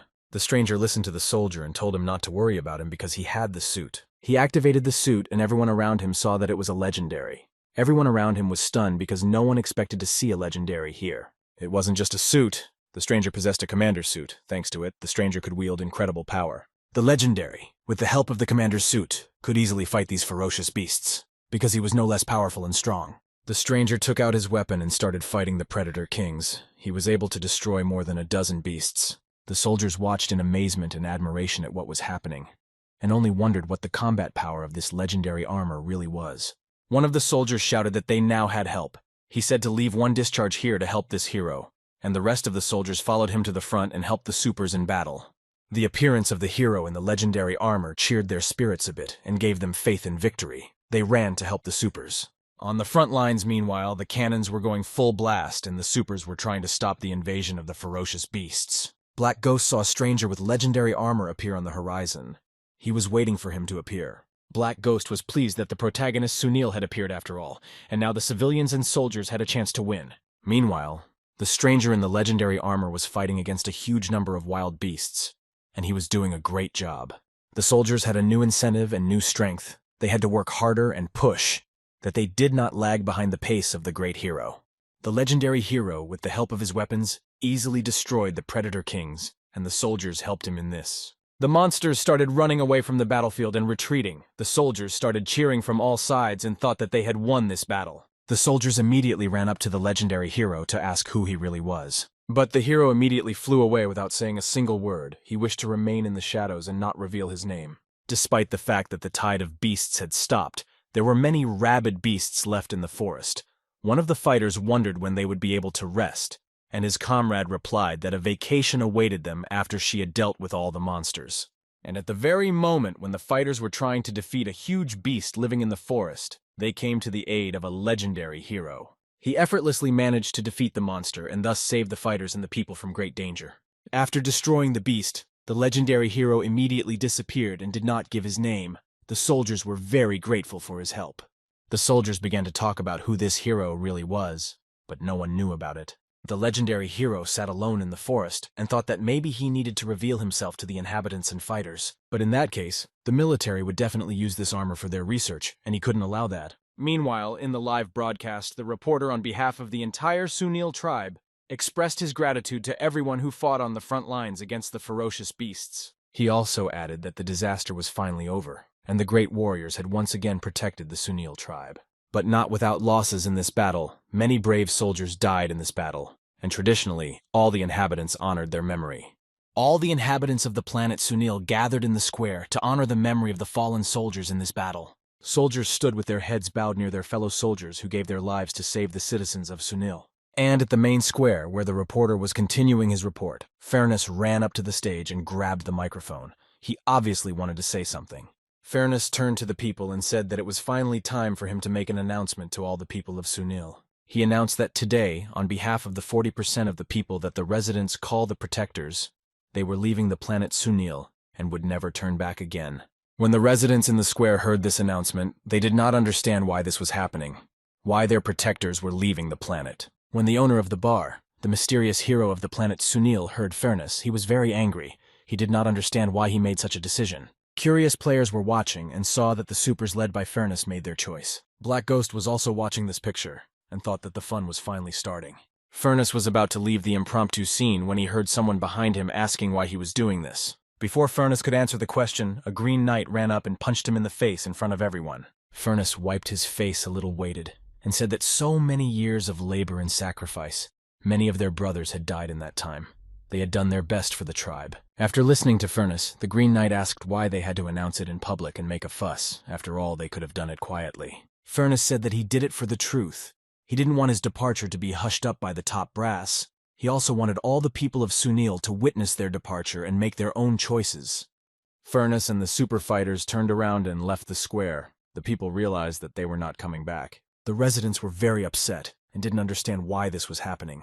After all, they had barely lived to see this day. Someone in the crowd shouted that this was the end. Everyone around them was in despair, and they had no understanding of how they would now live on planet Sunil without defenders and heroes. At that moment, there was a noise of breaking glass in the square, and the legendary hero who had helped Sunilians deal with the beasts appeared. He stopped in front of the crowd of people and told them not to lose hope and listen to his words. The people were surprised at the appearance of this mysterious hero. They waited to see what he would say next. The mysterious hero took off his mask and announced that his name was Herlos.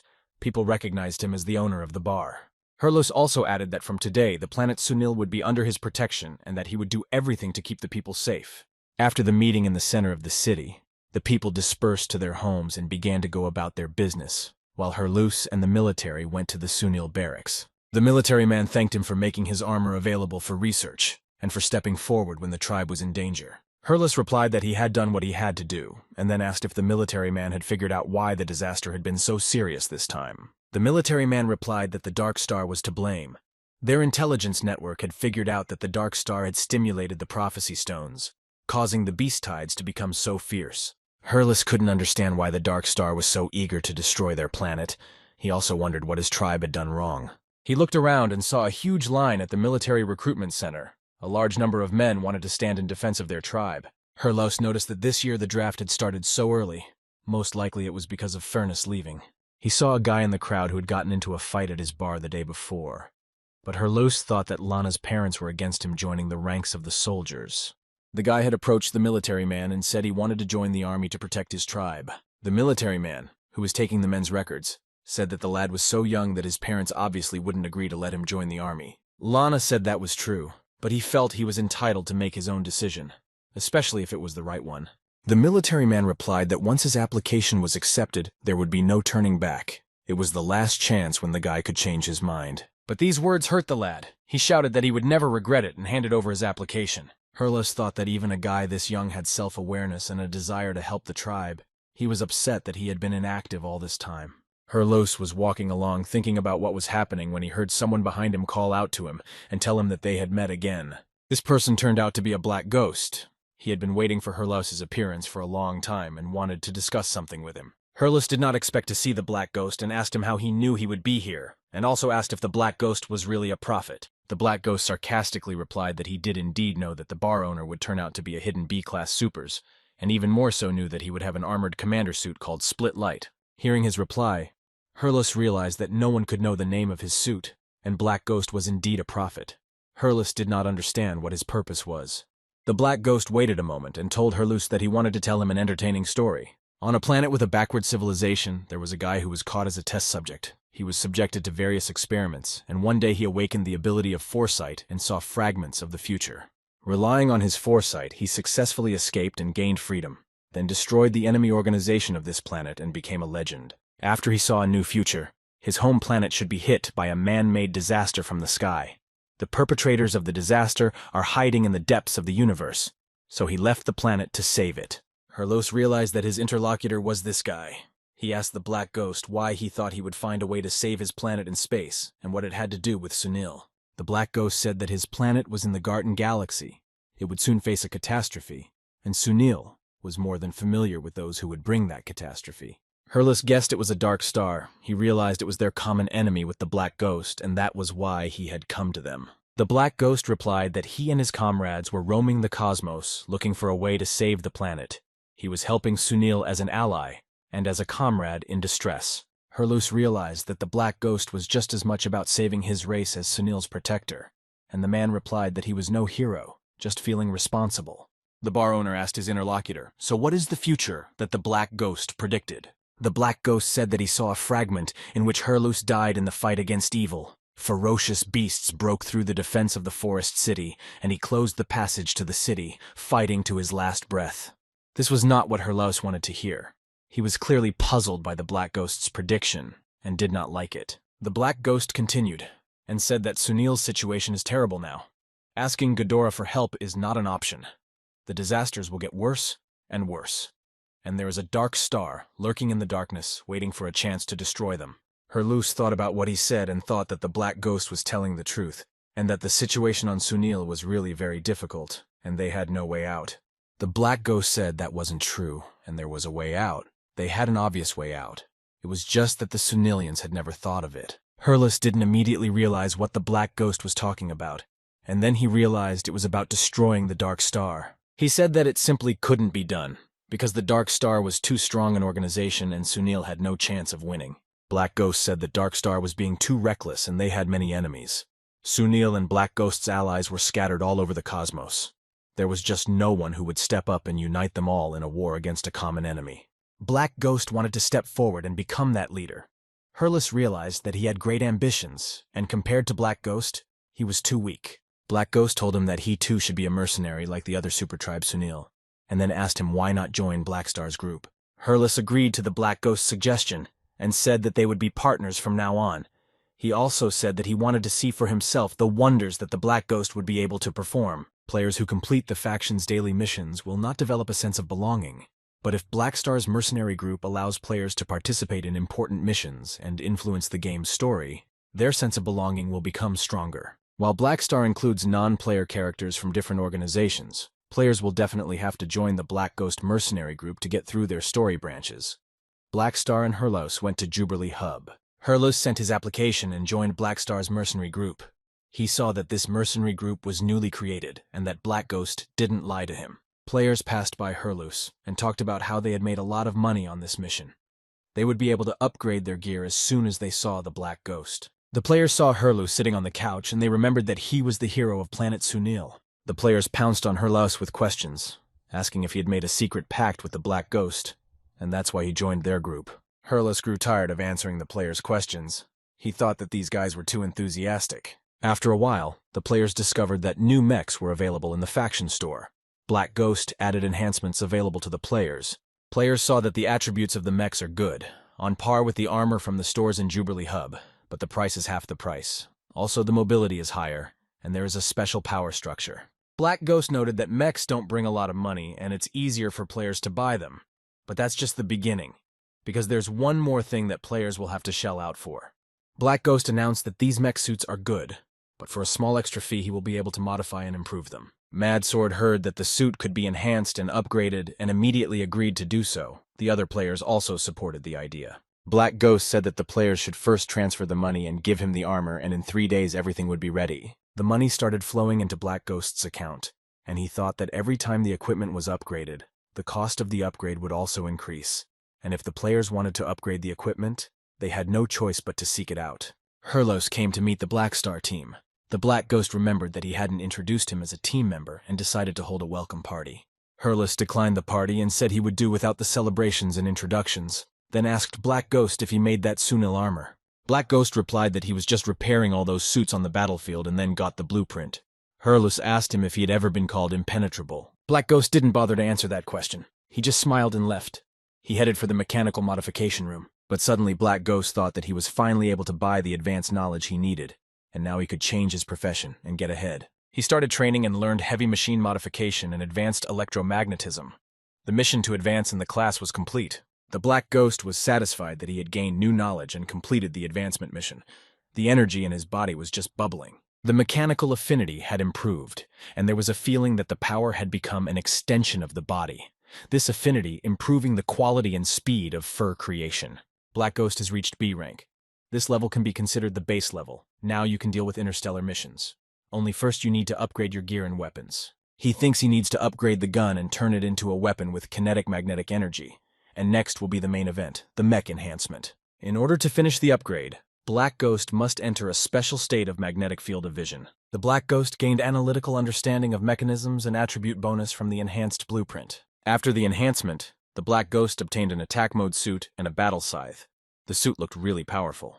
The Black Ghost felt as comfortable as possible and as if the suit was a part of his body. The upgraded suit was black in color with neon inserts. It seemed that the owner of this suit possessed a high rank. He was completely satisfied with this result, for the outfit was worthy of his rank, and he planned to add more modes in the future. And on the ship, the radio reported that Silver's team was attacked by scavengers during their journey through the Split Star Ring. Some of them were kidnapped. The size of the scavenger group was unknown. The escaped Silvers are still hiring groups of mercenaries for a high reward to rescue the remaining Silvers as well. The players on the ship knew that the Silvers were very generous. Silvers come from the distant sea of silver spirits. They are a race with a high degree of evolution and a high status of nobility. They hold a special position in the universe. Hurlus was walking down the corridor of the spaceship. When he heard this announcement on the radio, he immediately ran to the Black Ghost and asked if he had heard this information. Hurlus suggested that Black Ghost accept this mission. The rewards from the Silvers were always very good. Black Ghost agreed. Black Ghost and Hurlus walked to the Mercenary Alliance to get a closer look at the mission and see the assignment. Black Ghost saw that 400 trust points were needed to get this mission to rescue the captured Silvers. Black Ghost realized that his team didn't even have half of those points, so there was no way they could take on this mission. Hurlus was upset that they couldn't take this mission since he could make a lot of money for the tribe. But Black Ghost said that they would still have other opportunities, and there was no need to rush. Black Ghost heard someone addressing him. The stranger said that he really knew how to let go of a situation, then introduced himself and said that he was a junior captain of the Heaven Ring mercenary corps named Gashly. The Black Ghost was surprised that the Heaven Ring was interested in him, and asked what they wanted from him. Gashly, as if he missed the Black Ghost's question by his ears, and walked over to the terminal.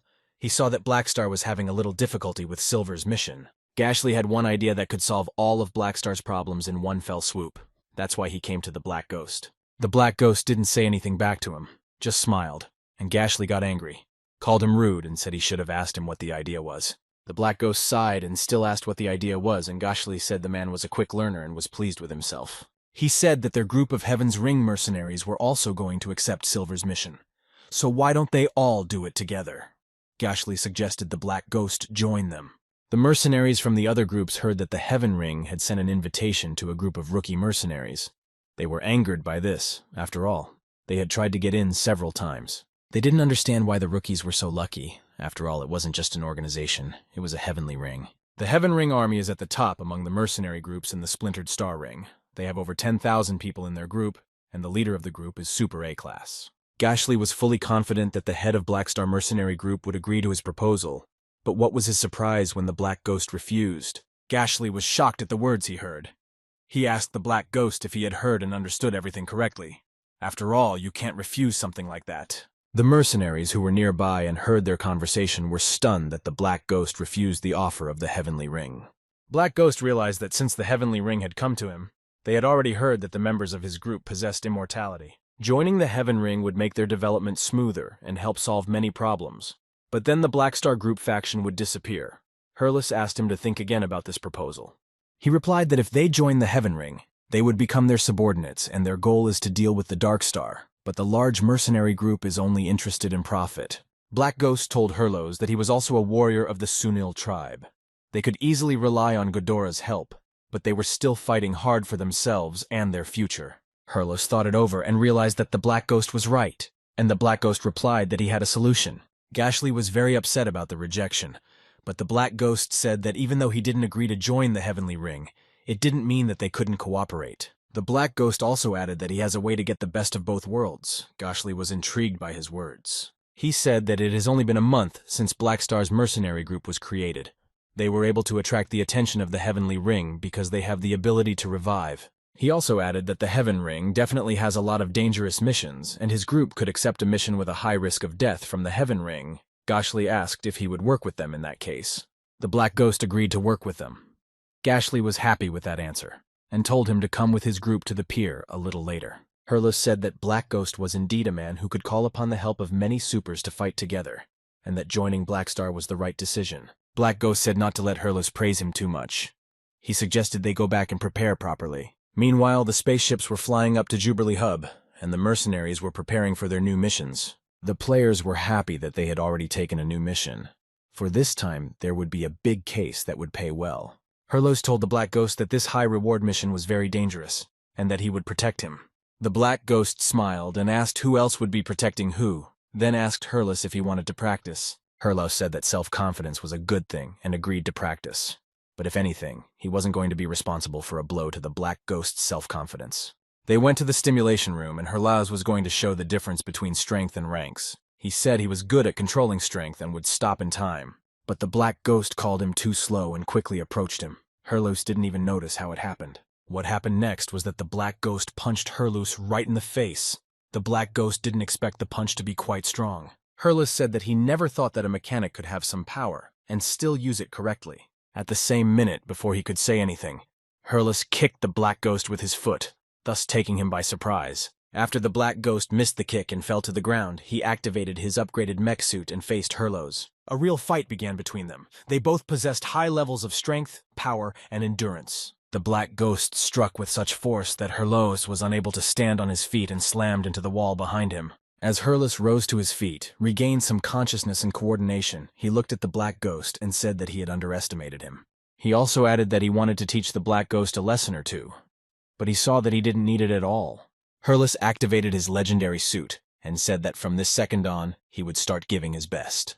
Black Ghost listened to him and said that's exactly what he wanted, and it was time to start giving his best. Meanwhile, Gashley walked the corridors of the interstellar spaceship with members of his crew. A robot was driving down the corridor and making milk tea with tapioca balls, and the people around him were wondering how he could make everything according to the recipe. Gashley didn't understand what was so amazing about an ordinary robot and why everyone was making a fuss on nothing.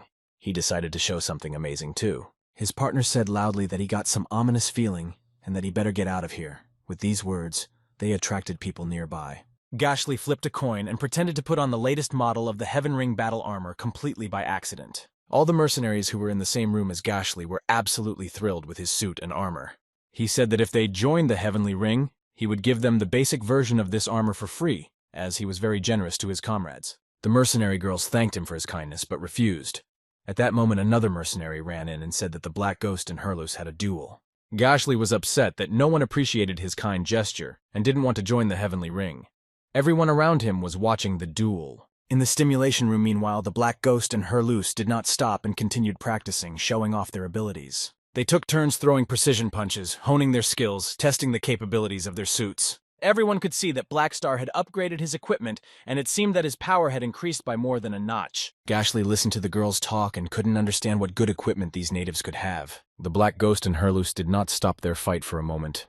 They both showed what they were capable of. When Hurlus was completely exhausted and had no more strength to fight, he admitted defeat and proposed to call it a day. As they were leaving the stimulation room, Hurlus asked Black Ghost how he suddenly became so strong, because when he was on Sunil, he had a C rank. Black Ghost replied that he had recently broken through. He walked past Gashley and saw that his armor was really impressive. Gashley, meanwhile, continued to talk the mercenaries into joining the Heavenly Ring. He said that Black Ghost only had one set of armor and he wouldn't be able to give it away. The girl replied that their leader was a mechanic, and as soon as he upgraded his gear, the old one would be put into mass production and sold to them at a low price. She also suggested that he join the Blackstar group. Gashley clearly didn't like her answer. He said he had his own mercenary group and career, and they were speculators like their leader. Black Ghost saw that Gashley wanted to poach players, but no one was willing, and it seems to be a result of his hard work on his faction's cohesion. Meanwhile, an unknown interstellar spaceship was flying through the asteroid belt in the Faunus Galaxy.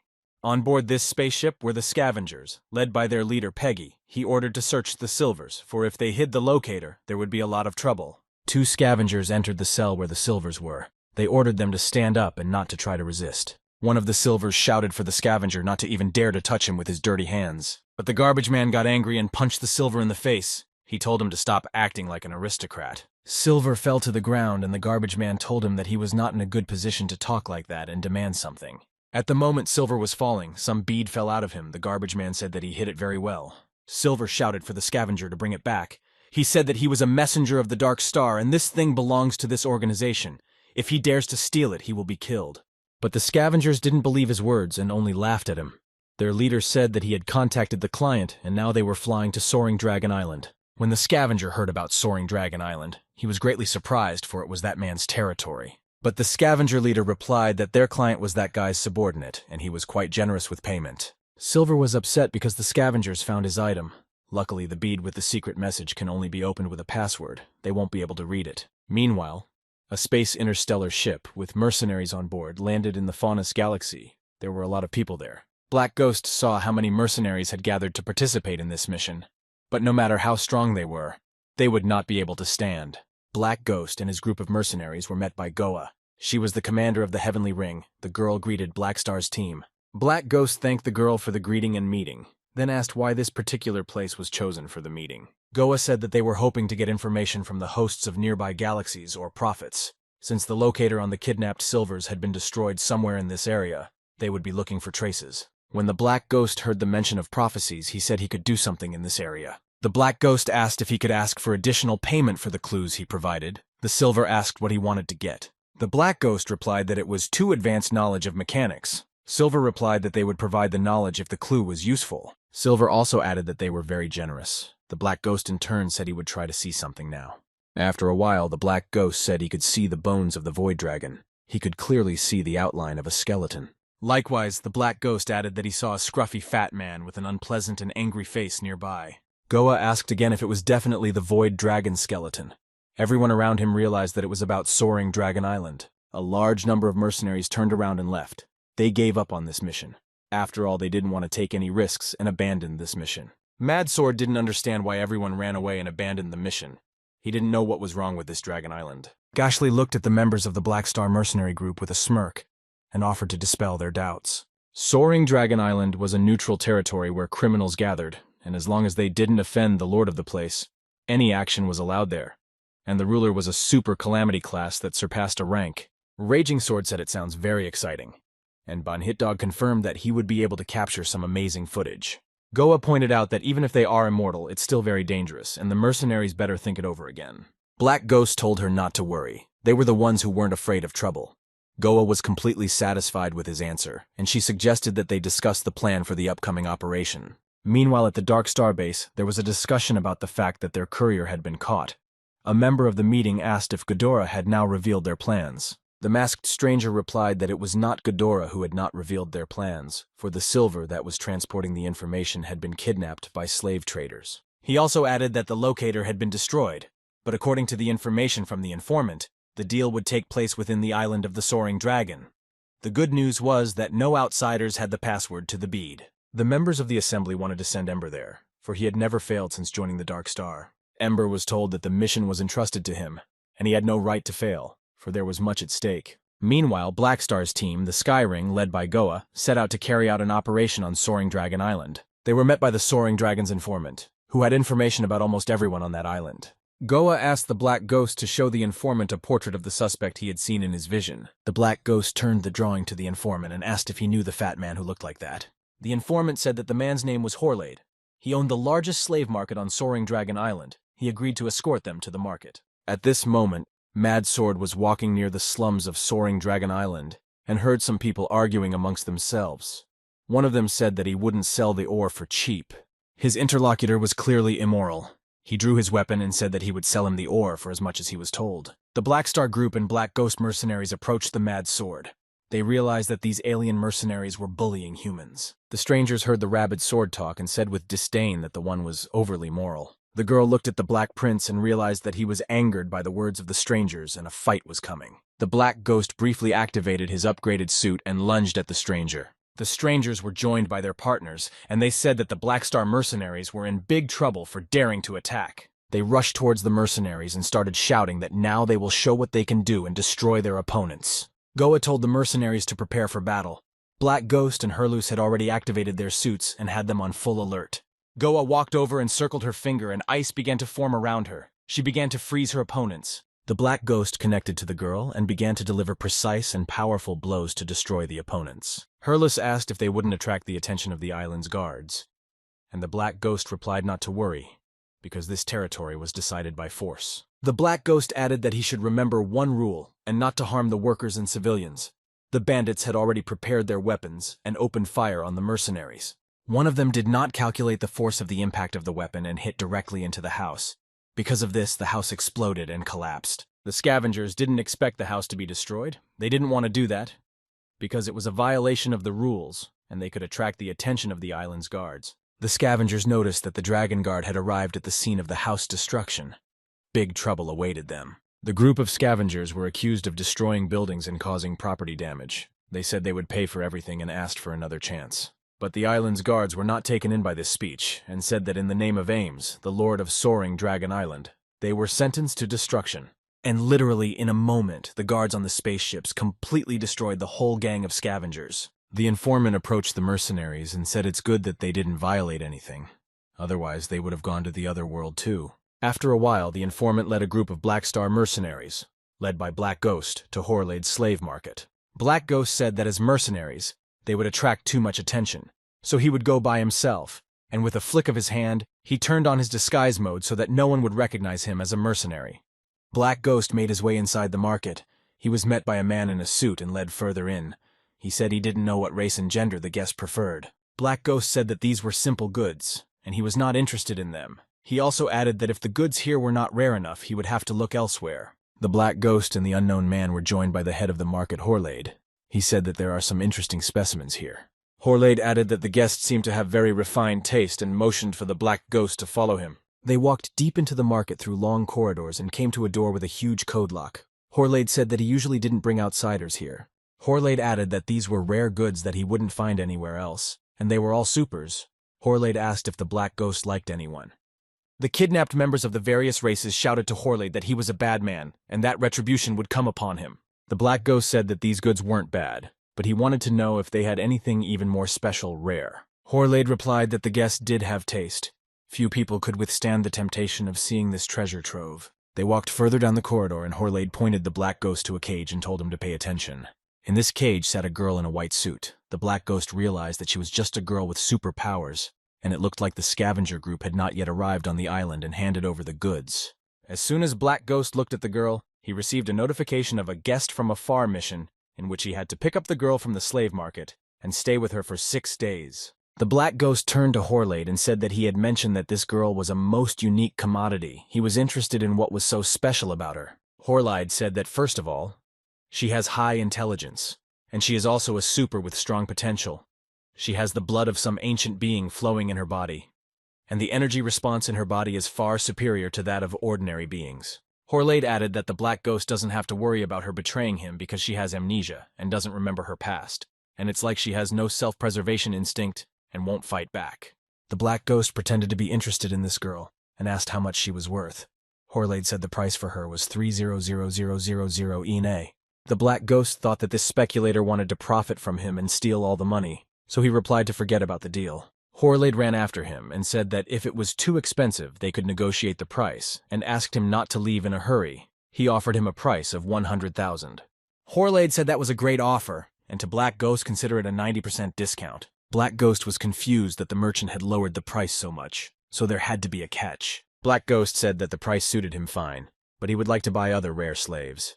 Then he asked Horlade if he had any other goods. Horlade replied that he was in luck and was going to add an interesting shipment the other day. The Black Ghost could take a look when the time came.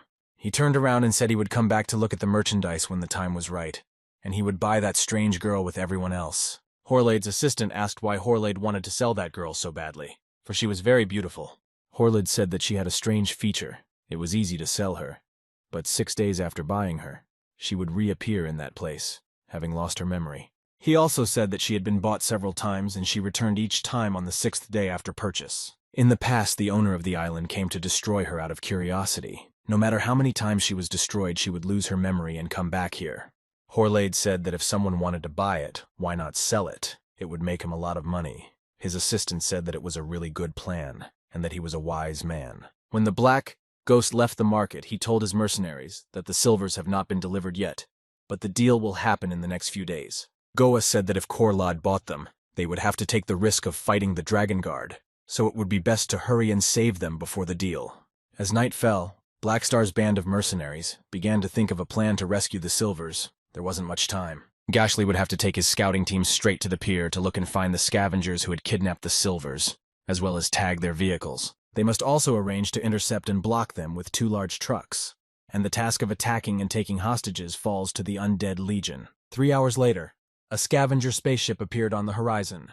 The mercenaries were ready for their arrival. Gashley radioed that their target had been located, and they could proceed with the points of the plan. Black Ghost, in turn, transmitted that they were ready for action as well. He had already activated his upgraded suit. The leader of the scavengers was Peggy. He had extremely sharp perception and earlier warning of danger, and he also had the ability to awaken the lineage of the snake race. Peggy sensed that the enemy was somewhere nearby, and ordered everyone to retreat back to the spaceship. Peggy contacted Horlade and said that he had arrived at Soaring Dragon Island, but someone was chasing him.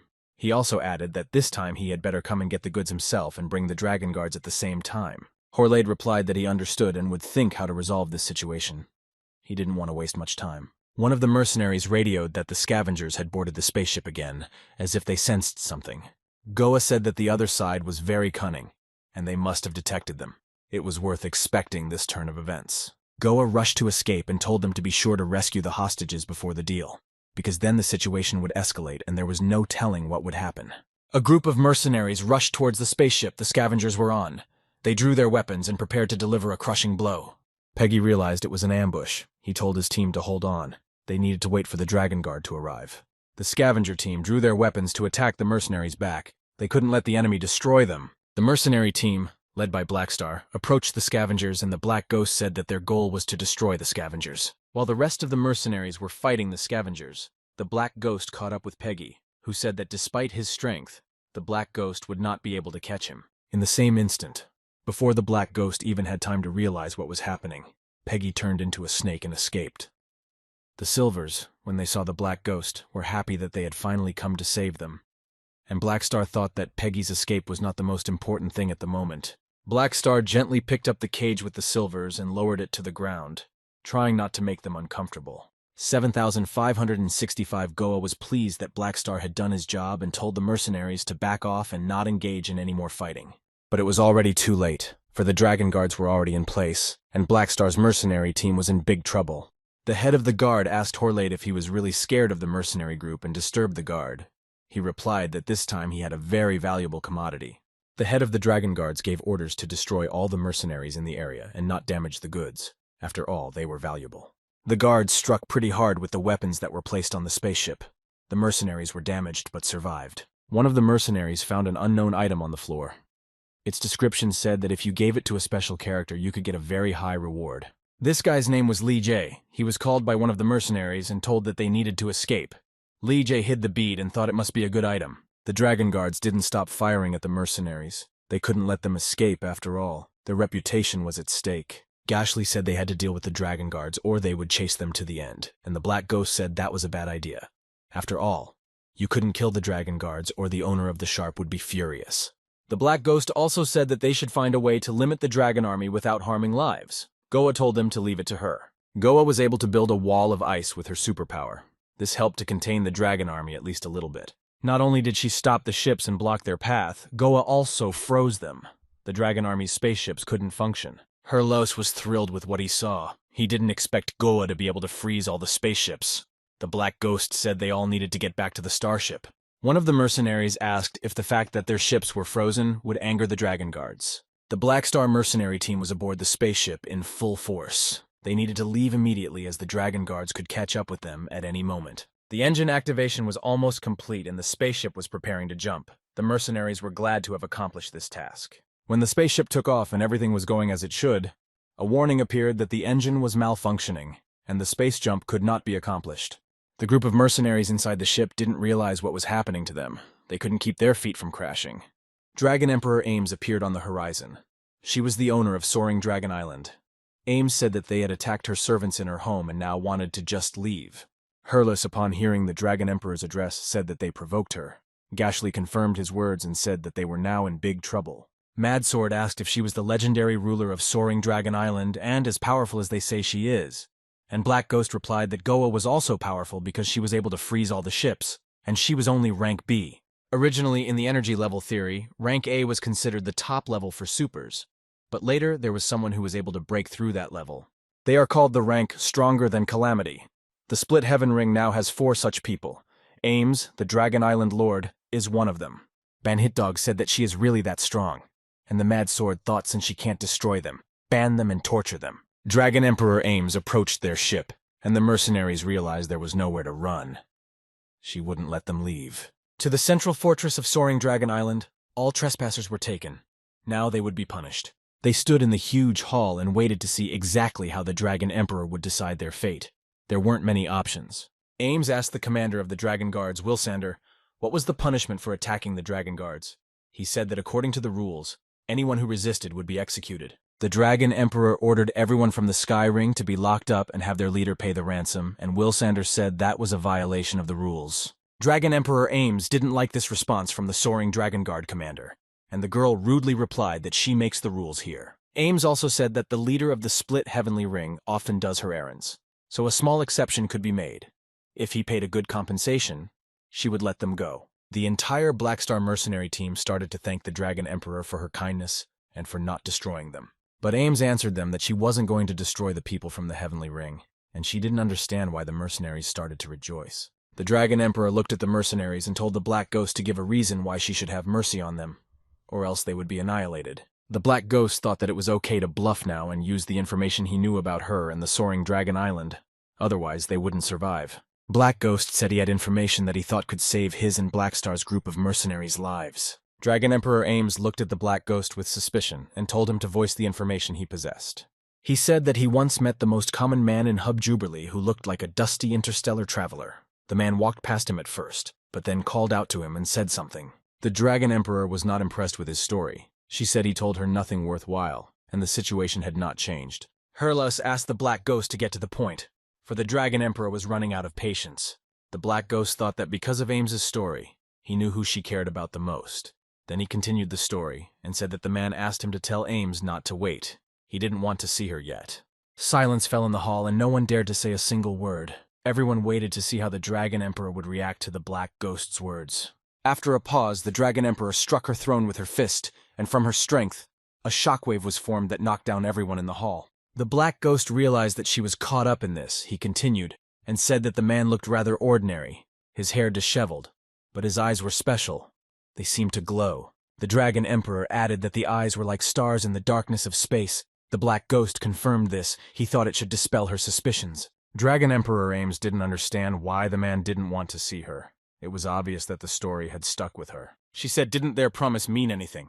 And didn't he say he would find her when she was strong? Chief of Guards Wilsander asked the Dragon Emperor who the man was that the Black Ghost had told her about. Herlos whispered to the Black Ghost that she seemed to be in a bad mood and that his information had ruined things even more. But the Black Ghost told him not to worry because everything was going as it should. Dragon Emperor Ames said that by how much he chose the Black Ghost to give her a message when she gave them a choice too. She offered him, as the head of Black Star's mercenary group, 2 choices. Either he agrees to work for her, or she will destroy everyone. Black Ghost didn't think long, for she was already evil enough and said he was willing to work for her. Black Ghost thought that this way he would be labeled as a subordinate of the Dragon Emperor for a long time. But it was much better than being destroyed. The Dragon Emperor ordered the Heaven Ring people to be taken downstairs, until a ransom was paid for them. They would be kept in her castle. Goa managed to tell the Black Ghost to mind his task. He said he needed some time. The head of the guards, Wilsander, called over a group of Black Star mercenaries. They needed to check in. Wilsander told the Black Ghost that they would be co-workers in the future, and then asked what the relationship between Ames and the man in his story was. The Black Ghost looked at him, smiled, and asked if he cared so much about the issue because he was in love with Ames. Wilsander replied that although she had never reciprocated him, he was sure that his good looks and bravery would surely endear her to him sooner or later. The Black Ghost said that although he was far from the aesthetics of demons, he still wished Wilsander good luck. He thanked the Black Ghost and said he would definitely do it. After a while, the entire group of Black Star mercenaries, led by the Black Ghost, found themselves in the office of Soaring Dragon Island. The head butler Jenny was waiting for them to check in. She asked what the name of their group was and if the Black Ghost was a mechanic. Jenny said the Black Ghost would go to the logistics office. They were short on manpower, and the rest would be incorporated into the Dragon Guard. Black Ghost asked Herlos to take care of everyone while he was busy and not let them loiter. Wilsander told Black Ghost not to worry. He would put his men on the same team so they would all be together. Black Ghost came to the logistics department and saw Engineer Hire there. He was happy to see a newcomer. After all, they were short of people. He told Black Ghost to go to the workshop. Hire said that, although there is a lot of work, but there are also enough benefits. The materials can be used as you want. No one will check. He also added that the Black Ghost just don't mess up too many materials. The rest doesn't matter. The Black Ghost thought that it could all be used and even make something for himself. He liked this place. Meanwhile, at Pier 3 was the ship Peggy was hiding in. He managed to escape from the Black Ghost by turning into a snake. Peggy called Horlide, the slave market boss. He was surprised that Peggy managed to survive that fight. Peggy said he had survived, though he was hurt. Then he asked Horlide when he would pay him, since he had the silvers in his possession. Horlide nonchalantly asked what payment was in question.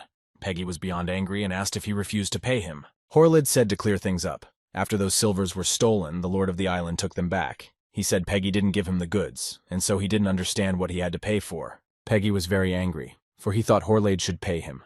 The scavenger team delivered the silvers to the site and waited for payment. Meanwhile, Dark Star's spaceship landed on Soaring Dragon Island. According to intelligence, the silvers had fallen into the hands of Horlide's slave traders. The masked Dark Star man told everyone to keep a low profile, not to attract the attention of the Dragon Emperor.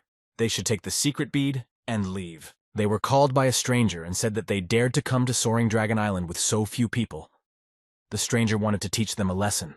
He told them to give up all the valuable things, and then he would spare them. But the Dark Star member told him to go far away, and the brigand was surprised at such boldness and told him not to blame him for being rude. But before he could do anything, the guy in the black cloak summoned an unknown force that enveloped everything around him. The bandit did not realize what was happening, but his body suddenly began to disintegrate into pieces. which meant that he was finished. The same fate awaited all the other bandits who were about to attack them. This guy clearly had incredible strength. After everyone was destroyed, the guy said that those had asked for it. They proceeded onward. He of the Dark Star members said that Horlide's store was just ahead. He asked if they needed to go straight in and capture the people. The boss replied that the Dragon Emperor was keeping order here. No need to attract her attention. He would negotiate and ransom the silvers himself. Black Ghost, meanwhile, thought that he was finally done, and it was time to go to Horlide to discuss the affairs of the silvers. Black Ghost packed up and went to the slave market, for the matter of the silvers had to be solved immediately. He came to Horlide, and the latter said that Blackstar had lied to him earlier, and he really thought he was a big customer, and asked if he wanted to steal the slaves again. Blackstar replied that they were co-workers now, and he couldn't do that, then added that he wanted to buy them and asked Horlide to name a price. Horlide replied that since they were co-workers, he could give them away without buying them. But a few days ago, a large buyer had put down a deposit for them. Blackstar asked if the man meant that if he paid more, Horlide would be willing to renegotiate the deal and return the deposit. Horlide said that he'd heard about Blackstar's employer and that he cared a lot about his race and was willing to pay, and Blackstar added that there were rules and he wouldn't blackmail his employer. Horlide stopped Blackstar and told him not to leave so quickly, for if it worked out he would give him 10% of the amount. Blackstar received a call from one of the representatives of the Silvers, but Horlide wanted to speak to him directly. At first he introduced himself and said that he was the head of the market and that the Silvers were part of his goods. But if he paid 200,000 for each one, he would give them back. But the representative of the Silvers was indignant, for it was a very large sum. He said it was a form of extortion. Then Horlide said he was sorry and would sell them to someone else, for silvers were a rare commodity. But the representative of the Silvers agreed and said that he would raise the required sum. Horlide replied that he would wait for news. As he left, Blackstar thought he couldn't let Horlide rob them and needed to ask Jenny if the price could be lowered. In the meantime, Horlide was already rejoicing at the successful bargain and that he had managed to make a lot of money. At that very moment, he heard a voice behind him, saying that the money for the silvers had been collected and that Horlide should leave it to him. It was a representative of the Dark Star. But Horlide said that another big customer had offered him a large sum for the silvers. The Dark Star representative asked how much he was paying. Horlide, without thinking long, said that the price for one silver was now 250,000 per person. If they offered more, he would immediately give in to them. The Dark Star representative had the urge to destroy Horlide, but he quickly suppressed it and said he would think about it and come back. The Dark Star representatives walked and discussed what they should do. Do they really need to raise so much money now? He replied that now they were changing the plan. They needed to take people away by force. Boundless greed would ruin Horlide and he would end up with nothing. As night fell, the representatives of the Dark Star were about to carry out their plan. They couldn't waste any more time. They landed just outside the slave market. The street was completely silent, and no one was around except the market guards. The guards approached the strangers, asked who they were, and told them that their working hours were over and to come back tomorrow. One of the representatives drew a weapon, but his partner said that they were from the Dragon Emperor, and to be careful. The latter replied that everything would be fine as long as the guards were alive. When the guard saw the stranger pull out a weapon, he realized it was an enemy attack and said to call the guards, but he didn't have time to speak and was hit in the head. The representatives of the Dark Star were quickly able to disarm and immobilize the guards. Then sending them to the other world was not allowed, so everything had to be neat. Horlide heard a noise and didn't understand what was going on in the middle of the night. He was about to go check where the source of the noise was. At that moment, he was suddenly hit. The Dark Star people went inside, and the person in charge said that the cages were connected to the alarm system, and they needed to cut the electricity first so that all the slaves could escape. One of the men in the Dragon Emperor's castle noticed that there was an energy failure in the slave market, and told Blackstar to go and check what was going on. Blackstar quickly gathered himself and ran. He had a bad feeling about the slave market and the power failure. As Blackstar ran, he wondered if it was possible that something had happened to the silvers. It clearly wasn't all for nothing. As Blackstar ran up to the market, he saw unknown men in cloaks, leading the silvers out of the market.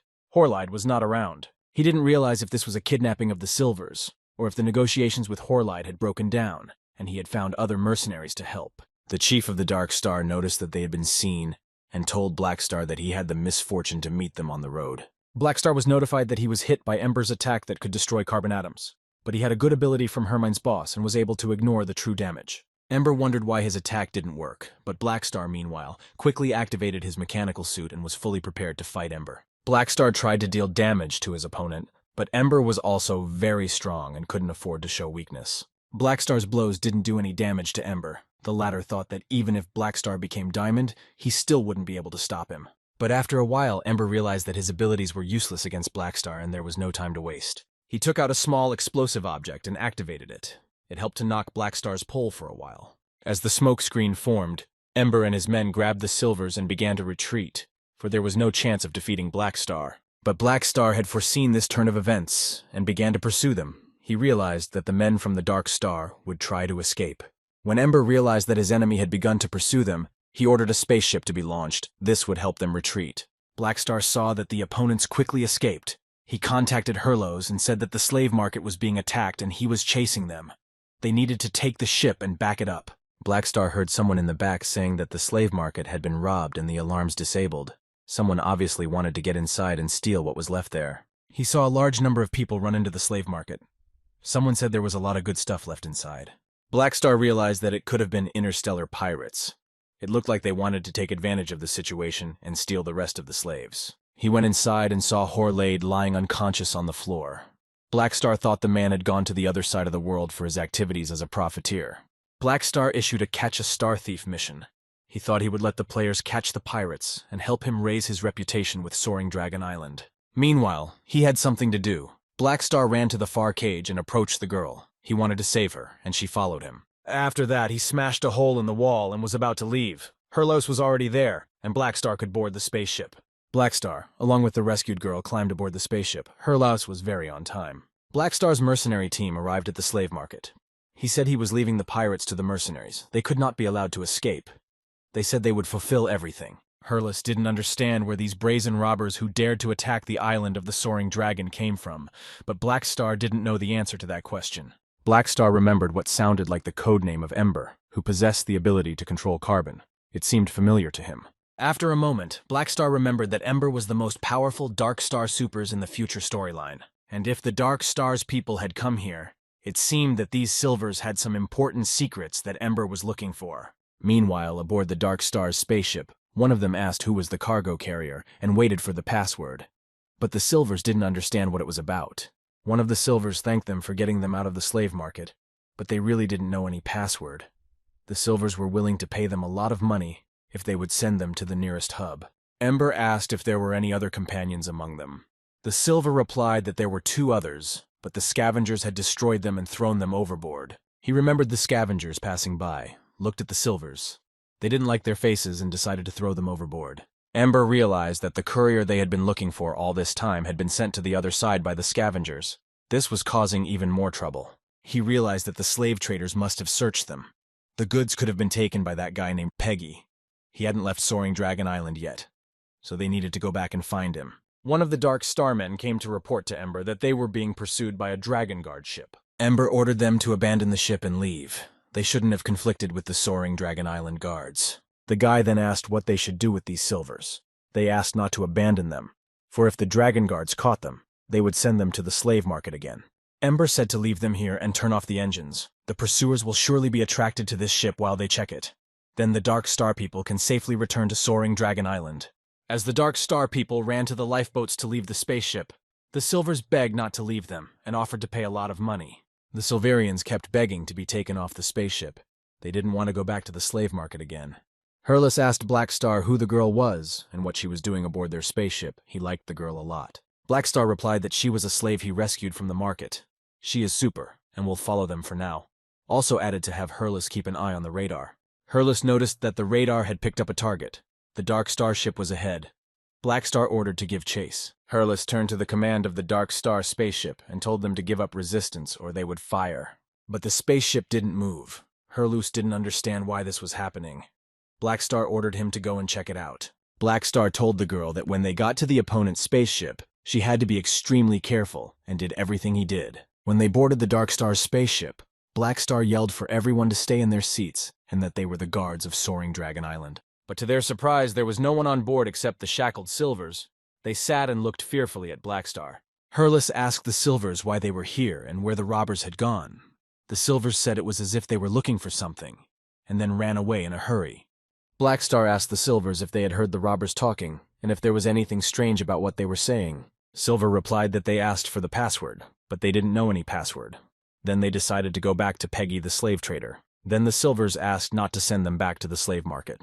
Hurlos told the Silvers not to worry, as they were originally mercenaries hired by their comrades to rescue the Silvers, and now they could finally free them. The Silvers were taken off their chains and shackles. They were now completely free people. They couldn't believe their happiness and thanked their saviors. Black Star didn't understand why Dark Star would send people to Soaring Dragon Island, and they had sent the strongest super. It looked like Dark Star was organizing another big conspiracy. But Dark Star didn't suspect that Black Star had learned their identities. He can make a thorough investigation. But just in case, we need to tell everything to the Dragon Emperor to be aware of it too. Black Star's group of mercenaries returned to Soaring Dragon Island. Wilsander met them and told them that he had not been with them for long, but had already made a great contribution to their work. After a moment, Horlid came to his senses. He didn't understand what was going on or what had happened to his store. Black Star saw Horlid awake and said that the star thieves who destroyed his store had been caught. Horlid approached Black Star and told him to bring back his slaves, but Black Star asked where he even saw the slaves and what was the matter. Horlid was very angry and thought that Black Star wanted to appropriate his slaves for himself. He didn't know what to do. At that moment, footsteps were heard, and the head butler Jenny entered the room. She told Black Star that he had done a good job. Horlid fell at her feet and told her that Black Star wanted to take away his slaves, and asked her to make him give them back to Horlid. But Jenny just pushed Horlid away with her foot, and told Black Star that he did a good job maintaining the prestige of the Dragon Guard. She would mention it in his file to boost his trust rating. She also welcomed him to Soaring Dragon Island. Black Star thanked her and said he was doing what he had to do. Black Star received a notification that his reputation in the Soaring Dragon Island faction had increased by 300. He realized that things would go a lot easier with an improved reputation. Horlid approached the head butler again and told her that these were his slaves. He didn't want to be without his slaves. Black Star smiled and told Horlid that the slaves had to be shackled and collared. He couldn't let the Silvers back into the slave market. He also told Horlid that no one here had shackles, and therefore they could not be called slaves. Horlid got angry and yelled for this word game to stop. He told Black Star that he just wanted to appropriate his slaves. He said that Black Star specifically planned this attack to take the Silvers, that there were no star thieves and they pretended to be chasing them. Horlid walked even closer to Black Star, grabbed him by his shirt and shouted to the butler that he wanted to report Black Star. Everyone looked at him in surprise. But Jenny replied to stop his introduction, and for insulting his co-workers, he would be suspended and reassigned until he calmed down. Horlid couldn't believe what the head butler had said.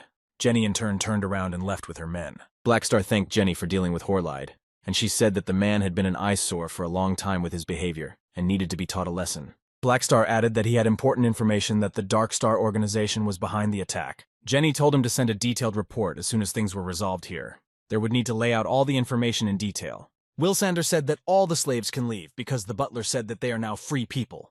Those were very happy about this event. They ran up to Black Star and started thanking him for freeing them. They wanted to know the name of the man who saved them. Black Star introduced himself and said that he was the head of a group of mercenaries. Those freed from slavery owed him one favor, and if they met in the future, he would need their help. They said that if Black Star needed help, they would go through fire and water to help him. Just let him tell them when the time was right. One of the men said that he was once a mercenary too, and now he has nowhere to go. He hoped that Black Star's group would take him in. After all, he's super and they might need him. All the freed from slavery wanted to join Black Star's mercenary group. They hoped they would be accepted and be useful to their savior. Black Star said that his mercenary group had just been created and they were short on men, and welcomed them all to Black Star's mercenary group. Meanwhile, in the office room of Soaring Dragon Island, Jenny said that when Ames returns, Dark Star will pay for it. The head butler asked Black Star what he wanted as a reward this time. He thought for a moment. He asked for the bones and brain of a void dragon. He remembered that Soaring Dragon Island has two kinds of special materials. Bones are great material for equipment. Brain is a rare thing for improving genes. Jenny said she would tell Hire and he would give him the materials from the warehouse, and added that if Black Star didn't need anything else, he could go. Black Star turned around and left, he thought. Not only had he caused trouble for the Dark Star, but he had also gotten some materials. Meanwhile, a meteor shower had started in space. It was reported that the defense barrier had been activated. All captains should remain calm. Peggy was upset that the meteor shower had started, and he was just about to leave. He thought that as soon as the barrier was removed, he should leave quickly and take a new order to make up for the loss. Peggy saw some strange number calling him. He didn't know who it was, but decided to answer it nonetheless. The caller introduced himself as a representative of the Dark Star. He said that they had a couple of questions for Peggy that needed an immediate answer. The stranger added that it was about a group of silvers he had recently stolen. Peggy began to get visibly nervous. Peggy returned to the conversation and asked the stranger if he had confirmation of his identity. if he was definitely from the Dark Star organization. The stranger replied that he was the one asking the questions here and would not prove anything.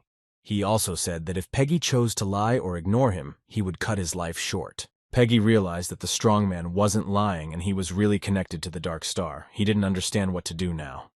After all, he had destroyed the Dark Star messenger, and now they could destroy him. Peggy said that there was a strongman who claimed to be an emissary of the Dark Star. He found a black bead in the strongman's pocket.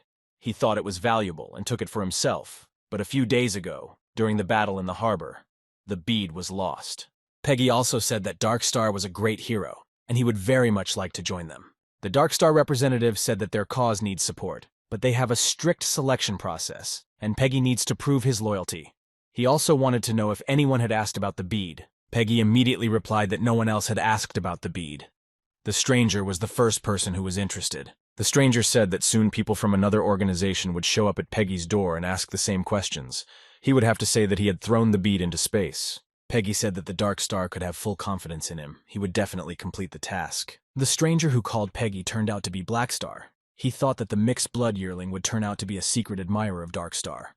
But he didn't expect Peggy to say anything so quickly. Black Star was finally convinced that the Dark Star was really looking for that bead, so it was definitely something valuable and worthwhile. Half an hour later, Dark Star's men returned to Soaring Dragon Island.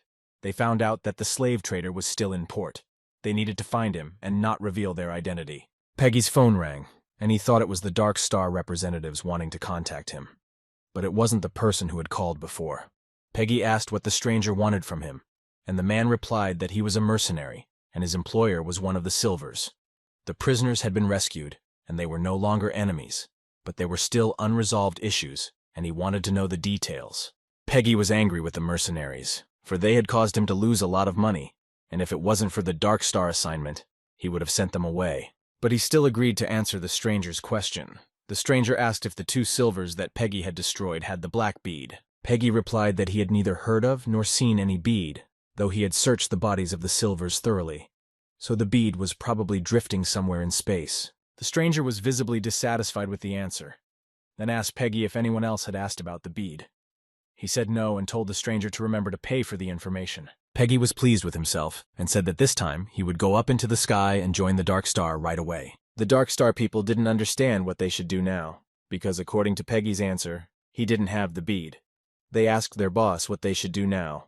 He said it was too important and they should report to the organization what Peggy had done, and they should already tell them what to do next. Black Star meanwhile reasoned that he doesn't know who took the bead, so he can use the Child of Destiny summoning card to predict it. With the Destiny Child summoning card, Black Star could predict certain events and foresee unknown details. Black Star saw a guy holding a bead. He was surprised that this guy was so young. But Black Star thought it would be easy to handle.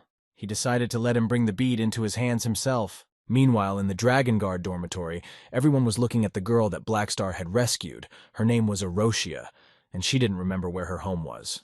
Everyone liked Erosia, and one of the mercenaries thought she was a strange non-game character. It was unclear what her game plot was being triggered by. At the same time, all the mercenaries of the Black Star group received a notification of a new mission launch from Black Star. The mission was to find a bead that Black Star had supposedly lost, and a lot of experience and equipment was offered as a reward for completing the mission. All of the mercenaries, immediately after reading the details of the mission, ran to search for places Black Star had ever been. It would definitely have to be on Soaring Dragon Island. The mercenary who had the bead all along thought that he was ahead of everyone this time. After all, he was already one step ahead of the other mercenaries. The mercenary went to the logistics department and gave the bead to Black Star.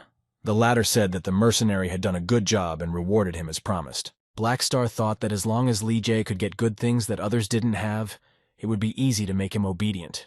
Now it was time to find out what the Dark Star was up to. After all, they had spent a lot of effort to find this bead. Black Star decided to try and open the bead, but he failed, for it turned out to be more than just a bead. It was an advanced safe. He hadn't expected this turn of events. The Dark Star had paid so much attention to the contents, even using this valuable item. Black Star realized to crack this bead would require the help of an elder mage, so for now Black Star would not be able to find out what was inside. Meanwhile, the scavenger spaceship was flying through the asteroid belt. It finally managed to leave Soaring Dragon Island. One of the scavengers noticed that there was a huge spaceship ahead. This worried him, because anyone could be in that ship. Peggy thought that the Dark Star had not broken its promise. He thought that they had come for him to accept him into their ranks. He ordered to open the communication channel and prepare for the meeting. Meanwhile, in the communication channel, the Dark Star's men were already about to blow the door. After that, they planned to take control of Peggy and his team. No sooner had the Dark Star people used their weapons than Peggy opened the communication channel and ran out to meet them and was overjoyed by the appearance of the Dark Star people. The Dark Star men didn't understand why Peggy was happy to see them and was clearly looking forward to meeting them. Their chief ordered the capture of Peggy and his team. One of the scavengers said it didn't look much like a greeting, and Peggy shouted that he didn't understand anything and it was just a loyalty test. The men from the Dark Star organization took the scavengers aboard their ship. Then the main one asked if they really didn't know where the bead was. Peggy looked at him warily and asked him if he hadn't said that before when he spoke to a representative of their organization. Meanwhile, the Dark Star men had returned from the scavenger spaceship. They had searched the entire ship, but the bead was nowhere to be found. When Peggy saw one of them, he asked if he was the mercenary that the Dark Star messenger had spoken of earlier. He didn't know what he was talking about. Then Peggy told him that the messenger asked about the bead, and the man told him that he lost it during the fight on Soaring Dragon Island. Then the messenger told him not to tell anyone else about the bead, or he would not join the Dark Star. Then the Dark Star man hit Peggy so that he flew off into the wall. He was very angry. Because someone pretended to be a Dark Star organization to get the information out, we had to find out who it was. Peggy stood up and asked if they could let him correct his mistakes and do something for the organization. The head man aboard the Dark Star ship asked if Peggy wanted to work for them. The man fell to his knees and asked to join them. The Dark Star man then pulled out a gun and said that their organization thanked Peggy for his selflessness and sent him to the other side. Meanwhile, in the logistics department, Black Star planned to inject himself with the bone marrow of the Void Dragon, but it couldn't be injected at a time, because then there was a chance of mutating. But Black Star decided to inject 7 doses at a time. The scientist in the logistics department thought he wouldn't survive, but everything was fine, and Black Star got the Void genes. His senses became sharper. Jenny walked into logistics and said that Her Excellency Ames had something to tell him and handed him a communicator from her. Ames said she had listened to Jenny's report. They were originally mercenaries, so she approved of their activities off the island. Besides, she had a suitable mission for him. The details would have to be checked with Jenny. Black Star thought things were going great, and if they weren't stuck here, the growth of the mercenary group wouldn't slow down. Ames continued and said that Black Star had met her teacher before, so they needed to help her find information on him. Black Star had no problem agreeing. The Dragon Emperor added that if there were any leads, she could be contacted on that communicator at any time. Black Star thought he had a communicator in his hands that could call the Dragon Emperor directly. It was almost like a nuclear bomb. After a while, on the 4th Street, Black Star thought he could soon leave Soaring Dragon Island and find a wizard to crack the bead. But before that, Black Star needed to fulfill Aroshia's hidden quest. As they walked down the street of the island, the Dark Star people approached them and told them to follow them. Black Star realized it was Amber's group. They had activated a field that the signal wouldn't pass through, so Black Star couldn't summon the Dragon Guards. Black Star asked the stranger who he was and what he wanted to do. The stranger replied that Black Star had a good relationship with the Skyring mercenary group. They wanted Black Star to find out from them about the Black Bead. Black Star realized that it looked like his lies had been exposed by Dark Star, and they were looking for those involved in the fight at the port. So he agreed to cooperate with Dark Star. The Dark Star representative said that after they injected this into his body, then they could talk about cooperating. These were nanochips to control his heart and brain. If he allowed the injection, he would put his life in their hands. Black Star knocked the syringes out of the guy's hands and told him not to even think about it. Then the Dark Star representative told Black Star not to blame him for being rude. He was going to use force. Ember activated his ability to destroy carbon atoms, but it still had no effect on Black Star. Ember then realized that Black Star was the mechanic who was at the slave market that night when Dark Star's men tried to steal the silvers. Ember also added that they were in a hurry last time and didn't have time to reveal the winner. But now they had plenty of time. He then ordered his men from the Dark Star organization to destroy Black Star. He had caused them a lot of trouble there too. But Black Star was able to activate a shield that prevented any humans or any weapons from entering. Ember ordered Black Star's mech to be hacked. His assistant began to do so. If they were able to take control of the mech, it would no longer be able to resist and could be destroyed. After a while, Black Star realized that the mech's system had been hacked and that it couldn't even move. Ember praised his comrade for a great job and readied his weapon to strike Black Star. Thanks to his abilities, Ember was able to restrain Black Star completely. The latter couldn't do anything about it. Ember used atomic energy that was capable of destroying anyone. Only Black Star's mech could resist him 6, but his system was hacked. Ember directed a large amount of lightning discharges directly at Black Star. This should have been the end for Black Star. His suit began to disintegrate into pieces, and that only meant that the suit would be destroyed after a while. The people from the Dark Star organization were already rejoicing that they were able to overpower this mercenary, but he somehow managed to fully recover. No one present understood how this was even possible, after all. Surviving that many lightning discharges was simply impossible, and the suit should not be recoverable. Blackstar looked at his opponents and said that he couldn't be defeated by such an attack, and that they were too early to rejoice. After that, the Dark Star people thought that it was just a skill to use the mech for the last time. They told Blackstar to give up or else it would be worse for him. Their patience was running out. But Blackstar was not going to give up, for not only was his reputation at stake, but also, later on, the fate of many planets. Blackstar was able to use his weapon, the electric drill, to damage his opponent and show that he would fight to the end. But it was not an equal fight, for Blackstar was alone, and even with a hacked mech, and against him were several opponents of sufficient strength. Darkstar's men were able to strike Blackstar again with more lightning discharges. This time he might not survive. When Aroshia saw that Blackstar was in great danger, she realized that something had to be done, or things would end badly. Meanwhile, Blackstar was getting hit hard. He was practically powerless to continue fighting. Aroshia grabbed her weapon and opened fire on her opponents. She shouted for them to let Blackstar go, for he was already without strength. But the firearms could not penetrate Ember's armor. He hit the girl back, making her unable to stand on her feet. The men of the Dark Star thought they had sent Blackstar to the other world, but one of them said he could feel his breath. He was still alive. After a moment, Blackstar appeared in front of him. The men of the Dark Star did not expect to see him unharmed. They didn't understand how it was possible that Blackstar was completely uninjured, as if he was a monster. Blackstar grinned and asked his opponents if that was all they were capable of. He said he wasn't even tickled by their blows. It turned out that as Blackstar lay unconscious from the blows he received, he was able to use the Aurora character's summon card, thus utilizing instant full recovery. The Dark Star representatives couldn't believe that such a thing was even real, and asked Ember what they should do next, whether to continue fighting. Before Ember could make a decision, they saw spaceships appear in the sky above them. Ember realized that they were Dragon Guards. The Dark Star people had been ordered to lay down their weapons and surrender, for they were surrounded. Ember thought that if he installed signal jammers, Blackstar wouldn't be able to call for backup, but he could issue missions to players directly. He created an urgent mission for the faction, where he indicated that he was ambushed and fighting a fierce battle. Players needed to rush to his aid and help him in the battle. The players ran out of the ship and headed towards the battle site. They couldn't understand how the opponents dared to attack their leader. Ember realized the fact that this time he had underestimated Blackstar. He ordered his men to retreat, for they could no longer defeat Blackstar. There were questions coming from the Dragon Guard spaceship, after all. The intruders had no right to run away since they were caught in the act. The people from the Dark Star organization activated a flying device that was like a sphere. They could move around in it. Blackstar realized that it was a portable directional teleporter for short distances. They could easily escape on it. The peculiarity of this device was that it left almost no trace after jumping, and it was impossible to calculate the location of those hiding on it. Blackstar, meanwhile, ran up to the girl Aroshia. She was lying unconscious, for Ember had dealt her a rather strong blow. The girl didn't understand what happened to her. Blackstar said that she was hit hard enough and was unconscious for a while. She was saved by her body's high-energy response, thus softening the blow and preventing Ember from sending the girl to the other side. Blackstar said that apparently the girl had superpowers, and he offered her to join his group of mercenaries. He could help her awaken her power. Aroshia said there was actually something she hadn't said. She could never go to the other world, and if she was destroyed, she would return to Horlid's cell. She remembered how Horlid had sold her for a low price, with the buyers still wondering how Horlid could be so stupid and sell such a beautiful girl so cheaply. But only after a while, she disappeared. Even if she doesn't go to the other world, she will definitely return to that cell after 6 days, no matter how far away it is.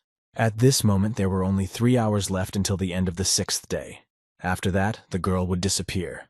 Blackstar understood why Horlid had been so insistent on trying to sell him Aroshia.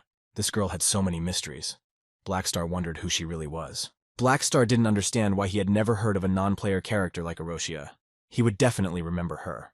Moreover, the slave market had already been turned into ruins. Even if Aroshia was teleported in 6 days, it remained unclear where she would end up. Blackstar asked Aroshia if the girl would let him wait those 3 hours by her side.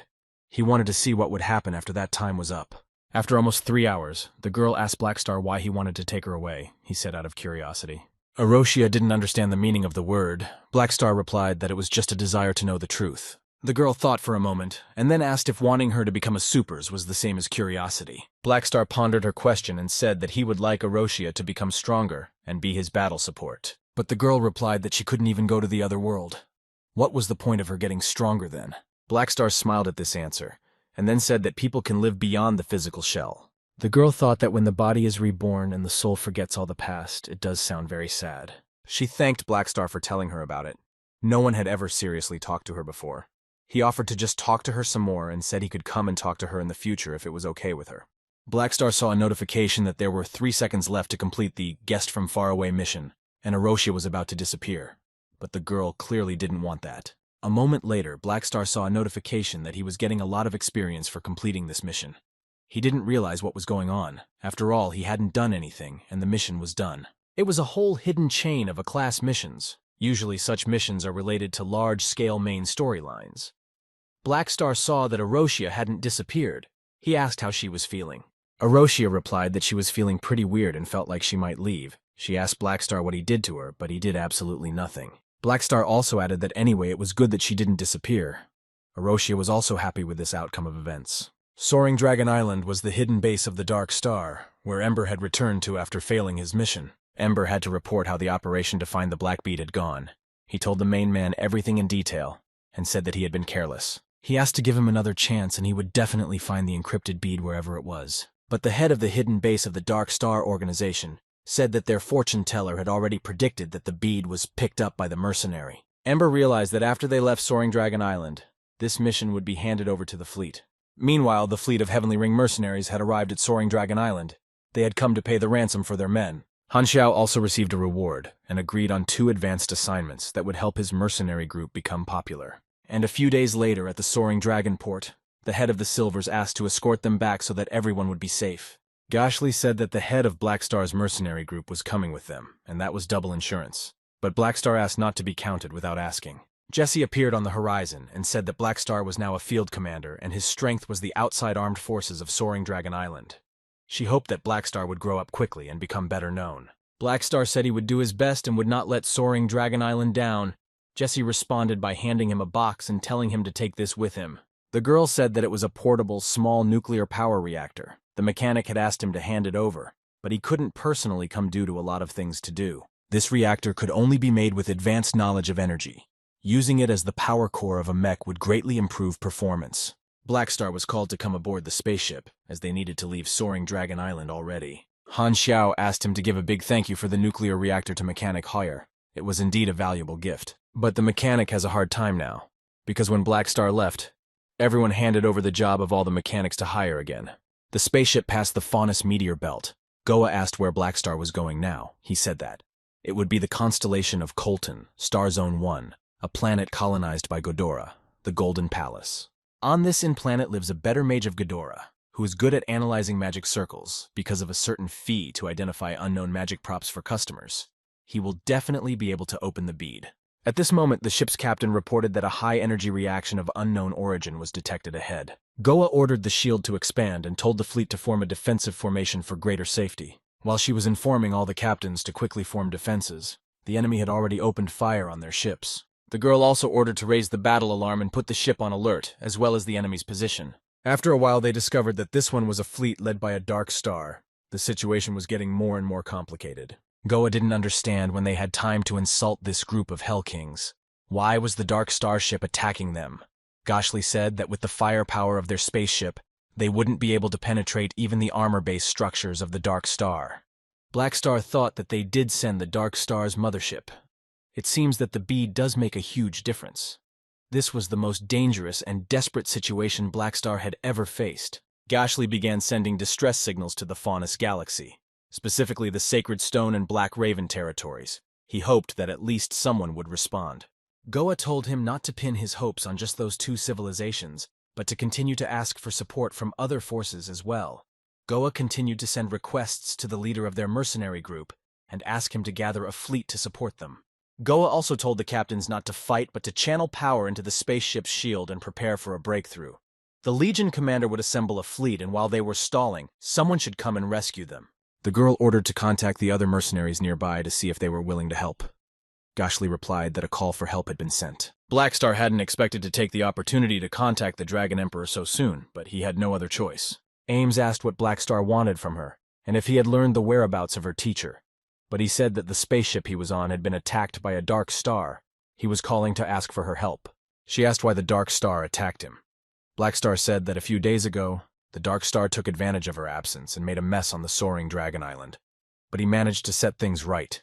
This attack has to go together. Dragon Emperor Ames told Black Star to wait there. She would come there as soon as she was free. At this point, a surprise escape mission was launched. Black Star and his team were required to avoid pursuit and hold out for 2 days until reinforcements arrived. This was almost impossible, for in such a situation it is difficult to hold out for even 2 hours, and what to speak of several days. At that moment, a warning sounded on the spaceship that there was 67% power left. Black Star ran up to the pilot of the ship and told him that he was driving so hard that the ship wouldn't last long. He ordered him to stand up and let him take the helm. The pilot asked if Black Star could pilot the ship, and the pilot replied that if the ship was piloted, there was a 99% chance of crashing. But if it was Black Star, it was only 30%. Black Star made an adjustment and reduced the shield power to 20%, and the pilot of the ship said that with that shield, they would die, even after one shot. But Black Star told the spaceship pilot to hold on tight. They didn't have any more time to tart him up for idle talk. Black Star gave maximum acceleration to the spaceship, and they managed to pull away from the enemy a bit. Meanwhile, in the Union of the Holy Stone and the Black Raven civilization, the appearance of the Black Raven fleet was discussed, but they showed no intention of fighting. The captain asked what the Dark Star's mothership was saying.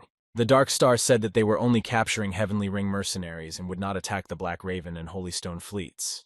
But at the same time, the Heavenly Ring soldier also asked for their help. The commander of the Holy Stone civilization said that there was no point for them to help the Heavenly Ring. They were just a group of mercenaries, and it was better to support the Dark Star. At this moment, the Heavenly Ring ship that Black Star was aboard was in a very difficult situation, as it was continuously attacked by the Dark Star fleet. The fact that Black Star was driving the spaceship very fast and sharply made everyone on board feel very bad. Goa said that his driving skills were really impressive at critical moments. Black Star told the pilot of the spaceship that if he came to his senses and his well-being was adequate, then let him sit down and drive the ship further. The captain of the Dark Star mothership, Sirota, was angry that Sacred Stone and Black Raven were not intervening in the situation, and they still couldn't catch these mercenaries. The men of the Dark Star said that the driver of that ship was too good, and Sirota ordered more troops to be sent to pursue him. Aboard the Skyring spaceship, the radar showed that a large wave of enemy ships had been detected approaching from behind. Gashley started panicking and shouting that this was the end and nothing would save them. Goa ordered him not to panic early. Meanwhile, the 3rd Formation of the Holy Stone Border Defense Force reported that they had received their distress call. The Skyring ship could go to the designated coordinates and they would give them shelter. Gashley was happy about this. But Black Star told them to take their time and beware of deception. After all, the Holy Stone and Black Raven had been sitting on their hands and doing nothing all this time, and now they suddenly wanted to help them. There was something wrong. Gashley asked if they could really wait for reinforcements to arrive. After all, this might be their only chance. But Goa thought Black Star's words made sense, and something was wrong here. So she ordered the escape to continue. Gashley relayed the order to the army to ignore the Holy Stone civilization's messages. Stay in formation and keep moving forward. But Gashley noticed that the 4th ship had left the formation unauthorized. He shouted for them to obey the command and go back sooner rather than later. The captain of the 4th ship came on the comms and said that they could not survive the siege of the Dark Star, and he was willing to be punished for disobedience. Gashley shouted again for them to return immediately, but he was stopped by Goa. She told him to calm down and respect their choice. The coordinates the Sacred Stone had provided looked completely unfriendly and uninhabitable. The 4th ship of the Heaven's Ring mercenary group arrived at the coordinates. They contacted the Sacred Stone civilization and asked to be picked up. But they never received a reply. It was actually a trap set by the Dark Star to lure Black Star and his crew. Gashley thanked Black Star for his foresight. He realized that it was a trap after all, but their situation wasn't much better, for they were now separated from the other ships. Black Star saw that they were being pursued by several ships of the Dark Star organization. He quickly took action and decided to make a maneuver, telling everyone on board to hold tight. The Dark Star people noticed that Black Star and the other mercenaries decided to hide in an underground rift. The chief ordered to bombard the surface of the planet and drive them out. And the energy of the shield, which protected the spaceship, was slowly running out. It would be enough for a little while longer. And if it went on like this, the whole crew would go to the other world. Black Star stated the fact that this spaceship had reached its limit and they needed to leave. Gashley didn't understand how Black Star could say that, because if they left the ship, they wouldn't be able to escape from this planet. And if the Dark Star kept bombarding them, they would be finished. Black Star realized that if the Dark Star continued to bombard and blow up the Earth, it would only make it harder for them to find them. He reassured everyone on board and said that if the Dark Star wanted to kill them, they would have done it long ago. There were underground caverns all over the planet, and it would be difficult for the Dark Star to find them, so the Black Star crew could take advantage of the environment of this planet. Meanwhile, on the Dark Star's mothership, the interrogation of the trapped Heaven Ring mercenaries was completed. It was reported to the chief that the captured mercenaries had never seen the encrypted bead, and there was definitely no bead on their ship. The Dark Star mothership's chief realized that there was only one uncaptured ship left. The bead must definitely be there. The radar of the Dark Star mothership showed that a mercenary ship was detected ahead. It was ordered to speed up and catch up with it. When the Dark Star spaceships arrived at the location of the mercenary ship, they found that there was no one on board. It was reported to the captain that the mercenaries had abandoned the ship and escaped. He realized that this group of mercenaries were still resisting, and if they didn't stop the bombardment, they would destroy them, and wouldn't even be able to find the bodies. The captain ordered the floating fleet to use life detectors to search for traces of the mercenaries in the air, and to pursue the Udet with ground troops. Amber was to lead the ground troops. Somewhere underground, a group of Heaven Ring mercenaries and Black Star discovered an unknown orb. They didn't understand what role it played. Black Star said that it was a new all-terrain vehicle developed on Soaring Dragon Island. It was very suitable for traveling over rough terrain and in difficult environments such as caves. A group of Heaven Ring mercenaries climbed into the carbolic rover. Black Star told them to sit still and not to worry. Meanwhile, aboard the Dark Star's mothership, a large fleet was detected approaching. The approaching spaceships bore logos that belonged to the mercenaries of the Celestial Ring Group. The captain of the Dark Star mothership didn't expect that the Heaven Ring Corps would actually send the entire fleet for the sake of a small group of mercenaries. One of the Dark Star's men said that if a head-on conflict broke out, their side would suffer heavy battle losses and they were advised to retreat. The captain, on the other hand, replied that obtaining the encrypted bead was at stake, and such sacrifices were acceptable in this situation. The Sacred Stone Border Protection Forces issued a warning that the Dark Star Fleet and the Celestial Ring are on the star field of the Sacred Stone civilization. If war breaks out there, the Sacred Stone will regard it as a provocation and will respond harshly. The leader of the Heaven Ring mercenary group replied to stop talking nonsense. After all, they were mercenaries and would always fight for their comrades to the end. But the Holy Stone command ship replied that these were not empty threats, and if necessary, they would move into action. The Holy Stone ship received a communication request from the Ghidorah civilization. It was Ghidorah's Deputy Foreign Affairs. He hoped that the Holy Stone civilization could immediately intervene in the battle and attack the Dark Star. Ghidorah's Deputy Foreign Affairs said that the Dark Star was an evil force with a large blood debt, and the representative of the Holy Stone asked him not to speak to him so formally, and said that he would only intervene in the war if ordered by the Marshal. The commander thought that the Dark Star was always hidden in darkness and only appeared a few times. When the Dark Star appeared, Ghidorah wants to use his hands to attack the Dark Star. The commander of the Sacred Stone ship has decided that no help will be given. He only intends to observe. The captain of the Dark Star's mothership, while observing what was happening, was very much counting on Amber. And Amber at that moment realized that he could not miss Black Star and his crew. He must find him wherever he was. A rover came to meet Amber. With Black Star on board, Amber realized that he could no longer be as careless as last time. Black Star noticed that Amber had gotten in their way. He was clearly not happy about this turn of events, for it made things more complicated. Black Star realized that his powers would protect him from Amber, but the non-player characters would suffer. He had worked so hard to save them and bring them back, and now you can't just throw everything away. He said that Amber was too dangerous and they needed to retreat. He couldn't let everyone on this ship suffer at the hands of Amber. A man from the Dark Star organization noticed the rover trying to evade the chase and relayed that information to Amber. But Black Star's escape was not so easy. He underestimated Amber's abilities, for he was easily able to block the rover. Amber ordered Black Star to urgently stop the rover, or else he would send everyone on board to the other side of the world. Black Star realized that he had been careless. At that moment, Black Star heard a scream behind him and saw that Amber had already begun to use his power on Herlos. His arm began to disappear. The same fate awaited Aroshia. Her legs began to disappear. She felt as if life was passing her by. She felt as if she too was going to the other world. Aroshia remembered Black Star's words that when one leaves this world, that is when one's connection to the world disappears. These memories made Aroshia cry, and she realized that she did not want to leave this world. Just thinking about it made her uncomfortable. And in a moment, after the thought of destruction, something happened to Aroshia. It was as if she was energized and began to glow.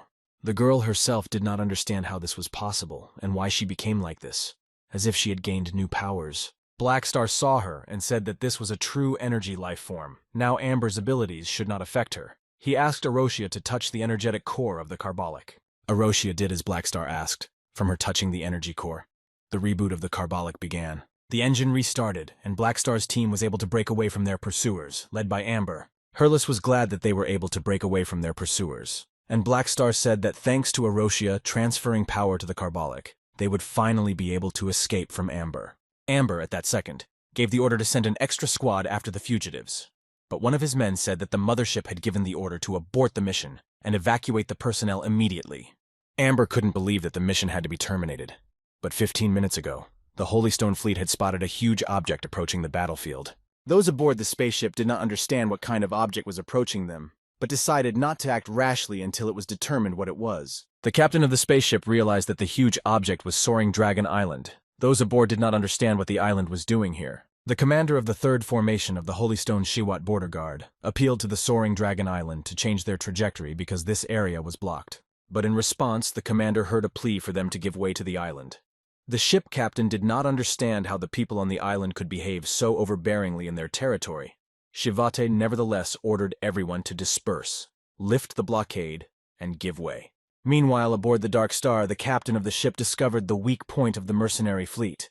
He ordered them to open fire and take up defenses. The captain of the Dark Star's mothership began, thinking it was only a matter of time before the mercenary fleet was destroyed. But a moment later, the Dark Star's men spotted a huge object. The captain was asked what they should do now, and he ordered them to stop for starters. A strong and cosmic fluctuation was also seen nearby, and displayed high energy reactions, apparently. This top-level secret technique was a space portal. From this space portal, the Dragon Emperor Ames appeared. She had a nonchalant appearance and had a belligerent attitude. The people on the Dark Star mothership didn't understand why the Dragon Emperor appeared here. They didn't expect to see her here. The entire Dark Star fleet, along with the mothership, made the decision to flee. But Ames seemed to be prepared for this turn of events. In one use of her power, the Dragon Emperor easily destroyed the spaceship without much effort. The captain of the Dark Star mothership warned everyone to evacuate, but it was too late. He ordered the fleet to surround the mothership, form a protective formation, and let it through. But the Dragon Emperor Ames revealed the Dark Star's plans. They planned to escape, but it was useless, for Ames possessed incredible power. The Dragon Emperor channeled all her power to destroy the Dark Star fleet. It was no problem for her. Ames was able to use her powers to wrap a huge energy arm around Soaring Dragon Island and use it to fight against the Dark Star fleet. The Dragon Emperor pointed her island towards the Dark Star's mothership and was able to destroy it in an instant. Hurlus, with the other mercenaries of Black Star's group, were surprised that Ames was able to use Soaring Dragon Island to destroy the Dark Star's mothership. Black Star realized that Soaring Dragon Island was not just a territory or palace. It was also the Dragon Emperor Ames' main weapon. After the Dragon Emperor destroyed the Dark Star's mothership, she descended to Earth and approached Black Star. Ames saw that he was fine, which meant she had arrived just in time. Black Star said that it had been 3 whole days since he had asked for her help. She had been very busy indeed. Ames said that since everything was fine, she was leaving, and reminded Black Star to get the location of his teacher. The other mercenaries took notice of Black Star, though they had never heard of him before. They also didn't understand why he was so close to the Dragon Emperor. They turned out to be the commanders of the Heaven Ring mercenaries and offered Black Star more cooperation in the future. After, aboard the spaceship, Black Star received the notification of completing the escape mission and gaining experience. The opportunity to create a new dungeon opened up to him, but his players were not yet ready for it. All the players on board didn't understand what had happened to Arosia. Players' hands could pass through her body. This was new to them. Black Star approached the players and said that Arosia had awakened and realized her energy powers. The girl's body could be changed partially or completely, and it was not limited to an energy form. When the physical body is wounded, the energy form can be repaired, but it will require an expenditure of energy. As long as there is enough energy, any wounds can be repaired. Although Arosia's energy form was light energy, when she charged the energy core of the Carbolic, it automatically turned it into the corresponding electrical energy, meaning that her energy form could be changed. Arosia was indeed a super with unlimited potential. There would definitely be opportunities to transform her into higher-level energy in the future. Black Star said he would teach the girl how to use her new abilities. Meanwhile, Hurlus didn't understand how he would go on living without one arm. He had lost it when Amber discovered them. Black Star told Hurlus to calm down, and that with technology, he would make a bionic arm that would work better than the real one. But Hurlus was sure that the prosthetic technology was not good enough yet, and there would be difficulties with the bionic arm. Black Star told Hurlus to take his time and listen to him. First, he needed to calm down and get a grip. Black Star said that he had a friend who had special powers. She could save even dead people, not to mention the disabled. Blackstar narrated that when they resolve a future disaster on his home planet, he would take Hurlis there and he would let her help him heal. Hurlis immediately cheered up when he finished listening to Blackstar. He believed that this girl could help him heal. Meanwhile, Blackstar's spaceship and his band of mercenaries were approaching their destination. Gashley announced that it was the Golden Palace colony planet. Blackstar knocked on the door and introduced himself to Mr. Engleton. He had come to him for help. He needed to open one item with a magical security key. The man opened the door and invited Blackstar to come inside the room. He wanted to help him accomplish the task. They walked through a large hall to a room where various magical rituals were taking place. Mr. Engleton, with the help of songs and magic, began the process. The process of deciphering the bead began. It slowly began to reveal itself.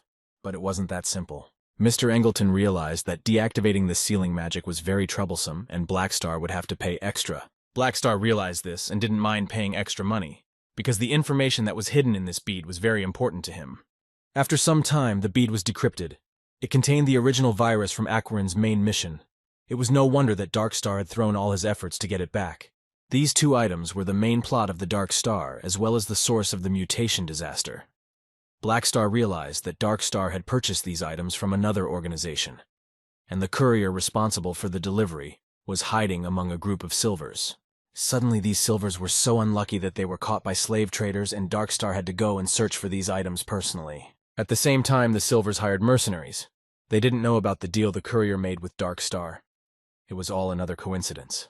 At this point, the main Class A story mission started. Blackstar accidentally broke the Darkstar's secret deal and got the source of the mutation disaster. He needs to protect any of the planets mentioned in the description. Blackstar remembered that the player's mission is just to protect the planet Aquamarine, but his goal also includes other planets. Most likely, it's because he got the mutation source. At the same time, a Class A mission was launched. Ghidorah's ally. He needed to contribute to the failure of the Dark Star, and Ghidorah would reward him for any actions against that organization. Ghidorah is key to resolving the mutation disaster. In the original story, Ghidorah took a long time before they developed an antidote. If Blackstar had handed them the source of the mutation, maybe they would have gotten through it faster. Mr. Engleton said he hadn't used the Force to crack his encrypted bead, and it could be recovered if Blackstar wanted to reseal it. Blackstar asked Mr. Engleton to restore the bead's cipher. Blackstar clearly planned to reuse the bead. And as for the mission that requires resolving Ghidorah's bloodline conflict, the requirements to complete it are very vague, and no one has fully completed the mission yet. Blackstar knew how to complete the first quests in the story chain and could be rewarded for them. But first, he needed to solve all the problems caused by the encrypted bead. Blackstar asked Hurlis to take everyone back to Jubilee Hub for a vacation, because he needed to stop by Soaring Dragon Island first. Hurlis agreed to go with the rest of the mercenaries to Jubilee Hub, and wished Blackstar good luck on the journey. He remembered that a certain captain of the Holy Stone had helped Darkstar trick them. Then Blackstar decided to toss him a bead. Blackstar flew to the Soaring Dragon Pier. There he met Wilsander. The latter was happy to see him, and said that the plan Blackstar had come up with sounded very interesting. Blackstar asked Wilsander to do as they agreed. He asked if Wilsander knew how to pull it off. Wilsander told him not to worry, and that he would do everything the right way, because whoever dared to offend Soaring Dragon Island would be punished. Blackstar didn't understand why Wilsander was in such a hurry to fulfill this errand. He seemed to be in more of a hurry than Blackstar. The spaceship that Wilsander was flying landed on the space station of the Sacred Stone Civilization. This was reported to Commander Shivate. Shivate, the commander of the 3rd Formation of the Holy Stone Frontier Force, asked what was the purpose of the Soaring Dragon Island representative's visit. Wilsander replied that some time ago, the Dark Star attacked their mercenaries, and the Dragon Emperor personally took action to stop the Dark Star, and one of the mercenaries said that the Dark Star was looking for some kind of encrypted bead. Shivate said that the Dragon Emperor is powerful, and personally stopped the Dark Star to keep the peace, and the bead the Dark Star is looking for must be very important. Wilsander said that this bead was found by their guards, and they were going to give it to Ghidorah. But their island was flying in a different direction, and the Holy Stone territory borders Ghidorah. He asked Shivate to hand over the bead. Wilsander quickly handed the box with the bead to Shivai and quickly boarded the spaceship. He said that the items had been handed over and they were leaving. Shiwat's assistant asked what they should do now. He replied that they couldn't insult Soaring Dragon Island, but before handing over the bead he wanted to find the mage and find out what was inside the bead. Shivat went to the Ministry of Magic, which was within the Holy Stone Civilization. He obviously didn't hear what he wanted to hear. Shiwat learned that the bead was empty. He thought that now, if they handed it over directly to Ghidorah, they would think that the Holy Stone had stolen the things inside. But he had no choice, and had to hand the bead over to Ghidorah. Although Darkstar had failed this time, It didn't mean that she would give up and stop searching for the bead. Meanwhile, Wilsander had informed Blackstar that everything had been successful. If the Dark Star found out that Ghidorah had taken the bead, they wouldn't be able to take it back. They would assume that the Holy Stone or Ghidorah had gotten the contents of the bead. That way, they wouldn't be looking for mercenaries, and the hidden threat would be eliminated. And as for whether Ghidorah would believe the bead was empty, that was no longer Blackstar's concern. Meanwhile, on planet 122, Amber and the other survivors of the Dark Star organization had come to their senses. Amber saw his teacher trying to contact him. He took the call and asked how the situation outside was, and if they had won. The teacher told Amber that the Dragon Emperor Ames had shot down Sarota's mothership and things had not gone according to plan. Those of the Dark Star who survived were captured and sent to Ghidorah's Rainbow Prison. Amber wondered what had happened to the secret encrypted bead that had caused all of this. The teacher replied that according to their information, the bead was found by a guardian of Soaring Dragon Island and then given to the Sacred Stone civilization, who in turn gave it to Ghidorah. Amber looked around and saw how many sacrifices had been made and all in vain, for the Dark Star still couldn't win. Amber said that the Dragon Emperor had attacked them to save Blackstar. He thought they should destroy him so that no one would think that Dark Star was easy to deal with. But the teacher replied that at this critical moment they should not provoke a strong enemy, for their adversary was Ghidorah. And Amber replied that he had been defeated 3 times at the hands of Blackstar, and only by sending him to the other world would he wash away his shame. The teacher was angered by this answer of Amber. He said that the organization does not need useless people. After all, Amber has important things to do now, and should not be distracted by such thoughts. Amber asked what he should do, and the teacher said that for the next year Amber is not allowed to do any missions. He should stay at the base and concentrate on his training and introspection. Amber agreed. Because of the appearance of the Dragon Emperor, the popularity of the Blackstar mercenary group increased. Everyone was interested in what kind of mercenary group was it that was able to attract the attention of the Dragon Emperor. Blackstar's mercenary group was also eager to join all sorts of supers. Everyone wanted to get into this group. Everyone on his team practiced hard and improved their skills. The players had a lot of room to grow and spent a lot of time in the mechanical modification room. Blackstar thanked the players for their hard work, because enchanting so many things was really not easy. The mechanism, enchanted by Poppy, had the blessing of spells of different attributes, and there would be more combat modes in Blackstar's future. Hurlis entered the mechanical modification room, and told Blackstar that Blackstar and Sunil's mercenaries had arrived and were waiting for orders. Their arrival was just in time. Blackstar would be able to test out new tactics and raise his profile. He asked that the mercenaries wait outside the spaceship. Blackstar wanted to test his new tactics and raise his profile at the same time. The mercenaries' appearance was just in time. Meanwhile, on the asteroid outside the Jubilee hub, the mercenaries waited for Blackstar to appear in front of them. They were pondering if they would need to take the leader's tests before joining the mercenary group. Banhidog said that they should definitely take the test, because their group was a serious organization that not everyone could join. He also added that his teammates had also passed the cruel test. The girl from the Blackstar mercenary group, upon hearing Banhidog's statement, told him to shut up, because he was here by Blatt. After a while, Blackstar came out to the mercenaries. He said that since everyone was already gathered, we could start. The Green Knight asked Blackstar if he could go first, and he said that there was no need, and they could all attack together to save time. One of the mercenaries thought that there were 100 men here and Blackstar wanted them to attack all at once.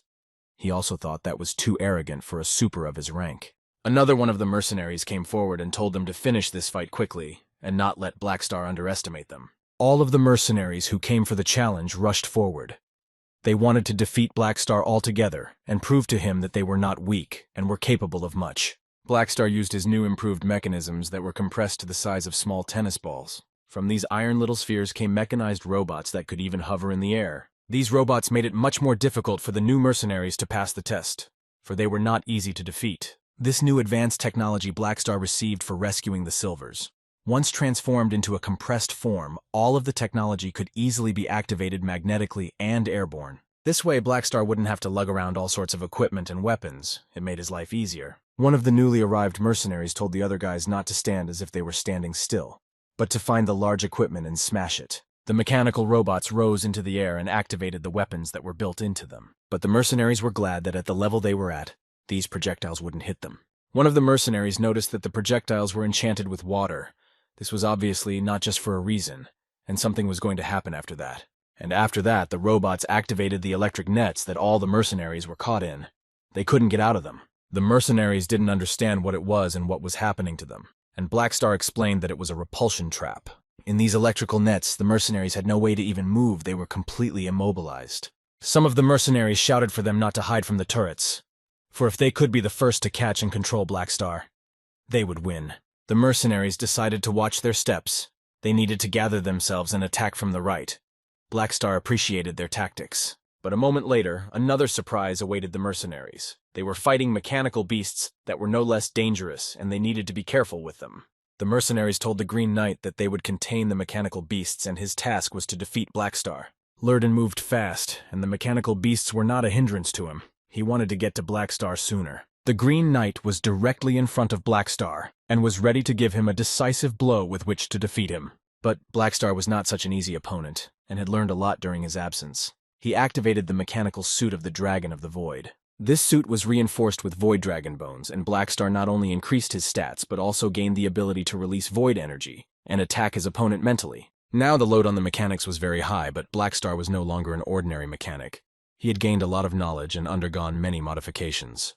Black Star defeated the Green Knight and he fell to the ground. In this test, the mercenaries lasted 54 seconds. Black Star told the mercenaries to go back and pack up, for tomorrow they would go on their next mission. Meanwhile, somewhere on the planet Dawn, there was some kind of battle going on. It was like a showdown between different members of the planet. Commander Rex said that Rezar and his minions were hiding underground, preparing a ritual to desecrate the Water of Origin. They needed to interrupt this ritual as soon as possible, or else tens of millions of people would be sent to the other world, but they couldn't get through the giant Mucha dolls put up by the cultists. Lin Ji, the captain of the Red Horn mercenary group, came to Captain Rex and said that his race had paid a monetary reward, so his mercenary group would try to help within their capabilities. Captain Rex asked if Lin Ji was confident that he could stop Rezar, but the latter replied that the situation here was much worse than expected. Lin Ji also added that they were limited in capacity and could not handle a task of this level, but they had called for reinforcements and they would arrive soon. Meanwhile, somewhere underground, Rezar began to perform his ritual of desecrating the Water of Origin. Rezar's henchmen said that once enough blood was injected here, the ritual could begin. While the minions sang the ritual songs, Rezar told them to wait a little longer for the Mojo dolls to send more of the kingdom's people to the other world. And then that would be enough to activate the altar and bring the desecration ritual to its logical conclusion. The planet of Dawn belongs to Ghidorah's jurisdiction, and once a Dawn mage reaches a certain level of power, he can contact Ghidorah to ascend to the upper interstellar world. The group of Red Horn mercenaries were trying to keep their distance with the Mojo puppets. They couldn't fight them at close quarters after all, they were very strong. But at this moment, unexpectedly for the Red Horn mercenaries, a spaceship appeared on the horizon.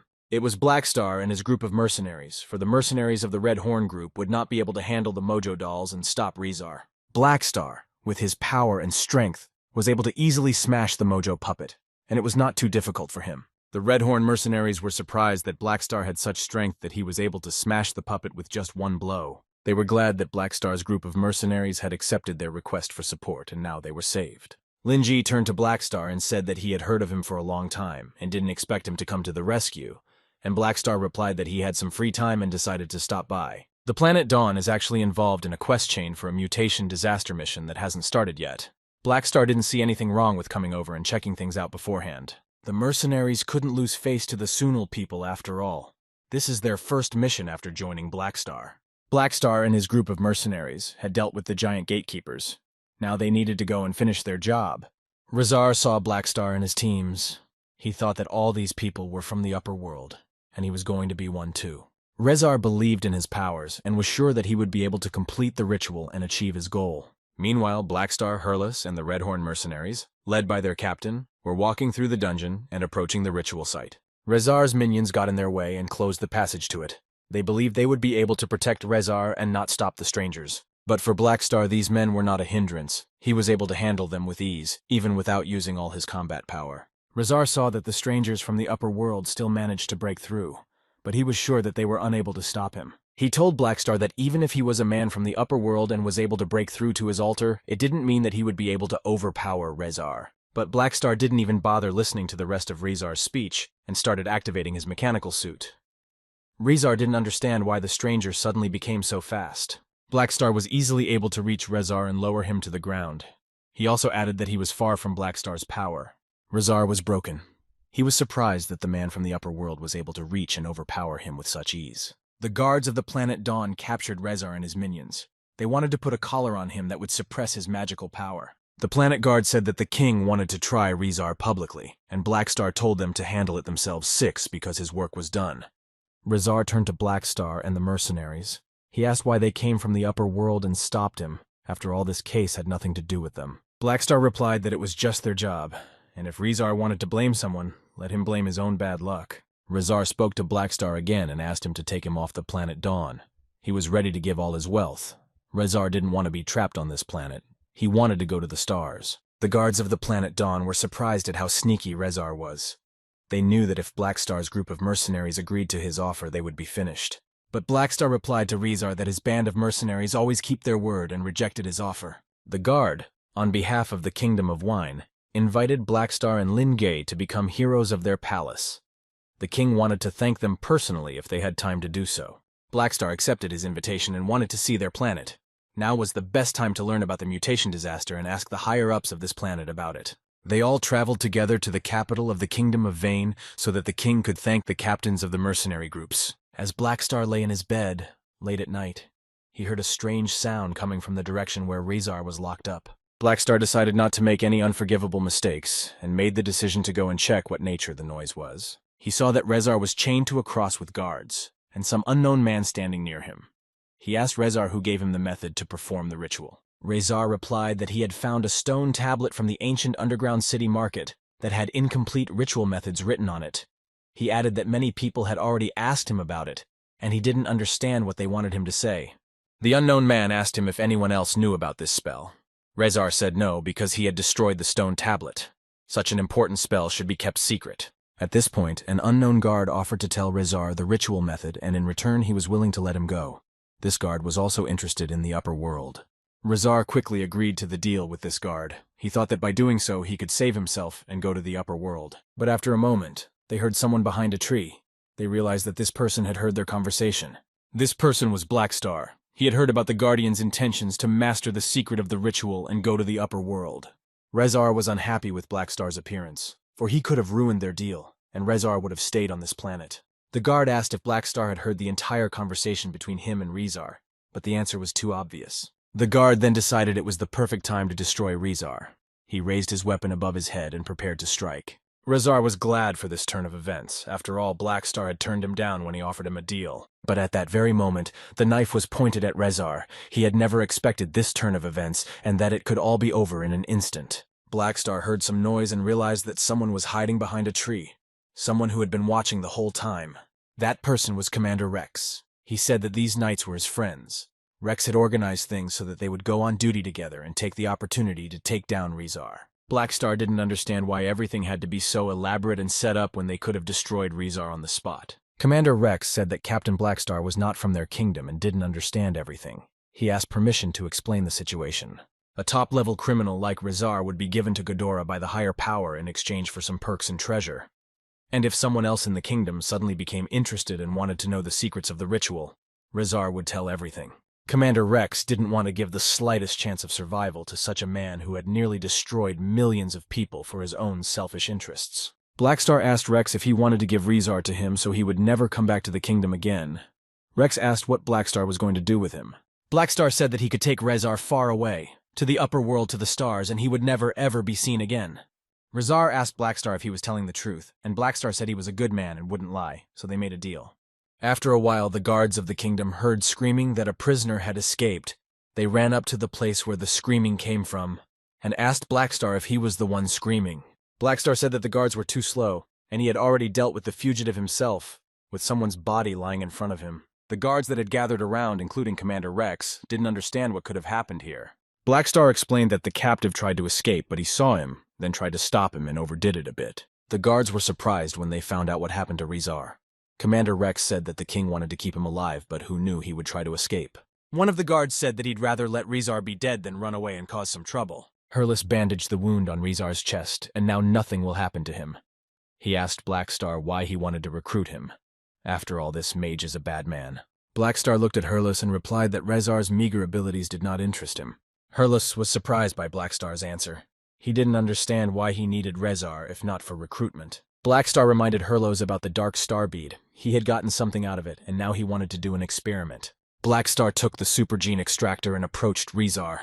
The latter didn't realize what they wanted to do to him. He thought Blackstar wanted to take away his magic. Blackstar ended up getting the ability potion, and Rezar kept yelling for him to get his magic back. But Blackstar didn't listen to him. He wanted to rather test the effects of the potion, and if anything would happen after ingesting the potion. He got Rezar's character summoning card, but it was temporary.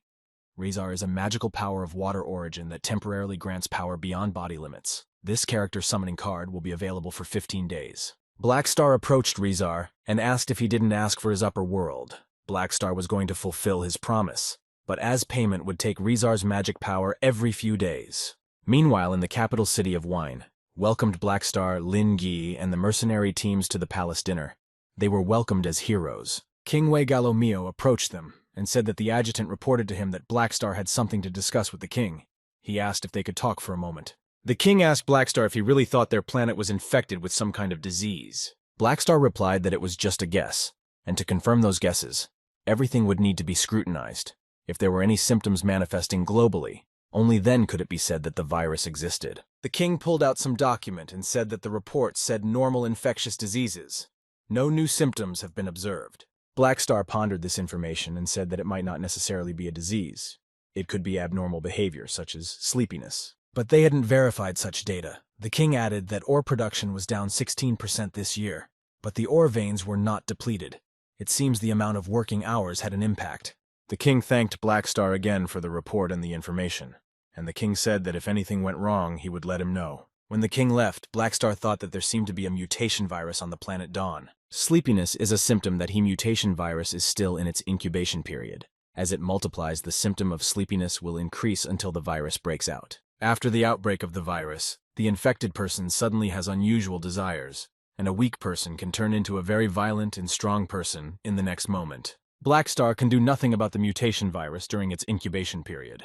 All he has to do now is to increase his combat power and prepare for disaster. Meanwhile, the first International League World Championship has started. The members of Blackstar's mercenary group are working a busy schedule, and even their mercenary business has been put on hold. Players and mercenaries were socializing with each other.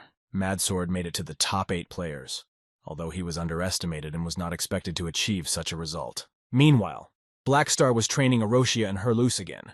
It seemed that lately, the strength of these two non-player characters was growing too fast. Blackstar received a message from Jenny, the head butler. She wrote that there was a shipment of goods that needed to be escorted. Blackstar said that they were done training for the day. It was time to take the job. Blackstar and his group of mercenaries boarded a spaceship. They needed to go to their destination for the mission. They were flying through a split celestial ring. Herloose and Blackstar were sitting relaxing and playing board games. After that, Blackstar heard someone call out to him. It was a very young girl. She said that her Uncle Decker often told her stories about Blackstar. Blackstar was surprised that she had heard of him. He then asked the girl what her name was, and she said her name was Sylvia. Blackstar thought the name was very familiar. He said she had a really pretty name and asked what planet she was from. Sylvia realized he wanted to verify her identity. She then said how she had heard that they were mercenaries. They had no principles and only worked for the highest bidder. She wanted to know if his hands were hot to hold the money he made from selling his conscience. At that moment, Decker, an employee of the dock, came over. He covered the girl's mouth and told Blackstar to ignore her words. This girl was his friend's child, and he had been asked to take care of her temporarily. She is a child, and doesn't know what she is saying. Blackstar replied that he understood everything. After all, she was just a baby. And Sylvia turned around and said that she was not a baby, and showed Blackstar her tongue. When Sylvia left, Blackstar wondered why he suddenly felt so familiar with her name. Perhaps she was Sylvia the Mechanical Lady Knight. In the original story, Sylvia's father had been hunted down by a group of mercenaries and sent to the other world. As a young girl, she had determinedly taken the path together, tracking down this group of mercenaries, and later became a famous star thief. It was not at all surprising that she was so hostile to the mercenaries after all. They had sent her father to the other world. Meanwhile, the spaceship carrying Blackstar and his band of mercenaries had completed the jump and reached the star sector, arriving at Soaring Dragon Island in 6 hours. Blackstar decided to walk around the spaceship and approached the bar. Herloose was sitting there and called him over for a drink together. The bartender poured Blackstar a glass of alcohol and slid it to him. Blackstar thanked the bartender, but something alarmed him. Blackstar saw a notice that this alcohol was a strong liquor with an unknown ingredient added. What the effect would be after drinking it was unknown. Blackstar approached the bartender, grabbed him by the shirt, and asked why he was going to poison him, but the bartender said he didn't do anything. Blackstar said that something had been added to the drink. Apparently it was poison, but Herlouse said that was impossible, since he had also drank from that bottle. The players, meanwhile, received a message to start a new mission. The players were required to drink a strong liquor with an added ingredient. But in this case, you could go to the other side of the world. Ban Hitdog was the first to run to Blackstar and told him to grant him the mission. Ban Hitdog drank the liquor and died instantly. Everyone was surprised at how fast he was that he even died instantly. Herlos became convinced that the liquor actually had poison in it. He couldn't understand how this was possible and what had happened. At the noise in the bar, the personnel of the spaceship came running. They saw that someone was dead, but after a moment, the body just disappeared. And after a couple minutes, Ban Hitdog walked into the room as if nothing had happened to him before. He was healthy and unharmed. Everyone around them was in complete shock. Because they had personally seen Ban Hitdog go to the other world, they realized that all the stories about the Blackstar mercenary group were actually true. One of the Blackstar mercenaries approached the bartender and asked how he dared to poison their leader. But the bartender stood firm and said that he didn't do it, but only took an empty glass from the cupboard. Blackstar said that if it wasn't the bartender, then someone else poisoned the glass. He called the captain over to talk. The captain of the Rainbow Shell approached Blackstar and said that he was sorry that this happened on his ship. He was willing to cooperate in anything to find the culprit. Blackstar thought that the person who poisoned him knew his itinerary, and he wasn't deterred by the name Immortal Mercenary Group. He wondered who it could be. Blackstar wondered if this person could be Sylvia. Everything pointed specifically to her. After all, she hated mercenaries. Blackstar said that the girl only had her father left, and if he got it right, he was no ordinary man. Decker asked Blackstar how he knew that. The girl got angry and yelled that her father Langley could have been a hero who saved the planet, but the mercenaries sent him to the other side of the world. He saw on the mercenary group's resume that it was a mission to cooperate with the Purple Gold Army to destroy a rebel stronghold located on a certain planet. Their leader's name was Langley. It turned out that this guy was Sylvia's father. Sylvia blamed Blackstar and the Purple Gold Army for the destruction of her father. She also said that she would send everyone to the other world who was responsible for her father's death. At that moment, there was an automatic navigation change. The destination was the nearest star, ETA 13 minutes 48 seconds. Decker grabbed Sylvia and they started to run away. The spaceship came to lockdown mode. All gates were locked and it was flying closer and closer to the star. Herlos thought that it was all over for them, and imminent doom awaited them, for the captain of the spaceship had escaped with them. Blackstar said that he would stay here and hack into the spaceship system and change the route. He asked the mercenaries to blow up the door and catch Sylvia and her accomplices. Sylvia's plan was interesting, but she forgot that Blackstar was a mechanic. The captain of the ship told the girl that it was not about destroying the whole ship, and that he needed more money in that case. The fugitives ran straight to the location of the escape pods. A little more, and they would be able to escape the ship with impunity. But they were in for an unpleasant surprise, namely the appearance of Arosia. She said that she would not let them leave this ship. The captain of the ship saw that Arosia had strong energy fluctuations, and they definitely can't resist her. The captain pushed Sylvia towards Arosia to stop her, but Arosia in turn punched the girl in the face, making her unable to stand on her feet. Arosia rose above the fugitives. Everything around them was charged with her energy. The girl told them not to even think about running away.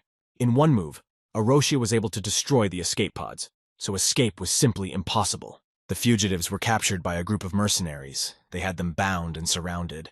There was definitely no way for them to escape now. Blackstar walked over to them, sat next to them, and told them to tell them what was going on here and how to understand it. Decker said that a few days ago, Tyrell's group prepared a shipment for Soaring Dragon Island, and he was put in charge of the delivery. Later, Sylvia came to him and asked him to cooperate. Blackstar realized that Sylvia recognized his whereabouts. He wondered how such a small girl could have such a wide intelligence network. He asked that Sylvia tell him who was behind it. At this moment, as Blackstar finished his speech, a bullet pierced the captain's chest. No one expected this turn of events. Everyone around saw that it wasn't the captain, but a super player who had the ability to disguise himself. Blackstar remembered that the captain of this ship had cooperated with Soaring Dragon Island many times, and he wasn't the type to betray for money. Sylvia spent all the money to hire this criminal with cloaking abilities, and bought Blackstar's coordinates through an intelligence organization. Herlos asked what Blackstar was going to do with Sylvia. He replied that this girl was probably deceived by her biological father. Maybe he would tell her the truth, and then she would give up her senseless revenge and move on with her life. Blackstar ordered his mercenaries to pack up the fugitives and continue their work. Sylvia didn't understand where Blackstar was going to send her. He replied that he would take her to her father. Sylvia didn't understand what he was talking about or why he would do that. Blackstar would take her to her father so that she would realize how senseless her hatred was, and so that her father would know that his lies had almost ruined Sylvia. Sylvia decided that biting Blackstar would be the best solution. but he felt nothing, for he was immune. The Black Star Group's mercenary spaceship traveled to the prison city of Agolo for Sylvia to meet her father. When Langley saw Black Star, he was very surprised, and asked why he was here, and Black Star replied that he had come here to see him. He said that Langley's daughter, Sylvia, believed his lies and thought he was a great man and leader who had freed people, so she was trying to avenge her father. Langley was so angry that his hands started melting the bars of the prison. He asked what Black Star had done to Sylvia. Black Star said that his daughter was right outside the door. He caught her and just brought her here so they could see each other. Black Star also added that Langley was a smart man, and it was up to him whether Sylvia would live. Langley replied that he'd rather tell his daughter the truth, that he wasn't the man she thought he was. He was just a traitor who had destroyed thousands of families for his own selfish ends. Langley kept his promise, and Sylvia was aware of the whole situation. The girl walked out with tears in her eyes. Black Star approached her and welcomed her to the adult world. Sylvia was disappointed with the information she received. Black Star's team of mercenaries flew back after completing their mission. Black Star thanked everyone for their hard work and raised a toast to everyone. At that moment, Sylvia walked into the room. She thanked Black Star and said that he was a good man and that she was sorry for the way things turned out. Black Star said that everything was fine and asked what Sylvia's plans were for her life. The girl said that the universe was very vast. There were always many places to visit. She was going to travel. Black Star asked her if she was going to leave and then added that no one had let Sylvia go yet. He also added that the issue of the attempt on his life is still unresolved, and just because he didn't destroy her doesn't mean she won't have to pay for it. He said that Sylvia has to make up for the loss. Sylvia said she didn't have the money right now, and Black Star replied that let her use her body to pay it back then. Sylvia got angry and asked what he meant, since she was just a child, and Ban Hiddog said he didn't expect to hear that from Black Star. Black Star got angry and yelled at them. He asked what they were even thinking, and then added that he wasn't interested in her body. He just wanted her freedom. Black Star thought that she would become a very famous figure in the future. If he recruited her beforehand and trained her thoroughly, she would make a great general. And after his thoughts, he offered her to become his subordinate and work for him for 10 years. Black Star's group of mercenaries traveled in a spaceship to Jubilee Hub to get some rest after a difficult assignment. Black Star called Bennett, and the latter explained in a nutshell what was happening on Aquamarine, then asked if he needed to intervene when the non-humans swarmed into the sanctuary in large numbers. Black Star thought the Pro League was over, and the game version would be updated soon. It was normal for players to gather in the main city before going offline. Black Star was going to visit one more place in Jubilee Hub. It was the Space-Time Research Council. Black Star already had enough experience to advance to level 100, only lacking the promotion subclass and needing to complete a profession mission. He needed to apply for membership. Black Star had successfully passed the certification and was just a little bit away from obtaining the profession. Black Star received a new subclass, the Scientist. This profession does not require much effort to master, and was known to him in later versions of the game. He was faced with the choice of spending experience points to improve the Scientist subclass to the maximum level. He decided to accept this choice. Black Star wanted to see what advanced missions he could get now. He could only hope they wouldn't be too difficult. He was given a level-up mission. He was tasked with destroying an enemy that was a class higher than him. Also, this mission could be done by a team, but the team members must not have a higher class than him. Black Star at this point had a Class B. It turns out that he has to destroy someone of disaster level. He realized that it was almost impossible. Meanwhile, at the Dark Star's aircraft carrier base, there was a meeting going on. They were discussing what stage the mutation sources they had implanted were at. One of the representatives of the Dark Star reported that judging by the time, they should have passed the larvae stage, and now they have probably already begun the pupa stage. In about a year should begin the hatching stage. The unknown man in the golden mask added that the Hedora had gotten the source of the mutation, but it wasn't known how far they had gotten in their research. He also suggested a change of plan of action. He asked Anur how Ember was doing. The latter made him focus on training his abilities. So far it was going well. His strength had increased noticeably, and he would soon be able to reach the distress class. Currently, Ember had the best chance of reaching A class, and his Esper abilities are very strong. The unknown man in the golden mask asked him to tell Ember that he has high hopes for him. Meanwhile, in the Emerald Grass Laboratory, the laboratory girl was doing research and observing the growth of the plants. She heard some movement, but thought she was just imagining it since she was all alone in the lab. But then she saw a plant coming towards her. She felt that this plant had consciousness. The lab girl realized that this was all wrong, and it shouldn't be like this. Aurora and Gila were sitting on the roof of the house at night watching the moon. The girl loved to look at the night sky. Aurora told her sister that she knew exactly what Hyla was thinking about the black ghost, and Aurora missed him too, but Hyla didn't want to admit it. At the same moment, the girl screamed and crouched down on the ground. Apparently, she had a very bad headache. Hyla asked if she needed to find an alchemist for Aurora right away, but the girl refused to do so. Aurora said that her power had detected a strange creature that couldn't be called alive. It was something strange. The girl also added that this creature was small, but at the same time huge. She didn't understand how such a thing could be. In addition, Aurora felt that this creature was spreading everywhere quite fast and swiftly. Meanwhile, the players of Team Blackstar were waiting for the update process. The players were saying goodbye and waiting to meet in the next version. Black Ghost pondered that what was to come had finally arrived, and alas, hard days were coming. During the version update, all players go offline. Only Sunil's girls and warriors are left around the Black Ghost. It will be too risky for him to challenge a level A boss. It's better to look for a mission completion map for now. The mission completion map allows you to directly complete the mission with the lowest score and the lowest reward. This is just right for the super difficult advanced challenge, and the next step is to complete the quests. Black Ghost was approached by Herluz and said that all of his subordinates had disappeared and hadn't shown up in 24 hours.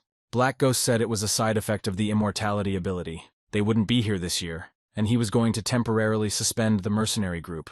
Herluz asked what they should do now.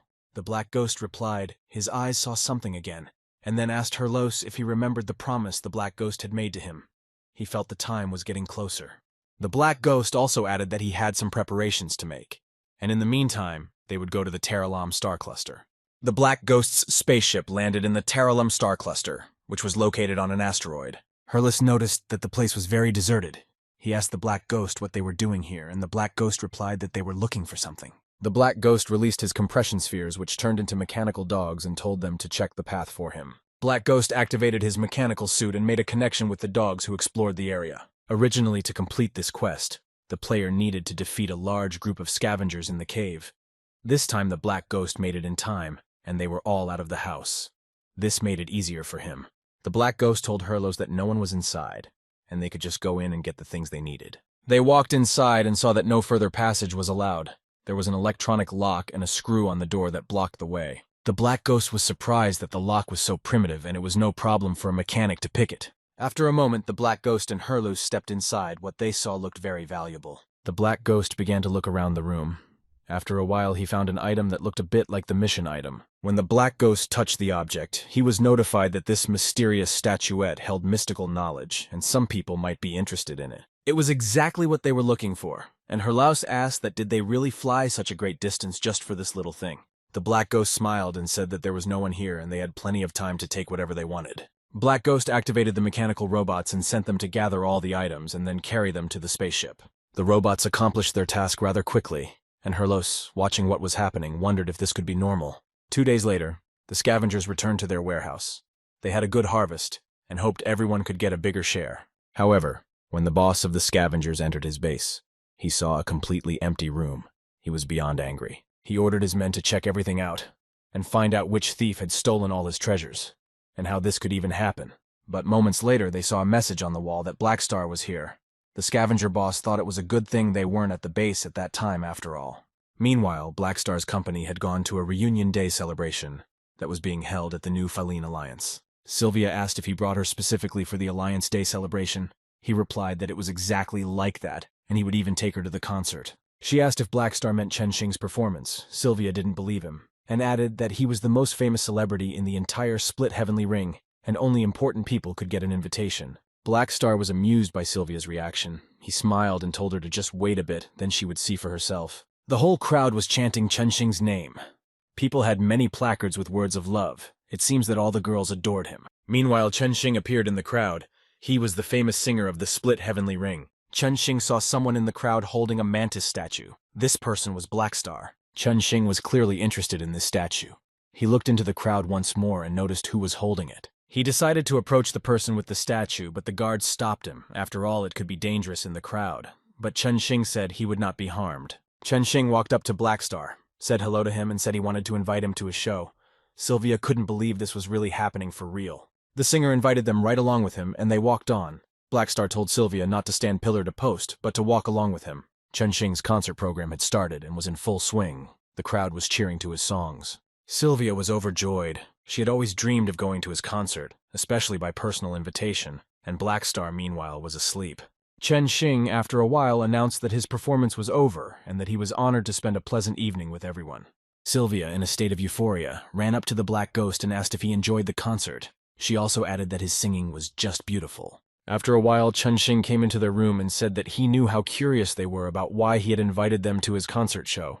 The singer said that he has a hobby, and it's collecting. He likes to collect some curiosities. He pulled out a figurine similar to the one Blackstar had, and said it was a set of special items. They had one, Chunxing had one, and there were 2 more left. Once the 2 pieces were close to each other within a certain range, the position of the other figures could be determined.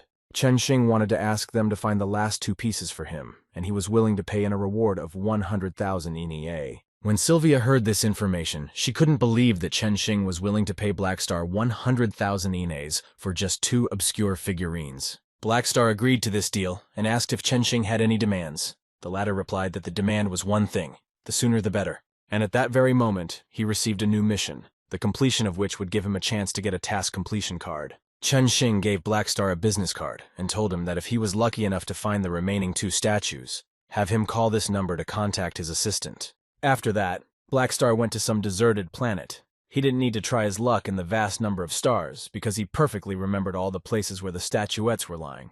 And after a little time that he took to dig, Blackstar found another statue. In the end, he only had to find 1 more statue, and the task would be completed. Immediately after Blackstar found the first statue, he went in search of the last statue, and was already fighting the enemies at full speed. The guards realized that they could not defeat Blackstar, for his strength was greater than theirs, and they asked him to stay away from them. Blackstar told them to go back to their boss and tell him he was here to find out something. If he had a similar item, he would be willing to trade it for information. The guards, without thinking long, ran to their boss to give the information they heard from Blackstar. In the palace of Rune City, Blackstar's words were being discussed.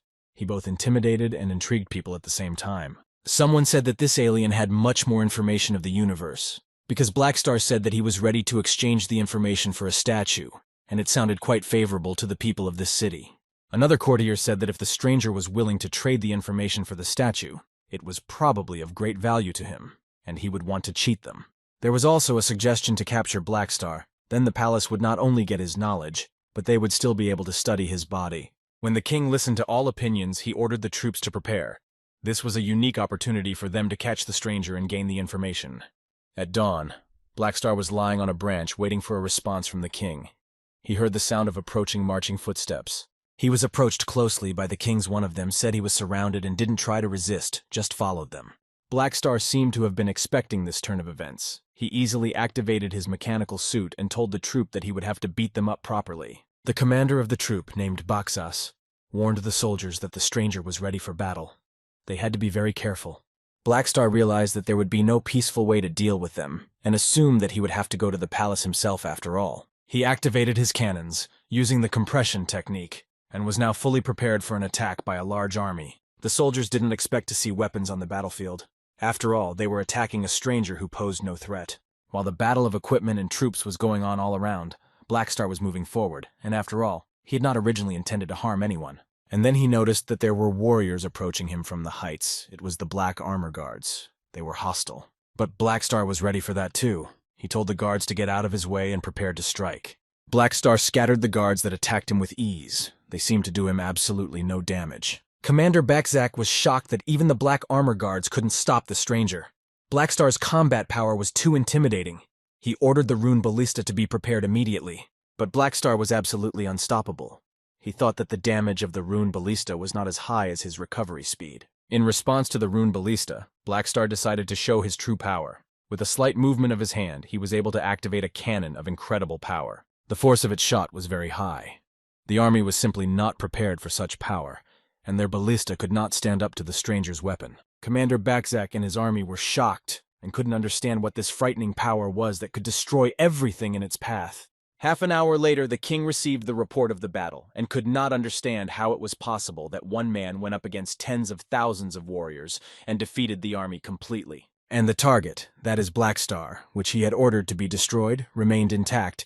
It sounded simply unbelievable. Moments after the king read the report, the palace doors were kicked open, and a stranger walked into the middle of it. As soon as Blackstar entered the palace, the king immediately handed him the statue the stranger had come for there was no point in fighting any further.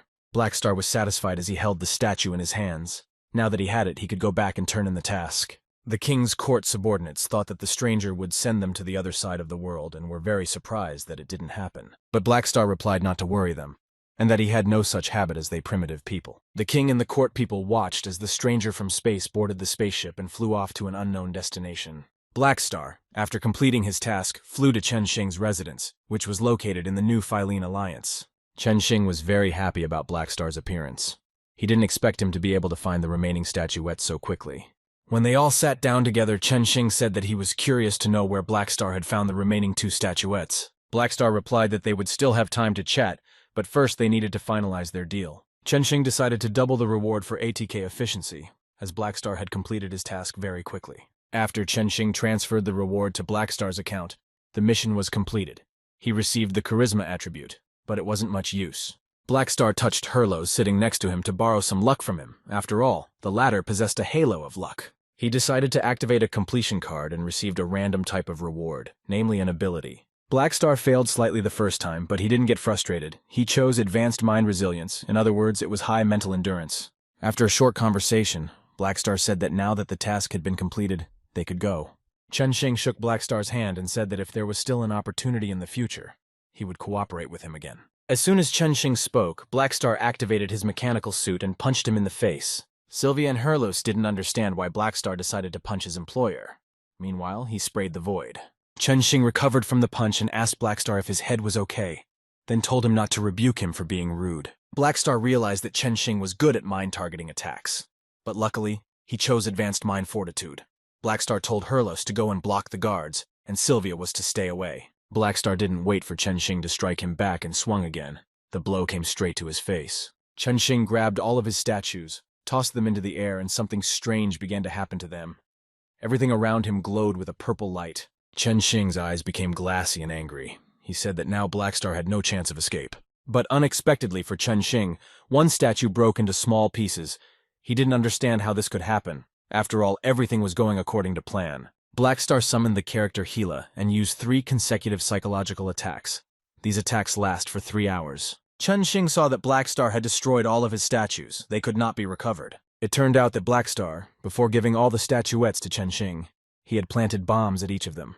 This was his respect for the B-level super. And Blackstar landed another precise and strong strike, after which Chen Xing couldn't stand on his feet and lost consciousness. With the dragon power, Blackstar was able to stun the guards and disarm the guards, for they had to find a way out of the residence. Blackstar grabbed Chen Xing, who was unconscious, called out to Herlos and Sylvia, and shouted that they needed to escape immediately. A chase began behind Blackstar's rover, for Chen Xing was basically a hostage against his power. Herlos didn't understand how they should be now, for it was very hard to get out of this place.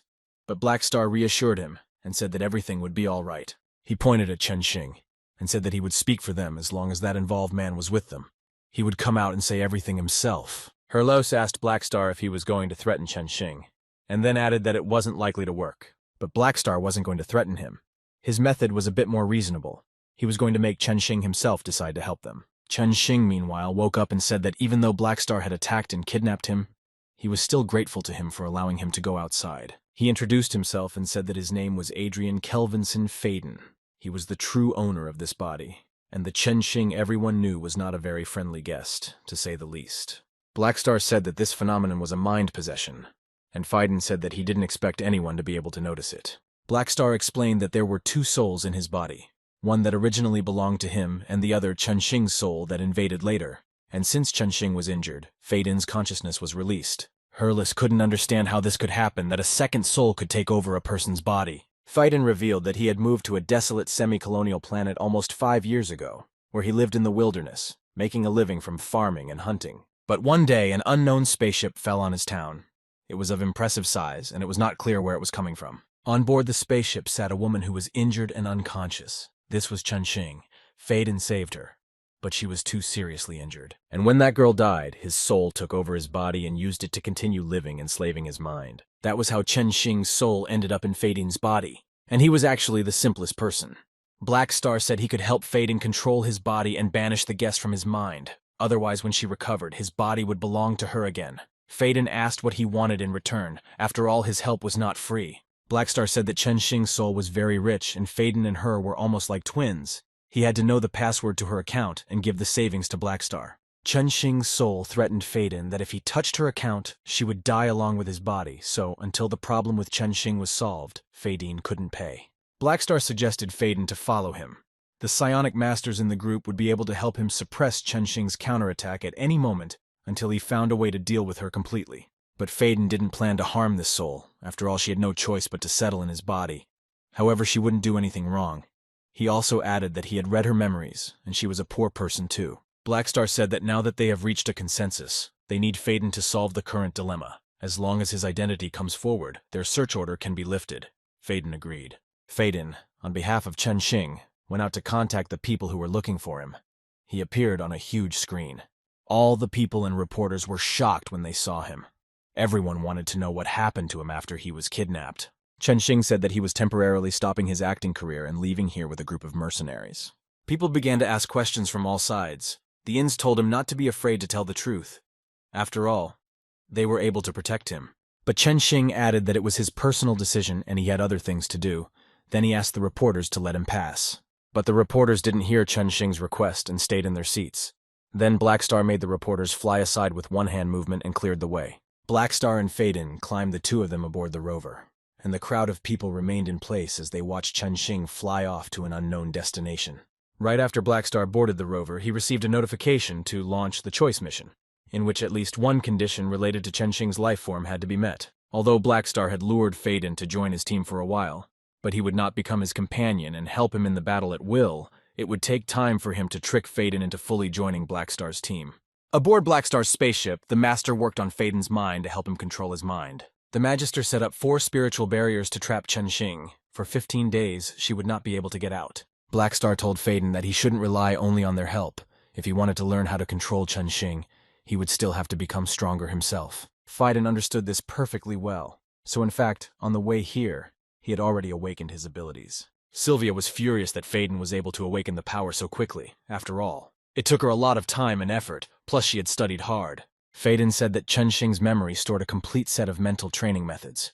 He could feel her training her strength, and following her instructions was very easy. And Arosia in turn noticed that in the past few days she had felt a shackle that was preventing her from becoming stronger. She thought it was the B-level bottleneck that everyone had mentioned. Arosia also added that this bottleneck was not as strong as everyone said, so she would be able to break through it at any time. These words made Sylvia even more angry. Blackstar told Arosia to try to break through. It was just the right time after the good one reached level B. The previously launched level A mission would be completed, and Blackstar would be able to get a random mission reward. Arosia decided to try and break through, and she succeeded. A huge blob of energy appeared around the girl and engulfed her, and she was in a sphere of energy. Everyone in the room was amazed at the powerful force that broke through Arosia. They were speechless. Blackstar asked the girl if she felt any changes inside. She said she could now control more energy. Arosia said she saw familiar images, but there were too many, and now she had a bit of a headache. The girl said it felt like some places in her memory were calling to her. She felt like if she visited them, she could remember some things.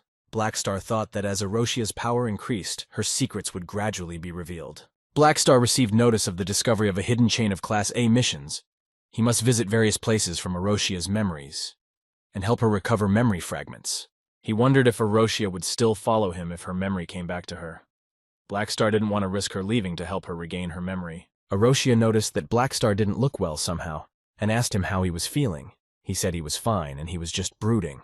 Blackstar decided that it was better to help her. Even without his help, she would remember the past when she gained more power. Then he wouldn't be able to stop her. It was better to take everything step by step. He accepted the mission, and now the most important thing was left, namely getting the reward for completing the mission. Blackstar got a random type of reward, an item, and nothing important was there. From the options offered, Blackstar could only choose a blank character summon card. He planned to absorb Ames the next time he saw her. Meanwhile, somewhere in a distant galaxy, a spaceship of unknown origin was drifting in space. A girl, very much like Arosia, watched it and saw that its energy level had finally recovered to the required level, and its power could now be detected by a detector. The wormhole had thrown Arosia into the split star ring. The girl planned to find her as soon as possible. Meanwhile, Blackstar's group traveled to Ghidorah's research station. They had business there. Blackstar's group of mercenaries were met by Ghidorah representatives and asked why they had come here and what they needed. Blackstar said that they were just passing through, and their ship needed refueling and repairs. Also, they would like to rest on their station. In return, the mercenaries would pay fees or could do some tasks. But the Ghidorah representative replied firmly that they had no work for Black Star's group of mercenaries. Black Star expected this answer. After all, Ghidorah's official organizations don't usually hire outsiders to help. The Ghidorah representative showed a place where they could repair the ship, refuel, and rest, and then go. Black Star heard the two Ghidorah men discussing that the research ship was still missing with the wife of one of them still on board, but nothing was known about the ship. They were waiting for investigators to be sent. Black Star thought that players could run a mission through a character inside the space station, and this mission also had the option to draw a completion card. He approached the Ghidorah and said how he had heard that his wife was on the missing ship, and she must still be alive. Black Star also added that for a small reward, he could help him find his wife. The Ghidorah thought for a moment and then said that this was Ghidorah's internal business and no outsiders were allowed to interfere. Black Star replied with a calm expression that the man might not wait to be rescued, so it was very foolish to waste time. The Ghidorah did not want to waste precious time and turned to Black Star. He wanted to instruct him to find his wife, but it was against the rules, so the Ghidorah asked not to tell others. Black Star saw the intergalactic beast mission launched. He needed to go to a deserted planet to find a research team that had lost contact. The group of mercenaries, led by Black Star, wasted no time and went straight to the desert planet. Herlos noticed that there were no footprints on the ground. It seemed to be a flying kind of beast. He didn't understand where they should look for this girl. Black Star turned to them and said that there was only one truth, and they should follow him, for he already knew where the girl was. They walked a little ways inland and saw a small cave. Herlos doubted that was where the girl could be. Black Star told Herlos that he would know everything when he went in and got to the place they were looking for. The group of mercenaries took a step deep into the cave, and all flew down together. They landed on the ground. Herlos bumped his back a bit, but everyone was safe and sound, and most importantly in the right place. A girl came out to meet the mercenaries. She was obviously from the planet Ghidorah and was part of the expedition. The girl looked at the strangers and asked who they were. Black Star walked closer to the girl. He looked at the picture and compared if they looked alike. He asked her if her name was Lenny, and if she was Neregi's wife. The girl confirmed everything. Herlos said they were mercenaries who had accepted her husband's assignment and had come to rescue her. He so asked where the rest of the crew was. Lenny was glad that finally someone had come to rescue them. She had no sooner finished speaking than she heard the sound of water nearby. The girl said that things were bad. The mercenaries turned their heads and saw an unknown sea monster rise out of the water. It was just huge in size. Herlos didn't understand what this beast was, and Black Star replied that it was an intergalactic beast of enormous size. Black Star activated his mechanical suit and then told Herlos and Arosia to prepare for battle. But it would be very difficult to defeat this beast, for its size was impressive, and it was also free in the water. Herlos started the attack. He drew his weapon and hoped he could give the beast a crushing blow, but the weapon didn't even scratch the skin. Black Star looked up the information on the beast and found out that the strikes had to be made on the tentacles of this intergalactic beast. Black Star told his mercenaries that it is at the ends of the tentacles that the crystals are located, which is the weakness of the intergalactic beast. Striking the tentacles brought some results and the beast took a certain amount of damage. But the intergalactic beast possessed a psionic attack technique. This would have worked on Black Star before, but now he could resist such attacks. Now he had advanced mind resilience and would no longer be able to be caught in this trap. Black Star tried to intergalactic strike the monster again and destroy it, but this beast was not so simple. The beast lunged out of the water and threw Herlos and Black Star back with tremendous force. They managed to bounce away. Black Star realized that now the intergalactic beast was angry, and now the mercenaries needed to be extremely careful. Black Star activated his compression spheres and prepared his electric cannons for fire.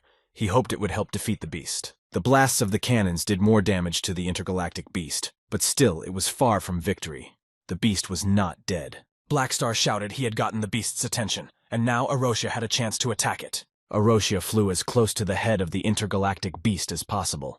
She needed to rip off the whiskers that were near its mouth. The girl, with her power, was able to tear off one whisker, and in doing so, she did even more damage to it. Black Star noticed that the monster's blood volume was greatly reduced, and it fell into a weakened state. After the intergalactic beast fell into a weakened state, its defense decreased, and the mercenaries need to speed up the pace of their attack. The mercenaries, with the help of their strength and weapons, tried with all their might to strike the beast with blows that would help send it to the other world. And they were doing a good job of it, because the beast was weakened and its reaction to blows was greatly reduced. Finally, Black Star was able to deliver the final blow that helped the team of mercenaries defeat this intergalactic beast. Black Star was notified that he was able to destroy the space creature. Thus he unlocked a quest called Legendary Hunter. Herlos and Arosia exhaled a sigh of relief that they had finally gotten rid of this monster. They were very tired, and their energy was greatly reduced. Blackstar turned to Lenny and said that everything was fine, and she could call the rest of the explorers. They were all safe now. Blackstar knew that all the intergalactic beasts were full of treasure. They were not to be wasted or thrown away. The beast crystal was a great thing. If you crushed it, you could create a special potion with the ability to regenerate. Simply put, this potion prolonged life. The group of explorers appeared in front of the mercenaries and thanked them for saving them from the intergalactic monster. Blackstar replied to them that there was no need to thank them, as the mercenaries were simply paid for their work. The group of mercenaries, along with the research team, traveled back to the Godora Research Space Station. Lenny went back to her husband, who had hired the mercenaries for the mission, and the rest of the researchers went back to their families. Blackstar said he heard about the research ship when they were anchored, and as a mercenary, he couldn't miss the chance to make some money. He also told the station chief that he should be paid a fair amount for his labor. But the station master replied that according to the rules, they could not pay the mercenaries as these were their independent acts, and there was no official hiring. Nereji approached Blackstar and thanked him for his group of mercenaries saving his wife and other explorers. Nereji handed Blackstar a Kenorn diamond ring. This ring had a powerful enchantment on it for a burst of magical energy, and the ringmaker was a skilled mage. This ring was not cheap at all. Blackstar returned to his spaceship and gave the ring to the mage, for he could not use magical equipment. The mage thanked him for it. Blackstar decided to complete the mission first, and see if he would get lucky this time. He stepped aside so no one could see him. He really needed the mission completion card to fall out. Blackstar was really hoping just an attack the layout. But no miracle happened, and the mission completion card did not fall out. He called the mages to help him drag the body of the intergalactic monster onto the ship. Blackstar decided to hitch a ride to the Pharmaceutical Association, which was located in the Amethyst civilization. He opened a briefcase that contained a large number of serums. They all had high efficacy. Among them were an intergalactic creature serum. Before taking it, one must consider that the genes of intergalactic creatures do not take root well. A second serum regulated metabolism. It was capable of increasing life expectancy. Blackstar injected these serums into himself subcutaneously, thereby increasing his self-healing skill. He added a few characterization points and gained a passive skill. Meanwhile, at Blackstar's secret base, Amber had obtained rank A. He had undergone a lot of training and practice to do so. Amber thanked his teacher for his help and for the guidance that helped him stay on his path. His teacher told Amber that things were not going well. Godora was still after them, so there was no time for rest, and there was already a task for him.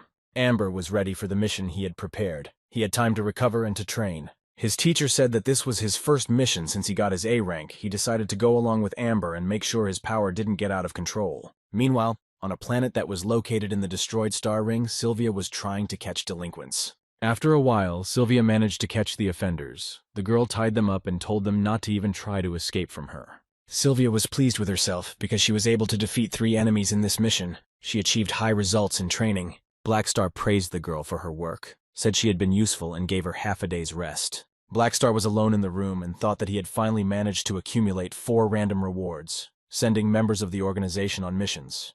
He wanted to pull out 4 rewards at once. Blackstar had already given up hope of pulling the right reward because the 3 previous rewards had passed him by and were useless. And on the 4th time, Blackstar finally managed to pull the card he needed. He was notified that he was 1 step further along the evolutionary path. Blackstar had to choose one of 6 options as his evolutionary type. He chose to change his race to a human-shaped void rogue. By doing so, Blackstar improved the molecular structure of his organs, changed his metabolism, and increased his adaptability. Blackstar also gained a new profession, war mechanic. His strength, agility, stamina, and intelligence were now increased. Blackstar was pleased that after all the manipulations and changes to his body and mind, his appearance was still human, without any oddities. But after a moment, he saw that a strange object appeared in his forehead. It was a turquoise-colored diamond. Its purpose was unknown. Blackstar's body became so light and weightless, he couldn't believe that this was the true form of the Void Tramp. Blackstar decided to try out a new racial trait called Traveling in the Void, and he instantly moved into the living room. There was no limit to Blackstar's joy. He was very excited about the new race. Blackstar was no longer human. Blackstar received an ability enhancement card and decided to enhance a skill called Will Ignite. The chances were slim, but he was lucky. He was able to learn a way to push his own limits and squeeze the life force out of his cells, thereby briefly pushing himself beyond his limits. But no harm was done to his body. At this point, Blackstar was contacted by Ames. She said that she had found the teacher's location. He had arrived in the shattered star rings. She also added that only Blackstar had seen his former appearance, so he should go with Ames to find him. He asked when they should go in search of the teacher. The Dragon Emperor said the sooner the better. She would let Blackstar know as soon as she returned to the shattered star rings. Blackstar asked where exactly her teacher was. Ames replied that he had recently appeared on Norios. She ordered him to go there before she returned. Blackstar traveled in his spaceship to Norios. The temperature on its surface was suitable for landing. Hurlos, to brighten up the time, decided to play with a small robot, but Blackstar told him to let go of his robot and not to play with it. Hurlos said that Blackstar was being petty, and that it was just a toy with artificial intelligence, and there was nothing wrong with him deciding to play with it. Blackstar laughed off the fact that Hurlos thought the robot was a toy. He ordered the robot, whose name was Philip, to show what it could really do. The robot enlarged many times in an instant. He was a new development of Blackstar that combined the best of mechanical and virtual technology. His body consisted of armed modules using compression technology, and he is very effective in combat. Moreover, the robot can control Blackstar's mechanical army and all vehicles. In addition, it uses its vast computing power to plan optimal tactics in real time. Hurlos realized that the robot was no mere toy, and after a short time, Blackstar and his company were already on the dock of Norios. Arosia felt that this place gave her a familiar feeling, as if she had been here before. Blackstar realized that it looked like Norios was one of the places Arosia had visited before. Fragments of her memory were stored here, and Blackstar had stumbled upon it by chance. Blackstar approached the strange guy and said that he was here to buy information. He was expecting help with that. The stranger asked what kind of information Blackstar wanted to buy.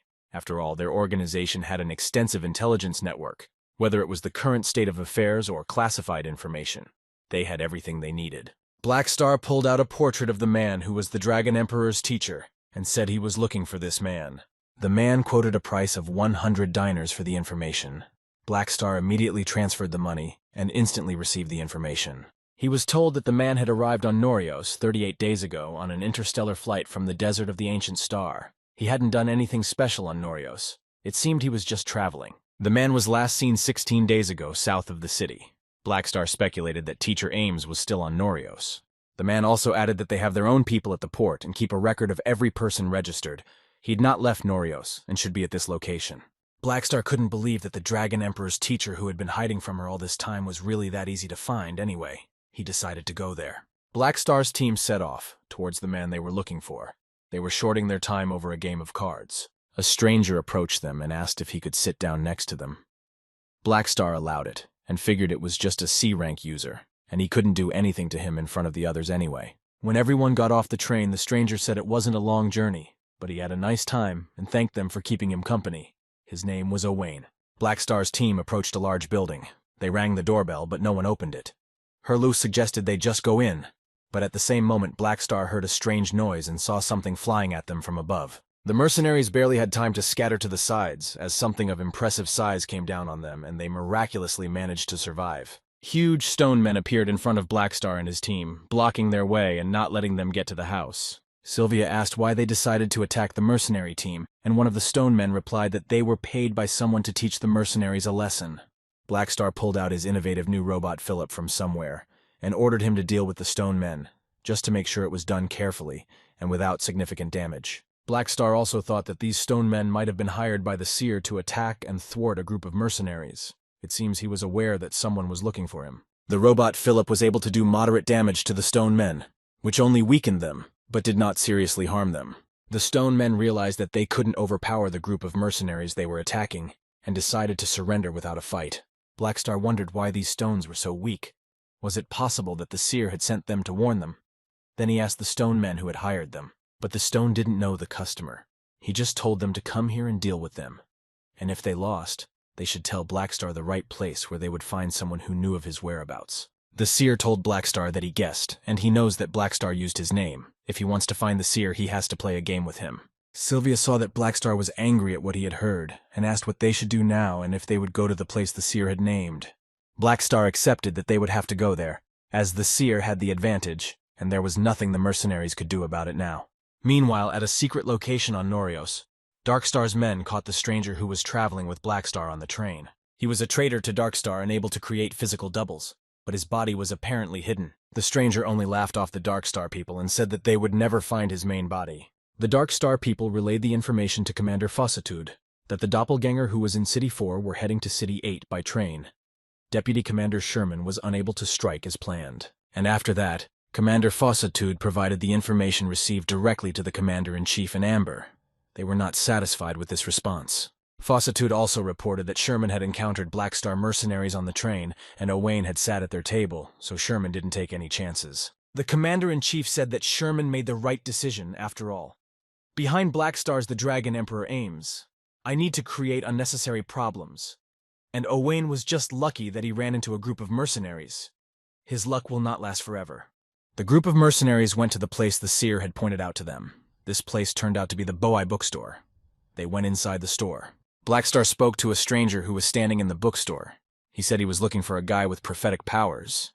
He was to leave a message for the stranger. The stranger's name was Yixian. He was a teleportation mage, and this bookstore was just a side business. His main line of business was portal services. Black Star realized that the target he was looking for was teleported by Yixian to another part of Norios. And the stranger said that the seer wanted to play a game, and that he would meet them if they stole the Heart of Crystal Flame. The Heart of Crystal Flame, a ring-shaped piece of jewelry made of rare crystals, was once sold at auction. But Black Star had no intention of completing that task, and asked where the mage had teleported the seer to.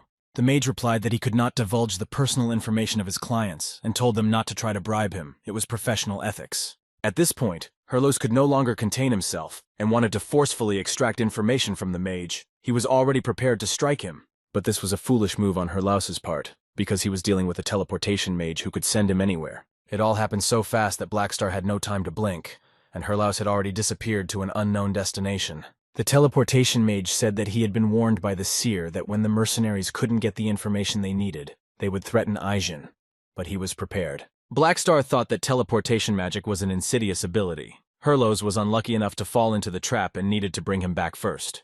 Black Star's aides asked if they should fight, and he replied that there were a lot of people here, and if a fight broke out, the public safety squad would quickly intervene. Black Star, meanwhile, activated his mechanical suit with lightning speed, and was already at full speed running at the mage. But Yixian was so confident in his strength that he told Black Star that he couldn't touch him no matter how much he tried. Yixian prepared a teleportation window for himself that he wanted to escape through, but Black Star managed to grab him by the face and flip him back into the store. The teleportation mage couldn't believe that some mercenary was able to stop him. It was almost impossible, but not for the abilities Black Star possessed. Black Star ordered Aijin to let his companion Herlos go without any tricks, or he would regret getting involved with Black Star's mercenary group. Herlos saw the portal door reappear, and he realized that Black Star had already taken care of the mage with the portals. A moment later, Herlos and Wilsander appeared in that bodyport window. They both appeared at the same time. Black Star hadn't expected to see Wilsander in this place. The Dragon Emperor had sent him here a couple days earlier, and the teleportation mage had sent him to the same porta-potty as Herlos. Black Star turned to the mage once more and asked where he had teleported his target. But the mage again replied that he didn't know the exact location of the seer, since he had used a random portal.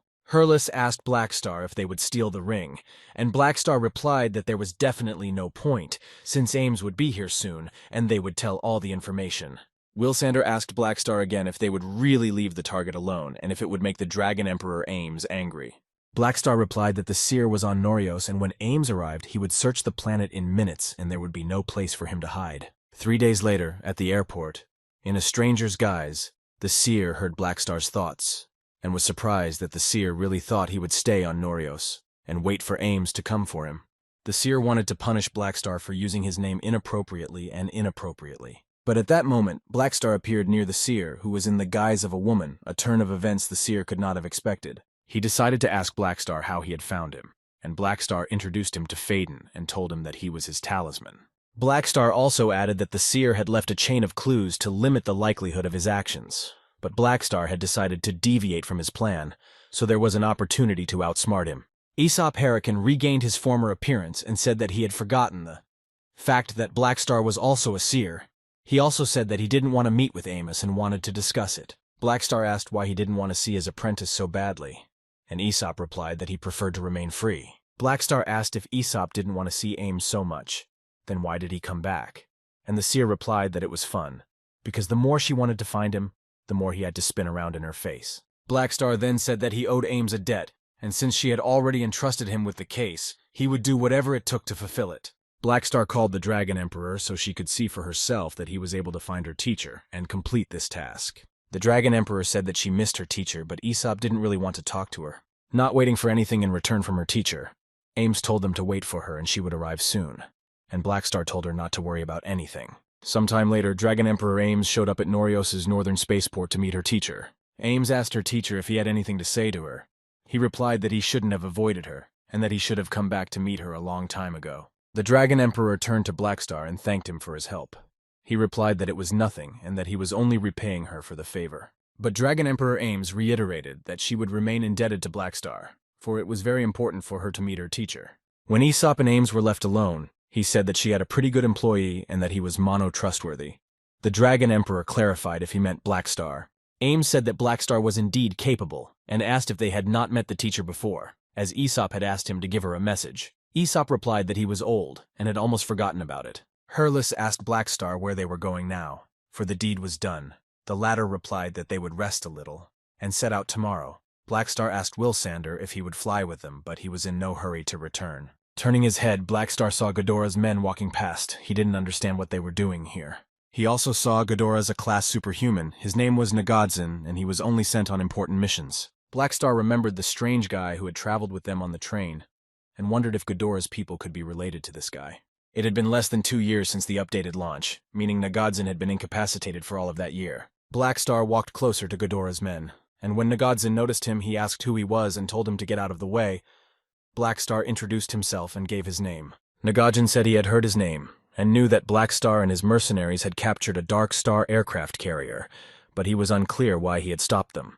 Blackstar replied that he just wanted to say hello and asked if they needed help, and Nagadzin rudely replied that they didn't need anything from him, and that they were in a hurry.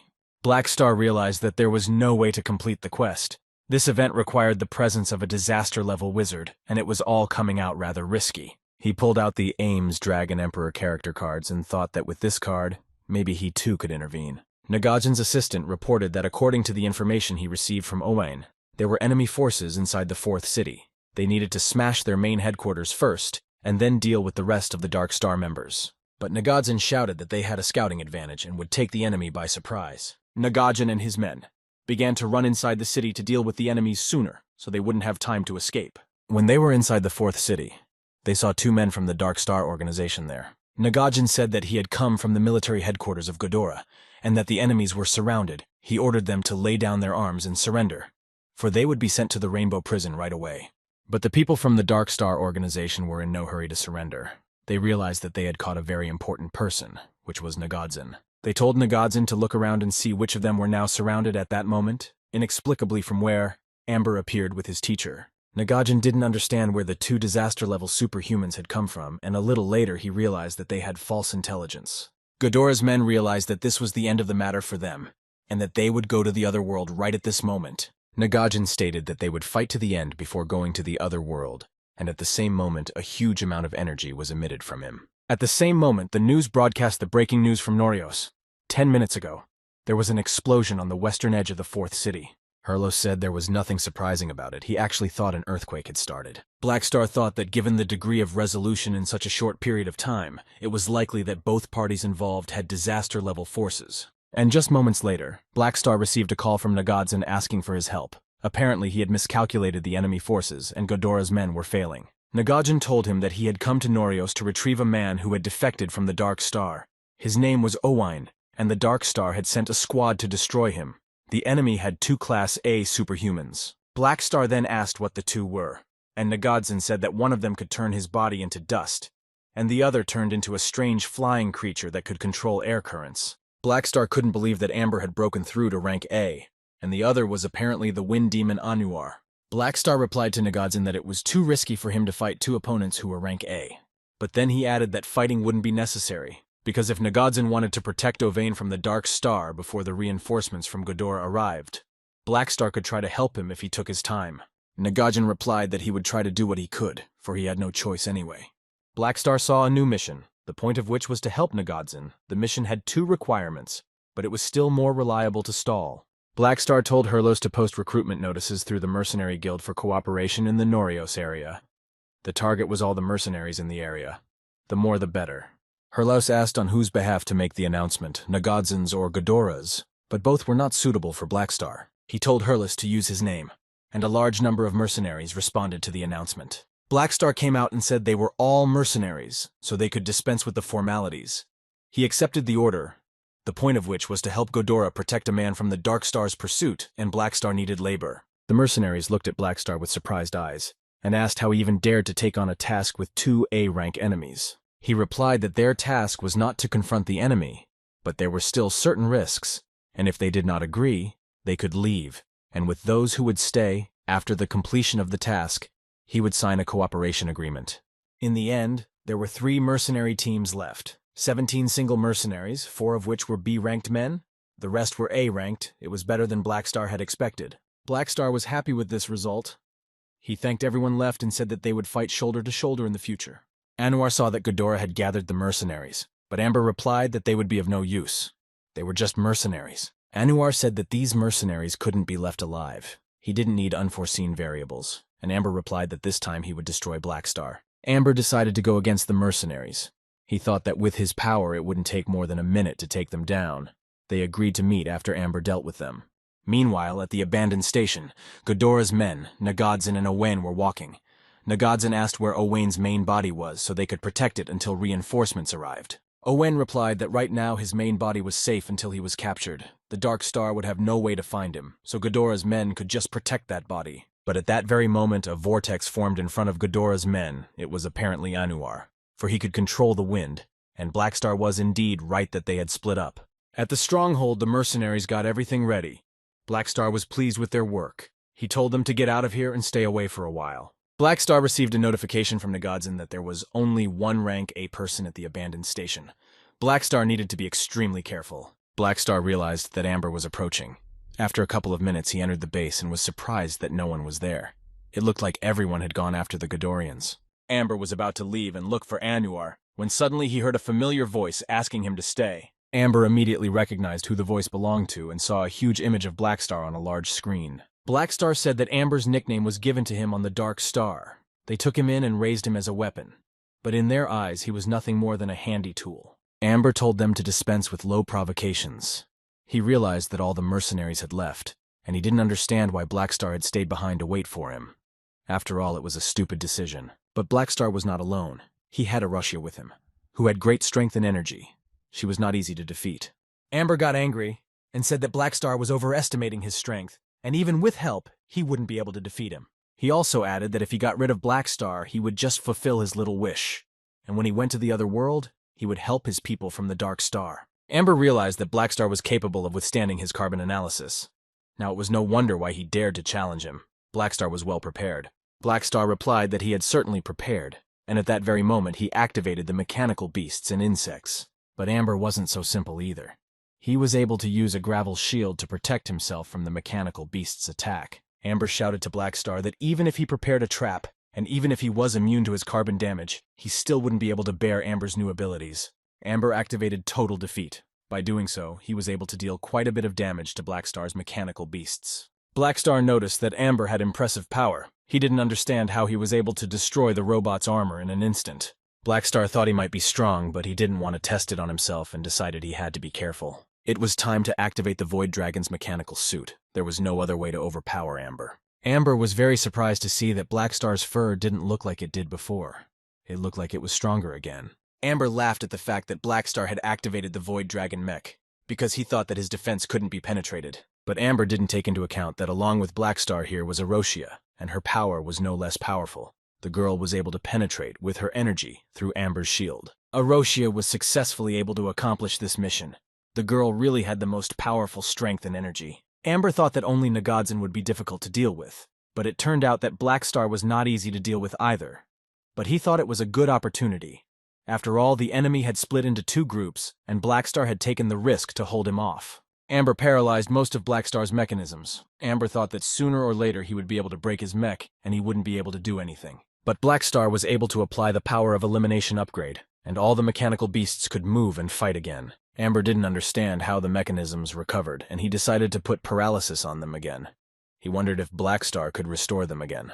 Black Star, without wasting any time, was able to cover Amber's carbon particles with a barrier, which Amber used to fight. In order for Amber to regain control of the carbon particles again, he would need to break the shield. Not only was he wasting time that way, but he was also distracted from the main battle. He realized that fighting on this terrain was not to his advantage, and he needed to get out of here as soon as possible.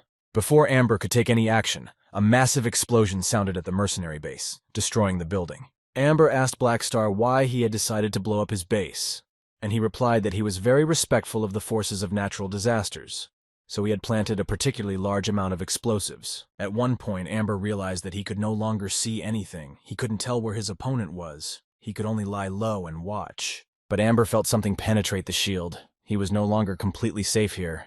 Blackstar reached him through the shield and used his character summon card, the Embryo Boss. He could now deal armor-piercing blows that were very powerful, but at the same moment weakened his defenses. Blackstar delivered a high-power armor-piercing strike, but he knew that his energy would soon run out, and he wouldn't be able to last very long. Amber was just waiting for his opponent's energy to run out. Blackstar realized that it was too difficult to create a situation for a surprise attack, so it was impossible to save energy. Blackstar's energy was rapidly running out, but Aroshia came to his aid and helped him restore the energy balance, and even exceed it. Now Blackstar had plenty of energy, and could once again do battle against Amber, who was hoping that Blackstar would still lack energy.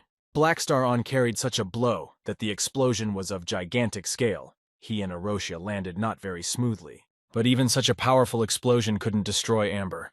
It looked like he really hadn't wasted any time and had gained strength. Blackstar realized that Amber was already upstairs and all his attention had shifted to him. So all Blackstar needed to do was hold him off until Nagadzin finished his part. Amber yelled after Blackstar not to even try to escape, but he replied that it wasn't an escape, but a strategic retreat. Nagadzin told Blackstar that Owain's doppelganger was safe and told him that they would be coming to help soon, but Amber never stopped chasing him. Blackstar told Amber that his companions had already disposed of Anuar and were on their way here. The rank A guards hired by Norios' group wouldn't leave Amber alone either, and if he still wanted to fight, Blackstar would keep him company. Amber realized that fighting was not an option. Not only was it hard to get rid of Blackstar, but he would be surrounded, but retreating was too much. Nevertheless, Amber made the decision to leave, threatening Blackstar that next time he wouldn't bother with him anymore and would destroy him. Blackstar, Nagadzin, and Owen met at the new base, Blackstar wondering what reason Owen had for betraying the Dark Star. Owen didn't consider it a betrayal. He was a Hodorian and had simply taken the right path. He believed that the fact that he had once become a member of the Dark Star did not obligate him to stay with them to the end. Blackstar asked Owen why he hadn't gone over to Ghidorah's side, for only after the Dark Star was destroyed would the lives of the half-breeds truly improve. Owain said that the Dark Star was making people hate Ghidorah, making Ghidorah look bad, as if they wanted to destroy all existing half-breeds, but the real state of affairs on Ghidorah was hidden. The government of Ghidorah is not radicalized against mixed races and has a fair policy. They protect the civil rights and legitimate interests of the half-bloods, and only see the Dark Star as an enemy. But discrimination against purebloods against half-breeds is a deeply rooted tradition, and this way of thinking has existed for thousands of years. Dark Star's stopping at nothing actions not only did not improve the lives of half-bloods, but also made it even more unbearable. So more and more half-bloods were forced to come to Dark Star. Nagadzin said that Owain's ambition was great, and he replied that even if Nagadzin praised him, he still wouldn't give information until it was safe. Moments later, Blackstar heard a noise and saw Aroshia fall to the ground. He asked what was wrong with her, and she said that it was as if a voice was in her head calling for Aroshia. It seemed as if it was coming towards her. Blackstar took advantage of the rest break to deal with Aroshia's task first. He figured out what the organism calling her was in the hangar. Blackstar was approached by an unknown man and asked if he knew the man occupying the hangar. After all, he had spent 3 days aboard the vessel and had never left, not even paid for use. But his ship was a Federation of Light Federation submarine-class scout ship.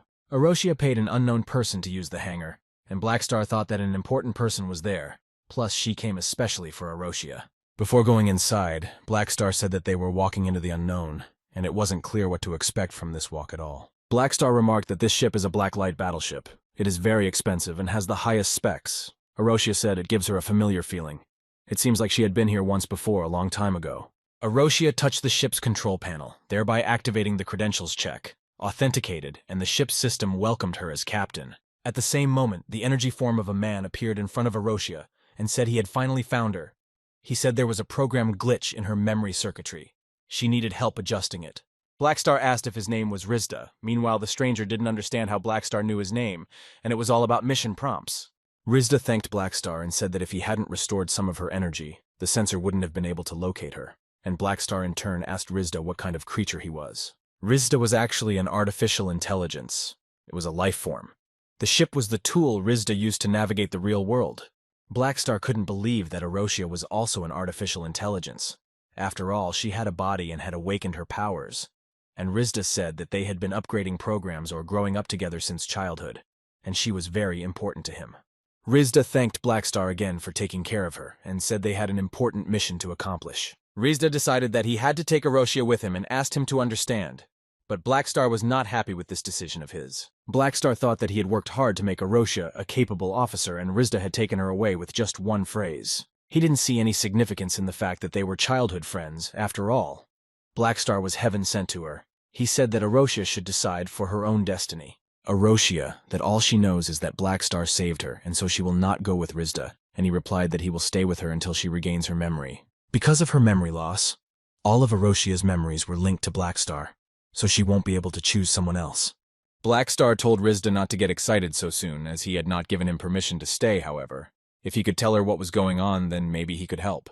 After a while, Rizda said that he needed to work with Aroshia to free their enslaved compatriots, and then defeat the evil Rank A mechanic.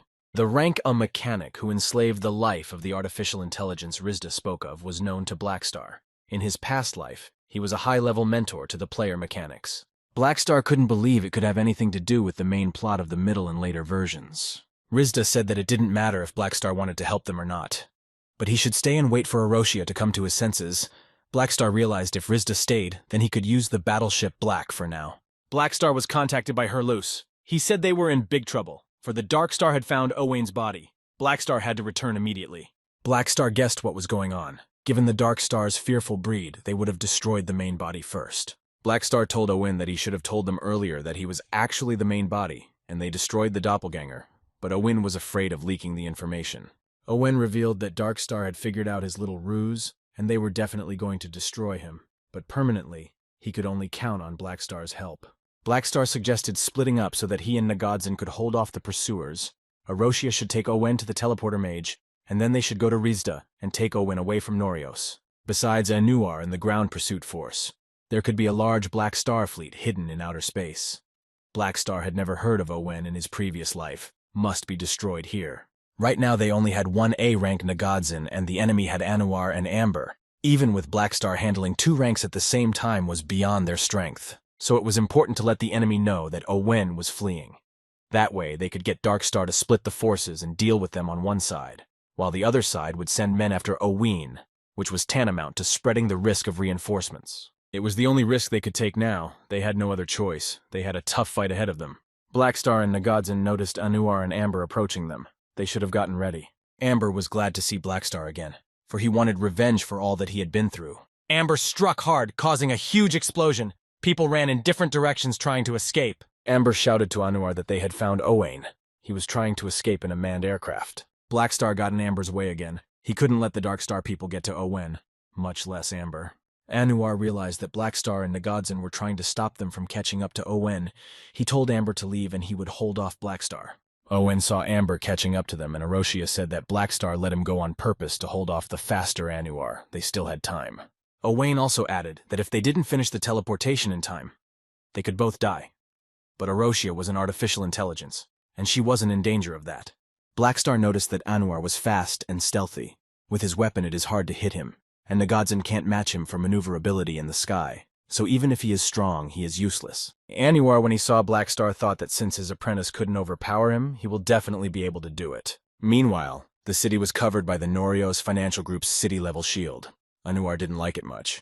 Nagodzin assumed that the financial group was helping the Dark Star, but they were all locked inside the shield, and the financial group decided to stay back and not take any chances. Anuar realized that the area was cordoned off and that things had gone too far. They would be able to evacuate once they destroyed Owain. Anuar had the ability to turn into a wind demon. That way he became even faster and more maneuverable. Sylvia didn't understand what was happening or why the wind was getting so strong. The robot Philip said that the storm was getting stronger, and the master ordered him to protect the girl. After the area was sealed off, Anuar stopped holding back his forces, and when the hurricane formed inside the shield, that's when everything would turn to dust. Blackstar told Nagodzin that he could contain Anuar for 10 seconds, and in that time he needed to give him a crushing blow. But Nagodzin didn't understand how Blackstar would do that. Blackstar called out to Anuar and got his attention. Anuar didn't understand what Blackstar was up to, for he had no chance of escape. At that moment, Anuar saw the Dragon Emperor Ames in front of him. Blackstar used a character summon card. By doing so, he managed to immobilize Anwar for 14 seconds. Anwar didn't understand how Blackstar could use the power of the Dragon Emperor. He couldn't even move. Meanwhile, Nagadzen was dealing a heavy blow to Anwar. After the blow he received, there was a tremendous explosion. There was an incredible flash of light all around. Anwar fell to the ground with all his might. He didn't want to believe that he would go to the other world at this very spot. Anwar only had time to say that the Dark Star was immortal before Blackstar struck the decisive blow and destroyed Anwar. Blackstar couldn't believe that he had managed to defeat and destroy the natural disaster. The Ghidorah Union mission was one of the high difficulty rank A missions. This time, he would get many bonuses. Blackstar realized, since the disaster-level superhuman was killed in battle, the Dark Star would not leave him alone. Now it would be much more dangerous than before. Blackstar also wondered how Owen was doing. He contacted Erosia, and she said they had successfully teleported and Owen was safe. The girl relayed Blackstar's words to the teleporter, and he gladly agreed to help them as he had no other choice. Amber, meanwhile, watched what was happening and could not believe that Blackstar and Nagadzen had been able to destroy Anwar's natural disaster. He was heavily devoted to his teacher and couldn't accept that Anwar was gone. He only wanted revenge. After Darkstar lost Anwar, the scales instantly tipped to Ghidorah's side, and Nagadzen quickly mopped up Darkstar's minions inside the shield. But the finance team no longer wanted to watch the clashes between the high command on both sides, so they only removed the shield after Amber left. Amber was ordered to cancel the mission. Disgraced and humiliated, he fled Norios. He had no other choice. The battle was over, but its repercussions were just beginning to fester. But that wasn't the main thing right now. What was important at the moment was to deal with the Norios Financial Group. The head of the Norios Financial Group, Rockfus, was clearly angry about the incidents on his planet. Rockfus turned to Nagadzen and Blackstar and said that his people were now calculating the damage. They would discuss it when the exact amount was determined. Nagadzen said that Ghidorah would cover all the losses and Blackstar had hired him, so he would take care of all the payments.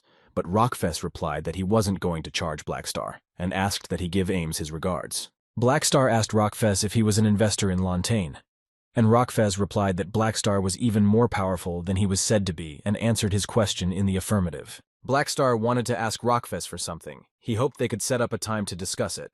Rockfus agreed and decided to give Blackstar his personal number. 3 days later, they met again, and Rockfus asked what Blackstar needed.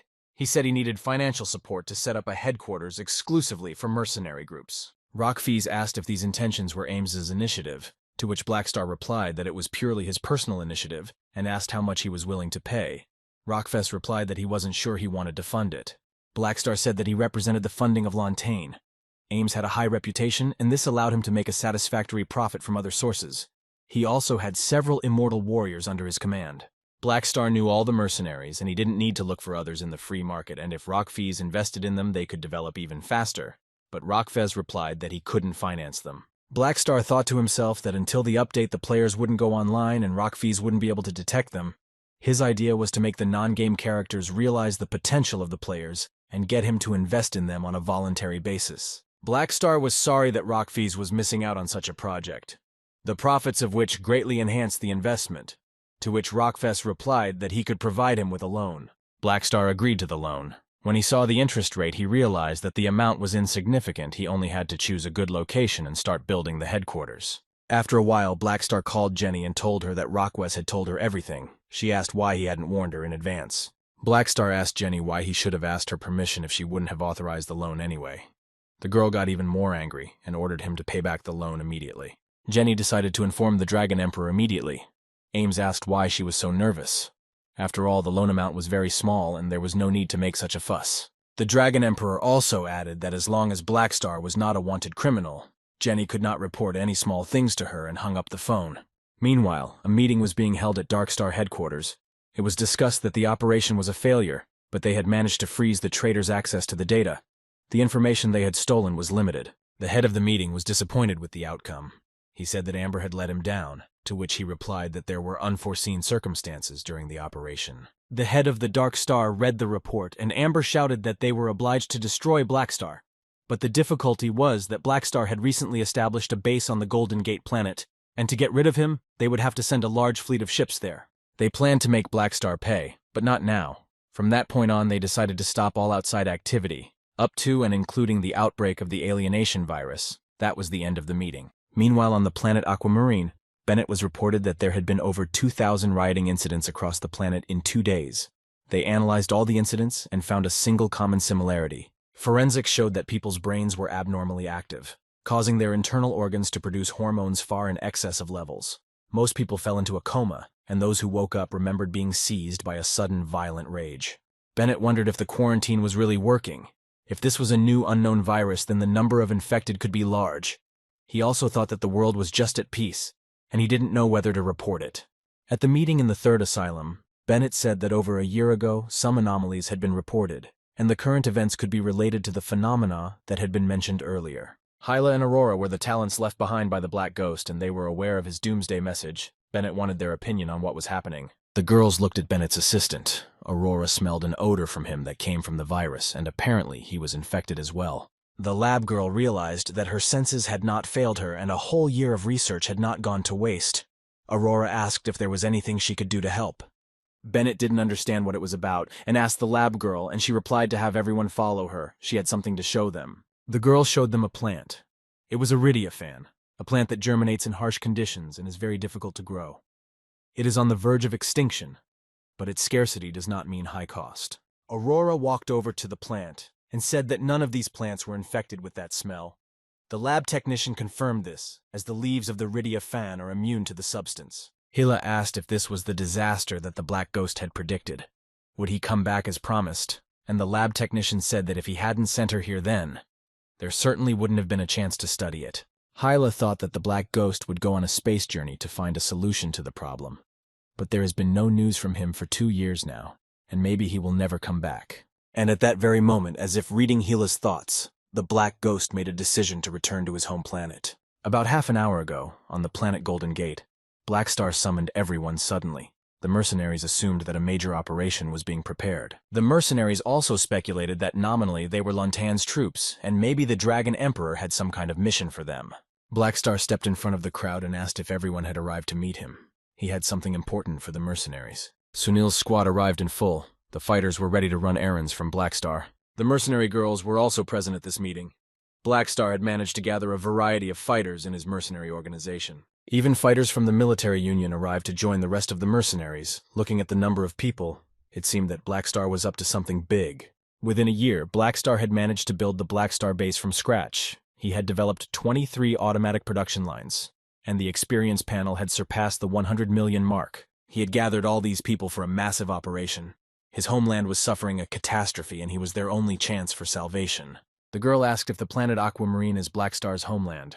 All the fighters are ready to take part in the battle without a second thought. After all the fighters agreed to participate in this massive operation, a new version of the players was unlocked.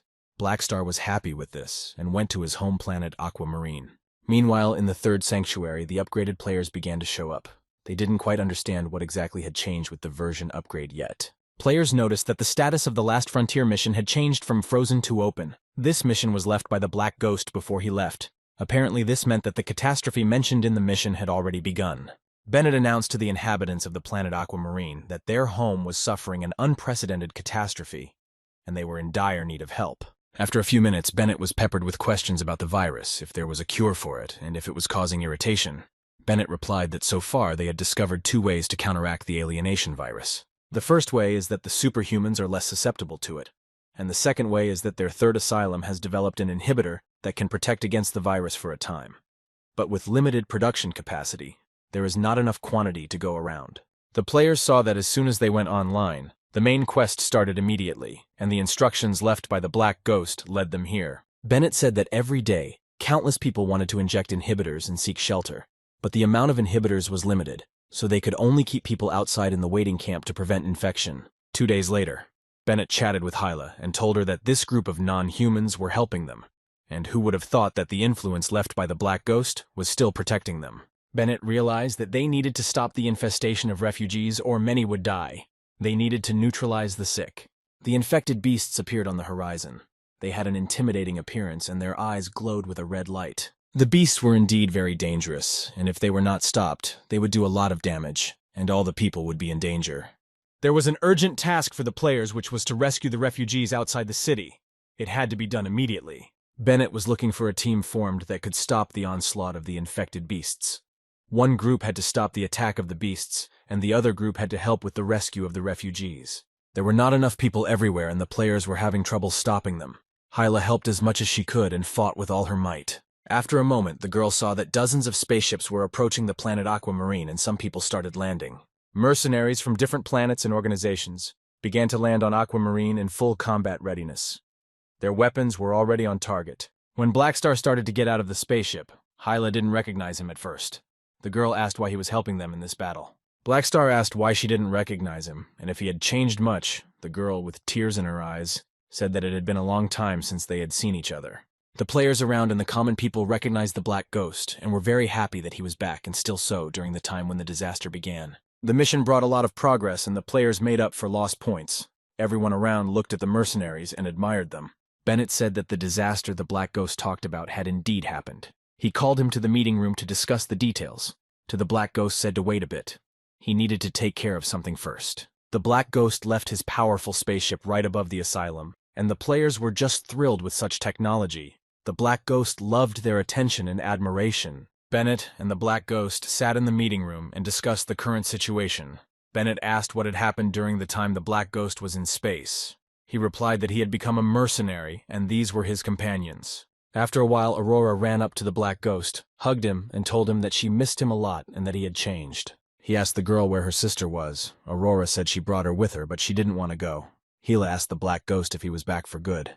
Hyla gave the Black Ghost his keys, and he asked why the girl didn't leave with him. She replied that it was a matter of her freedom. The Black Ghost thought Hyla would be happy to see him, but she asked who he was to her, so she would be happy to see him. When Sylvia heard Hyla's words, she got angry and said the Black Ghost came back to save them, and how dare she talk to him like that. But Arosia covered her mouth with her hand.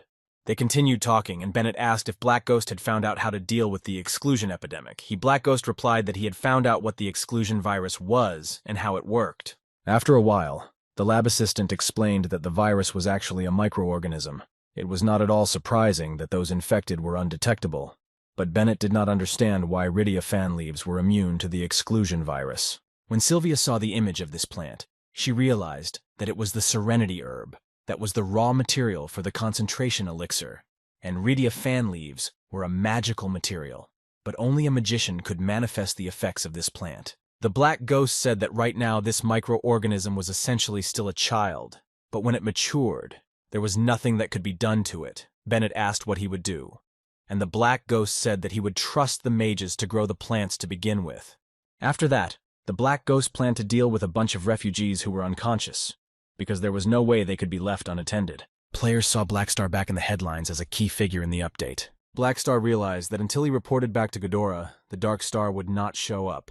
He wanted to take advantage of this to increase the appeal of his camp to players. Players saw Blackstar appear in the sky, and even on his own throne. This was a canonical exit for the big boss. Blackstar said that 2 years ago he foresaw this calamity and resolutely went to the stars to find a solution, and now he's made good on his promise. He also said he was willing to generously share the knowledge he gained in space, and encouraged players to help each other and grow together to meet the challenges. Players saw that Blackstar had many incredible skills and advanced knowledge that he had gained in space. Blackstar noticed that the mechanic class exceeded 30% of players, and their buying power increased. Compared to the previous version, experience accrued much faster. Mechanic skills proved to be difficult for players, and in addition, they could only look out for items, but only Blackstar faction members can buy them. Players immediately wanted to join Blackstar's group of mercenaries and asked how Coney could do it. He replied that if they passed the selection process, he would gladly accept them. The selection took place in the arena. Several hundred players went up against one man. In 2 minutes, there were less than 10 men left in the arena. It was too hard a selection. Hurlis welcomed the players who had passed the selection. He also added that when they traveled to interstellar space and finished registering, they would officially become mercenaries. The players asked if they could participate in the selection once more, and Hurlis replied that every 20 minutes there was a series of selection battles going on, several at once. Blackstar realized that the players would gradually get used to the existence of qualifying battles, because the high difficulty of the selection not only weeded out the best players, but also stimulated the desire of the others to become stronger. Blackstar heard someone call out to him. It was his players. He told them that they were late and was not happy about it. One of the players commented that Blackstar's mercenary corps was an actively growing faction. The more people there were, the faster their wealth would grow. The old players started buying upgrades in the faction store, and the new players envied them because they didn't have as much money to buy upgrades. Black Ghost thought that if he took Mad Sword and the others with him, it would create a role model effect and also make them spend money on upgrades. But first, the Black Ghost needed to raise his level to the maximum level. His strength, agility, stamina, and intelligence had all raised their mark. As his level became maxed out, an advancement mission opened up for the Black Ghost, but there were requirements to advance to the next stage of the mechanic class. This time, he needs to make a bias towards armament and control, and large-sized complex mechanical technology is the way of large mechanisms. Bennett ran up to Blackstar and said that 6 countries wanted to talk to him. Blackstar planned to press them. The meeting said that the outcome of these talks would determine whether Blackstar could turn the young planet Aquamarine into his long-term base. He turned to the leaders of Stardragon, Hazia, Raylan, Theseus, Maple, and Ordna. They knew who he was and had been watching him for a long time. The leaders hoped that the Sanctuary would share the inhibitor as well as send people to production. And once they could regain their power, they could take control of the situation. Blackstar said that wasn't a bad plan. Blackstar asked what he would get in return in that case. The leaders of the countries seemed surprised, but Blackstar thought it was a deal and didn't understand their reaction. And the leaders thought that facing disaster was everyone's duty. One of the leaders said that if Blackstar helped them, they would save more refugees. But Blackstar replied that they wanted to borrow his power to restore their rule. But the leaders argued that they had only asked Ghidorah and him for help to save more people, and that a large number of people might die because of Blackstar's refusal. He pointed out that they were all adults and would dispense with empty morals. And besides, the rescue team from Ghidorah still hadn't arrived. The leaders asked what Blackstar meant, and he replied that he was their only choice and the person willing to help. Blackstar also told the leaders to realize the reality, because he was not only talking about helping the victims, but also about future cooperation. The leaders listened to all of Blackstar's statements and decided to ask what he wanted. Blackstar said that they themselves knew perfectly well, and if they didn't give it to him, he could take it himself. Bennett asked what decision the leaders had made, but they were still conferring. Also, Bennett remarked that Blackstar had changed, but he said that he never changed. It's just that no one can know all sides of a person. After conferring, the leaders decided to accept Blackstar's offer. He asked for details. It turned out that there was an escape of prisoners on Sanjin Island. They had been imprisoned for years, and decided to cause a lot of trouble. This island was a place where 6 countries held the most vicious criminals, and the jailers destroyed each other because of a virus. This gave the prisoners a chance to escape. The prisoners had no idea what Blackstar was. He was surprised they hadn't heard of him. Blackstar offered them to atone for their sins and serve the people. He was willing to give them positions where they would shine. But the prisoners said that this was impossible, as the 6 countries would never reveal the location of this secret prison. But Blackstar replied that the 6 countries were now under his command. They did not believe Blackstar and decided to destroy him. Blackstar noticed that fewer people died than he expected, and at that moment he heard someone call him out from the crowd of prisoners. It was Hans. Black Ghost knew him well. He asked why he was in prison. Hans said that Black Ghost might be the only person who could use his clues. The Black Ghost asked if Hans was imprisoned because he discovered a secret that the 6 countries were trying to hide, but he said that he had destroyed one of Ghidorah's spies. Hans thought that Aquamarine took its current form just because of Ghidorah's secret manipulations. If they were so benign, why would they hide a mechanical statue of destructive power on Aquamarine? The Black Ghost said that it was a statue of battle magic from Ghidorah that anyone could buy. But Hans said that even if he died, he couldn't forget that statue and those Ghidorah-looking people. Hans also added that this plan could only work in the hands of a Black Ghost. He asked for help, for Hans really wanted to know who was the source of the calamity. Sometime later, in the hideout, the Black Ghost asked if Herlos could teach him how to train energy. The Black Ghost replied that he would after teaching this group of non-humans how to play Ven cards. The Black Ghost thought about how every minute was precious to the players, and now they were wasting their limited energy playing endless games of cards. This could reduce his income. He thought that he would just find a suitable occasion and have a card game competition. He could also sell cards to the players. Even after training, the Black Ghost didn't have enough energy to upgrade. He thought that he would have to learn another similar skill. A little later, Black Ghost saw Harmon. He was just in time. Blackstar asked if he could teach him a way to train energy. Harmon said he hadn't warmed up in a while, and if Black Ghost would fight him, he would teach him. Harmon wanted to impress the girls. Black Ghost agreed to fight Harmon, and they went to the combat training room. Black Ghost said Harmon could start if he was ready. Harmon was pleased with himself, and thought he could easily defeat the Black Ghost. He prepared his weapon to strike, but the Black Ghost activated a mechanical arm that was easily able to stop Harmon's punch. He didn't understand how that happened. Harmon asked the Black Ghost if he had increased his battle mode level, because there was no way he could penetrate the mechanical arm. Harmon assessed the situation and said that some 2 iron mechanical arms wouldn't make him retreat from the fight, but the Black Ghost asked what made him think that there were only 2 arms. And the number of hands doubled. Also, the Black Ghost used electrotherapy against Harmon. After the battle, Harmon said he had fun, and he offered to fight some more in his free time. The Black Ghost didn't understand him. But anyway, the ability was already in his hands. Hurlus approached Black Ghost and said that he would still see him fail, but that was impossible. Black Ghost asked what Hurlus wanted from him, and he replied that it was regarding Blackstar's agreement to his proposal. Hurlus said that the mechanical prosthetic that Black Ghost made was very comfortable, but he misses his arm. Black Ghost replied that they would go together and find out. Meanwhile, at the checkpoint to the asylum, a huge line of people had gathered. Everyone wanted to get in and not wait so long. Before entering the shelter, Aurora stood and checked all the people for the virus, but people were indignant and said that you can't trust just this girl's intuition. When Aurora found infected people, the guards would take them to a special exclusion zone so that the contagion wouldn't expand to healthy people. One man in the crowd managed to sneak a weapon and started threatening them. He said that all isolated infected were being wiped out. Aurora said that they really have a way to save people and not to worry so much. The man asked what method they used to save people, and the girl said with an inhibitor. The man pointed his gun at Aurora and said to quickly carry the medicine for his son.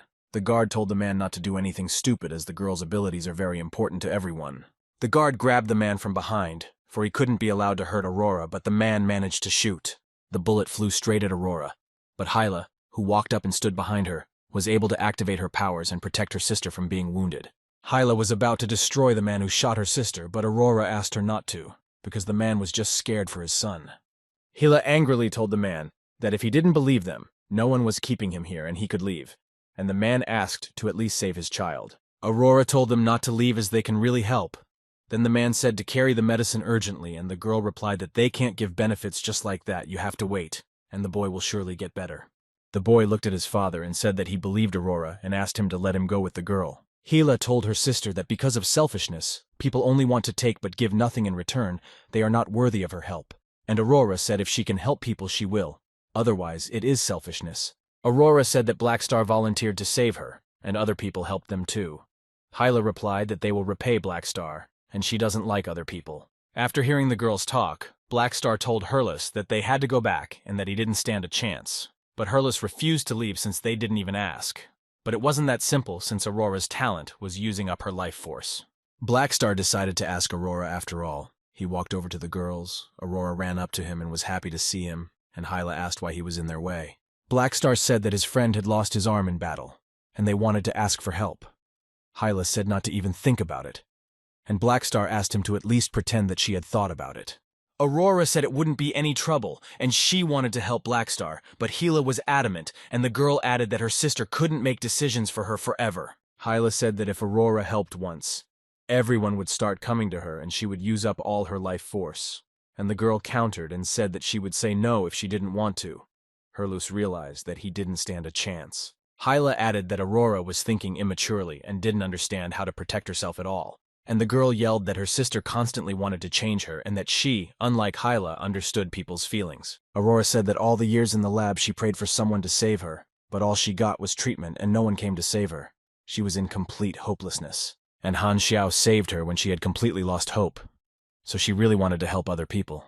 She said she loves her sister, but she has her own opinion, thoughts, and way. Aurora said she would help Hurlos. Hyla listened to her sister, and after all that was said, she couldn't continue to be stubborn. Hyla asked the Black Ghost if he thought she was wrong. He replied that everyone has their own aspirations. However, he thought Hyla was thinking more reasonably. She didn't expect that answer from him. The Black Ghost saw that the sisters were showing promise, and when Hyla got pumped up, she could easily overpower even 100 Hurlos, and Aurora's healing ability was very handy. He read that Ghidorah was suddenly stranded and ready to act. The Black Ghost realized that their enemies wouldn't sit still either. The Black Ghost believed that the Dark Star had already managed to lurk on Aquamarine. Difficult times awaited them. A large delegation was gathering at Ghidorah's landing pad, sent to the planet Aquamarine. The people of Aquamarine were to receive them with all honors. But the people saw that the Ghidorahs had changed course and they would not be coming to the planet. It was not clear where they were headed. Meanwhile, the Ghidorah spaceship arrived at the third refuge. The delegation was met by Bennett. He greeted and thanked them. Bennett thought the Ghidorahs should have seen the Six Nations authorities. He didn't understand why the Aquamarine people in general weren't as important as Blackstar. Nagajan pointed to the spaceships and asked what was wrong with them. He thought the local people were behind in technological development. Blackstar came out to meet Nagadzin. They were happy to see each other. But Nagadzin didn't expect to see Blackstar here. He didn't know that Aquamarine was his home planet. The people around them couldn't think that the Ghidorrians would come to their planet. They realized that Commander Blackstar had a good reputation. Nagadzin and Blackstar continued their conversation in the conference room of the asylum. Nagadzin said that since Blackstar knew about the principle of the basis of mutation, he must know about who was behind it. But Blackstar realized that he couldn't talk much about it. Blackstar said that only Ghidorah's nemesis Darkstar could do such a thing. Nagadzin was of that opinion as well. They agreed that aid to the distressed would be provided for sure. Nagadzin had a group of concerned fellows who could help with supplies. Blackstar knew that it was only through these assignments paid for with Nagadzin's funds that it was possible to attract new members to the group. Blackstar was not a direct supplier of assignments, but a middleman. Nagadzin, meanwhile, had already found information about a Ghidorran who had appeared on the planet Aquamarine. This Ghidorran's name was Angora. His brief bio had no information about his job and salary. Hana asked if the military turmoil could be related to him, and Blackstar said that it was still unknown. Meanwhile, on the planet colony of Ghidorah, the latest social survey shows that the level of support for the rescue operation was declining. People were in a desperate situation, and it could eventually lead to the relocation of the planet's inhabitants. One of the planet's inhabitants said that the planet Aquamarine where he worked was also affected. He offered a friend to fly down and see their disaster. He declined. He went on and said that he and his friend were dealing with a major incident, and the friend was still there. He could help them upon arrival. Moments later, a guy burst into the room. He ran up to the table, pinned down the guy who said if he was Golden Mitland. The guy confirmed it. Then the armed stranger asked for Angor, but Mitland said they didn't know each other. The stranger took Mitland with him and brought him back to Blackstar. He asked if Mitland had anything to do with the turmoil on Aquamarine. He said he didn't, and that he was hearing about the planet for the first time. His answer didn't please Blackstar, and he said that if Mitland liked the high voltage, he could keep quiet, thus stretching his pleasure. He said he used to work for Ghidorah's intelligence bureau, and the job was to assess and describe the development of civilizations. Hana was angry and asked how Mitland felt about the turmoil on Aquamarine. Mitland gave in and said that he did it. He abused his office and sent his men to Aquamarine to start a war. Blackstar asked how he did it. Mitland said that they pretended to be from a higher civilization and made relations with several countries by making false promises, and then quietly engaged in sedition, inciting them to war. Mitland added that the Ghidorah government had nothing to do with it, and Angora was his classmate. He had just taken him for fun. Mitland thought it would be interesting to see how the people of Aquamarine would fight. Hana said it was impossible after all, unless the dignitaries had a hand in it. 2 ordinary citizens couldn't do it. And Mitland said it was easy. After all, they were residents of Ghidorah. Blackstar was notified that the mission had been completed, but they had essentially learned nothing of value. It was all absurd. Bennett approached Blackstar and said that during the Six Nations negotiations, he thought Blackstar had malicious intent, but he was wrong, for Blackstar had gone into space not only to counteract the disaster, but also for the future of Aquamarine. Bennett also added that if it weren't for Blackstar, this planet would have remained in the dark forever, and on behalf of Aquamarine, he thanked Blackstar. Back at his spaceship, Blackstar saw that he had gained a large number of experience points, and realized that for completing a task of high difficulty, one is given good rewards. His energy finally broke the barrier of 9,000, and he can go to the next rank. And after the rank upgrade, he needs to leave some experience to upgrade his specialty to the scientist level. After the rank upgrade, he had reached level 130, and his energy had increased to 9,000 combat power. Now Blackstar only had to reach level 140. Blackstar received a call from Herlos saying that he had a serious matter. He said that Nagadzin had announced the recruitment of aliens, and many people came to see it. Blackstar realized that Nagadzin had really decided to take a swing at him, but he had expected this, so he wasn't too surprised. In the plaza of the asylum, meanwhile, a representative of Ghidorah was speaking about how Aquamarine was a territory under their control. Ghidorah ruled the Garter Galaxy. It was a mighty force, and they had supremacy. But the people of Aquamarine did not react to these statements. Nagadzin did not understand why they were not interested. In the past, it was enough to show how insignificant they were, and how strong the Ghidorrans were. Immediately, everyone was ready to join them. The villagers thought this was outdated information. But in the meantime, Blackstar came up and asked Nagadzin if he was recruiting aliens. Nagadzin said they had good potential, and no wonder Blackstar decided to recruit them. Then he asked how Blackstar managed to make them his mercenaries. Blackstar thought that these people were of the same race as him and players appreciate the benefits. Nagadzin said that if he was on the right track, then it was only a matter of time. He also said that Blackstar was really capable. and asked if he was mad because Nagadzen wanted to recruit aliens. But Blackstar said it was okay because they had healthy competition. Blackstar had it all planned out from the first version. He had the upper hand in benefits, influence, and player passion, and had a trump card he was going to play. Nagadzen noticed that there were far fewer aliens. Most had left their camp and gone over to Blackstar's side. He didn't understand why. After all, everything was going well. But all the players thought that the Ghidorrians were too arrogant in suppressing other civilizations. Banhitdog was going to tell everyone about it. Blackstar didn't understand how the Ghidorrians couldn't notice the unfavorable public opinion. He realized that Banhitdog could be completely trusted after all. He knew that with his interference, Nagadzen wouldn't be able to attract anyone. Blackstar saw on the news that a dark star had suddenly attacked and taken over several poor planets. It had finally begun. The Dark Star aimed their raids at units that are providing aid. Blackstar asked Nagadzen what his plan was, and he replied that all they can do is speed up the aid and wait. This time, the battle would not be ground-based, but in space. Blackstar's rented ship was of the tourist kind, and would not be able to take part in the battle. It would be better for the Dark Star not to come to Aquamarine. The Dark Star spaceship only had 17 hours to fly to its destination. They were clearly determined. The ship made a forced turn and was ready for battle at any moment. Now their target was the planet Aquamarine. The Ghidorrian warship, meanwhile, saw that the Dark Star had arrived and fired its ion cannons, and a collision was inevitable. The Ghidorrian warship revealed the magical shield of Weiss and decided that they would not tolerate it, but would retaliate by striking back at the enemy. Everyone on the planet needed to go to the bomb shelters immediately. There were enough supplies to last a long time, and there was no time to delay. Blackstar contacted Nagadzen, and he said he didn't know how long it would take for the support to arrive. But he was going to help, and Blackstar decided to take a wait-and-see attitude. Nagadzen also contacted Barrett and asked how the situation was on the warship. The latter replied that they were taking a beating, and that the size of Darkstar's fleet was pretty much the same as theirs. Barrett noticed after a moment that the radars showed the enemy retreating, but Nagadzen suggested that it might have been a plan by the enemy to lure them in. Barrett said he fired one burst at them and they flew away immediately. He planned to fly forward and catch up with the Darkstar fleet. Nagadzen ordered him to leave some of the fleet behind and wait for orders, but Barrett didn't listen to him and told him to stay out of the way. It was a tactic of the Dark Star to surround their fleet. Barrett ordered to speed up and catch up with the enemy fleet, and those who stayed on Aquamarine to join them. Barrett wasn't going back for backup. Barrett said that the enemy ships outnumbered them, but he thought they had a chance to destroy the enemy headquarters ship. Nagadzen should have notified Blackstar of the situation. But Blackstar was already aware of what had happened. He had ordered them to hand over the assault team to him, and hold on until the end. Sylvia, meanwhile, reported that the Dark Star had 30 ships, and the shield would only last a few minutes, and Blackstar told Jeanette to take charge of the ship, and Sylvia would be her deputy.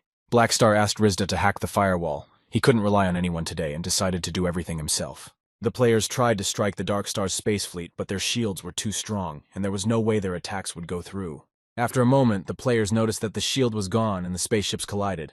Blackstar's ship was definitely there, but it survived. Rizda successfully breached the firewall, and Blackstar was able to take control of the Dark Star spaceship as well as process the digital data. All ships except the controlling ones decided to unite, for it was the only way to defeat the enemy. Blackstar saw that the enemy had 30 ships, and they would not have time to invade every ship, so only the method of destruction would work. All the Dark Star warships stalled. The artificial intelligences of all the ships stopped working. The captains decided to go into manual control mode. The mercenaries of the Blackstar group burst into the Dark Star spaceship. They took the Dark Star people by surprise. Eventually, by hacking into the Dark Star's spaceship system, Blackstar managed to get the enemy ship to attack itself. The people of the Dark Star didn't understand where Blackstar got the technology to pull this off. They couldn't even switch to manual control. And at that very moment, Blackstar burst into the enemy ship. They could not have seen this coming. The commander of the Dark Star ship realized that Blackstar's power was different from their information, and this time the invasion failed. They needed to evacuate sooner rather than later. In the end, the Dark Star spaceships began to retreat, and the Aquamarine people won. The players rejoiced that their progress was saved. On Blackstar's spaceship, Jeanette exhaled a sigh of relief that they had managed to drive the enemy away. Blackstar kicked the girl out of the ship's controls, and she said that Blackstar could have been nicer to them, since they were girls. Blackstar said the fight wasn't over yet. They had a target. It was an enemy ship. The girls wanted to get off the ship, but didn't sit down to do so. Blackstar's spaceship followed the Dark Star and realized that they were indeed retreating, and the biggest ship in the middle was their headquarters ship. Nagadzen contacted him and asked if Blackstar was on the battlefield. He replied that he could invade the enemy ship's artificial intelligence and help Ghidorah push back the HQ ship. Jeanette asked if Blackstar had really decided to go into battle. since there were some problems with his ship, but he replied that he had a lot of driving experience. Black Star's ship was traveling at a great speed, and the girls on board did not have time to follow the movement. They were constantly shouting and thus distracting Black Star. The crew of the Dark Star noticed that Black Star's ship was getting closer. They couldn't let it get any closer to the staff ship. Black Star was able to infiltrate the artificial intelligence, and the ship stopped working. The Dark Star's people tried to switch to manual control. And at that moment, Nagadzin appeared in front of the Dark Star crew. Nothing good could be expected. In the Dark Star's general staff, Amber realized that Black Star was once again in their way. He wanted to destroy it, but the speed of Black Star's ship was too great, and there was no guarantee that they would be able to eliminate it. One of the Dark Star's men said that Black Star could run, but the planet could not. They wanted to keep that excuse and threaten him at the right moment. Black Star asked Rizda if he could get into the shared bank from the Dark Starship system data, but he said the enemy had cut all communications with the main device. This time they had enough for 9 small landing ships, and the total profit is over 1 million ENA. If the Dark Star guys came more often, it would be an opportunity to wage war on the war itself. Barrett said he would send his men to get the trophies, but Black Star disagreed with him. After all, he was the one who shot down the enemy ships, and Barrett said that according to the Godor Code, all Dark Star losses are considered Godor war trophies. Black Star said that his mercenary army was not subject to the orders of the Godora authorities, and Barrett could not order him around. At this point, Nagadzin came up, and Barrett said that he, according to the rules, came to take the spoils of war. But Black Star doesn't want to give them back. He asked that Nagadzin explain everything to Black Star. But Nagadzin got angry with Barrett, and said that if it wasn't for Black Star, they would be watching the Dark Star slip away right now, and that it was only because of Black Star that they were able to capture their staff ship. He also added that it was a misunderstanding and that Black Star could dispose of his spoils as he wished. Godora would not interfere. Black Star realized that for a while the Dark Star would not think of coming here, and he finally had time to relax a little. The Dark Star's secret squad had discovered that the energy level of the mutation source had increased dramatically, and the next stage of evolution was about to begin. It turned out that the mutation source was able to evolve even earlier than expected. The progress of the mutation catastrophe drastically decreased, and all the refugees who were injected with the inhibitor became drastically ill. It was a mutation catastrophe riot. Black Star realized that the second stage of the mutation catastrophe had finally begun, and rest could be forgotten.